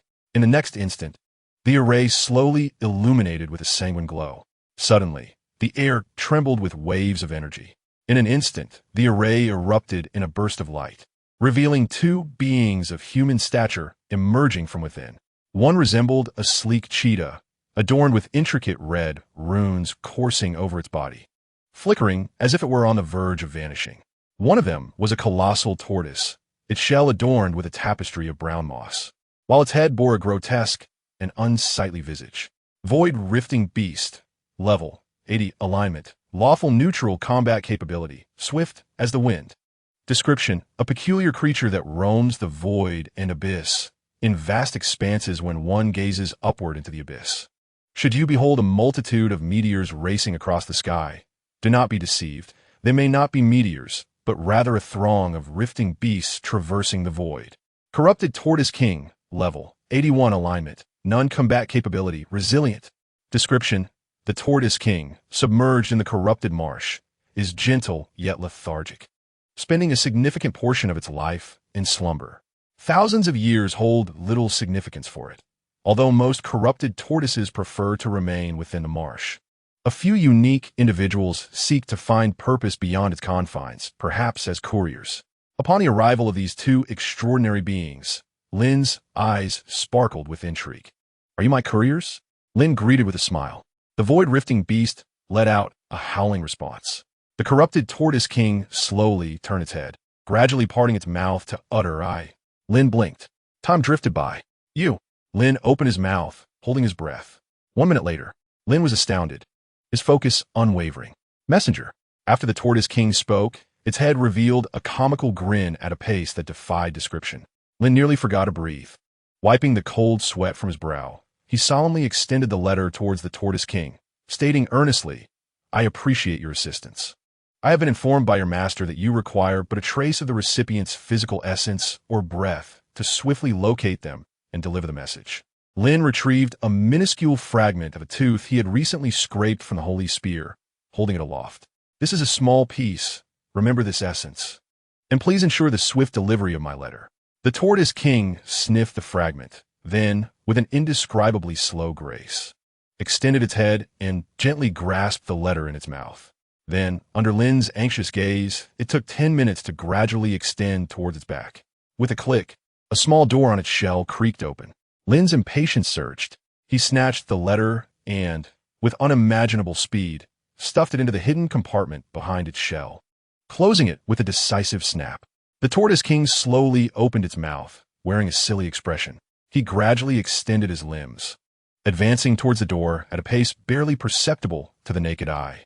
Lin's temples throbbed with a frenzy, yet he chose to disregard the discomfort, allowing it to subside. His gaze then settled upon the eager void leaper beside him. "You have a task as well," Lin stated with gravity. "I am aware that you are the swiftest among the messengers." Before Lin could finish his thought, the void leaper vanished from his sight in a flurry, only to reappear instantaneously, crouched before him, panting with its tongue lolling. With a resounding howl, it lifted its head and placed a small fragment of rock at Lin's feet. Lin was taken aback. "Is this a piece of meteorite? Are you saying you just traversed the outer void in that brief moment?" The void leaper proudly flicked its tongue. Lin inhaled deeply, closed his eyes, and patted its head. "Quick indeed, but..." He pointed at the blood gushing from its skull, exclaiming, "Your cranium is cracked. Watch where you're going when you're speeding about. Quickness is commendable, but if you perish before I can deliver the message, I shall be forced to pay for your burial before I even send it." Chapter 87. On the brink of death yet still concerned for your apprentice, Lin recognized that none of these messengers were reliable. No, a combination was imperative. He swiftly turned to the Turtle King, who had managed to inch forward 10 centimeters with great effort. A few minutes later, Lin clapped his hands, satisfied as he forcibly crammed the Void Leaper into the Turtle King's shell. The principle was rather simple. The shell possessed ample gaps, and the Leaper was of the type that could easily meet its demise. By squeezing it into the shell and extracting its limbs through 4 openings, they achieved a form of fusion evolution. The Void Leaping Turtle. This amalgamation retained the speed of the Void Leaper while benefiting from the defense of the Turtle King. Although the added burden would certainly diminish speed, the enhancement in defensive capabilities was substantial. No longer would they fear the Leaper crashing itself to oblivion. For precaution, Lin took additional measures, sealing the excess openings. Thus, there was no longer concern that the Void Leaper's swiftness would propel the Turtle King out of control. "Let's embark," Lin declared, patting the 2 entities emerging from the shell. "Turtle, you are tasked with delivering the message safely to the recipient. Dog, your duty is to swiftly transport Turtle to the destination. I trust that as a unified entity, you will become a refreshing force within the realm of messengers." With a resounding clap upon the tortoise shell, Lin bellowed, "Let us depart." Instantly, a gaping hole was torn into the wall by the void-transcending tortoise, vanishing into the black mist with astonishing speed. Lin did not hesitate. He promptly seated himself, earnestly grasping a quill, and commenced penning a second letter. "Esteemed teacher, your apprentice Lin, find myself in dire straits. My body bleeds, my brain feels as though it might burst, and I am on the verge of breaking apart. Though I previously heeded your warnings, their strength is overwhelming. Those vile beings have destroyed our shop, set ablaze our sign, and assaulted your most cherished disciple. Master, my life hangs by a thread, yet my thoughts remain fixated on your parting counsel. I have failed to safeguard the shop, and I fear I have disappointed you. However, even as I approach death, I am consumed by a singular desire to know, are you still alive? This messenger is hired with the last of my strength and meager funds. I cannot ascertain if it will succeed in delivering this letter, yet I must convey, once a student, forever a son. On the morrow of the coming year, please ensure you light 3 incense sticks for your disciple. In my dying moments, I remain devoted to you. Your apprentice Lin, signing off." With a soft patter, Lin found himself moved to tears. He swiftly sealed the letter and, employing the same method, summoned forth a second void-transcending tortoise. With another clap of its shell, the messenger sped away. Lin gazed solemnly at the door and remarked, "It seems time is no longer on our side." Several hours later, within a vast temple complex at the edge of the realm, an exceedingly grand gathering was underway. This was the territory of the Horned Demon King, one of the 72 sovereigns of the Dark World, whose clan, the Horned Fiends, held great renown across the abyssal realms. The reason for this prominence lay in the fact that sovereign-level entities are formidable beings, second only to the primordial beings in the Dark World. Consequently, the Horned Fiends thrived amidst the shadows. Despite ranking among the lowest of the 72 sovereigns, even the most elevated rulers dared not provoke this clan. For all high-ranking beings were acutely aware that the three primordial headhunters, who dominated the Dark World, were once close friends of the Horned Demon King in life. Thus, the Horned Fiends ascended to become a leading force within the Dark World. Brother Titan, your acceptance of my invitation to gather with me has truly astonished and delighted me. The wingless Horned Demon King rose gallantly, lifting a massive goblet, twice the size of his own, in salute to the three enormous heads seated upon the temple's dais. 3,000 years have passed. May I offer a toast to you, dear elder brother, for your momentary lucidity. Regardless, as your younger brother, I must raise my cup in your honor. He tilted his head back, boldly pouring the vast vessel of sanguine wine down his throat. Surrounding him, a multitude of horned fiends reverently and fervently placed an abundance of fresh corpses into the containers before the three headhunters. These were offerings of freshly slaughtered blood sacrifices. If Lin were present, he would instantly recognize that among the three massive heads on the dais, the slightly smaller one belonged to the diminutive Xiao Xiao he had previously encountered. Xiao Xiao parted her enormous jaws, revealing a row of brilliant teeth that sent shivers through the horned fiends below. "How dazzling!" exclaimed the Horned Demon King, giving Xiao Xiao a thumbs up.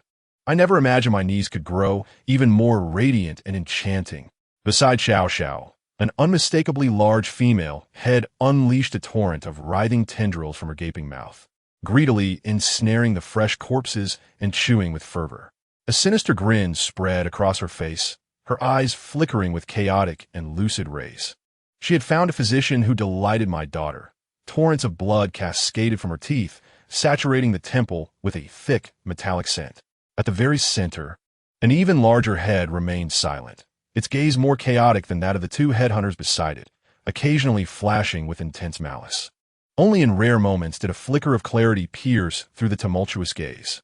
Had it not been for that modicum of clarity suppressing the overwhelming malevolence radiating from it, the surrounding horned fiends would surely have succumbed to madness. "Sister-in-law, has the elder brother improved?" cautiously inquired the Horned Demon King. The massive female head cackled grotesquely. "He is consumed by resentment for the decapitation he endured. It is malice and curses that have allowed his existence in this dark realm. He is perpetually fixated on revenge." "Ha ha! Revenge!" Suddenly, terrifying tendrils erupted from the Titan head's neck, viciously enveloping the female head's visage, relentlessly tearing and assaulting. "I have not been defeated. It is your wicked curse that has brought this calamity." Chapter 88. A Love Letter to Your Daughter. The chunks of flesh were ripped from the female head's face, yet her smile only grew more vivid and malevolent. "Ha, you pathetic deity! You cannot prevail against them. You can only vent your frustrations on your own woman. Hee. Were it not for the curse, you would be nothing but a withered bone, a madman." Ha ha ha. The chaotic and terrifying struggle continued for several minutes, leaving all the horned fiends within the temple trembling in fear, unable to quell their shivers, until the clarity in his eyes gradually balanced with the chaos. He finally settled into a serene stillness. The Unicorn Demon King let out a sigh of relief, for had his elder brother erupted in rage at that moment, their entire lineage would have faced annihilation. However, he was acutely aware of the resentment festering within his brother's heart. After all, in years past his brother had been. He shook his head, choosing not to dwell on those bygone matters, and boldly yet solemnly proclaimed, "Elder brother, sister-in-law, and niece, please remain here with me for the next few days. As your younger brother, I shall ensure an abundance of fresh blood and delicacies daily to welcome you." Xiao Xiao extended its tendrils, playfully lifting a high-ranking unicorn demon from the ground as if it were a plush toy. "Mirror." The pallid-faced unicorn demon swiftly grasped the enormous mirror, standing frozen in place.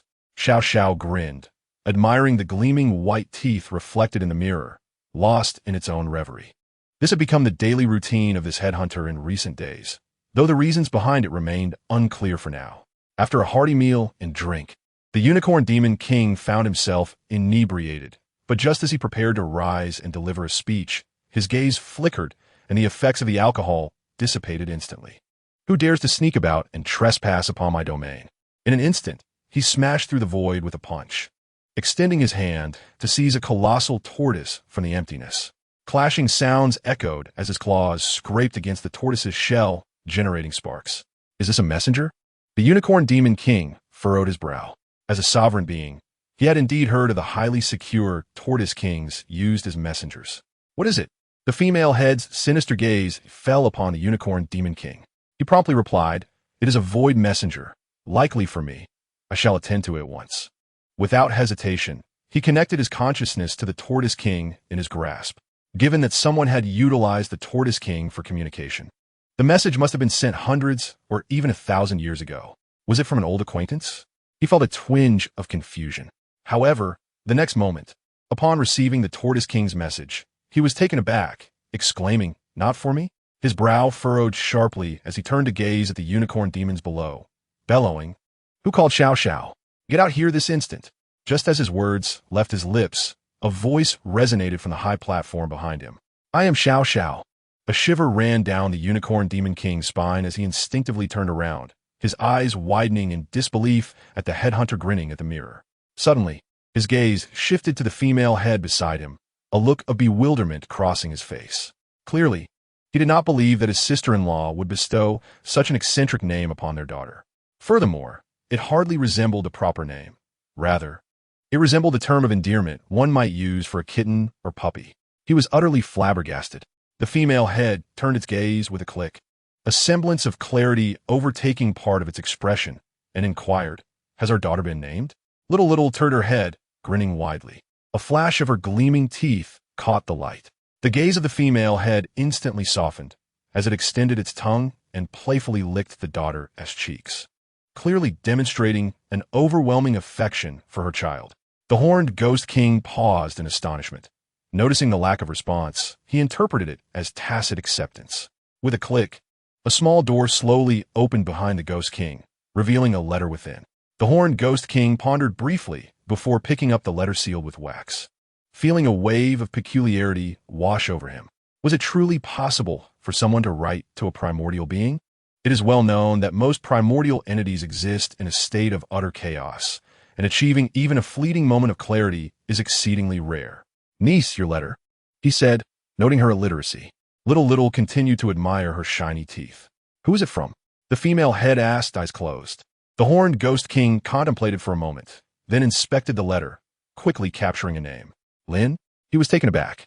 In an instant, Little, who had been admiring her teeth, turned her gaze and exclaimed, "Read it." The horned Ghost King widened his eyes, the peculiar sensation intensifying.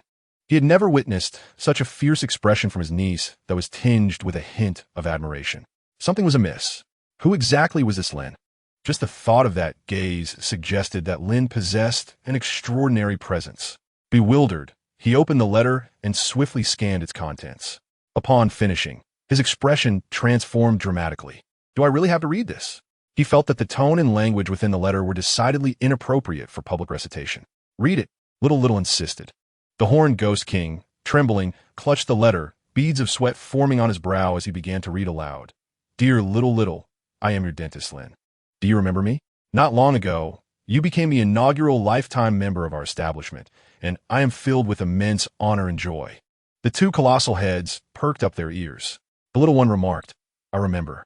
The uniquely horned Demon King cast a trembling glance at the silent elder brother and sister-in-law seated at the main table, swallowed hard, and stammered, "You are an exceptionally amiable and delightful young lady.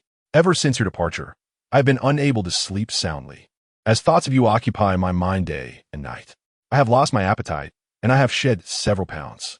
Instantly, a profound silence enveloped the room. Chapter 89. He is luring. Even the host of uniquely horned demons below fell into a state of stupor. A few of them spilled their wine while pouring into their glasses. The little one nodded and said, "I have lost 2 pounds as well." No. The evil spirit king trembled internally. The meanings diverge. Dear niece, you are starving for the sake of your precious teeth, while this fellow is flirting with you. He is teasing you. His hand, clutching the letter, began to tremble as he hesitated to continue reading, for the subsequent passages were even more nauseating. The little one eagerly urged, "Read on." Two ominously chilling voices echoed, commanding attention. The uniquely horned demon king instinctively raised his head, only to feel every hair on his body stand on end. A massive shadow loomed, and before he knew it, the enormous heads of his elder brother and sister-in-law manifested directly before him, fixating their gaze upon him.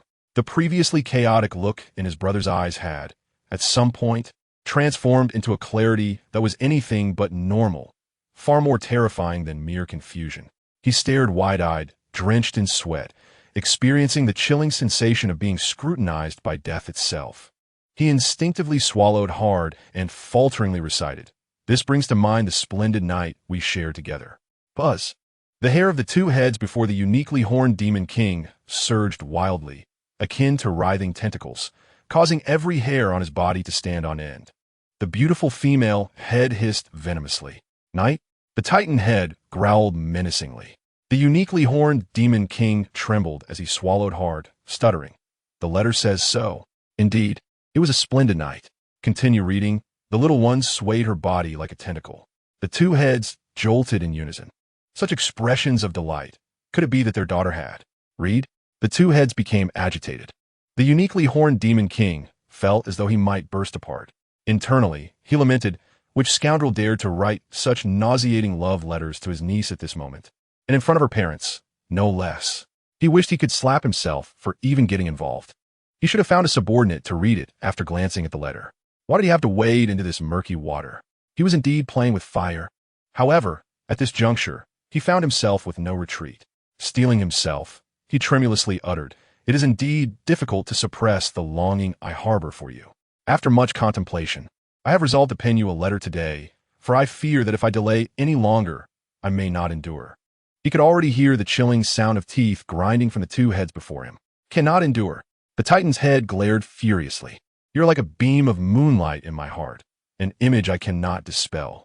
The demon king of the unicorn felt the ground beneath him fissuring with countless cracks. The ethereal vision of the woman's head ground her teeth, her eyes sparkling with a fierce light. Trembling with anticipation, the demon king held the letter tightly. "Thus, I wish to invite you to a gathering in Soul Alley. A sumptuous feast has been prepared in your honor." He recited this absurd love letter in a rapid, breathless manner. Meanwhile, all the surrounding unicorn demons stood frozen, mouths agape, unable to utter a word. A brief silence ensued. "Is that all?" the two heads asked in unison, their voices laced with menace. The demon king, bewildered, clutched the letter and replied, "Ish, there's nothing more." The small figure stirred its tentacles and exclaimed, "Oh, do you miss me so much?" "And there's a feast too." Another moment of silence followed. Then, amidst the stunned gazes of the crowd, the small figure, evidently pleased, leapt off the stage, extending a tentacle to take the letter from the demon king's grasp. With a joyful bounce, it declared, "Mother and father are gone, and now the daughter is off to feast." And so, under the watchful eyes of all, the small figure skipped away, humming a cheerful tune, blissfully unaware, a naive girl lured away by a mere letter. The next instant, the multitude of unicorn demons finally reacted, their jaws dropping in horror. What kind of dimensional jest is this? Who on earth is this Lin Yun? What a formidable entity. They marveled in disbelief at the audacity of writing a letter filled with romantic and flirtatious undertones to such a primordial terror. How dare you court someone's daughter right in front of her parents? Does he not realize that this entire family consists of ancient deities of the highest order? Finally, the demon king raised his gaze toward the two silent hunters, sensing the unsettling atmosphere surrounding them. "That elder brother and sister-in-law, I believe," but before he could finish, the titan's head erupted in a furious roar, countless tentacles thrashing wildly within the temple, causing the dome to crack. "How dare you take advantage of my vulnerability, court my daughter, and write such sappy things? You have gone too far. With great difficulty, we have finally found an elderly suitor for our daughter. Yet one must remain composed. My daughter is merely 5 years old. She has not even reached adulthood, yet she has been entangled. I'm utterly aghast. Before her demise, she was 5 years old, and now, having lived for 3,000 years, she has long since matured.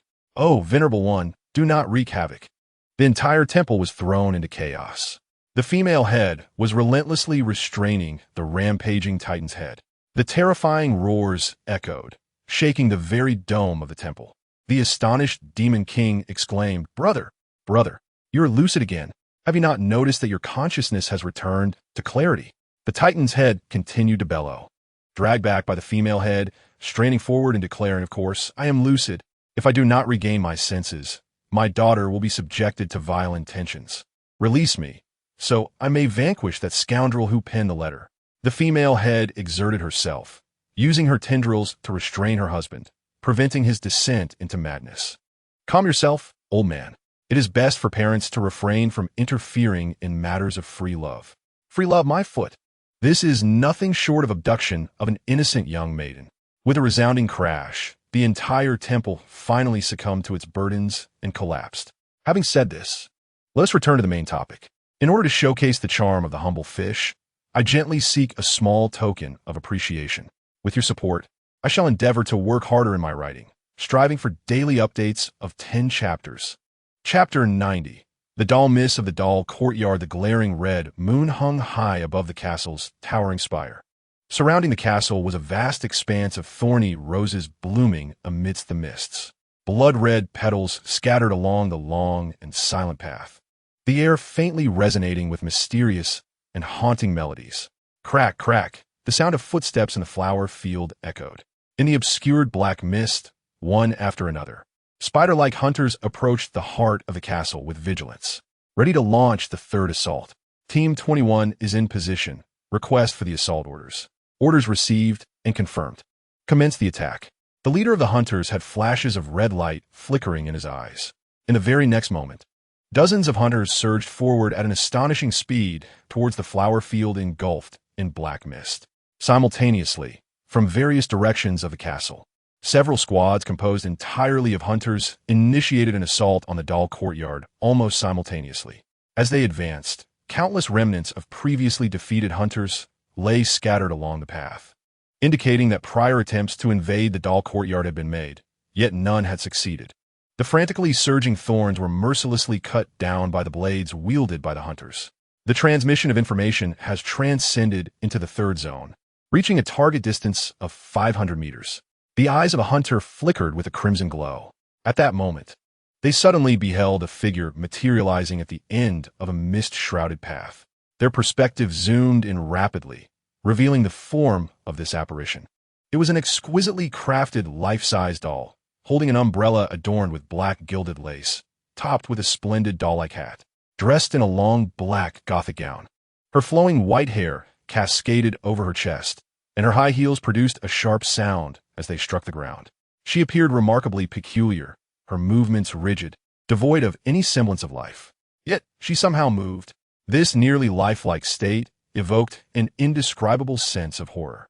The crimson glow in the eyes of the hunters intensified. Target analysis and identity confirmation were underway. The database yielded the identity of the target, the dull courtyard's 7th puppeteer, Black String Moon, possessing formidable combat capabilities. A warning was issued. Extreme threat level detected. Commence full-scale extermination. In that fleeting moment, the hunters surged towards the Gothic doll with an unimaginable swiftness. Countless petals scattered around them, mingling with their figures against the darkened sky. In the blink of an eye, they were upon the doll. A series of mechanical clicks echoed, and an uncanny scene unfolded as if time had abruptly frozen. The hunters, having reached the doll, suddenly became motionless. In the dim light cast by the blood moon, fine, resilient threads appeared at the joints of their bodies, binding them like marionettes frozen in place. System constraints activated. Warning, physical restraints engaged.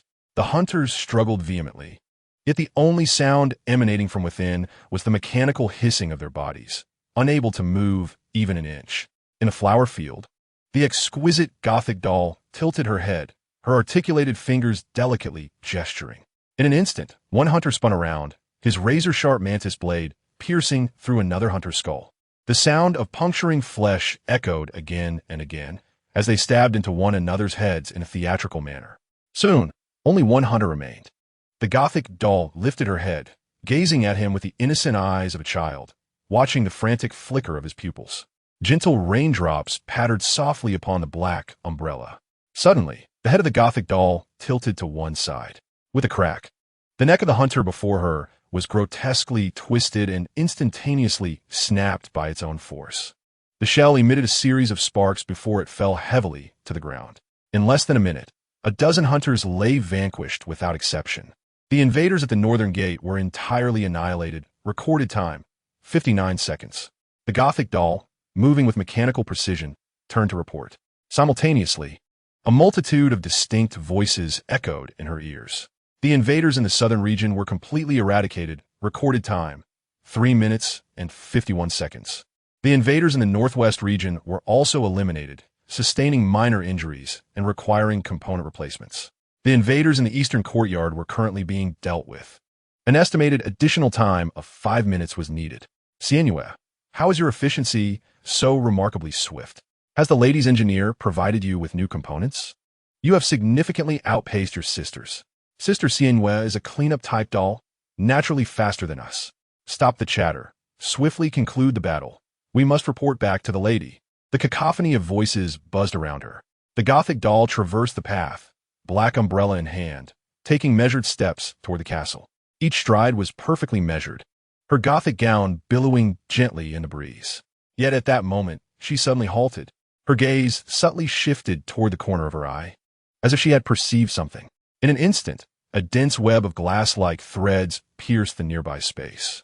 With a hum, the air split open, revealing a bizarrely shaped turtle king, drawn from a void in a most peculiar, inverted fashion by the threads. The messenger, Turtle King, unusually wide-eyed, spoke those 3 words at a speed hundreds of times faster than usual. The Gothic doll tilted her head slightly. Minutes later, within the castle, Blood saw your message. An elegantly dressed doll lady, adorned in resplendent attire, gracefully entered a hall filled with gears. Standing nearly 3 meters tall, her figure was curvaceous and exuded an air of nobility. Excluding her height, she appeared akin to a noblewoman of the medieval era. On the opposite side of the hall, the tall and imposing Bloodsaw leaned against a mechanical table, his eyes flickering. Surrounding him were numerous doll-sized figures, their eyes sewn shut with buttons, wielding various tools as they diligently tended to his substantial wounds. A message? Bloodsaw inquired gravely. Who sent it? Madame Puppet sat elegantly upon the opulent chair across from him, delicately lifting a cup of rich coffee, and casually remarked, "My daughters discovered this in the courtyard. It was delivered by a void messenger. The sender's name is Lin. Are you acquainted with him?" Upon hearing this, Bloodsaw was momentarily taken aback. Lin? How could that be possible? He laboriously rose, dragging his substantial frame with a furrowed brow towards the table, reaching out to grasp the letter. Who is he? Madame Puppet inquired, her lips moving gently. He's a child I adopted 2 years ago. Bloodsaw gazed solemnly at the correspondence and continued, He has been my apprentice at the apothecary for the past 2 years. A few days ago, upon realizing that the Demon Association might venture into Soul Alley, I urgently relayed a message to him. It seems he has managed to evade their sinister grasp. He steadied himself and swiftly tore open the envelope. The moment he beheld the scrawled handwriting, he recognized it as his apprentice. Only this individual could render legible words into such a disheveled form. However, upon reading the words inscribed above, his countenance shifted dramatically. Chapter 91, My Apprentice Splintered Master, I am your apprentice Lin. I cannot endure any longer. I am dying. My body is bleeding, my brain is oozing. I am on the verge of splitting apart. His attention was immediately captured, his gaze becoming grave as he read on. With each line, the fury in his eyes intensified. As he reached the final sentence, Your dying apprentice Lin, who still thinks of you, his hand gripping the letter trembled visibly. This was no ordinary letter. This was clearly a farewell note from his disciple. Damn the Demon Association, he roared, slamming his fist onto the floor, sparks erupting from his body as the ground fractured beneath him. He gasped heavily, his eyes ablaze with crimson fury. His sudden emotional outburst startled even Madame Puppet, who stood nearby. Bloodsaw, what are you doing?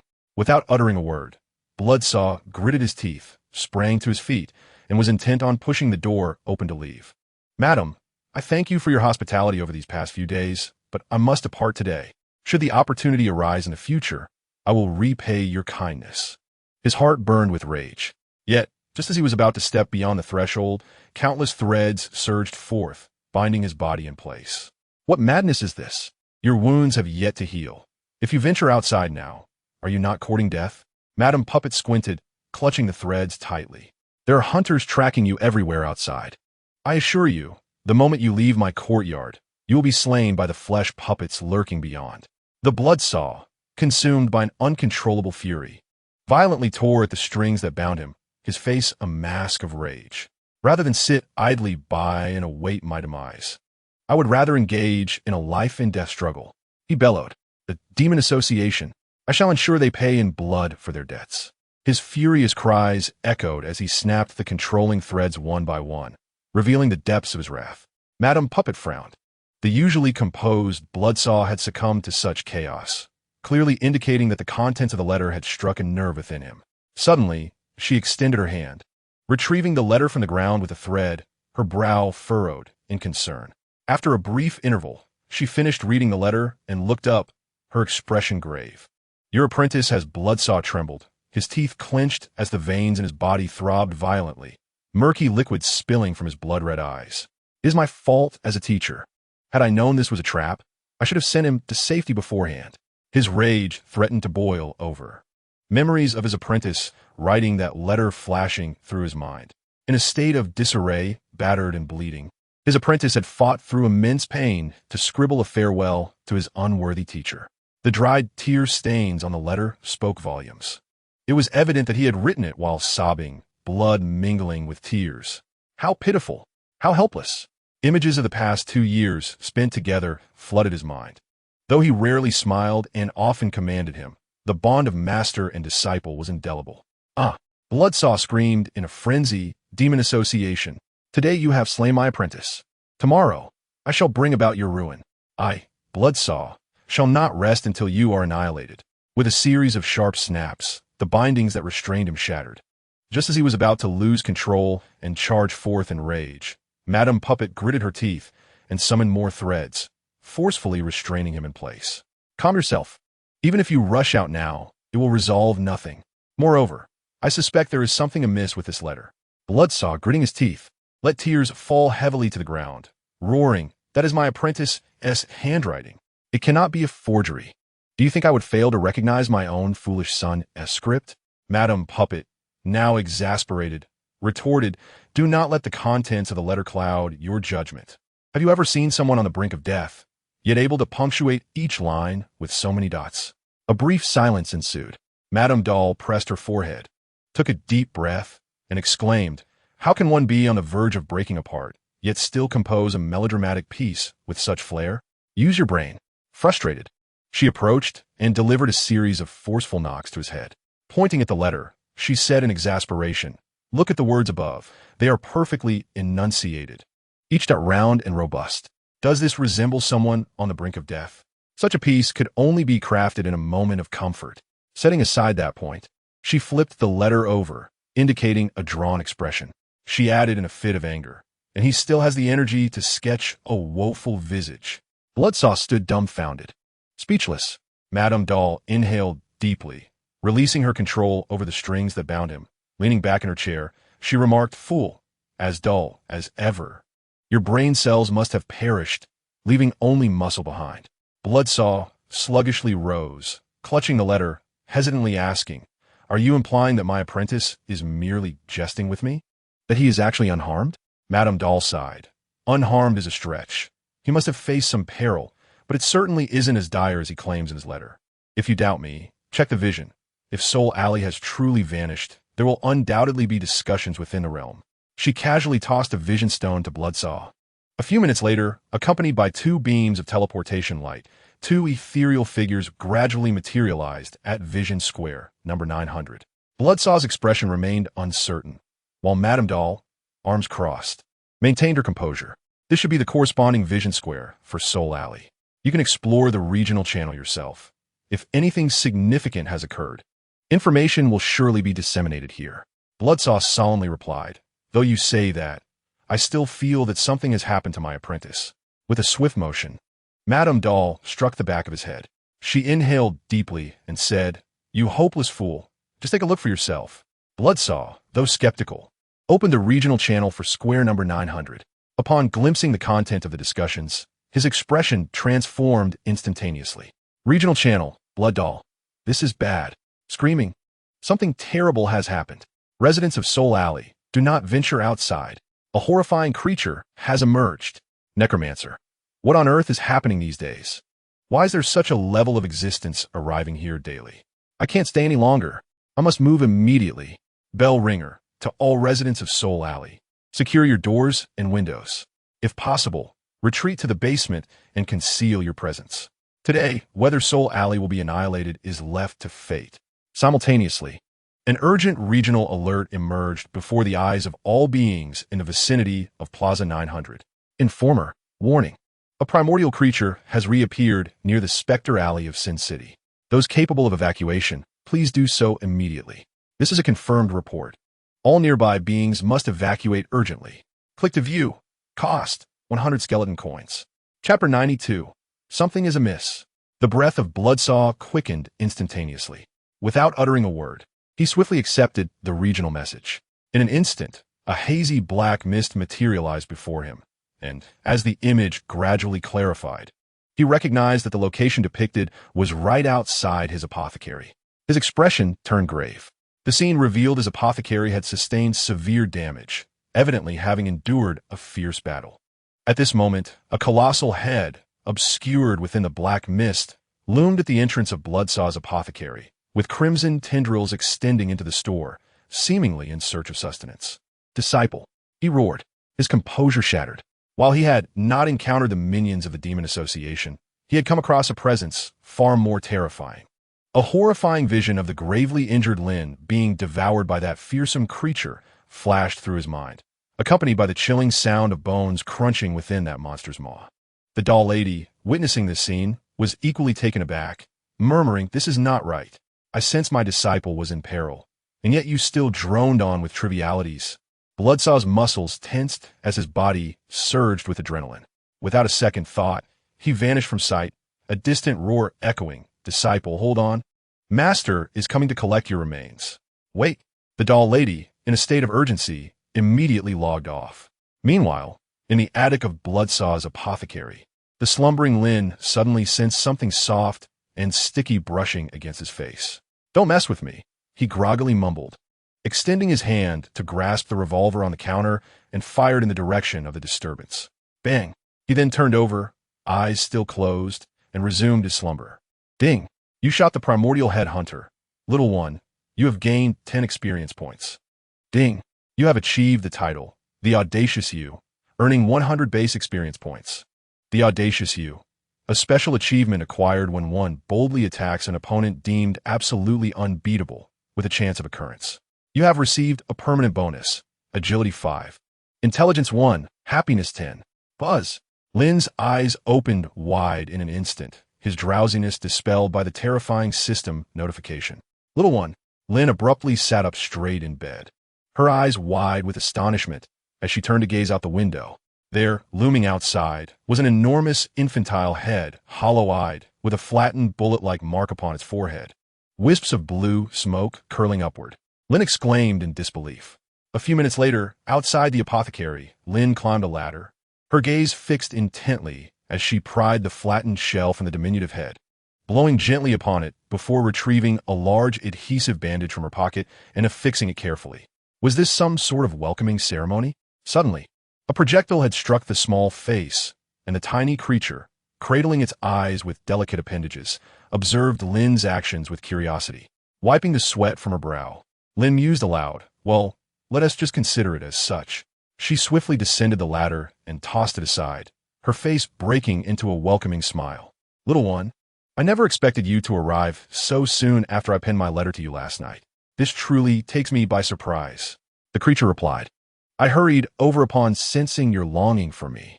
Lin felt a surge of emotion. How delightful it was to have such a charming and understanding visitor. It seemed today would be a success. If those lackeys from the Demon Association dared to approach, she'd ensure they faced dire consequences. One would fall for each that came, and pairs would be dispatched together. Behold my teeth. The little one grinned, showcasing a row of pristine pearly whites. Indeed, Lin replied, her thumb raised in admiration. They are impeccably maintained, just as dazzling as before. It appears you have taken good care of your dental hygiene. Yes, I haven't eaten for 3 days, the creature admitted.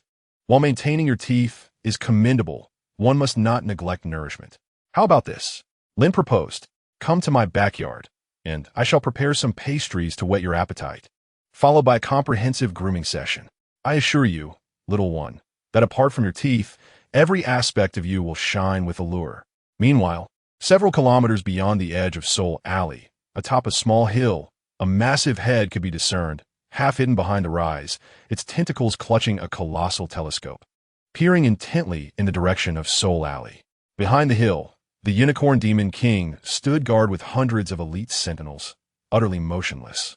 Indeed, after the little one departed, they had discreetly followed at a distance. This was his strategy, for without such caution, the wrathful state of his elder brother could easily obliterate their stronghold. Brother? How fares he? Did you see that despicable creature? The Unicorn Demon King glared fiercely. Beside him, a female figure, her mouth curling into a frenzied smile, remarked, "Ah, what a handsome boy, albeit a bit small." However, before her words could fully escape her lips, the Titan's head smashed the telescope against the ground. Its eyes wild with rage, thrashing its tentacles and wreaking havoc upon the landscape. By the gods, I shall obliterate him. Such a diminutive race. Yet they dare to drive a grand vehicle. I shall make you regret it. Calm down. Do not ruin my daughter's affairs. And so what if he is small? You are not so large yourself. Finally, they managed to restrain the furious Titan. In a fit of rage, the Titan snatched the telescope, breathing heavily in anger as it continued to peer through the lens. Blocked. I can't see. He has taken my daughter. How dare he? It raged, striking the nearby hill with its tentacles. Calm yourself. We are here not to engage in combat, but to gather intelligence without resorting to violence. At last, the Titan's fury subsided, and it ground its teeth in frustration, quickly seizing a specially crafted hearing aid from the Unicorn clan, eagerly tuning into the sounds emanating from that direction. Soon, they intercepted the audio signal from the direction of the Bloodsaw Apothecary in Soul Alley. Is it really to be like this? A small, hesitant voice questioned. Rest assured, since it is a comprehensive service, all aspects will be duly considered. I am your physician. Do not worry about any unfavorable occurrences. Chapter 93. Affirmation from the Big Shot. Listening to that detestable dialogue, the Titan, concealed behind the hill, felt its tentacles tremble with anticipation. Meanwhile, the Unicorn Demon King and his companions, utilizing their own methods to receive the distant sounds, widened their eyes in disbelief, speechless. Something feels amiss. Why is the situation unfolding in such an odd direction? Could it truly be as they suspect? This is impossible. The Titan, nearly losing control in its fury, sent a small hill soaring into the sky with a single sweep. Do not hinder me. Let me destroy him. That wretched creature has deceived my daughter into such vile actions. The Titan roared as it charged forward, while behind it, the female hunter desperately pulled back with her tentacles. It must be a misunderstanding. Our daughter, like us, is without a physical form. The Titan slammed its tentacles against the ground, bellowing. Other places are even worse. Meanwhile, the Unicorn Demon King and his allies were on the verge of unraveling. How intense. Indeed, he is truly a formidable warrior. At this moment, without exception, all elite guardians, including the Unicorn Demon King, felt an ineffable admiration for the human named Lin. A true warrior dares to confront the bleakness of life. An even mightier warrior possesses the audacity to face the very roots of existence and stand unwavering. What kind of strength must one possess to entice another with merely a letter, and then, without hesitation, lead them to the backyard for some vigorous endeavors? This individual is simply invincible. In the backyard of the pharmacy, Lin forcefully pried open the ear canal of the colossal head, peering inside with a lamp, curiosity gleaming in his eyes. He could vaguely discern a copious amount of gooey foam, tainted with grime, oozing from within. At last, he had a clear view. Lin picked up a tool, grinning broadly as he gave a thumbs up to the little one. It turned out to be clogged, but fret not. With my special lubricant and foaming agent, a few gentle prods will suffice. Thank you for your help, the little one replied. Ding. Trust level with the little one increased by 1. Without further ado, Lin immediately grasped a brush and vigorously inserted it into the little one's ear, meticulously clearing out the substantial clumps of grime lodged deep within. It did not take long before all the obstructions were removed. Lin smiled and asked, "Do you feel more clear now?" The little one, astonished, listened intently to the sound from afar and exclaimed, I seem to be able to hear much more than before. The doctor is amazing. Ding. Favorability level with the little one increased by 10. Ding. Trust level with the little one increased by 10. Lin raised his thumb, a flash of brilliance glimmering from his teeth as he grinned widely, saying, "This is just the beginning. We must address other areas as well. I shall commence now." In the distance, behind a hillock, a group of unicorn demons stood vigil by the equipment, straining to listen to the increasingly peculiar and profound sounds emanating from that direction. The enraged head of the Titan was ensnared in place by the female huntress, whose tendrils wrapped tightly around it, stifling its furious roars.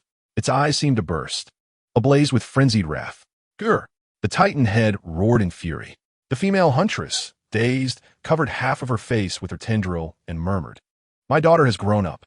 Beside her, the unicorn demon king, lost in thought, nodded vacantly, murmuring, "It has continued for over 2 hours." At this moment, his admiration for the youth named Lin surged within him like an unstoppable torrent, akin to the overflowing Yellow River. Truly, he could no longer conjure any adjectives to encapsulate his feelings. Just a single head had exhibited such a plethora of wonders, if only it had a body. What marvels could ensue? Ding. Admiration level from the Unicorn Demon King increased by 50. Ding. The admiration level of the Unicorn Demon King towards you is 80. Ding. The admiration level of the Unicorn Demon King towards you has reached 100. Ding. Congratulations on triggering the achievement. Affirmation from the Great One. You have received a foundational experience of 200. Affirmation from the Great One. A special achievement that grants you the chance to earn the heartfelt admiration and appreciation of a king-level entity. You have received a permanent enhancement. All attributes 10, charm 1. Lin, who was helping Xiao wash her face with bubbles, was momentarily taken aback and looked around in confusion, utterly bewildered. How had he earned yet another peculiar achievement? He had done nothing here. Could it be that someone had watched last night's video? Or perhaps his critical potion had garnered the approval of some prominent figure? This seemed quite plausible, given that his potion was a uniquely perfect creation from the system. With this thought, Lin's mood brightened, and his movements intending to Xiao Zhao's skin became more adept. Ding. Xiao Zhao's favorability towards you has increased by 1. Ding. Xiao Zhao's favorability towards you has increased by 1. Unbeknownst to him, in another direction of Soul Alley, a tall figure cloaked in black slowly emerged from the swirling shadows, appearing at the entrance of Soul Alley. His eyes narrowed, and the mechanical structures on his cheeks gleamed with an eerie light. Behind him, 2 massive flesh and blood puppets gradually materialized, their enormous pupils staring blankly at the alley as they came to a halt. Simultaneously, a multitude of human-headed spider hunters appeared, densely packed together. "We have arrived," the mechanized demon stated emotionlessly. Chapter 94. Xiao. Are you hungry? Following the conclusion of yesterday's fierce battle, he had immediately mobilized a substantial force from the Demon Association, hastening towards this location. The image of that human youth resurfaced in his mind, the one who could integrate the advanced bioweapons he had developed into himself. "I hope you haven't escaped." His eyes narrowed, his expression indifferent. Otherwise, it would truly diminish the excitement. He had devised subsequent plans. This time, he aimed to capture his target alive, bringing them to his laboratory for dissection to thoroughly study the peculiarities of that human. Perhaps with this sample, he could achieve a significant breakthrough in the future production of advanced bioweapons within the Demon Association. To ensure success, he had utilized his authority to summon 2 Type 3 flesh and blood puppets and a multitude of hunters. Such a formidable configuration would compel even king-level beings to make a hasty retreat. He was filled with absolute confidence, a cold smile gracing his lips. "You must feel honored, for it is I, the Vice President, who has personally come to confront you. Your demise shall not be in vain. Forward." His gaze shrouded in darkness. led a formidable entourage of hunters and flesh puppets into the Soul Alley. Simultaneously, in the backyard, as Lin cheerfully wiped Xiao's face with a towel, a sudden system notification reverberated in his ear. Ding! You have triggered a special mission. Preserve your entire corpse. Mission description: strive to survive as long as possible. If survival proves unattainable, ensure your remains are preserved as whole as possible. Mission rewards: 5 black skull coins, basic experience, 3,000. Special reward 1, full corpse preservation reward, 50 black skull coins, titanium coffin X1, flower wreaths X5, elegant suit X1.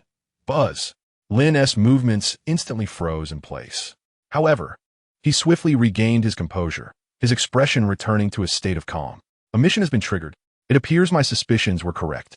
After 2 failed attempts at his hunting, the Demon Association has finally resolved to dispatch a more formidable adversary against me. Moreover, the issuance of this mission indicates that the danger is imminent. Yet this task seems rather absurd. Has the benchmark for mission completion been lowered to such an extent? Images of himself, clad in a dignified suit, cradling flowers and peacefully resting in a titanium coffin, filled his mind.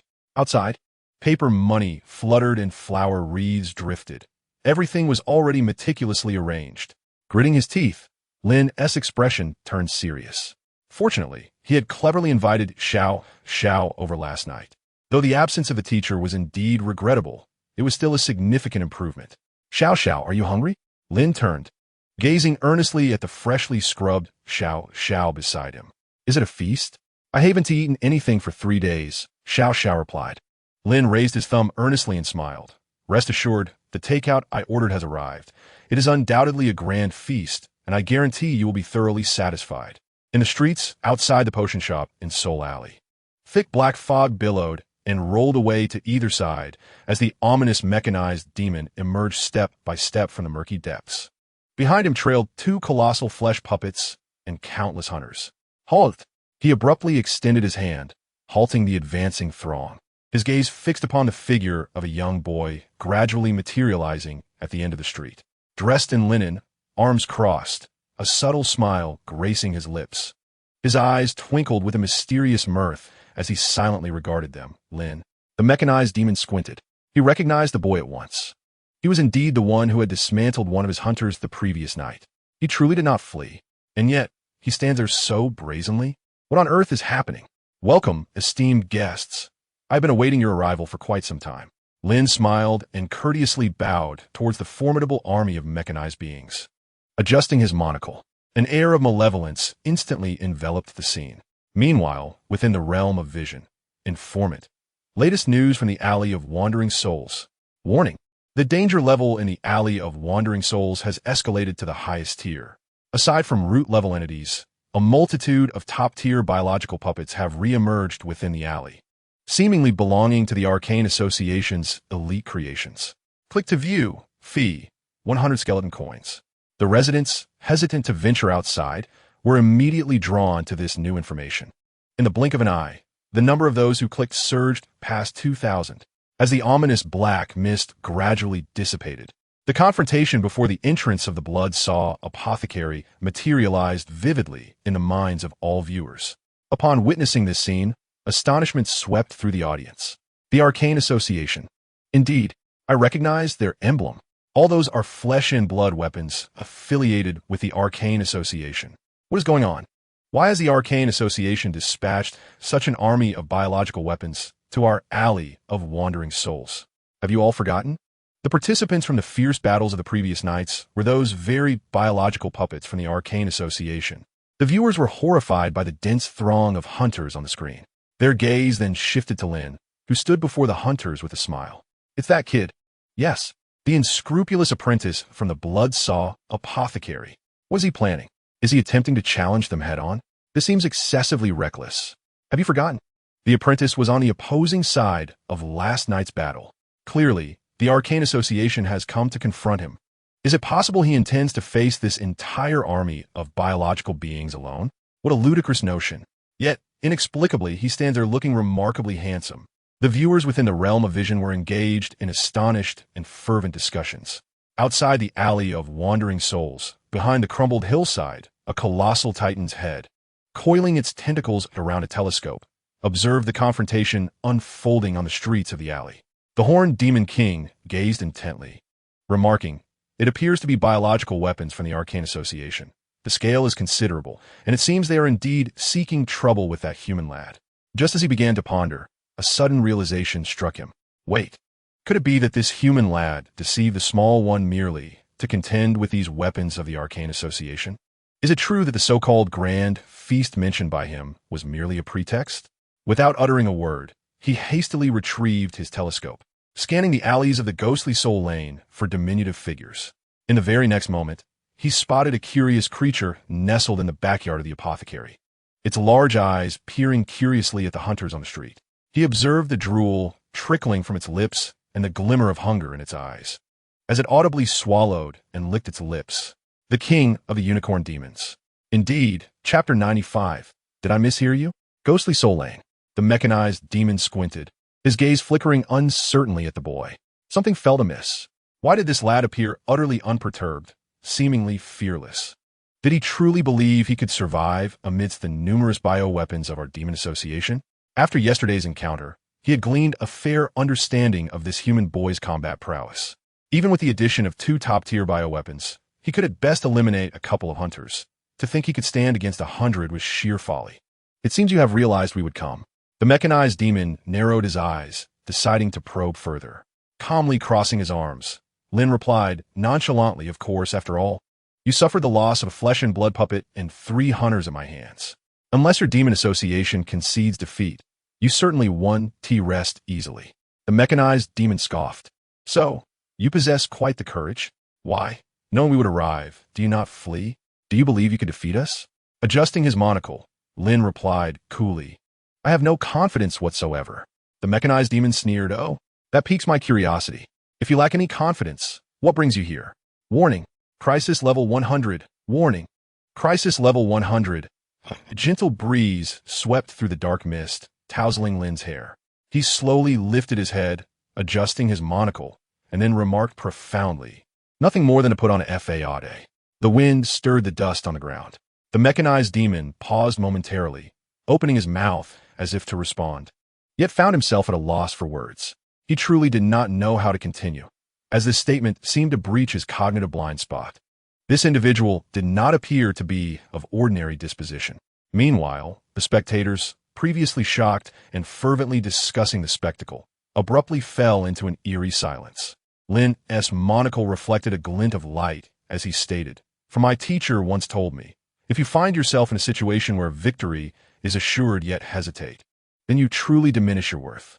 Since you possess 3 bombs and 2 kings, how could you not take the opportunity to tease your opponent 1 card at a time? How could you not honor the splendid hand you hold? How could you not pay respect to the parents who brought you into this world?" The onlookers in the realm of shadows were momentarily rendered speechless, caught in a state of bewilderment. They could not comprehend the absurdity of the situation. This individual, he must be somewhat deranged. Who would believe he was entirely sane? Such audacity! How could he so brazenly utter such boastful words in the presence of fierce competitors? This person is certainly not right. The mechanical demon's fury surged. A resounding notification echoed. The mechanical demon's wrath has reached level 10. Your pretentious demeanor has successfully provoked him. Ah, how delightfully you toy with me.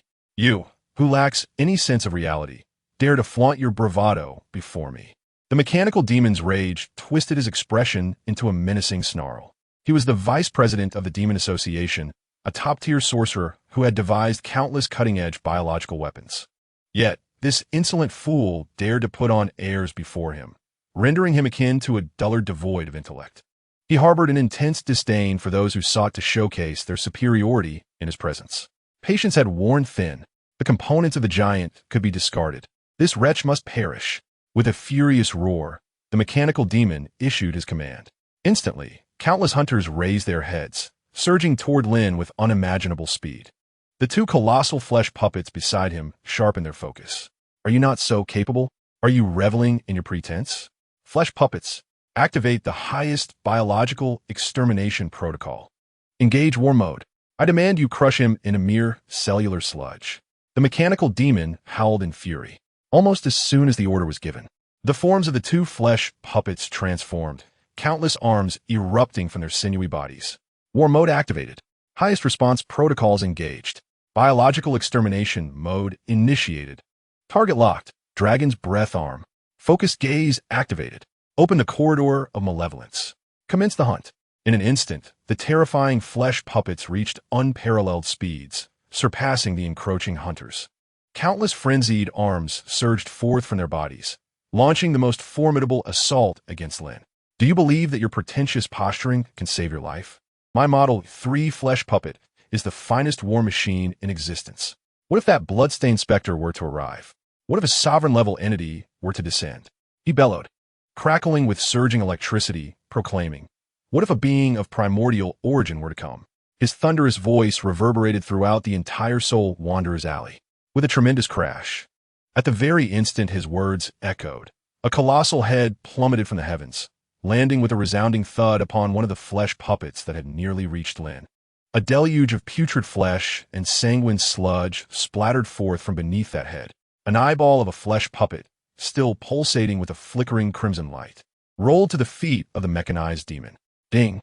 A minor entity has crushed a Model 3 flesh puppet. You have received a friendship reward. 200 basic experience. Silence enveloped the arena. The mechanized demon remained frozen in that moment, mouth agape, as if time itself had come to a standstill. The eyeball, rolling at his feet, continued to emit a stream of vapor directed toward him, an aura of primordial essence, tremulously emanating from the gargantuan head, enveloped the entire street.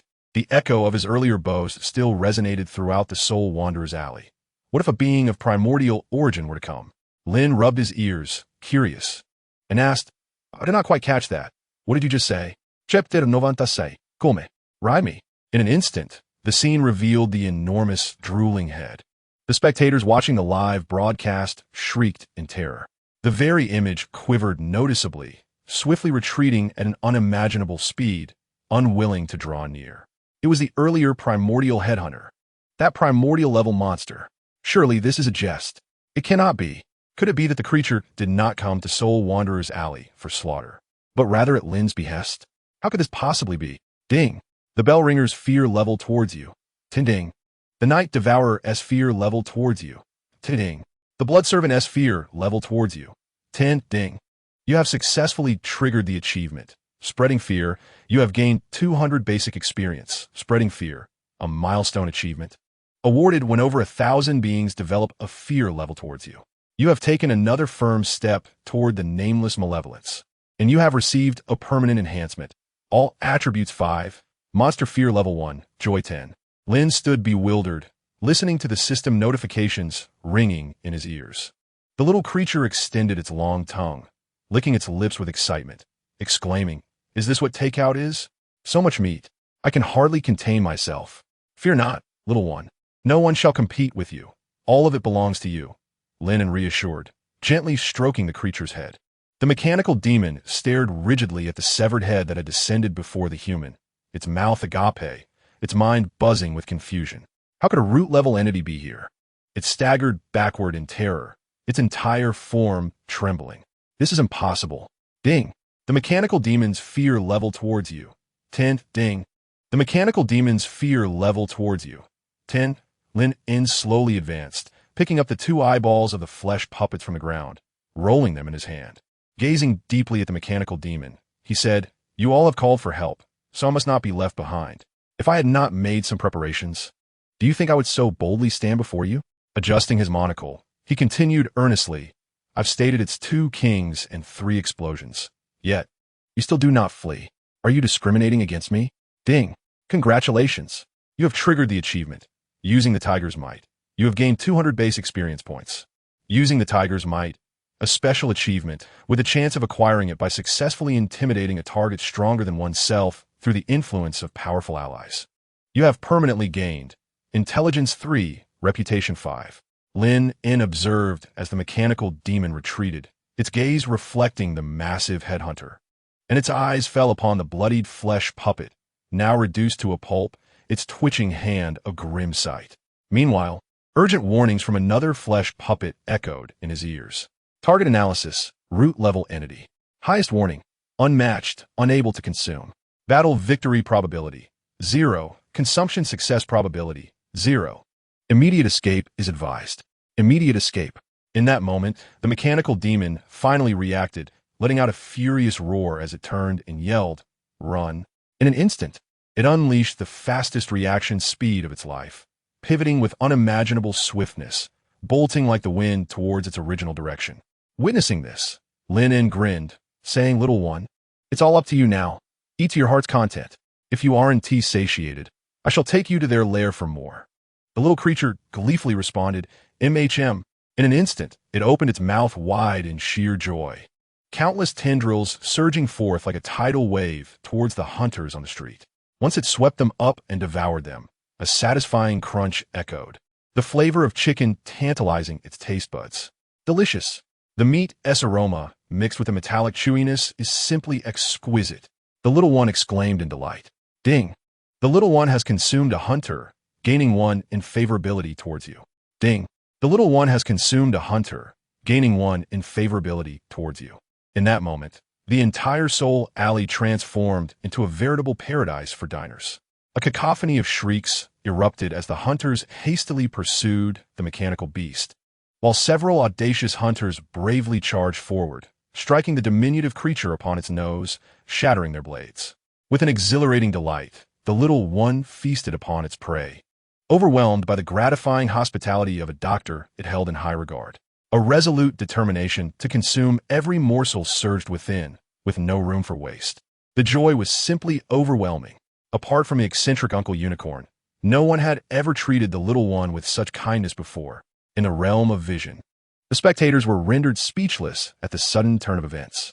Indeed, the source of the hunters was none other than Lin, whom he had summoned. To witness the feeding ritual of a creature of such caliber in my lifetime is astonishing. It was as if one were feasting upon a young chick. Wait, do you recall that a while back, 3 hunters devoured numerous creatures in our vicinity, yet spared the Soul Alley? Could it be that this was due to the presence of that apprentice? As this thought was uttered, the residents of Soul Alley were left in stunned silence. It became clear to them. No wonder. If it were not for the presence of the boy named Lin in Soul Alley, they would likely have met a grim fate. In the next moment, as their gaze returned to the scene, they were left in utter shock. There, the colossal source hunter extended a tentacle, wrapping it around Lin's waist and placing him atop its head, before bounding after those daring enough to flee. In disbelief, they exclaimed, "No way. The source-level hunter is allowing him to ride. What could their relationship possibly be? It surely transcended mere acquaintance." He seemed to be the first human in history to dare ride upon the head of a source-level monster. He was a source knight. Witnessing this terrifying spectacle, all present trembled in disbelief, for it surpassed their comprehension. It was akin to a renowned queen of all things whimsical appearing in their humble abode, casually inviting the ordinary son of their neighbor to mount her. Such a scenario was indeed a harrowing breach of conventional understanding. Chapter 97. Request for Reinforcements. Request for Reinforcements. Soul Alley. Ding. You have triggered the epic achievement. Source Knight. Earning 1,000 base experience points. Source Knight. Epic surreal achievement. Successfully persuading a source-level monster to allow you to ride it while still holding you in high regard. Introduction. This is an achievement of epic proportions, unattainable in the early stages, with a difficulty comparable to that of other epic feats, such as the Root Companion and Root Whipper, and only surpassed by the hellish challenges posed by the Root Knight and Root Baby. Ding! Congratulations! You have obtained an epic permanent enhancement, a 50 increase in speed while riding root-level monsters, with a stamina boost of 10, accuracy of 50, and charm value of 10. The system's notifications rang incessantly in Lin's ears, each chime echoing like a persistent reminder. Gripping the diminutive head of his companion tightly, he exclaimed, "What an absurd achievement! Enough already, system. This is clearly a perfectly normal friendship. How can it be equated to that of a root knight? Besides, we're good friends. What's the harm in a little ride? Shao shao. Chase that way. There are more running over there. Go ahead and eat. I'll provide support." Lin shouted resolutely. Without hesitation, he swiftly drew his revolver, disengaged the safety, and aimed at the head of a distant hunter. With a click, he pulled the trigger. Bang! Ding! You have struck a hunter. Your firearm's proficiency has increased by 1. The hunter, caught in the sacred current of demon-slaying bullets, froze in place, only to be swiftly devoured by Xiao Xiao, who extended her tongue and pulled the hapless creature in. Crunch, crunch. It was both crispy and delicious, and still alive. This was truly a delightful feast for Xiao Xiao. Xiao Xiao, over there. Bang. Ding. You have struck a hunter. Your firearms proficiency has increased by 1. Crunch. Ding. Xiao Xiao joyfully consumed a hunter. Your favorability has increased by 10. Bang. Firearms proficiency has increased by 1. Bang. Firearms proficiency has increased by 1. This terrifying hunt had already left the creatures passing by the Soul Alley in a state of shock. One after another, hunters fled in panic, and behind them, the sound of gunfire echoed relentlessly. Suddenly, a massive head, atop a wildly firing human youth, leapt from the swirling shadows. To their astonishment, it soared above their heads. Lin gritted his teeth, firing his weapon while clutching Xiao Xiao's hair, sparks flying as he drifted in pursuit. Speeding like the wind. In a flash. How fast? Just now. Something brushed against my face and zipped past. A passing creature gazed in shock at the distance. And why was there strange music playing? Bang, bang, bang. Under Lin's precise support fire, one hunter after another became mere morsels for Xiao Xiao. 51, 52, 54. Xiao Xiao, are you full yet? Lin roared as he unleashed a barrage of gunfire, his tongue flicking out in excitement as he leapt into the sky. Let us pursue that colossal one, he shouted, continuing to fire into the heavens. Suddenly, a tremendous head crashed to the ground, sending sparks and bolts of lightning racing towards the fleeing mechanical demon. What nonsense is this? What kind of dimensional joke is this? The mechanical demon, filled with terror, pressed down on its hood and sprinted 10 meters at a time into the distance. Within the confines of its mechanical eye, the hundreds of hunters it had summoned were now reduced to less than half. In less than 10 minutes, no less. A source-level entity. How could it be that in this remote corner of the world, it would encounter one when not a single source-level being resided in their entire association? The howling winds rushed into its terrified gums, and its frantic hands propelled it forward with unprecedented speed. Ding. The mechanical demon's fear level, 10. Ding. The mechanical demon's fear level, 10. Without hesitation, it trembled and pressed down on the mechanical structure on its left cheek. You are establishing a connection with the association. Please wait. Signal delay. Connection established successfully. Soon enough, a raspy voice emerged from the association. Please speak, Lord Mechanical Demon. This is Unit 5 of the association. Ready to obey your command. The mechanical demon exclaimed in panic. Quick! Do not delay. Locate my position immediately and activate the Void Leap device. Now, just as it was about to finish with, and leap me away, a bullet suddenly shot forth from behind. With the enhancement of its epic achievements, and taking the mechanical demon by surprise, the bullet struck its head, shattering the right side of its mechanical structure. Not good. It screamed in terror, but it was already too late. A long tentacle followed swiftly, slamming into it like a great club. Amidst its anguished cries, its body was hurled away, the mechanical structure on its left cheek shattering under the immense force. They're coming. They're coming, it yelled in terror, turning its head to see a human youth atop the source-level head, firing wildly in its direction. Without a second thought, it accelerated its speed, fleeing frantically. Hello, hello. It pounded on the mechanical structure on its left side, only to horrify itself by discovering that the collision had severed its communication device from its face. This is disastrous. It gritted its teeth and screamed. Meanwhile, a few hundred meters behind, Lin, who was joyfully firing his weapon while riding the diminutive head, suddenly heard a voice beside him. Hello, Lord Mechanical Demon. What on earth is happening? We have located your position as per your command. And the leap device has been activated, my lord. Please speak. What is happening? He suddenly turned around, his gaze instantly fixating on a mechanical structure shimmering with blue light, soaring through the air. What is this? In an instant, Lin split tendrils from his own body and, with a swift motion, seized the mechanical structure. Ding! You have acquired the Model 325 Demon Communicator, slightly damaged. Lin was momentarily taken aback. Immediately, he began to hear an urgent voice emanating from within. He pressed the device to his ear to listen intently. Soon, he grasped the essence of the message, and a warm smile spread across his face. It turned out that the mechanical demon sought to escape via some form of remote leap. However, Now that it was in my grasp, Lin swiftly transformed his vocal apparatus using the flesh disaster, imitating the tone of the mechanical demon, and bellowed into the communicator, requesting support. Support. I require substantial military force to encircle the target. I repeat, pinpoint my coordinates, requesting a massive army for assistance. At that moment, the mechanical demon heard the voice behind it, abruptly turning around to witness Lin, communicator in hand, frantically shouting to the other side. Mechanical demon. Oh dear. I need more takeout. Bring it on. Chapter 98. The first battle is the final battle, yes. Master Mechanical Demon, we are locating your coordinates.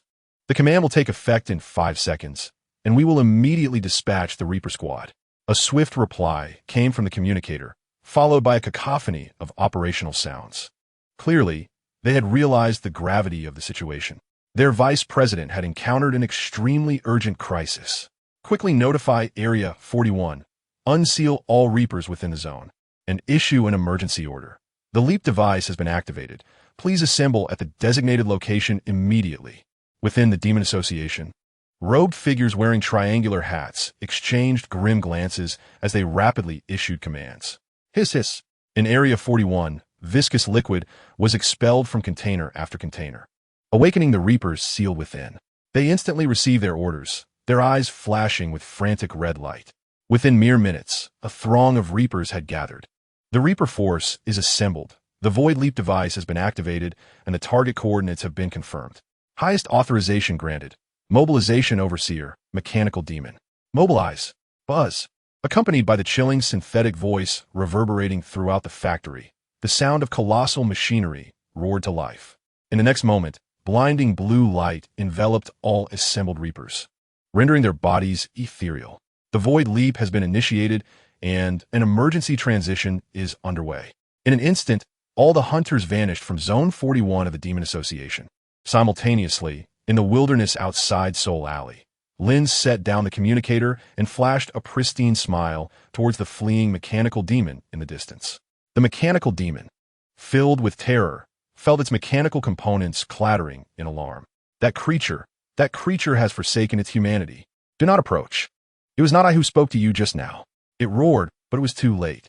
It immediately sensed the tremors in the surrounding space, a sensation it recognized all too well. This was the long-range rapid teleportation device they had developed, inspired by the abilities of the Void Leap beasts.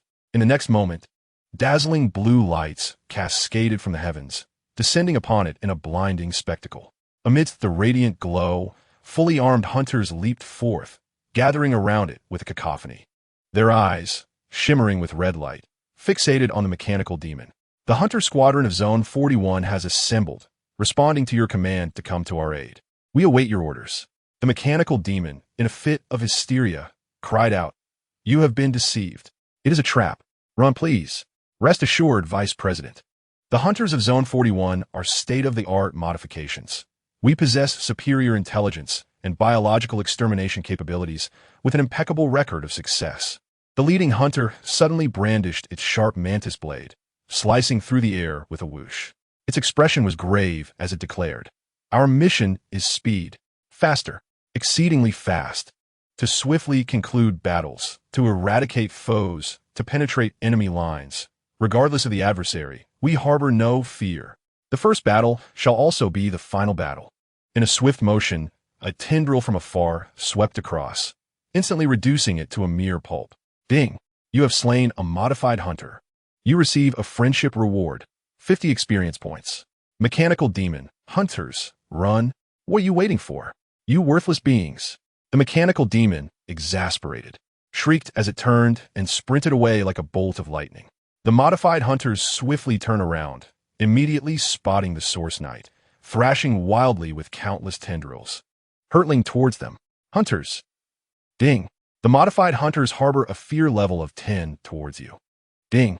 The modified hunters harbor a fear level of 10 towards you. In an instant, the hunters that had leaped through space surged forth with unimaginable speed, sweeping past the mechanical demon like the wind, fleeing ahead at a pace far swifter than its own. Mechanical demon, 0. These useless things. They run faster than him. He is on the verge of exploding with rage. Come back. Everyone, return to me. Protect me. He roared in frustration. However, at the very moment his words faded, a colossal shadow suddenly descended from the sky, enveloping him. He abruptly lifted his gaze, and to his astonishment, the immense, primordial head swept past him, carrying the youthful human. It landed heavily before him. The writhing tentacles beneath the head surged forth, darting like lightning towards the hunters who had leaped into the fray. The mechanical demon clutched its head, exclaiming in despair, "Surround and assist."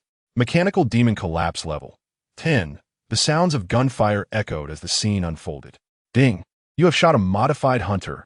Your firearms proficiency has increased by 1. Ding! Little Xiao has consumed a modified hunter. Your friendship has increased by 1, granting you a reward of 50 base experience. Ding! Little Xiao has consumed a modified hunter. Your friendship has increased by 1, happiness points, 10. Like a tiger amidst a flock of sheep, Lin, riding atop Little Xiao, unleashed a barrage upon the fleeing hunters below. He resembled a roaring tiger tank charging into an infantry formation, with him as the machine gunner, unleashing a torrent of fire upon the soldiers below. 7 o'clock. 2 hunters. They are fair game. With a swift motion, he fired. At 12 o'clock, 3 hunters in total. Little Xiao, charge and crush them. Ding! Little Xiao has slain a hunter. Ding! Little Xiao has slain a hunter. Ding!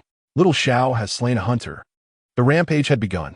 In the realm of perception, a multitude of spectators watched in shock as they followed the unfolding scene, witnessing the one-sided hunt and obliteration. This was nothing short of a dimensional strike. It could hardly be called a battle. It resembled a max-level veteran returning to a novice village, akin to Tyson being placed in a ring filled with underage female boxers. It was essentially a massacre.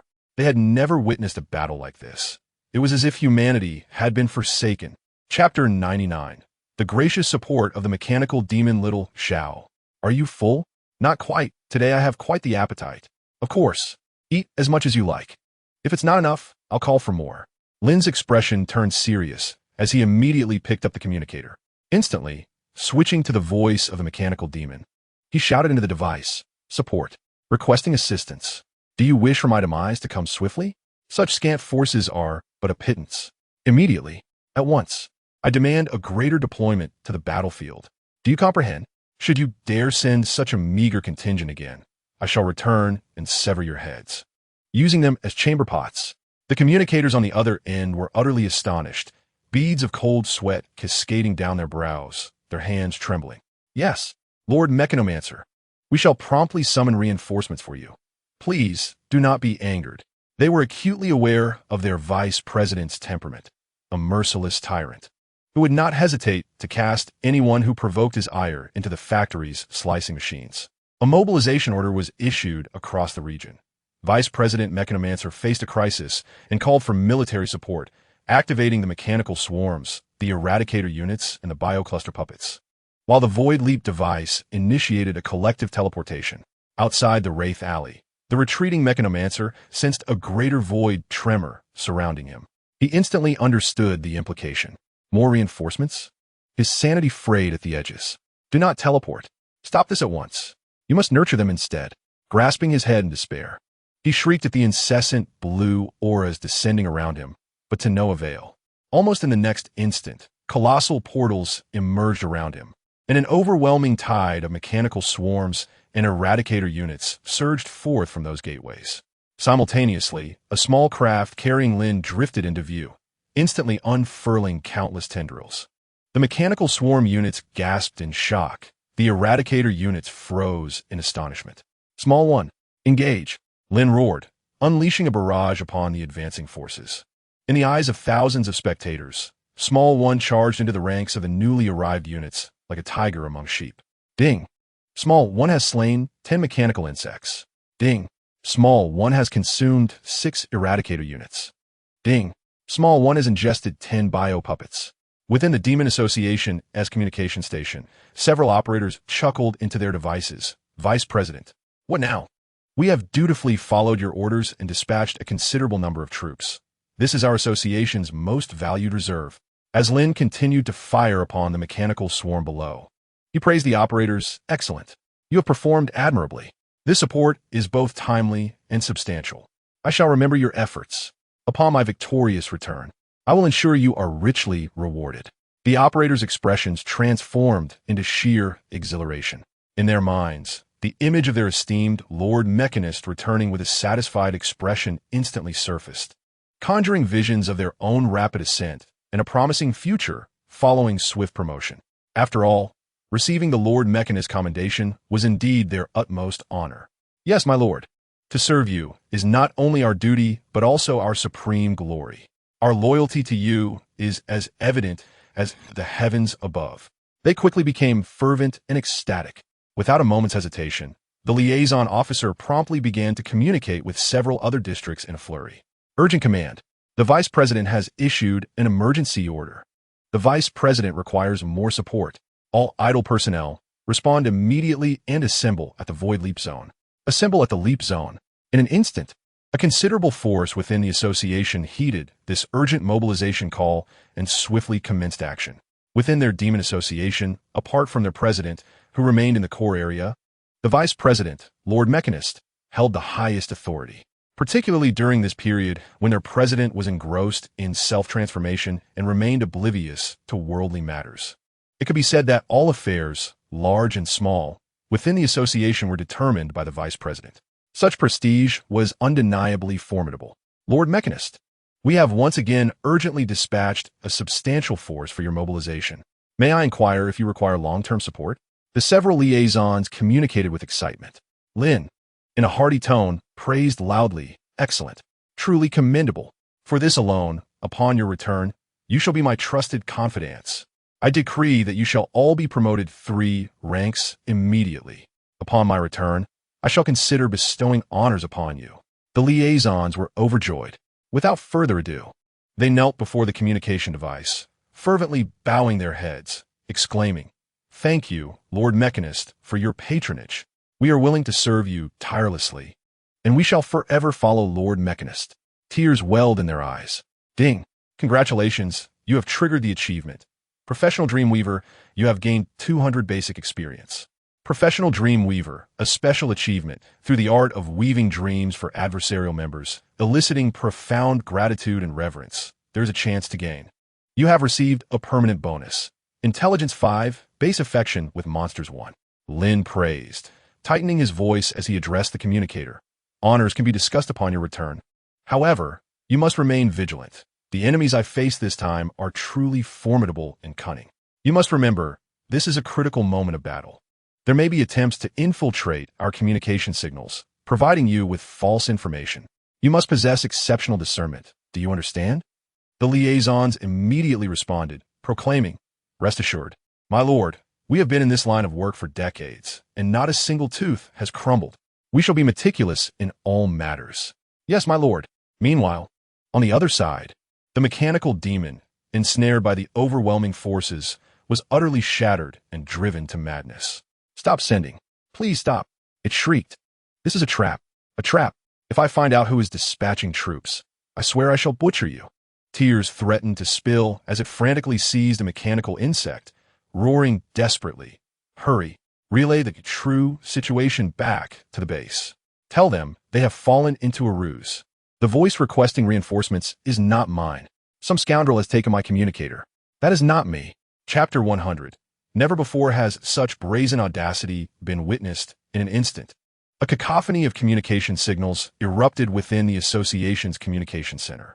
And in the very next moment, the signal connected. Without hesitation, the mechanical demon yanked the insect and, with a voice torn by urgency, bellowed, "Hello, who is the liaison? Stop the interference. Someone is impersonating me. The orders you received are false. I shall repeat, do not send anyone else." Within the communication center, several operators exchanged glances, their faces twisting into sardonic smiles. "Look at that. Our esteemed vice president foresaw an intrusion to confuse us, and lo and behold, it has arrived." One operator sneered, "Impressive. To mimic our vice president's voice so closely, you must have put in considerable effort to impersonate him." "Ah, what a clavitiev." The mechanical demon was on the verge of exploding with fury. "Listen closely. I am your vice president. I am the mechanical demon."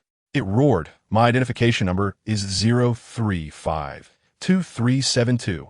Immediately summon your superior to me." The operators continued to smirk. One of them picking up the communicator, saying, "Oh, you've even stolen the identification code? And you wish to meet our superior? Are you jesting? Our superior is not someone you can simply summon. Don't waste time with him," another remarked. Impersonating the vice president with just the authority of a mechanical insect shows a severe lack of intelligence. Leave it to me. I recently downloaded a compilation of vulgarities from various races and was just looking for an opportunity to use them. And in the next moment, a torrent of insults, greeting his ancestors and heritage, erupted from Mechanical Demon's side. The language was laced with profanities, averaging every 3 phrases with a mention of his mother, and 2 with a reference to his father, not hesitating to belittle his stature. The Mechanical Demon trembled with rage. You think that by barking, you can alter your puny, powerless reality? Do you believe that by yapping, you can usurp the place of a dog in our hearts? What of you? Have you not looked into a mirror? To be so unattractive, you must have exerted considerable effort. What sins have your parents committed? Do they not weep for their offspring? In this dark world, where the unappealing abound, must you also labor diligently to lower the standards further? Is there not a shred of shame within your heart? To be so disfigured yet still deceive others. I've truly never encountered such audacity. Ah, the Mechanical Demon let out a sorrowful wail to the heavens. Finally, unable to contain himself, he spewed forth a torrent of blood. The crimson spray reached 5 paces. Driven to the brink by that human, his psyche shattered. And after enduring a relentless tirade from his own subordinate for over 10 minutes, even the strongest mental fortitude could not withstand such a barrage. Clutching his chest, he forcefully shoved aside the mechanical insect beside him, trembling as he pointed towards Lin in the distance, stammering, I shall not share the same fate as you." With that, a second surge of blood erupted forth, and the mechanical structure of the demon erupted in a shower of sparks, emitting thick, black smoke. His eyes rolled back. The Mechanical Demon gurgled blood, his eyes wide with shock, as sparks flew from his entire being, and he succumbed to a complete system failure. Ding! You have triggered a special achievement, defeating the enemy without combat. You have gained 200 basic experience points. Defeating the enemy without combat, special achievement, achieved by causing the mindset of a principal enemy figure to shatter and faint through unique means.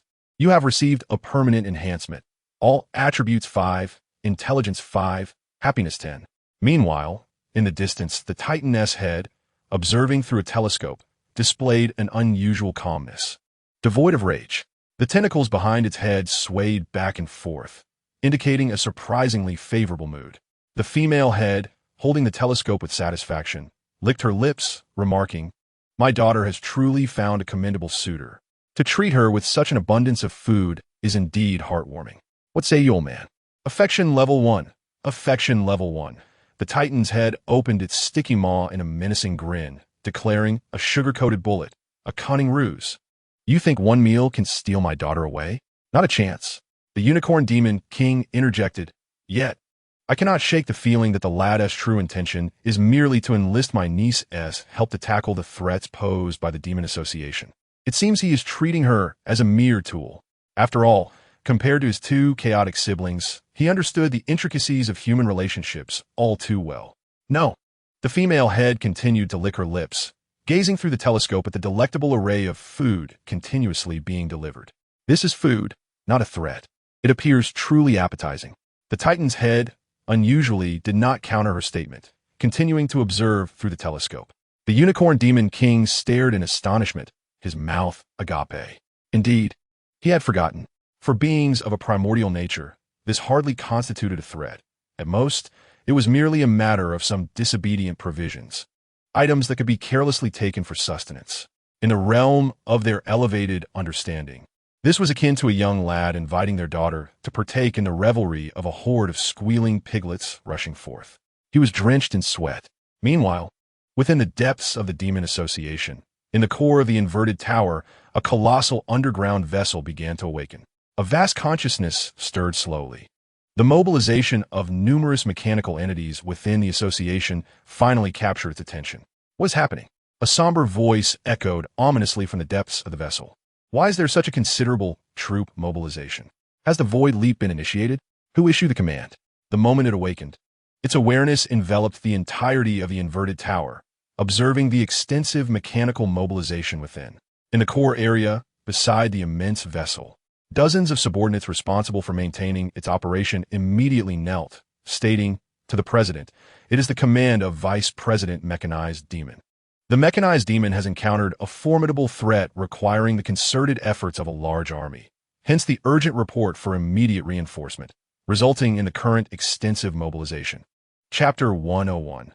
The beautiful teeth split open, the consciousness hesitated. It swiftly took control of the majority of the fleshly devices and mechanical instruments within the inverted tower. The Mechanized Demon was its most trusted subordinate, which is why it had granted him the highest authority within the association, entrusting him with all matters, great and small. However, this did not imply that all actions could proceed without its authorization. Such a large-scale troop movement was certainly no trifling matter. In an instant, it remotely linked to the Mechanized Demon's communicator. Mechanized Demon, what on earth is happening? How could you permit such a vast mobilization of biological troops? You must provide me with a reasonable explanation. The somber voice reverberated through Lin's communicator.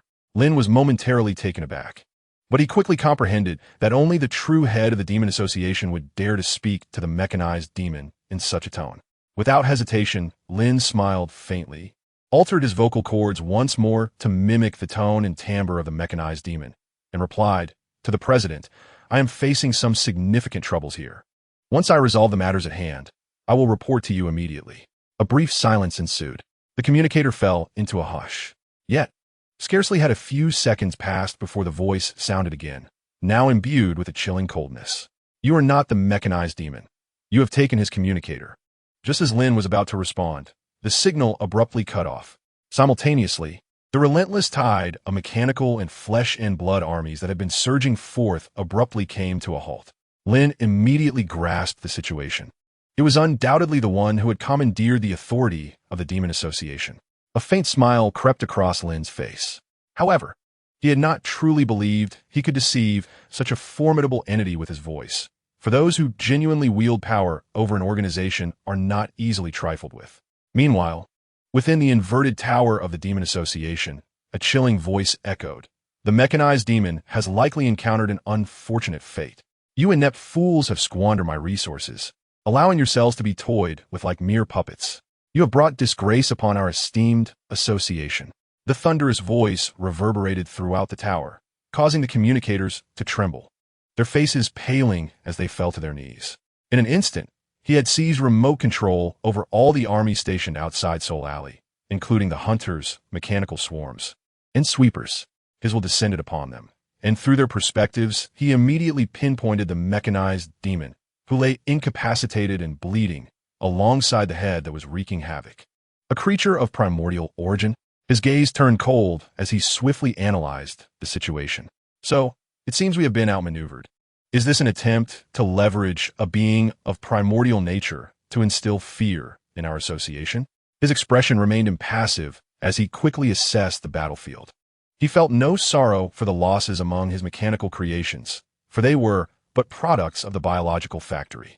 As long as the inverted tower stood, given time, he could effortlessly replicate an identical army. What truly concerned him was the primordial being currently devouring his creations. He could discern at a glance that while this head was indeed of primordial nature, it paled in comparison to those that truly embodied terror and catastrophe. His mind began to race with possibilities. The death of a vice president was inconsequential. He could elevate another. However, capturing a genuinely insurmountable primordial being was a rare opportunity. He narrowed his eyes. If he could seize this primordial creature, even without gathering all the components of the Colossus, it would undoubtedly unleash considerable power. "Unseal my second body. Initiate the translocation. I shall meet this entity personally." He squinted, a glint of cold light flickering in his eyes. Almost concurrently, Lin, riding swiftly on his miniature companion as he hunted down the remnants of the Demon Association, suddenly lifted his head, sensing a disturbance in the surrounding space. This tremor was far more intense than the previous ones. A sense of unease washed over Lin. "Xiao Xiao, have you had your fill?" he inquired immediately. In a moment of gluttonous desire, Xiao Xiao expressed her yearning for delectable sustenance. However, scarcely had her words dissipated when a deep azure halo descended from the heavens, mercilessly obliterating dozens of mechanical insects in the wilderness. A colossal figure, exuding an aura of dread, gradually materialized within Lin's line of sight. Almost instantaneously, a panel depicting this ominous entity appeared before Lin. Hunter's puppet. Race, flesh creation level. Attributes, non-combat capability. Strength surpassing that of a monarch. Description. One of the pinnacle flesh creations from the Demon Association, a destroyer derived from the Colossus Project. And a top-tier defensive weapon engineered by the Demon Association to combat monarch-level and primordial beings. However, due to the immense power stemming from the Colossus Project, only a singular individual within the entire association can wield it. Should you encounter it, pray that it is not targeting you. Buzz. Lin's gaze became vacant. This was utterly excessive. Could this be the formidable entity from the Demon Association? Warning. Warning. Crisis level 100. Please evacuate immediately. Warning. Crisis level has reached 100. Please evacuate immediately. Yet, almost as soon as the system's alerts resonated, a skinless, colossal hand emerged from the gigantic flesh being, sweeping ominously towards Xiao Xiao. It uttered not a word, launching its assault with an expressionless demeanor. Xiao Xiao, quick dodge. Lin bellowed. It was too late. The immense hand arrived before them in an instant, crashing down with a thunderous impact upon Xiao Xiao's cheek. The force reverberated through the ground, propelling Xiao Xiao's frail form several meters away. Titan's head. Female hunter. Unicorn demon king. The flesh giant trembled, narrowing its eyes as it observed Xiao Xiao, who had merely been displaced a few dozen meters. Its expression turned grave, evidently recognizing the underlying strength of this primordial being from this tentative strike. As the dust settled, Xiao Xiao, who had been grappling with a hunter, stood there in a daze. Instinctively, she removed her eyeball and gazed at her cheek. A crack echoed through the air as a fragment of her tooth fell to the ground.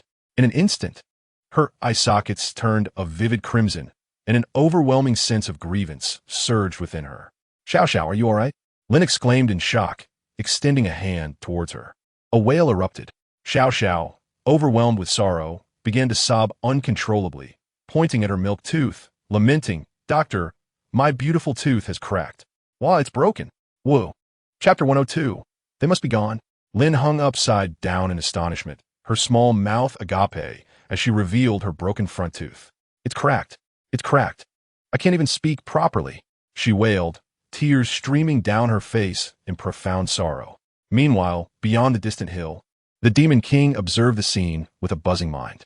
Instinctively, he turned his gaze towards his elder brother and sister-in-law. In an instant, his expression shifted dramatically. The two colossal heads loomed side by side, resembling mountains, while dark, ominous clouds gathered above them. Though their expressions were obscured from view, the silent yet terrifying aura they emanated instilled a sense of impending calamity. This is dire. This is truly dire. For he was acutely aware of the extent of his brother and sister-in-law's indulgence towards their daughter. She was cherished as if she would melt in their mouths, and they would go to great lengths to shield her from any misfortune. Yet now, a grand contest had erupted. The Demon King swallowed hard, his eyes wide as he addressed them. Brother, sister-in-law. I think, suddenly a multitude of horrific cracks spread forth from beneath the two heads. Oh no, the Demon King exclaimed. The Titan's head narrowed its gaze, akin to that of a small building, and asked, "Did you see clearly just now?" The female head displayed a malevolent expression and replied, "I saw it very clearly." In that moment, these two heads, historically antagonistic for millennia, stood in synchronized alignment for the first time. The Titan head declared, "I am exceedingly angry." The female head ground her teeth and venomously responded, "So am I." A brief silence ensued. Then, in the next moment, as the Demon King watched in shock, a thunderous roar erupted. The two heads leapt into the air, soaring thousands of meters skyward. The Demon King gazed up, exclaiming, "It's gone. Absolutely gone. I swear, to dare provoke their daughter in front of them is to invite divine retribution. Not even the gods could save you from their wrath." That fool had no sense of danger, recklessly initiating a contest without regard for the circumstances. Initially, losing a mere puppet might have been acceptable, but now it was truly lost. Meanwhile, on the battlefield, under the control of that immense consciousness, countless remaining hunters and mechanical swarms swiftly congregated around the massive head of the hunter. Towering several dozen meters, it resembled a giant peeled of its skin, with its grotesque and crimson tendons distinctly visible. The hunter's puppet raised its head, expression indifferent, radiating an aura of unfathomable terror. He flexed his wrist, casting a glance at the distant child, Xiao Xiao, who was weeping profusely, while Lin offered comfort, gently patting the child's head and urging them not to cry. With an air of indifference, he remarked, "You must be the human who destroyed one of my flesh puppets a few days ago.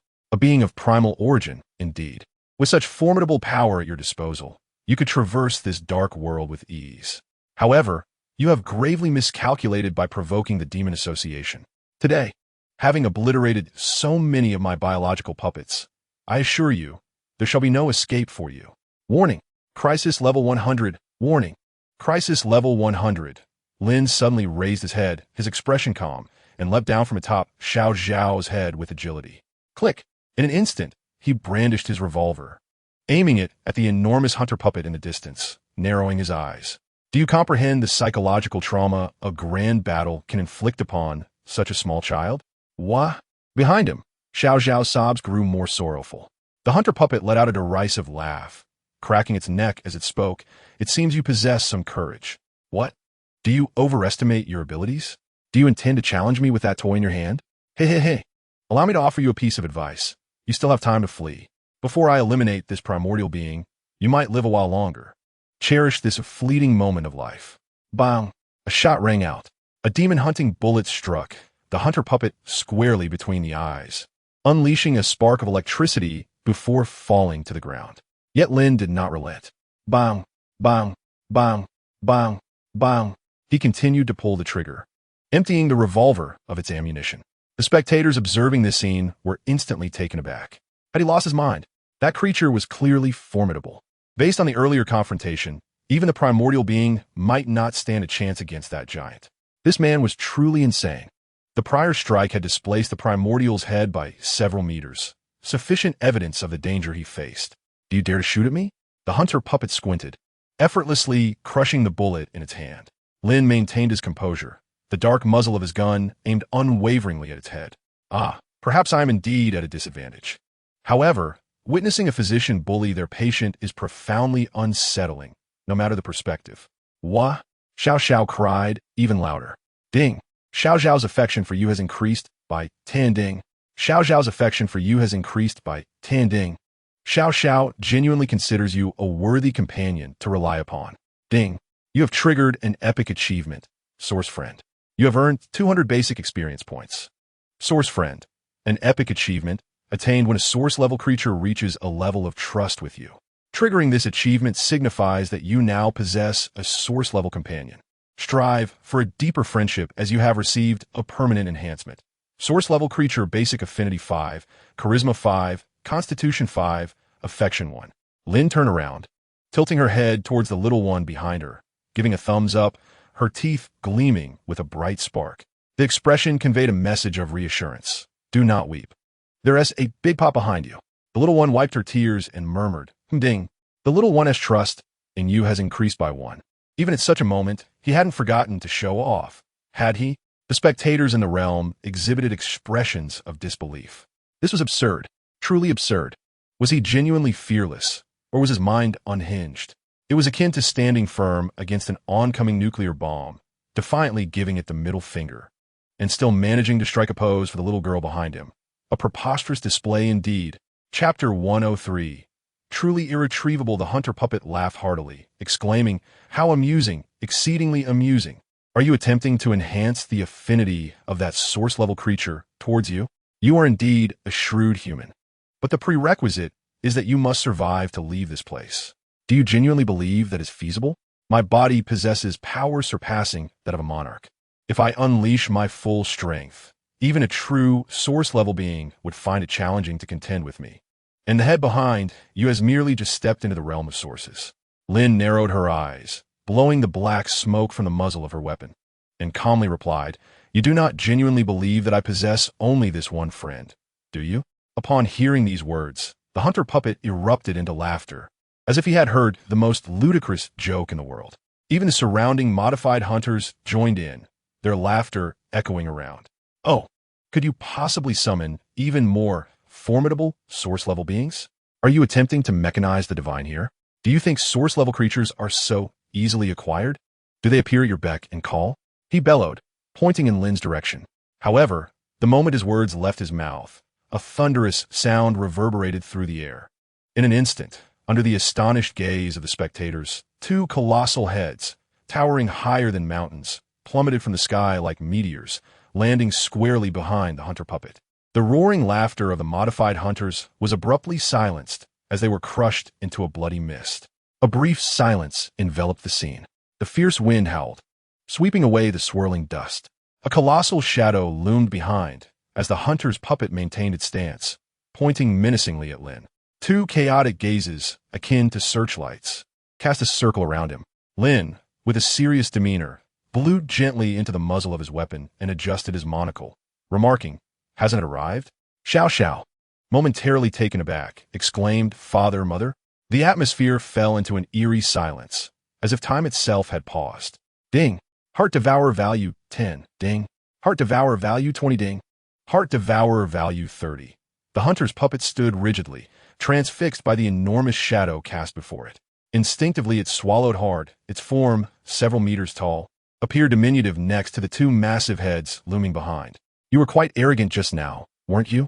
It seems you've issued a challenge to my daughter." The hunter's puppet clacked stiffly, turning its head. Buzz. Its gaze instantaneously became vacant, reflecting the two menacing heads, resembling towering mountains, that stood before it. The terrifying aura emanating from them was infinitely more intense and chaotic than that of the smaller head, akin to a torrent of molten chaos that ensnared it completely. Truly, a source-level being. Heart Devourer Terror Level 10. Heart Devourer Terror Level 10. Something is amiss. This cannot be right. Was that Brad's mouth consecrated? How could mechanical deities truly materialize? What a farce. Could that child be an embodiment of the supreme will? How could a mere utterance summon two even more formidable source-level entities?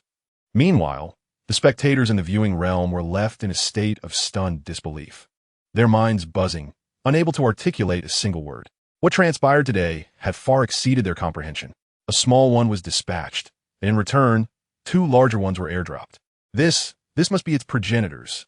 It is them, those two headhunters. I can't be mistaken. Just days ago, this family trio had meandered near Soul Alley, exhausting several locations in their wake. They're indeed a family. What ist? Is that apprentice truly so terrifying? What did he forge ties with such a formidable clan? The comments on the screen surged forth at an unimaginable speed, flooding the battlefield. Lin maintained a calm facade, though internally his heart raced tumultuously. He appeared as steady as a seasoned warrior, yet in truth he was bewildered and anxious. Indeed, previously, through the system's prompts, he had indeed surmised that Xiao Xiao was unlikely to be alone, for he had learned from that elderly woman long ago that there were far more headhunters than just Xiao Xiao. Therefore, after Xiao Xiao was defeated in that bout, Lin felt a sense of assurance regarding the outcome of the battle. Truly, one should never, under any circumstances, strike a lady in the presence of her parents. How unlike oneself. One treats others' daughters with utmost care and kindness, a demeanor that is always well received. "You are quite bold." Titan's head squinted. Thud. The headhunter's puppet's legs buckled, and in a daze, it stammered, "And no, I wasn't very bold. I was merely speaking casually, truly."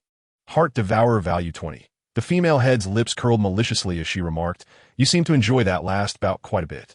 Ding. Heart Devourer Terror Level 40. Ding. Heart Devourer Terror Level 50. Ding. Heart Devourer Terror Level 100. And no, I didn't. Truly. The headhunter puppet panicked, clutching its shoulders and trembling uncontrollably, exclaiming, "I was only joking with her. Such a lovely child. Who could bear to strike her, truly? Please do not misunderstand. In reality, it was," he stammered, eyes wide and arms outstretched, trembling as he elaborated, "is a tradition of our demon association to express affection and goodwill. When we encounter particularly adorable and amiable beings, we convey our inner kindness in this manner. This is merely a cultural difference, a divergence in regional customs.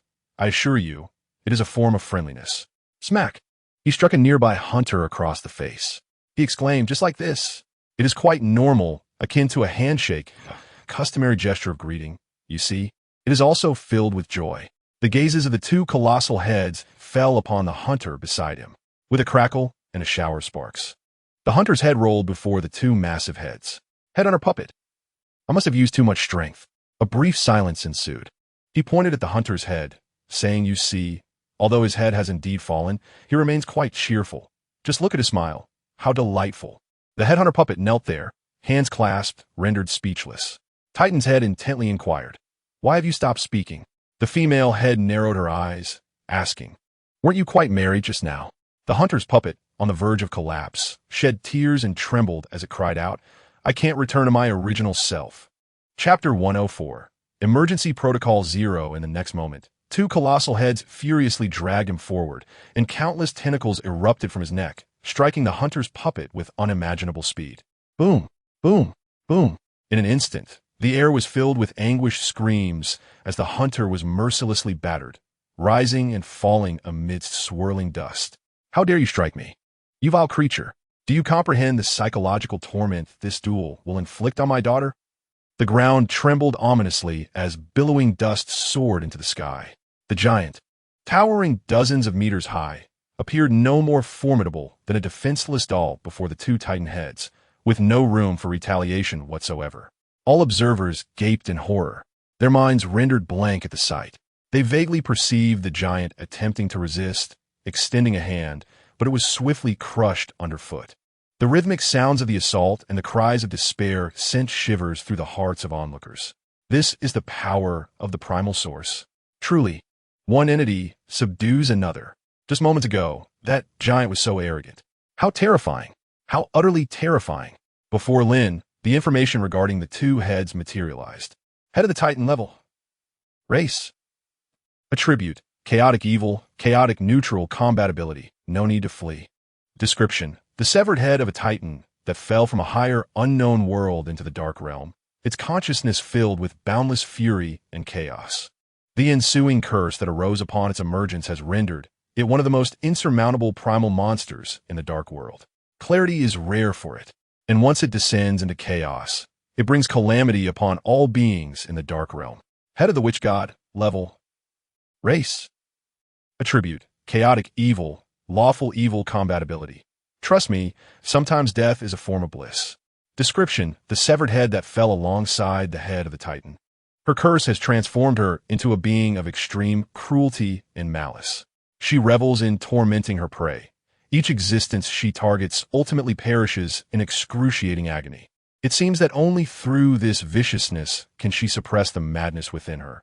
Yet even so, her love for her daughter remains unwavering, as she harbors a strong desire to see her wed. Lin. Upon reading the introduction of those two colossal heads, a rhythmic drumming echoed in his heart. Lin's eyes widened, for the description suggested that the diminutive figures of his parents seemed to be intricately connected to those ethereal deities. This plunged him into a realm of ignorance, as that domain felt exceedingly distant from his current understanding. If indeed there existed a relationship between the two and the divine, then might not the little one also be included? He turned to gaze at the small creature, waving its tentacles and exposing its toothy grin. Lin's expression momentarily turned vacant. As if sensing Lin's attention, the little one playfully extended its tongue, slathering him in a viscous, slimy substance. "My daddy and mommy are truly remarkable, though I am uncertain why they have come here. I shall soon introduce my adored doctor to them." Lin wiped the saliva from his face and felt invigorated. Indeed, the little one was exceedingly friendly and endearing. With such a connection, surely his esteemed elders would also extend their warmth towards him. The air crackled ominously. Under the grotesque assault of those two immense foreheads, the enormous flesh and blood giant let out a harrowing scream before being brutally torn asunder by that gaping maw. Run! Terror gripped him, and at the very last moment of the rending, he managed to extract his consciousness from the body of the hunter. This abrupt extraction, devoid of any procedure, inflicted severe damage upon his awareness. In an instant, he found himself back in the core area of the Demon Association's inverted tower. Within the hall, the attendants were struck with horror as they beheld a hand, slick with slime, suddenly emerge from the central vessel embedded in the ground. Sparks erupted furiously. Under their watchful gaze, their president, gritting his teeth, struggled to climb out of that container. The thick cables and tubes that had been anchored to him snapped apart as he leaped forth fully exposed. President, what has transpired? Your body is still undergoing transformation. How can this be?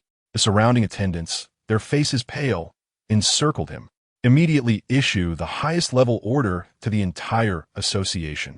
The heart-eating demon, with a grimace, declared fiercely, all senior personnel still within the inverted tower must cease all activities at once and initiate the zero-level defense protocol. Simultaneously, activate the emergency evacuation plan and immediately transfer all components of the giant. Upon hearing this command, the attendants were visibly shaken. Zero-level emergency protocol. What jest is this? Since the establishment of the inverted tower by the Demon Association, the apocalyptic plan, activated only in the face of insurmountable threats to life and death, has never been set in motion. Could it be that the Demon Association has reached a point where such drastic measures are now necessary? Swiftly, the heart-eating demon roared, sending its subordinates into a frenzied dash towards the communication devices scattered around. This was no jest. Their leader was utterly serious. The Demon Association was indeed confronting an unimaginable crisis. Within the various sectors of the inverted tower, crimson lights began to flicker ominously, accompanied by piercing alarms echoing throughout the structure. Warning! Warning! All members of the association, please be advised that the Zero Emergency Evacuation Plan is now activated.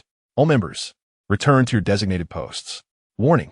The exit to the outside world will soon close. The inverted tower will be completely sealed, initiating the highest level of emergency response. Chapter 105, Head, let us have a private chat. Members within the inverted tower were taken aback, their ears assaulted by the shrill warnings. The leader had activated the Zero Evacuation Plan. What on earth had transpired?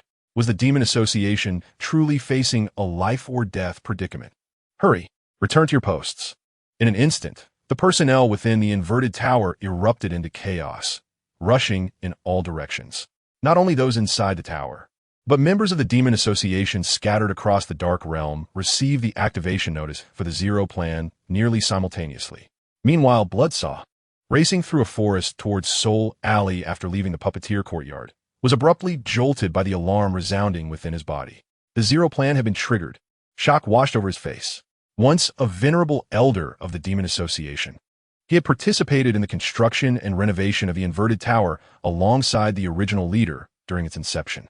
This urgent signal had been ingrained in every member's being since the tower's establishment, designed to relay vital information swiftly should the association face an insurmountable threat. The sound of that signal meant the activation of the Zero Plan. His familiarity with it stemmed from being a significant contributor to its creation. How could this be possible? Who possessed the audacity to assault the stronghold of the Demon Association? He was utterly astonished. Despite having long departed from the association and currently being pursued, he still maintained a clear understanding of the formidable strength of the Demon Association in its prime. Let us momentarily set aside the formidable hunter puppets, particularly the modified flesh puppet type 3, which possesses the absolute capability to confront the vast majority of crises. What troubles you? The lady puppet inquired loudly as she caught up. Bloodsaw gritted his teeth, his muscles taut, and replied, the Demon Association is in turmoil. They seem to be facing an unimaginably immense threat. The lady puppet swiftly matched his pace, raising an eyebrow and asking, what do you suspect it might be? Bloodsaw, through clenched teeth, responded, I am uncertain. We must hasten our pace. On our route to Soul Alley, we may traverse the path leading to the upside-down tower, where we might witness some unfolding events. With that, he immediately quickened his speed, darting out of the forest. Meanwhile, in the wasteland, the heads of the Titan and the Witch God voraciously devoured the massive hunter giant, crunching its flesh with each bite. Have you located that wretch? I'm still quite incensed. The head of the god of nothing gnawed on an arm, blood oozing grotesquely from her teeth, as she malevolently declared, there is no escape for them. After harming my daughter, they can hardly expect to flee unscathed. As she feasted, she turned her gaze toward a small figure in the distance, her cruel eyes suddenly filling with tears. My daughter, come let your mother embrace you. You have suffered. Two long tendrils swiftly extended towards the small figure, lifting her up as the tears glistened in her eyes, embodying the essence of a perfect, loving mother. The little one, carrying Lin, exclaimed, Mother, what brings you here? The witch god, with tear-filled eyes, extended her tongue and lovingly licked her daughter's face, saying, "Your father and I were concerned for our precious daughter, fearing she might be deceived by those scoundrels. Hence we quietly followed." Lin perched atop the little one's head, gripping her hair, her expression vacant, nearly frantic. After all, it is exceedingly difficult to maintain composure when two immensely powerful and unfamiliar primordial creatures are in close proximity. Yet, it should be fine, right? After all, I'm the dear friend and personal dentist of the little one. Surely, I will be safe. The little one chirped, and then joyously pointed at Lin seated on her head, her excitement palpable as she waved her tendrils, announcing, "Father and mother, allow me to introduce you. This is the wonderful Dr. Lin, whom your daughter adores immensely. He is a truly remarkable person, exceedingly skilled. Every visit to him leaves me feeling quite comfortable." With a triumphant smile, she revealed her pristine, pearly teeth, indicating her impeccable dental hygiene. In an instant, Lin felt the piercing gaze of two murderous intent locking onto him. Warning, warning, crisis level rising to 999. Warning, warning. The crisis level surged to 999, causing Lin to feel every hair on his body stand on end. Something was amiss. Why did it seem that his small parents were intent on eliminating him? "Greetings, uncle and aunt," Lin said, forcing himself to maintain composure. "I am a humble dentist and caregiver, surnamed Lin, residing at number 55, Ghost Alley. I am 17, unmarried, possess a residence, and am orphaned with a modest savings. I kindly ask for your guidance." Silence enveloped the room, for eyes, larger than houses, fixated upon him, as though they were poised to devour him at any moment. In such a precarious situation, he struggled to maintain his composure. "Is that so?" The two heads squinted at him. Warning, crisis level has risen to 9,999. Warning, crisis level has risen to 9,999. Lin felt a jolt run through him, his senses heightened. What was happening?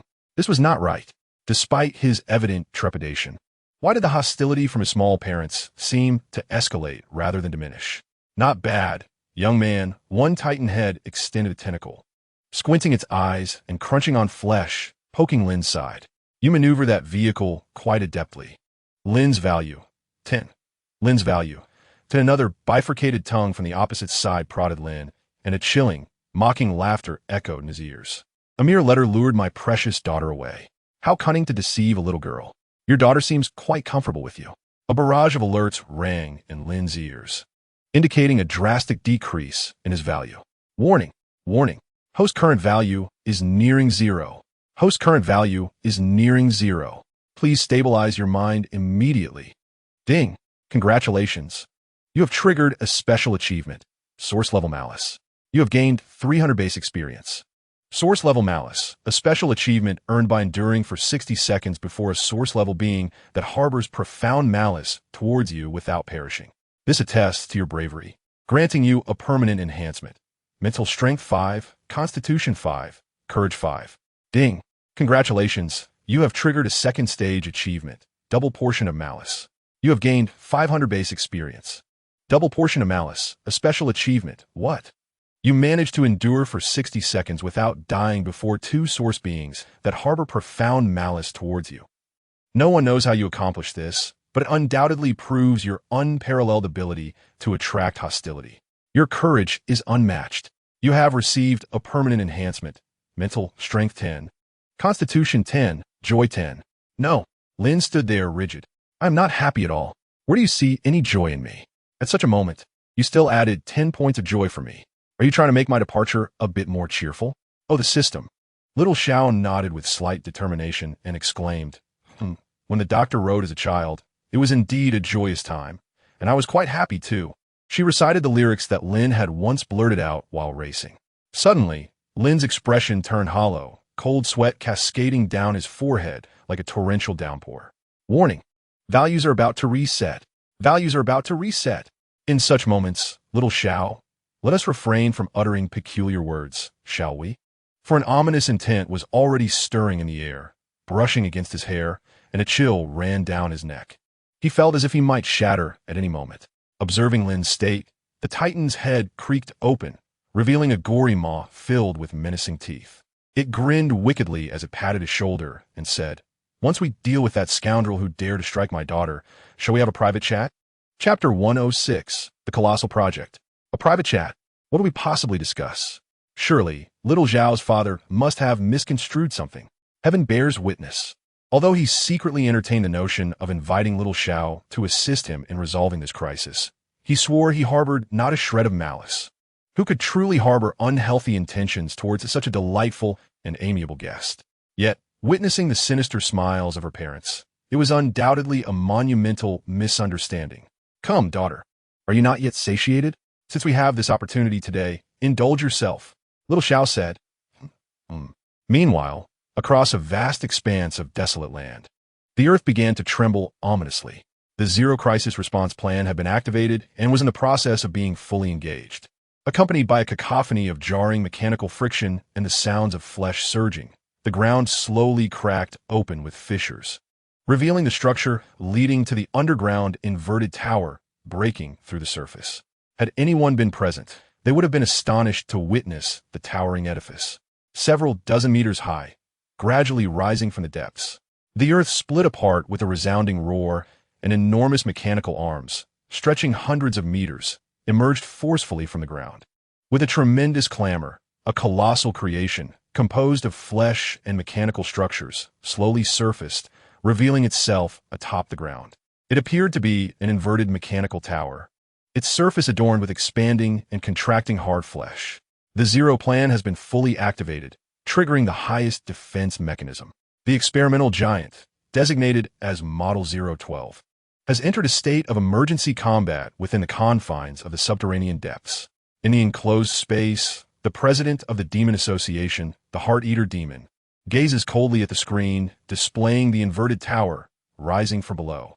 Countless data points flicker across the screen, revealing various statistics of the colossal giant. President, the Zero Plan has been flawlessly initiated. All data is operating normally. The Heart-Eater Demon, with an icy expression and a crooked smile, responds, "Good. Excellent. This is the most formidable defense mechanism established since the inception of our Demon Association. Once the Zero Plan is activated, the entire inverted tower will transform into a giant, evolving into an unparalleled weapon of war." Over the centuries, the inverted tower has undergone continuous modifications and upgrades by the Association's elite personnel, evolving beyond recognition. More crucially, a decade ago, he personally oversaw a comprehensive upgrade of the inverted tower. It can be asserted that the current structure represents their most successful endeavor in approaching the giant. Its destructive and defensive capabilities are, without a doubt, catastrophic. President, what exactly has transpired? Why are we in such haste to activate the experimental giant? The senior members of the association, gathered in the core area, inquired solemnly. The Heart-Eater Demon replied gravely, "We have drawn the attention of 3 root-level beings. If we do not initiate the Zero Plan immediately, we will have no chance once they arrive." At this proclamation, every face around him paled in shock. "What? Root-level beings? 3 of them? This is impossible. Sir, you must be jesting. Which fool would dare provoke such entities? Is he out of his mind? He might as well lead us all to our doom." The Heart-Eater Demon stated coldly, "It was I who provoked them." "What of it?" The crowd fell silent. He lifted his head, his gaze flickering, and declared, "The inverted tower contains all our research data accumulated over the years. We cannot relinquish it lightly. Immediately arrange for the transfer of all data related to the giant project, followed by the information on other advanced biological weaponry." He stared intently at the image of the tower piercing the clouds on the screen, narrowing his eyes. "However, I remain confident in my finest creation. Even if those 3 root-level beings come together, so what? Even if we cannot defeat them, we will surely gain several hours. In the desolate wilderness, the location of the Demon Association, the figures of Bloodsaw and the puppet mistress suddenly leaped from the other side of the swirling black mist of the mountains, and the entire wasteland came into view before them. In the blink of an eye, Bloodsaw beheld the towering edifice at the edge of the wilderness, a grotesque structure enveloped in flesh, reaching skyward. His expression shifted to one of grave concern. Indeed, the Zero Plan has been activated. What nefarious intentions does that heart-devouring demon harbor? How dare it set this creation into motion? This terrifying colossus resembles a world-ending titan. rendering it inconceivable that it is a man-made construct. Given its colossal scale, even a being of primal origin would undoubtedly find it a formidable adversary. What on earth is it? The doll lady inquired, astonished. Bloodsaw narrowed his eyes, flexing his explosive muscles, and replied with a menacing tone. This is the pinnacle of our Demon Association's research, a prototype of a war machine modeled after the Colossus. It embodies the cutting-edge technology amassed by our association throughout the ages, and it is the largest creation we are capable of producing at this stage. It draws upon the technological legacy of a fallen civilization from our dark world. Upon hearing this, the doll lady trembled. She possessed a modicum of knowledge regarding the research of the Demon Association. In this dark realm, the association is a vast organization specialized in the enhancement of machinery and flesh, boasting unparalleled mastery in this domain. Flesh is frail, machinery ascends. This was the founding principle of the Demon Association. However, as the association evolved, it began to explore both the augmentation of flesh and mechanical ascension. Consequently, they achieved unprecedented heights in the realms of flesh and machinery within the dark world. The doll lady expressed her doubt. A technological civilization? Bloodsaw affirmed, yes. But rather than a technological civilization, it is more accurate to describe it as the lost heritage of that civilization. It is precisely because we acquired that heritage that the Colossus Project came to fruition. Chapter 107. A human riding the headhunter. A blueprint. A flawless blueprint. And a true Colossus that shattered from the outside into the dark world. Approximately 3,000 years ago, a colossal entity embodying the technological prowess of an entire civilization plummeted from a higher realm. This was the perfect amalgamation of flesh and machinery. According to the information they unearthed, the full power of the Colossus far surpassed even that of primal beings, reaching a level beyond their comprehension. It was precisely for this reason that members of the Demon Association throughout the ages fervently sought to unravel the secrets of that Colossus, even aspiring to reconstruct it. For if they could indeed recreate that Colossus, the entire dark world would be left defenseless against them. However, due to some horrifying discoveries, this plan was explicitly forbidden by the Elder President. The various components of the unearthed Colossus were subsequently safeguarded by the elders who had originally spearheaded the project, and the Colossus project was thus abandoned. Yet, who could have anticipated? Upon the ascension of the heart-eating demon, it astonishingly disregarded the directives of its predecessor and reignited that dreadful plan. The puppet lady furrowed her brow as she gazed at the inverted tower, inquiring about its combat capabilities in comparison to the true Colossus you mentioned. Bloodsaw replied gravely, stating that it was utterly incomparable. However, it was constructed utilizing certain theories derived from the Colossus. In terms of destructive power, it could rival the very essence itself. At that moment, a thought struck the puppet lady. Just as she was about to share her conjecture with Bloodsaw, the earth suddenly trembled once more, as if an enormous footfall reverberated, reminiscent of a colossal mountain crashing against the ground. Thud, thud.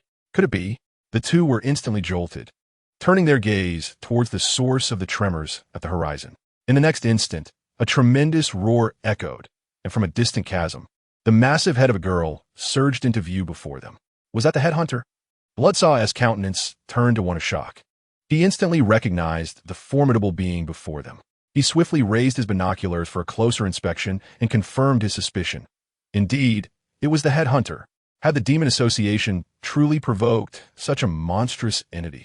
Witnessing this scene, Bloodsaw immediately grasped the rationale behind the activation of Plan Zero. Indeed, the establishment of Plan Zero was originally devised as a contingency for the association in the face of king-level or essence-level abominations. They had utterly lost their minds. Filled with fury, Bloodsaw gazed far at the colossal head. Even though he was currently being hunted as a former elder of the Demon Association, he could not suppress his rage upon witnessing this sight.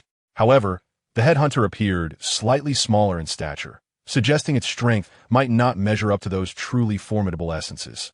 With a grave expression, he observed and remarked, "If it is merely this one, a trial model Colossus could still be dispatched with ease."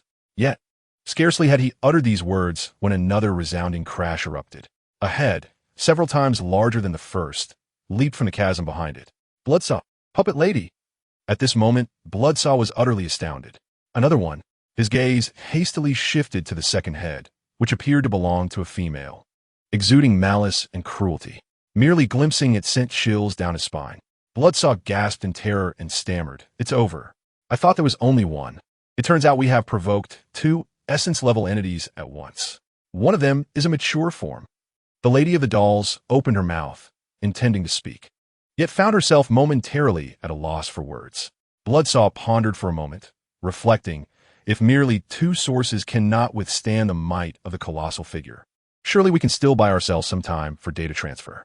However, he could not finish his thought. A head, far larger than the two preceding ones, suddenly leapt from the chasm, landing heavily beside them. "Wow!" exclaimed Bloodsaw. This, stammered the Lady of the Dolls. Bloodsaw trembled, exclaiming, "Three! There are three of them! Have we truly disturbed the nest of sources? This can't be real." The Lady of the Dolls murmured, "What do you think are the chances of victory against the Demon Association?" Bloodsaw, stomping his feet in frustration, replied, "What victory? Leaving behind a few scraps would be a miracle. No matter how formidable a creation, you cannot contend with three of them. We'd be better off returning home to wash up and sleep." In a daze, the Lady of the Dolls raised her binoculars, gazing at the three source-level headhunters that appeared in the distance. Frankly, after so many years in the dark world, it was her first time witnessing such a congregation of source beings. It was, without a doubt, both terrifying and splendid. As she scrutinized the scene, she suddenly froze in shock. She had just seen one of the smaller heads open its mouth, extending a tentacle that unfurled a humanoid figure, which it then placed atop its own head. The once fearsome expression of the girl transformed instantaneously. "Wait!" the Lady of the Dolls exclaimed. "Something is amiss. Why does this source-level headhunter have such an adorably endearing expression, akin to a little sister pouting? And what is that human doing?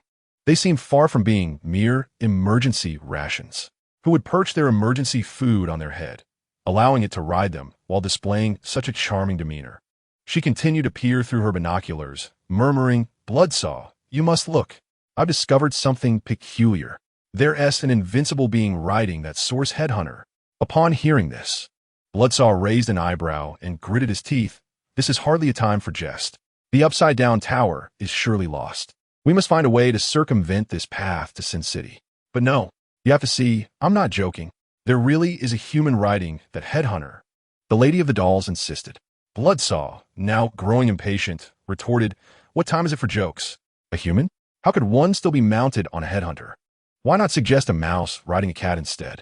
He impatiently grasped his binoculars, directing his gaze toward the three headhunters. Chapter 108. The teacher's startling encounter in an instant. His expression became vacant. His body stiffened, as if petrified, frozen in place. There upon the head of the smaller headhunter sat a young human boy, cross-legged, skillfully manipulating a colorful string as he cheerfully demonstrated to a curious, eye-holding tentacle before him. It resembled a friendly older brother performing whimsical tricks to enchant a curious little girl from the neighborhood. Yet, this was not the crux of the matter. He recognized the boy's face at a glance. His disciple. Bloodsaw was instantly engulfed in shock, roaring with disbelief. "Impossible!" he exclaimed. "I must be seeing things. Surely, my old eyes are deceiving me. It cannot be that my obedient apprentice is riding a headhunter around." Indeed, it had to be an illusion. If his disciple possessed such prowess, he would have long since dominated the dark world. He rubbed his eyes vigorously, murmuring as he extended his hand to bite his finger, drawing blood to sketch a small magic circle on the ground. Should I attempt to contact him? If he is still alive, he should be able to receive the message. As if to validate something, he inscribed a few lines within the small circle. "Disciple, are you still alive?" Upon completing this, he chanted incantations, and with a flash of crimson light in his eyes, he pressed his hand upon the magic circle. Simultaneously, the young boy, who had been cheerfully demonstrating string tricks atop the headhunter, suddenly froze, feeling a surge of blood rising in his stomach. The next moment, he painfully heaved, spilling a pool of blood into his hand. "Is this the teacher?" Lin gasped in surprise and joy. He quickly noticed that the blood in his hand began to writhe, coalescing into a few grotesquely formed characters. "Disciple, are you still alive?" Lin sprang to his feet, elated, exclaiming, "Of course I'm alive. I'm quite comfortable. Teacher, are you truly all right?" Unable to contain his excitement, He lifted his voice to the desolate wilderness, shouting, "Teacher, I'm still alive. Are you dead? When will you return to the shop? I'm quite frightened here all alone." And almost at that very moment, a system prompt echoed in his ears. "Ding! Congratulations on triggering the achievement. The initial attempt to frighten the teacher. You have earned 200 basic experience points." The initial attempt to frighten the teacher, a special achievement that can be obtained by startling your teacher in any manner. You have taken a bold step toward defying authority, and as a result, you have gained a permanent enhancement. Spirit 1, Strength 2, Happiness 20. Lin? His expression was one of utter confusion, a myriad of questions swirling in his mind. What an odd achievement. How have I frightened my teacher? This system should not bestow such nonsensical accolades at will. Bloodsaw, what has happened to me? Do not frighten me. What is going on? Madame Puppet gazed in shock at Bloodsaw, who lay convulsing on the ground, clearly distressed. What could have caused this? He seemed fine just moments ago. Could it be a seizure? That shouldn't be possible. Logically, could a cyborg even have seizures? Bloodsaw, in a dazed state, murmured, "That fellow riding the root-level hunter is truly my apprentice." Madame Puppet. In the wilderness, Lin stood bewildered, glancing around, ultimately shrugging his shoulders in confusion. As time continued to pass, a few minutes later, they arrived at the scene. The visage of the witch god's head grinned wickedly as it licked its lips. Lin immediately opened his eyes, his gaze drawn to a colossal tower of flesh and blood that emerged at the horizon. He stood up in astonishment, his expression one of disbelief. Could that be the upside-down tower, the headquarters of the Demon Association, the very organization that pursued both his teacher and himself? Was that it? The swirling dust and fog dissipated, revealing a tower that stretched into the clouds, glinting with metallic and mechanical brilliance. Enormous gears intertwined with the dark, pulsating flesh, creating a grotesque fusion of machinery and organic matter. Gigantic mechanical arms grotesquely sprouted from the fleshly cysts at the tower's base.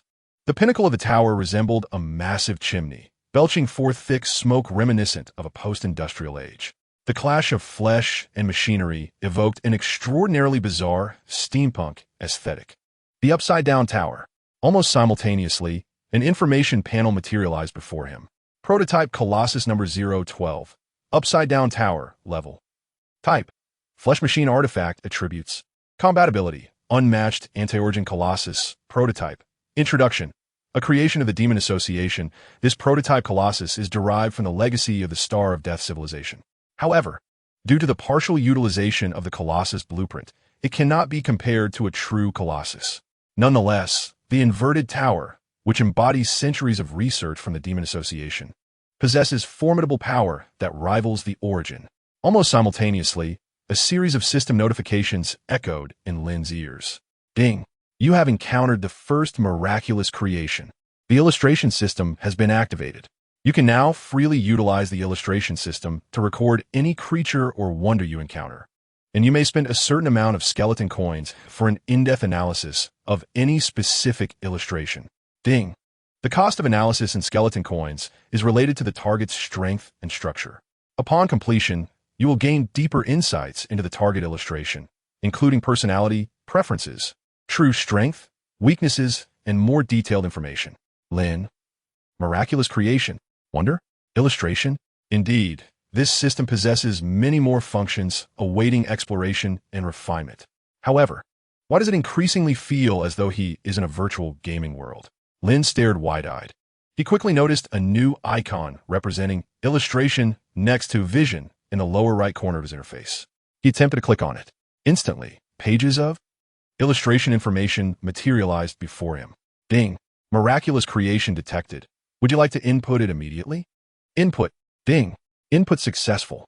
The prototype Colossus inverted tower has been recorded in the Wonder page. Current ID 001. You have received a collection reward. 10 free attribute points. Lin. 10 free attribute points.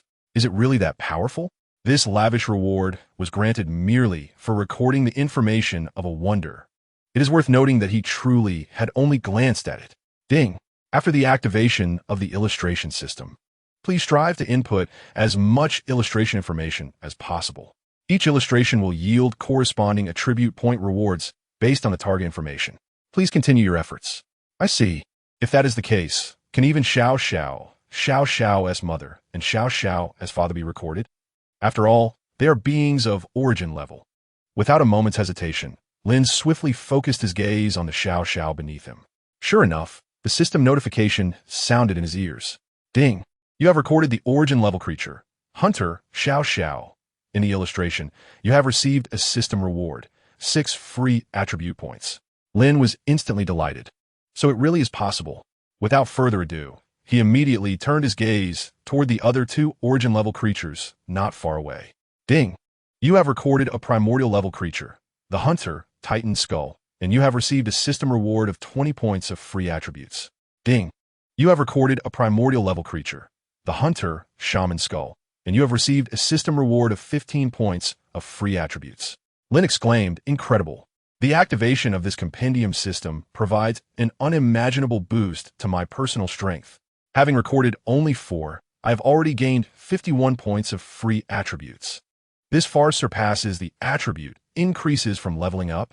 Xiao, curiously gazing at Lin with wide eyes, remarked, Doctor, you seem so happy. Lin gave her a thumbs up and, smiling brightly, replied, Of course I am happy, for I have encountered something joyous. Xiao chimed, Well, if the doctor is happy, then Xiao is happy too.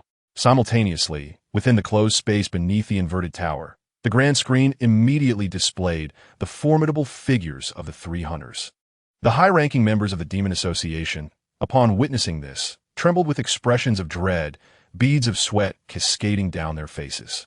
Indeed, they had arrived. The Heart-Eater demon sneered, pressing his hands against the screen, fixating intently on the 3 hunters, growling, Good. Very good. Now that you have come, allow me to demonstrate the overwhelming power of our association's most advanced creations. With a swift motion, he pressed a mechanical switch on the screen. Prototype Colossus fully activated. Combat mode engagé. Target locked. Initiating primordial countermeasure. The blueprint for the Colossus commenced, the first phase of information construction completed, and the second phase of energy transfer finalized. Commencing hunt. In an instant, within the desolate wasteland, the towering inverted tower stirred to life. Its massive form gradually emerged from the earth, colossal mechanical legs entwined with dark, fleshy matter clawing their way from the ruins. Countless enormous mechanical arms hung limply behind the massive body, reminiscent of the limbs of the undead. It rose slowly, shedding layers of sand and dirt. The tower emitted a blinding crimson glow, and from its towering chimney, thick smoke billowed forth. After centuries of labor and collaboration among countless association members, they had developed flesh akin to the primordial, supplemented by precision alloys derived from Colossus structures and arcane skeletal frameworks. The expression of the Heart-Eater demon grew increasingly grotesque and sinister as he gazed at the screen, with wings mimicking the characteristics of the abyssal bone dragon. Powered by the core of a massive lava Colossus, combined with the regenerative abilities of the blood demon convergence and the curse of the old gods as the connective tissue of intricate structures, he bellowed, What do you intend to fight me with? Even if you are primordial level creatures, what can you possibly do against the pinnacle of my association's research achievements? His voice echoed with a fierce, menacing roar. Amidst the tumultuous external world, a swirling mass of ominous black mist coalesced above the colossal figure, forming a vast, incessantly rotating vortex. The prototype giant, with deliberate grace, moved its immense mechanical limbs, turning to lock onto the distant trio of hunters. A thunderous roar erupted from the giant, reverberating through the air as the heavens and earth seemed to change hue. The ground trembled beneath its presence. Warning, warning, warning. You have triggered an emergency special mission. Escape. Mission objective. Flee the desolate wilderness in the shortest time possible. Mission rewards. Black skull coins. 5. Basic experience. 1. Special reward. 1. Lin clasped his ears in shock. Yet, at that very moment, as the giant's roar subsided, a series of piercing sounds echoed around him. Suddenly, he beheld the Titan's grotesque head open its enormous maw, and from it erupted a multitude of thick, powerful tentacles, shooting forth like lightning towards the giant. With a resounding crack, the once thundering giant stumbled, its towering form crashing down to the ground. A brief silence ensued. Lin stared blankly at the scene, his mind buzzing. The expressions of the heart devourers within the enclosed underground space shifted dramatically. A sense of foreboding washed over Lin, and in the next instant, a cacophony erupted as the massive tentacles unleashed from the Titan's mouth struck the giant's body with relentless force, leaving it battered and bruised, sparks flying in every direction. Lin, heart devourer, by all that is sacred, how dare a mere machine stand before me? I shall silence your roar. The rhythm of the tentacle-like whips resounded with perfect cadence. Lin stood transfixed, observing the chaotic onslaught. It felt as though the atmosphere, once charged with urgency, had taken an unexpected turn. Wasn't this supposed to be an epic showdown between true warriors, the hunters and the giant? Simultaneously, a system notification chimed in his ears. Ding. Current mission canceled, ding. You have triggered a new mission. Clean the battlefield. Mission description. After the battle, gather as many valuable items as possible from the remnants of the prototype giant to enrich your collection. Mission reward. Whatever you collect, Lin. Chapter 110. Left thought he had fallen asleep. Within the confines of the underground space. Before the flickering screen, the high-ranking members of the Demon Association stared vacantly at the image displayed before them. That colossal creation, towering into the heavens, now resembled an insurmountable mountain.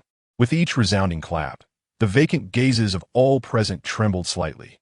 Particularly at this moment, the heart-eater demon, who was propping up the screen, maintained a rigid smile, yet inexplicably felt a burning sensation on his cheeks. It seemed that the incessant slapping of those tentacles against the giant was not merely striking the colossal figure, but rather was delivering blows to his very own face. Chairman, a figure clad in a black robe stammered, I sense that this advantage is not in our favor. Did you not just state that even if the giant could not withstand the 3 prime entities, it could still retaliate and buy us several hours? Yet now, given the current situation, I fear even 10 minutes would be exceedingly generous. In the darkened environment of the technologically advanced command center, the massive screen pulsated with light. This atmosphere, regardless of perspective, exuded an air of utmost seriousness and gravity. However, the scene projected on the screen of the giant being mercilessly struck down struck a dissonant chord, evoking an absurdity akin to a superhero being thrashed by a monstrous foe. The heart-eater demon trembled with suppressed rage, a tumultuous energy rising within his chest. Unable to be expelled, stop staring in shock. Quickly gather all the necessary materials. Bring whatever you can. Prepare the jump apparatus immediately. Do you understand? I said immediately. Now, hurry, he bellowed. The blaring alarms echoed throughout the entire base, accompanied by blinding red lights. A mechanical synthetic voice resounded. Warning, warning. All personnel with level 2 clearance or higher, please proceed to jump hall number 1 and prepare for an orderly evacuation. Warning, warning. The damage level of the inverted tower is at 85, 84. It is anticipated that within 5 minutes, the core structure of the inverted tower will become completely inoperative. Evacuate immediately. Amidst the piercing tones, all researchers within the base exhibited expressions of panic and disbelief. This cannot be real. The inverted tower is damaged. What nonsense is this? Haven't we activated Plan 0? How long has it been since activation? You mean to say that the inverted tower is in jeopardy? What force could possibly topple the inverted tower? Wait, level 2 personnel. What about those below level 2? In an instant, the entire base was enveloped in an atmosphere of dread. Everyone understood that the Demon Association was on the brink of a catastrophic disaster. Meanwhile, outside, the battle that unfolded was entirely at odds with Lin's expectations. The colossal heads of the Titan and the Sorcerer clashed, reverberating in the distance with a cacophony of sound. Observing this spectacle, Lin felt a dryness in his throat, rendering him speechless. Suddenly, an epiphany struck him. Indeed, the grandiose vision he had conjured in his mind, of a true warrior's steel colliding, the thunderous clash of machinery and flesh, akin to a robust hero battling diminutive foes, could only manifest when the opposing forces were evenly matched.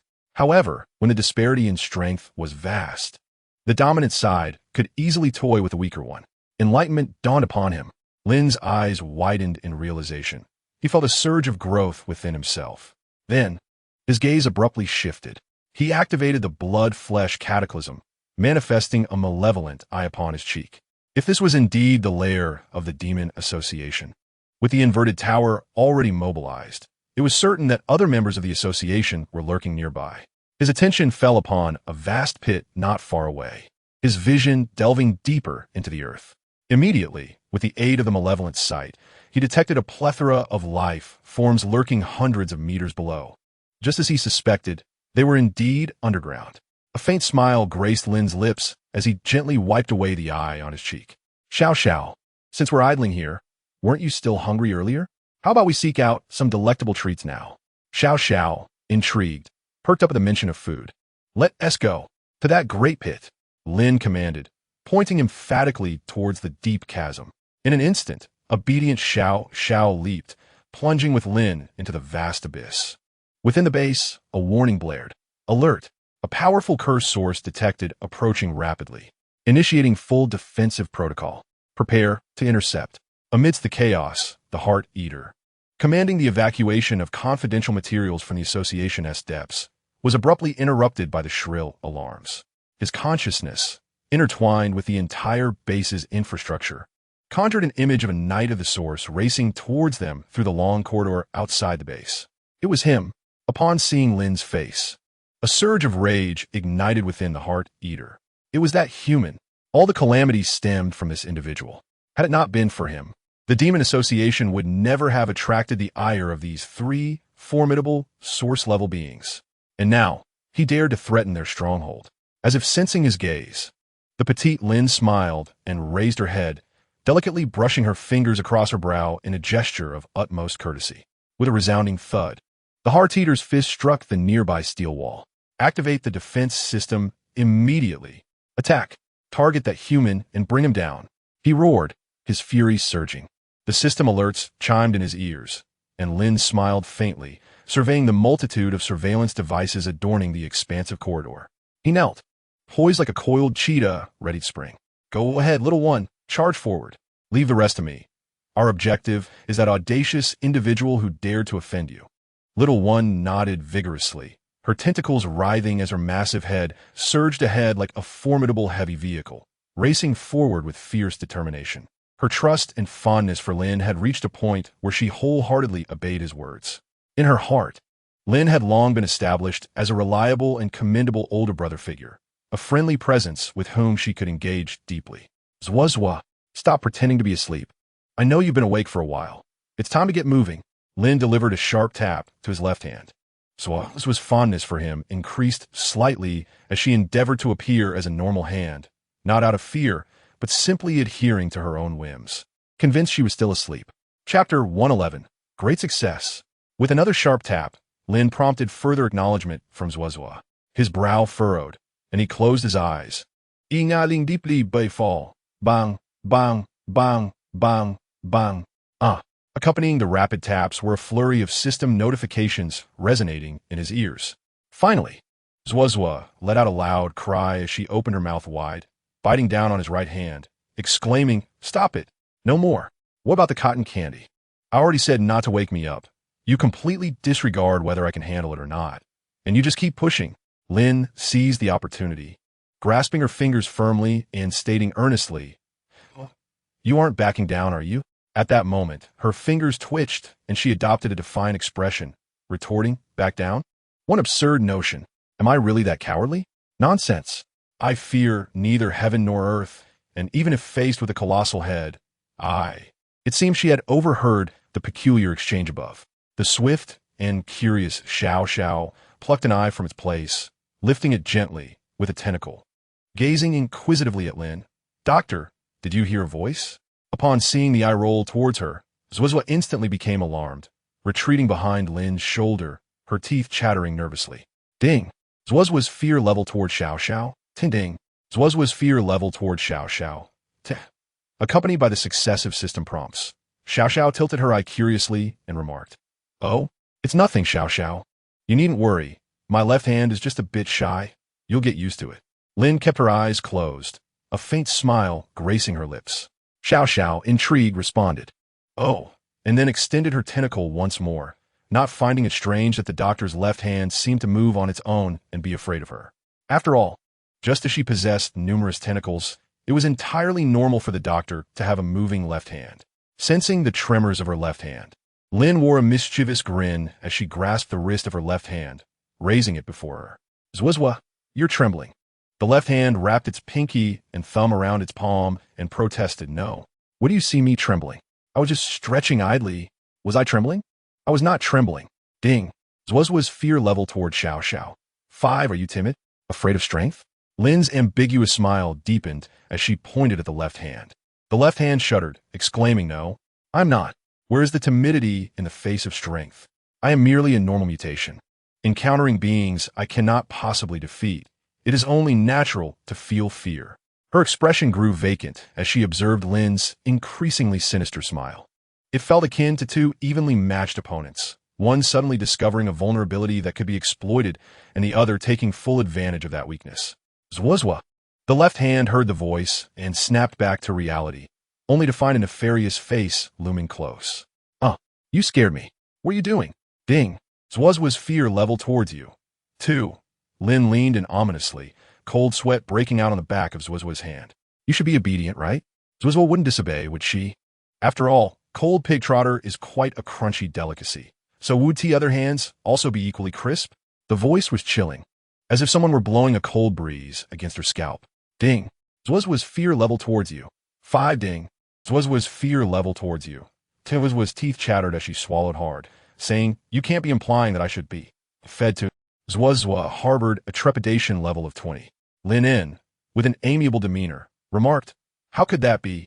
You're my left hand that has remained single for 17 years. I would never commit such a heinous act. After all, I am not a monster. Zwazwa finally exhaled in relief. Surely, one must first fry and season it with cumin, right? Zwazwa exclaimed in shock. Ding. Zwazwa's trepidation level decreased to 10. Ding. Zwazwa's trepidation level decreased to 10. Lin Yun, with a twinkle in his eye, retrieved a lollipop and a bottle of pesticide from his pocket, placing them before Zwazwa. So in alarm cried out, what are you doing? Boo-hoo. Lin Yun smiled and said, it's a multiple choice question. The obedient child receives candy, while the disobedient one gets medicine. Zwazwa, would you prefer to be the obedient child or the disobedient one? Zwazwa, feeling wronged, queried, can I choose an obtuse angle instead? A brief silence ensued. Xiao Xiao. Today, the doctor treats you to cold mixed left hand. Lin Yun shouted exuberantly. Zwazwa gasped. Xiao Xiao, intrigued, asked, is it really delicious? Absolutely delectable. The ingredients are fresh and lively. With a single bite, it produces a delightful accompaniment of sounds. Lin Yun replied, how intriguing. I'm eager to try it. Xiao Xiao exclaimed. Zwazwa was utterly distressed. Given this fellow's eccentric nature, he might truly follow through. I have never disobeyed. I promise to be the small one while you take the larger role. That must suffice, right? Boo-hoo. Please, no cold dishes. Ding. Zwazwa's compliance level is now 1. Upon hearing the system notification, Lin Yun's smile blossomed. He picked up the lollipop and said, open your mouth. Zwazwa obediently complied. Lin Yun, eyes closed, pinched Zwazwa's pinky and remarked, is this correct? After all, I am not a monster. If you follow the rules, we can coexist harmoniously. With you under your father's guidance, you could be entirely at ease. There's enough for both of us. Sweet. I assented. Zwazwa savored the lollipop. Sweet, boo-hoo. Having temporarily subdued Zwazwa, Lin Yun felt immense relief. Although he had resorted to coercive persuasion, it marked a significant step forward. He was confident that with a blend of kindness and authority, he would ultimately transform this disobedient entity into a capable ally. A voice from below echoed, Doctor. There's a door. Lin Yun smiled subtly, suddenly raising his head and retrieving a grotesque, severed hand from the system space. It was indeed the dragon's breath arm. With a cacophony, the flesh and blood metamorphosis commenced. Tendrils of flesh erupted from his shoulder, entwining with the dragon's breath arm. As the lifeless eyes of the dragon's head glowed with a surging fire. Ding! You have established a connection with the arm of dragon's breath. Warning! Your body is severely overloaded. However, Lin was unfazed. System. Allocate all attribute points to Constitution. Ding, ding, ding, ding, ding. Chapter 112. Your entire family are lowly enthusiasts. In an instant, the system's explosive prompt for attribute allocation resonated in his ears. At the very moment the allocation was completed, he was immediately engulfed by a torrent of heat surging through his body, akin to a flood breaching a dam. coursing through every fiber of his being. The immense pressure from linking with the arm of Dragon's breath was instantly alleviated by this overwhelming wave of warmth. Ding! Constitution allocation completed. Load on the arm of Dragon's breath reduced to slight load. Before Lin's eyes, his status panel materialized. Lin, level 10, experience for promotion accumulating, race, human variant alignment, pending analysis, strength, 47 agility, 51 intelligence, 61 constitution, 154 special attributes, joy, 70 compassion, 1 description, a shrewd human apprentice from the Bloodsaw Apothecary, adept at deceiving young girls and a self-proclaimed lowly enthusiast. Despite undergoing numerous battles, he remains unable to shake off his tendency to abruptly appear with a forced facade of goodwill. Nevertheless, he seems to possess a high tolerance for pain and a remarkable mental fortitude, displaying no typical astonishment at the various abnormalities of his body. Recently, he appears to have developed a growing obsession with the thrill of leveraging soft power for hard gains. Lin, what? This system is utterly intolerable. You are the true lowly enthusiast. Your entire family are lowly enthusiasts. However, Lin recognized that this was not the moment for such distractions. He resolutely dismissed the system's unjust evaluations and malicious slander. Gazing at his constitution exceeding 100, he smirked, "The king of hell has come." With such a formidable constitution, it signified that his flesh would possess greater vitality and extensibility. Coupled with the skill of flesh mutation, he was no longer a fragile being, but had transformed into an indomitable cockroach. With determination, he charged forward. Boom! A resounding crash echoed as the massive iron gate leading into the underground base was smashed open by his head. The defense system detected the target invading the base and activated fully. The Hunter biological machines initiated locking on and opening fire. In an instant, the steel corridor erupted with fissures as automated gun turrets emerged, their countless red dots zeroing in on Lin, who rode upon his steed. Target locked. The colossal turrets whirled into action, unleashing a torrent of fiery projectiles toward Lin's direction. Indeed, the Demon Association is truly remarkable. They have already implemented such a fully automated defense system. Lin was about to crawl to avoid detection when, in an instant, his left hand extended and transformed before his very eyes into a pentagonal shield composed of flesh. The barrage of bullets rained down upon this shield, only to ricochet off harmlessly. Lin gasped in astonishment, exclaiming, "Zwa Zwa. You can actually change your form at will now?" Zwa Zwa retorted, "Enough with the chit-chat. Hurry up and take out those turrets. Their firepower is excruciating." Lin understood that there was no time for conversation. With Zwa's shield in place, he swiftly retrieved his demon-hunting revolver, his expression turning grave. Empowered by the enhancements from the Root Knight, his gaze locked onto the several turrets ahead. Bang! Bang! Ding! Your firearm proficiency has increased by 1. Bang! Ding! Your firearm proficiency has increased by 1. A few precise shots rang out. The air crackled with electricity as the turrets were swiftly rendered inoperable before Lin's legendary revolver. "Xiao Xiao, charge ahead," Lin commanded. "Yes." Xiao Xiao, eyes tightly shut, raced forward, undeterred by anything. Meanwhile, Lin's shooting became increasingly proficient, his expression focused and serious as he rapidly targeted each newly emerging turret. Peering out, he unleashed 6 consecutive shots. One shot, one turret. As he awaited the next round of ammunition, he repeated the process with precision. After several exchanges, the defensive turrets lay defeated beneath the might of Lin's revolver. Ding! Congratulations on unlocking the achievement. Perfect accuracy. You have gained 200 basic experience points. Perfect accuracy. A milestone achievement attained by hitting over 100 targets consecutively with firearms or similar projectile weapons without missing. Although this achievement is not as challenging as its namesake, it remains a significant recognition of the host's capabilities. You have received a permanent enhancement. Accuracy 5, shooting speed 5, ammunition cooldown speed 5.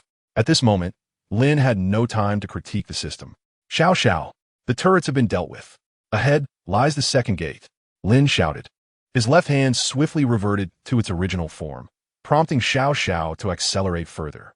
Yet, in the next instant, the massive gate rumbled and began to rise. Simultaneously, Lin beheld a throng of hunters poised for action within, but unlike those he had encountered before, these were equipped not with razor-sharp mantis blades, but with cannons affixed to their left arms. Target locked. Highest command to launch an immediate strike. The dozens of hunters' eyes gleamed with an intense light. Almost simultaneously, the barrels in their hands unleashed torrents of searing magma down the corridor. In an instant, the entire passage was engulfed in a fiery deluge. Fire spewing before me. Lin was astonished. This is intolerable. What about the two of us? In a heartbeat, Lin leapt to his feet. The dragon head on his draconic arm came to life, swirling menacingly towards the raging flames. With a thunderous roar, the massive black dragon head let out a cry that echoed through the heavens, spewing forth flames of unimaginable heat. No, that is not mere fire. That is dragon breath. In that fleeting moment, gritting his teeth, Lin fiercely restrained the nearly uncontrollable draconic arm, unleashing a torrent of dragon breath towards the oncoming magma. The two colossal flames collided with a force that threatened to melt the very corridor itself. Alert! Your flesh transformation ability level 1. Alert. Your flesh transformation ability level 1 warning. Magma discharge cannot suppress the target. Immediately switch to defensive mode. Crackling sounds erupted from the end of the corridor as the hunter's magma projectors overloaded, spitting sparks in every direction. The glow of the flames reflected ominously off their skin, warning them of the impending doom. Warning. Overload imminent. Initiate defense mode immediately. And just as the alarm blared, a resounding dragon roar pierced through their fiery curtain. The searing dragon breath, capable of melting everything in its path, enveloped them like an apocalyptic shroud. Crackling, the flesh on their bodies began to dissolve, revealing the silvery, secretive alloy beneath. Yet, even the highly reinforced metal structures showed signs of melting under the dreadful dragon breath. Target flame intensity diminishing. Structural damage at 41. Armor fully compromised. Transition to combat mode. Prepare for interception. Too late. In an instant, those hunters, their bodies ablaze, lifted their gazes. Reflected in their eyes, a young boy surged through the wall of fire, wielding a half-meter-long black blade, his face adorned with a disturbingly polite smile. With a leap, he struck down upon the neck of the foremost hunter. Chapter 113. This is a collision born of sheer force. With a sickening squelch, the legendary knight demon blade sliced effortlessly into the hunter's neck, which had already been scorched to near liquefaction by the dragon breath. Alert! You have slain a hunter, earning a base experience of 500. Almost before the other hunters could react, Lin's left hand suddenly opened its massive maw, expanding to nearly the size of several individuals, and engulfed another hunter in a single gulp. The almost disintegrated hunter emitted a series of crackling sounds, yet it proved utterly ineffective. You have devoured a hunter with your left hand, gaining friendship experience of 100. That was my delicious meal. Xiao Xiao lamented. Lin's left hand swiftly shook its head and decisively closed its mouth, transforming instantly into a long, sharp blade. Lin gasped in astonishment. You can turn into a sword. The left hand danced wildly, leaving deep gashes upon the hunters. The previously consumed hunters had been digested. What they could use, I had assimilated a portion of. Moreover, it seems your physical prowess has suddenly surged, thus expanding the array of things I can transform. With swift precision, the elongated blade of the left hand pierced through the hunters as if they were mere dumplings. Lin, equally astonished yet undeterred, summoned the flesh mutation to bite down on a hunter's head, unleashing a torrent of dragon breath. Truly, it is worthy of being my left hand. It possesses such remarkable traits. This exhilarating experience felt akin to indulging in a brutal video game. If weapons can transform, might other things not also be capable of such metamorphosis? For instance, I shall refrain from further speculation, but if given the opportunity, I will thoroughly explore the extensibility and potential of my left hand. Lin was instantly invigorated. In the next moment, as Xiao Xiao entered the fray, those hunters, already rendered nearly defenseless beneath the dragon breath, swiftly became a feast for Xiao Xiao. Seizing this opportunity, Lin capitalized on a significant surge in combat proficiency and firearms mastery. That damned human, the heart devourer, seethed with fury at the darkened scene emerging from the corridor, nearly driven to the brink of madness. The surveillance along the corridor had been utterly obliterated by the previous inferno, yet the relentless notifications of the hunter's demise echoed within his consciousness, incessantly informing him that the intruder had breached their defenses and infiltrated their base. However, there was no time to concern himself with that individual for on the ground. The two headhunters had nearly consumed the entirety of the inverted tower and were poised to join the battle. Yet it was nearly time. The data intended for transfer has been successfully relocated to a secure location, which has now become obsolete. Given your relentless desire to infiltrate, I deem it fitting for you to remain here indefinitely. The Heart Devourer wore a grotesque expression as he swiftly linked his consciousness to the main control console of the entire base, poised to initiate the self-destruct sequence. Authorization for the highest level of access has been successfully granted. The command has been dispatched, and the self-destruction protocol is now commencing. Current countdown, 10 minutes. All personnel must evacuate immediately. The shrill sound of alarms echoed throughout the base, inciting panic among the inhabitants, who were all met with the jarring, synthesized voice emanating from above. Self-destruction? What nonsense is this? We haven't evacuated yet. They cried in terror and disbelief. Hurry! To the leap hall! Quickly! The members shouted in desperation, disregarding any orders. For the activation of the self-destruct sequence would mean their demise alongside the base in a catastrophic inferno. Inside the leap hall, the Heart Devourer, accompanied by several high-ranking members of the Demon Association, hastened to push open the doors, their expressions dark as they advanced towards the leap device. Is the leap position set? Coordinates confirmed, and most of the invaluable data has been transmitted. We can depart at any moment. Excellent. Activate the leap device. Understood. A low hum resonated through the hall as the massive machinery began to operate, brilliant blue light coalescing at the center, gradually forming a shimmering blue veil. The leap device has been activated. Coordinates established. Leap gate generation in progress. Countdown, 10:09. The Heart Devourer gritted his teeth, casting a fierce gaze towards the rear. This will not conclude so swiftly. We shall see. One day, when the colossal figure is birthed in my hands, you will all pay dearly for today's events. Yet, as soon as his words fell, the illumination in the hall abruptly flickered violently. Then, with a resounding click, the entire chamber was plunged into darkness, only to be illuminated once more by emergency red lights. Warning: base energy core compromised. Energy efficiency reduced to 30. Leap initiation failed. The blue veil, which was on the verge of materializing, dimmed instantaneously, shattering with a thunderous roar. What is happening? The faces of the Heart Devourer's high-ranking companions turned ashen. He, too, was shaken to his core, suddenly realizing the gravity of the situation. Trembling, he gazed at the emergency beams activated due to the energy supply failure. Could it be? He abruptly grasped the dire implications and hastily linked his consciousness to the energy supply core deep within the base, where the flickering monitors depicted the chaotic state of the energy core. The Heart Devourer was momentarily struck by a vision that nearly shattered his very being. Trembling, he recoiled. Within the confines of his consciousness, he beheld the towering core reactor, hundreds of meters high, which supplied energy to the entire base. To his astonishment, a vast, translucent breach had emerged atop the core. Accompanied by the explosive sound of ignition, it became vaguely discernible that something had recently penetrated the entire energy core supply facility.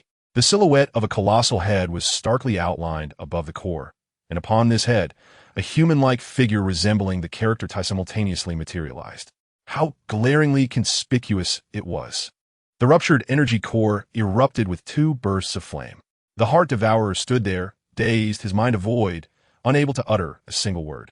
The glaring outline that had emerged felt more degrading than if a dozen burly men were surrounding him, mercilessly trampling upon his most vulnerable parts.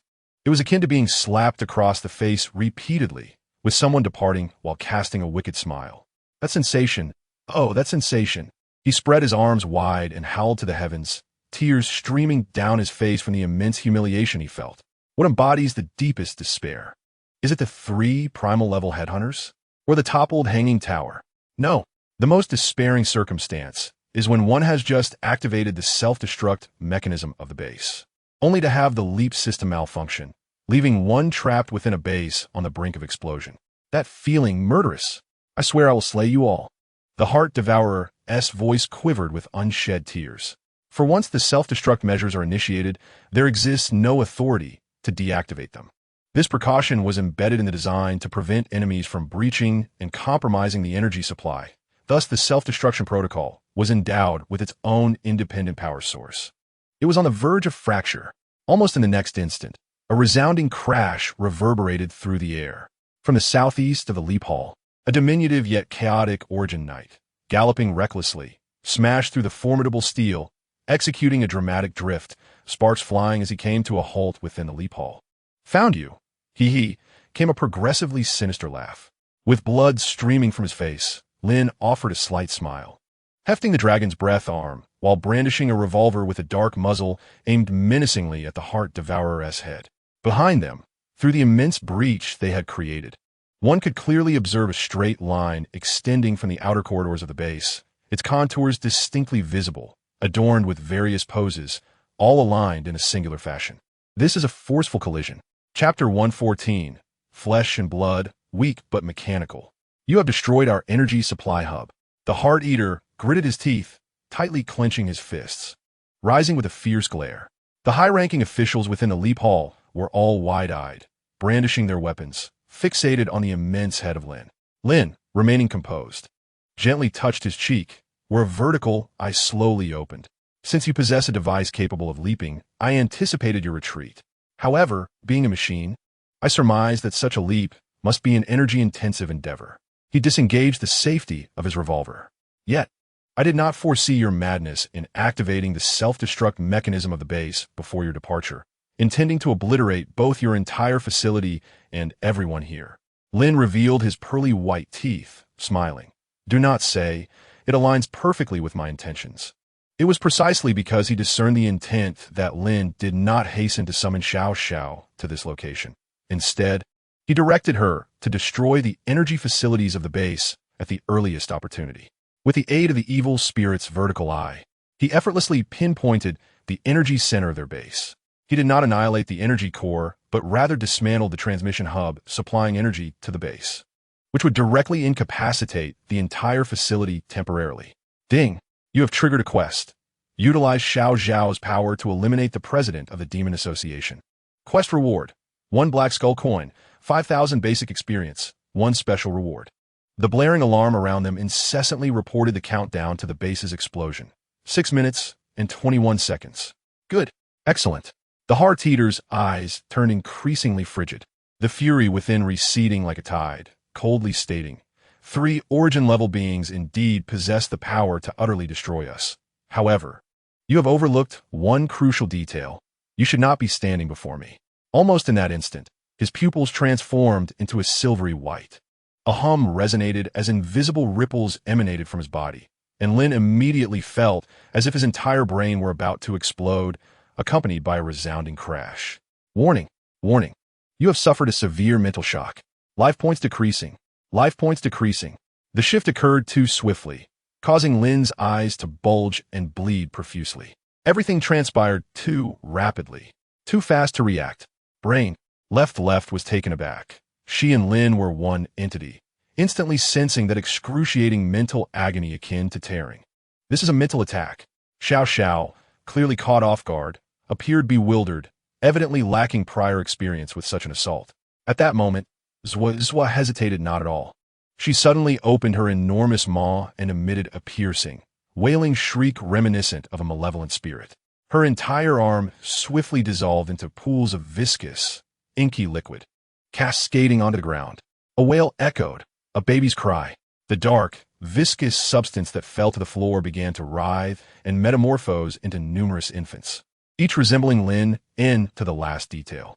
As soon as these infants emerged, they opened their gaping, shadowy mouths, producing a series of eerie cries. Distorted, bizarre, corrupted. Had the blood-clad, evil spirit been present, it would have been horrified to recognize that these ghastly, gelatinous infants were the very aberrations that had manifested within Lin during his time inside the flesh puppet. Simultaneously, the heart-eating demon felt an overwhelming wave of nausea and dizziness wash over him. The cries resonated like a vicious curse, a terrifying form of mental pollution that instantaneously disrupted his psychic equilibrium. "How could you also?" He bent over in agony, feeling the interference. The mental assault directed at Lin was momentarily interrupted by this sudden disturbance. It was in that very instant that Lin Yun's bloodshot, crimson eyes flared open. He raised his revolver, coldly aiming it at the demon's forehead. Bang, bang, bang. 3 shots rang out. The demon-hunting bullets struck him, unleashing a torrent of divine electricity that crackled across his form. Almost simultaneously, small tendrils followed suit. With a swift thrust, the sharp appendage pierced through his neck, severing his head from his body. Enduring the excruciating pain in his brain, he rolled away, gazing at his left hand, which had dissolved into countless pools of dark liquid. Lin Yun solemnly inquired, "Zwazwa, are you all right?" The viscous substance began to coalesce once more, slowly creeping up his body, gathering around his left arm, and reforming into his hand. Zwa appeared notably weakened. It was evident that employing such a terrifying ability had drained a significant amount of her energy. She spat out a mass of black goo and replied, "I'm fine, just a bit lackluster. I fear I may not be able to eat for several days." Observing her dazed state, he realized that had Zwa not reacted in time, he might very well have suffered a catastrophic mental collapse. Indeed, this was a perilous world. Even with a creature like Xiao Xiao, a being of fundamental origins, absolute safety was unattainable. Lin Yun looked up and asked, "What was that from the doctor?" "A mental attack, a direct assault on one's will and spirit, insidious and terrifying." It was clear that Xiao Xiao was not specialized in such capabilities. The understanding of psychological attacks remained superficial.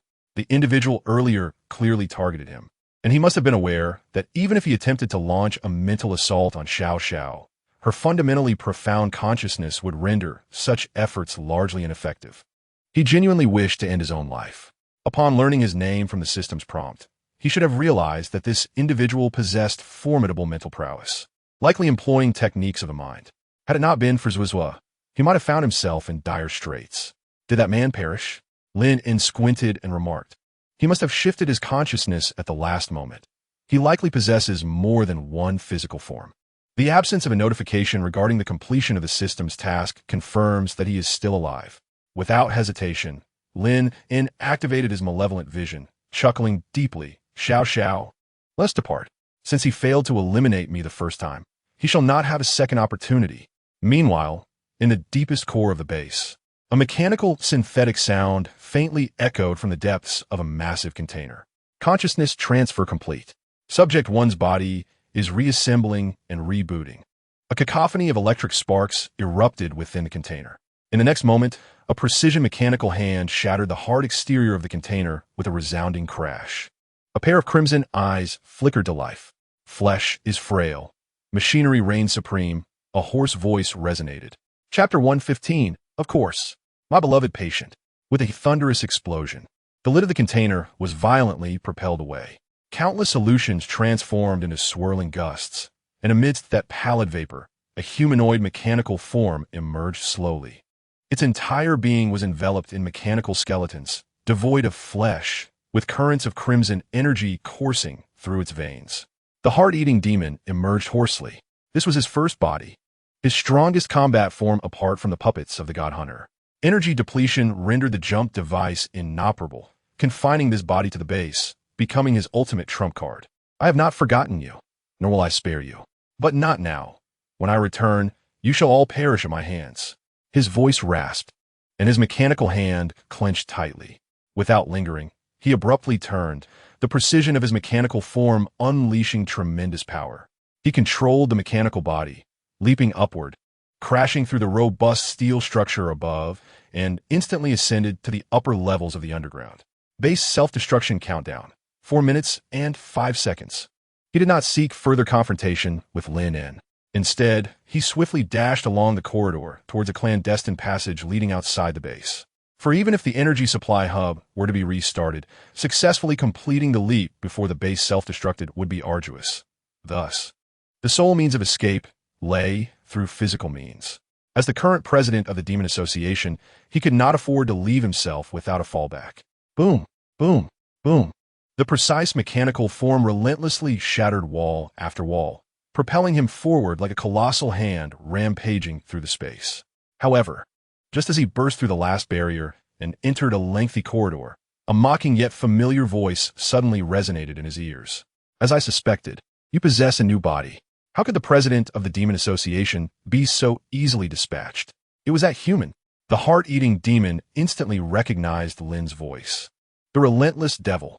A surge of fury compelled the heart-eating demon to whirl around, unleashing an even more ferocious psychic shockwave towards the source of the sound. The emergency lights in the corridor exploded under the overwhelming psychic assault. "Show yourself." The heart-eating demon, consumed by rage, bombarded the surroundings with psychic blasts. His immense mental power distorted the solid steel walls, rendering them asunder. In the next moment, a colossal head burst through the wall before him, akin to a heavy truck, crashing directly into him and sending him flying several meters. With a deafening crash, the heart-eating demon's metallic form collided heavily with the wall. Yet, as if unscathed, he rose to his feet, his eyes gleaming with a sinister crimson glow.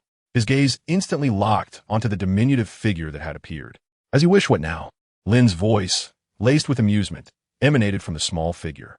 Without a moment's hesitation, the heart-eating demon roared and unleashed another wave of psychic shockwaves towards Lin, who was concealed within the head. The immense psychic force struck the small figure, but it merely stirred insignificant ripples within its consciousness before dissipating rapidly. The heart-eating demon staggered back in astonishment. You wretch." Lin, seated cross-legged with arms crossed and eyes closed, calmly remarked. "You should be unable to affect primordial beings, right? No matter how potent your psychic power, it cannot surpass that of a primordial being. Hence, this is why you dare not use psychic shockwaves on me, for you know it would be futile." Lin slowly opened the malevolent vertical pupil on his cheek and rubbed his temples. "So, you only dare to bully me." Mechanical Overlord 71 Modified. Type Heavy Mechanical Construct. Faction None. Level Combat Capability comparable to the King level Heavy Armor of the Origins. Description: the pinnacle of mechanical creations crafted by the Demon Association, this war machine stands apart from the Godslayer puppets as a purely mechanical entity. The discovery of Colossus technology caused a shift in the initial belief of mechanical ascension upheld by the Demon Association, leading to the eventual shelving of the Mechanical Overlord. However, the Heart-Eater demon has secretly undertaken modifications to this mechanical body, ultimately integrating Colossus technology and transforming it into one of its most formidable forms. Lin's malevolent gaze pierced through, scrutinizing the Heart-Eater demon. The demon rasped, emitting a cacophony of mechanical sounds. "Indeed, you are a shrewd human, managing to devise such a method to evade my mental detonation. You have certainly earned my admiration. Yet, I'm still perplexed as to why you are so intent on annihilating us." Lin smiled, crossing his arms, and responded from a distance. "Annihilate? Do you not find that statement rather shameless? When you dispatched flesh puppets to the soul alley with the intent to eliminate me, did you utter such sentiments? When you sent hunters for a second cleansing of my existence, there was no desire for dialogue." "Oh, my mistake. I was merely a collateral creature easily disposed of. Your true aim was to eliminate my mentor and my beloved little one. You surely did not anticipate that the one standing before you would be a mere apprentice from that apothecary, did you?" Lin grinned, revealing a set of pristine, sharp teeth. The Heart-Eater demon's eyes flickered with madness. The countdown had dwindled to a mere 2 minutes. Time was running out.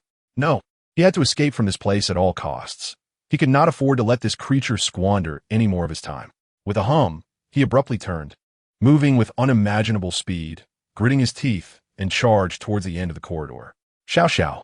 Lin squinted. "It's time for a meal." Without granting him any opportunity, Xiao Xiao swiftly surged forth, its tendrils darting towards the Heart-Eater demon with increased velocity. Boom! A colossal sound erupted as the Heart-Eater demon was brutally crushed by Xiao Xiao, rolling several dozen meters away. "Dare to bully my doctor? I shall end you."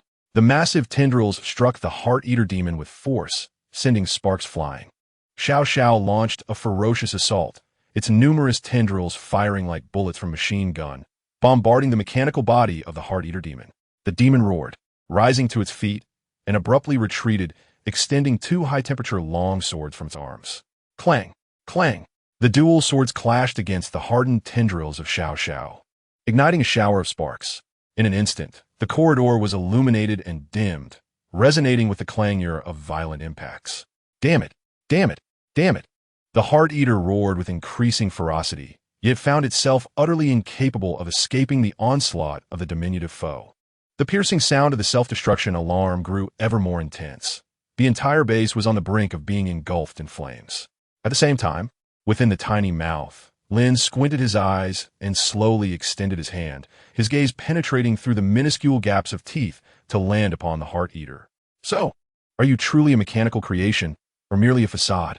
If consciousness has indeed been transferred, you must still reside within this shell, concealing the filthy flesh beneath, correct? Ding! You're currently utilizing the active effect of random diagnosis. Would you like to proceed immediately? Certainly. Lin narrowed his eyes. My dear patient. Chapter 116. Cerebral thrombosis and Alzheimer's buzz. Almost in that very moment, Lin's outstretched arm tightened into a fist. Ding. Random diagnosis successfully executed. Ding. You have diagnosed the target with a random ailment. Brain parasite. Ding. You have diagnosed the target with a random ailment. Cerebral thrombosis. Ding. You have diagnosed the target with a random ailment. Cerebral infarction. Ding. You have diagnosed the target with a random ailment. Alzheimer's disease. Ding. You have diagnosed the target with a random ailment. Schizophrenia. And almost instantaneously, the heart eater, engaged in a fierce confrontation with the tiny tendril, was struck by tremors throughout its mechanical form. Waves of indescribable sensations surged from its brain, overwhelming all sensory receptors. Control over its mechanical body began to falter. The images produced by its visual sensors became increasingly blurred. At that moment, it experienced a profound lack of oxygen and vascular blockage in the brain, accompanied by immense dizziness and nausea, along with waves of cognitive errors that distorted its mental acuity. This was an alarming revelation to its consciousness. Simultaneously, the shrill alarm resonated continuously within its mechanical body. In the blink of an eye, the sensors connected to its brain analyzed all anomalies and transmitted the findings to its visual receptors. Upon glimpsing the diagnosed ailments, darkness enveloped its vision, and it nearly succumbed to paralysis. This is impossible, it shrieked in terror. Due to the cerebral afflictions, its mechanical form was instantly hurled over 100 meters by a single tendril. Cerebral infarction. It was exhibiting symptoms of cerebral infarction and cerebral thrombosis, along with a series of malignant complications of brain diseases. What a cruelist! What a cruel jest indeed! It was utterly aghast. In the very next moment, from the distant approach of the small vessel, the voice of Lin resonated. Indeed, my conjecture was correct. The heart devourer. You have yet to attain the ability to sever your essence from the corporeal realm and allow your will to exist independently. Have you? You are, after all, not a true specter. This mechanical form of yours is merely a shell designed to safeguard your brain. Were you to wield a genuine flesh and blood body, I might find myself at a loss, but your folly lies in presenting a mechanical armor before me. With closed eyes and a serene expression, Lin comprehended the construction of this mechanical form through the system's recent feedback. Beneath its composite structure lay nothing more than a frail, fleshy brain. It was akin to extracting one's own brain and embedding it within a machine. No matter how formidable this mechanical form may be, it cannot alter the fragile truth of your brain. His random diagnostic technique depends on his own mental prowess and the physical resilience of the target. The weaker the target's constitution, the higher the success rate of his endeavor, and vice versa. If the heart devourer had retained its previous corporeal form, success would have been unlikely, but for the current brain without a body, the outcome was all but inevitable. For until the mechanical embodiment of will is truly realized, the so-called mechanical form is merely a more advanced weapon. The vulnerability resides in your head. The next move is yours. Lin rose with a cryptic smile. In an instant, the small vessel thundered forth like a heavy truck, its massive appendages mercilessly driving the heart devourer's mechanical head into the ground. A cacophony of resounding thuds echoed. Meanwhile, warnings from the mechanical form incessantly flooded the heart devourer's ears and eyes. Warning: visual transmission compromised. Auditory transmission compromised. Neural signal weakening. Immediate emergency treatment for brain abnormalities initiated. Warning: severe impact on cranial skeleton aggravating cerebral anomalies. Irreversible degeneration escalating. Cerebral infarction. Cerebral thrombosis. Parasites. Alzheimer's. Caught entirely off guard. The heart devourer never anticipated such a misstep at this critical juncture. A curse. That wretched being must have employed some form of hex that directly bypassed his mechanical form. impacting his brain. Having never suffered from illness before, he was suddenly beset by a multitude of ailments. Initiate immediate consciousness transfer. He thought desperately, enduring the intensifying turmoil within his brain. He understood. He had to execute a second transfer at once if he wished to survive. Otherwise, this diseased brain would become the source of his demise. If his consciousness were to dissipate within this ailing brain, it would spell his absolute end. Hurry, hurry, he grimaced, exerting every ounce of control. Locating the fourth cerebral lock has been completed. An urgent consciousness transfer is underway. Warning, anomalous mental flow detected. Current concentration at 37. Immediate focus is required. Otherwise, the transfer cannot proceed. Concentrate immediately. Boom, boom. The terrifying tendrils from outside relentlessly battering against his mechanical cranium. With each strike, his mental concentration experiences tremendous fluctuations. He roars with all his might, fiercely battling the increasingly malignant transformations within his mind. Gradually, he begins to sense a peculiar disarray within his consciousness, which soon manifests in his perception. His mind intermittently stutters, leaving him momentarily forgetful of his intentions. As the external bombardment intensifies, this phenomenon worsens. Suddenly, his voice shifts. He, 1 + 1, 2 + 2, 3 + 3, he, she, let us have some fun. A foolish grin spreads across his face as his voice takes on an odd timbre. Now let us dance and play. I'm a joyful snotworm. His consciousness abruptly plunges into a brief void. No, what was I just doing? The blurry moment he just experienced vividly resurfaces in his mind. A shudder runs through him as realization dawns. Terrifying words begin to materialize in his thoughts. Mental, split, disorder. A glimmer of fear finally flickers in his eyes. No, this cannot be. Transfer. Transfer now. He nearly exhausts his last reserves of strength to scream, his voice laced with hysteria. I cannot perish here. I am the president of the Demon Association. I must complete the Resonance Project. I must cleanse, cleanse, cleanse. Let us dance and play. He suddenly awakens again. No, he cries out in terror. Almost simultaneously, the countdown to the base's explosion reverberates. Chapter 117, Legendary Skill, Echoes of the Past. 1098. Lin Yun abruptly raises his head and exclaims, Xiao Xiao, the base is about to explode. We must ascend. What about him? Lin Yun smiles slightly, raising an eyebrow. Of course, we will return to excavate him later. Without hesitation, Xiao Xiao ceases the assault on the rigid mechanical body. Countless tendrils leap forth, crashing through the steel structure above, swiftly moving outward. 5, 4, 3. The countdown continues. The severe cerebral affliction, the heart-eating demon, grotesquely writhes, desperately extending its hand, yearning to escape. However, the affliction of his brain severely disrupted his consciousness, rendering this mechanical body incapable of properly executing the commands issued by his mind. I will kill you.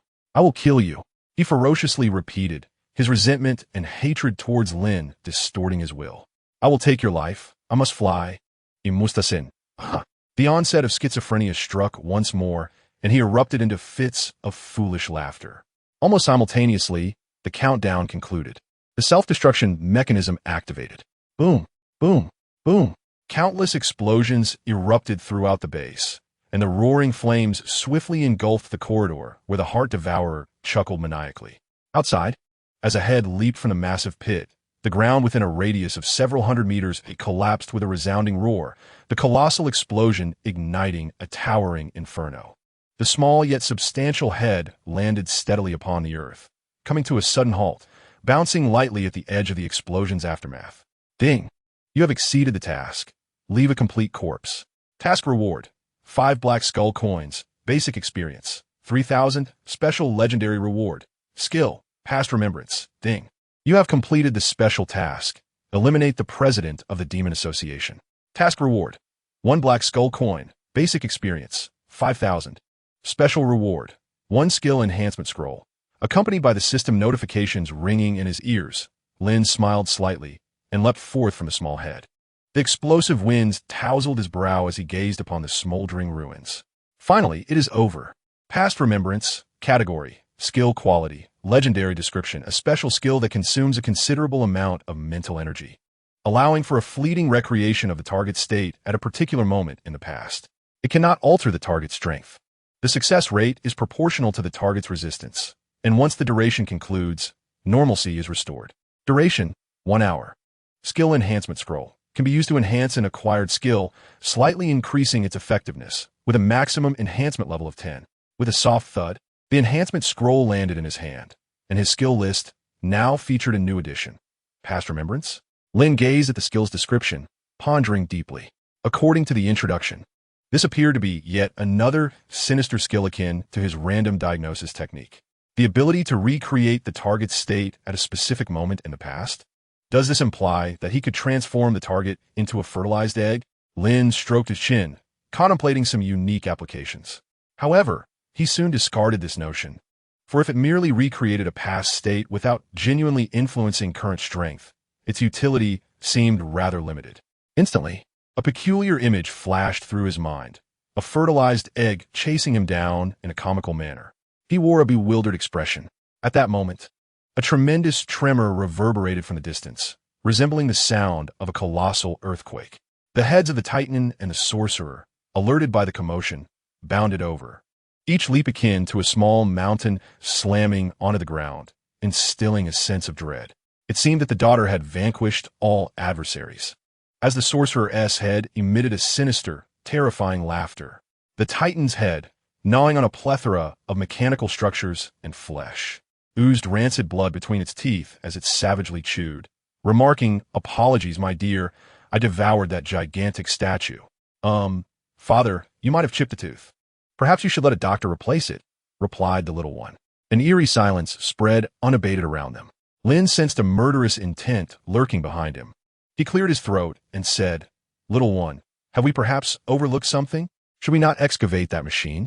Although the system had indicated that the Heart Eater was deceased, he doubted the mechanical body would be so easily dismantled. After all, even with little one's formidable strength, she had failed to crush the machine's head. It was evident that the machine's defensive capabilities were on par with the very essence of strength. After several minutes of effort, with little one's assistance, Lin unearthed the smoking mechanical body from the rubble of the explosion. It was covered in burn marks and exuded intense heat. However, aside from the visible signs of surface melting, its internal structure remained intact. This suggested the formidable nature of this mechanical creation. Although there was no severe damage to its structure, its brain was likely rendered inoperative. Lin flexed his hand and then produced his indestructible Night Demon Blade, forcefully inserting it into the back of the mechanical entity's head. Turning, with little one reflected in his gaze, he instructed, "Little one, strike again. I'm exceedingly curious about the brain of that Heart Eater." "All right," she agreed. Yet before little one could act, Lin was suddenly overshadowed by two massive forms.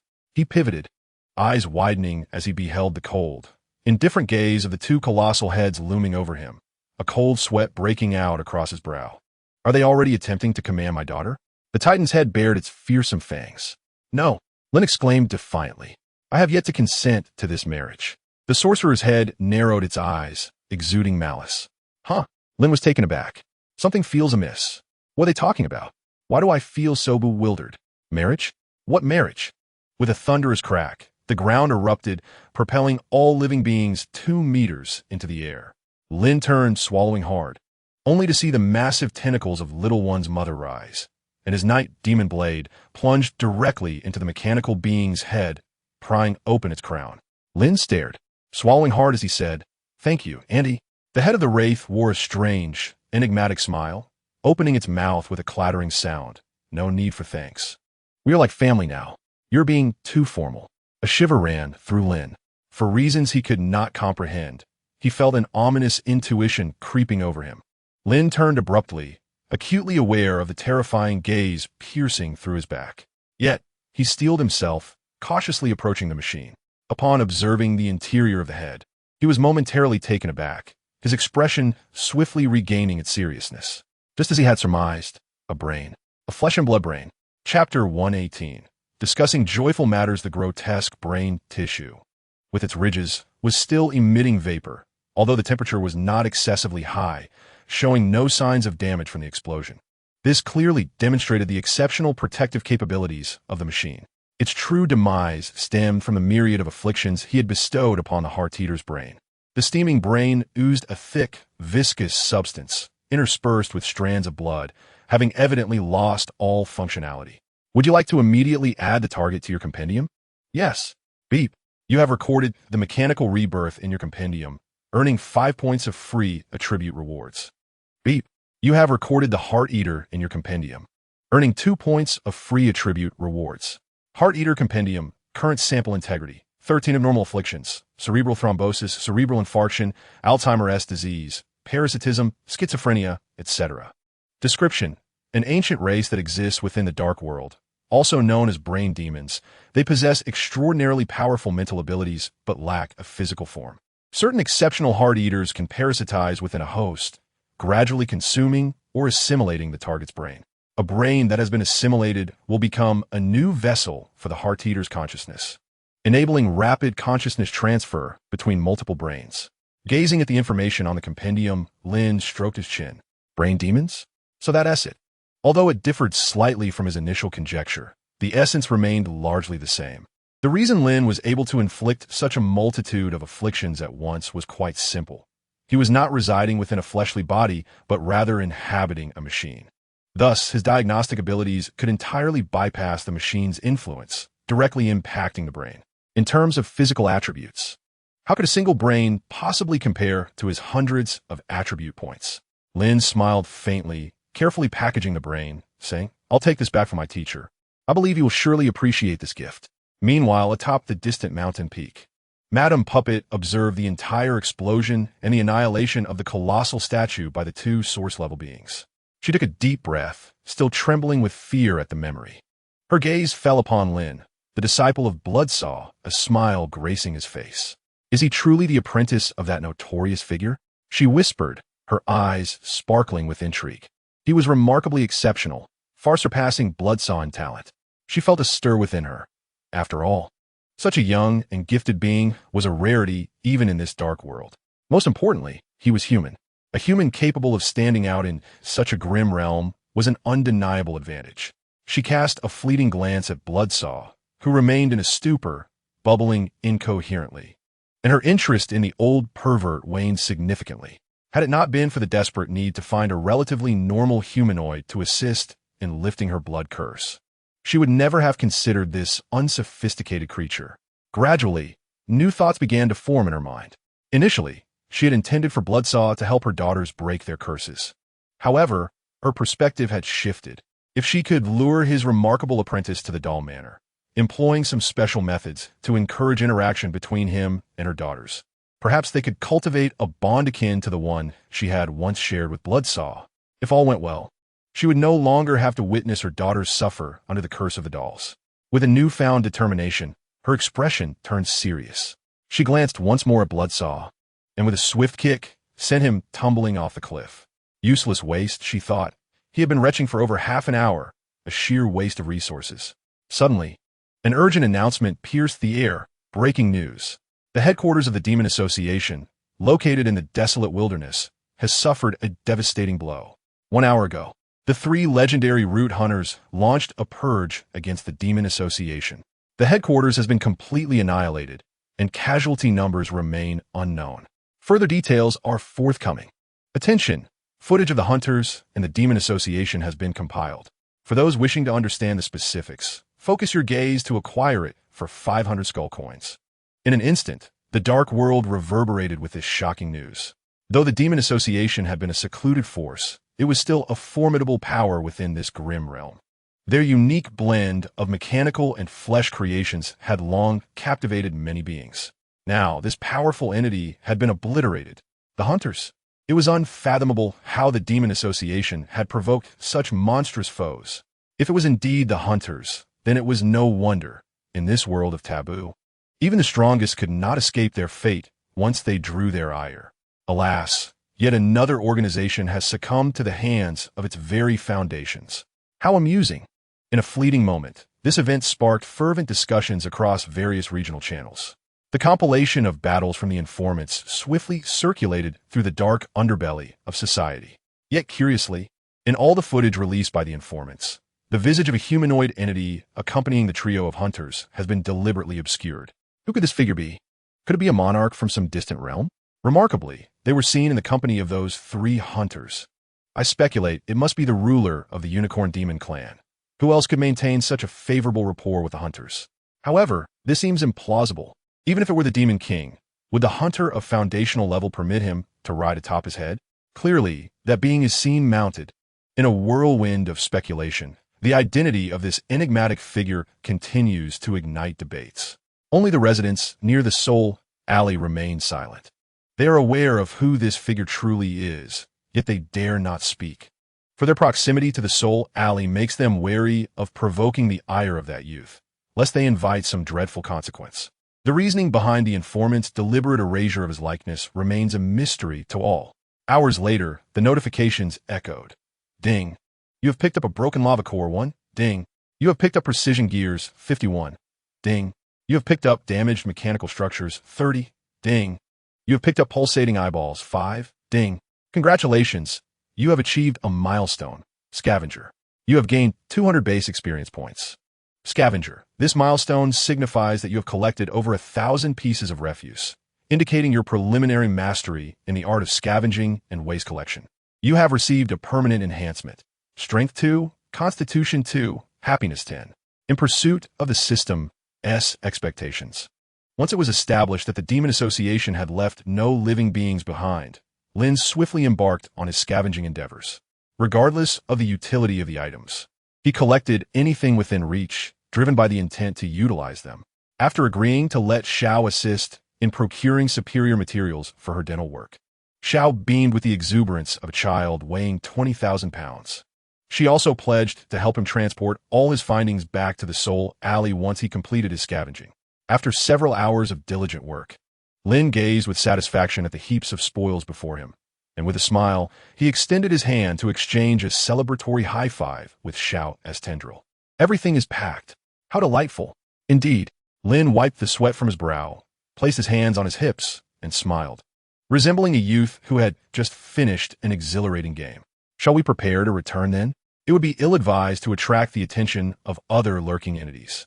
Indeed. Then Lin immediately sensed a tentacle coiling around his waist from behind, lifting him up. He patted the tentacle and said, Xiao, stop it. I have acrophobia. This height is far from amusing. Xiao curiously raised her head and replied, Xiao isn't coiling. Lin's expression froze. Instinctively, he opened his eyes and turned his head, only to be confronted by a massive, malevolent female face looming before him. Lin was taken aback, swallowing hard, and said, Oh, it's you, Annie. The head of the witch god regarded Lin, who resembled a frightened mouse, with a chilling smile and asked, Are you done? Lin, still in a daze, replied, Yes. The witch god's head smirked and inquired, Do you wish to have a private chat with your aunt? Lin, stunned, wondered if he could possibly decline. The head of the witch god extended its tongue and slicked it across Lin's body, dripping with slime, and taunted, What do you think? Lin widened his eyes, heart racing, and stammered, What shall we discuss? The witch god licked her lips and said, Let us talk about something that brings you joy. Chapter 119. Do you like my daughter? Lin sensed something amiss. He stared wide-eyed, striving to maintain his composure, yet faced with an overwhelming sense of crisis. It was nearly impossible to remain calm unless one was a twisted pervert. Right now, Lin was desperately trying to regain his footing. Perhaps he should call Xiao to join? He believed that with her presence, they would share more common ground. What do you think? The witch god's smile grew increasingly radiant, yet combined with her enormous, mountainous visage and a naturally malevolent glint in her eyes, it was a smile that few could endure. Daughter, do you mind if your mother chats privately with your doctor? Xiao nodded vigorously, asking, Has mommy finally seen the doctor's prowess? Indeed, the witch god affirmed. Xiao replied, In that case, I am willing to share with mommy. Ding. Xiao felt immense joy for being able to bring in a new guest for you. Lin, the witch goddess smile broadened even further. Then, in a bewildered state, Lin was whisked away by the enormous head, the tentacle propelling him towards the distant woods, while Xiao waved goodbye. After traversing a small hill, Lin felt like an ant on a hot pan, pacing back and forth with his hands behind his back, head lowered. His heart was racing at over 200 beats per minute, as he had already discerned the ill intentions of Xiao as parents towards him. Indeed, had his small thoughts been uncovered, due to the inability to resolve the threat posed by the Demon Association, A rather unpleasant letter was penned to deceive the innocent Xiao Xiao. Indeed, such actions are quite repugnant upon reflection. Lin was engulfed in anxiety as he brainstormed solutions. However, the situation had been dire, and among all conceivable strategies, only Xiao Xiao could definitively defuse this crisis. As for the earlier mention of marriage, he dismissed it as mere jest, unworthy of consideration. Lin, overwhelmed, suddenly lifted his head, his expression swiftly regaining composure. An apology was in order. If that were the case, the head of the witch would likely spare him, considering his relationship with Xiao Xiao.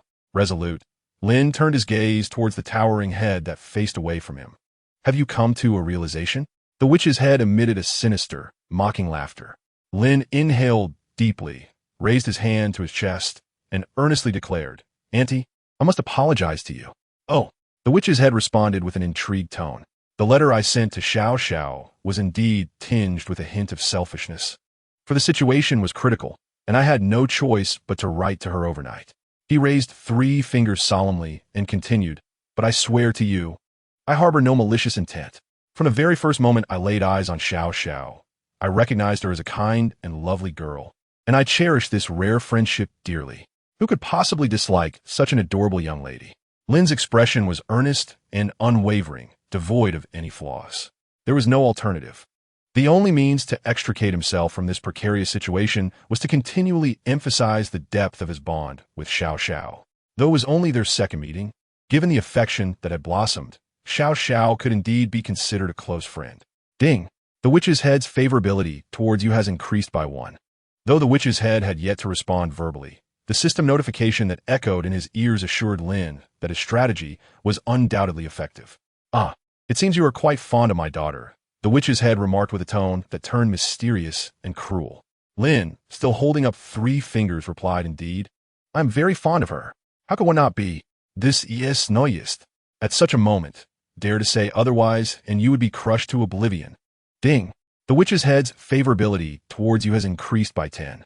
Clearly, the attitude had shifted significantly. The head of the witch deity sneered coldly, continuing to inquire, Do you not care that my daughter is merely a head? You do not even know what race we belong to, yet you dare to befriend her? The tone of the witch deity's head grew sinister. Ding! Crisis level raised to 99,999. Lin's expression swiftly regained its composure as he entered a state of focus. Adjusting his monocle and stating earnestly, Madam, your words are profoundly misguided. What significance does race hold? What does form matter? What does beauty signify? True friendship lies in the ability to perceive the genuine heart that resides beneath the surface. In our culture, we have an ancient adage, a beautiful exterior is commonplace, while an intriguing soul is rare. What if a being possesses the most splendid appearance? If their heart does not match their exquisite exterior, then all is but fleeting vapor. For true friendship is never contingent upon one's appearance, but rather upon whether you can ignite dazzling sparks between you. With a grand gesture, Lin maintained his calm demeanor, fervently passionate. Ding! Skill, infectious aura activated, enhancing the atmosphere of the speech. Debating this matter struck at the core of his expertise. As a well-educated youth from the 21st century, this theory was an innate talent for him. If he wished, he could discourse on it for an entire afternoon. Rhetoric level 1. Moreover, since the little one did not concern himself with the fact that I am merely a humble human, why should I care about what kind of race this little one belongs to? Lin added calmly. The witch deity's head was evidently taken aback, astonished by this sudden fervor in the young man's words. However, upon reflection, each of his statements seemed reasonable, leaving no room for criticism. The expression of the witch deity's head gradually grew serious as it gazed intently at Lin's face. Could it be that he genuinely harbored feelings for his daughter? Now, she found herself compelled to confront this possibility. Although she had considered it before, she had dismissed the notion as improbable, especially observing the seemingly pure friendship between this fellow and her daughter. Yet, after hearing those words, the situation appeared increasingly unsettling. This was a matter of her daughter's happiness. If he truly wished to become her son-in-law, she must exercise caution.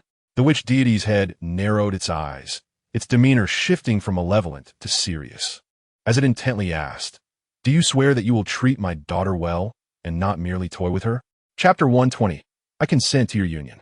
Lin adjusted his monocle once more and replied, Madam, your words are even more misguided. Without delving into sentimental rhetoric, do you truly believe that if I were merely to dabble, Xiao Xiao would let me off the hook? Would you and your uncle allow me to escape unscathed? Do you perceive any advantage in offending someone as formidable as yourself? A jest indeed. It is inconceivable that I would treat this lightly. Xiao Xiao is my very first esteemed member at the source level. Regardless of the establishment, that status commands reverence, warranting the proprietor to personally attend to such a distinguished patron. This is a truth that Lin Yun cannot possibly overlook. Ding. The head of the witch god has a favorability rating of 10 towards you. The head of the witch god gazed into Lin Yun's unwavering and resolute eyes, absorbing his reasoned discourse, and gradually felt a shift within her heart. Could it be that he has genuinely developed feelings for her daughter? She found herself in a state of indecision. Indeed, there is no advantage. Her gaze flickered as she narrowed her eyes and inquired, But do you truly believe you possess the capability to care for my daughter? Can you bring her joy? After all, this fellow is quite young. Lin Yun closed his eyes, a smile gracing his lips. Dear madam, you need not harbor any concerns regarding this matter, for I am a professional in this realm. Not only can I attend to Xiao Xiao, but I am also at your service, ensuring that you leave with a smile and a heart full of satisfaction. The witch god's head. The witch god's head stared in astonishment at the diminutive figure before her, quickly glancing towards her husband in the distance to confirm he had not overheard. In a swift motion, she enveloped Lin Yun with her tendrils. Was this audacious individual truly so bold from childhood? An experience? What sort of experience? Does he not find his desire for her daughter sufficient? Now brazenly attempting to ensnare her thoughts. She was utterly astounded. What kind of twisted individual could so openly express such intentions? Are you teasing me? The witch god's head narrowed her eyes. You're quite bold, aren't you? Lin Yun, taken aback, replied. Teasing? Not at all. When did I ever dare to jest with you? What do you mean by experience? The witch god's murderous intent began to seep into the atmosphere. Lin Yun, bewildered, responded. Oral care, beauty treatments, skin care, hair care, dietary health. A brief silence ensued. An inexplicable tension began to permeate the surroundings without restraint. A few minutes later, the echoes resonated throughout the skies. In the distance, Xiao Xiao was astonished to witness Lin Yun being whisked away by a tendril, spinning at a rapid pace like a helicopter rotor over the mountain's peak. Xiao Xiao, elated and bouncing with excitement, exclaimed, The doctor has taken flight. A few minutes later, on the backside of the mountain, Lin Yun, his face ashen and his steps unsteady, staggered forth, nearly expelling his previous meal as swirling dizziness enveloped him. Ding! Congratulations, host, on triggering the achievement, Human Ferris Wheel. You have gained a foundational experience of 200. Human Ferris Wheel, a special achievement that allows you to spin at a velocity of 500 kilometers per hour without perishing, with a probability of occurrence. You have received a permanent attribute enhancement. Resistance to dizziness 1, agility 5, happiness 10. And what is the meaning of this? Lin Yun retched, feeling dizzy. The head of the witch deity closed its eyes and said, It is of no consequence. In the future, remember to speak in full. Consider this a test for me. Your daughter's mother. Lin Yun, fili nauseos. What sort of absurd test is this? I consented. The head of the witch deity kept its eyes closed, maintaining an air of authority, and continued, Although you are rather unreliable, my daughter holds you in high regard and has made a promise before me. You may now pursue a relationship with my daughter. However, to marry her, you will need the consent of my husband. Ding! The head of the witch deity has approved of your union. The head of the witch deity's affection for you has increased by 20. Lin Yun finally let out a sigh of relief, wiping the cold sweat from his brow. That is truly wonderful. I am immensely grateful for your generosity, Aunt. A brief silence ensued. Lin Yun's expression suddenly became vacant. Wait, what did she just say? Marriage? What marriage? A relationship? What relationship? The head of the witch deity gazed down at him, stating, You are the very first being ever to desire a relationship with my daughter. Though you are somewhat young, I have reflected on your earlier words. Indeed, one should not judge by appearances, but by the heart. I was initially hesitant, but since you have expressed your intentions so clearly, I am inclined to grant you an opportunity. The head of the witch deity broke into a wide smile. revealing an undeniable sense of delight. Lin Yun's value 20. Lin Yun's value 20. Lin Yun's value 20. Wait. Lin Yun exclaimed in shock, raising his hand. Aunt, this is not a matter to be trifled with. We're not discussing whether I would be let go. Why has the conversation suddenly shifted to relationships and marriage? My connection with Xiao Xiao is not, as you presume. I have consistently emphasized that our bond is one of pure friendship, a truly unadulterated one. The head of the witch deity closed its eyes and repeatedly pressed a button, playing back the same message on a loop. Do you still wish to argue? We have gathered sufficient evidence regarding the malicious acts you have inflicted upon my daughter. Chapter 121. This is a life-threatening question. Lin Yun stood there in a daze, his mind echoing with tumultuous noise. It felt akin to being cast into a pond filled with nuclear bombs. This cannot be right, Lin Yun exclaimed, clutching his head in disbelief. He rushed forward, leaping to seize the device entwined by the witch deity's tentacles, but the head of the witch deity swiftly raised it, preventing him from grasping it. Please, let me explain. Lin was genuinely flustered, her face pale with shock as she exclaimed, things are not as you perceive. Seeing is believing, while hearing can often deceive. We did not engage in the nefarious acts you imagine. It was merely a routine ear cleaning. I was simply assisting Xiao Xiao. Yes, you. Please, trust me. The shamaness, with her eyes closed and a slight smile gracing her lips, exuded an air of wisdom that had already conveyed the truth to Lin. She slowly replied, I had some doubts, but your current state of panic only strengthens my conviction. Her expression seemed to taunt Lin, as if to say, I see right through you, attempting to conceal the truth. How laughable. Lin, in a state of desperation, clutched her scalp as though she might split apart. Madam, please listen. It is truly not as you suspect. If you do not believe me. The shamaness interrupted her, eyes still closed, stating, it's perfectly normal for young people to act this way. There is no need to feel embarrassed. However, as a mother, I must remind you that while I do not oppose the affection between you and my daughter, she is, after all, merely a head at this moment. A brief silence ensued. Lin wailed, frantically grasping her head and banging it against a nearby hill, unleashing a series of incomprehensible, heart-wrenching cries. No, that's not it. Why can't I explain? Nothing of the sort occurred. Please let me finish. Our relationship is purely platonic.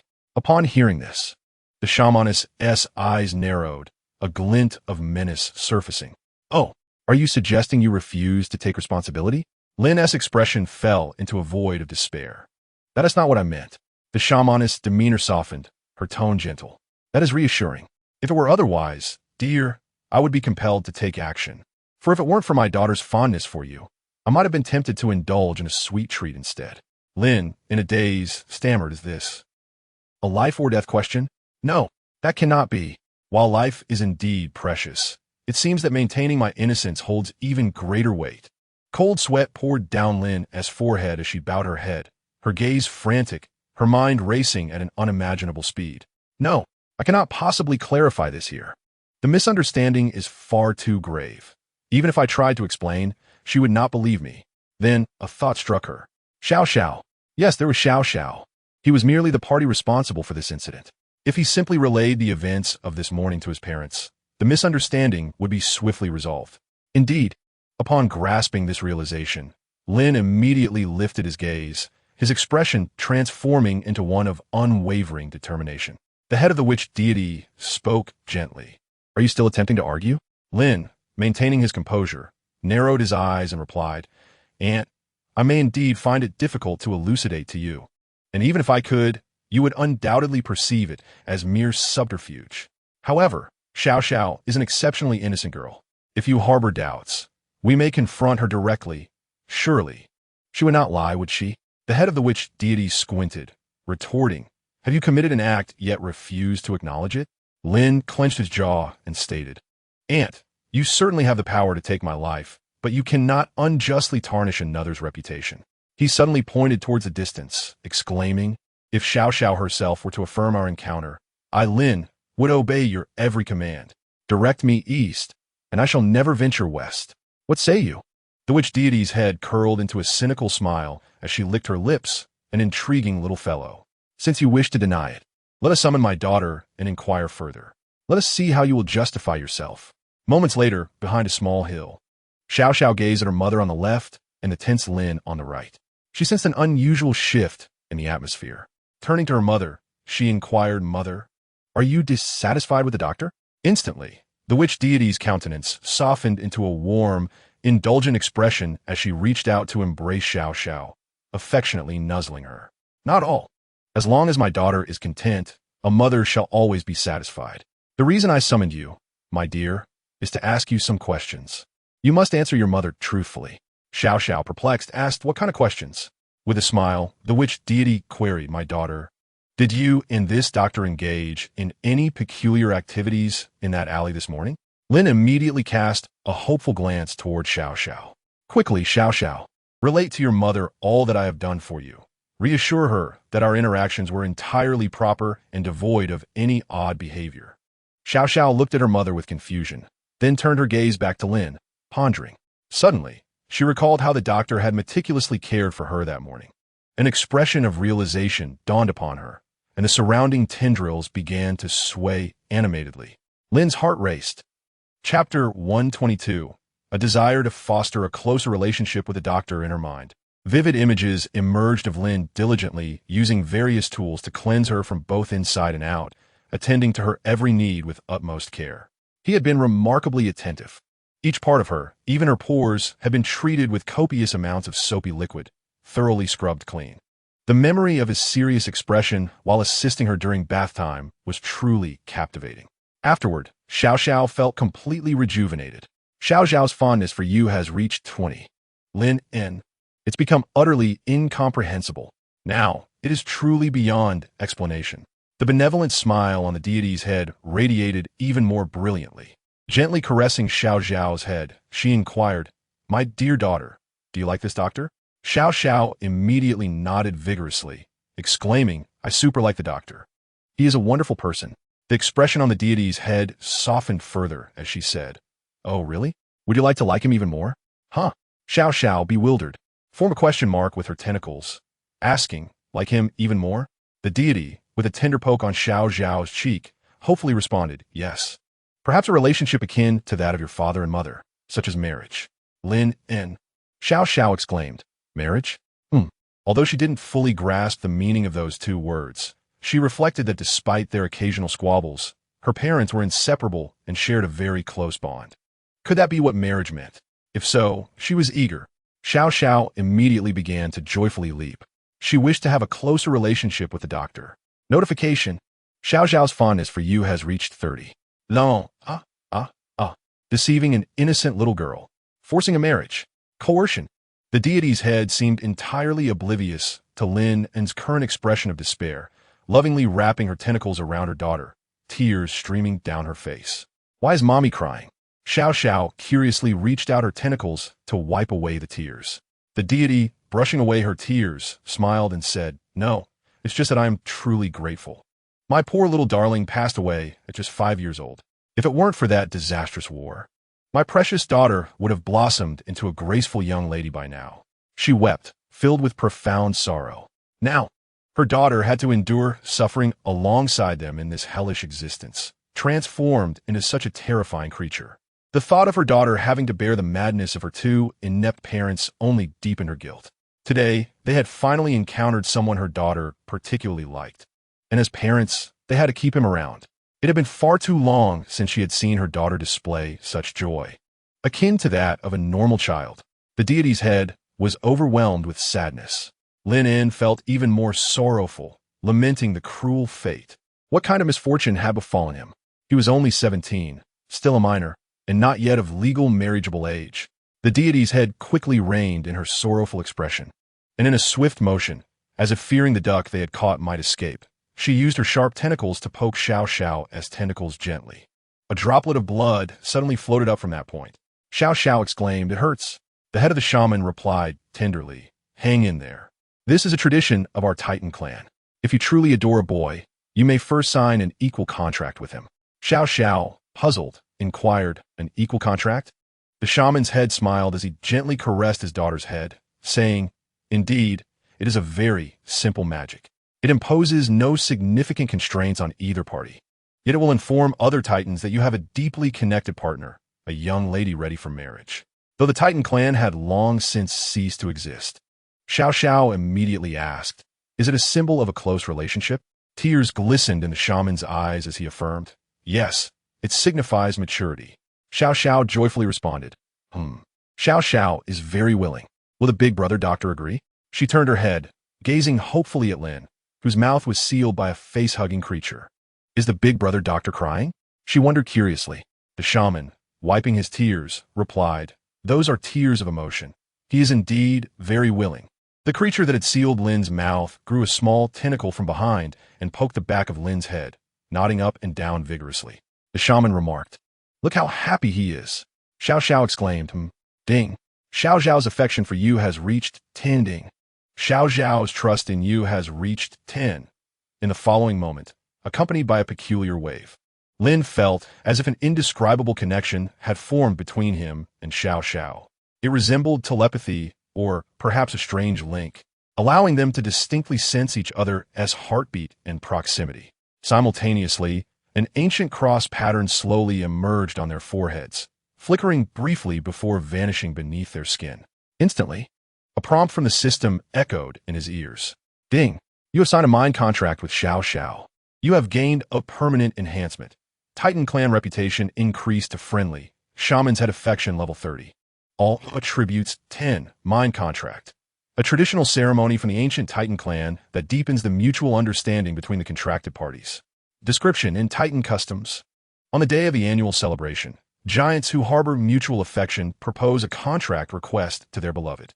If accepted, it signifies a deeper understanding of each other. And if suitable, they may become eternal partners blessed by the Titan deities. Congratulations on triggering the epic achievement, Titan's Lover. You have acquired 200 base experience points. The Titan's Lover, pseudo, epic achievement is bestowed upon you when you establish a spiritual bond with a Titan, regardless of gender.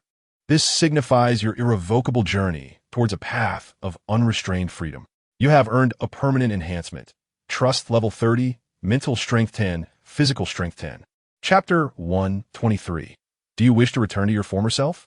Xiao Xiao, in a moment of wonder, removed her own eye to gaze at the swiftly fading mark upon her forehead and mused, "Is this what marriage entails?"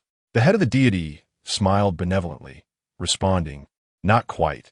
This is merely a mark to deepen your understanding of one another. However, should you find it unsuitable one day, it can certainly be erased. Only when both parties have truly found no aversion to each other over time will the genuine mark of marriage manifest."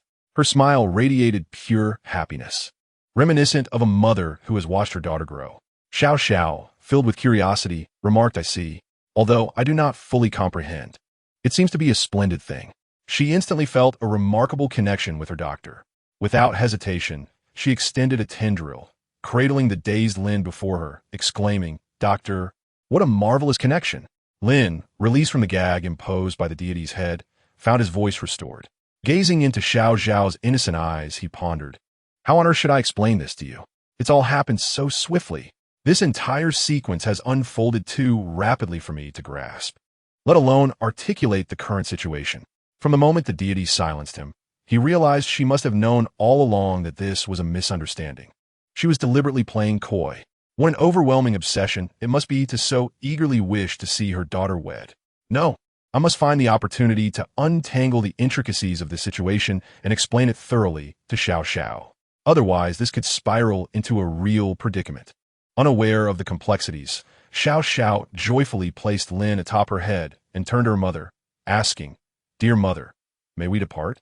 The deity's head smiled warmly, replying, "Yes. Indeed, I have finally resolved a long-held desire within my heart." As dusk fell, the black mist rose ominously. On the edge of a desolate wilderness, Lin sat in despair, accompanied by the ever-curious Xiao Xiao. Sensing his dejection, she gently prodded his shoulder with a tendril, inquiring, "Are you not happy, doctor?" Lin lifted his gaze to the distant sky, his expression hollow as he replied, "How can I be happy? This has all transpired so abruptly. I scarcely had a chance to speak before I found myself bound by that absurd contract with you, Xiao Xiao. I'm sorry, Xiao Xiao. I believe that the doctor also yearned to enhance his relationship with Xiao Xiao." Lin, in a moment of despair, lowered his head. He understood that this matter did not concern Xiao Xiao. Despite her formidable presence, her mind seemed still quite young and susceptible to influence. Lin Yun sighed, expressing, "It is not that I do not wish to deepen our bond, but Xiao Xiao, do you comprehend the essence of marriage?" Xiao Xiao blinked and replied, "It is like being better companions and friends, just like mom and dad." Lin Yun smiled bitterly, explaining, "No, marriage is a sacred commitment. It signifies a lifelong partnership, built upon a substantial accumulation of affection, leading to the sacred vows exchanged." Xiao Xiao appeared bewildered, lacking full understanding. The evening breeze caressed the air as Lin Yun sighed once more, shaking his head. How could she grasp such profound concepts? Although she was immense, by the standards of giants, she was still a child at heart. Suddenly, Lin Yun recalled the introduction on Xiao Xiao's parents' panel, heads fallen from a higher realm. Laden with resentment and curses amidst war and death, a titan. Lin Yun gazed ahead, his eyes resting on Xiao Xiao's innocent and pure visage. Was she a titan who had lost her head? What about Xiao Xiao herself? Had she too been decapitated 3,000 years ago, plummeting from a higher world into this hell? If so, Xiao Xiao, may I pose a question? How old are you? Xiao Xiao bounced with the ground trembling, responding, "Dad says 5 years old, but Mom says 3005. I can't quite remember." Lin Yun was taken aback. 5 years? He murmured. "Could it be that you have always existed without a physical form? Or merely here?" Xiao Xiao replied, "I seem to recall something from long ago, but then suddenly it vanished. So long ago that I cannot remember." Lin Yun sat there, stunned. Could it be that at the age of 5, Xiao Xiao had been involved in that war, decapitated, and then fell, transforming into the current headhunter, the primordial being? A chilling sensation began to unfurl within Lin Yun's heart. If even children were not spared, what they had endured must have been a true battle of annihilation. Turning to Xiao Xiao, Lin Yun's gaze bore a new depth, perhaps sympathy or pity. Especially upon witnessing her enduring innocence, devoid of past memories, he pondered the calamity she must have faced in her former life. He closed his eyes, his hands instinctively clenching. Little Xiao curiously gazed at Lin's cheek and inquired, "Doctor, why do you seem unhappy again?" Lin lifted his head, rising from the ground as the evening breeze tousled the hair on his forehead, a smile gracing his face. "It's nothing," he exclaimed, brushing off the dust from his clothes. "I just suddenly recalled some matters." He turned to Xiao, extending his hand with a smile, and unexpectedly asked, "Xiao, would you like to return to the way you were when you had a body?" Xiao, puzzled yet intrigued, responded, "Huh?" Lin smiled broadly, arms wide open. "Say yes. Just like me, with more than just a head. Would you like that? If so, I can help you." Instantly, Xiao perked up with excitement. Can it really happen? Indeed. Although it will only last for a brief hour, it will be enough. Lin slowly reached out his right hand, his smile warm and inviting. "Because I, too, wish to see what the true Xiao looks like." Chapter 124. Trusting with all one's heart in the wasteland. What? You allowed my daughter to forge a mental contract with that creature. The Titan's head, nearly seething with rage, extended massive tentacles, aiming them menacingly at the witch god's head. The witch god met his gaze with a cold smile, maliciously retorting, "And what of it? Since it is a being my daughter favors, it must remain, come what may." Upon hearing this, the Titan's head was almost driven to madness. His eyes widened in fury, his expression increasingly grotesque as he cruelly addressed her. "You are utterly insane. My daughter is but 5 years old. How dare you? You are challenging my limits." The witch god stood before her like an imposing mountain, sneering, "Hey, we've been dead for 3,000 years. Do you still think it is like before? Had you not lost back then, my daughter would never have suffered alongside you. My poor child was beheaded at 5. She was so young and knew nothing. It is all because of your worthlessness, and now you dare to blame me." As she spoke, her anger intensified, and the malice and chaos in her enormous eyes became increasingly evident. A dark aura began to manifest around her head, the wicked curse spreading recklessly in the vicinity. "Get out of my way. I'm going to kill that human now," she roared, her colossal head violently thrusting the witch god's head away for several meters. He glared at the night sky in fury, his massive head rumbling toward that direction like Mount Tai. How could he not understand the madwoman's intentions? She bore guilt towards her daughter, leading her to transform into this monstrous entity, obsessively seeking to atone for her past failings. She desperately wished for her daughter to lead a life akin to that of a normal person. Yet how could that ever be possible? It was nigh a delusion. How could his daughter possibly enter into a sacred pact of the Titans with such a feeble race? At that moment, a cacophony erupted behind him as a multitude of serpentine tentacles surged forth, ensnaring his head with an iron grip. "Dare you lay a hand on me?" The Titan's head seethed with fury, eyes ablaze with madness. The cruel visage of the witch god, malevolent and vindictive, commanded the tentacles, "You worthless wretch. Do you truly believe our daughter remains that 5-year-old child? If not for your inadequacies, she would have blossomed into a magnificent Titan by now. I warn you, should you dare to interfere with her desires today, I will rend you into bloody shreds." Almost as the words escaped her lips, the witch goddess had directed the writhing tentacles with a swift motion, and a foul, grotesque maw descended upon his face in a terrifying snarl. With a sickening crunch, a sizable chunk of flesh was torn away and consumed. Enraged and humiliated, the Titan's head, now frenzied, exploded the tentacles that bound him into a myriad of bloody fragments. "You insane harpy! It's all your fault. Curse you! You bring me no peace. You are damned." With a ferocious thrust, his massive tentacles pierced the witch god's eye sockets, crushing her eyeballs into a sanguine pulp. Yet, the witch god appeared impervious to pain, ravenously gnawing at his head. "Ha ha ha! You pitiful creature! Your madness only amplifies your uselessness. No matter how incensed you become, you cannot return to the past. Ha ha ha! You are but a twisted monstrosity." Her venomous laughter echoed as both heads, in a frenzy, savagely tore at each other's flesh. The curses and malice that had previously been suppressed surged forth like a tempest. The clarity in their eyes was rapidly consumed by malevolence. Yet they seemed eternally undying. The flesh they devoured healed at a visible pace, and with each regeneration, the curse swelled evermore. With a ferocious snarl, the Titan's head savagely ripped away her entire facial skin, torrents of blood cascading between his teeth. Fueled by wrath, he struck the witch god's head with tremendous force, sending it hurtling hundreds of meters away. Once anger began to swell, it spiraled into uncontrollable madness. Intensifying hatred and despair, the Titan's head abruptly turned, seething as it charged towards Lin and the others. "Ha ha ha! You useless fool! Ha ha ha! All you know is impotent rage." Tentacle after tentacle erupted from behind him, ensnaring him once more. Yet the Titan's head was resolute in ignoring the cackling harpy behind him, dragging her mocking visage along as he surged forward in a tempest of fury. "I shall die fighting." Meanwhile, atop the hill, the evening breeze gently tousled Lin's bangs as he extended his fingers towards Xiao Xiao with a warm smile. "Xiao Xiao, if you're prepared, then let your spirit relax. Only by placing your trust in me, without any defenses, can I unleash that spell."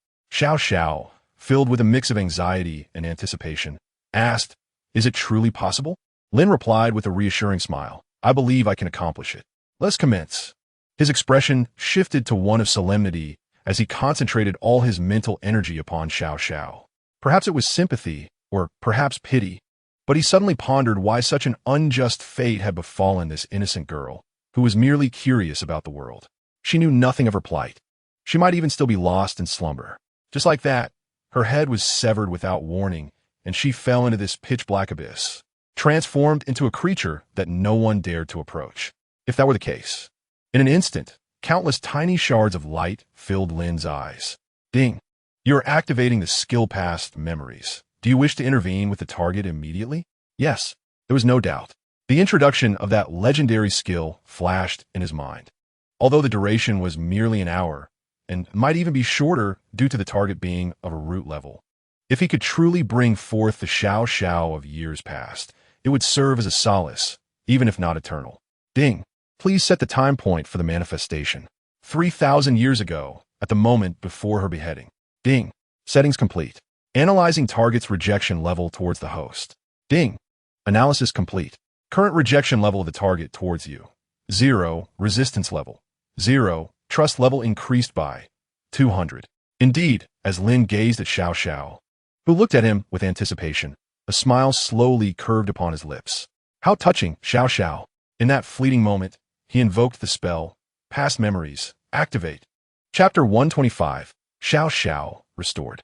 A blinding light enveloped Xiao Xiao in an instant. The massive head radiated brilliance, piercing through the suffocating darkness like a curtain of light. illuminating the surrounding shadows. In the distance, the Titan's head, driven by fury, was inching closer, and it too caught sight of the surging light. It was as dazzling as sunlight and as magnificent as time itself. It felt as if one had suddenly returned to a higher realm, where the sun hung in the sky, bathing everything in warmth and light. The Titan's head came to a halt, its entire visage illuminated by that resplendent glow.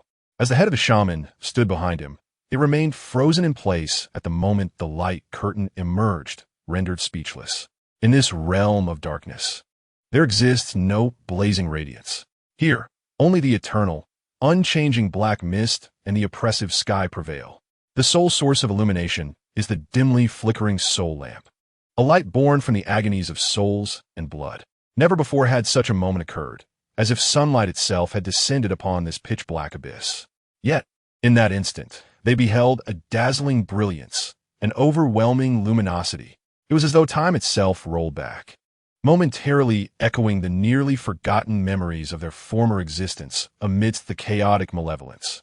A resounding hum accompanied the descent of the immense beam of light, which transformed into countless shimmering points that gradually faded into the air.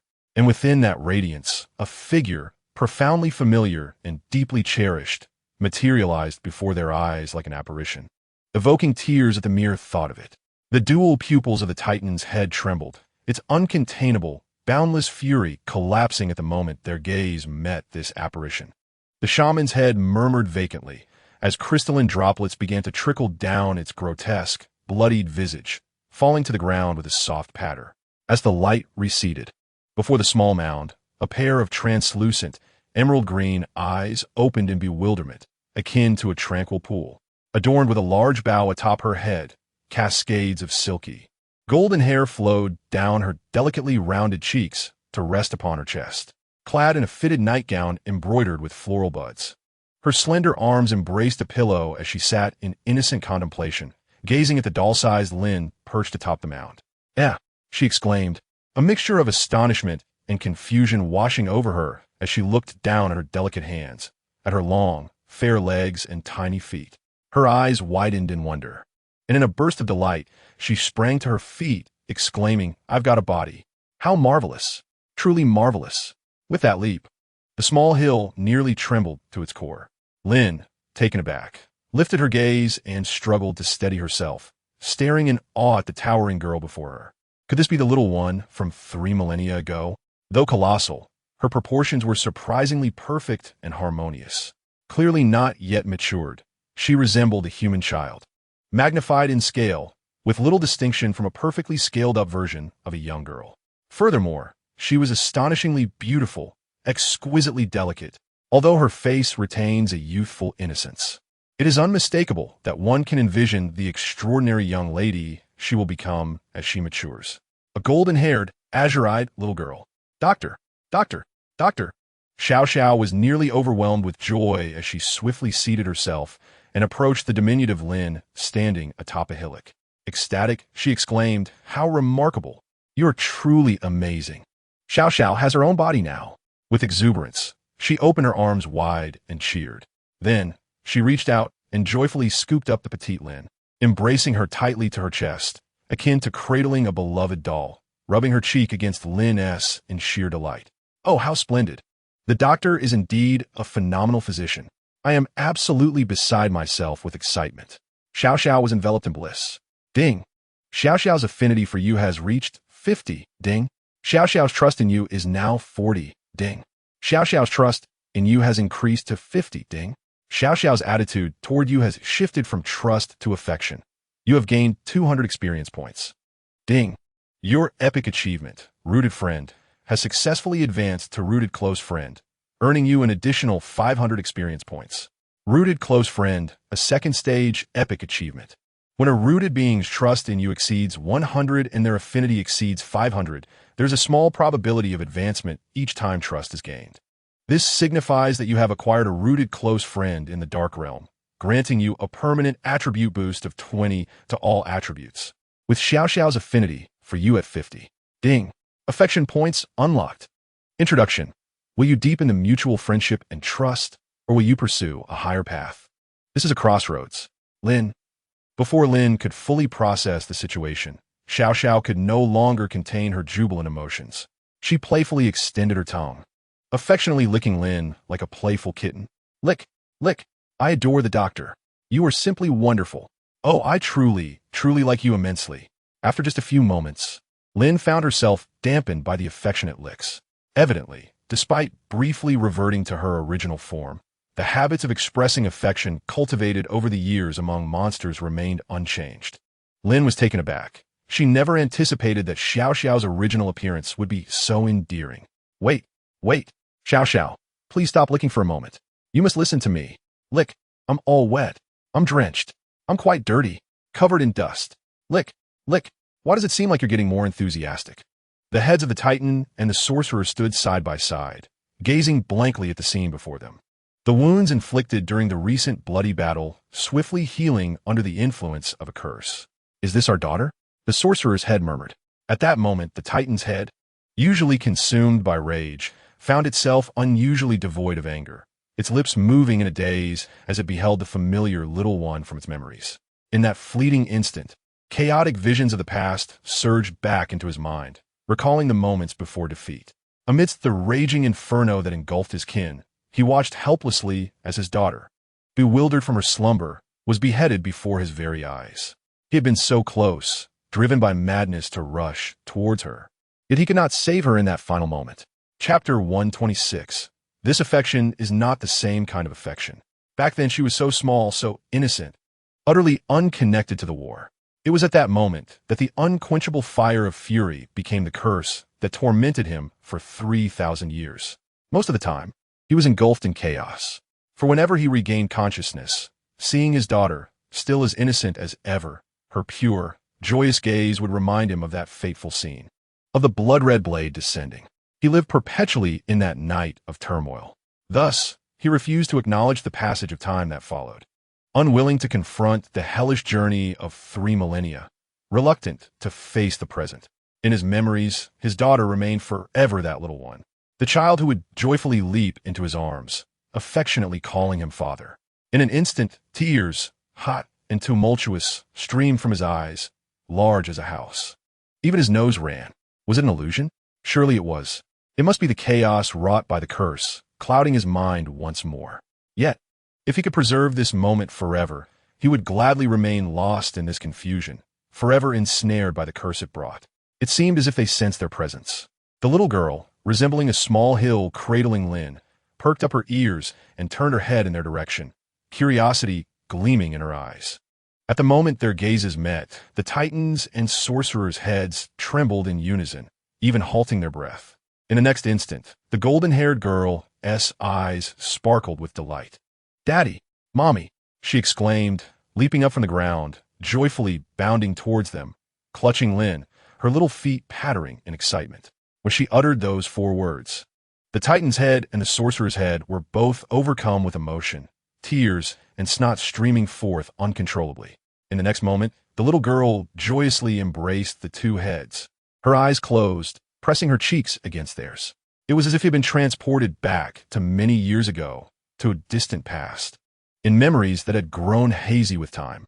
Such scenes seemed to unfold daily, serenity, tranquility, and carefree bliss. In that fleeting instant, feeling the warmth of her daughter's cheek and the reality of her physical presence, the Titan's head and the sorcerer's head could no longer contain their grief, bursting into loud, sorrowful weeping. It was a remembrance of the past, a familial bond carried away by time and curse. Within this hellish realm, this dark and enigmatic world, they had almost forgotten their former selves. Yet, why was it that they could remember this child before them so clearly? A memory that could not be forgotten. No matter how hard they tried, they wept uncontrollably, crying out loud, holding her tightly for an extended period, even struggling to articulate their words through their sobs.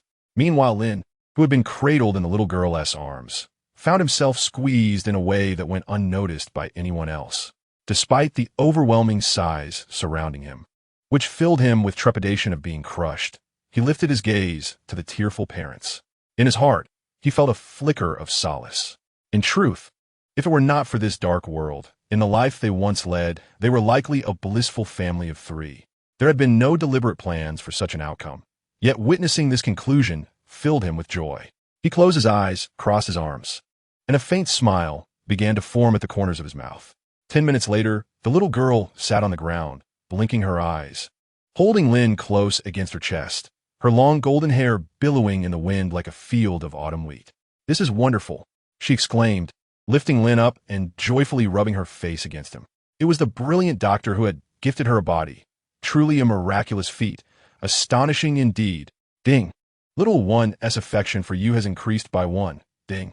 Little one's admiration for you has increased by 1 in an instant. The Titan's serious gaze fell upon Lin, while the sorcerer's head continued to wipe away tears beside the little girl, its long tendrils delicately tending to her flowing hair as if it were a precious artifact. Was it because of him? The Titan's expression remained grave, his eyes filled with uncertainty.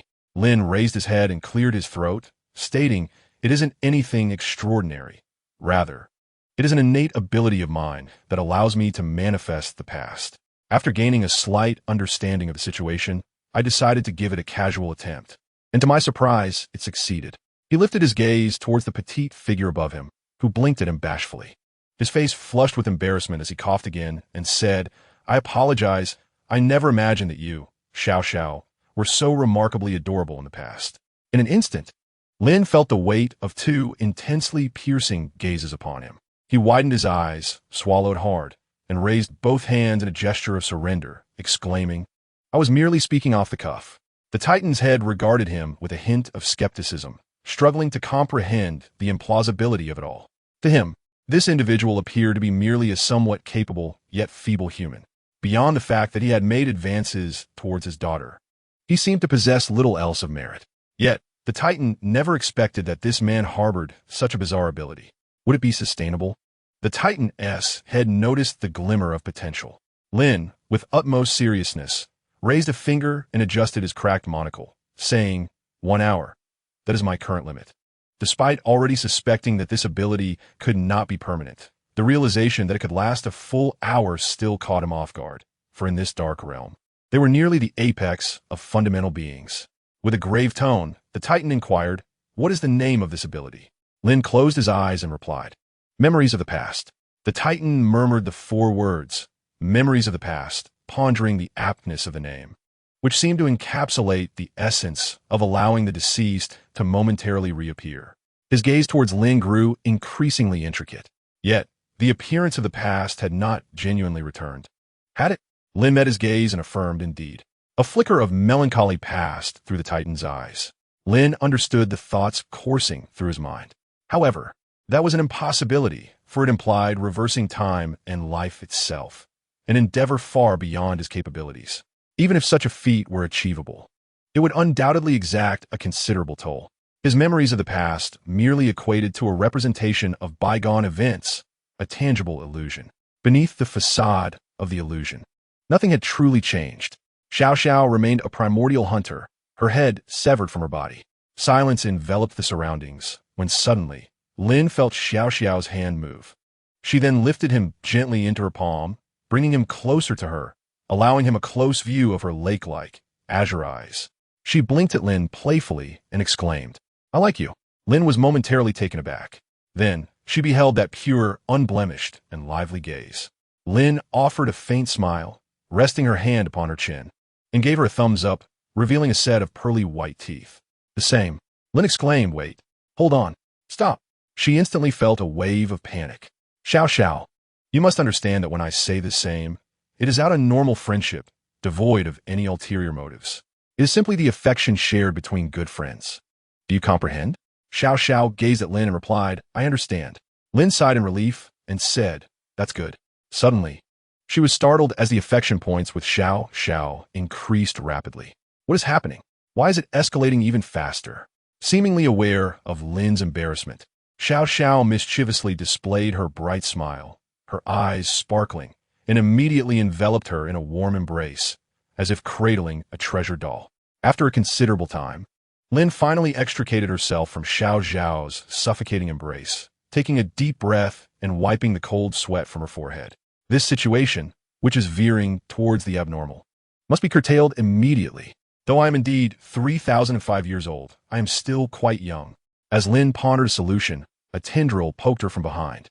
Turning around, she was met with a terrifying visage almost within arm's reach, its breath akin to a storm, causing the air to whistle around her. "Is there something you require, uncle?" Lin inquired, her eyes wide, swallowing hard. The Titan's head squinted, resembling a regal lion, and spoke in a grave tone. "Since you can temporarily restore my daughter to her original form, can you?" His expression gradually morphed into something less natural. Lin, wide-eyed and frozen in place, felt a sense of dread. Before he could finish his sentence, a tendril propelled her several meters away. Lin rolled like a ball, stunned and unable to utter a word, while the Titan's head, now emitting smoke, remained silent. Useless. Seeking assistance while being so haughty, truly embarrassing. The sorcerer's head, eyes closed, exhibited visible tension at the temples. Lin, wide-eyed, swallowed again, sensing an undercurrent of personal grievance. In an instant, the expression on the sorcerer's head, replacing that of the Titan, transformed as if by magic, revealing an exceedingly gentle and amicable smile. However, the entirety of that visage was so terrifying that the smile it bore became even more sinister. The head of the witch deity, concealing its mouth with tendrils, resembled a demure matron, gazing at Lin with eyes brimming with admiration and mirth, causing Lin to feel an involuntary shiver, as if his very essence were diminishing. I knew I had not misjudged. Our son-in-law truly exceeded all expectations. Lin felt utterly overwhelmed, realizing that his daughter's taste was impeccable. The more he beheld this figure, the more he found it impossible to harbor any disdain. To have such a virtuous son-in-law was a dream that could elicit laughter even in slumber. Lin had even altered his self-reference. Lin exclaimed, Auntie.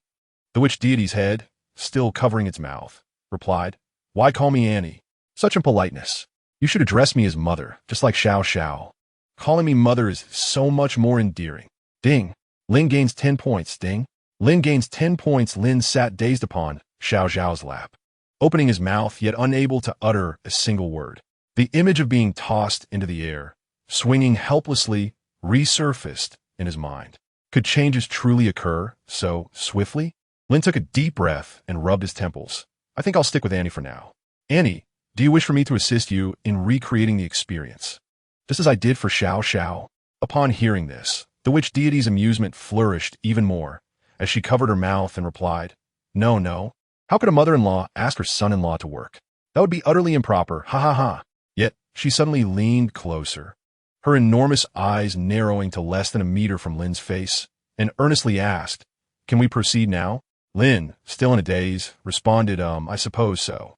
Moments later, Lin stood within the palm of Xiao Xiao, gazing intently at the witch deity's head, which appeared slightly anxious and unsettled.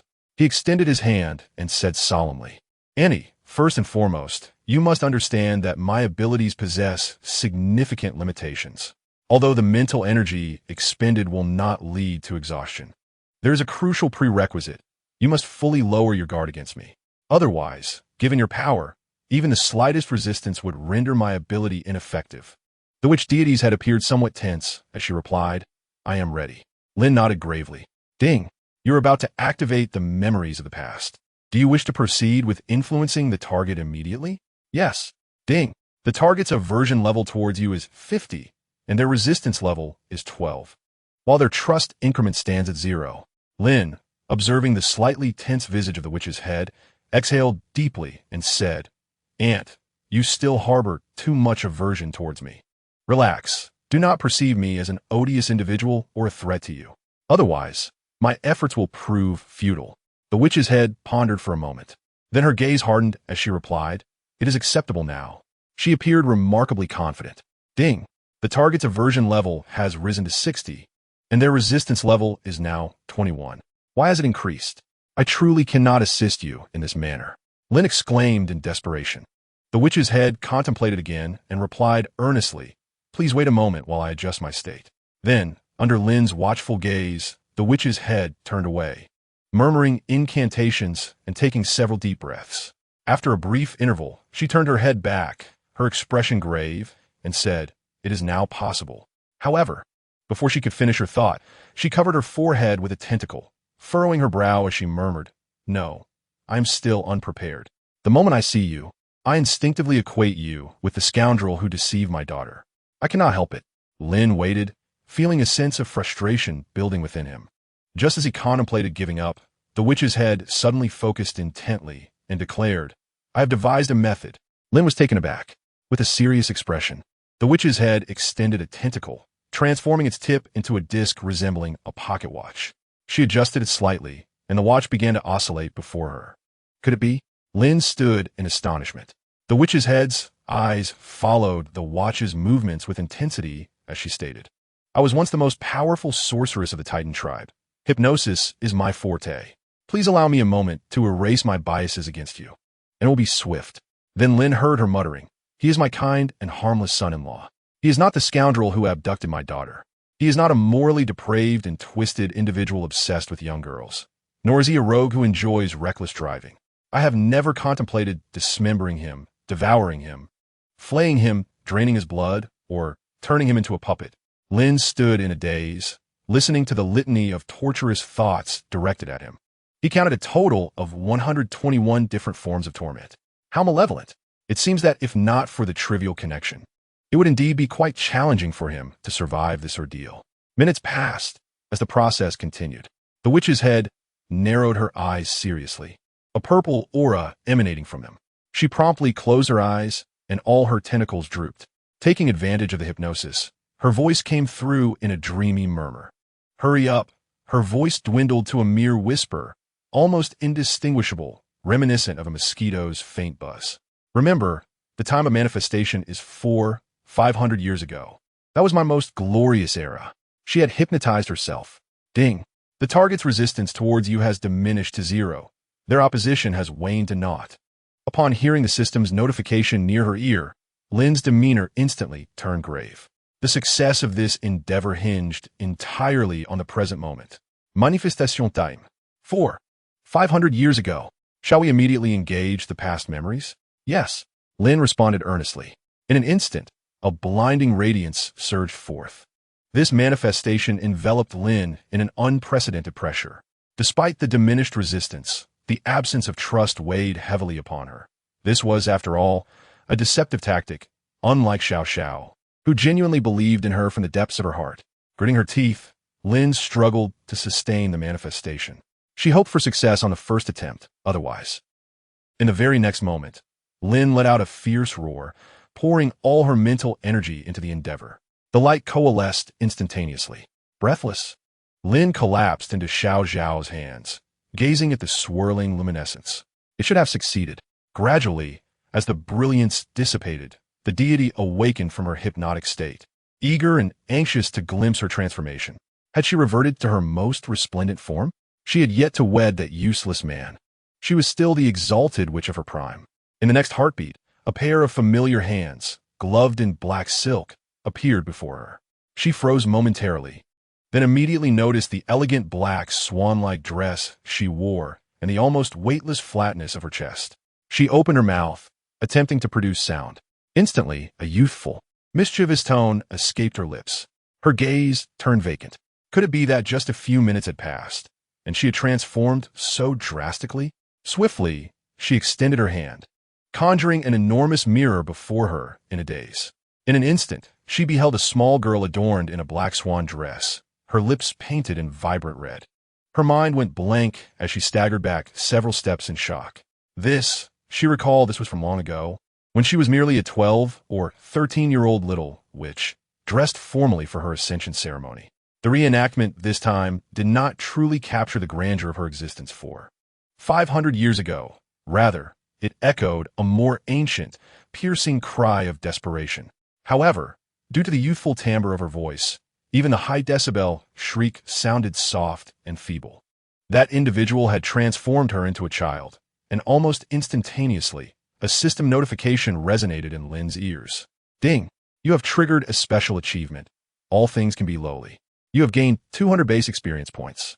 All things can be lowly, a peculiar achievement that grants a certain probability of acquiring rewards when utilizing past memories to transform a target into a being reminiscent of a specific era. Whether intentional or not, this indicates that the host possesses a remarkably healthy psyche. You have received a permanent bonus. Shooting speed 5, stamina 5, endurance 3. Defense penetration rate 5. Lin. In sheer delight, she clasped her hands together, her eyes sparkling with joy as she exclaimed, "Mom, you look so youthful. How cool." Her gaze shimmered with excitement as she dashed forward, wrapping her arms around her waist, tilting her head upward and nuzzling against her. "Say, Mom, you're so soft." The shaman, trembling with both fear and confusion in this youthful body, soon fixed her gaze upon the dazed Lin, who had placed her hands on her head. In an instant, her expression erupted into one of frantic exasperation. "That rascal has turned her into a little girl. How infuriating. Are you seeking death?" With that, Lin was swiftly seized by a slender hand, akin to a mouse caught in a grip. The shaman, glaring at her through gritted teeth, exclaimed, "Did I not make myself clear? I wanted you to restore me to 500 years ago. Did you not hear me correctly? It is 500 years, not 500 years." She shouted, her chest heaving with indignation. Yet, due to her overly youthful demeanor, her furious words lacked any intimidation and instead carried a hint of endearment. Her face flushed a deep red, a mix of embarrassment and anger, resembling a little girl outraged by an unexpected intrusion. "Explain. I demand an explanation," the shaman shouted. Lin's anger level 10. Lin quickly regained her composure, pondering carefully before responding calmly. "Aunt, please remain calm. Indeed, certain technical issues have arisen. In my earlier days, I did not expend an excessive amount of mental energy. However, dear Aunt, the burden and pressure you placed upon me were magnitudes greater. This may have led to some confusion during the temporal positioning. For in a bid to avert ultimate failure, I expended all my mental strength at that final juncture." Lin lifted his gaze, observing the flustered black-haired, straight-haired lowly before him, and earnestly remarked, "Perhaps I have indeed regressed slightly in age." Ding. The witch god's head gains 10 affection points for you. Ding. The witch god's head gains 10 affection points for you. Regressed slightly in age. She was astonished, enraged. She clutched her empty garment in front of her chest and exclaimed, "Is this merely a slight regression? I have lost the proud figure I developed over 3,000 years. Do you not see? It is empty, absolutely empty." Lin regained his composure, adjusted his monocle, and replied with a calm expression, "Aunt, that assertion is misguided. At this age, it is impossible for one to develop. Moreover, given that this is a mere recollection of the past, should you not take greater joy in experiencing the pleasures of youth? I shall experience you in your nonsense." The witch god, fuming, yanked him closer, gritting her teeth as she vehemently declared, "I see you are deliberately provoking me. You scoundrel, I have long perceived that you are no ordinary person. It is no wonder you approach my daughter. You despicable, shameless lecher. You actually take pleasure in this. You are doomed." Lin was taken aback, feeling a profound insult wash over him. What had merely been a minor accident had escalated to such an extent. Was this something he could endure? He promptly retorted, "Aunt, while one may indulge in reckless consumption of medicine, one should not speak carelessly. I've always been quite serious. If I were indeed a vulgar, lowly enthusiast, why would I not choose a time when you were bathing to manifest you? Would that not be far more exhilarating than now?" As soon as he uttered those words, he immediately realized his indiscretion. Though she appeared to be a harmless, heavy lowly, she was, in essence, the mother of Xiao Xiao, the fearsome witch god. A shiver ran down Lin's spine as he noticed the lowly-esque expression shift to one of furious embarrassment. In an instant, she let out a loud scream. "How dare you!" With that, she hurled Lin away with a swift motion. "Go ahead, try it," Xiao Xiao exclaimed in shock, quickly dashing forward, extending her arms to catch the flying Lin. Meanwhile, the witch god, gritting her teeth and rolling up her sleeves, advanced menacingly towards Lin, ready to settle the score. A resonant and formidable laugh echoed from the distance behind her, causing the witch god to tremble momentarily. Soon, she heard the booming sounds of pulsation coming from afar. "Father, are you awake?" Little Xiao exclaimed with delight, rushing towards Lin Yun. The Titan's grotesque head sneered coldly at the witch god, saying, indeed, upon hearing the commotion. I swiftly awakened, eager to mock her. Under the vacant gaze of Lin Yun and little Xiao, the Titan's head circled around the now diminutive form of the witch god, scrutinizing her with an air of condescension.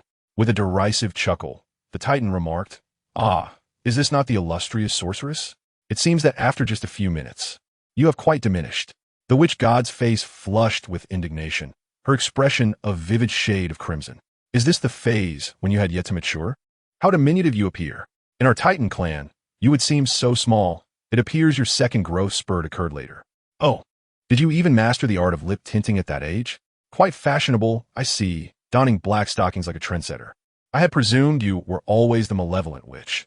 Who knew you had such adorably foolish moments? The Titan extended a tentacle, playfully tugging at the large, floppy-eared rabbit headpiece adorning her head. The renowned sorceress sports such accessories? Ha ha ha. The Titan's laughter boomed unabated, his mood evidently buoyant and clear. Do you fancy yourself a bunny girl? He taunted, laughter escalating. The witch god gritted her teeth, her fists clenching tightly, her face aflame with embarrassment. It was utterly mortifying for her to be seen by her husband in such a state and to be ridiculed so brazenly. In her former life, whether in the presence of her daughter or him, she had maintained an air of regal elegance, unlike her current predicament. In a flash, the witch god, seething with indignation, lifted her gaze, her eyes directed at Lin Yun with an intensity that seemed as if she could rend him apart. Yet, due to her youthful appearance, even her most furious glare lacked the potency to instill fear. Of course, this assessment disregarded her physical stature. The witch god closed her eyes, grinding her teeth, and declared, "Have you laughed enough, fool? This is merely a minor mishap. Surely you, a worthless being, yearn to revert to your former self. Do you not? However, I regret to inform you that my dutiful son-in-law cannot assist those with malicious intent toward him. So even if you wish to return, the opportunity will elude you." The Titan's head emitted a chilling chuckle. "Huh, you can self-hypnotize. Do you think I cannot do the same?" The witch god cast him a cold, mocking glance and retorted, "You, a brute with a mind full of muscle? Do you truly believe you can wield intricate spells? Do not boast so foolishly with your stature. Even if you wish to hypnotize yourself, it would be an impossible feat." The Titan's head sneered. "Who said I intended to use hypnosis?" The sorceress raised an elegantly arched brow. In the very next moment, as Lin and Xiao Xiao looked on in astonishment, two tendrils shot forth, swiftly ensnaring a nearby hillock. With a sudden gasp, Lin and Xiao Xiao lifted their gazes, wide-eyed in disbelief, as they beheld the hill catapulted into the boundless sky.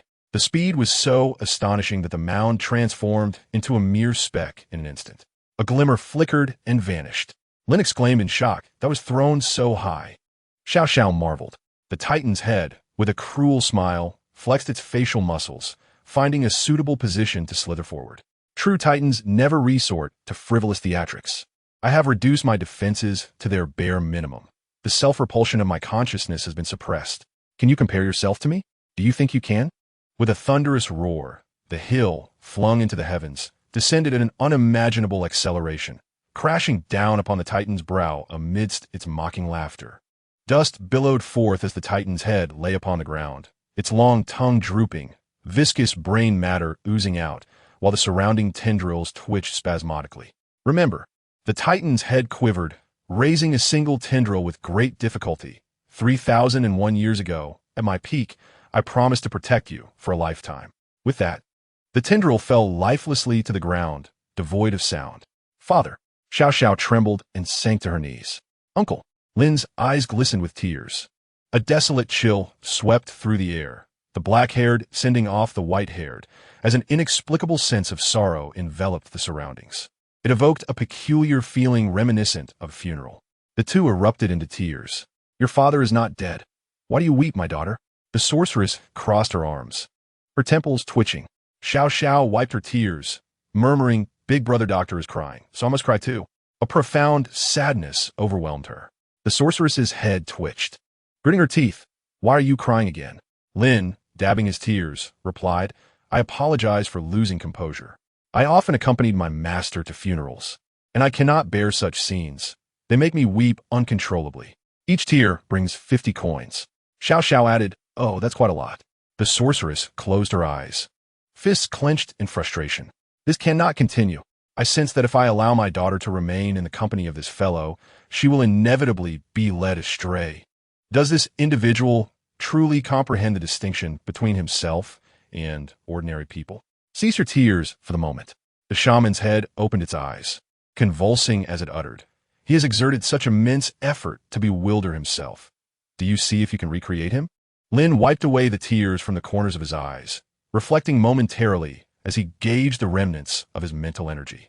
He pondered, my mental energy is nearly depleted, and even if I eliminate other interfering factors, I cannot be entirely confident with my current reserves. The shaman let out a cold laugh, saying, this is easily remedied.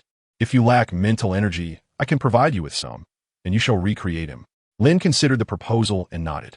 Rising from his small stature, his expression turned serious as he slowly extended his hand toward the dormant Titan's head. Ding. Do you wish to immediately activate the skill? Past remnants on the Titan's head? Yes. Ding. Detected that the target's rejection level towards you is 120, resistance level is 200, trust bonus is 20, unable to complete recreation. Ding. Detected that the target is in a state of profound coma, and the target's mind has granted you special permissions, temporarily nullifying various influences, allowing for impact. Chapter 130. Let us give him a super doubling. Is it truly possible? Lin maintained a composed demeanor. He promptly devised an alternative method to utilize past remnants.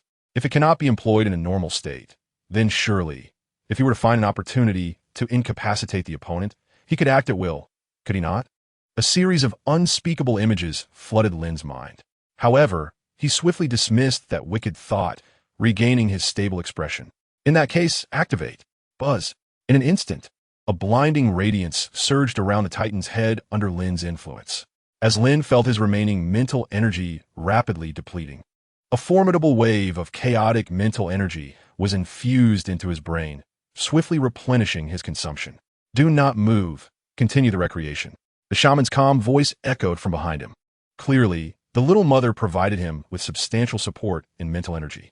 With this backing, Lin felt unburdened, focusing intently with closed eyes, pinpointing the moment to be recreated. Before long, Lin accurately identified the time as 3,001 years ago. Perfect. A faint smile graced Lin's lips. Yet, just as he intended to withdraw his mental energy to complete this recreation of past remnants, the shaman's voice suddenly resonated mysteriously in his mind. Go further back. Lin was taken aback, saying, but that is already 3,000 years ago. Add another 0. A brief silence ensued. What does adding another 0 mean? Lin was astonished, rapidly inquiring within his mind. The head of the witch god squinted and said, it's nothing. That old fool just mocked me. Do you think I can swallow my pride? Move him forward. If he dares to trouble you, I'll protect you. Lin replied, but if we add a 0, wouldn't that mean we lose everything? The witch god sneered, do not underestimate him. Although this guy is weak, he was once the god of war of the Titan clan, hailed as the mightiest Titan.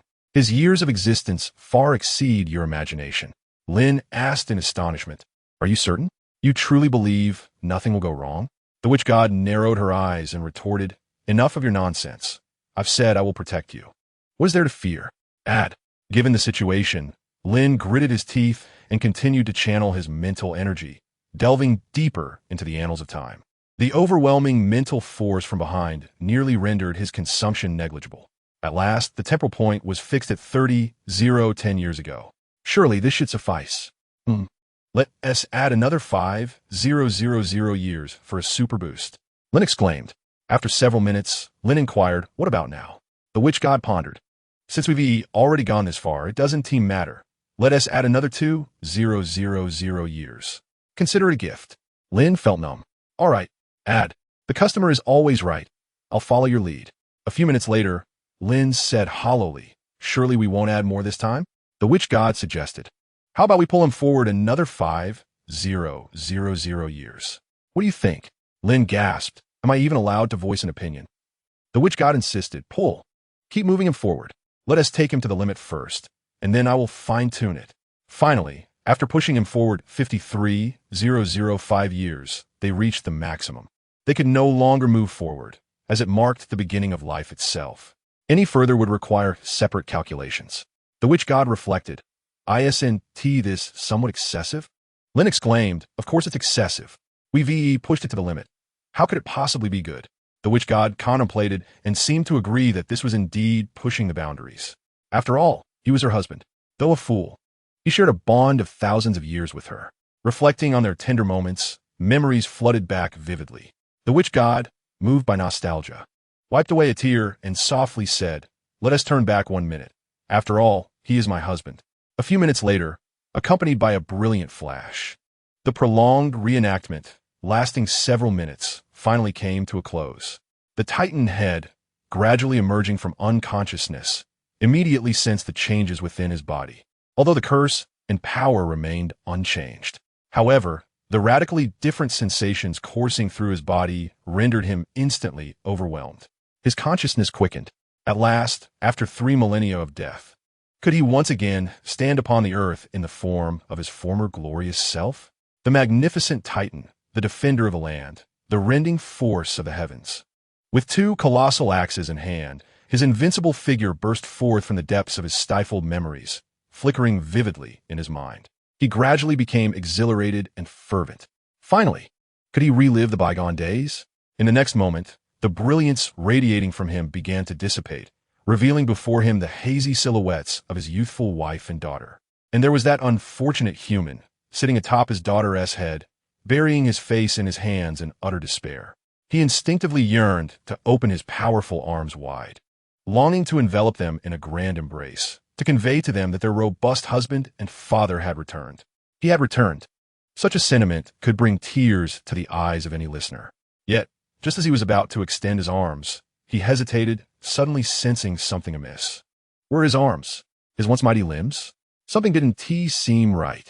He then realized that they appeared considerably diminished compared to before, reduced to a size that made him feel diminutive even when gazing up at his daughter and the madwoman. In fact, he seemed almost petite next to that human. Had he not been resurrected in the form he possessed 3,000 years ago? Finally, he instinctively turned to examine himself. Ding! Titan head value, 10 ding. Titan head value, 10 ding. Titan head value, 10. A minuscule, fertilized egg, no larger than a ball, emitted a bizarre and terrifying sound from the ground. Lin slapped his hand against his forehead with a resounding smack, eyes shut tightly, his face contorted in exasperation. Damn it, the scene was too intense. He truly couldn't bear to look. Such a travesty. It was indeed a travesty. Chapter 131. Perhaps this is my life. Uncle, please don't blame me. I am merely a tool, entirely at the mercy of that little brat's whims, and I have no real connection to this at all. I'm still a kind soul. In that instant, a system notification echoed in his ears. Ding! You have triggered a special achievement, the beginning of life, and you have gained 200 basic experience points. The special achievement of the beginning of life is awarded when you successfully utilize the past memory skill to manifest the target as the inception of life. This signifies that you are a compassionate individual, willing to allow others to experience the birth and fragility of life. You have received a permanent enhancement. Constitution 2, Endurance 2, Compassion 1. Meanwhile, the shaman gazed at the Titan's head, which had transformed into a fertilized egg and erupted into uncontrollable laughter. She was so amused that she shook with mirth, seizing the egg-sized entity and, holding her forehead, chuckled. Oh, is this not the once-renowned Titan of old? After just a few minutes, how diminished you have become. The fertilized egg emitted a furious cry. The shaman sighed. There's truly no need for this. I understand your desire to return to the past, but there is no necessity to revert to such an infantile state. Look at yourself. You've become an egg. But I must say, she blinked earnestly, it is rather unique. The Titan egg, infuriated, leapt up and could no longer contain itself, knocking her to the ground. If one could not discern the perpetrator's identity at this moment, it would indeed be quite foolish. Instantly, the two began to engage in a fierce battle once more, this time with even greater intensity. You useless fool! How dare you mock me in the past? It was you who shamelessly pursued me day after day. Did you think I would marry you, the ancient relic of tens of thousands of years? The two clashed violently, shaking the very earth beneath them. On the other side, a small figure burst into laughter at the sight, raising her delicate arms in encouragement. Go, Daddy. Go, Mommy. On her petite shoulders, Lin turned, his gaze reflecting the nostalgic smile on the small face. He opened his mouth to inquire, Little one, are you recalling something? The little girl blinked, turned her head to look at Lin, and then gently closed her eyes, cradling him in her embrace as she sat down. The evening breeze caressed them, her golden hair shimmering. She appeared exceptionally serene, tranquil, and beautiful. At some unknown moment, She lifted her head, gazing into the dark sky, her eyes seemingly filled with hope. Father and mother used to play like this often. There was a time they fought fiercely, so much so that the house collapsed. I was terrified and hid beneath the bed crying. She laughed softly while rubbing her moist eyes. I thought father and mother would never speak to each other again, perhaps never be together again, and I was frightened all night. But the next day, she gazed hopefully at the sky, hugging her legs close. They appeared as if nothing had transpired, joyfully applying ointment to each other's wounds in the living room, exchanging tender words. Their smiles reflected an illusion that the quarrel from the previous night had never occurred. She turned her head, her eyes sparkling as she gazed at Lin, reminiscent of a playful sprite. Only later did I comprehend that this was merely their unique way of coexisting.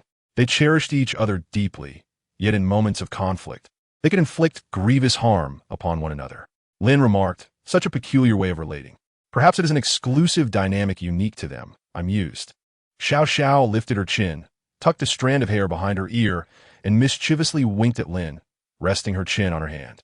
But Xiao Xiao is truly happy. Doctor, didn't you notice?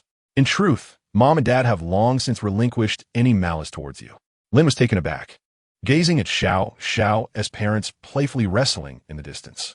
Gradually, he began to grasp the meaning behind her words. Indeed, regardless of who they are, even the most malevolent spirits in hell must have once clung to something beautiful. He leaped down from Xiao Xiao's shoulder, smiling broadly as he gave her a thumbs up, his teeth gleaming like a flash of light. Xiao Xiao giggled and nodded enthusiastically, extending her hand to mirror his gesture. Their thumbs met gently, one large and one small, yet surprisingly harmonious, an unspoken understanding share between them, the faint marks on their foreheads whispering of a deepening connection. I may still forget, perhaps I will never transform into a normal girl, but I am genuinely grateful to you, my doctor. Countless glimmers began to emanate from Xiao Xiao as form, her face adorned with a tearful yet beautiful smile. Her golden hair gradually dissipating like feathers, her delicate cheeks and body becoming increasingly ethereal. A sudden burst of light compelled Lin to instinctively close his eyes. Upon reopening them, the hand that had just been before him had vanished, as if everything had been but a fleeting illusion. Lin stood there, lost in thought, his heart inexplicably feeling hollow. He shut his eyes, uttering nothing, until a peculiar sensation on his hand prompted him to open his eyes once more, revealing a gentle appendage reaching out to touch him softly. There was Xiao Xiao, her cheeks as familiar as ever. Ah, the doctor has returned. Yes, I have returned, Lin replied, his face lighting up with a sincere smile. Can Xiao Xiao return too? With me by your side? It's always possible, I assure you. That's wonderful. If I revert, will you be my dentist? Of course. That will certainly happen. Well then, let be settled. Perhaps my existence is destined to engage with the denizens of hell. If that is the case, then so be it. A subtle curve graced the corners of his mouth as he gently clasped the small, extending tendril. It felt akin to acceptance, or perhaps it signified transformation. The black mist swirled, and the sky remained shrouded in darkness. Unbeknownst to him, a faint system notification seemed to whisper at his ear, only to vanish swiftly, as if it had never been there. Your revival rate. 1, Chapter 132. A solution to the size dilemma. An entire hour slipped away. With the passage of time erasing the remnants of the past, the visages of the ancient witch god and the titan had momentarily reappeared, ultimately reverting to their former states. It was like a dream, as though they had never descended into hell, as if they still resided in the world they had always known, unchanged. They had returned. The witch god's head fell unusually silent. The two ceased their playful bickering and returned to reality. Such nostalgia it evoked. The witch god raised its head, a flicker of genuine mirth dancing in its eyes, before its gaze settled upon Lin. With the movement of its colossal head, it loomed before Lin like a mountain. Gazing down for an extended moment, it bared its formidable, malevolent teeth, grinning wickedly. Though I still do not harbor much fondness for you, it seems I do not detest you as much anymore. Hey, hey, hey. Lin felt a shiver run down his spine at its laughter. Ding. The witch god's head has gained a fondness level of 10 for you. Lin exhaled, a smile breaking across his face as he extended his hand, giving a thumbs up to the witch god's head. Clearly, after this incident, he had successfully earned the approval of its mother. At the very least, He was no longer regarded merely as a toy cherished by the small one. As for the Titan head's demeanor, well, while it appeared unchanged, it was evident that the fury and murderous intent that once clouded its gaze had dissipated. Time passed swiftly, and they found themselves within the realm of Soul Alley. The small one waved her tendrils, looking at Lin beside her, saying, "Doctor, little one will take you home, and thank you for today as hospitality. Little one is very happy." Lin smiled broadly and reached out his hand, replying, "Yes, I'm quite happy too." Just then, Lin suddenly felt a tendril poke at his back. He turned around instantly, only to find the Titan head's enormous visage gazing down at him with an air of indifferent authority. Uncle, is there something you need?" Lin blinked in surprise. To the diminutive father, an immensely powerful being, Lin would be lying if he claimed to be unperturbed. The disdain emanating from the Titan's head was palpable, yet it surpassed even that of the sorcerer's cranium. However, the anticipated scenario of being crushed into a pulp by a tentacle did not unfold. The Titan's head, aloof and detached, beckoned, stating, "Come, let us converse privately." Once again, the notion of a private conversation filled Lin with trepidation. He had developed a psychological aversion to those words. With a glare, he implored, "Can we not discuss this here?" The Titan's head shot him a look that conveyed a stark ultimatum: either engage in conversation or face dire consequences. Lin promptly nodded, responding earnestly, "Very well. I am open to any discussion, even if it draws blood." A few minutes later, amidst the swirling black mist, the Titan's head loomed, presenting an imposing and austere demeanor, evoking a sense of dread in Lin, reminiscent of a young man meeting his girlfriend's father only to find himself confined in a dark room for interrogation. Yet, what a ludicrous thought! His relationship with Xiao Xiao was undeniably innocent. Do you not understand? I abhor those scoundrels who dare to entice my young daughter. I deal with such individuals most severely, the Titan's head remarked, languidly licking its formidable tentacle, a display of its might. Lin, drenched in sweat, pleaded, "Uncle, you truly misunderstand. My relationship with Xiao Xiao is purely platonic. We are merely ordinary friends." He implored, "Consider my diminutive stature. How could I ever entice a colossal being like her? The sizes simply do not align." Desperation clouded his thoughts as he struggled to articulate his defense. The Titan's head remained impassive, retorting, "Is that so? Yet, for certain nefarious individuals, they always devise means to ensure their dimensions align perfectly." Lin, bewildered, stammered, "I'm not quite following." The Titan continued, "Do not feign ignorance before me. I can perceive that you harbor a capacity to manipulate your physiology. Am I wrong?" Lin realized he was being referenced for his ability. Flesh mutation. Indeed, such an outwardly transformative power was easily discernible. However, how did this pertain to their discourse? The Titan's head coolly stated, "With a slight application of your ability, adjusting your dimensions could be effortlessly resolved." Lin gasped. What? In that moment, he was struck by an overwhelming shock, utterly at a loss for how to respond. Something was amiss. Something was terribly amiss. In Lin's mind, an uncontrollable and terrifying image emerged, depicting himself standing in silence, overwhelmed. The Titan's head, indifferent, remarked, "Now that the issue of size has been perfectly resolved, do you still believe you cannot take action?" Lin, feeling stiff, replied, "Wait a moment. Uncle, allow me to gather my thoughts. The information is rather overwhelming, and I feel somewhat dizzy." However, the Titan's head offered no respite. He coolly stated, "There is no need for pretense. I am acutely aware of your tricks. The size issue has been addressed, so with your ability to recreate the past, you could effortlessly restore my daughter to her former self, thereby indulging in your desires. Am I correct? I can see through your intentions." Lin stood there, hands raised, speechless. "No, I truly did not harbor such thoughts. Had you not mentioned it, I would not have made such associations. Something feels amiss. Are you threatening me? Or are you providing guidance?" The implications were perilously alarming. Chapter 133. A step-by-step instruction. The Titan's head lifted, indifferent. "I never anticipated that you would harbor such vile thoughts toward a mere child. Yet, it seems your intentions are not so depraved after all. If I am not mistaken, you likely wish to engage in a gradual nurturing process, training my daughter piece by piece, allowing her to slowly remember your form, correct?" How charming. A sinister coldness spread across the Titan's face. Lin felt utterly hollow. "I do not. I truly do not." He desperately sought to refute the accusations. The Titan, coldly turning away, interrupted him with a disdainful gaze. Do you still wish to disguise your intentions? If I am not mistaken, you have likely gleaned my daughter's preferences. You must know that she adores shiny objects, relishes extravagant meals, enjoys bubble baths, and loves adventures and joyrides. How she must cherish being cuddled at night. You wretch. Lin stood there, vacant and murmuring to himself. Initially unaware, he now seemed to comprehend everything. Uncle, are you truly not providing me with step-by-step instruction? Are you absolutely certain about that? The Titan's head gazed down with an air of indifference and continued. However, even if you know these things, attempting to abduct my daughter is an impossibility. As long as I am lucid, even for a fleeting moment, I will never allow her to stray from my sight. Lin replied hollowly, that is truly splendid. The Titan narrowed his eyes and stated coolly, unless you can decipher my chaotic patterns, Lin. You are surely unaware that I only descend into chaos on the first, third, and fifth days, while on the second, fourth, and sixth days, I experience intermittent lucidity. Only on the final day of each week do I grant my daughter a day of freedom. It is on that day alone that I permit her to venture out unaccompanied, and I remain in a deep slumber, even if she brings some creature back with her. I shall not hear a thing.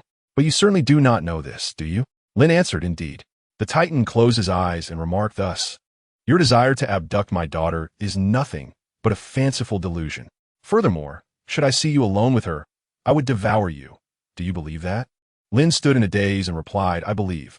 The Titan nodded, stating, however, I have recently been plagued by blurred vision and frequent double images. As for when this will improve, I cannot say. You likely did not hear that part, did you? Lin replied hollowly, no. The Titan nodded, resting his appendages and closing his eyes. That is good. Ding. The Titan's head felt a sense of satisfaction, and your favorability reached 10. Lin stood there, flustered and at a loss. So, is this some sort of hint? No. This seems to have transformed into an overt indication. Is this not akin to a step-by-step tutorial? Yet that cannot be right. This is merely a simple misunderstanding. Why does the explanation only deepen the situation? Well, the Titan stated coolly, I have said all that needs to be said. I originally intended to consume you now, but my dental health has been poor lately, and merely seeing you is enough to satiate my appetite. So, I might consider postponing that. He added, but do not mistake my leniency for weakness. The Titan squinted, revealing a terrifying set of formidable teeth that gleamed like a guillotine, flashing a menacing light at Lin, as if to say that should you dare to forsake your commitment, you could easily become a delightful morsel. It was indeed a frightful sight. Lin stammered, I understand. Thank you for your guidance, uncle. This was a roundabout way of coercing compliance through intimidation. Yet, I truly regard the little one merely as a valued customer and a dear friend. Nothing more. Yes, you. Motivas whatsoever. A long pause ensued. The Titan's head resumed its indifferent expression, standing with tentacles draped, and spoke softly. Let's leave the matter of my daughter here for now. However, I believe you have many questions for me. With a favorable disposition, I could grant you an opportunity. Lin vigorously shook his head, momentarily casting aside his prior emotions. He swiftly regained his composure, his expression turning serious as he said, indeed, I do have some doubts. It is evident to me that you and your kin are not natives of this world. So who are you? Lin hesitated, for this uncertainty had lingered in his mind since he first encountered this family. The system's introduction suggested they had fallen from a higher realm into this dark world. Furthermore, Titans were revered in various legends on Earth as a powerful, godlike race. The Titan's head raised slightly, stating, we are certainly not natives of this world. You should already be aware that we are Titans, a supreme race capable of standing alongside the divine. Lin was taken aback. The Titan continued, your world is referred to by us as the realm of the dead, a forsaken realm shrouded in darkness, cursed with chaos, misfortune, and hatred. All the refuse and the unworthy dead that should not exist in reality are dragged into this world, condemned to eternal suffering. Of course, beyond this refuse, many self-proclaimed sacred organizations also meddle in this realm, even dispatching armies to engage in combat with the monsters that inhabit it. He cast a glance at Lin. There are, indeed, numerous innocents like you who have inadvertently fallen into this world for various reasons. Lin pondered deeply for a long while. He then raised his head earnestly and asked, how can one escape from here and return to my original world? Chapter 134. You cannot bind me. Upon hearing this, a sinister smile spread across the Titan's face, as if he had heard the greatest joke in the world. His tone began to take on a hint of chaos. Leave? Yes, you can leave, for you are among the living. However, returning to your original world is no simple matter. There are countless stars in the sky, and you have fallen to the earth without a beacon. How can you possibly find your world among the multitude of starlight? Lin met his gaze seriously, his hands slowly clenching. It seems you long to return home. The Titan's head laughed maliciously, saying, Indeed, who wouldn't wish to return home? Who desires to remain in this wretched world? With a fierce grin, he raised his gaze, his eyes filled with malice, mockery, and chaos as he stared into the pitch-black night. For 3,000 years, I have been cursed and confined here. 3,000 years. Hatred, fury, my wrath is never quenched. The thought of those past curses torments me. Yet the more they torment me, the more I refuse to submit. Suddenly, he erupted into a frenzied and wicked laughter. A multitude of viscous, obsidian tendrils surged forth from his eye sockets, nostrils, ears, and mouth. Each tendril ignited with a fierce, swirling black flame. Lin was abruptly shaken, raising his head in alarm, exclaiming, Uncle, I too yearn to return to my world, to incinerate them and consume their Titan heads. The eyes of the Titan's skull began to blaze with tumultuous fury. The burning tendrils, akin to a viscous stream of fire, recklessly spread across the desolate wilderness. Warning, warning. The target's level of chaos has significantly escalated. Host, please evacuate immediately. Warning, warning. The system's urgent alerts echoed in his ears. Clearly, the prior exchange had rekindled the Titan's recollections of past calamities. I too do not wish to be ensnared here, transformed into this wretched monstrosity, suffering and enduring torment, forcing my wife and daughter to bear the brunt of anguish. In a fleeting moment, he raised his head in a fierce grimace, his gaze piercing through the inky sky. You cannot suppress me. You cannot bind me. One day, I shall return from this inferno and incinerate you all. A chaotic roar erupted. Under Lin's watchful gaze, the Titan skull commanded the boundless, burning tendrils, leaping towards the darkened heavens. The colossal head, ablaze with wrath, resembled a spear cleaving through the firmament, vowing to obliterate all darkness that dared to restrain him. Lin stood in astonishment, witnessing the head transform into a fiery orb, hurtling towards the obsidian sky. Yet, just as that figure seemed poised to vanish at the horizon's edge, a cacophony erupted. Suddenly, from the surrounding inky ground, ethereal black chains shot skyward, piercing the air. Each chain was several meters in diameter, yet they appeared almost transparent, like phantoms. It seemed his leap had triggered a chilling curse. In an instant, the small father, striving to break free from the shroud of night, was ensnared by the ethereal chains, bound from the infinite heights above. With a thunderous crash, the massive head struck the ground, creating a blazing crater. The insubstantial chains lashed upon him like serpents, leaving trails of ash-like scars upon his forehead and cheeks. Ha ha ha! The Titan's skull cackled malevolently, enduring the terrifying lashes. You cannot confine me. If you deny me death, then you shall not live either. Ha ha ha ha! He tore his head back, laughing maniacally, yearning to leap once more, striving to transcend the shackles of this world. Yet those ethereal chains swiftly ensnared him once more, binding him firmly to the earth, relentlessly searing his skull. Nevertheless, he continued to smile, to rage, to resist, just as he had proclaimed. The tighter they constrained him, the greater his fury and discontent grew. Lin dashed towards the gaping chasm, his eyes instantly reflecting the frenzied visage of the cursed Titan's head, ensnared at the center by the accursed chains. Warning! Warning! Do not approach. Do not make contact. Target curse level, root level. The ethereal chains not only bound him, but also lashed out at him with fervor. Was this the source of his turmoil? Lin gazed intently. Was it indeed a curse? If one could attribute his suffering to such a curse, then perhaps it was the very wellspring of his resentment and wrath. In that fleeting moment, Lin abruptly lifted his head, his expression resolute. Almost instantaneously, he leaped downwards, his demeanor calm, as tendrils surged forth from his shoulders, resembling an exoskeleton, propelling him towards the Titan's head with the swiftness of a spider. Warning! Warning! Do not approach. Do not make contact. Yet Lin paid no heed. His expression remained composed. Like a nimble leopard, he swiftly navigated through the rising, ethereal chains. If it was indeed a curse, if this was the reason for his suffering, he grasped his wrist, a blinding radiance igniting in his eyes. Perhaps I can. In that very instant, Lin sprang forth, reaching out towards the Titan's head through the myriad of chains. Ding! You are activating the limited-time, curse-clearing ability. Would you like to proceed immediately? Yes, Lin affirmed deeply.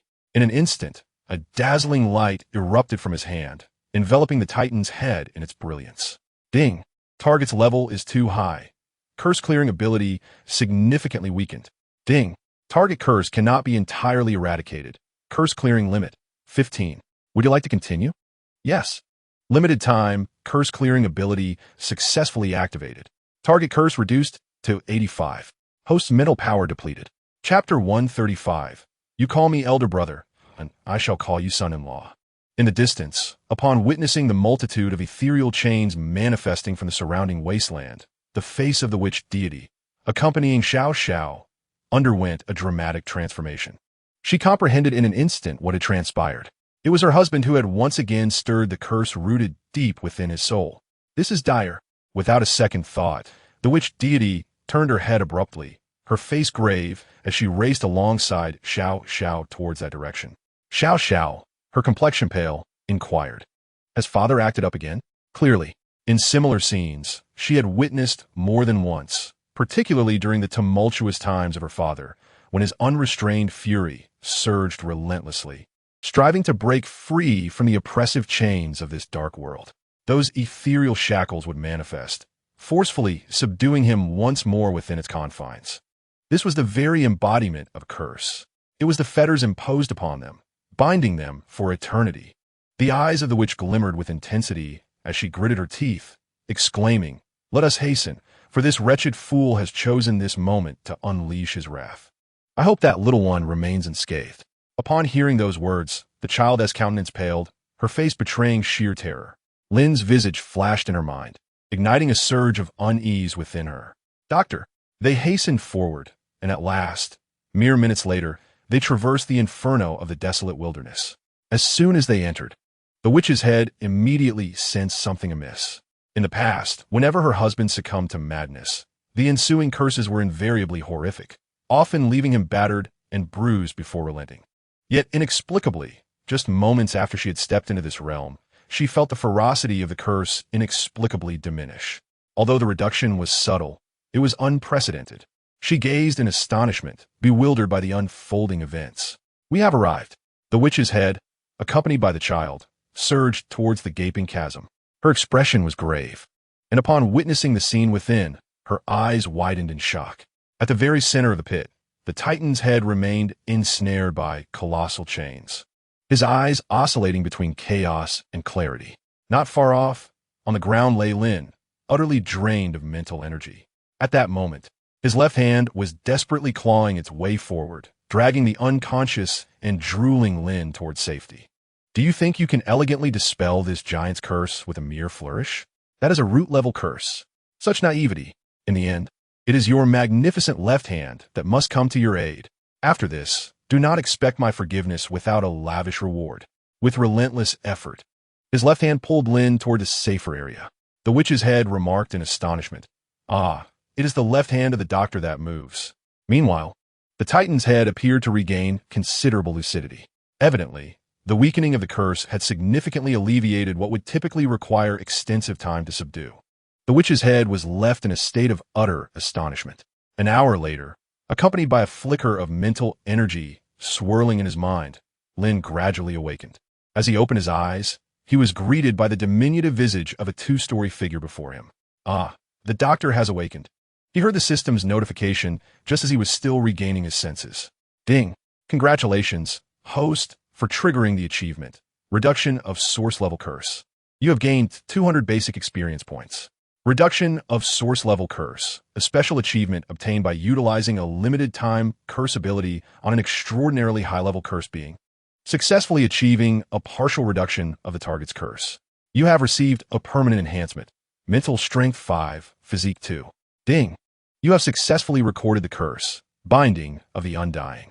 Lin instantly became fully alert, sitting up straight and opening his eyes wide. "How is my uncle?" he inquired. No sooner had he uttered the words than a deep, resonant voice of concern emanated from behind him. "I am well." Lin turned his head, immediately encountering the serious gaze of the Titan's head not far away. His eyes had regained clarity, clearly having emerged from the previous chaos. Strangely enough, Lin could distinctly sense that the Titan's head now bore an additional hint of wisdom and vigor compared to before. This was evident in the way he regarded others. Gone were the eyes filled with suppressed rage and malice, replaced instead by a semblance of genuine humanity, as if he were a living being. The Titan's head regarded him intently and asked, "You have weakened my curse?" Due to the nature of the curse, his anger was difficult to contain. Once that endless fury was triggered by any circumstance, he would plunge into a profound madness, perpetually tormented by past grievances that rendered him in agony.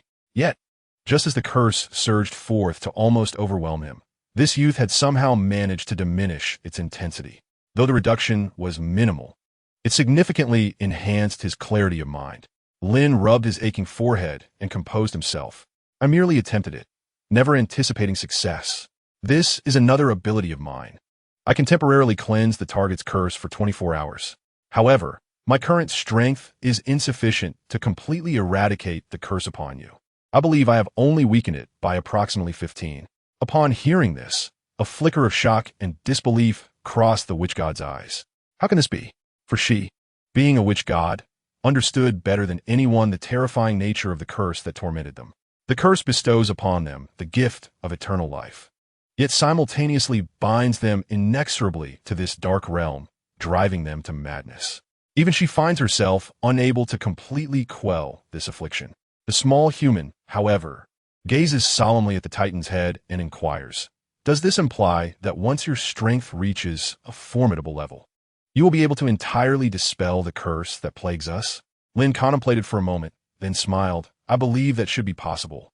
His confidence radiated a profound intensity, akin to a flicker of hope amidst the endless abyss, stirring a sense of warmth that reddened the Titan's eyes. He slithered closer to Lin, uncertain of the origin of this young human or the multitude of secrets he concealed. Yet, all of that seemed to pale in significance in light of the words spoken. "But I am perplexed, knowing full well that I am ensnared in chaos. You recklessly charge forth. Are you not afraid of death?" He regarded the young human with a complex expression. Lin's lips curled into a slight smile. "Of course, I fear death.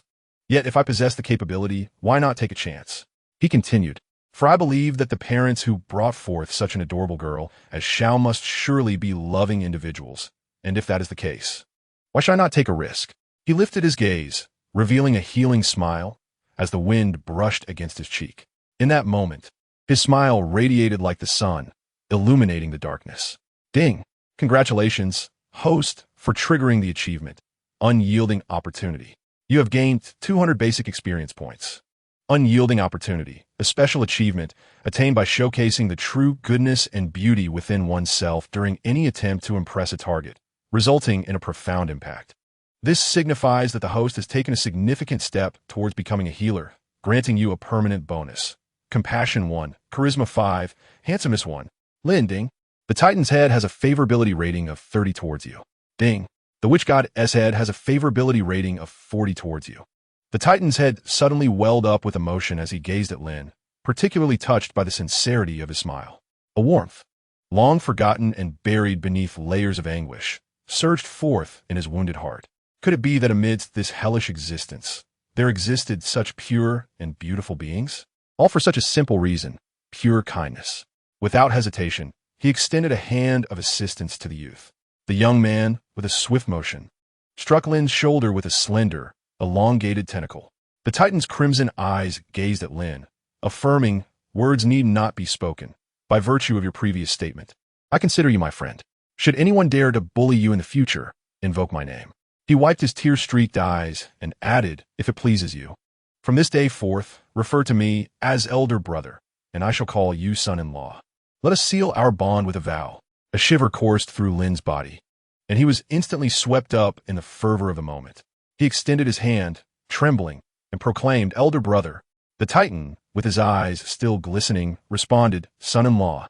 In that fleeting instance, It felt as though cherry blossoms danced in the air, accompanied by a poignant serenade that resonated deeply within the heart. Not seeking to be born on the same day of the same year, but yearning for the same day of the same month. Suddenly, two thunderous sounds reverberated. The witch god, with its head twisting and tentacles writhing, closed its eyes, and explosions erupted from above, one after another. Lin and the Titan were flung several dozen meters away, their heads billowing smoke. The witch god's eyes were shut tight, its tentacles writhing, muttering, "No salvation for those two dimwits. How dare they form a bond? Why not just perish?" Chapter 136. Who lured the demons here? At the entrance of Ghost Soul Alley, Lin smiled and waved his hand towards the small family, saying, "This is where I bid you farewell. Little Xiao, uncle, aunt, I reside at 55 Ghost Soul Alley. Should you find yourselves with free time, feel free to visit." Little Xiao replied, "But doctor, I shall miss you." Lin gently patted his head, saying, "You must be good. Little Xiao, we will not be parting forever. I am your dentist, and whenever you have time, you can always come a visit." Of course, little Xiao could not remain here indefinitely.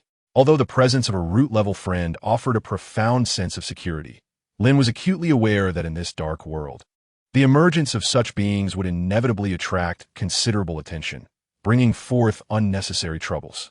Moreover, neither the Titan nor the witch god could possibly stay. Their circumstances were exceptional. A single misstep could plunge the entire Ghost Soul Alley into chaos. The Titan regarded him with earnestness, stating, "You must exercise caution. Yesterday, you boldly led my daughter to eliminate that organization, which undoubtedly drew unwanted attention. Nevertheless, remember this. If anyone dares to trouble you, simply send word to your elder brother, and none shall survive." Lin was deeply moved in that moment. Indeed, a single word from an elder provided an indescribable sense of security. At long last, did he possess a reliable ally in this shadowy realm? Lin's heart brimmed with hope as he inquired, "But how shall I reach you? Shall I write a letter?" A brief silence enveloped the surroundings. Just as Lin pondered the sudden stillness in the air, Xiao Xiao remarked, "It would be quite distressing not to recognize the characters without a translation." Lin was taken aback. However, it was indeed true that for beings of primal origins, there existed no compelling reason to learn the written language of this dark world, as they had no desire or necessity to integrate into it. After a moment of contemplation, Lin was struck by a realization, exclaiming, of course, without hesitation, under the puzzled gazes of Xiao Zhao's family. He dashed toward the pile of salvaged packages he had returned with, meticulously searching through them. At long last, after an exhaustive search, Lin unearthed a dozen or so pitch-black stones. These are the vision stones. A slight smile graced Lin's face as he declared, "Vision stones." Vision stone, a mysterious substance capable of connecting to the realm of visions. Upon usage, it allows one's consciousness to be uploaded into the vision realm, requiring one vision stone as a medium for each journey. Indeed, the informant had already stated that the vision realm is the swiftest means of transcending distance in this dark world. Simple, efficient, and exceedingly useful. Moments later, in the vision realm, a colossal eye hovered in the inky sky above the square, its tumultuous gaze akin to a vast beam of light illuminating the entire area. The square was teeming with swirling phantoms, while beyond it lay an impenetrable darkness. Although it was now deep into the night, the vision square remained densely populated with phantoms, as it corresponded to the expansive region encompassing the soul alley in the realm of consciousness, bustling with activity. At this very moment, numerous phantoms were engaged in fervent discussions regarding the scene presented by the informant during the day. So, it was indeed here that those three primal headhunters appeared yesterday? One inquired. Yes, you saw that image, right? It was in the adjacent soul alley. According to reliable sources, the headquarters of the Demon Association has indeed been obliterated. I have an acquaintance outside the association who has said that he can no longer establish contact with the mainframe. He is now terrified, fearing he could be devoured at any moment. I suspect a multitude of dark beings will come here to investigate soon. Wait, since those three primal headhunters are in our vicinity, do you think they might ascend to the vision realm? Upon utterance of these words, a profound silence fell over the crowd, soon followed by waves of derisive laughter. Are you joking? Are you out of your mind? The vision realm is the sole order of the dark world. How could those truly chaotic entities possibly come here? Indeed, it's utterly foolish. I have yet to hear of any primal being ever descending into the vision realm. It has never happened before, and it surely will not happen in the future. Exactly. Do you think all primal beings possess a conscious will like ours? Most of them are an indescribable amalgamation of peculiarities. How could they possibly arrive here? If those 3 origin hunters truly deign to visit the realm, I shall immediately perform a handstand and defecate, executing 100 somersaults around square. I declare, even the Almighty could not impede such a spectacle. Laughter erupted around, and the square was suffused with a buoyant atmosphere. Yet in the next moment, 4 immensely thick rings of light descended upon the center of the square with astonishing swiftness. Accompanied by a radiant halo, 3 colossal heads, 2 large and 1 small, towering even higher than small mountains, materialized at the heart of this square. Realm announcement. Square 900 has detected the arrival of 3 origin-level wills. Current capacity for wills has exceeded regional limits, triggering Supreme Will Authority Level 11. Square 900 is undergoing emergency expansion. Realm announcement. Square 900 has successfully completed its expansion upgrade. The current capacity level for wills has increased from level 9 to level 7. With a tremendous rumble echoing across the square, the eternally unmoving eye in the sky shifted its gaze to rest upon the 3 formidable heads now present in the square. The spatial expanse of the square began to expand at an unfathomable pace. Within mere seconds, Square 900 had expanded to a size 100 times its previous dimensions. My goodness, what is this? What am I witnessing? Is it truly those 3 origin hunters? How can this be? Just moments ago, we were merely discussing this occurrence. And they have indeed manifested. Where is that brother who boasted about performing handstands and somersaults? Come forth. If you do not execute 100 somersaults today, our dispute shall remain unresolved. The once bustling square instantly emptied. All apparitions, in a state of panic, huddled in a corner at the periphery, their teeth chattering in trepidation as they beheld the 3 terrifying entities in the center. Who summoned them here? Who brought these ominous beings to our midst? Chapter 137. The inception of a healing group. This was something they could never have anticipated. The square in which they found themselves had truly been graced by the arrival of origin-level beings. And remarkably, 3 had come all at once. This was the first time they had witnessed the supreme will of the realm urgently elevating their desolate locale into a bustling city due to the arrival of these 3 entities. In the realm, different squares are delineated by the totality of current regional consciousness.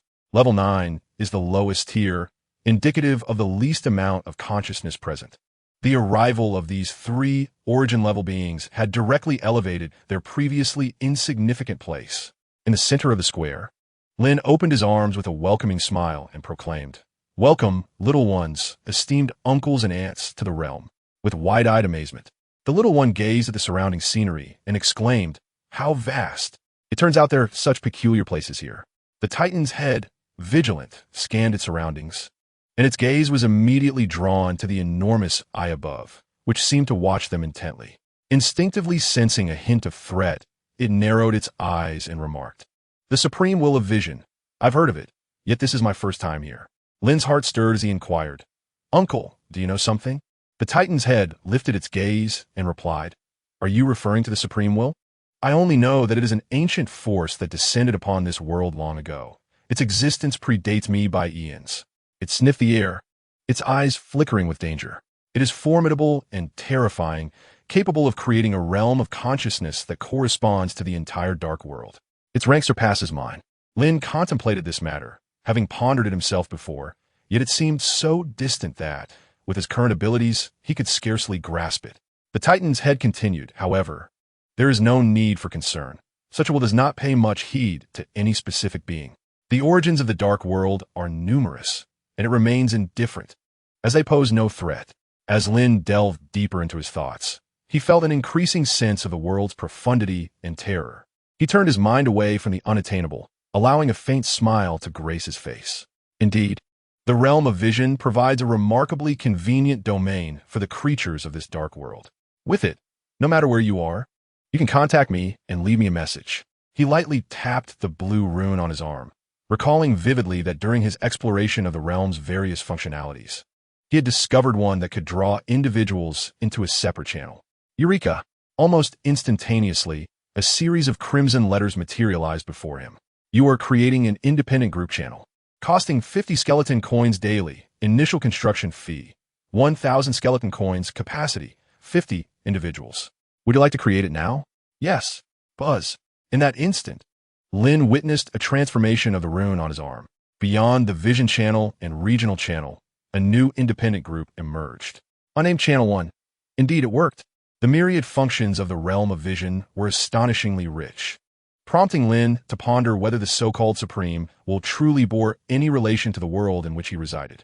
Without further ado, Lin promptly extended an invitation to his little family. Root level little one has joined the channel. Root level Titan's head has joined the channel. Root level Sorcerer's head has joined the channel. Observing his previously solitary group rapidly expand to 4 members, Lin felt a profound sense of satisfaction.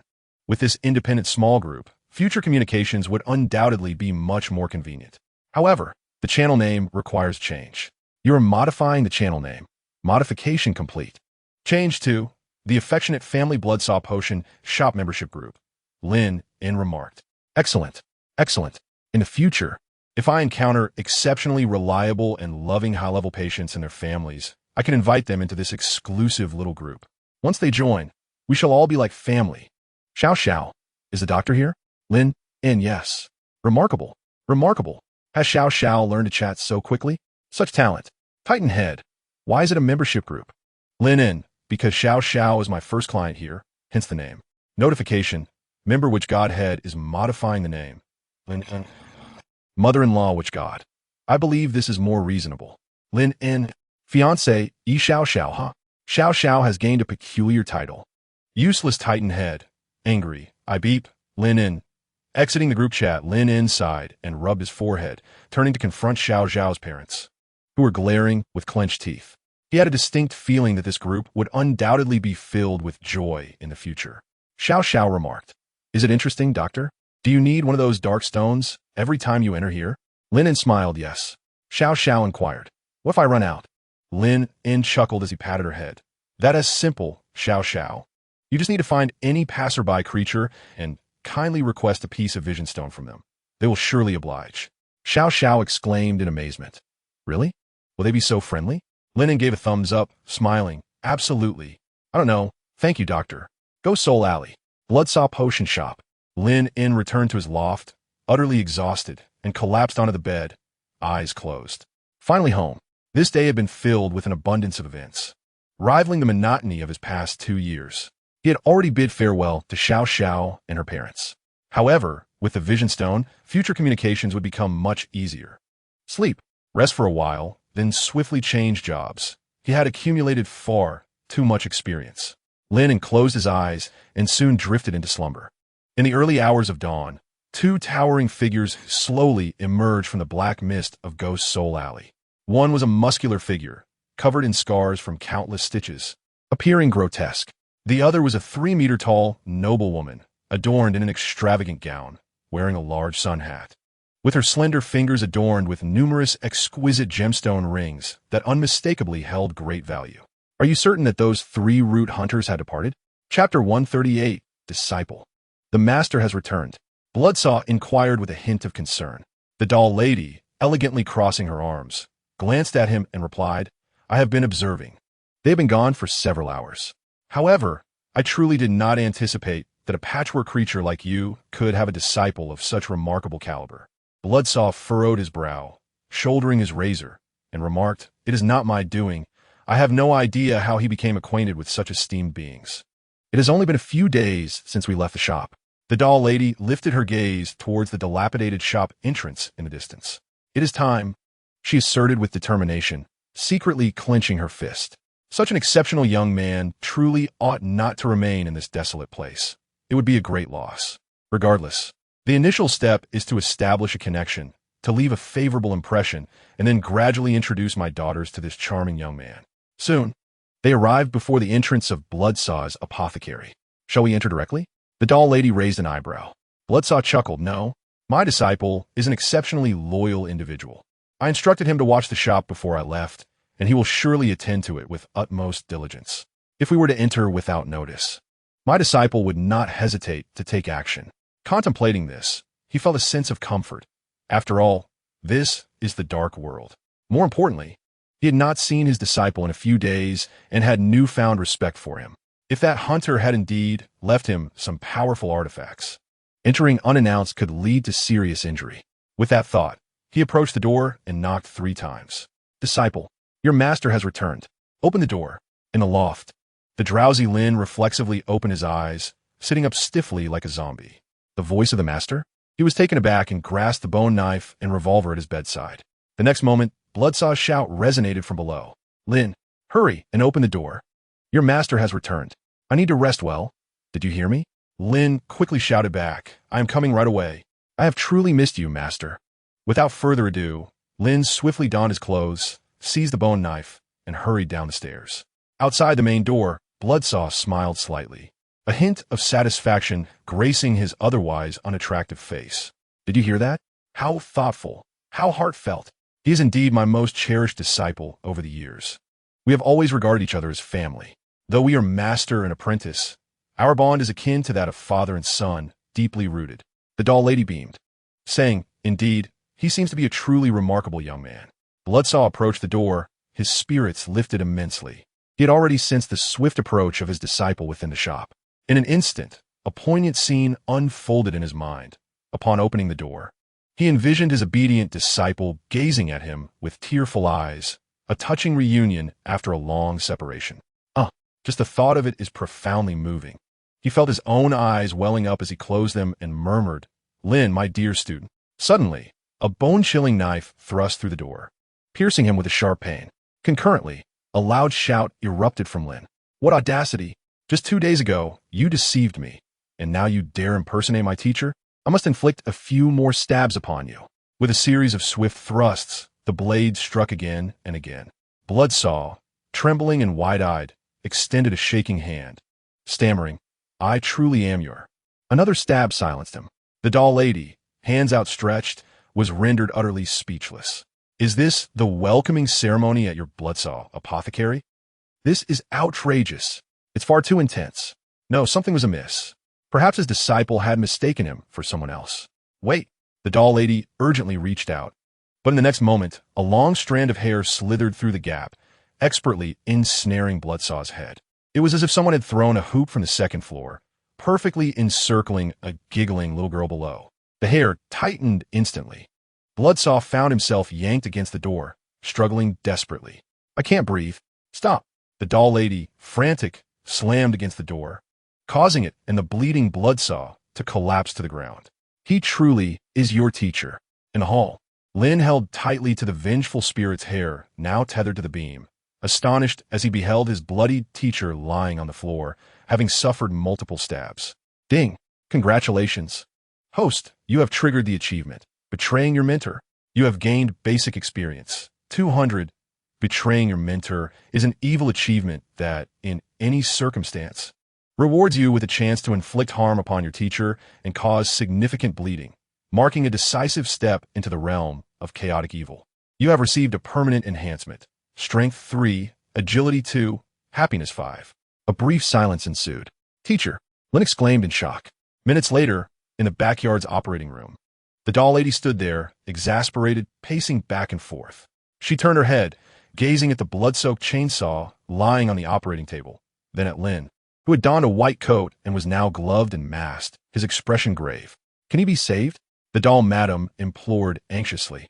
Lin, holding the needle with a serious demeanor, replied, "It's a trivial matter.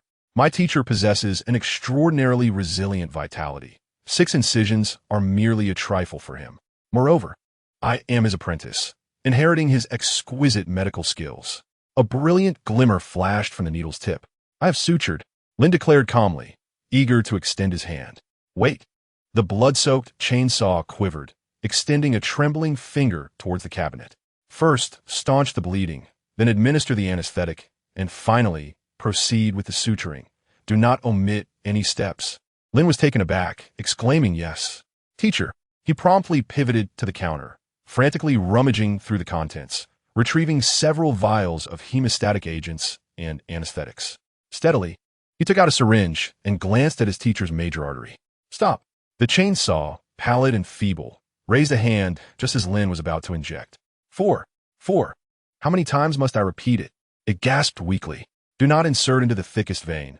If it's too large, it won't work. Chapter 139. Did anything fall into your teacher's abdomen? Lin jolted, saying, I'm sorry, teacher, I need to deepen my learning. He swiftly completed the injection, administering the anesthetic and halting the bleeding. With narrowed eyes, Lin grasped the sharp needle once more. I'm ready, he proclaimed. Do you know how to suture? The chainsaw trembled. Of course, teacher. I have meticulously observed your every suture on others. Lin responded, earnest. The chainsaw exhaled in relief, saying, that's good. And with the anesthetic administered, it shouldn't hurt too much. After all, having been by my side for 2 years, you ought to have learned some genuine skills. Then let us begin. The sound of swift movements filled the air. What is happening? Why does it still hurt like hell even after the anesthetic?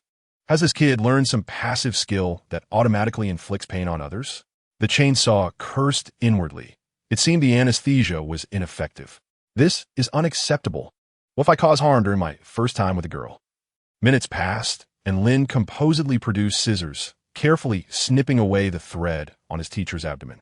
He patted the attractive bow atop it, then sprinkled a compound agent gently over the area, declaring the task complete. Teacher, the surgery was extremely successful. Lin earnestly raised his thumb and remarked, everything inside and outside, as well as the back, has been meticulously sewn, ensuring that there are no errors whatsoever. Silence enveloped the room.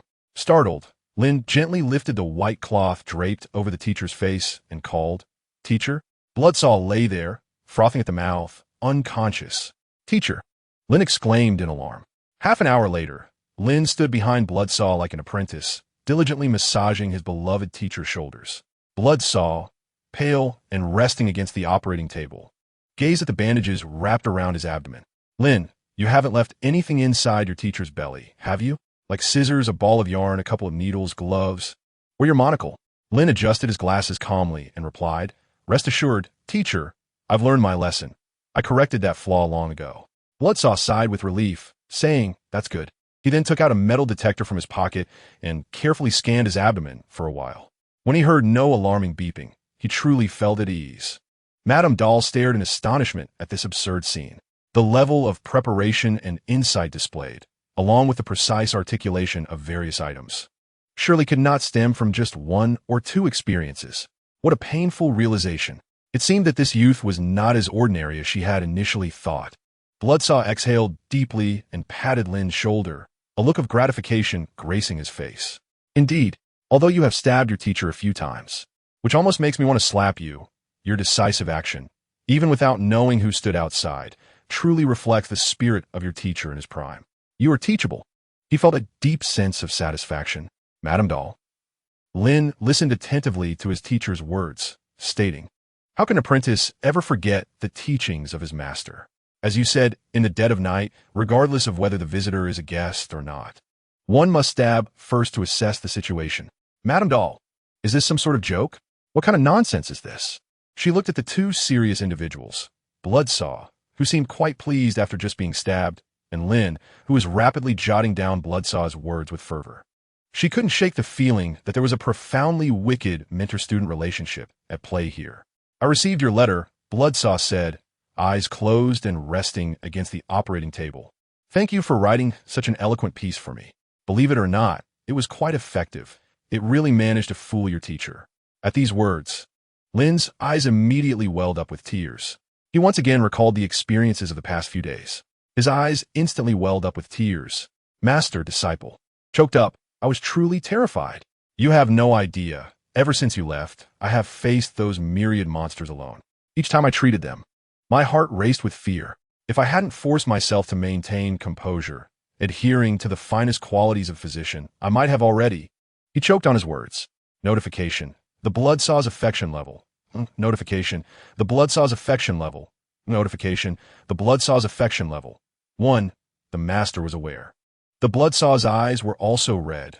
Grasping Lin's shoulders, he said, You have truly suffered these past days. It is my fault for leaving you alone in the shop and allowing you to endure such grievances. The master. I.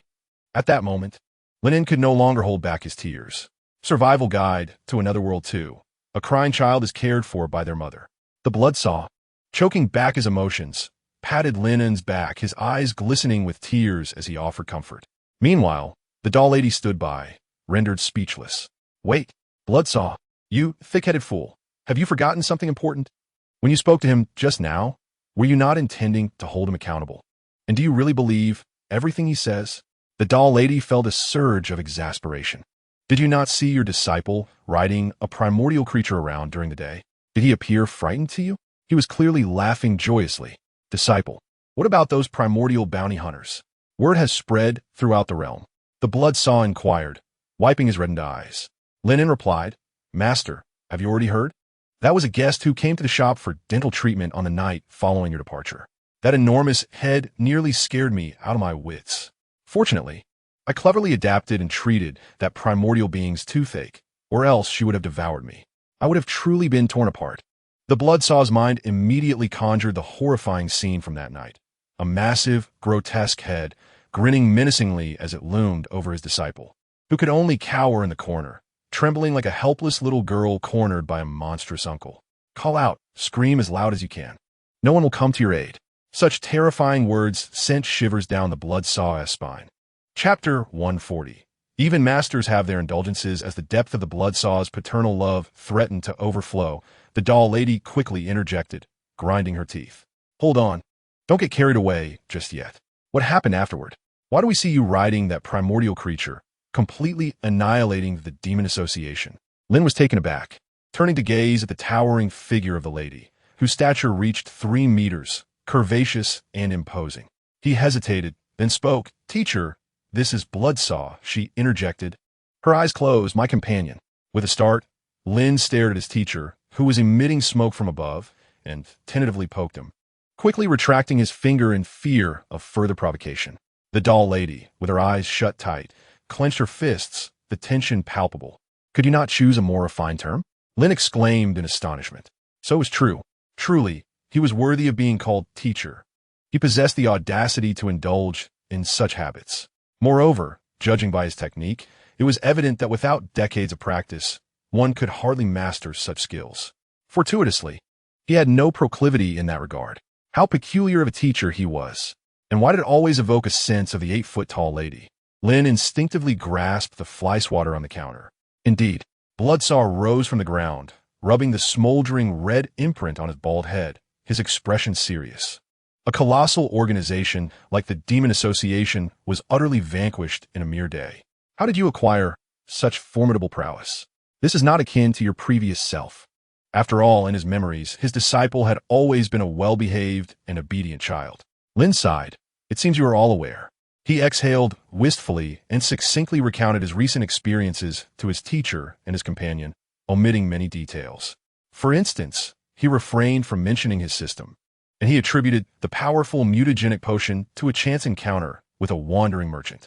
Striving to piece together the logical relationships, Lin embellished his narrative, rendering it thrilling and captivating. Upon finishing, both Bloodsaw and the doll lady were left in a state of astonishment, especially during the recounting of his battle with the flesh puppets, which even they found exhilarating and nerve-wracking. Is this the reason you wrote to me in haste? Bloodsaw inquired. Astonished, Lin lifted his gaze, closed his eyes, and replied with a sense of melancholy. Indeed, at the moment I penned that letter, I was truly resigned to my fate, unable to find solace in sleep. Had it not been for the headhunter receiving my message and hastily being lured over, what you see now would not be your disciple, but rather a heap of unrecognizable flesh. He wiped his reddened eyes. As for the subsequent events, they were entirely due to the Demon Association's arrogance, which provoked the ire of the headhunter's family, sealing their grim fate. Bloodsaw and the doll lady exchanged glances, both feeling an overwhelming sense of incredulity. However, everything seems to be devoid of significant issues. After all, how could an ordinary apprentice at a pharmacy possibly be linked to such a colossal figure as a headhunter? Could it truly be solely attributed to the boy's astute adaptability and his fervent dedication? Teacher, what about you? Lin inquired with curiosity as he sat cross-legged on the ground. You mentioned you had to step out that day. How did you end up entangled with the Demon Association? Bloodsaw chuckled wryly and replied, Alas, it stems from my past, which you may not yet know. I was once an elder of the Demon Association. Lin nodded, adopting a posture of attentive listening. He was not surprised. From the information gathered over the past few days, he had already surmised his teacher's identity.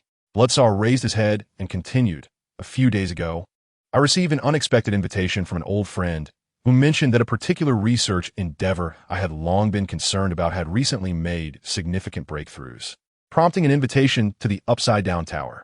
I did not think much of it, although I had not visited the tower in a decade. I never anticipated that I would be met not with discussions of research, but rather with a coup. The scene from that day resurfaced in his mind once more. Including himself, all the retired elders who had once followed the former president to establish the Demon Association had been invited to the upside-down tower.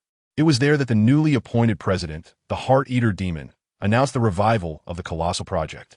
The Colossal Project? Lin hesitated, his heart stirred. Indeed, Bloodsaw sighed, his voice low. Since the Demon Association has ceased to exist, it is no longer a secret to share.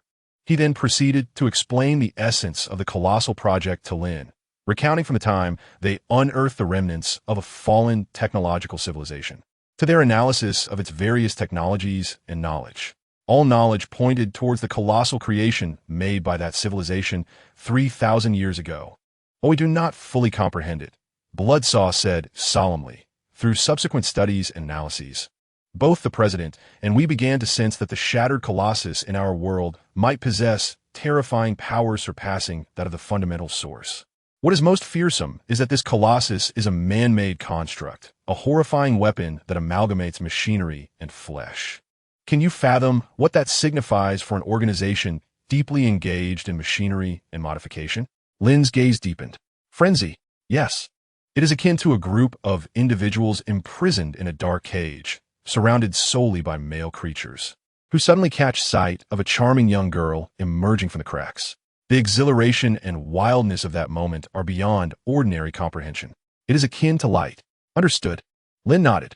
Bloodsaw took a deep breath and said, thus the Colossus Project was conceived, and all resources began to converge towards it. We tirelessly scoured the globe for fragments of that Colossus, fervently desiring to reassemble it. This pursuit lasted for over a century. Lin felt a stir in her heart and inquired, why was it then set aside? Bloodsaw's expression grew complex, as if recalling some unpleasant memories, and he replied, because we uncovered certain truths. A war, an immense conflict that spanned countless worlds and civilizations, igniting 3 millennia ago. The technological civilization that possessed the Colossus was arguably among the pinnacle of civilizations at that time, even standing shoulder to shoulder with deities thanks to the power of the Colossus technology.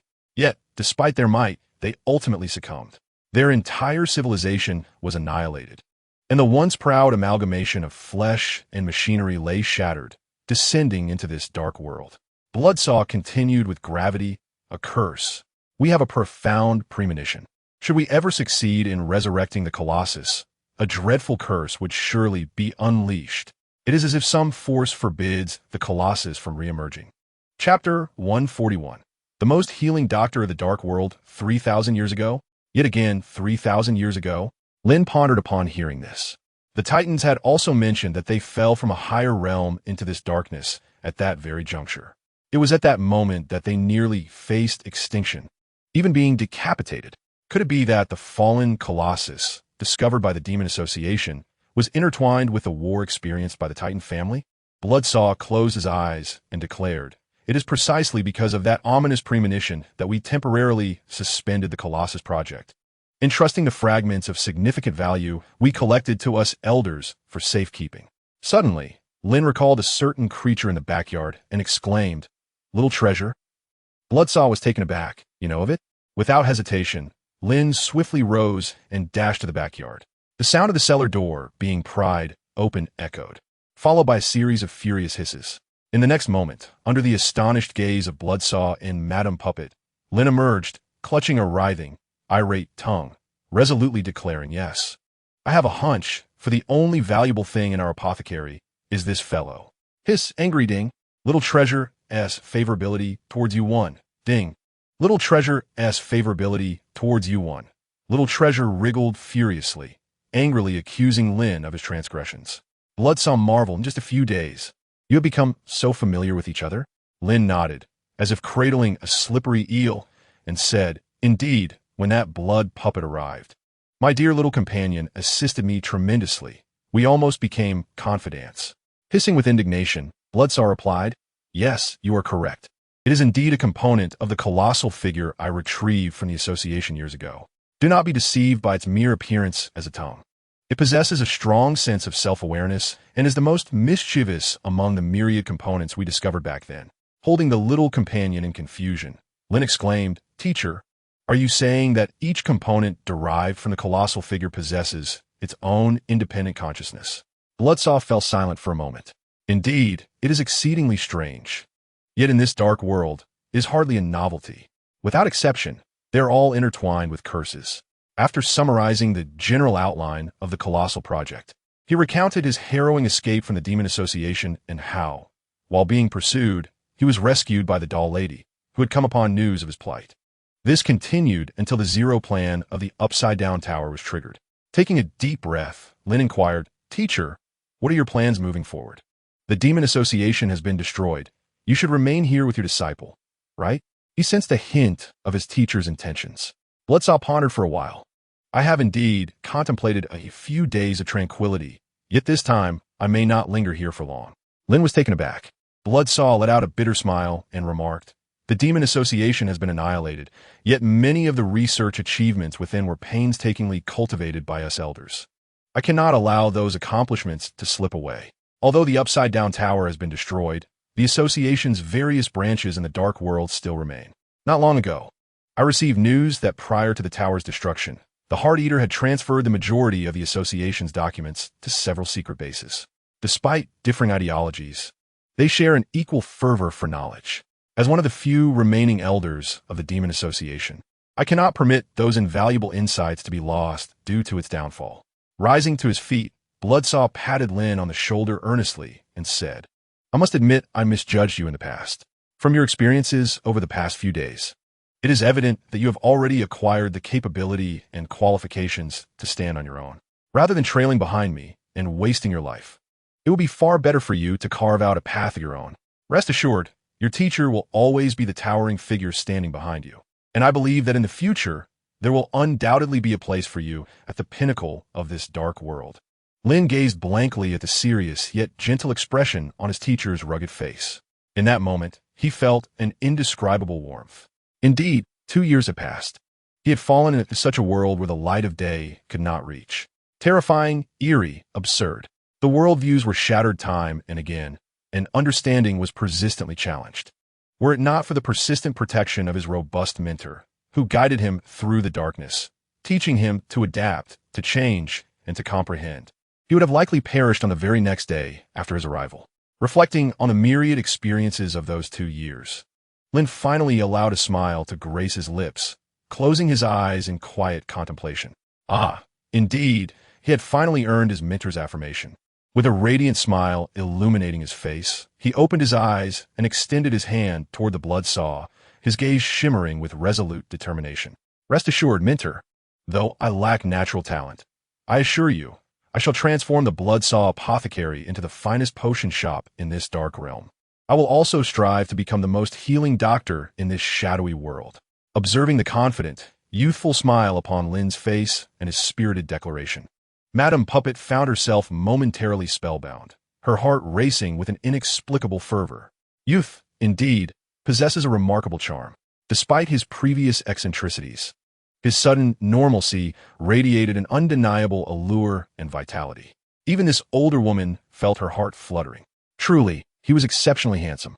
Were it not for her existing bond with the aged Bloodsaw, she might have been tempted to whisk him away to a secluded space to lavish him with affection. Vivid images of unutterable fantasies danced through her mind. Swiftly, she shook her head, dismissing those peculiar thoughts with a serious demeanor. No, that would be excessive. A vibrant young man, such as he should certainly not be kept from her daughters. Instantly, a plan began to form in her mind. Time swiftly slipped away. After concluding their conversation, they settled in for the night. Bloodsaw and Lin retreated to their respective chambers. Soon the resonant snores of Bloodsaw filled the room, while Madame Puppet in the adjacent guest room found herself unable to sleep. Clad in her voluminous nightgown, she paced the room, her thoughts swirling as she contemplated how to facilitate a connection between Bloodsaw's disciple and her daughters. To approach the matter directly was certainly out of the question. After all, to suggest introducing potential companions upon their very first meeting would be rather abrupt. Furthermore, if Bloodsaw were to discover such intentions, he would undoubtedly object, for assisting her daughters in breaking the blood curse would impose significant burdens on the caster. Given Bloodsaw's evident fondness for his apprentice, he would surely never consent to such an arrangement. Therefore, an alternative approach must be devised. After contemplating for a moment, a thought gradually emerged in her mind. Surely, a doctor would never refuse a patient's plea for help, especially one made in the name of an aunt. They would undoubtedly assist selflessly. With this realization, a sly smile crept upon her face. Once he agreed to help, she could naturally express her gratitude by offering him a modestly valuable reward, which seemed entirely reasonable. Chuckling softly to herself, she quietly pushed the door open and glanced at the distant room where the sound of snoring echoed like thunder, before confidently striding towards Lin's loft. Knock, knock, knock. The sound of 3 firm knocks jolted Lin from his restful slumber, sitting upright like a zombie. Lin, it's your aunt. Are you there? Chapter 142. Aunt, you seem quite unwell. Lin was taken aback. Aunt? Was she the former lover of his teacher? What could she possibly want at such a late hour? He quickly got out of bed and approached the door, hesitantly peering through a small hole in the door. Instantly, a tumultuous wave of emotion reflected in his eyes. With a sudden burst of energy, Lin flung the door open, exclaiming, Aunt, what brings you here at this hour? The doll lady stood before him, a towering figure at 3 meters, making Lin appear diminutive in comparison. She was about to speak when she noticed the 2 streams of blood trickling from his nose, her brow furrowing with concern. Lin, it seems your nose is bleeding. Lin quickly wiped away the blood, rubbed his temples, and calmly replied, It's nothing.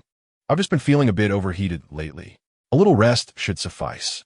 The doll lady, not dwelling on it too much, surveyed Lin with a warm smile, increasingly impressed by his vitality and charm.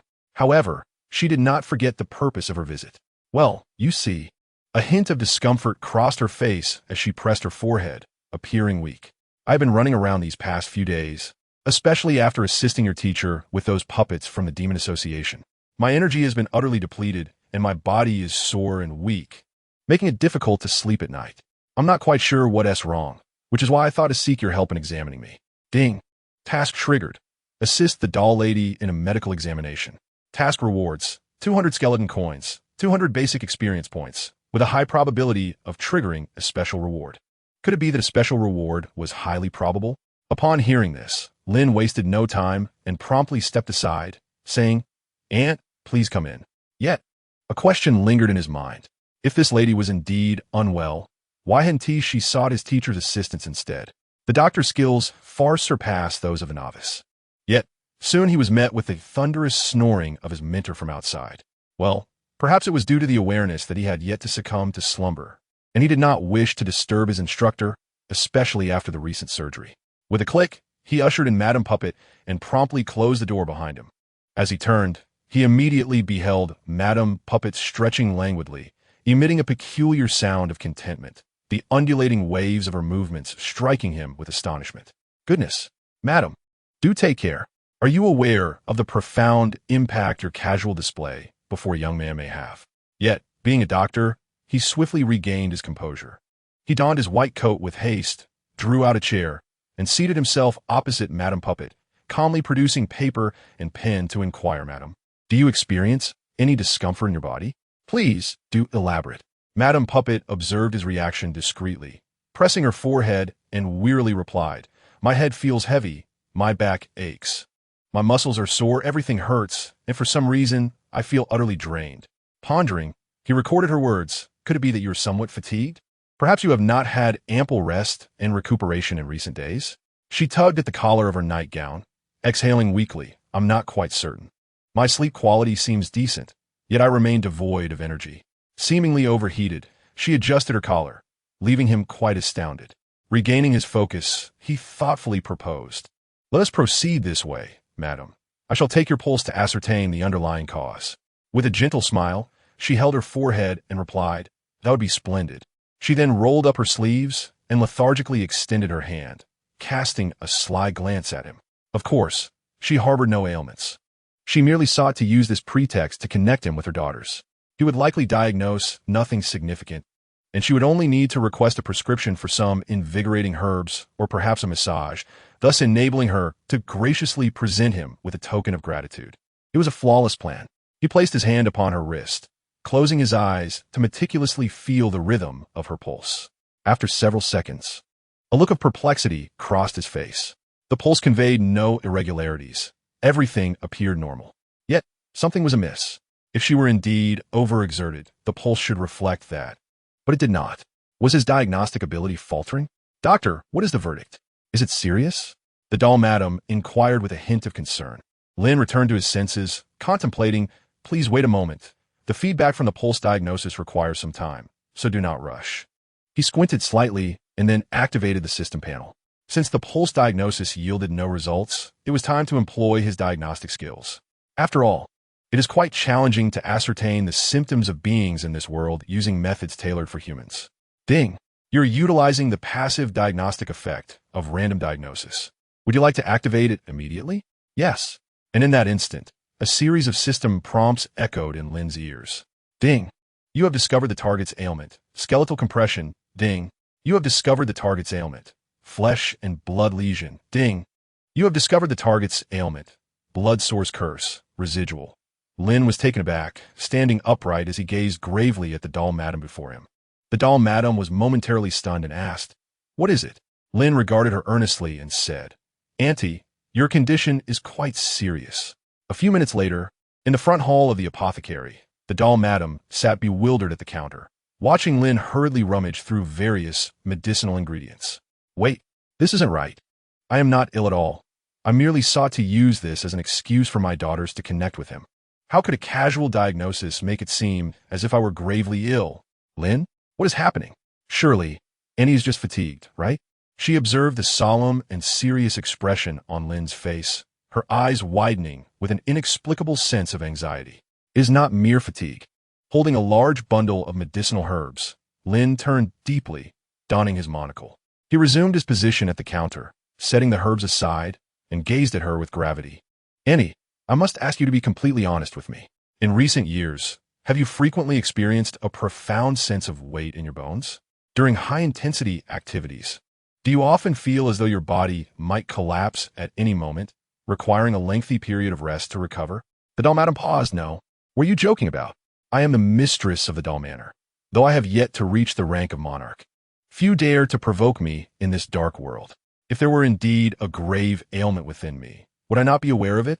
She hesitated, her trust in the young man before her beginning to wane. "I'm not ill at all. Is it truly possible for him to diagnose me with some fabricated disease?" Lin adjusted his monocle and gazed deeply at her, saying, "No, my lady, it is not that there is nothing, but rather that something obscures it, making it difficult for you to discern the symptoms manifesting within your body." The doll lady hesitated, retorting, "What are you joking about? Do not deceive me. Even your master would not dare to mislead me." Lin's expression grew grave as he inquired further, "Madam, may I ask you one more question? What form does your power take?" The doll lady furrowed her brow, raising a finger that instantly emanated a mysterious black aura. "Sorcery? What of it?" she queried. Sorcery, a clandestine magical energy residing in the dark realms, is a secret force frequently wielded by wizards, demons, and sorcerers alike. Lin replied calmly, "Madam, have you perhaps retained a vast reservoir of sorcerous energy within you for an extended period?"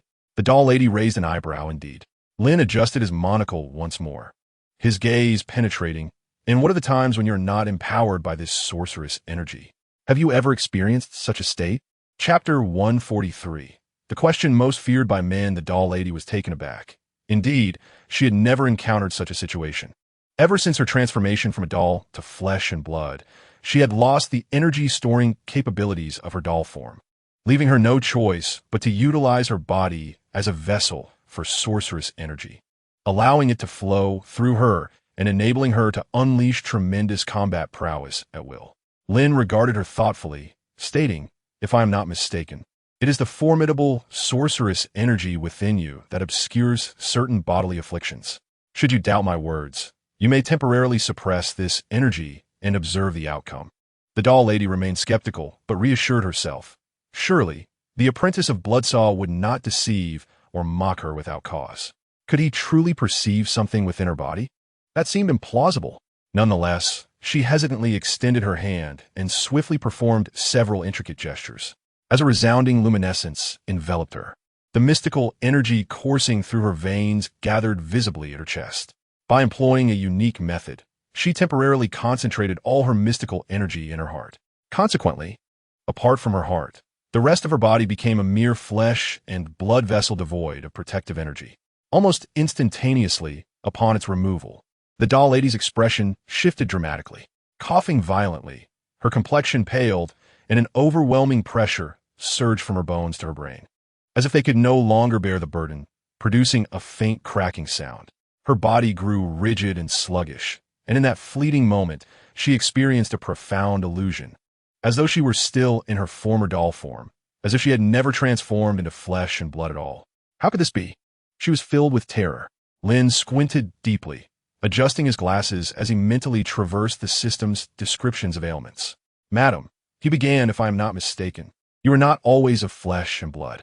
Based on my diagnosis, there seems to be a lingering remnant of a curse within you, gradually eroding your body and subtly inducing pathological changes. The most evident manifestation of this is its impact on your bones and flesh. Resting his chin on his hand, he continued earnestly, it appears that your skeletal and corporeal structure is transforming into a state akin to wood and fiber. Ding!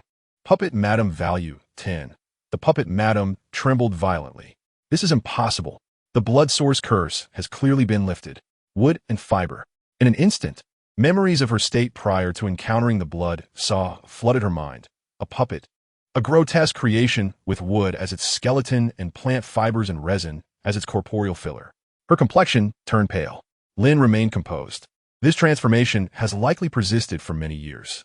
Your inability to perceive it stems from your accustomed reliance on magical powers to animate your body, rather than depending on your physical form itself. Ironically, this has further weakened your body. Under the influence of magical energy, you may not sense any abnormalities, but should you encounter a situation where that energy is depleted, the resultant bodily degeneration will strike back with ferocity. Lin narrowed his eyes. If you were to discover this in a few decades, I fear that upon dispelling the magical energy, your body would collapse instantaneously. A void enveloped the puppet madam's mind. She murmured, moving her lips, yet no words escaped. How could this be? She had merely intended to feign illness, to coax the youth into giving her a casual massage and prescribing some medication, thereby creating an opportunity to connect him with herself and her daughters. Yet, in a mere casual consultation, he had unearthed a multitude of ailments. Her eyes brimmed with unshed tears. But do not worry, Lin cast a sidelong glance at her. Fortuitously, you encountered me. Perhaps this is destiny, as it seems the heavens have ordained that I assist you in alleviating your condition. Indeed, it must be fate. After all, how could this lady have chosen to visit him in the dead of night, seeking treatment? Could it be that her romantic fortunes were so potent that even a mere glance from Mentor would compel her to drag him into a secluded chamber for some embarrassing encounter? Such a notion was preposterous. Instantly, the puppet madam's complexion turned ashen, and she grasped Lin's hand, pulling it to her chest. Is it true? Child, do you truly possess the means to cure me?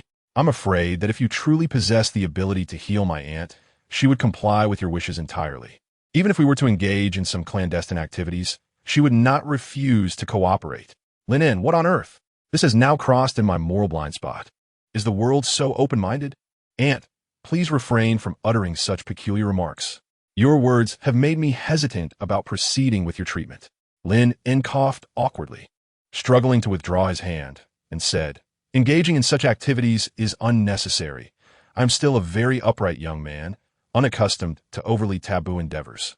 Moreover, my inclinations do not permit me to pursue anything too grand. Compared to a robust lady like yourself, I naturally prefer, of course. He dared not voice the last two sentiments. Let us return to the matter at hand. Lin adjusted his monocle, calmly took up a quill, and stated, I have discovered remnants of a curse within your body, indicating that you must have previously employed some method to dispel its influence. Could you enlighten me on that method? This detail was conspicuously absent from the system's diagnostic report. The doll-like lady momentarily appeared taken aback. Her pale complexion suddenly tinged with a slight blush as she inquired, "Are you certain you wish for me to disclose it?" Lin Yun, with his deadpan expression, calmly raised his gaze and replied, "Certainly. I am a physician, a benevolent healer. I must comprehend sufficient details to provide you with the appropriate remedy. Do you understand?" The doll-like lady hesitantly nodded. She then, with a faint blush, continued, "It is quite simple within our sect's teachings. The method to break a curse involves finding a being with whom you share profound feelings, and at the peak of an emotional eruption, allowing them to elevate you to the heights of ecstasy." She gazed intently at the increasingly dazed Lin Yun, raising a finger at that moment. "You can suppress the bloodline curse within you." With a clatter, Lin Yun's quill fell to the ground. He was momentarily at a loss for words. The doll-like lady leaned forward earnestly, stating, "It must occur at the peak. Otherwise, the efficacy would be significantly diminished. Do you understand what that peak entails?" Lin Yun replied, "It shouldn't be as I imagine, right?" The doll-like lady nodded vigorously, affirming, "Precisely, it is exactly as you envision." Silence enveloped the room. Lin Yun sat in a daze atop the counter, while the imposing doll-like lady leaned forward, her gaze piercing into him. A mere glance downward would reveal an odd spectacle beneath her nightgown. Lin Yun vigorously rubbed his eyes, leaning back in exasperation, and muttered, "Perhaps you should consult my teacher once more?" Madame Puppet spoke with a glimmer of insight. In the days of being a puppet, one is oblivious to the concepts of beauty and ugliness. It is only upon maturing that one experiences the pangs of regret. Moreover, your teacher can no longer incite my enthusiasm. "Why is that?" Lin Yun inquired, his expression one of bewilderment. The madam seemed to recall a particularly distressing thought. Narrowing her eyes as she replied, "It is the very issue that terrifies men the most." Chapter 144. Please do not shout too loudly, Buzz. Lin Yun's gaze instantly turned vacant. Such explosive and terrifying news fell upon him like a nuclear bomb unleashed into a tranquil pond, resulting in a multitude of irradiated fish. Surely, this information was not meant for a disciple. "No, it cannot be. Teacher, I swear, I did not intend to learn of this. In my heart, you have always been a robust and invincible man. Wait, allow me to gather my thoughts." Lin Yun extended his hand, striving to regain his composure and calm his expression. He quickly summoned the solutions provided by the system regarding those ailments that plagued him. In a state of emotional void, Lin Yun grasped a few key phrases. Frowning, he engaged in a mental brainstorming session. "Madam, may I pose another question? Have you considered that perhaps the release from the curse within you does not necessarily require a remedy, but rather a catalyst for emotional eruption? Do you think such a possibility exists?" The madam settled herself, crossing her arms and closing her eyes. "Of course, I have contemplated this. However, the reality is far more complex than you imagine. To speak frankly, before I encountered your teacher, my essence was that of a puppet ensnared by a curse." Lin Yun was taken aback.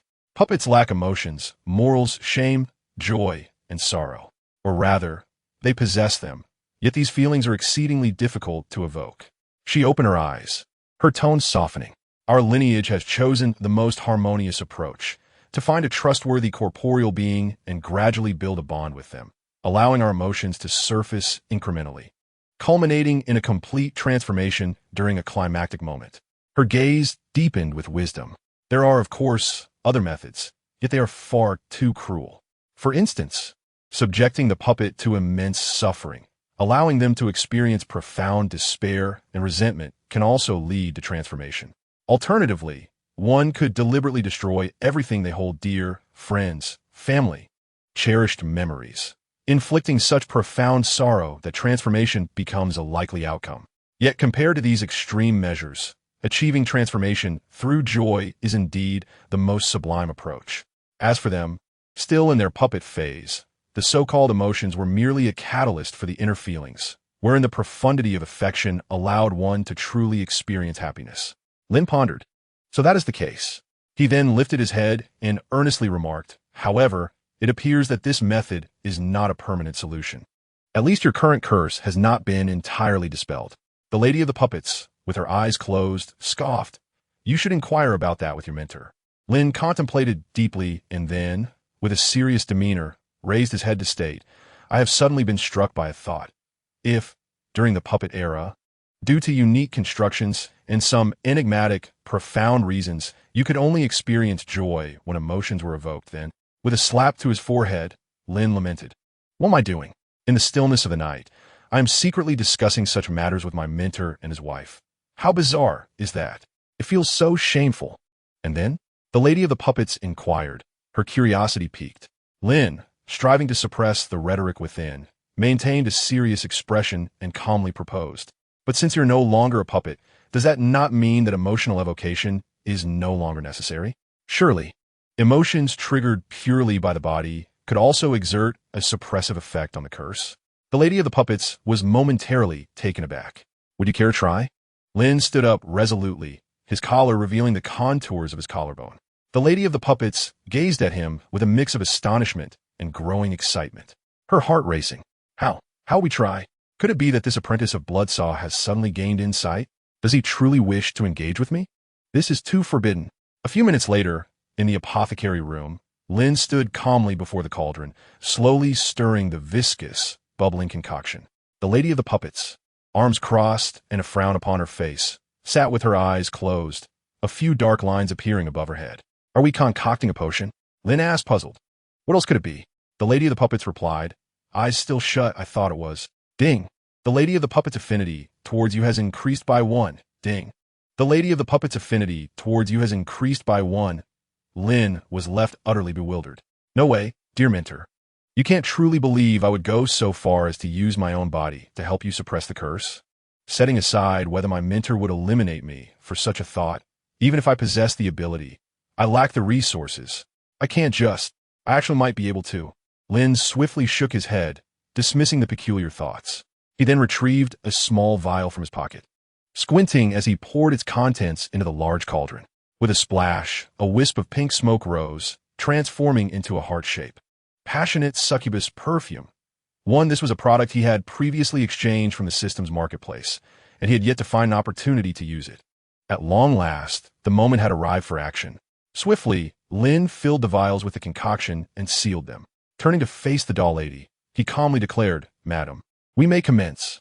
A mere 15 minutes later, upon the operating table, the doll lady sat in astonishment as Lin elevated the table, adjusting it to a semi-reclined position. She then observed him fastening her wrists and ankles with the restraints attached to the table. "Is this your idea of play?" she asked incredulously. Lin, adjusting his glasses with a steady hand, replied, "Madam, please refrain from uttering peculiar remarks. This is merely a precaution to prevent any erratic movements." Narrowing his eyes, he picked up a syringe. "To avert any unforeseen incidents, I will administer a controlled dose of anesthetic to your limbs, but rest assured, this is all in service of your ultimate treatment. Do you wish to proceed?" The doll lady hesitated, then said, "If suppressing the curse is achievable, then I am willing."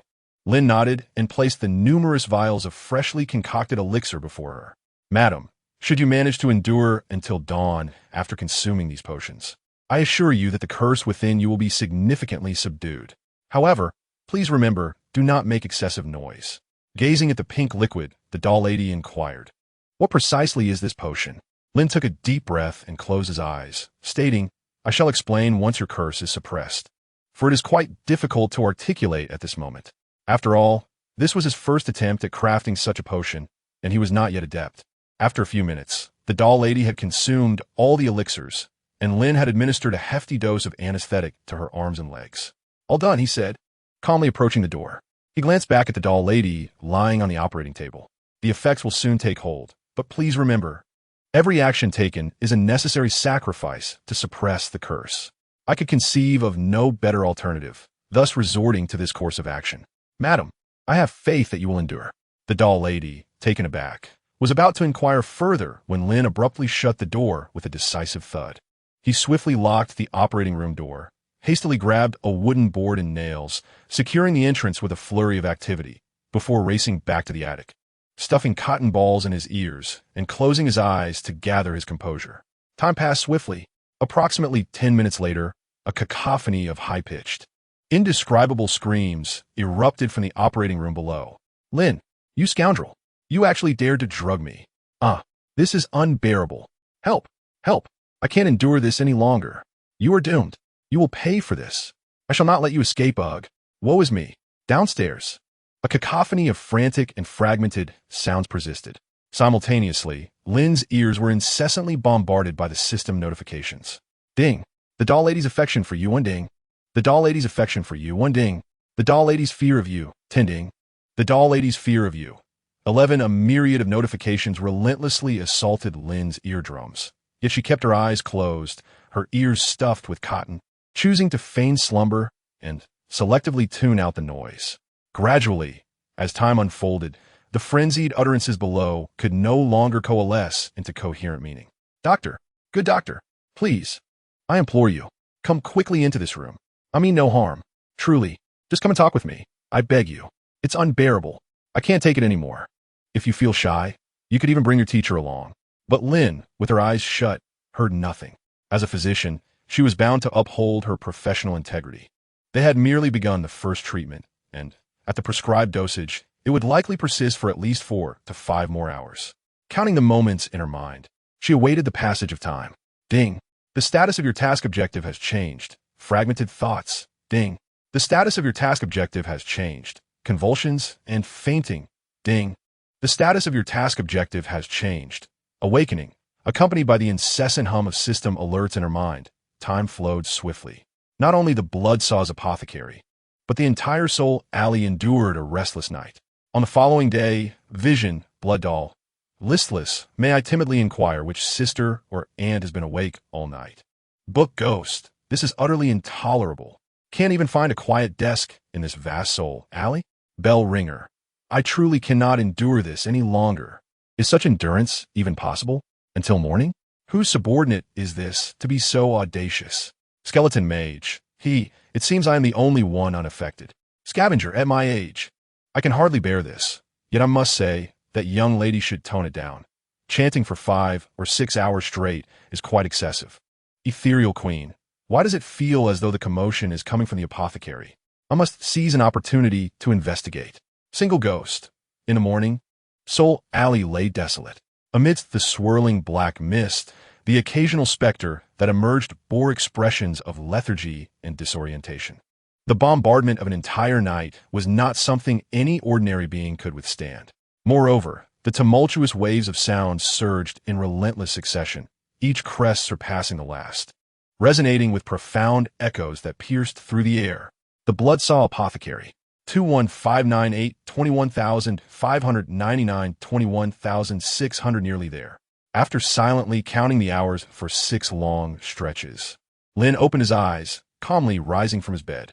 Donning his white coat, mask, and gloves, he swiftly descended the stairs and arrived at the surgery room's entrance. Prying off all the nails securing the door, he hesitated momentarily before knocking gently on the door. Knock, knock, knock. Aunt, how do you feel? Lin inquired kindly. There was no response from within. After much deliberation, Lin ultimately retrieved the key from his pocket, deciding to enter and investigate. As he stepped inside, Lin was met with an empty operating table, showing signs of damage, evidently the result of the marionette lady breaking free once the anesthesia had worn off. In that instant, he caught sight of the marionette lady leaning against the corner of the operating table, her gaze vacant, attire disheveled, and a flush upon her cheeks, her body intermittently convulsing, resembling a broken figure. The scene within the room was beyond words. It could only be described as utter chaos. Lin quickly adjusted his monocle and hurried to the dazed marionette lady, calmly setting down his medical bag. He retrieved his stethoscope and attentively listened to her heartbeat. Subsequently, he checked her pulse, conducting a thorough examination and diagnosis. The heartbeat was likely a reaction to prolonged surges of adrenaline, and there were significant signs of reversal in the fibroses of her bones and flesh. The curse within her was showing considerable signs of weakening, indicating that the treatment was indeed effective. A smile of relief appeared on Lin's face as he extended his hand to grasp that of the marionette lady. Good news, Aunt. The hidden ailments within your body are gradually improving. With a few more treatment sessions, I believe the curse within you could be completely suppressed. The marionette lady's body visibly trembled, particularly in response to Lin's handshake, as if she instinctively reacted to the gesture. With a dazed voice, she murmured, "You are a devil." Ding. The host has completed the task of examining the body. You have received a task reward. 200 skeleton coins, 200 base experience, special reward 1. Ding. Congratulations on triggering the achievement. Lifelong adversary of women. You have gained 200 base experience. Lifelong adversary of women, special achievement. There is a chance to acquire this achievement when, through any means and in any circumstance, one causes one or more individuals of the opposite gender to reach a stage that is difficult to articulate. Humanity cannot, or rather should not, engage in such actions. You have received a permanent enhancement. Endurance 10, Constitution 10, Happiness 10. Ding! Congratulations on triggering a milestone achievement. The Serious Alchemist, I. You have gained 300 basic experience points. The Serious Alchemist, I. Milestone achievement. There's a probability of obtaining this upon successfully creating one or more spring potions, indicating that you have ventured into more peculiar directions and functionalities within the realm of alchemy. You have been awarded a high-quality reward. Seductive Potion Recipe 1. Lin was taken aback. Could it be a double yoke? It granted him 2 achievements at once. Quite rare indeed. Chapter 146. The Doll Lady's Gratitude. Lin numbly disregarded all system notifications regarding achievements and directly retrieved the reward just bestowed upon him by the system. Seductive Potion Recipe, Quality, Advanced Description. Those who cannot, or rather should not, research such potions deserve demise. However, this does not negate its excellence. Due to its extreme potency, please use it judiciously. Do not consume an entire bottle in one go, or you shall face the consequences. Ingredients: Succubus Bodily Fluid 1, Hellfire Bloom 5, Slime Essence 1, Spider Demon Sac Liquid 1, and more. Lin mused. As expected, he had likely grasped the system's logic. As long as one engages in a particular endeavor, the rewards bestowed by the system would likely correlate with that domain. However, such a bizarre potion recipe was unlikely to be of use to him. After all, a potion of such dubious nature was quite incompatible with his attributes. A few minutes later, at the hall counter, Lin calmly presented a cup of strong tea to the doll lady seated across from him. Though she had regained some lucidity, her gaze remained somewhat vacant, her body occasionally trembling, her skin flushed a deep red. The effects of the potion likely lingered, but it was of little concern. I have prepared a revitalizing elixir for you, and after sipping this tea, you shall soon feel rejuvenated. Thank you. The doll lady dazedly cradled the petite teacup, her thoughts still in disarray. A smile graced Lin's face as he clasped his hands on the table and inquired, "Aunt, how do you feel now? Has the curse within you been subdued?" Upon finishing her tea, the doll lady felt a refreshing sensation surge through her mind, swiftly restoring her consciousness. She murmured while holding the teacup, "It seems indeed effective. The abnormalities in my muscles and bones are considerably better than yesterday." Lin smiled and replied, "This is the essence of targeted treatment. Curses differ from others, and the key lies in finding the appropriate breakthrough." The doll lady recalled the nightmarish experiences of the previous night, instinctively shuddering. Although his words rang true, using that abhorrent potion had indeed yielded results surpassing those of a duet. Typically, one might find themselves momentarily blank, only to be swiftly besieged by a second wave of thoughts. However, she swore, that sensation felt akin to countless ants crawling over her, an utterly unpleasant experience. She certainly did not wish to endure it a second time, for it truly felt as if something had gone awry within her. Shaking her head vigorously, she endeavored to cast off that terrifying feeling, her gaze subsequently flickering to the smiling visage of Lin. Though he had resorted to that abhorrent concoction for her treatment, this youth astonishingly managed to refrain from stealthily intruding. She vowed that had he truly entered the operating room in such a state, she would undoubtedly have faltered, and what might transpire then would be anyone's guess. In that moment, as she regarded Lin, her eyes were imbued with an inexplicable mixture of affection and ambiguity. Lin maintained his composure, yet internally he likely discerned the lady doll's thoughts. What a jest! While I, Lin, might occasionally indulge in levity, even a rabbit does not consume the grass near its burrow. Not to mention, you're the former lover of my teacher. I would be insane to dare tread upon such perilous ground. Just yesterday, I boldly proclaimed my ambitions before my teacher, and to imagine the horror of betraying him the very next day is truly unfathomable. Lin was resolute in his desire to sever any ties with this lady. Henceforth, he would maintain a significant distance and ensure that she was afforded no opportunity to exploit him. By the way, the bloodsaw, did he truly fail to hear my call yesterday? The lady doll inquired with curiosity. Lin, eyes closed, replied, "Fear not, to prevent any misunderstandings. I administered a small dose of sleeping medication to my teacher. He is resting soundly." As he spoke, Lin instinctively shifted a multitude of empty vials beneath the counter to a more discreet location. The lady doll teased, "How thoughtful of you. You even dared to drug your teacher?" Lin retorted, "What other choice did I have? Would you prefer him to awaken and discover you in such a compromising position on the operating table? I can assure you he would storm in with a knife. Rather than allowing a misunderstanding to arise only to explain it later, he preferred to nip it in the bud." After that minor experience, Lin had become quite astute. "Nonetheless, I must express my gratitude." The lady doll smiled, resting her chin on her hand. "Had it not been for your keen observations, I might have discovered those issues too late to rectify. In this regard, you indeed surpass your teacher." She continued, "Now, speak up, young fool. What reward do you desire?" Lin calmly shook his head. "You are my teacher's partner. How could I possibly ask for payment from you? That would be preposterous. Ah, you possess quite an understanding of human sentiments." The Madam Puppet smiled gently, her eyes gleaming with affection. Suddenly, she leaned closer and, with a mysterious smile, remarked, "That simply will not do. One must remember favors. How about this? If you're not interested in riches, I shall bestow upon you something else. What say you?" Lin was taken aback. Instantly, he recalled the system prompt regarding a special reward. Could this be what it referred to? Hesitantly, Lin inquired, "What?" With a playful curl of her lips, the madam extended her palm, and waves of enigmatic magical energy cascaded over it. With a soft thud, a slender tome etched with arcane symbols materialized in her grasp.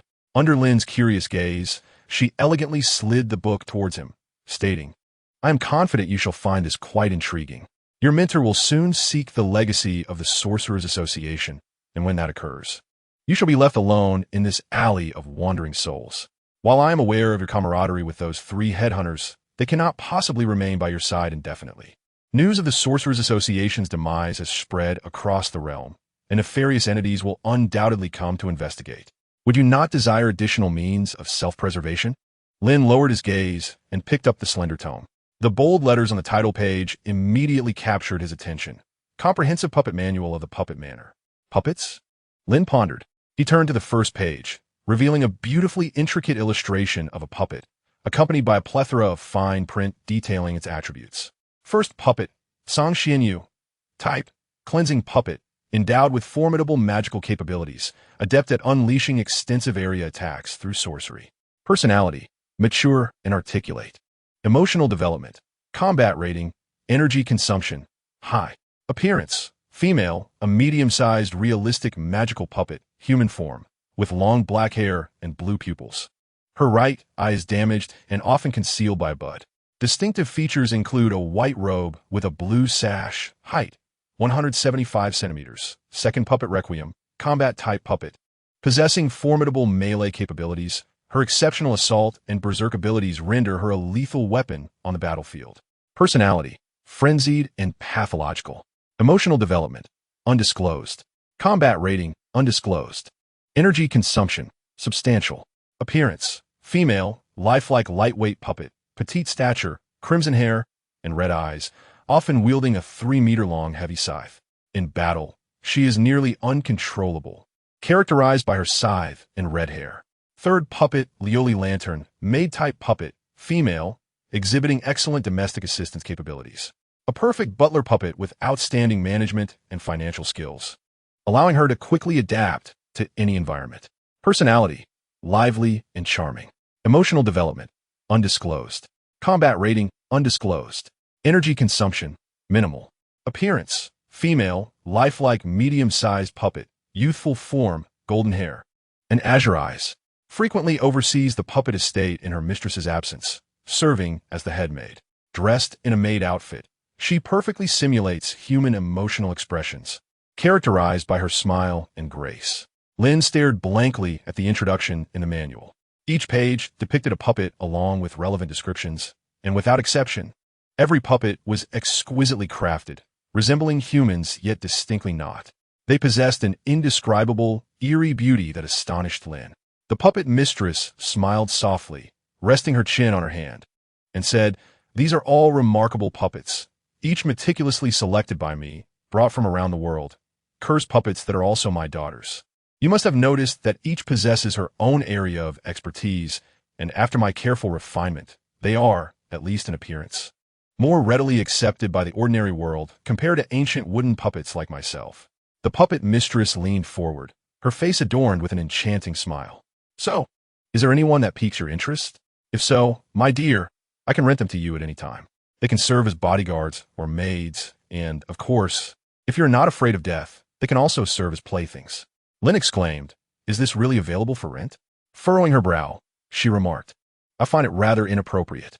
Since you have already stated that these are your daughters, it feels wrong to treat them as mere commodities." The puppet mistress's smile remained, and she replied, "Very well, I shall rephrase it more formally. You may consider this an employment opportunity." Employment?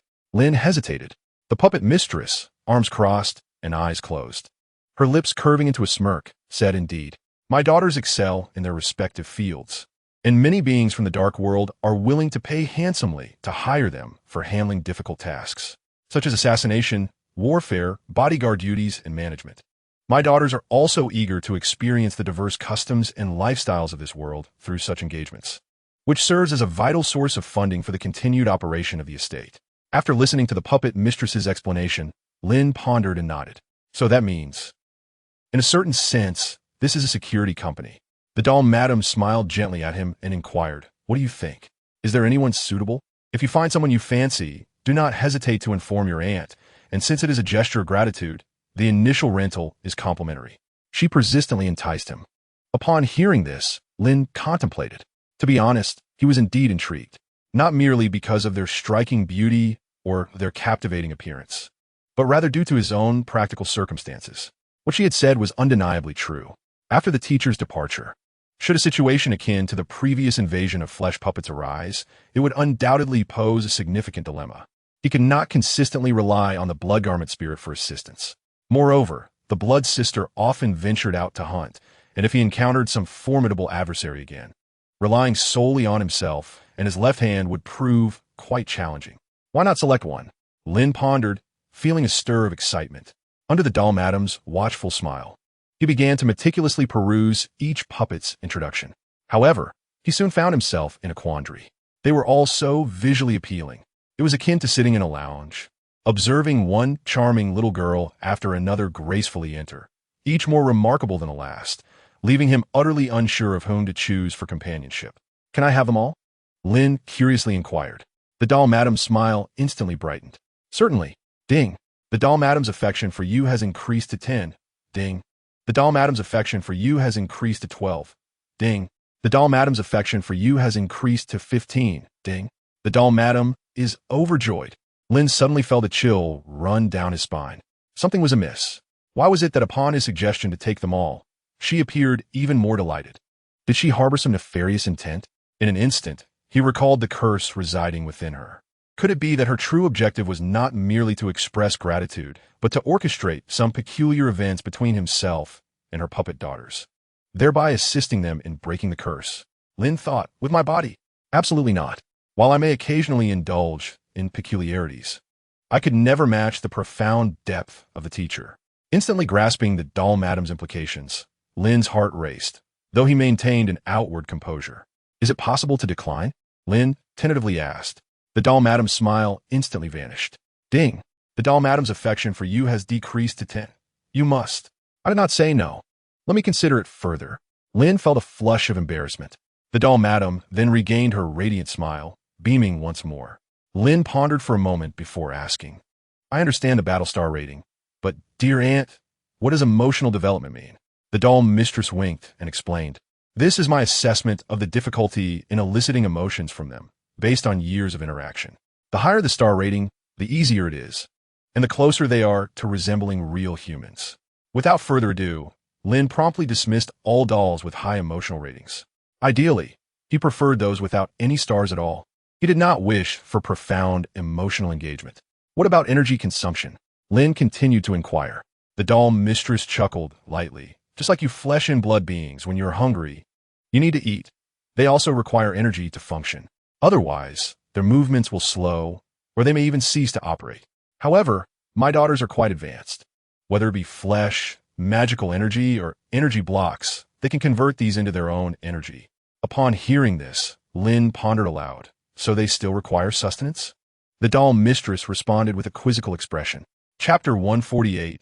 You'd better bring some illness. Lin shook his head and then asked, is there a type of doll that can move without being fed? The doll mistress closed her eyes and cracked her knuckles. This fellow, how miserly can one be? Expecting a horse to run without feeding it. Not pleased, the doll mistress replied. Actually, there's one. My seventh daughter is somewhat of a neat freak. She dislikes flesh and energy blocks and has her own unique method of recovery. Lin, intrigued, asked, what is it? The doll mistress took a deep breath, extended her slender hand, and placed a bronze object on the counter. Lin was taken aback, exclaiming in astonishment, a wind-up toy? The seventh doll, Hacian control and cleaning type doll, female, possesses exceptional combat and control abilities. Adept at manipulating threads of secret energy to dictate the movements of her targets, leading them to self-destruction or breaking their necks. Personality, none. Emotional development, N.A. Combat rating, N.A. Energy consumption, variable. Appearance, life-sized lightweight doll, lowly figure, silver hair and black eyes, adorned in a dark gothic gown with a black petite top hat. Preferences and personality are currently unspecified. Distinctive feature, upon unzipping the back, there's a unique wind-up socket on her spine, compatible with various types of wind-up mechanisms for charging. Lin gazed in astonishment at the Gothic-style doll girl depicted in the illustration. Even from the illustration, it was evident that she resembled a true doll more than the other doll maidens, exuding an enigmatic beauty and an unsettling charm. She seemed to possess less popularity than the others. With formidable combat capabilities and devoid of emotional entanglements, she was indeed a lightweight doll. Lin almost instantly favored her. She was undoubtedly the perfect bodyguard.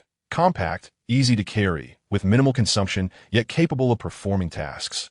One could hardly find any faults. This is the one, Lin declared earnestly. The doll mistress paused for a moment, then frowned slightly, displaying a hint of reluctance. In truth, her greatest desire was for Lin to choose her eldest daughter or her third daughter, for they were both remarkably well-adjusted and possessed a high degree of emotional development. This, in turn, suggested that they were most likely to forge a bond with the youth, thereby making it easier to mitigate the curse. Although the youngest, with formidable combat abilities, had even defeated her eldest sister in a state of full vigor, this was solely due to her significantly low emotional development, which rendered her unaware of the necessity to hold back. Each of her attacks was almost solely aimed at annihilating her opponent, thus granting her the upper hand. How about considering a different option, or perhaps selecting another? The puppet mistress proposed to Lin with hopeful enthusiasm. What if we include the third daughter as well? Though not particularly strong in combat, her thoughtfulness and ability to manage the shop would be quite advantageous. Wouldn't you agree? Lin, smiling, replied, no, one will suffice. Are you jesting? The emotional development of the third puppet is so profound that if anything were to inadvertently transpire, it could lead to profound complications. Besides, I have reason to suspect that the teacher's rather delicate question may have arisen from excessive wear and tear. This must be avoided at all costs. Very well. The puppet mistress, closing her eyes, clutched the manual to her chest and said, since this is your choice, I shall not interfere further. You may take her for a trial period, and if you find her unsatisfactory, do not hesitate to contact me for a replacement. For now, I shall rent her to you for 30 days, waiving the rental fee until I return. How's that sound? Lin smiled and replied, it's a deal. Ding. Congratulations, host. You have triggered the achievement, Puppet Mississippi. You have gained 200 basic experience points. Puppet Miss, phase achievement. Obtain your own puppet through any means to receive rewards. 1 spirit, 2 constitution. Now, all that remained was to await the delivery. Morning came, and the apothecary was operating as usual. The drowsy bloodsaw stumbled into the front room, dazed and disheveled. Rubbing his head, he murmured, how strange. Could it be that I'm simply too fatigued? Why'd I sleep so soundly? Lin swiftly approached with a cup of tea, presenting it to his hands. Clearing his throat, he said, teacher, you just underwent surgery yesterday. Feeling a bit weary is entirely normal. Here, enjoy a cup of tea I specially prepared for you. It invigorates the kidneys and sharpens the mind. Please do give a taste. Seeing his devoted disciple, Bloodsaw's mood lifted instantly. What a dutiful student he had. to awaken in the morning and serve him tea, even offering to massage his back. The decision he made years ago was indeed remarkably astute. With gratitude swelling within him, Bloodsaw savored the tea, feeling refreshed. Ding! Bloodsaw's affection for you has increased by 5. By the way, disciple, just before going to sleep last night, I contemplated for a considerable time and wondered if you had any thoughts on this matter. He set down his teacup and turned to Lin, his expression growing earnest. Do you wish to become a true physician? The moment those words escaped his lips, Lin was taken aback and replied, Are you referring to the profession? Indeed, Bloodsaw responded.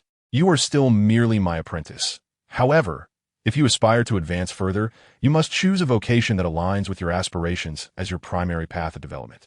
My first profession is that of a flesh modifier. My second is as an apothecary, and I also dabble in surgery, yet I do not consider myself a true doctor. Thus, if you desire to pursue the medical field, I suggest you join an association or organization dedicated to this discipline. It will save you from many detours. Bloodsaw's words were imbued with sincerity, stirring something within Lin. He immediately recalled the rare class transition quest bestowed upon him by the system. Observing Lin's expression, Bloodsaw smiled slightly and remarked, It seems you have already contemplated this, have you not? Lin did not conceal his thoughts, and, with a serious demeanor, inquired, Sir, have you heard of the profession known as the night doctor? At this, Bloodsaw was momentarily taken aback, and a look of astonishment crossed his face. Where did you learn of this term? As Lin contemplated a plausible excuse, Bloodsaw continued, I am familiar with this organization, the Night Doctors, otherwise known as the Doctors Who Walk by Night. They are a band of chaotic good individuals. Chaotic good? Lin exclaimed in surprise. In this dark world, such an organization upholding that principle exists? After all, this is the dark world, a hell. The quality of chaotic good is indeed rarer than winning the lottery. Bloodsaw shook his head, his gaze serious. Do not misunderstand. They're not the kind of chaotic good you envision, but rather a label they have imposed upon themselves. He lifted his head, his expression grave. If you encounter them, it would be wise to be somewhat ill. They believe that all living beings in this world are afflicted in some manner. Their purpose for existence is to provide redemption to the creatures of this world. In simpler terms, if you meet them in good health, they will seek to uncover any ailment within you, and if they discover one, they will offer their assistance in healing it. However, if they find nothing, Bloodsaw's demeanor dimmed as he gazed at the stitches adorning his body. Gritting his teeth, as he added, they will proceed to cut you open and continue their search until they find something. Ding! Bloodsaw Value 1. Lin exclaimed in astonishment. Are they that dedicated? Ding! Bloodsaw Value 2. Chapter 149. The faction to which Lin belongs dedicating themselves? Bloodsaw regarded Lin as though he were an unfamiliar creature. Furrowing his brow, is that what you call dedication? Lin pondered for a moment, then cleared his throat, feeling a bit bashful as he lowered his gaze, and said, I apologize, teacher. I can't help but perceive them as a commendable group striving to heal others, albeit perhaps somewhat fanatically. Bloodsaw's mind buzzed with confusion, his eyes slightly vacant. Commendable individuals? He could not fathom how his disciple had conceived such an absurd notion. Nevertheless, it appeared that Lin indeed possessed a profound interest in this vocation. He gazed deeply into Lin's eyes and remarked, Although I am uncertain of where you acquired knowledge of this organization, I must candidly state that they are, in this dark world, one of the few medical entities with exceptional skills. However, I must advise you to abandon the idea of joining that organization. For those who are accepted into such a profession are far from ordinary beings. Lin contemplated this and replied earnestly, I am quite normal. Bloodsaw narrowed his eyes and proposed, How about this? Answer a few questions for me, which will also shed light on your inclination towards a particular faction, and then you may choose your profession accordingly. Lin was taken aback for a moment, but then responded earnestly, All right. Bloodsaw considered for a moment before posing his first question. Do you possess compassion? Lin looked puzzled. After a brief contemplation, he instinctively opened his system panel and nodded, Yes. Abundantly. He had received 3 hearts as rewards from the system. Bloodsaw continued for the second question. As a doctor, if you encounter a severely injured individual with whom you have no connection, yet who harbors malevolence towards you, would you assist him? Lin deliberated carefully before responding. If I were unaware of his ill intentions, I would undoubtedly rush to help him, for I am an angel in white, and I cannot stand idly by while someone perishes before my eyes. Bloodsaw probed further. What if, during your treatment, you discerned his evident malice towards you? Without hesitation, Lin replied earnestly, I would heal him first, then counsel him towards kindness. If he remained unkind, I would eliminate him. Sweat trickled down Bloodsaw's forehead as he contemplated this, and then retreated to the backyard, retrieving a thick psychology book and a pair of reading glasses, stating, very well. For the third question, as a doctor, if you have a patient before you facing a formidable dilemma, and you possess the ability to heal him, but the treatment would inflict immense pain, potentially leading to his demise, what would you choose? Lin listened intently and pondered for a while. Does he wish to live? Bloodsaw nodded, indeed. He has hired me to heal him. Lin then raised his head, offering his answer with a smile. It is quite simple. Since his intention in hiring me is to survive, I would strive to achieve that goal at all costs. As for the process, I deem it of little significance. Bloodsaw hesitantly inquired, what if the other party succumbs to immense pain and perishes midway? Lin replied earnestly, nécromancie, suturing, mécanical augmentation, flèche transformation, pupae modification, nécromantique magique. Curses, there exists a means to resurrect him. Bloodsaw, taken aback, asked, but what if resurrection proves impossible? Lin furrowed his brow deeply, pondering for an extended period before responding. Do you wish to hear the truth or a fabrication? Bloodsaw hesitated. The truth, your most genuine thoughts. Lin, with a furrowed brow and, after a lengthy pause, stated, firstly, I shall not allow such a scenario to unfold. However, should it occur, I would undoubtedly feel remorse and frustration. Yet, as long as our contractual relationship endures. He lifted his gaze, adjusting his monocle, the lens reflecting a soft glow. His expression appeared remarkably serene. With a smile, he declared, I would endeavor by all means to preserve his body until I am able to resurrect him. I cannot simply relinquish hope due to objective or subjective reasons. Bloodsaw gazed at his apprentice in astonishment, momentarily rendered speechless. For if this truly reflected his innermost thoughts, this individual may one day prove even more fearsome than those chaotic and malevolent beings. His obsession was profound. If the question were reframed to one of murder, it would evoke a chilling sensation from the depths of one's soul. Taking a deep breath, Bloodsaw stated solemnly, let us pause this topic.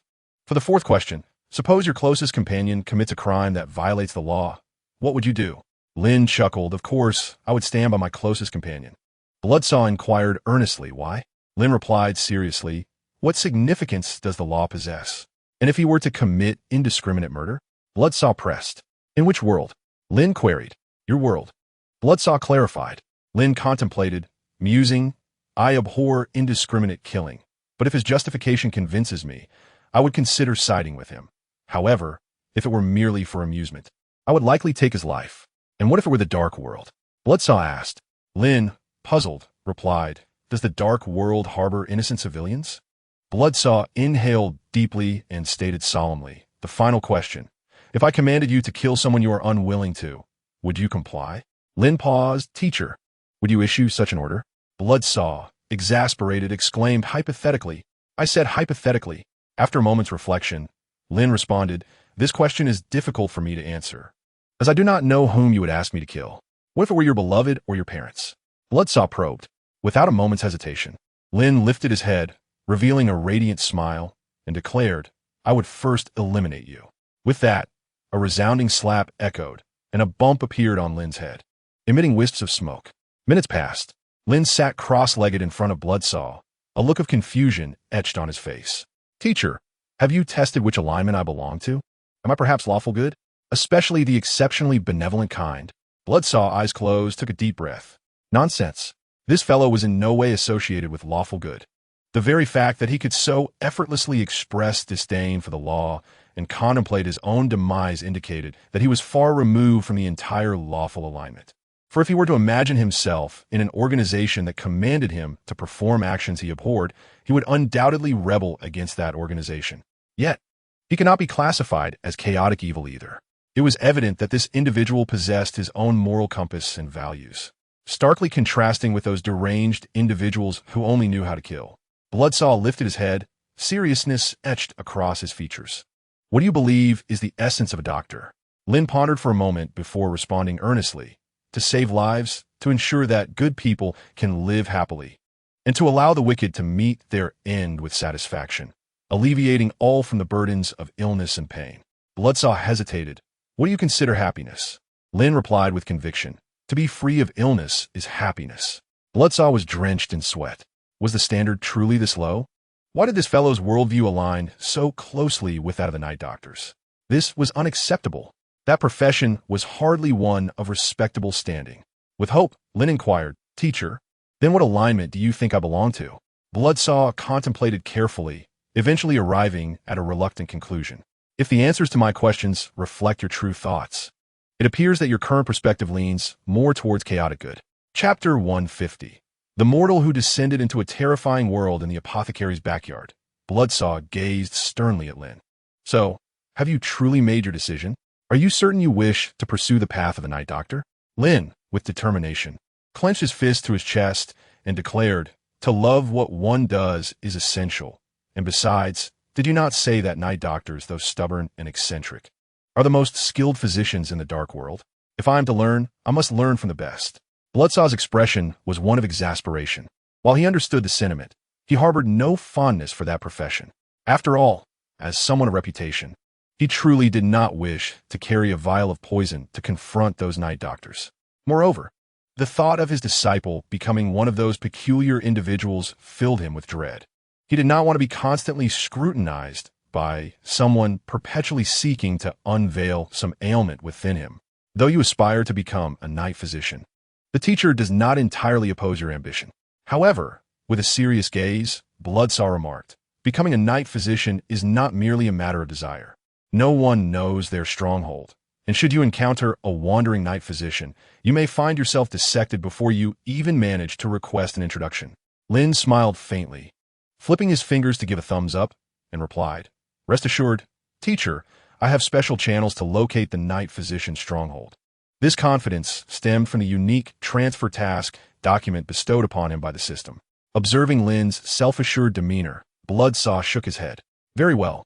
Since this is the path you have chosen, I shall not interfere.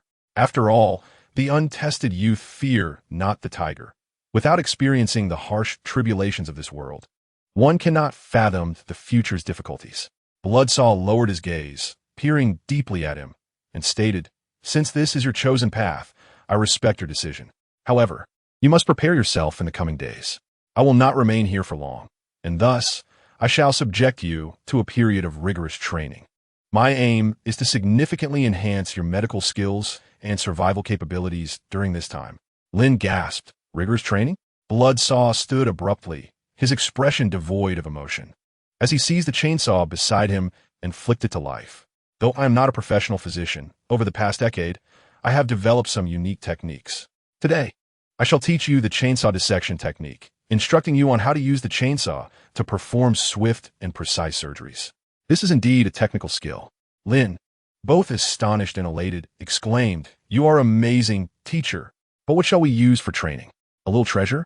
Just as the words left his mouth, a series of knocks echoed from the front hall, followed by a hoarse voice calling out, Is there a doctor present? I've been experiencing unusual fluctuations in my abdomen recently. Can anyone help with a diagnosis? Yes. Lin and Bloodsaw replied in unison, their movements perfectly synchronized. A thick fog enveloped the area. The sky was pitch black. On Seoul Departure Street, the darkened road was swept by eerie winds, and the oppressive night felt like an iron curtain, rendering the place exceptionally sinister. At this moment, a pale youth scrambled along the street, fearfully racing forward. From the darkness behind him, unsettling laughter occasionally echoed, sending chills down his spine. What on earth is this place? I was just on the road. Why am I? He trembled, continuing to run forward. He realized he might have encountered a supernatural event. Just half an hour ago, he had departed from school, preparing to attend a gathering organized by friends at a bar. In an attempt to take a shortcut, he followed the navigation guidance which led him through a narrow alley. Little did he anticipate that this navigation would lead him to such a ghastly place. He could assert with absolute certainty that he was no longer within the bustling metropolis, for the surrounding architecture and environment bore no semblance to modernity. How could Didi mislead him so egregiously? His eyes trembled with urgency. Had he inadvertently stumbled into an otherworldly realm, or perhaps a dimension beyond comprehension? He had often witnessed similar scenarios in horror films, where an unsuspecting youth unwittingly wanders into a desolate locale, ultimately finding himself in a terrifying domain. Was he now the chosen audience member in this macabre spectacle? Gasping for breath, he dared not linger, hastily advancing along the road. In the next moment, amidst the swirling black mist by the roadside, he spotted a woman with long hair, clad in red, standing with her back to him, seemingly awaiting someone. Her silhouette exuded an ethereal beauty, her cascading locks imparting a poignant elegance. A living soul? He gasped in astonishment, for this was the first living being he had encountered on this desolate path. He could not afford to dwell on his surprise. It was imperative to ascertain his current whereabouts. "Excuse me, miss, could you kindly inform me where I am? I seem to have lost my way," he inquired breathlessly, halting behind the woman. The black mist billowed, and a gentle breeze swirled around them. Yet the woman remained motionless, as if oblivious to his presence, akin to a statue. "Hello?" He queried again, bewilderment etched across his face. Silence persisted. He swallowed hard, instinctively feeling a chilling sensation rise at the nape of his neck. "May I ask where this is?" He tentatively reached out, tapping her shoulder. With a sudden motion, her head spun around in a grotesque 360-degree turn, revealing a face reminiscent of a stark white mask, as torrents of crimson flowed from her neck. Bai's gaze became vacant. "Welcome to the street of lost souls." The mask-like visage slowly unfurled into a sinister smile. He shrieked, trembling with terror. He collapsed to the ground, then scrambled to his feet, frantically fleeing into the distance. A ghost. It was a ghost. At that moment, his visage was ashen, his palms icy, and he could no longer concern himself with anything else as he trembled and sprinted forward. He dared not glance back, paralyzed by the fear that the specter trailing him would catch up. Yet this path seemed interminable. In the distance, he perceived two tall, gaunt figures standing by a wall, each holding an umbrella. However, as he drew nearer, he realized they were not two individuals, but rather two halves of a body conjoined. The chilling sound of saw gnawing through flesh echoed ominously. A mere glance made he shuddered violently, his spirit shattered, for he beheld a figure wielding a saw, severing the connection between the two bodies, with splatters of gore and viscera erupting forth. Chapter 151. Do not accidentally rob others. As if sensing his presence, the figure halted, fixing an unwavering gaze upon him. He gasped for breath, terror consuming his every thought. An alternate realm. Had he truly stepped into a parallel dimension? How could this be? How could he find himself in such a horrifying world? Were there truly no living souls here? After running for what felt like an eternity, he finally succumbed to exhaustion, bending over as he heaved and retched. Beads of sweat dripped from his brow onto the ground. Yet, it appeared those two monstrosities had not pursued him. Suddenly, the sound of footsteps echoed before him, causing his body to stiffen. In the next instant, he noticed a pair of red cloth shoes belonging to a little girl, halted right in front of him. Something loomed before him at that moment. He dared not raise his gaze, his clothing almost saturated with perspiration. Nevertheless, he steeled himself against the dread and slowly lifted his head to behold the figure before him. In an instant, he discerned the silhouette of a girl, seemingly 6 or 7 years old, clad in tattered garments, cradling a doll with stitched-up arms, her face alight with a radiant smile. Terrifyingly, one of her eye sockets was gory and hollow. He trembled, nearly wetting his trousers. "Big brother." The doll carefully tiptoed, licking its rosy lips with a mischievous grin. "Why do you have 2 heads?" Bai froze. 2 heads? What was she babbling about? He clearly possessed but 1 head. It was then that he abruptly sensed an unsettling imbalance in his body, as if he were bearing an unseen weight. Instinctively, he turned his head toward his left shoulder. In that fleeting moment, their eyes met. His eyes were nearly locked in a close gaze with a woman's head. His eyes were hollow, for he recognized that head. It belonged to the woman he had encountered before. Now, her head rested atop his shoulder, which had caused him to feel a disconcerting imbalance throughout his journey. She had been following him all along. Suddenly, the pure white mask of her face split into a wide grin, and a torrent of blood surged forth from her mouth, her smile extraordinarily vivid. "Are you hiding from me?" A piercing scream erupted. Bai crawled desperately forward, his cries echoing in anguish. Behind him, the sound of a doll's laughter echoed incessantly. "Dear big brother, do not be afraid. 2 heads are better than 1. From now on, you will have a companion, a good friend." The blood-drenched doll hopped around, encircling by E like a specter, the bells on its feet chiming with a crisp sound. With a crack, a bolt of lightning sliced through the thick darkness. By E gasped for breath, sprinting to the end of the street. He raised his head, and within his terrified eyes, a colossal castle reflected back at him. Strangely, the head that had been resting on his shoulder and the doll's laughter suddenly vanished. The words inscribed upon the ancient castle were mirrored in his gaze. Although he did not recognize the script, he inexplicably understood its meaning. Home of happiness. With a creak, a door swung open. The decayed entrance of the castle slowly opened before him, as if inviting him in, a mysterious beckoning. He murmured, his legs seemingly controlled by an enigmatic force, involuntarily beginning to move forward. Welcome. Days later, at the Bloodsaw Apothecary. Ding. Your chainsaw disembowelment skill has reached the novice level. You have gained 100 basic experience. Ding. Your bone-cutting surgical technique has reached the novice level. You have gained 100 basic experience. Ding. Your anatomy skill has reached the novice level. You have gained 100 basic experience. Ding. Your two-finger eye exchange technique has reached the novice level. You have gained 100 basic experience. As the system notifications echoed in his ears, Lin, clad in a white lab coat with a chainsaw slung over his shoulder and a surgical knife at his waist, stood calmly at the door, bidding farewell to his teacher. Go forth. The chainsaw flexed its robust biceps, gravely stating, a true doctor cannot rely solely on theory. It is only through practice that the true value of a physician is revealed. The teacher has already booked an appointment for you in the realm of shadows, with a deposit of 500 skull coins. Should you execute this task flawlessly, the client will bestow an additional 1,500 coins. Are you confident in securing this fee? Lin, with a resolute gaze, adjusted his monocle and replied, Indeed, not only am I confident, but my assurance is immense. Bloodsaw gazed deeply at him and inquired, To what extent? Lin, brandishing his blade, assured calmly, I guarantee I will return with 15,000 coins for you, master. A gentle breeze rustled the fallen leaves that danced between the two.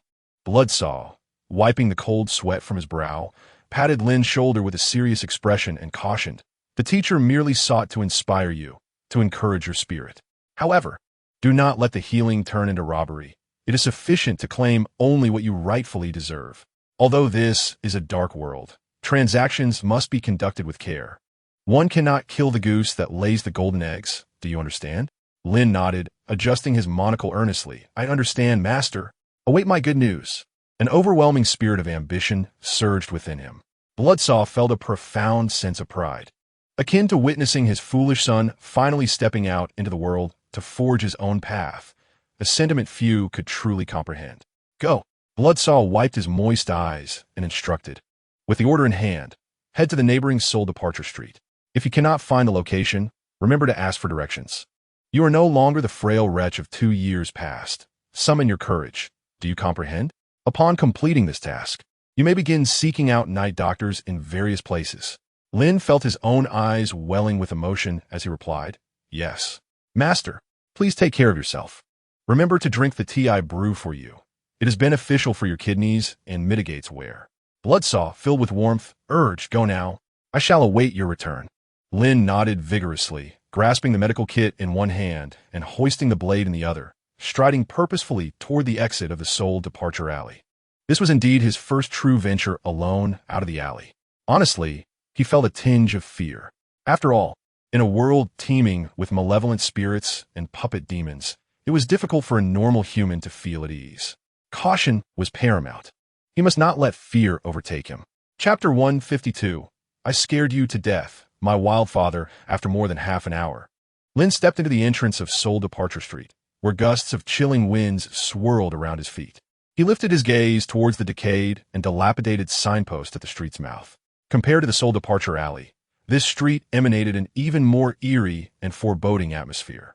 His destination, as indicated in the order, was the Happiness family, where a family of 3 was urgently seeking a physician to attend to their ailments. As for the nature of the ailment, one must encounter it firsthand to comprehend. Lina mantanda kempous dimina.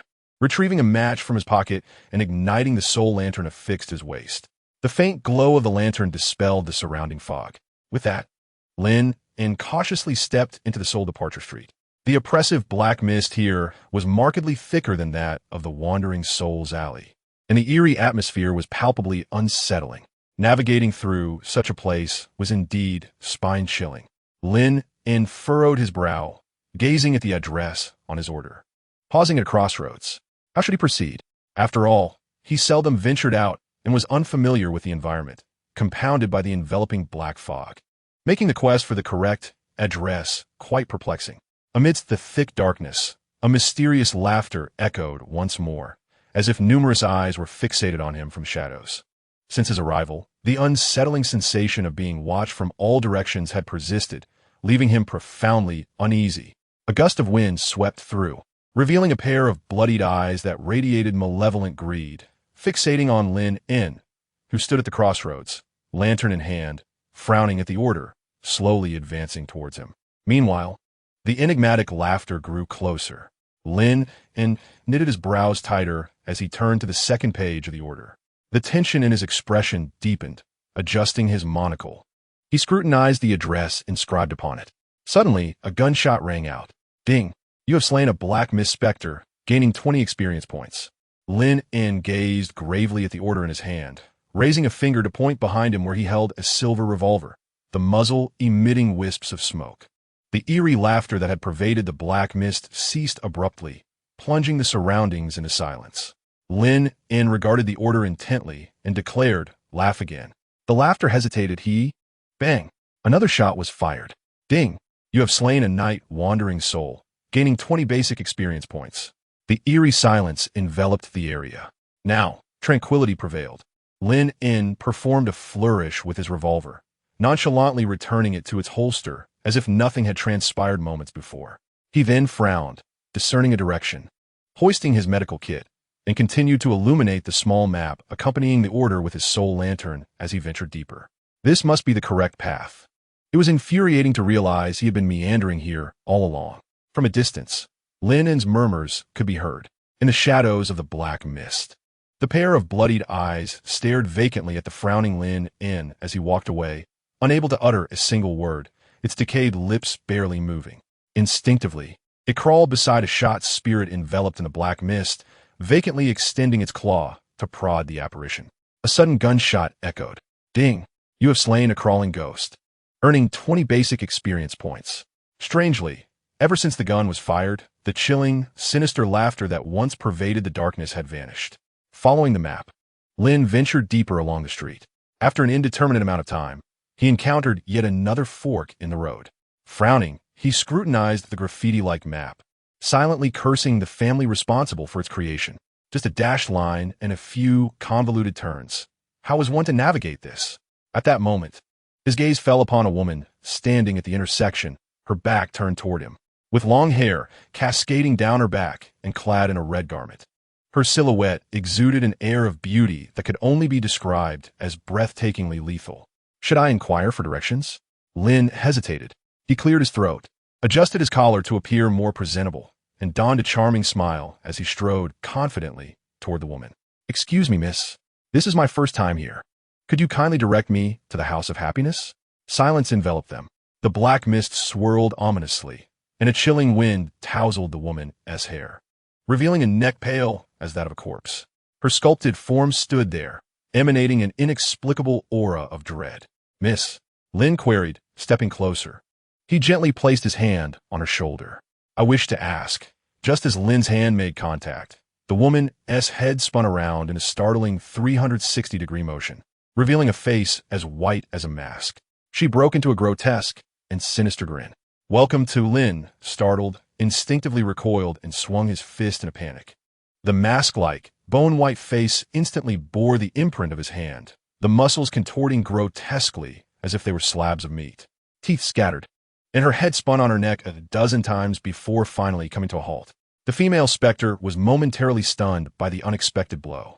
"Wait, this isn't how the script goes. The individual before me hardly appears to be a frail human, does he? How could he possess such formidable strength?" Yet, before her thoughts could escape her lips, Lin, in a fit of exasperation, delivered a forceful kick and brandished the soul lantern, unleashing a barrage of strikes upon the female specter. The specter exclaimed, "You frighten me to death." In the pitch darkness, do you not comprehend the psychological trauma inflicted upon another by such an assault? My heart nearly leapt from my chest. Just witness how I will not spare you. What audacity to emerge and terrify others with such an unsightly visage. This is beyond insufferable. My worth has been diminished. With a fervent resolve, Lin sprang into action, furiously pummeling the ghost with her elbows. After several minutes of this fervor, she stood, breathless, her gaze landing upon the dilapidated streetlight at the intersection. She approached it, gritting her teeth, and with a determined effort, uprooted the sturdy lamppost. The ghost, nursing her bloodied head, trembled and peeked through the cracks, only to be met with the sight of Lin, wielding the lamppost with a wrathful demeanor. Wait, let's speak civilly. Yet Lin, undeterred by the ghost's pleas, raised the lamppost and brought it crashing down upon her. No more, please. I was wrong. Do not strike me with such a heavy object. The ghost screamed for mercy. After a relentless assault lasting several minutes, Lin mounted the specter, grasped her collar, and swiftly drew her revolver, thrusting it into the ghost's mouth. The specter, wide-eyed, let out a terrified wail as the cold metal pressed against her throat. Lin pressed down with determination, grinding her teeth, while pinning the ghost to the ground, demanding, "Dare you continue to frighten me?" The ghost, eyes wide, struggled against the imposing barrel, whimpering in distress. Lin, gripping her collar and pulling her closer, scolded, "Do you have any idea how much your fright has cost me? Do you understand the fear that accompanies a solitary night walk? Do you realize how anxious you have made me? Your terror has nearly induced a physical transformation." Then the ghostly figure suddenly beheld the writhing tentacles sprouting from Lin's back, her eyes widening in terror as she let out a desperate scream. The notifications echoed. Ding. The headless ghost holds a reverence level of 10 towards you. Ding. The headless ghost coordinates are 10. Ghost value 10. Clearly, in the eyes of such otherworldly beings, those capable of growing tentacles were undoubtedly high-ranking dark entities. Ordinary spirits could never hope to reach such stature. Moreover, Lin's tentacles were remarkably robust and elegantly rounded. Wailing in fear, the ghost pleaded for mercy. Lin, pressing down upon her, demanded, "Speak. How will you compensate me? You frightened my heart to the point of racing. Do not assume I shall let you off without a substantial price." Lin continued to exert her threat. The ghost quivered in response. Compensation? How could she possibly recompense?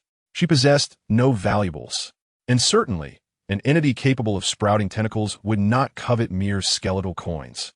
As Lin's finger on the trigger began to tighten, the ghost trembled even more violently. "Hurry, think of something. Otherwise, I shall be done for." Then, as if struck by inspiration, she recalled some ancient legends, where tentacle creatures were known to appreciate certain forms of compensation. In a moment of stasis, under Lin's unwavering gaze, the ghost looked up at him with a pitiful expression, her eyes brimming with supplication. The barrel of the revolver in her mouth quivered with her movements. Chapter 153. No more to give Lin, headless ghost, for a fleeting moment. An unexpected silence enveloped the surroundings. This was something Lin had not anticipated, and he truly loathed this instinctive understanding of his own. It reminded him of a peculiar experience he had at blood-clad Sister S' abode. Lin retracted the revolver, casting a languid glance at her. "How long have you been in this trade?" The headless ghost, momentarily dazed, parted her lips. "This is my first time." With a soft thud, her head finally fell from its tenuous connection, rolling to the ground and coming to rest at Lin's feet, gazing up at him with an air of indignation. Lin, with lifeless eyes, seized her head, shaking it as he spoke. "Why learn from others in such a manner? There are far better pursuits. To be honest, I am not entirely unreasonable. Had you not suddenly twisted your head to frighten me, I would not have struck you." The headless ghost whimpered, "I'm sorry, Sob." This individual seemed far from an ordinary human. She yearned for the human boy she encountered a few days prior, who had similarly approached her for directions. That must surely be the demeanor of a normal human, right? A slight scare, and he dashed away. How utterly charming. How could the differences between people be so vast? Sighing softly, Lin calmly extended her hand, lifting her body and adjusting her position, carefully placing her head back atop her neck. With a decisive twist, it was seamlessly reattached. Lin patted her shoulder and, with closed eyes, remarked, "No need for compensation. Clearly, you lack experience. It wouldn't do to harm someone, so Just remember, don't frighten people for no reason in the future. As she spoke, Lin retrieved a business card from her pocket and handed it to her. The headless ghost stared blankly and asked, "What is this?" Lin replied, "I still shut. This is my business card. If you ever consider cosmetic surgery, you can find me at the Bloodsaw Apothecary in Ghost Lane to make an appointment. Moreover, aside from your appearance, I notice your spine seems somewhat fragile. Your head could easily fall off. If time permits, I could stitch a couple of seams for you right now." With that, Lin produced a needle that gleamed with a dazzling light. Her expression was serious, devoid of jest. "No, thank you," the headless ghost exclaimed, pressing her hands against her head and retreating 2 steps in fear, covering the slap marks on her face, crying, "I'll stitch it myself when I have time. And I'm sorry. I didn't realize you were a creature of this world. I promise I won't frighten anyone again. Please, just let me go. It's too distressing."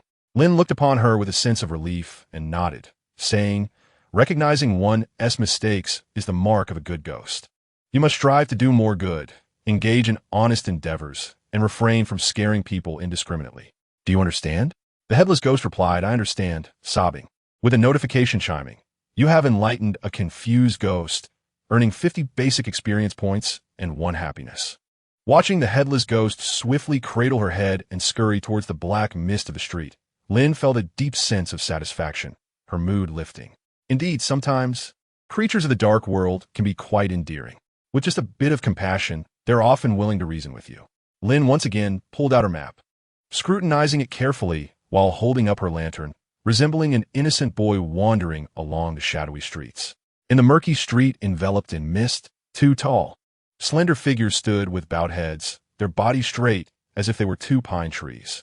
While they appeared to stand side by side, a closer inspection revealed that their bodies were actually fused together, evoking an uncanny sense of the bizarre. The chilling sound of saw tearing through flesh and bone reverberated, particularly eerie in the depths of this darkness. At this moment, however, the 2 figures sensed something amiss. It felt as if an unseen presence had been scrutinizing them from the shadows for over 10 minutes, invoking a spine-chilling dread within them. "Brother, do you feel that?" "Yes, I do," the younger sibling replied. The 2 elongated silhouettes simultaneously craned their necks, their hollow gazes turning towards the encroaching darkness. What they beheld was unsettling. In the blackened street behind them, beneath a flickering street lamp, sat a human boy on a small stool, a dim soul lantern hanging from the lamppost above. The overwhelming sensation of being watched emanated from his presence.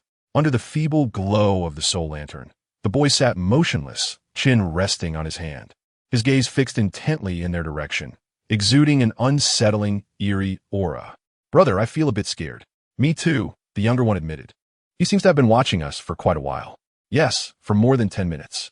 An uncanny silence enveloped the atmosphere. The 2 slender figures continued their vacant stare at the boy beneath the distant streetlight while persistently drawing the saw through their severed flesh. Gradually, an unsettling sensation crept over them. They had always been the ones who stared down passing creatures, forcing them to flee in fear. Yet this time, they were engulfed by an unfamiliar terror of being observed. "He cannot be human, can he? Surely he is not alive. What is he watching?" The intensity of his gaze grew increasingly disconcerting, an oddity that stirred an unsettling feeling within them. A sensation they had never before experienced since their descent into this realm. An acute discomfort that made their skin crawl. Ding! Twin phantoms value 5. They widened their eyes, their bodies stiffening, even the saw in their grasp slowing to an unnatural halt. Thus, on this shadowy street, the twin phantoms exchanged a distant, eerie gaze with the boy seated beneath the lamplight. Strange, terrifying, unsettling. Their hearts raced, constricted in their throats, bodies taut, spines icy with tension.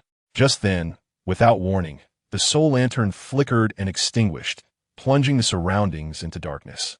Their hearts skipped a beat. It went out. Is he still sitting there?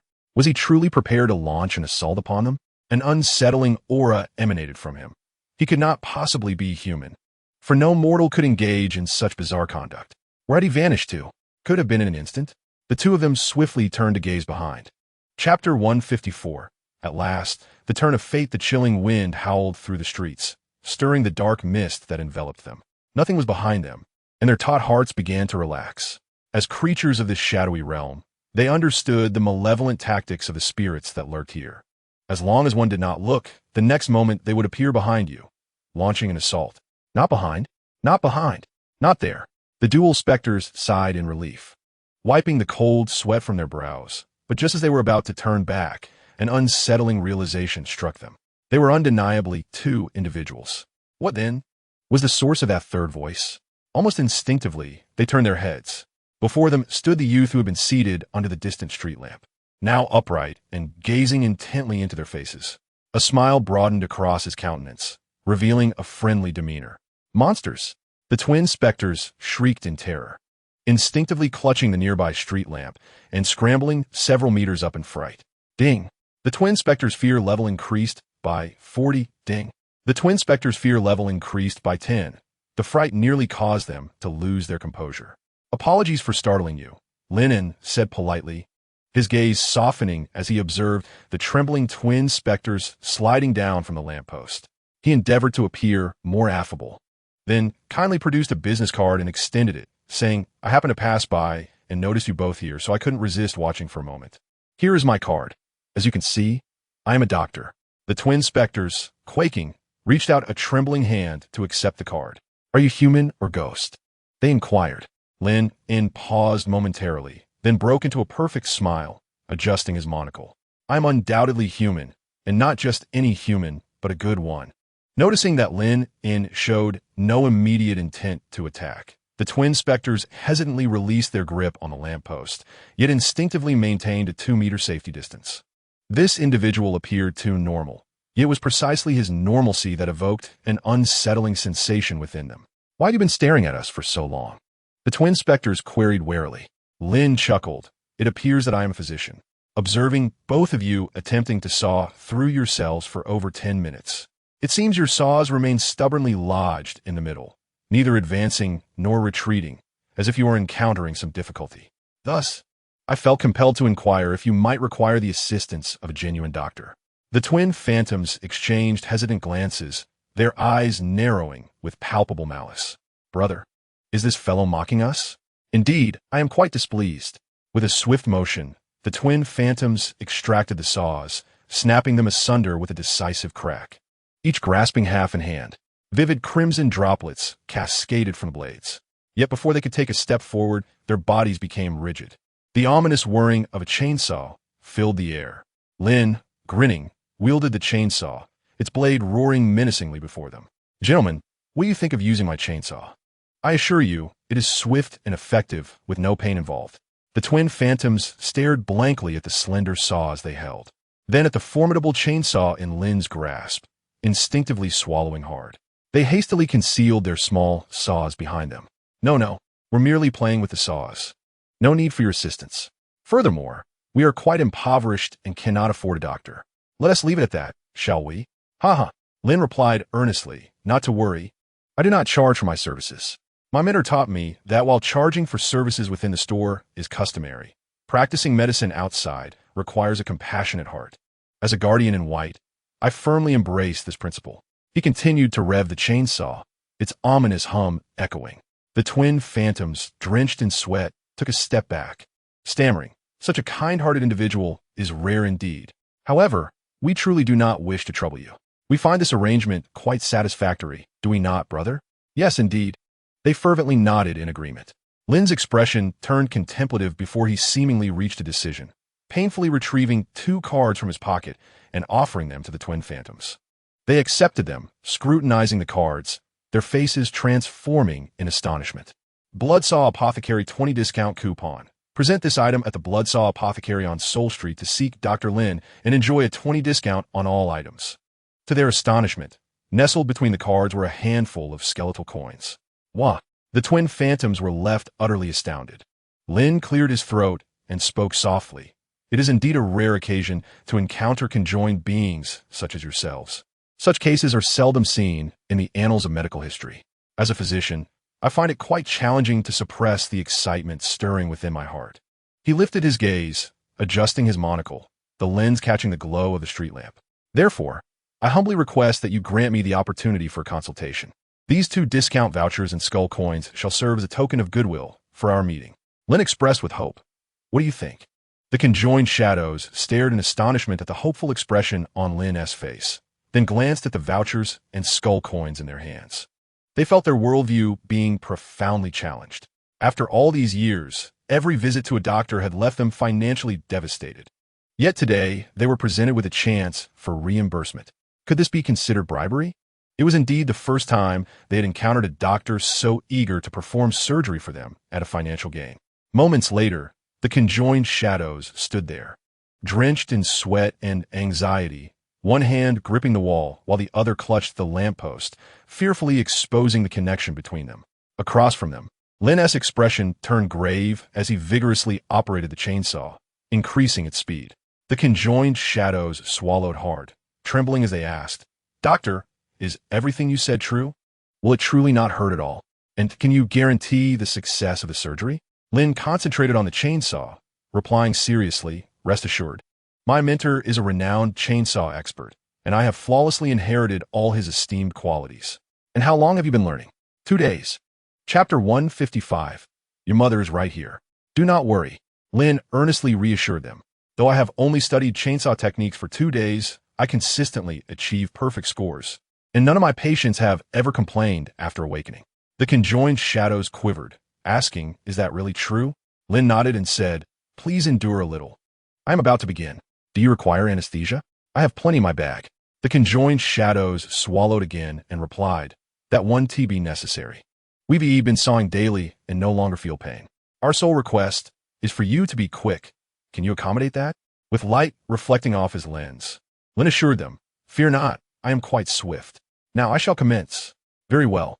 Lin nodded, retrieving a colored pen from his pocket and drawing a dotted line along their seam. Fully prepared, Lin's expression turned serious, his eyes glinting as he pulled the chainsaw. In an instant, under the astonished gaze of the conjoined shadows, Lin leapt forward, chainsaw in hand, gritting his teeth as he aimed for their connection. A chilling scream pierced the night sky. A few minutes later, ding! Chainsaw skill level 1 ding! Chainsaw skill level 1 ding!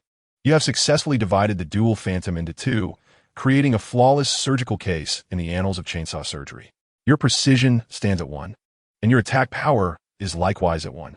A notification chimes. You have successfully created a singleton phantom, earning 200 basic experience points. Upon the ground lies the now split dual phantom, frothing at the mouth and convulsing uncontrollably. Lin, with a serious demeanor, crouches before one of the phantoms, wielding a needle, stitching its torn skin with unimaginable speed. Another notification chimes. Your sewing skill has reached level 1. With a swift motion, Lin bites through the suture with his teeth, severing it cleanly. Adjusting his single lens glasses with the back of his hand, he declares, "All done." The total duration of the surgery didn't exceed 5 minutes, and you are now independent at ease. What do you think? My skills are rather commendable, aren't they? The singleton phantom, left, struggles to rise, but collapses in agony halfway up. The singleton phantom, right, mutters in a dazed state, "It's quite impressive, but I must ask, what method did you employ to make beings like us devoid of sensation? Truly feel pain? It hurts like the death of a mother." Lin contemplates for a moment before responding, "Perhaps it's a gift." "A gift?" The singleton phantom echoes, repeating those utterly unconvincing words. Is his gift to inflict pain upon others? What kind of dreadful talent is that? His heart quivers with anxiety. Satisfied, Lin turns and rummages through his medical kit, stating, "No worries, I will prepare some potions to prevent infection. You should rest for a couple of days. And I assure you, you'll be as lively as ever." As he retrieves 2 vials of potion, he smiles and prepares to hand them to the phantom. However, as he turns, he is taken aback. The 2 phantoms that have been lying on the ground are now mere outlines of dashed lines. Where have they gone? Turning around, Lin is astonished to see the singleton phantom, right, gripping the leg of its former counterpart, racing down the street with breathtaking speed as if pursued by a plague. With a roar and a swift drift, they vanish around the corner at the end of the street. Their speed and decisiveness resemble a frantic flight. Racing at 200 miles per hour, Lin stands in stunned silence. "But you haven't even taken your potions yet." Resigned, he secures his medical kit and continues on his path. Glancing at the map, he proceeds down the street for approximately 2 miles. Lin lifts his gaze, and before him looms a massive castle, incongruous with the surrounding buildings. A crack of lightning pierces the dark mist. Lin clearly discerned the grand characters on the massive sign, Home of Happiness. It appeared that he had finally arrived at his intended destination. With a smile, he tucked away his map, feeling a slight twinge of regret for the time lost on the journey, hoping his client would not be upset by the delay. However, just as he was about to knock on the door, he suddenly felt a gentle poke against his leg from behind. A tinkling laughter, reminiscent of a bell, echoed from a young girl. "Hey, big brother, are you new here?" Lin was taken aback, for the voice struck a familiar chord within him, as if he had encountered it before. He swiftly turned around, his face adorned with a warm smile, replying, "Yes, little sister." In an instant, he recognized the girl who had poked him, clad in tattered clothes, wearing red shoes, with bells tied around her legs, and cradling a doll with button eyes. The blood doll. It was indeed her, which explained the familiarity of the voice. Yet, upon seeing Lin's face, the radiant and eerie smile of the blood doll froze, and her outstretched finger became motionless. Ring. The blood doll's fear level towards you. 1. What a coincidence. It had been a long time since their last encounter. Lin squatted down, reaching out to gently pat the blood doll's head, then smilingly poked the doll in her arms, which was now clearly beginning to tremble with fear. "Aren't you supposed to be in Soul Alley? How'd you end up in this dreadful place? Have you earned any money? That eyeball of yours is still with me." Hee hee. The blood doll clutched her doll tightly, her teeth chattering in terror, as she replied, "The unscrupulous doctor from the blood saw shop. Oh, ring. The blood doll's fear level towards you. 1. Ring. The blood doll's fear level towards you. 1. How could this be? She had supposedly moved out of Soul Alley. Yet here they were, meeting by chance. In her mind, memories flooded back of that day when she had sought medical help and the hand that had invaded her body. A shiver coursed through her. The blood doll suddenly turned, clutching her doll tightly, ready to flee. But Lin was swift, grasping the back of her collar with a firm hold. "Help! Help! A perverted doctor is bullying a child. Ah, help!" The blood doll cried out, clearly terrified. With a swift motion, Lin delivered a light smack to her head. The blood doll immediately squatted down, cradling her sore head, and whimpered, "It hurts, ooh." With a serious expression, Lin said, "Do not make strange noises. I have something very important to discuss with you. Do you remember the limbs I extracted from your stomach that day?" The blood doll replied, "Woo-woo, why? Do you want to extract them again?" "I absolutely refuse, woo-woo." Lin shook his head and said, "You may have formed some unnecessary misunderstandings about me, but there is something I must clarify. Have you been searching for your mother all this time?" The blood doll replied, "Yes, and what of it?" "You cannot possibly be my mother, Sob." Lin gazed at her profoundly and inquired, "Have you ever considered that perhaps your mother has always been by your side?" The blood doll paused, her eyes filled with confusion as she looked up at Lin, unable to comprehend his words. Adjusting his monocle, Lin continued, "Have you thought that your mother might actually reside within you?" Chapter 156, A Happy and Kind Family Ding. The blood doll's level of terror increased by 5. The blood doll instinctively swallowed hard and trembled. "What do you mean?" Lin leaned closer, locking eyes with her, and spoke in a somber tone. "After you left, I discovered that the decayed flesh and limbs I retrieved from your stomach all belong to the same individual." He then produced a comb from the system's spatial realm. "Within your stomach, I also found your mother's comb." The blood doll's gaze instantly turned vacant. The doll she cradled began to emit sharp cries, writhing incessantly. "Ding! Your hidden task. Blood doll's progress in finding her mother has increased to 10.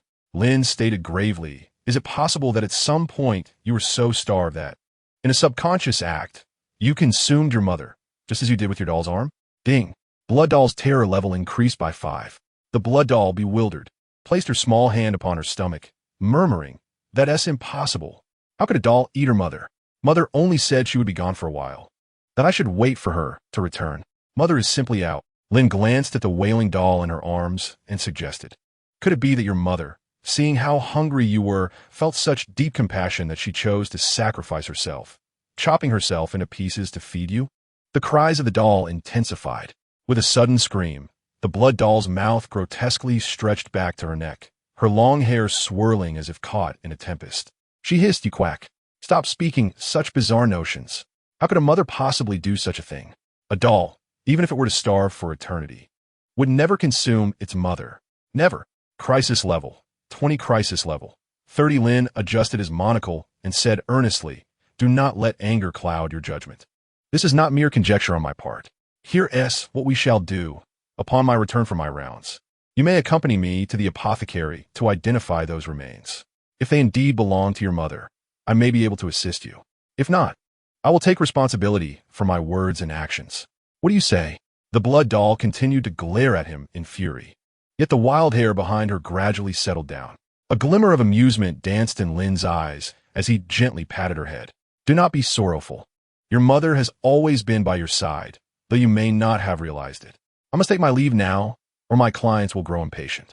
The blood doll's eyes reflected a flicker of confusion, watching as Lin strode purposefully toward the grand door of the ancient castle. Just as he reached the entrance, the voice of the blood doll echoed behind him. "I advise you not to enter. If they are indeed your clients, you may find yourself in grave trouble. I shall say no more. Believe it or not, as you wish." Lin turned to find that the blood doll had vanished like a specter into thin air, leaving him astonished. Creaking sounds filled the air as the castle's heavy door slowly swung open, a chilling breeze emanating from within, inexplicably sending shivers down his spine. Lin smiled subtly, revealing his pearly whites. "No, my clients are all quite delightful." He stepped into the castle. Inside the courtyard, leaves lay scattered across the ground, and upon looking up, one could see that every window of the castle had been tightly boarded up. It appeared that the owner of this ancient abode had long neglected the outside world. Arriving at the entrance to the main hall, Lin extended his hand, ready to knock. Creak! Just as before, the grand doors swung open of their own accord. "Is anyone there?" Lin called out, lifting his soul lamp. "I am Dr. Lin. As per your appointment, may I inquire if the master is home?" The vast hall echoed with his voice, but received no reply. At that moment, he suddenly felt an intense sensation of being watched from behind. Instinctively, he turned around to find a pale face, devoid of pupils, staring at him from a tower window. Yet it was but a fleeting glimpse, for the visage vanished as swiftly as it had appeared, as if it had never existed. Lin stood in disbelief. Almost simultaneously, the candles in the hall's candelabra flared to life, casting a warm glow throughout the space. "Welcome," came the harmonious voices of 3 individuals, almost in unison. Turning back, Lin was astonished to see that the previously dark and empty hall now boasted a table laden with an array of delectable dishes. Servants bustled about, tending to the candles and each other. At the head of the table sat a charming family of 3, a lady adorned in an evening gown, a gentleman in a tailcoat, and a young lad sporting a rigid smile. All 3 gazed at him with welcoming expressions, and an empty chair at the table seemed to beckon him to join. Lin tilted his head in curiosity. It indeed appears to be a warm and welcoming family. Lin donned a professional smile as he strode inside. The moment he stepped through the threshold, the door behind him creaked shut automatically. "Greetings, I am Dr. Lin from the neighboring Seoul Street." He glanced at the order in his hand, his eyes sparkling with joy. "May I inquire who among you is Miss Alice? I have accepted her invitation to attend to her illness. Are your family?" In an instant, 3 panels materialized before Lin. Happy father, Carmel, race, stitching puppet description. The happiest family in Seoul Street. The elegant patriarch is Alice's most devoted father, always courteous and remarkably kind. Happy mother, dark elf, race, elf puppet description. The lady of the castle, a loquacious aristocrat, yet an irreplaceable mother who ensures her children are well fed. Happy brother, by race, human puppet description. The adorable brother just returned from another world, Alice's favorite sibling, who frequently brings her amusing toys. He never bullies or harms her, being exceptionally kind. Lin discreetly perused the panels, maintaining his professional smile. Observing this family, seemingly cobbled together from disparate realms, his smile brightened further. "We have been eagerly awaiting your arrival," the lady proclaimed, her vibrant red lips curling into an opulent smile that inexplicably evoked discomfort. Alice had been ill for quite some time, with numerous doctors having come and gone, yet none succeeded in alleviating her condition. They were truly quite unlikable. "Bye." The brother excitedly grinned, saliva pooling, fork in hand, exclaiming, "But surely you can cure Alice's ailment, doctor. You must be able to." The patriarch, Carmel, followed suit with a grin.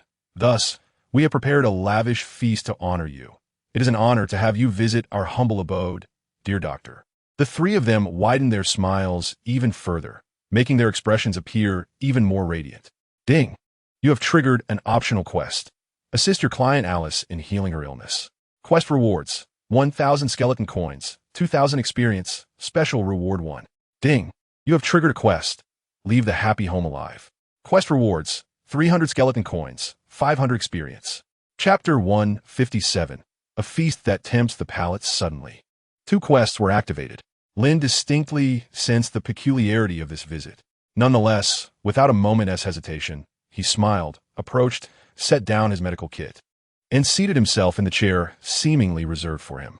He picked up the knife and fork, stating, "Thank you for as a physician. Receiving such a warm reception from you all is indeed a delightful surprise. Pray tell, how is Miss Alice faring now? Might you escort me to see her?" The gracious host smiled warmly. "There is no need for haste. My dear daughter is presently slumbering. She tires easily, and we do not disturb her during her rest. Doctor, you may partake of some food, take a moment to relax, and unwind." With a wave of his hand, a stiff-faced servant approached with a dining cart, placing a plate before Lin, covered by a silver lid, from which an enticing aroma of savory meat wafted forth. The hostess beamed with delight. "Please indulge, esteemed doctor. Savor the exquisite dish our chef has specially prepared for you." Lin reached out to lift the lid, instantly greeted by a captivating fragrance. The plate held a meticulously arranged serving of perfectly cooked organ meat, drizzled with a rich sauce, igniting his appetite. Before him appeared a description: white kidney, freshly harvested, medium rare kidneys, expertly cooked to tantalize the palate. Across the table, he clapped excitedly, a hint of unhealthy salivation glistening at the corners of his mouth. Lin hesitated. "It appears delectable. However, I must confess, I am not particularly fond of organ meats." In an instant, the previously warm smiles of the trio froze, the flickering candlelight around them casting uncertain shadows throughout the grand hall. "You do not enjoy my cooking?" The hostess's smile became rigid, her voice increasingly unsettling. "Do not mind me. I am quite straightforward. While I do not favor organ meats, I do relish other dishes." Lin chuckled, rising to his feet.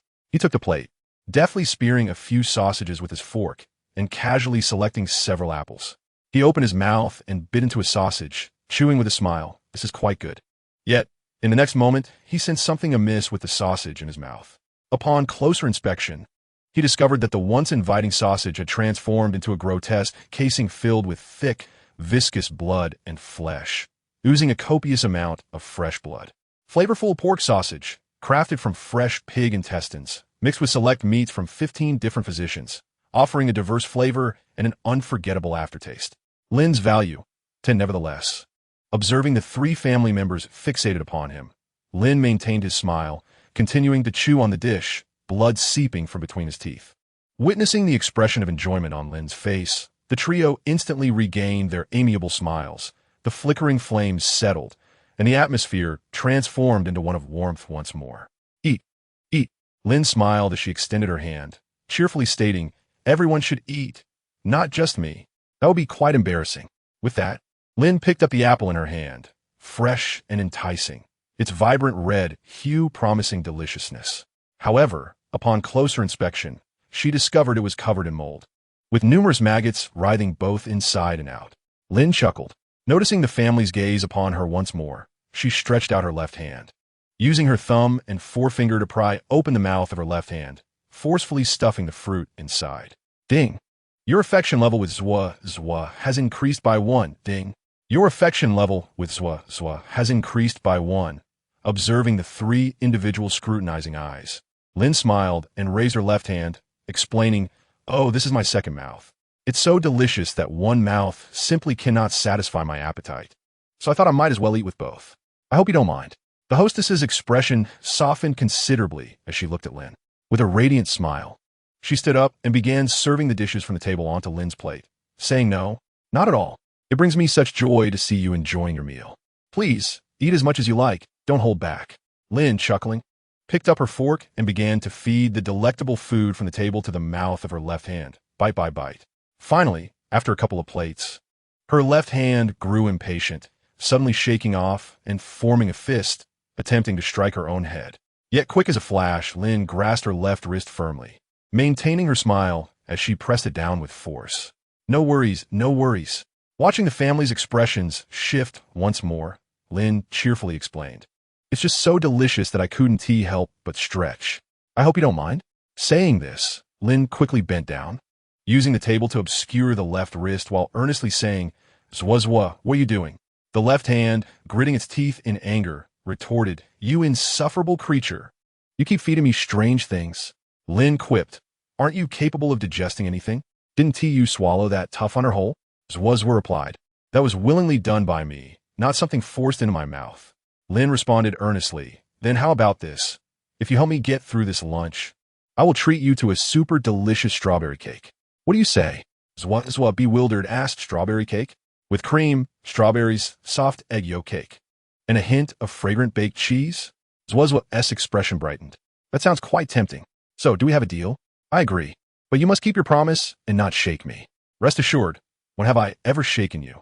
With that, Lin beamed and sat up straight, swiftly shoving a piece of steak into the mouth of her left hand, saying, "Apologies for the wait, everyone.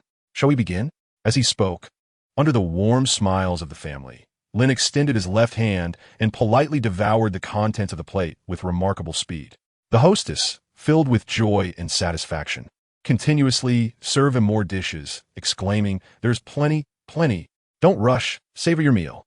However, after a quarter of an hour, the smiles on the faces of the family began to wane, their expressions turning somewhat strained as they glanced at the now empty plates on the table. Then at the towering stacks of empty dishes beside Lin. Lin, with a symbolic burp, smiled and remarked, "So delectable. Might I inquire if there is more?" The male host exchanged a glance with the female host, both appearing momentarily dazed as they muttered, "Surely there must be some left?" Half an hour later, the plates surrounding Lin had formed small mountains. His tongue swept across the remaining meat, devouring it voraciously, while the expressions of the family across the table grew increasingly peculiar. "Is there any more?" Lin hopefully inquired, raising his gaze. The hostess swallowed hard, hastily taking the inventory list from the servant and flipping through it with urgency. At last, her expression stiffened as she reached the final page. "It seems there is none left. You have consumed our entire stock of provisions for the next 2 months." The male host sprang to his feet, hastily moving towards the side door, gesturing frantically for the female host to join him. She nodded and quickly approached the side door, closing it firmly behind her. Lin, keenly attuned to sounds, soon overheard the conversation within. "This is not right. This doctor is not what he seems. Didn't you say Alice merely found an easy mark? We haven't even made our move, and he has devoured our entire stock. He is not following the script. I am at a loss.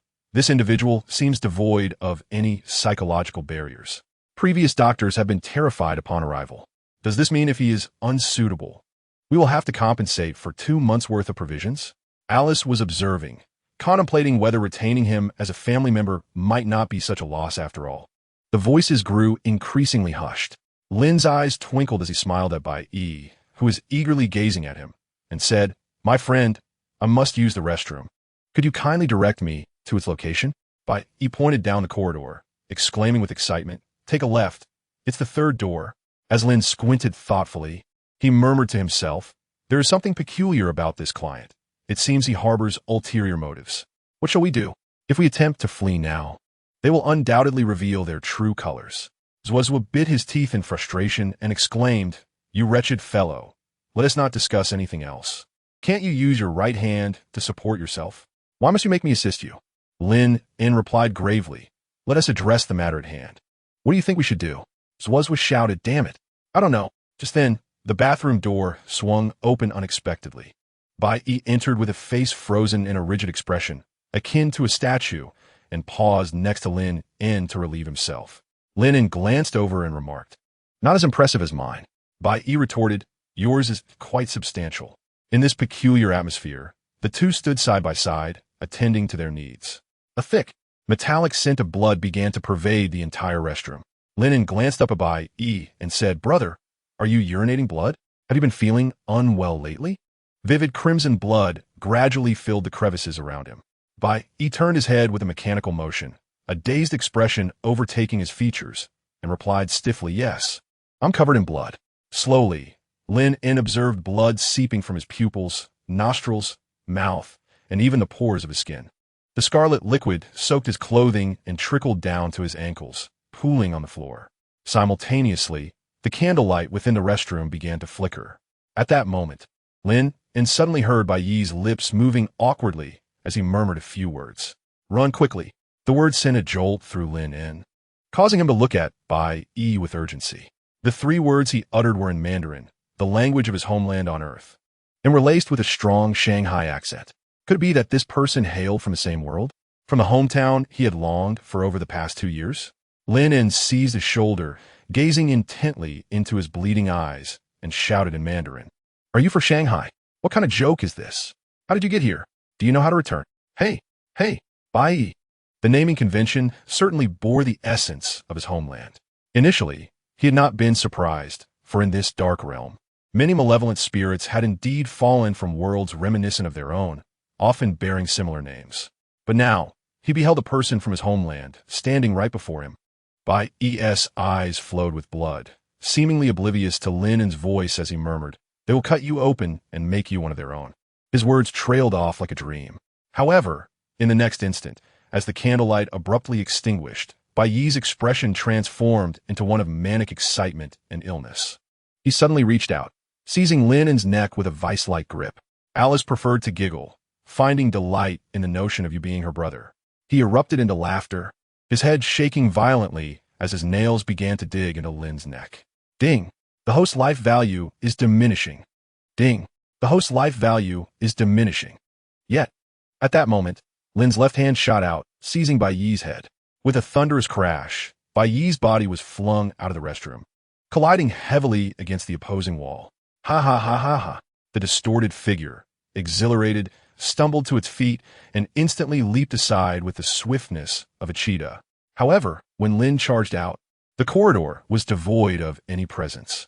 Zwa gritted her teeth and exclaimed, "Alas! That was perilous. Couldn't you find a way to evade?" Lin steadied herself, raised her head, cracked her neck, and her gaze grew resolute. My apologies. I was momentarily distracted by a fellow townsman. It seems we have tarried too long, causing the patient's family to grow impatient. Therefore, we must attend to their treatment promptly. Wouldn't you agree, Zwa? Lin squinted. Chapter 159.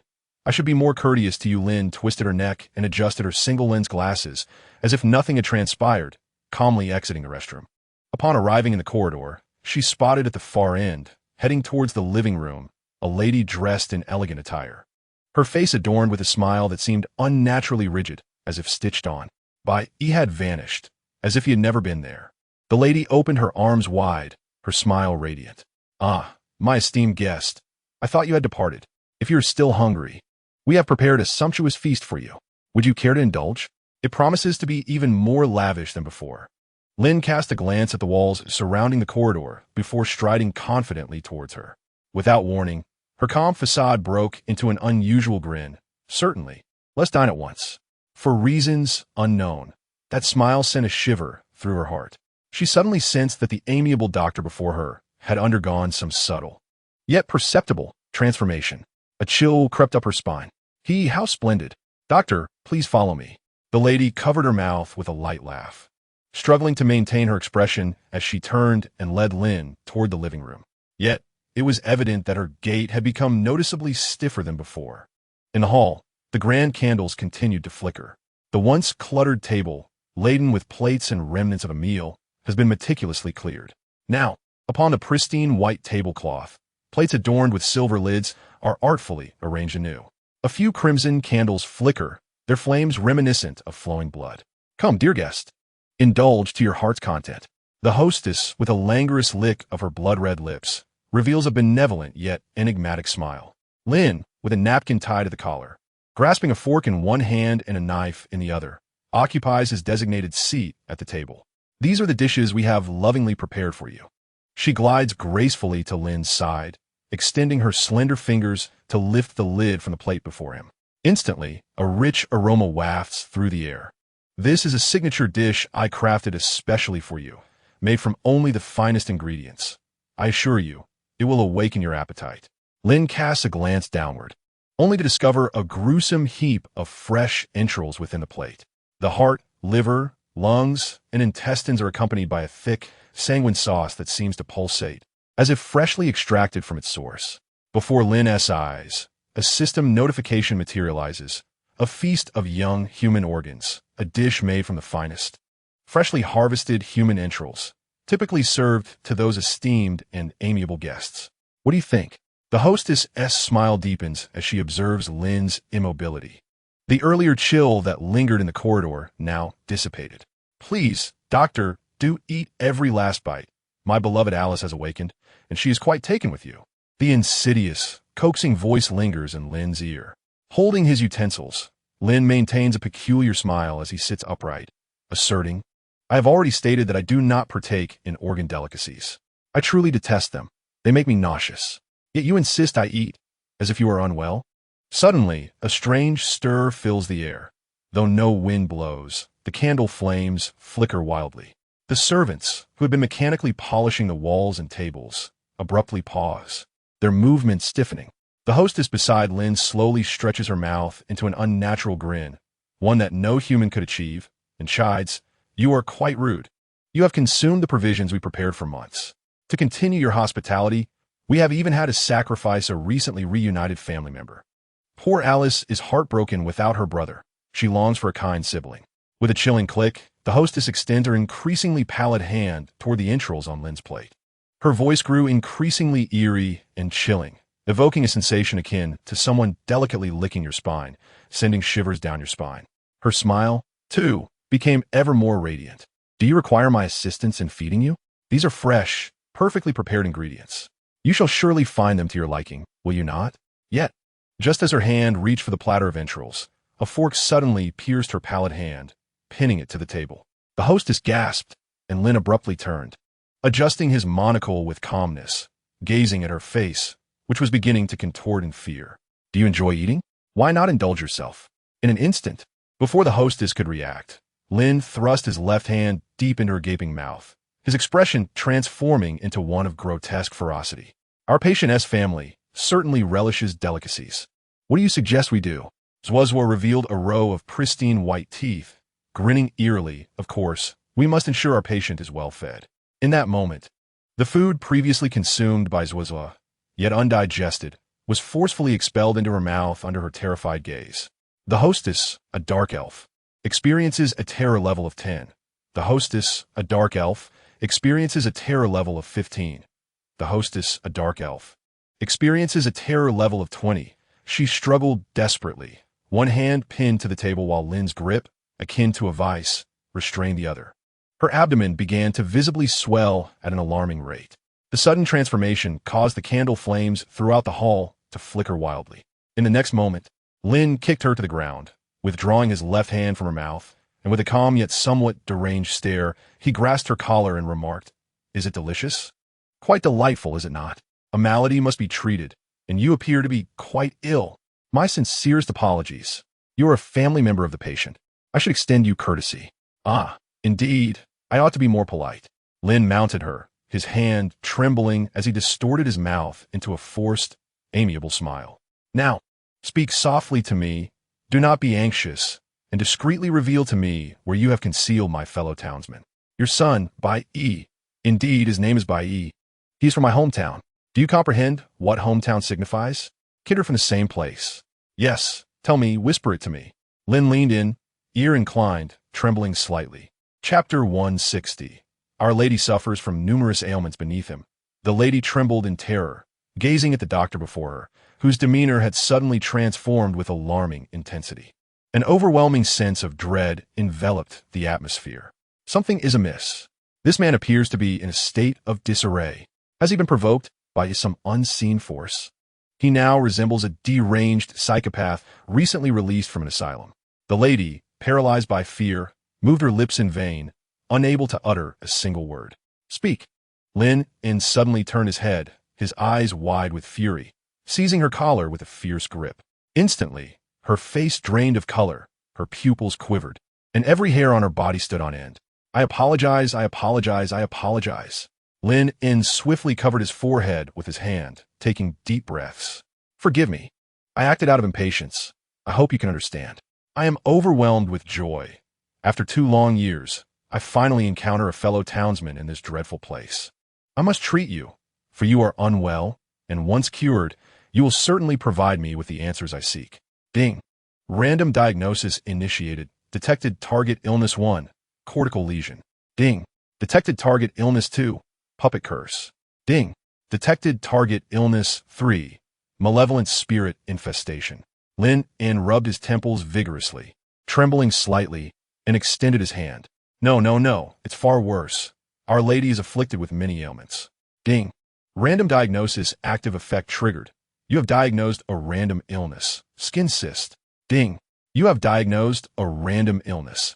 Localized tissue necrosis. Ding. You have diagnosed a random illness. Acute pulmonary perforation. In that instant, the lady felt a profound transformation within her body. She watched in horror as her skin erupted with pus-filled cysts upon her arms. Her abdominal muscles twisted in agonizing pain, and viscous, dark blood oozed forth. A powerful urge to cough violently surged in her lungs, leaving her breathless. What have you done to me? What have you done? She cried out in terror. Lin Yun, driven by desperation, drew the night demon blade from his waist. You need healing. Trust me. I'm a professional doctor. Listen to me. Once I heal you, you will tell me where my fellow townsman is, right? Surely, it will be so. With the night demon blade in hand, he plunged it into her chest, intent on performing surgery to mend her perforated lung. The unimaginable agony elicited a piercing scream from the lady. The sound of a scalpel slicing through flesh echoed incessantly. Stop! Stop! I implore you. I will reveal his whereabouts. At long last, the mistress, in agony, begged for mercy, unable to endure the dual torment of body and soul any longer. Lin paused in her disemboweling motion. The mistress, in terror, extended her deformed hand toward the distant corridor, indicating he has experienced fluctuations in his puppet control. He has been reasserted under Alice's dominion and sent to the kitchen. Alice has forsaken him, hoping you would assume the human's position. With a swift motion, Lin extracted the night demon blade from her chest. Thank you for your response. You possess a kind heart. Regaining her composure, Lin meticulously stitched up the chest she had just opened, sealing it with precision. Rising swiftly, regardless of the blood staining her body, she politely requested a wash basin from a mechanical servant standing nearby and cleanse the blood from her hands. After expressing her gratitude, Lin, shouldering the chainsaw, proceeded in the direction indicated by the mistress. In the same spot, the mistress, filled with terror and exhaustion, leaned against the wall, watching the doctor's silhouette fade away, feeling as though she had just experienced a nightmare, one far more dreadful than any she had ever encountered. Just as she contemplated rising, her pupils suddenly dulled, becoming vacant, and, like a marionette, she grotesquely stood up with a disjointed click. Father! A strange, childlike voice unexpectedly emanated from her lips. Stop Alice's new brother. Take the useless old brother to the cellar for surgery. Tomorrow, we shall be one family. The eerie voice resonated throughout the hall. In the kitchen, the sounds of chopping and slicing filled the air, indicating a bustling activity as creatures busily prepared ingredients. Alas, we have run out of supplies. It is said that the master and mistress entertained a doctor today, who consumed all the food in the storeroom. Indeed, the meat that could be skinned has been stripped away, and the bones have been simmered into a nourishing broth. Not a drop of blood remains. But the head chef still has plenty of meat, enough to prepare for the next dinner. The kitchen buzzed with continuous chatter. At that moment, a series of knocks echoed from the door. Lin, wearing a fixed smile that hinted at madness, appeared at the entrance. Upon entering, he was immediately greeted by the vast expanse of the kitchen, which lay barren save for the sharp cleavers deftly chopping ribs at each cooking station and the iron spoons and forks tirelessly stirring pots. Leave. This is a kitchen, and no unauthorized personnel are permitted. If you intrude, the head chef will be enraged. He detests outsiders in his domain. A cleaver exclaimed with a commanding tone. With calmness and a smile, Lin Yun ventured further inside, turning his head with a click, his gaze settling upon the cleaver. Though no figure was visible, it felt as though someone was indeed present, skillfully preparing ingredients. I apologize for my intrusion. It was your mistress who instructed me to come here in search of her son, by E. Do you know where he might be? The cleaver paused momentarily, hesitating. Did the mistress send you? How peculiar. She, much like the head chef, disapproves of uninvited guests in her kitchen. However, if it is indeed her request, you may venture inside to inquire with the head chef. We must continue our work, so please refrain from disturbing us. With a thud, the cleaver resumed its chopping of the ribs. Yet, these ribs appeared rather peculiar, resembling not animal parts, but rather some familiar creature. Chapter 161. The pighead butcher Lin Yun maintained his smile, his gaze penetrating the depths of the kitchen. A rich aroma of spices wafted through the air, beckoning him closer. In the distance, he espied a towering figure exceeding 2 meters in height, clad in a butcher's garb and donning a chef's hat, stirring a concoction with an iron spoon. The tantalizing scent was almost enough to make one salivate uncontrollably. Lin Yun strode confidently towards the imposing figure. As he approached, a raspy voice commanded, "Do not disturb me. I am concocting a new flavor of soup. If you have matters to discuss, please wait until I have finished." Before Lin Yun, an introduction materialized. The pighead butcher. Race, pighead demon alignment. Lawful evil combatability. Description: the head chef employed by the happy home. No creature knows whence he hails or why he is here. Yet, legends of him resonate across various worlds. Some beings, having encountered him, have attempted to confirm his identity with the pighead demon kin, but invariably, all who have heard of him have displayed profound terror. System prompt: do not attempt to provoke him. It will bring you no benefit. System prompt: he values contracts, yet remains malevolent. However, during the term of a contract, he will not kill indiscriminately. Lin Yun swiftly perused the introduction. He quickly regained his composure and, with a broad smile, said, "I apologize. I am in search of an individual named by E, a member of this household. The mistress informed me that he is with you, hence my visit for confirmation." Gurgling and stirring the thick broth in the pot, the pig-headed butcher added spices, the aroma intensifying. "If you speak of a young human, I am aware of him. Not long ago, that male puppet delivered him to me, and he is now one of my ingredients." Lin Yun smiled broadly. "You do not appear to be a member of this large family." The butcher stirred the pot indifferently and replied, "I accepted the generous employment from that young girl. Within 3 days, I shall be the head chef here." Lin Yun beamed. "In that case, may I propose a trade? I can offer something in exchange for that ingredient." The butcher, continuing to stir the thick soup, casually remarked, "Do you wish to partake of my broth?" Lin Yun smiled faltered. With a splash, the butcher scooped a ladleful of the creamy soup and tasted it, the viscous liquid dripping from his chin and tusks onto the floor. "A trade is possible, but I require one last and crucial seasoning for my soup. If you can assist me in locating it and bringing it to me, we shall exchange." Ding! You have triggered a special hidden quest. The pig-headed butcher's ingredient. Quest description: seek suitable materials for the pig-headed butcher to aid him in completing his broth. Quest reward: 10 favor from the pig-headed butcher, special reward from the pig-headed butcher, and the pig-headed butcher will not impose penalties upon you. Lin Yun responded calmly, "What kind of material do you require?" The butcher replied, "I need the essence of a high-ranking creature, one that is sufficiently delectable, imbued with knowledge, and carries a profound resentment. If you can procure such, we shall proceed with our trade." With that, the butcher turned back to the stove, stirring his broth. "You may leave now, but do not touch anything in the kitchen until you have found what I seek, lest I harbor unnecessary malice towards you." Lin Yun's gaze flickered as he contemplated, his expression darkening. First, he could ascertain that this pig-headed butcher was not the same one he had encountered previously. He was merely a hired hand, not an ally of the House of Happiness. This meant he would not comply with the house's orders beyond kitchen matters. Secondly, he was of lawful evil alignment, adhering to his own set of rules in his malevolence, unlike chaotic evil, which is wholly unrestrained. Thirdly, he pondered whether the broth simmering in the pot contained by E. Lin Yun's eyes glimmered as the information about the pot of soup appeared before him. The incomplete, odd broth, a rich soup concocted by the pig-headed butcher, skillfully blended with various spices and fresh ingredients, containing some peculiar bits of flesh that tantalized the palate and provoked salivation. Lin Yun's gaze was fixed, his mind racing with thoughts. If that is the case, then let us strike a bargain. Abundant in tenderness, infused with knowledge, steeped in resentment. Lin Yun furrowed his brow. At that moment, he raised his left hand and, lowering his voice, said, "Brain, do you recall the heart-devouring demon's brain you intended to present to your master? That one seems suitable." Lin Yun was momentarily taken aback. This hint from Zwazwa instantly coalesced his thoughts. Indeed, since it was stored within his own system space, the brain was sufficiently tender. As the president of the Demon Association, it was brimming with knowledge, and due to his own treachery, it was steeped in resentment. A test was in order. With a serious expression, Lin Yun strode confidently to stand behind the pig-headed butcher. So quickly found it? The pig-headed butcher did not turn around, his voice merely a whisper.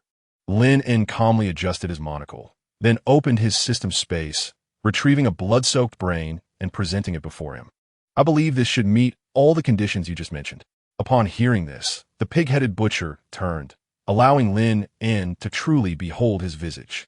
Towering in stature, he bore the head of a wild boar, with sharp, spiked teeth crowded within a decaying maw, and long tusks protruding like vicious barbs. His eyes were filled with chaos and malevolence. The pig-headed butcher merely glanced at him before focusing on the bloodied brain in his hand, seemingly drawn to it. He accepted the brain, sniffing it intently. With a gentle squeeze, he extracted a thin stream of fluid, which he greedily consumed. A profound silence enveloped the surroundings. After several seconds, the pig-headed butcher opened his eyes, licked his tusks, and remarked, "Indeed, it contains boundless knowledge and is rich with intriguing resentment and malice. However, the ingredient lacks freshness and harbors some unnecessary mutations. Nonetheless, as a final seasoning for the soup, it suffices." With a splat, he tossed the brain into the boiling broth. Chapter 162. The odd changes remain unchanged? Ding! You have completed the special hidden task. Ingredients for the pig-headed butcher. You have received the task reward. Pig-headed butcher, favorability 10. The pig-headed butcher will not partake in your punishment. Ding! The special reward from the pig-headed butcher is being prepared. Please return in half an hour to collect it. The butcher, with a gentle stir of the rich broth in his pot, calmly announced, "The transaction is complete. The ingredients you sought are in the freezer. Retrieve them yourself, but remember, do not touch what is not yours, and avoid what should not be touched." With a creak, the door swung open, and Lin's gaze was immediately drawn to the ominous, yawning threshold from which a chilling draft surged forth, sending shivers down his spine. A smile creased Lin's face as he replied, "Thank you, I understand." As he stepped through the grand doorway, he found himself in the kitchen's freezer, where massive, rusted hooks dangled from above, clashing against one another with a resonant metallic sound. These hooks had once borne the weight of various slain creatures. Lin raised his gaze, searching intently. In the next moment, his eyes landed on a body, suspended in midair by a hook at the farthest recesses of the freezer. Bai! Lin instantly recognized the figure. Without hesitation, he grasped the hook and carefully lowered the suspended youth. Once on the ground, Lin rushed to his side, frowning at the pallid visage before him. Narrowing his eyes, he swiftly lifted the boy's clothing, revealing a conspicuous, coarse scar stitched crudely across his chest and abdomen. With a steady hand, Lin drew a knife and cut through the sutures on the boy's torso. His heart sank as he discovered that the cavity between his belly and chest was stuffed with bloodied cotton, the internal organs having been excised. Indeed, he had been transformed into a puppet. Yet, fortunately, he had encountered me. Endure just a little longer, my fellow countrymen. Though your kidneys may be cooked, I shall retrieve your other parts. Lin's eyes glistened with tears, seeing appear from his homeland suffering so greatly. A normal person yearning to return to his roots could not help but feel profound sorrow. "Do not fear, I shall stitch you up at once. Rest assured, you shall be my little brother, and together we will navigate this world." Lin was about to summon the organs he had recently retrieved from the dining table. At that moment, however, the boy on the ground suddenly stirred unnaturally. In an instant, Bai's limbs contorted into a grotesque stance, his head thrown back as he opened his hollow eyes, rising like a spider, supported on all fours. Lin was taken aback. With a sudden motion, Bai turned his head towards Lin Yun, his hollow eyes rapidly regaining a semblance of excitement and pathological fervor, emitting a sharp, piercing howl. Ding! Crisis level, 10 ding. Crisis level, 20. With a swift motion, Lin Yun delivered a resounding slap, sending Bai's body flying several meters away. Indeed, he remained under control.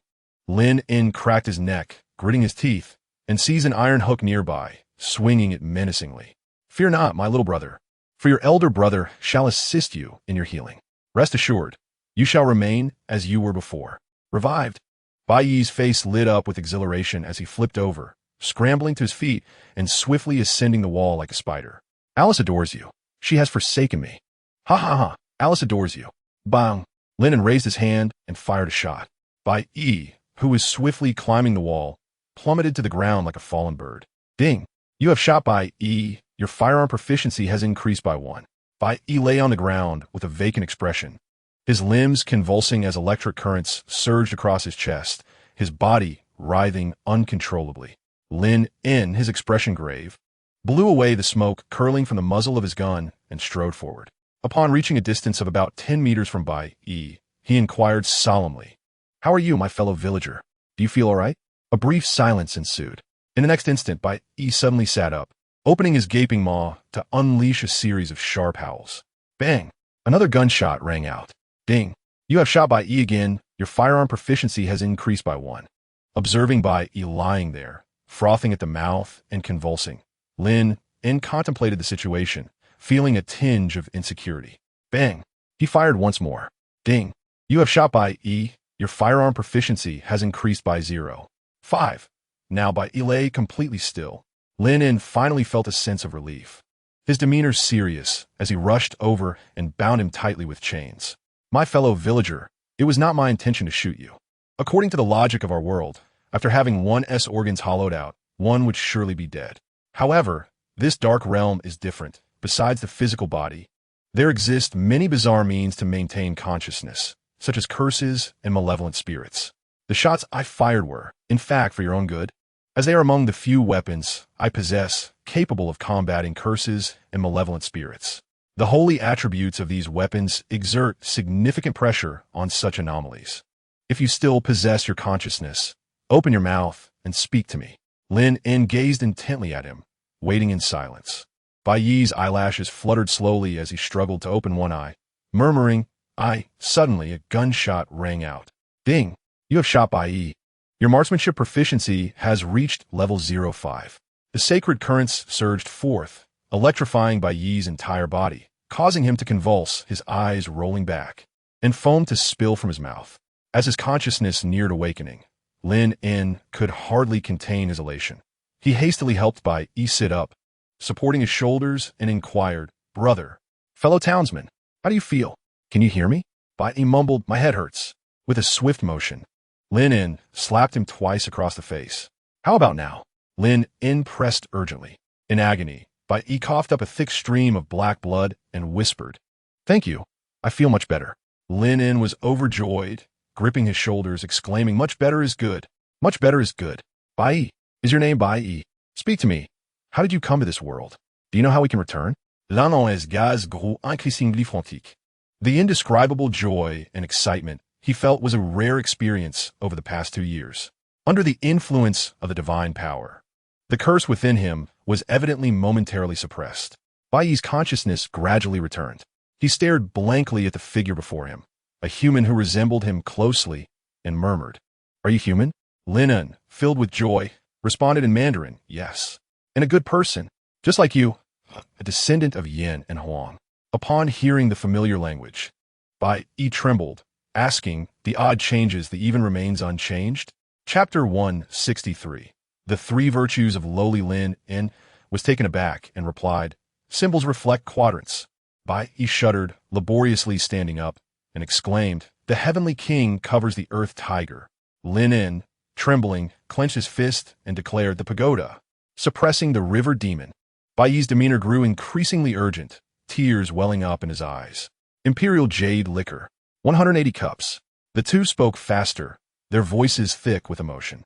"Lowly has 3 virtues." Lin Yun stammered. "Soft voice, delicate body, easy to topple."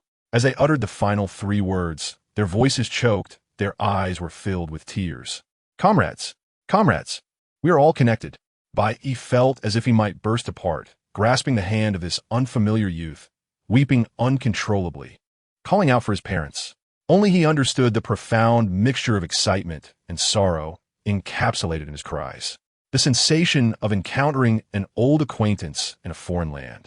The profound connection akin to that of family evokes an emotion akin to a lost child, long abducted, who finally glimpses their parents in an unfamiliar territory. At this moment, he truly despises the fact that he is not a young girl, for otherwise he would yearn to leap into the embrace of this fellow countryman immediately. A meeting of compatriots in a foreign land. Bai Yi, in tears, wiped his eyes, his voice thick with sorrow. The navigation could transcend realms. A mere turn could lead one into the clutches of danger. and a simple visit could result in dire consequences. Brother, do you know what I have endured these past few days? He wept uncontrollably, his voice choked with anguish. They took this, then took that. I've lost one of my own. Lin Yun's eyes were likewise red-rimmed.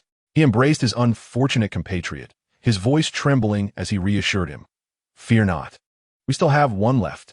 We can continue to use it. As long as we live, life holds infinite possibilities. It is truly tragic, unbelievably tragic. Once, I would not have believed it. Now, in this foreign land, meeting a fellow countryman brings tears to our eyes. Bai cried out, Brother, did you also traverse here? May I inquire your name? Lin Yun, choking back tears, replied. We are both lost souls in this vast world. Why must we have known each other before? My humble surname is Lin, with the given name N, and my courtesy name is Yu Qian, a man from the Heilongjiang region of northeast China. Bai wept. Elder brother, you even have a courtesy name. How unique. Lin Yun, still choked with emotion, asked. And you? Bai sobbed. I am but a humble high school student surnamed Bai, with the given name hailing from the magical metropolis. Lin Yun wiped his tears and remarked, Shanghai is a wonderful place. A splendid place. Bai questioned, what is this Shanghai? His cries abruptly ceased, leaving a silence in the air. Lin Yun's expression hardened. Pray, repeat that. You say you are from where? Bai, bewildered, replied, from the magical metropolis. State your true name, not your alias. Bai insisted. It is indeed the magical metropolis, known throughout the land. What of it? Lin Yun began to sense something amiss. Under Bai's puzzled gaze, Lin Yun stood, furrowing his brow as he paced back and forth before him. Bai, confused, inquired, Elder brother, what troubles you? Lin Yun, in contemplation, suddenly asked, The bright moonlight before my bed, is it frost upon the ground? Who penned these lines? Upon hearing this, Bai, with tears streaming down his face, nearly burst into laughter, thinking Lin Yun was jesting. Of course. It was written by a person I have never heard of. Elder brother, are you joking with me? We learned this poem in first grade. Lin Yun felt hollow. He gradually became aware that something was indeed amiss. Either the individual before him was utterly foolish, or he was being deliberately mocked. A significant issue appears to have arisen. He gazed at Bai and murmured, Let me ask you again, are you familiar with Newton, Einstein, or Galileo? If not, do you at least know Jordan Kobe, or Yao Ming, or perhaps someone more familiar? Do you know Brother Chen-Long? Bai's eyes grew increasingly bewildered as he listened to the names being mentioned. His expression one of utter confusion. Who were they? Lin's mind went blank, his expression suddenly hollow. Lin's value. 50 minutes later, with a furrowed brow. Lin meticulously compared all the conventional knowledge he could recall from his world with Bai. Bai, equally perplexed, recounted everything in detail. To him, this elder from another realm seemed woefully lacking in basic knowledge, even oblivious to historical figures one would expect anyone who had undergone a decade of compulsory education to know. This was indeed peculiar. After further detailed comparison, Lin ultimately came to a hollow realization. They were not from the same world. Although the world he inhabited bore numerous similarities to his own, even the historical trajectory seemed largely accurate. It was unequivocally not his world. That nation was called Jiuzhou, with its capital known as Longsheng. That country had become the largest in the world decades ago, its people a great dragon coiling in the east. Yet, it still was not his home. Lin lifted his gaze towards the sky, void of emotion, and asked, What on earth is happening? Ding, you have triggered a special achievement. Hometown of the exotic, you have gained 200 basic experience points. Hometown of the exotic, special achievement. Awarded upon encountering the first visitor from your homeland. Description, perhaps the smallest difference is eternal. You have received a permanent attribute bonus. All attributes 10, happiness 10. Observing Lin's suddenly vacant demeanor, Bai exclaimed, Brother, what is wrong with you? Lin sat down, grasping his hair with one hand and tugging forcefully, stating, There's a problem. He then proceeded to share all his discoveries with Bai, detailing the differences between their two homelands and everything he had unearthed. Upon learning the truth, Bai was left in shock and astonishment. In other words, if what Lin said was accurate, they were similar yet distinct. Lin despondently remarked, It appears we hail from two homelands with the same historical progression. However, that is your world, not mine. Chapter 164. Fear not. I have plenty of anesthetics. In that moment, He found himself at a loss for words. Gazing at the youth before him, who shared a similar plight, he opened his mouth but found himself at a loss for words. The joy had arrived too abruptly, yet the disappointment followed suit with alarming swiftness. Before they could even share the warmth of their shared origins, an uncomfortable distance had already crept in. Lin Yun lifted his head, resolutely stating, "Regardless of the circumstances, I am genuinely pleased to encounter you in this wretched place. Though we may not be true compatriots, rest assured, I shall not abandon you." Bai Yi's face lit up with joy and excitement as he exclaimed, "Really? Is that true?" Although the previous words had left him with a tinge of melancholy, the secret signals had aligned. Even if they hailed from different worlds, they were bound by a similar heritage. As long as they remained as sons of Yin and Huang, they were brothers no matter where they found themselves. Then, with a sudden movement, Lin Yun stood up, adjusting his monocle, and stretched his arms. He looked at Bai Yi with a composed demeanor and declared, "Your current condition is precarious. Your body has been ravaged. The only reason you're still alive is due to the curse and puppetry within you. If you do not seek treatment soon, you may perish at any moment." Upon hearing this, Bai Yi's expression drained of color. Instinctively, he glanced at his abdomen and was confronted by the horrifying sight of blood-soaked cotton emerging from a gaping wound. Bai Yi fainted at the ghastly image before him. Moments later, he awoke, trembling on the ground, his body shaking uncontrollably as he watched Lin Yun sharpening a chainsaw, sparks flying in a dazzling display. Although he understood that this newfound compatriot would not harm him, a sense of unease washed over him. "Brother Lin," Bai Yi stammered, "how do you intend to aid my recovery? Are you going to perform surgery on me?" Lin Yun adjusted his monocle, gazing seriously at the night demon blade in his hand. As he turned it slightly, a glimmer of cold light flashed along the sharp edge. "Do not fear. You just crossed over, but I have traversed this world for 2 years, gaining some skills along the way." Bai Yi was taken aback. 2 years? In that instant, he was struck by an indescribable shock at this youth, who appeared to be of similar age. Memories of his own harrowing experiences over the past 2 days flooded his mind. His thoughts buzzed. He had barely been here 2 days and had already lost his organs and a testicle, while Brother Lin had managed to survive in such a perilous place for 2 years. Was this truly something an ordinary person could accomplish? It could only be said that he had found a pillar of support. Lin Yun approached him with a serious demeanor, methodically wiping the blade, contemplating how to restore Bai Yi's vitality. Bai Yi swallowed hard and inquired, "Brother, will it hurt?" Lin Yun replied calmly, "Do not worry, my dear brother. This time, I have brought ample anesthetic. Soon, I shall administer a complete anesthesia, ensuring you awaken refreshed and invigorated." Bai Yi immediately felt a wave of relief wash over him. That is splendid, as long as there is anesthetic. He had initially feared that the doctors in this terrifying world would resort to crude methods. Truly, he was fortunate to have such a considerate senior from his hometown. If only he could have a brother as formidable in the real world. It would feel like a dream come true. Lin Yun then seized the medical kit, preparing to inject the anesthetic. However, at that moment, he paused, startled. Bai Yi blinked and asked, "Brother, what is the matter?" Lin Yun, contemplating his kit, responded, "Brother, I must admit, I initially brought 3 large bottles of anesthetic, but I used one for a previous surgery." Bai Yi blinked again, "But there are still 2 bottles left, right?" Furrowing his brow, Lin Yun retrieved a bottle labeled anesthetic from the kit, opened it, took a sip, exhaled a warm breath, and closed his eyes. "I infused goji berries and rock sugar to make tea." Silence enveloped them. 6 dark figures flitted past overhead. Bai Yi, in a daze, stammered, "Then what do we do?" Lin Yun pondered for a moment, hesitantly offering the cup of hot tea. "How about you drink this tea to make do?" Instantly, a bizarre scene flashed in Bai Yi's mind, sipping hot tea while his brother wielded a sharp knife, carving into his abdomen.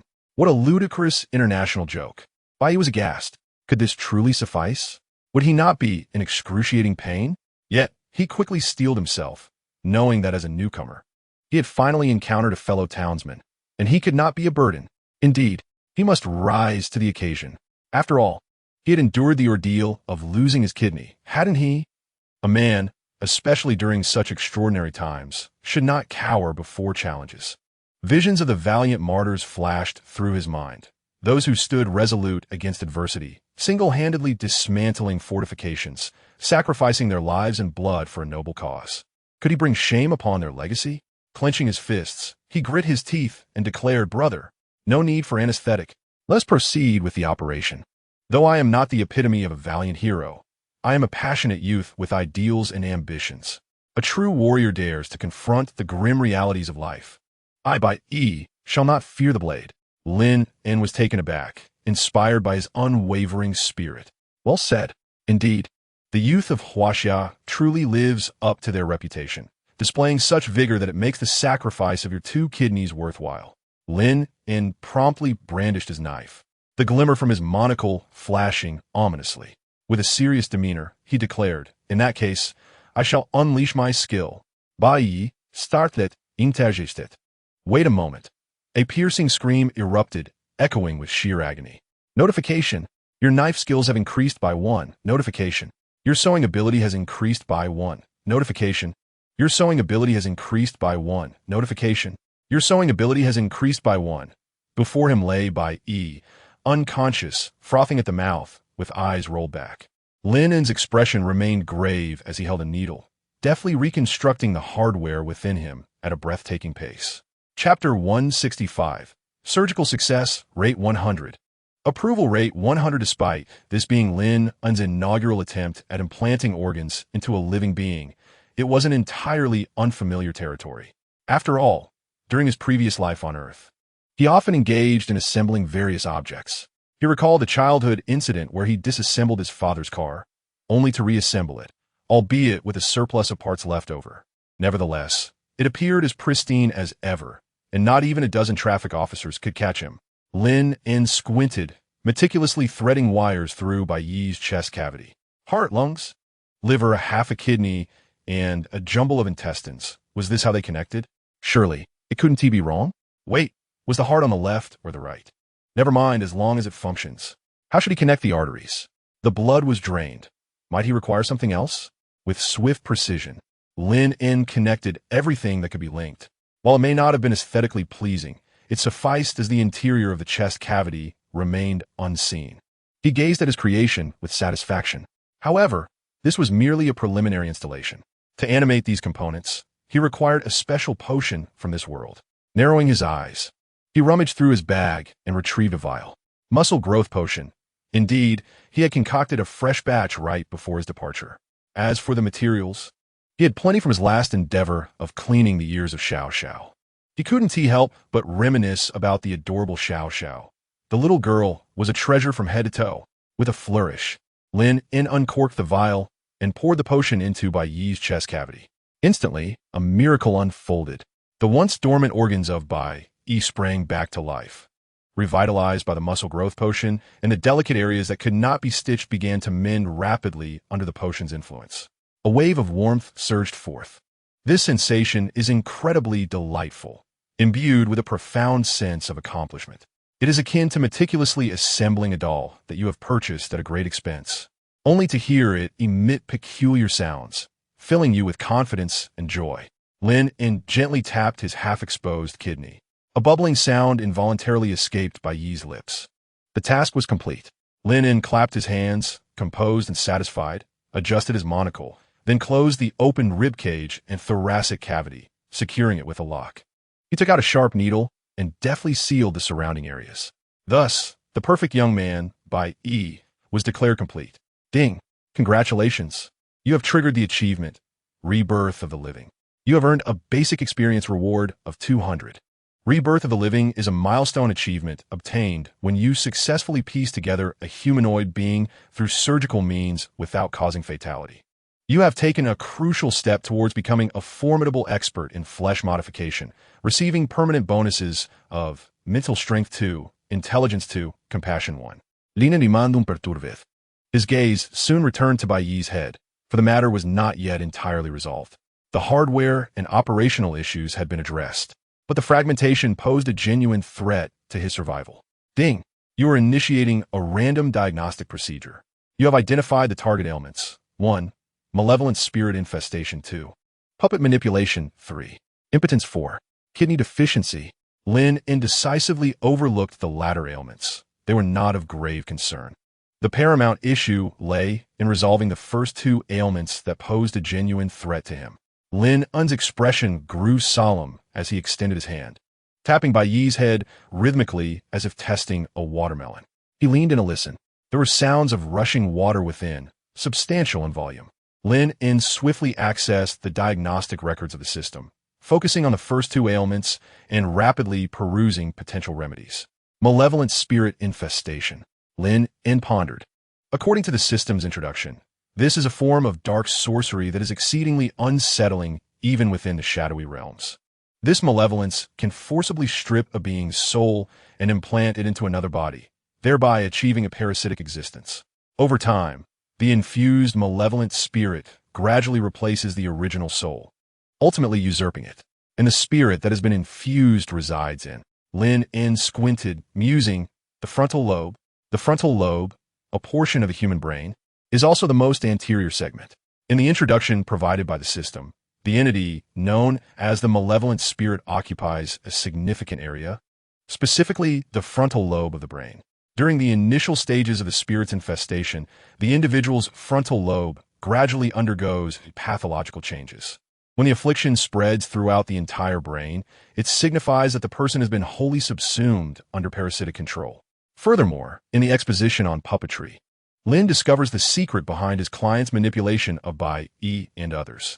Rather than exerting direct control over their consciousness, Alice wields her influence through a unique connection, governing the malevolent spirit embedded within their bodies, and subsequently using that spirit to indirectly command their physical forms. Thus, by expelling the malevolent spirit, both threats can be neutralized simultaneously. Lin smiled faintly, having found his direction. Bai Yi awaken. The forthcoming procedure will require your cooperation. Cease your pretense. Bai Yi convulsed, frothing at the mouth. After a moment's contemplation, Lin produced a revolver from his coat, glancing at Bai Yi's leg. Bang! A shot rang out. Bai Yi screamed sharply, startled like a zombie, instantly sitting upright.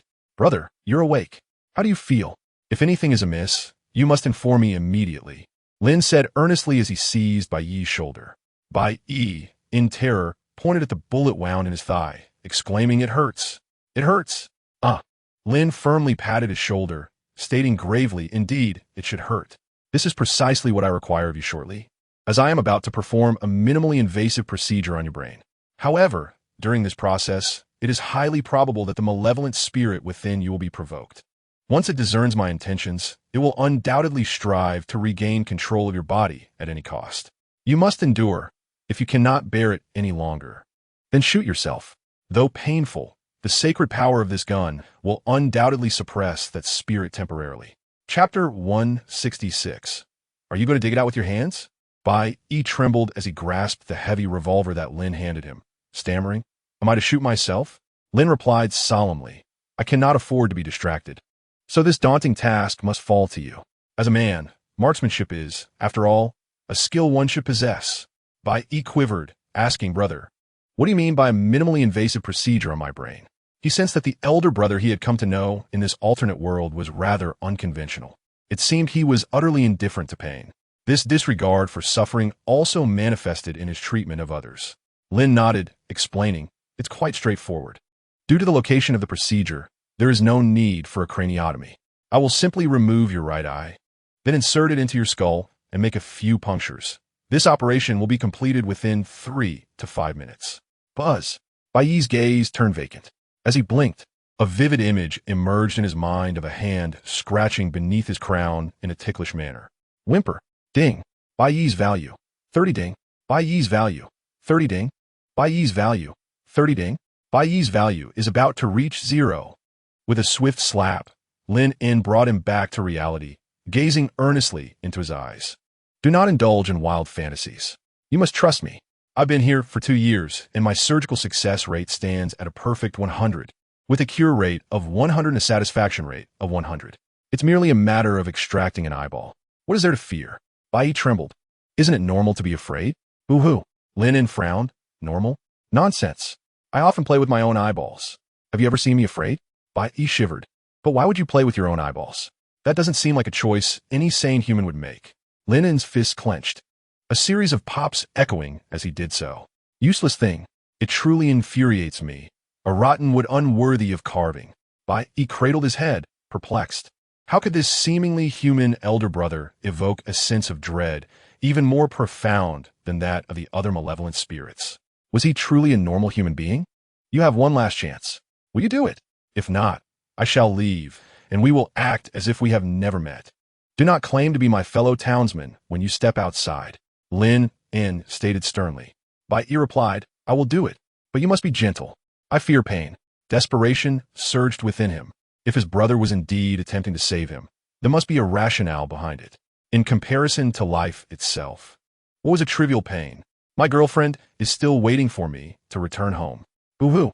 Moments later, Bai Yi trembled as he swallowed hard, shivering as he lay there, resembling a violated maiden. Lin Yun narrowed his eyes, adjusted his glasses, retrieved tape, and affixed Bai Yi's upper eyelid, securing it to his forehead to prevent involuntary blinking from his extreme reaction. Lin Yun flexed his fingers, speaking with gravity. Listen closely, little brother. I'm about to begin. Brace yourself. It will be swift. Bai Yi quivered. Are you not using any tools? Are you really just going to use your hands? Lin Yun smiled faintly. Worry not. Trust me. I used to employ 3 fingers, but thanks to my master's teachings, I have now mastered the art with just 2 fingers. Bai Yi. It appears that there has been notable progress. However, is this truly normal? What kind of world is this? It is utterly terrifying. Do you believe me? I wish I could believe it too. Bai Yi is consumed by fear. Rest assured, it will be quick. I'm about to delve into it. Just a moment.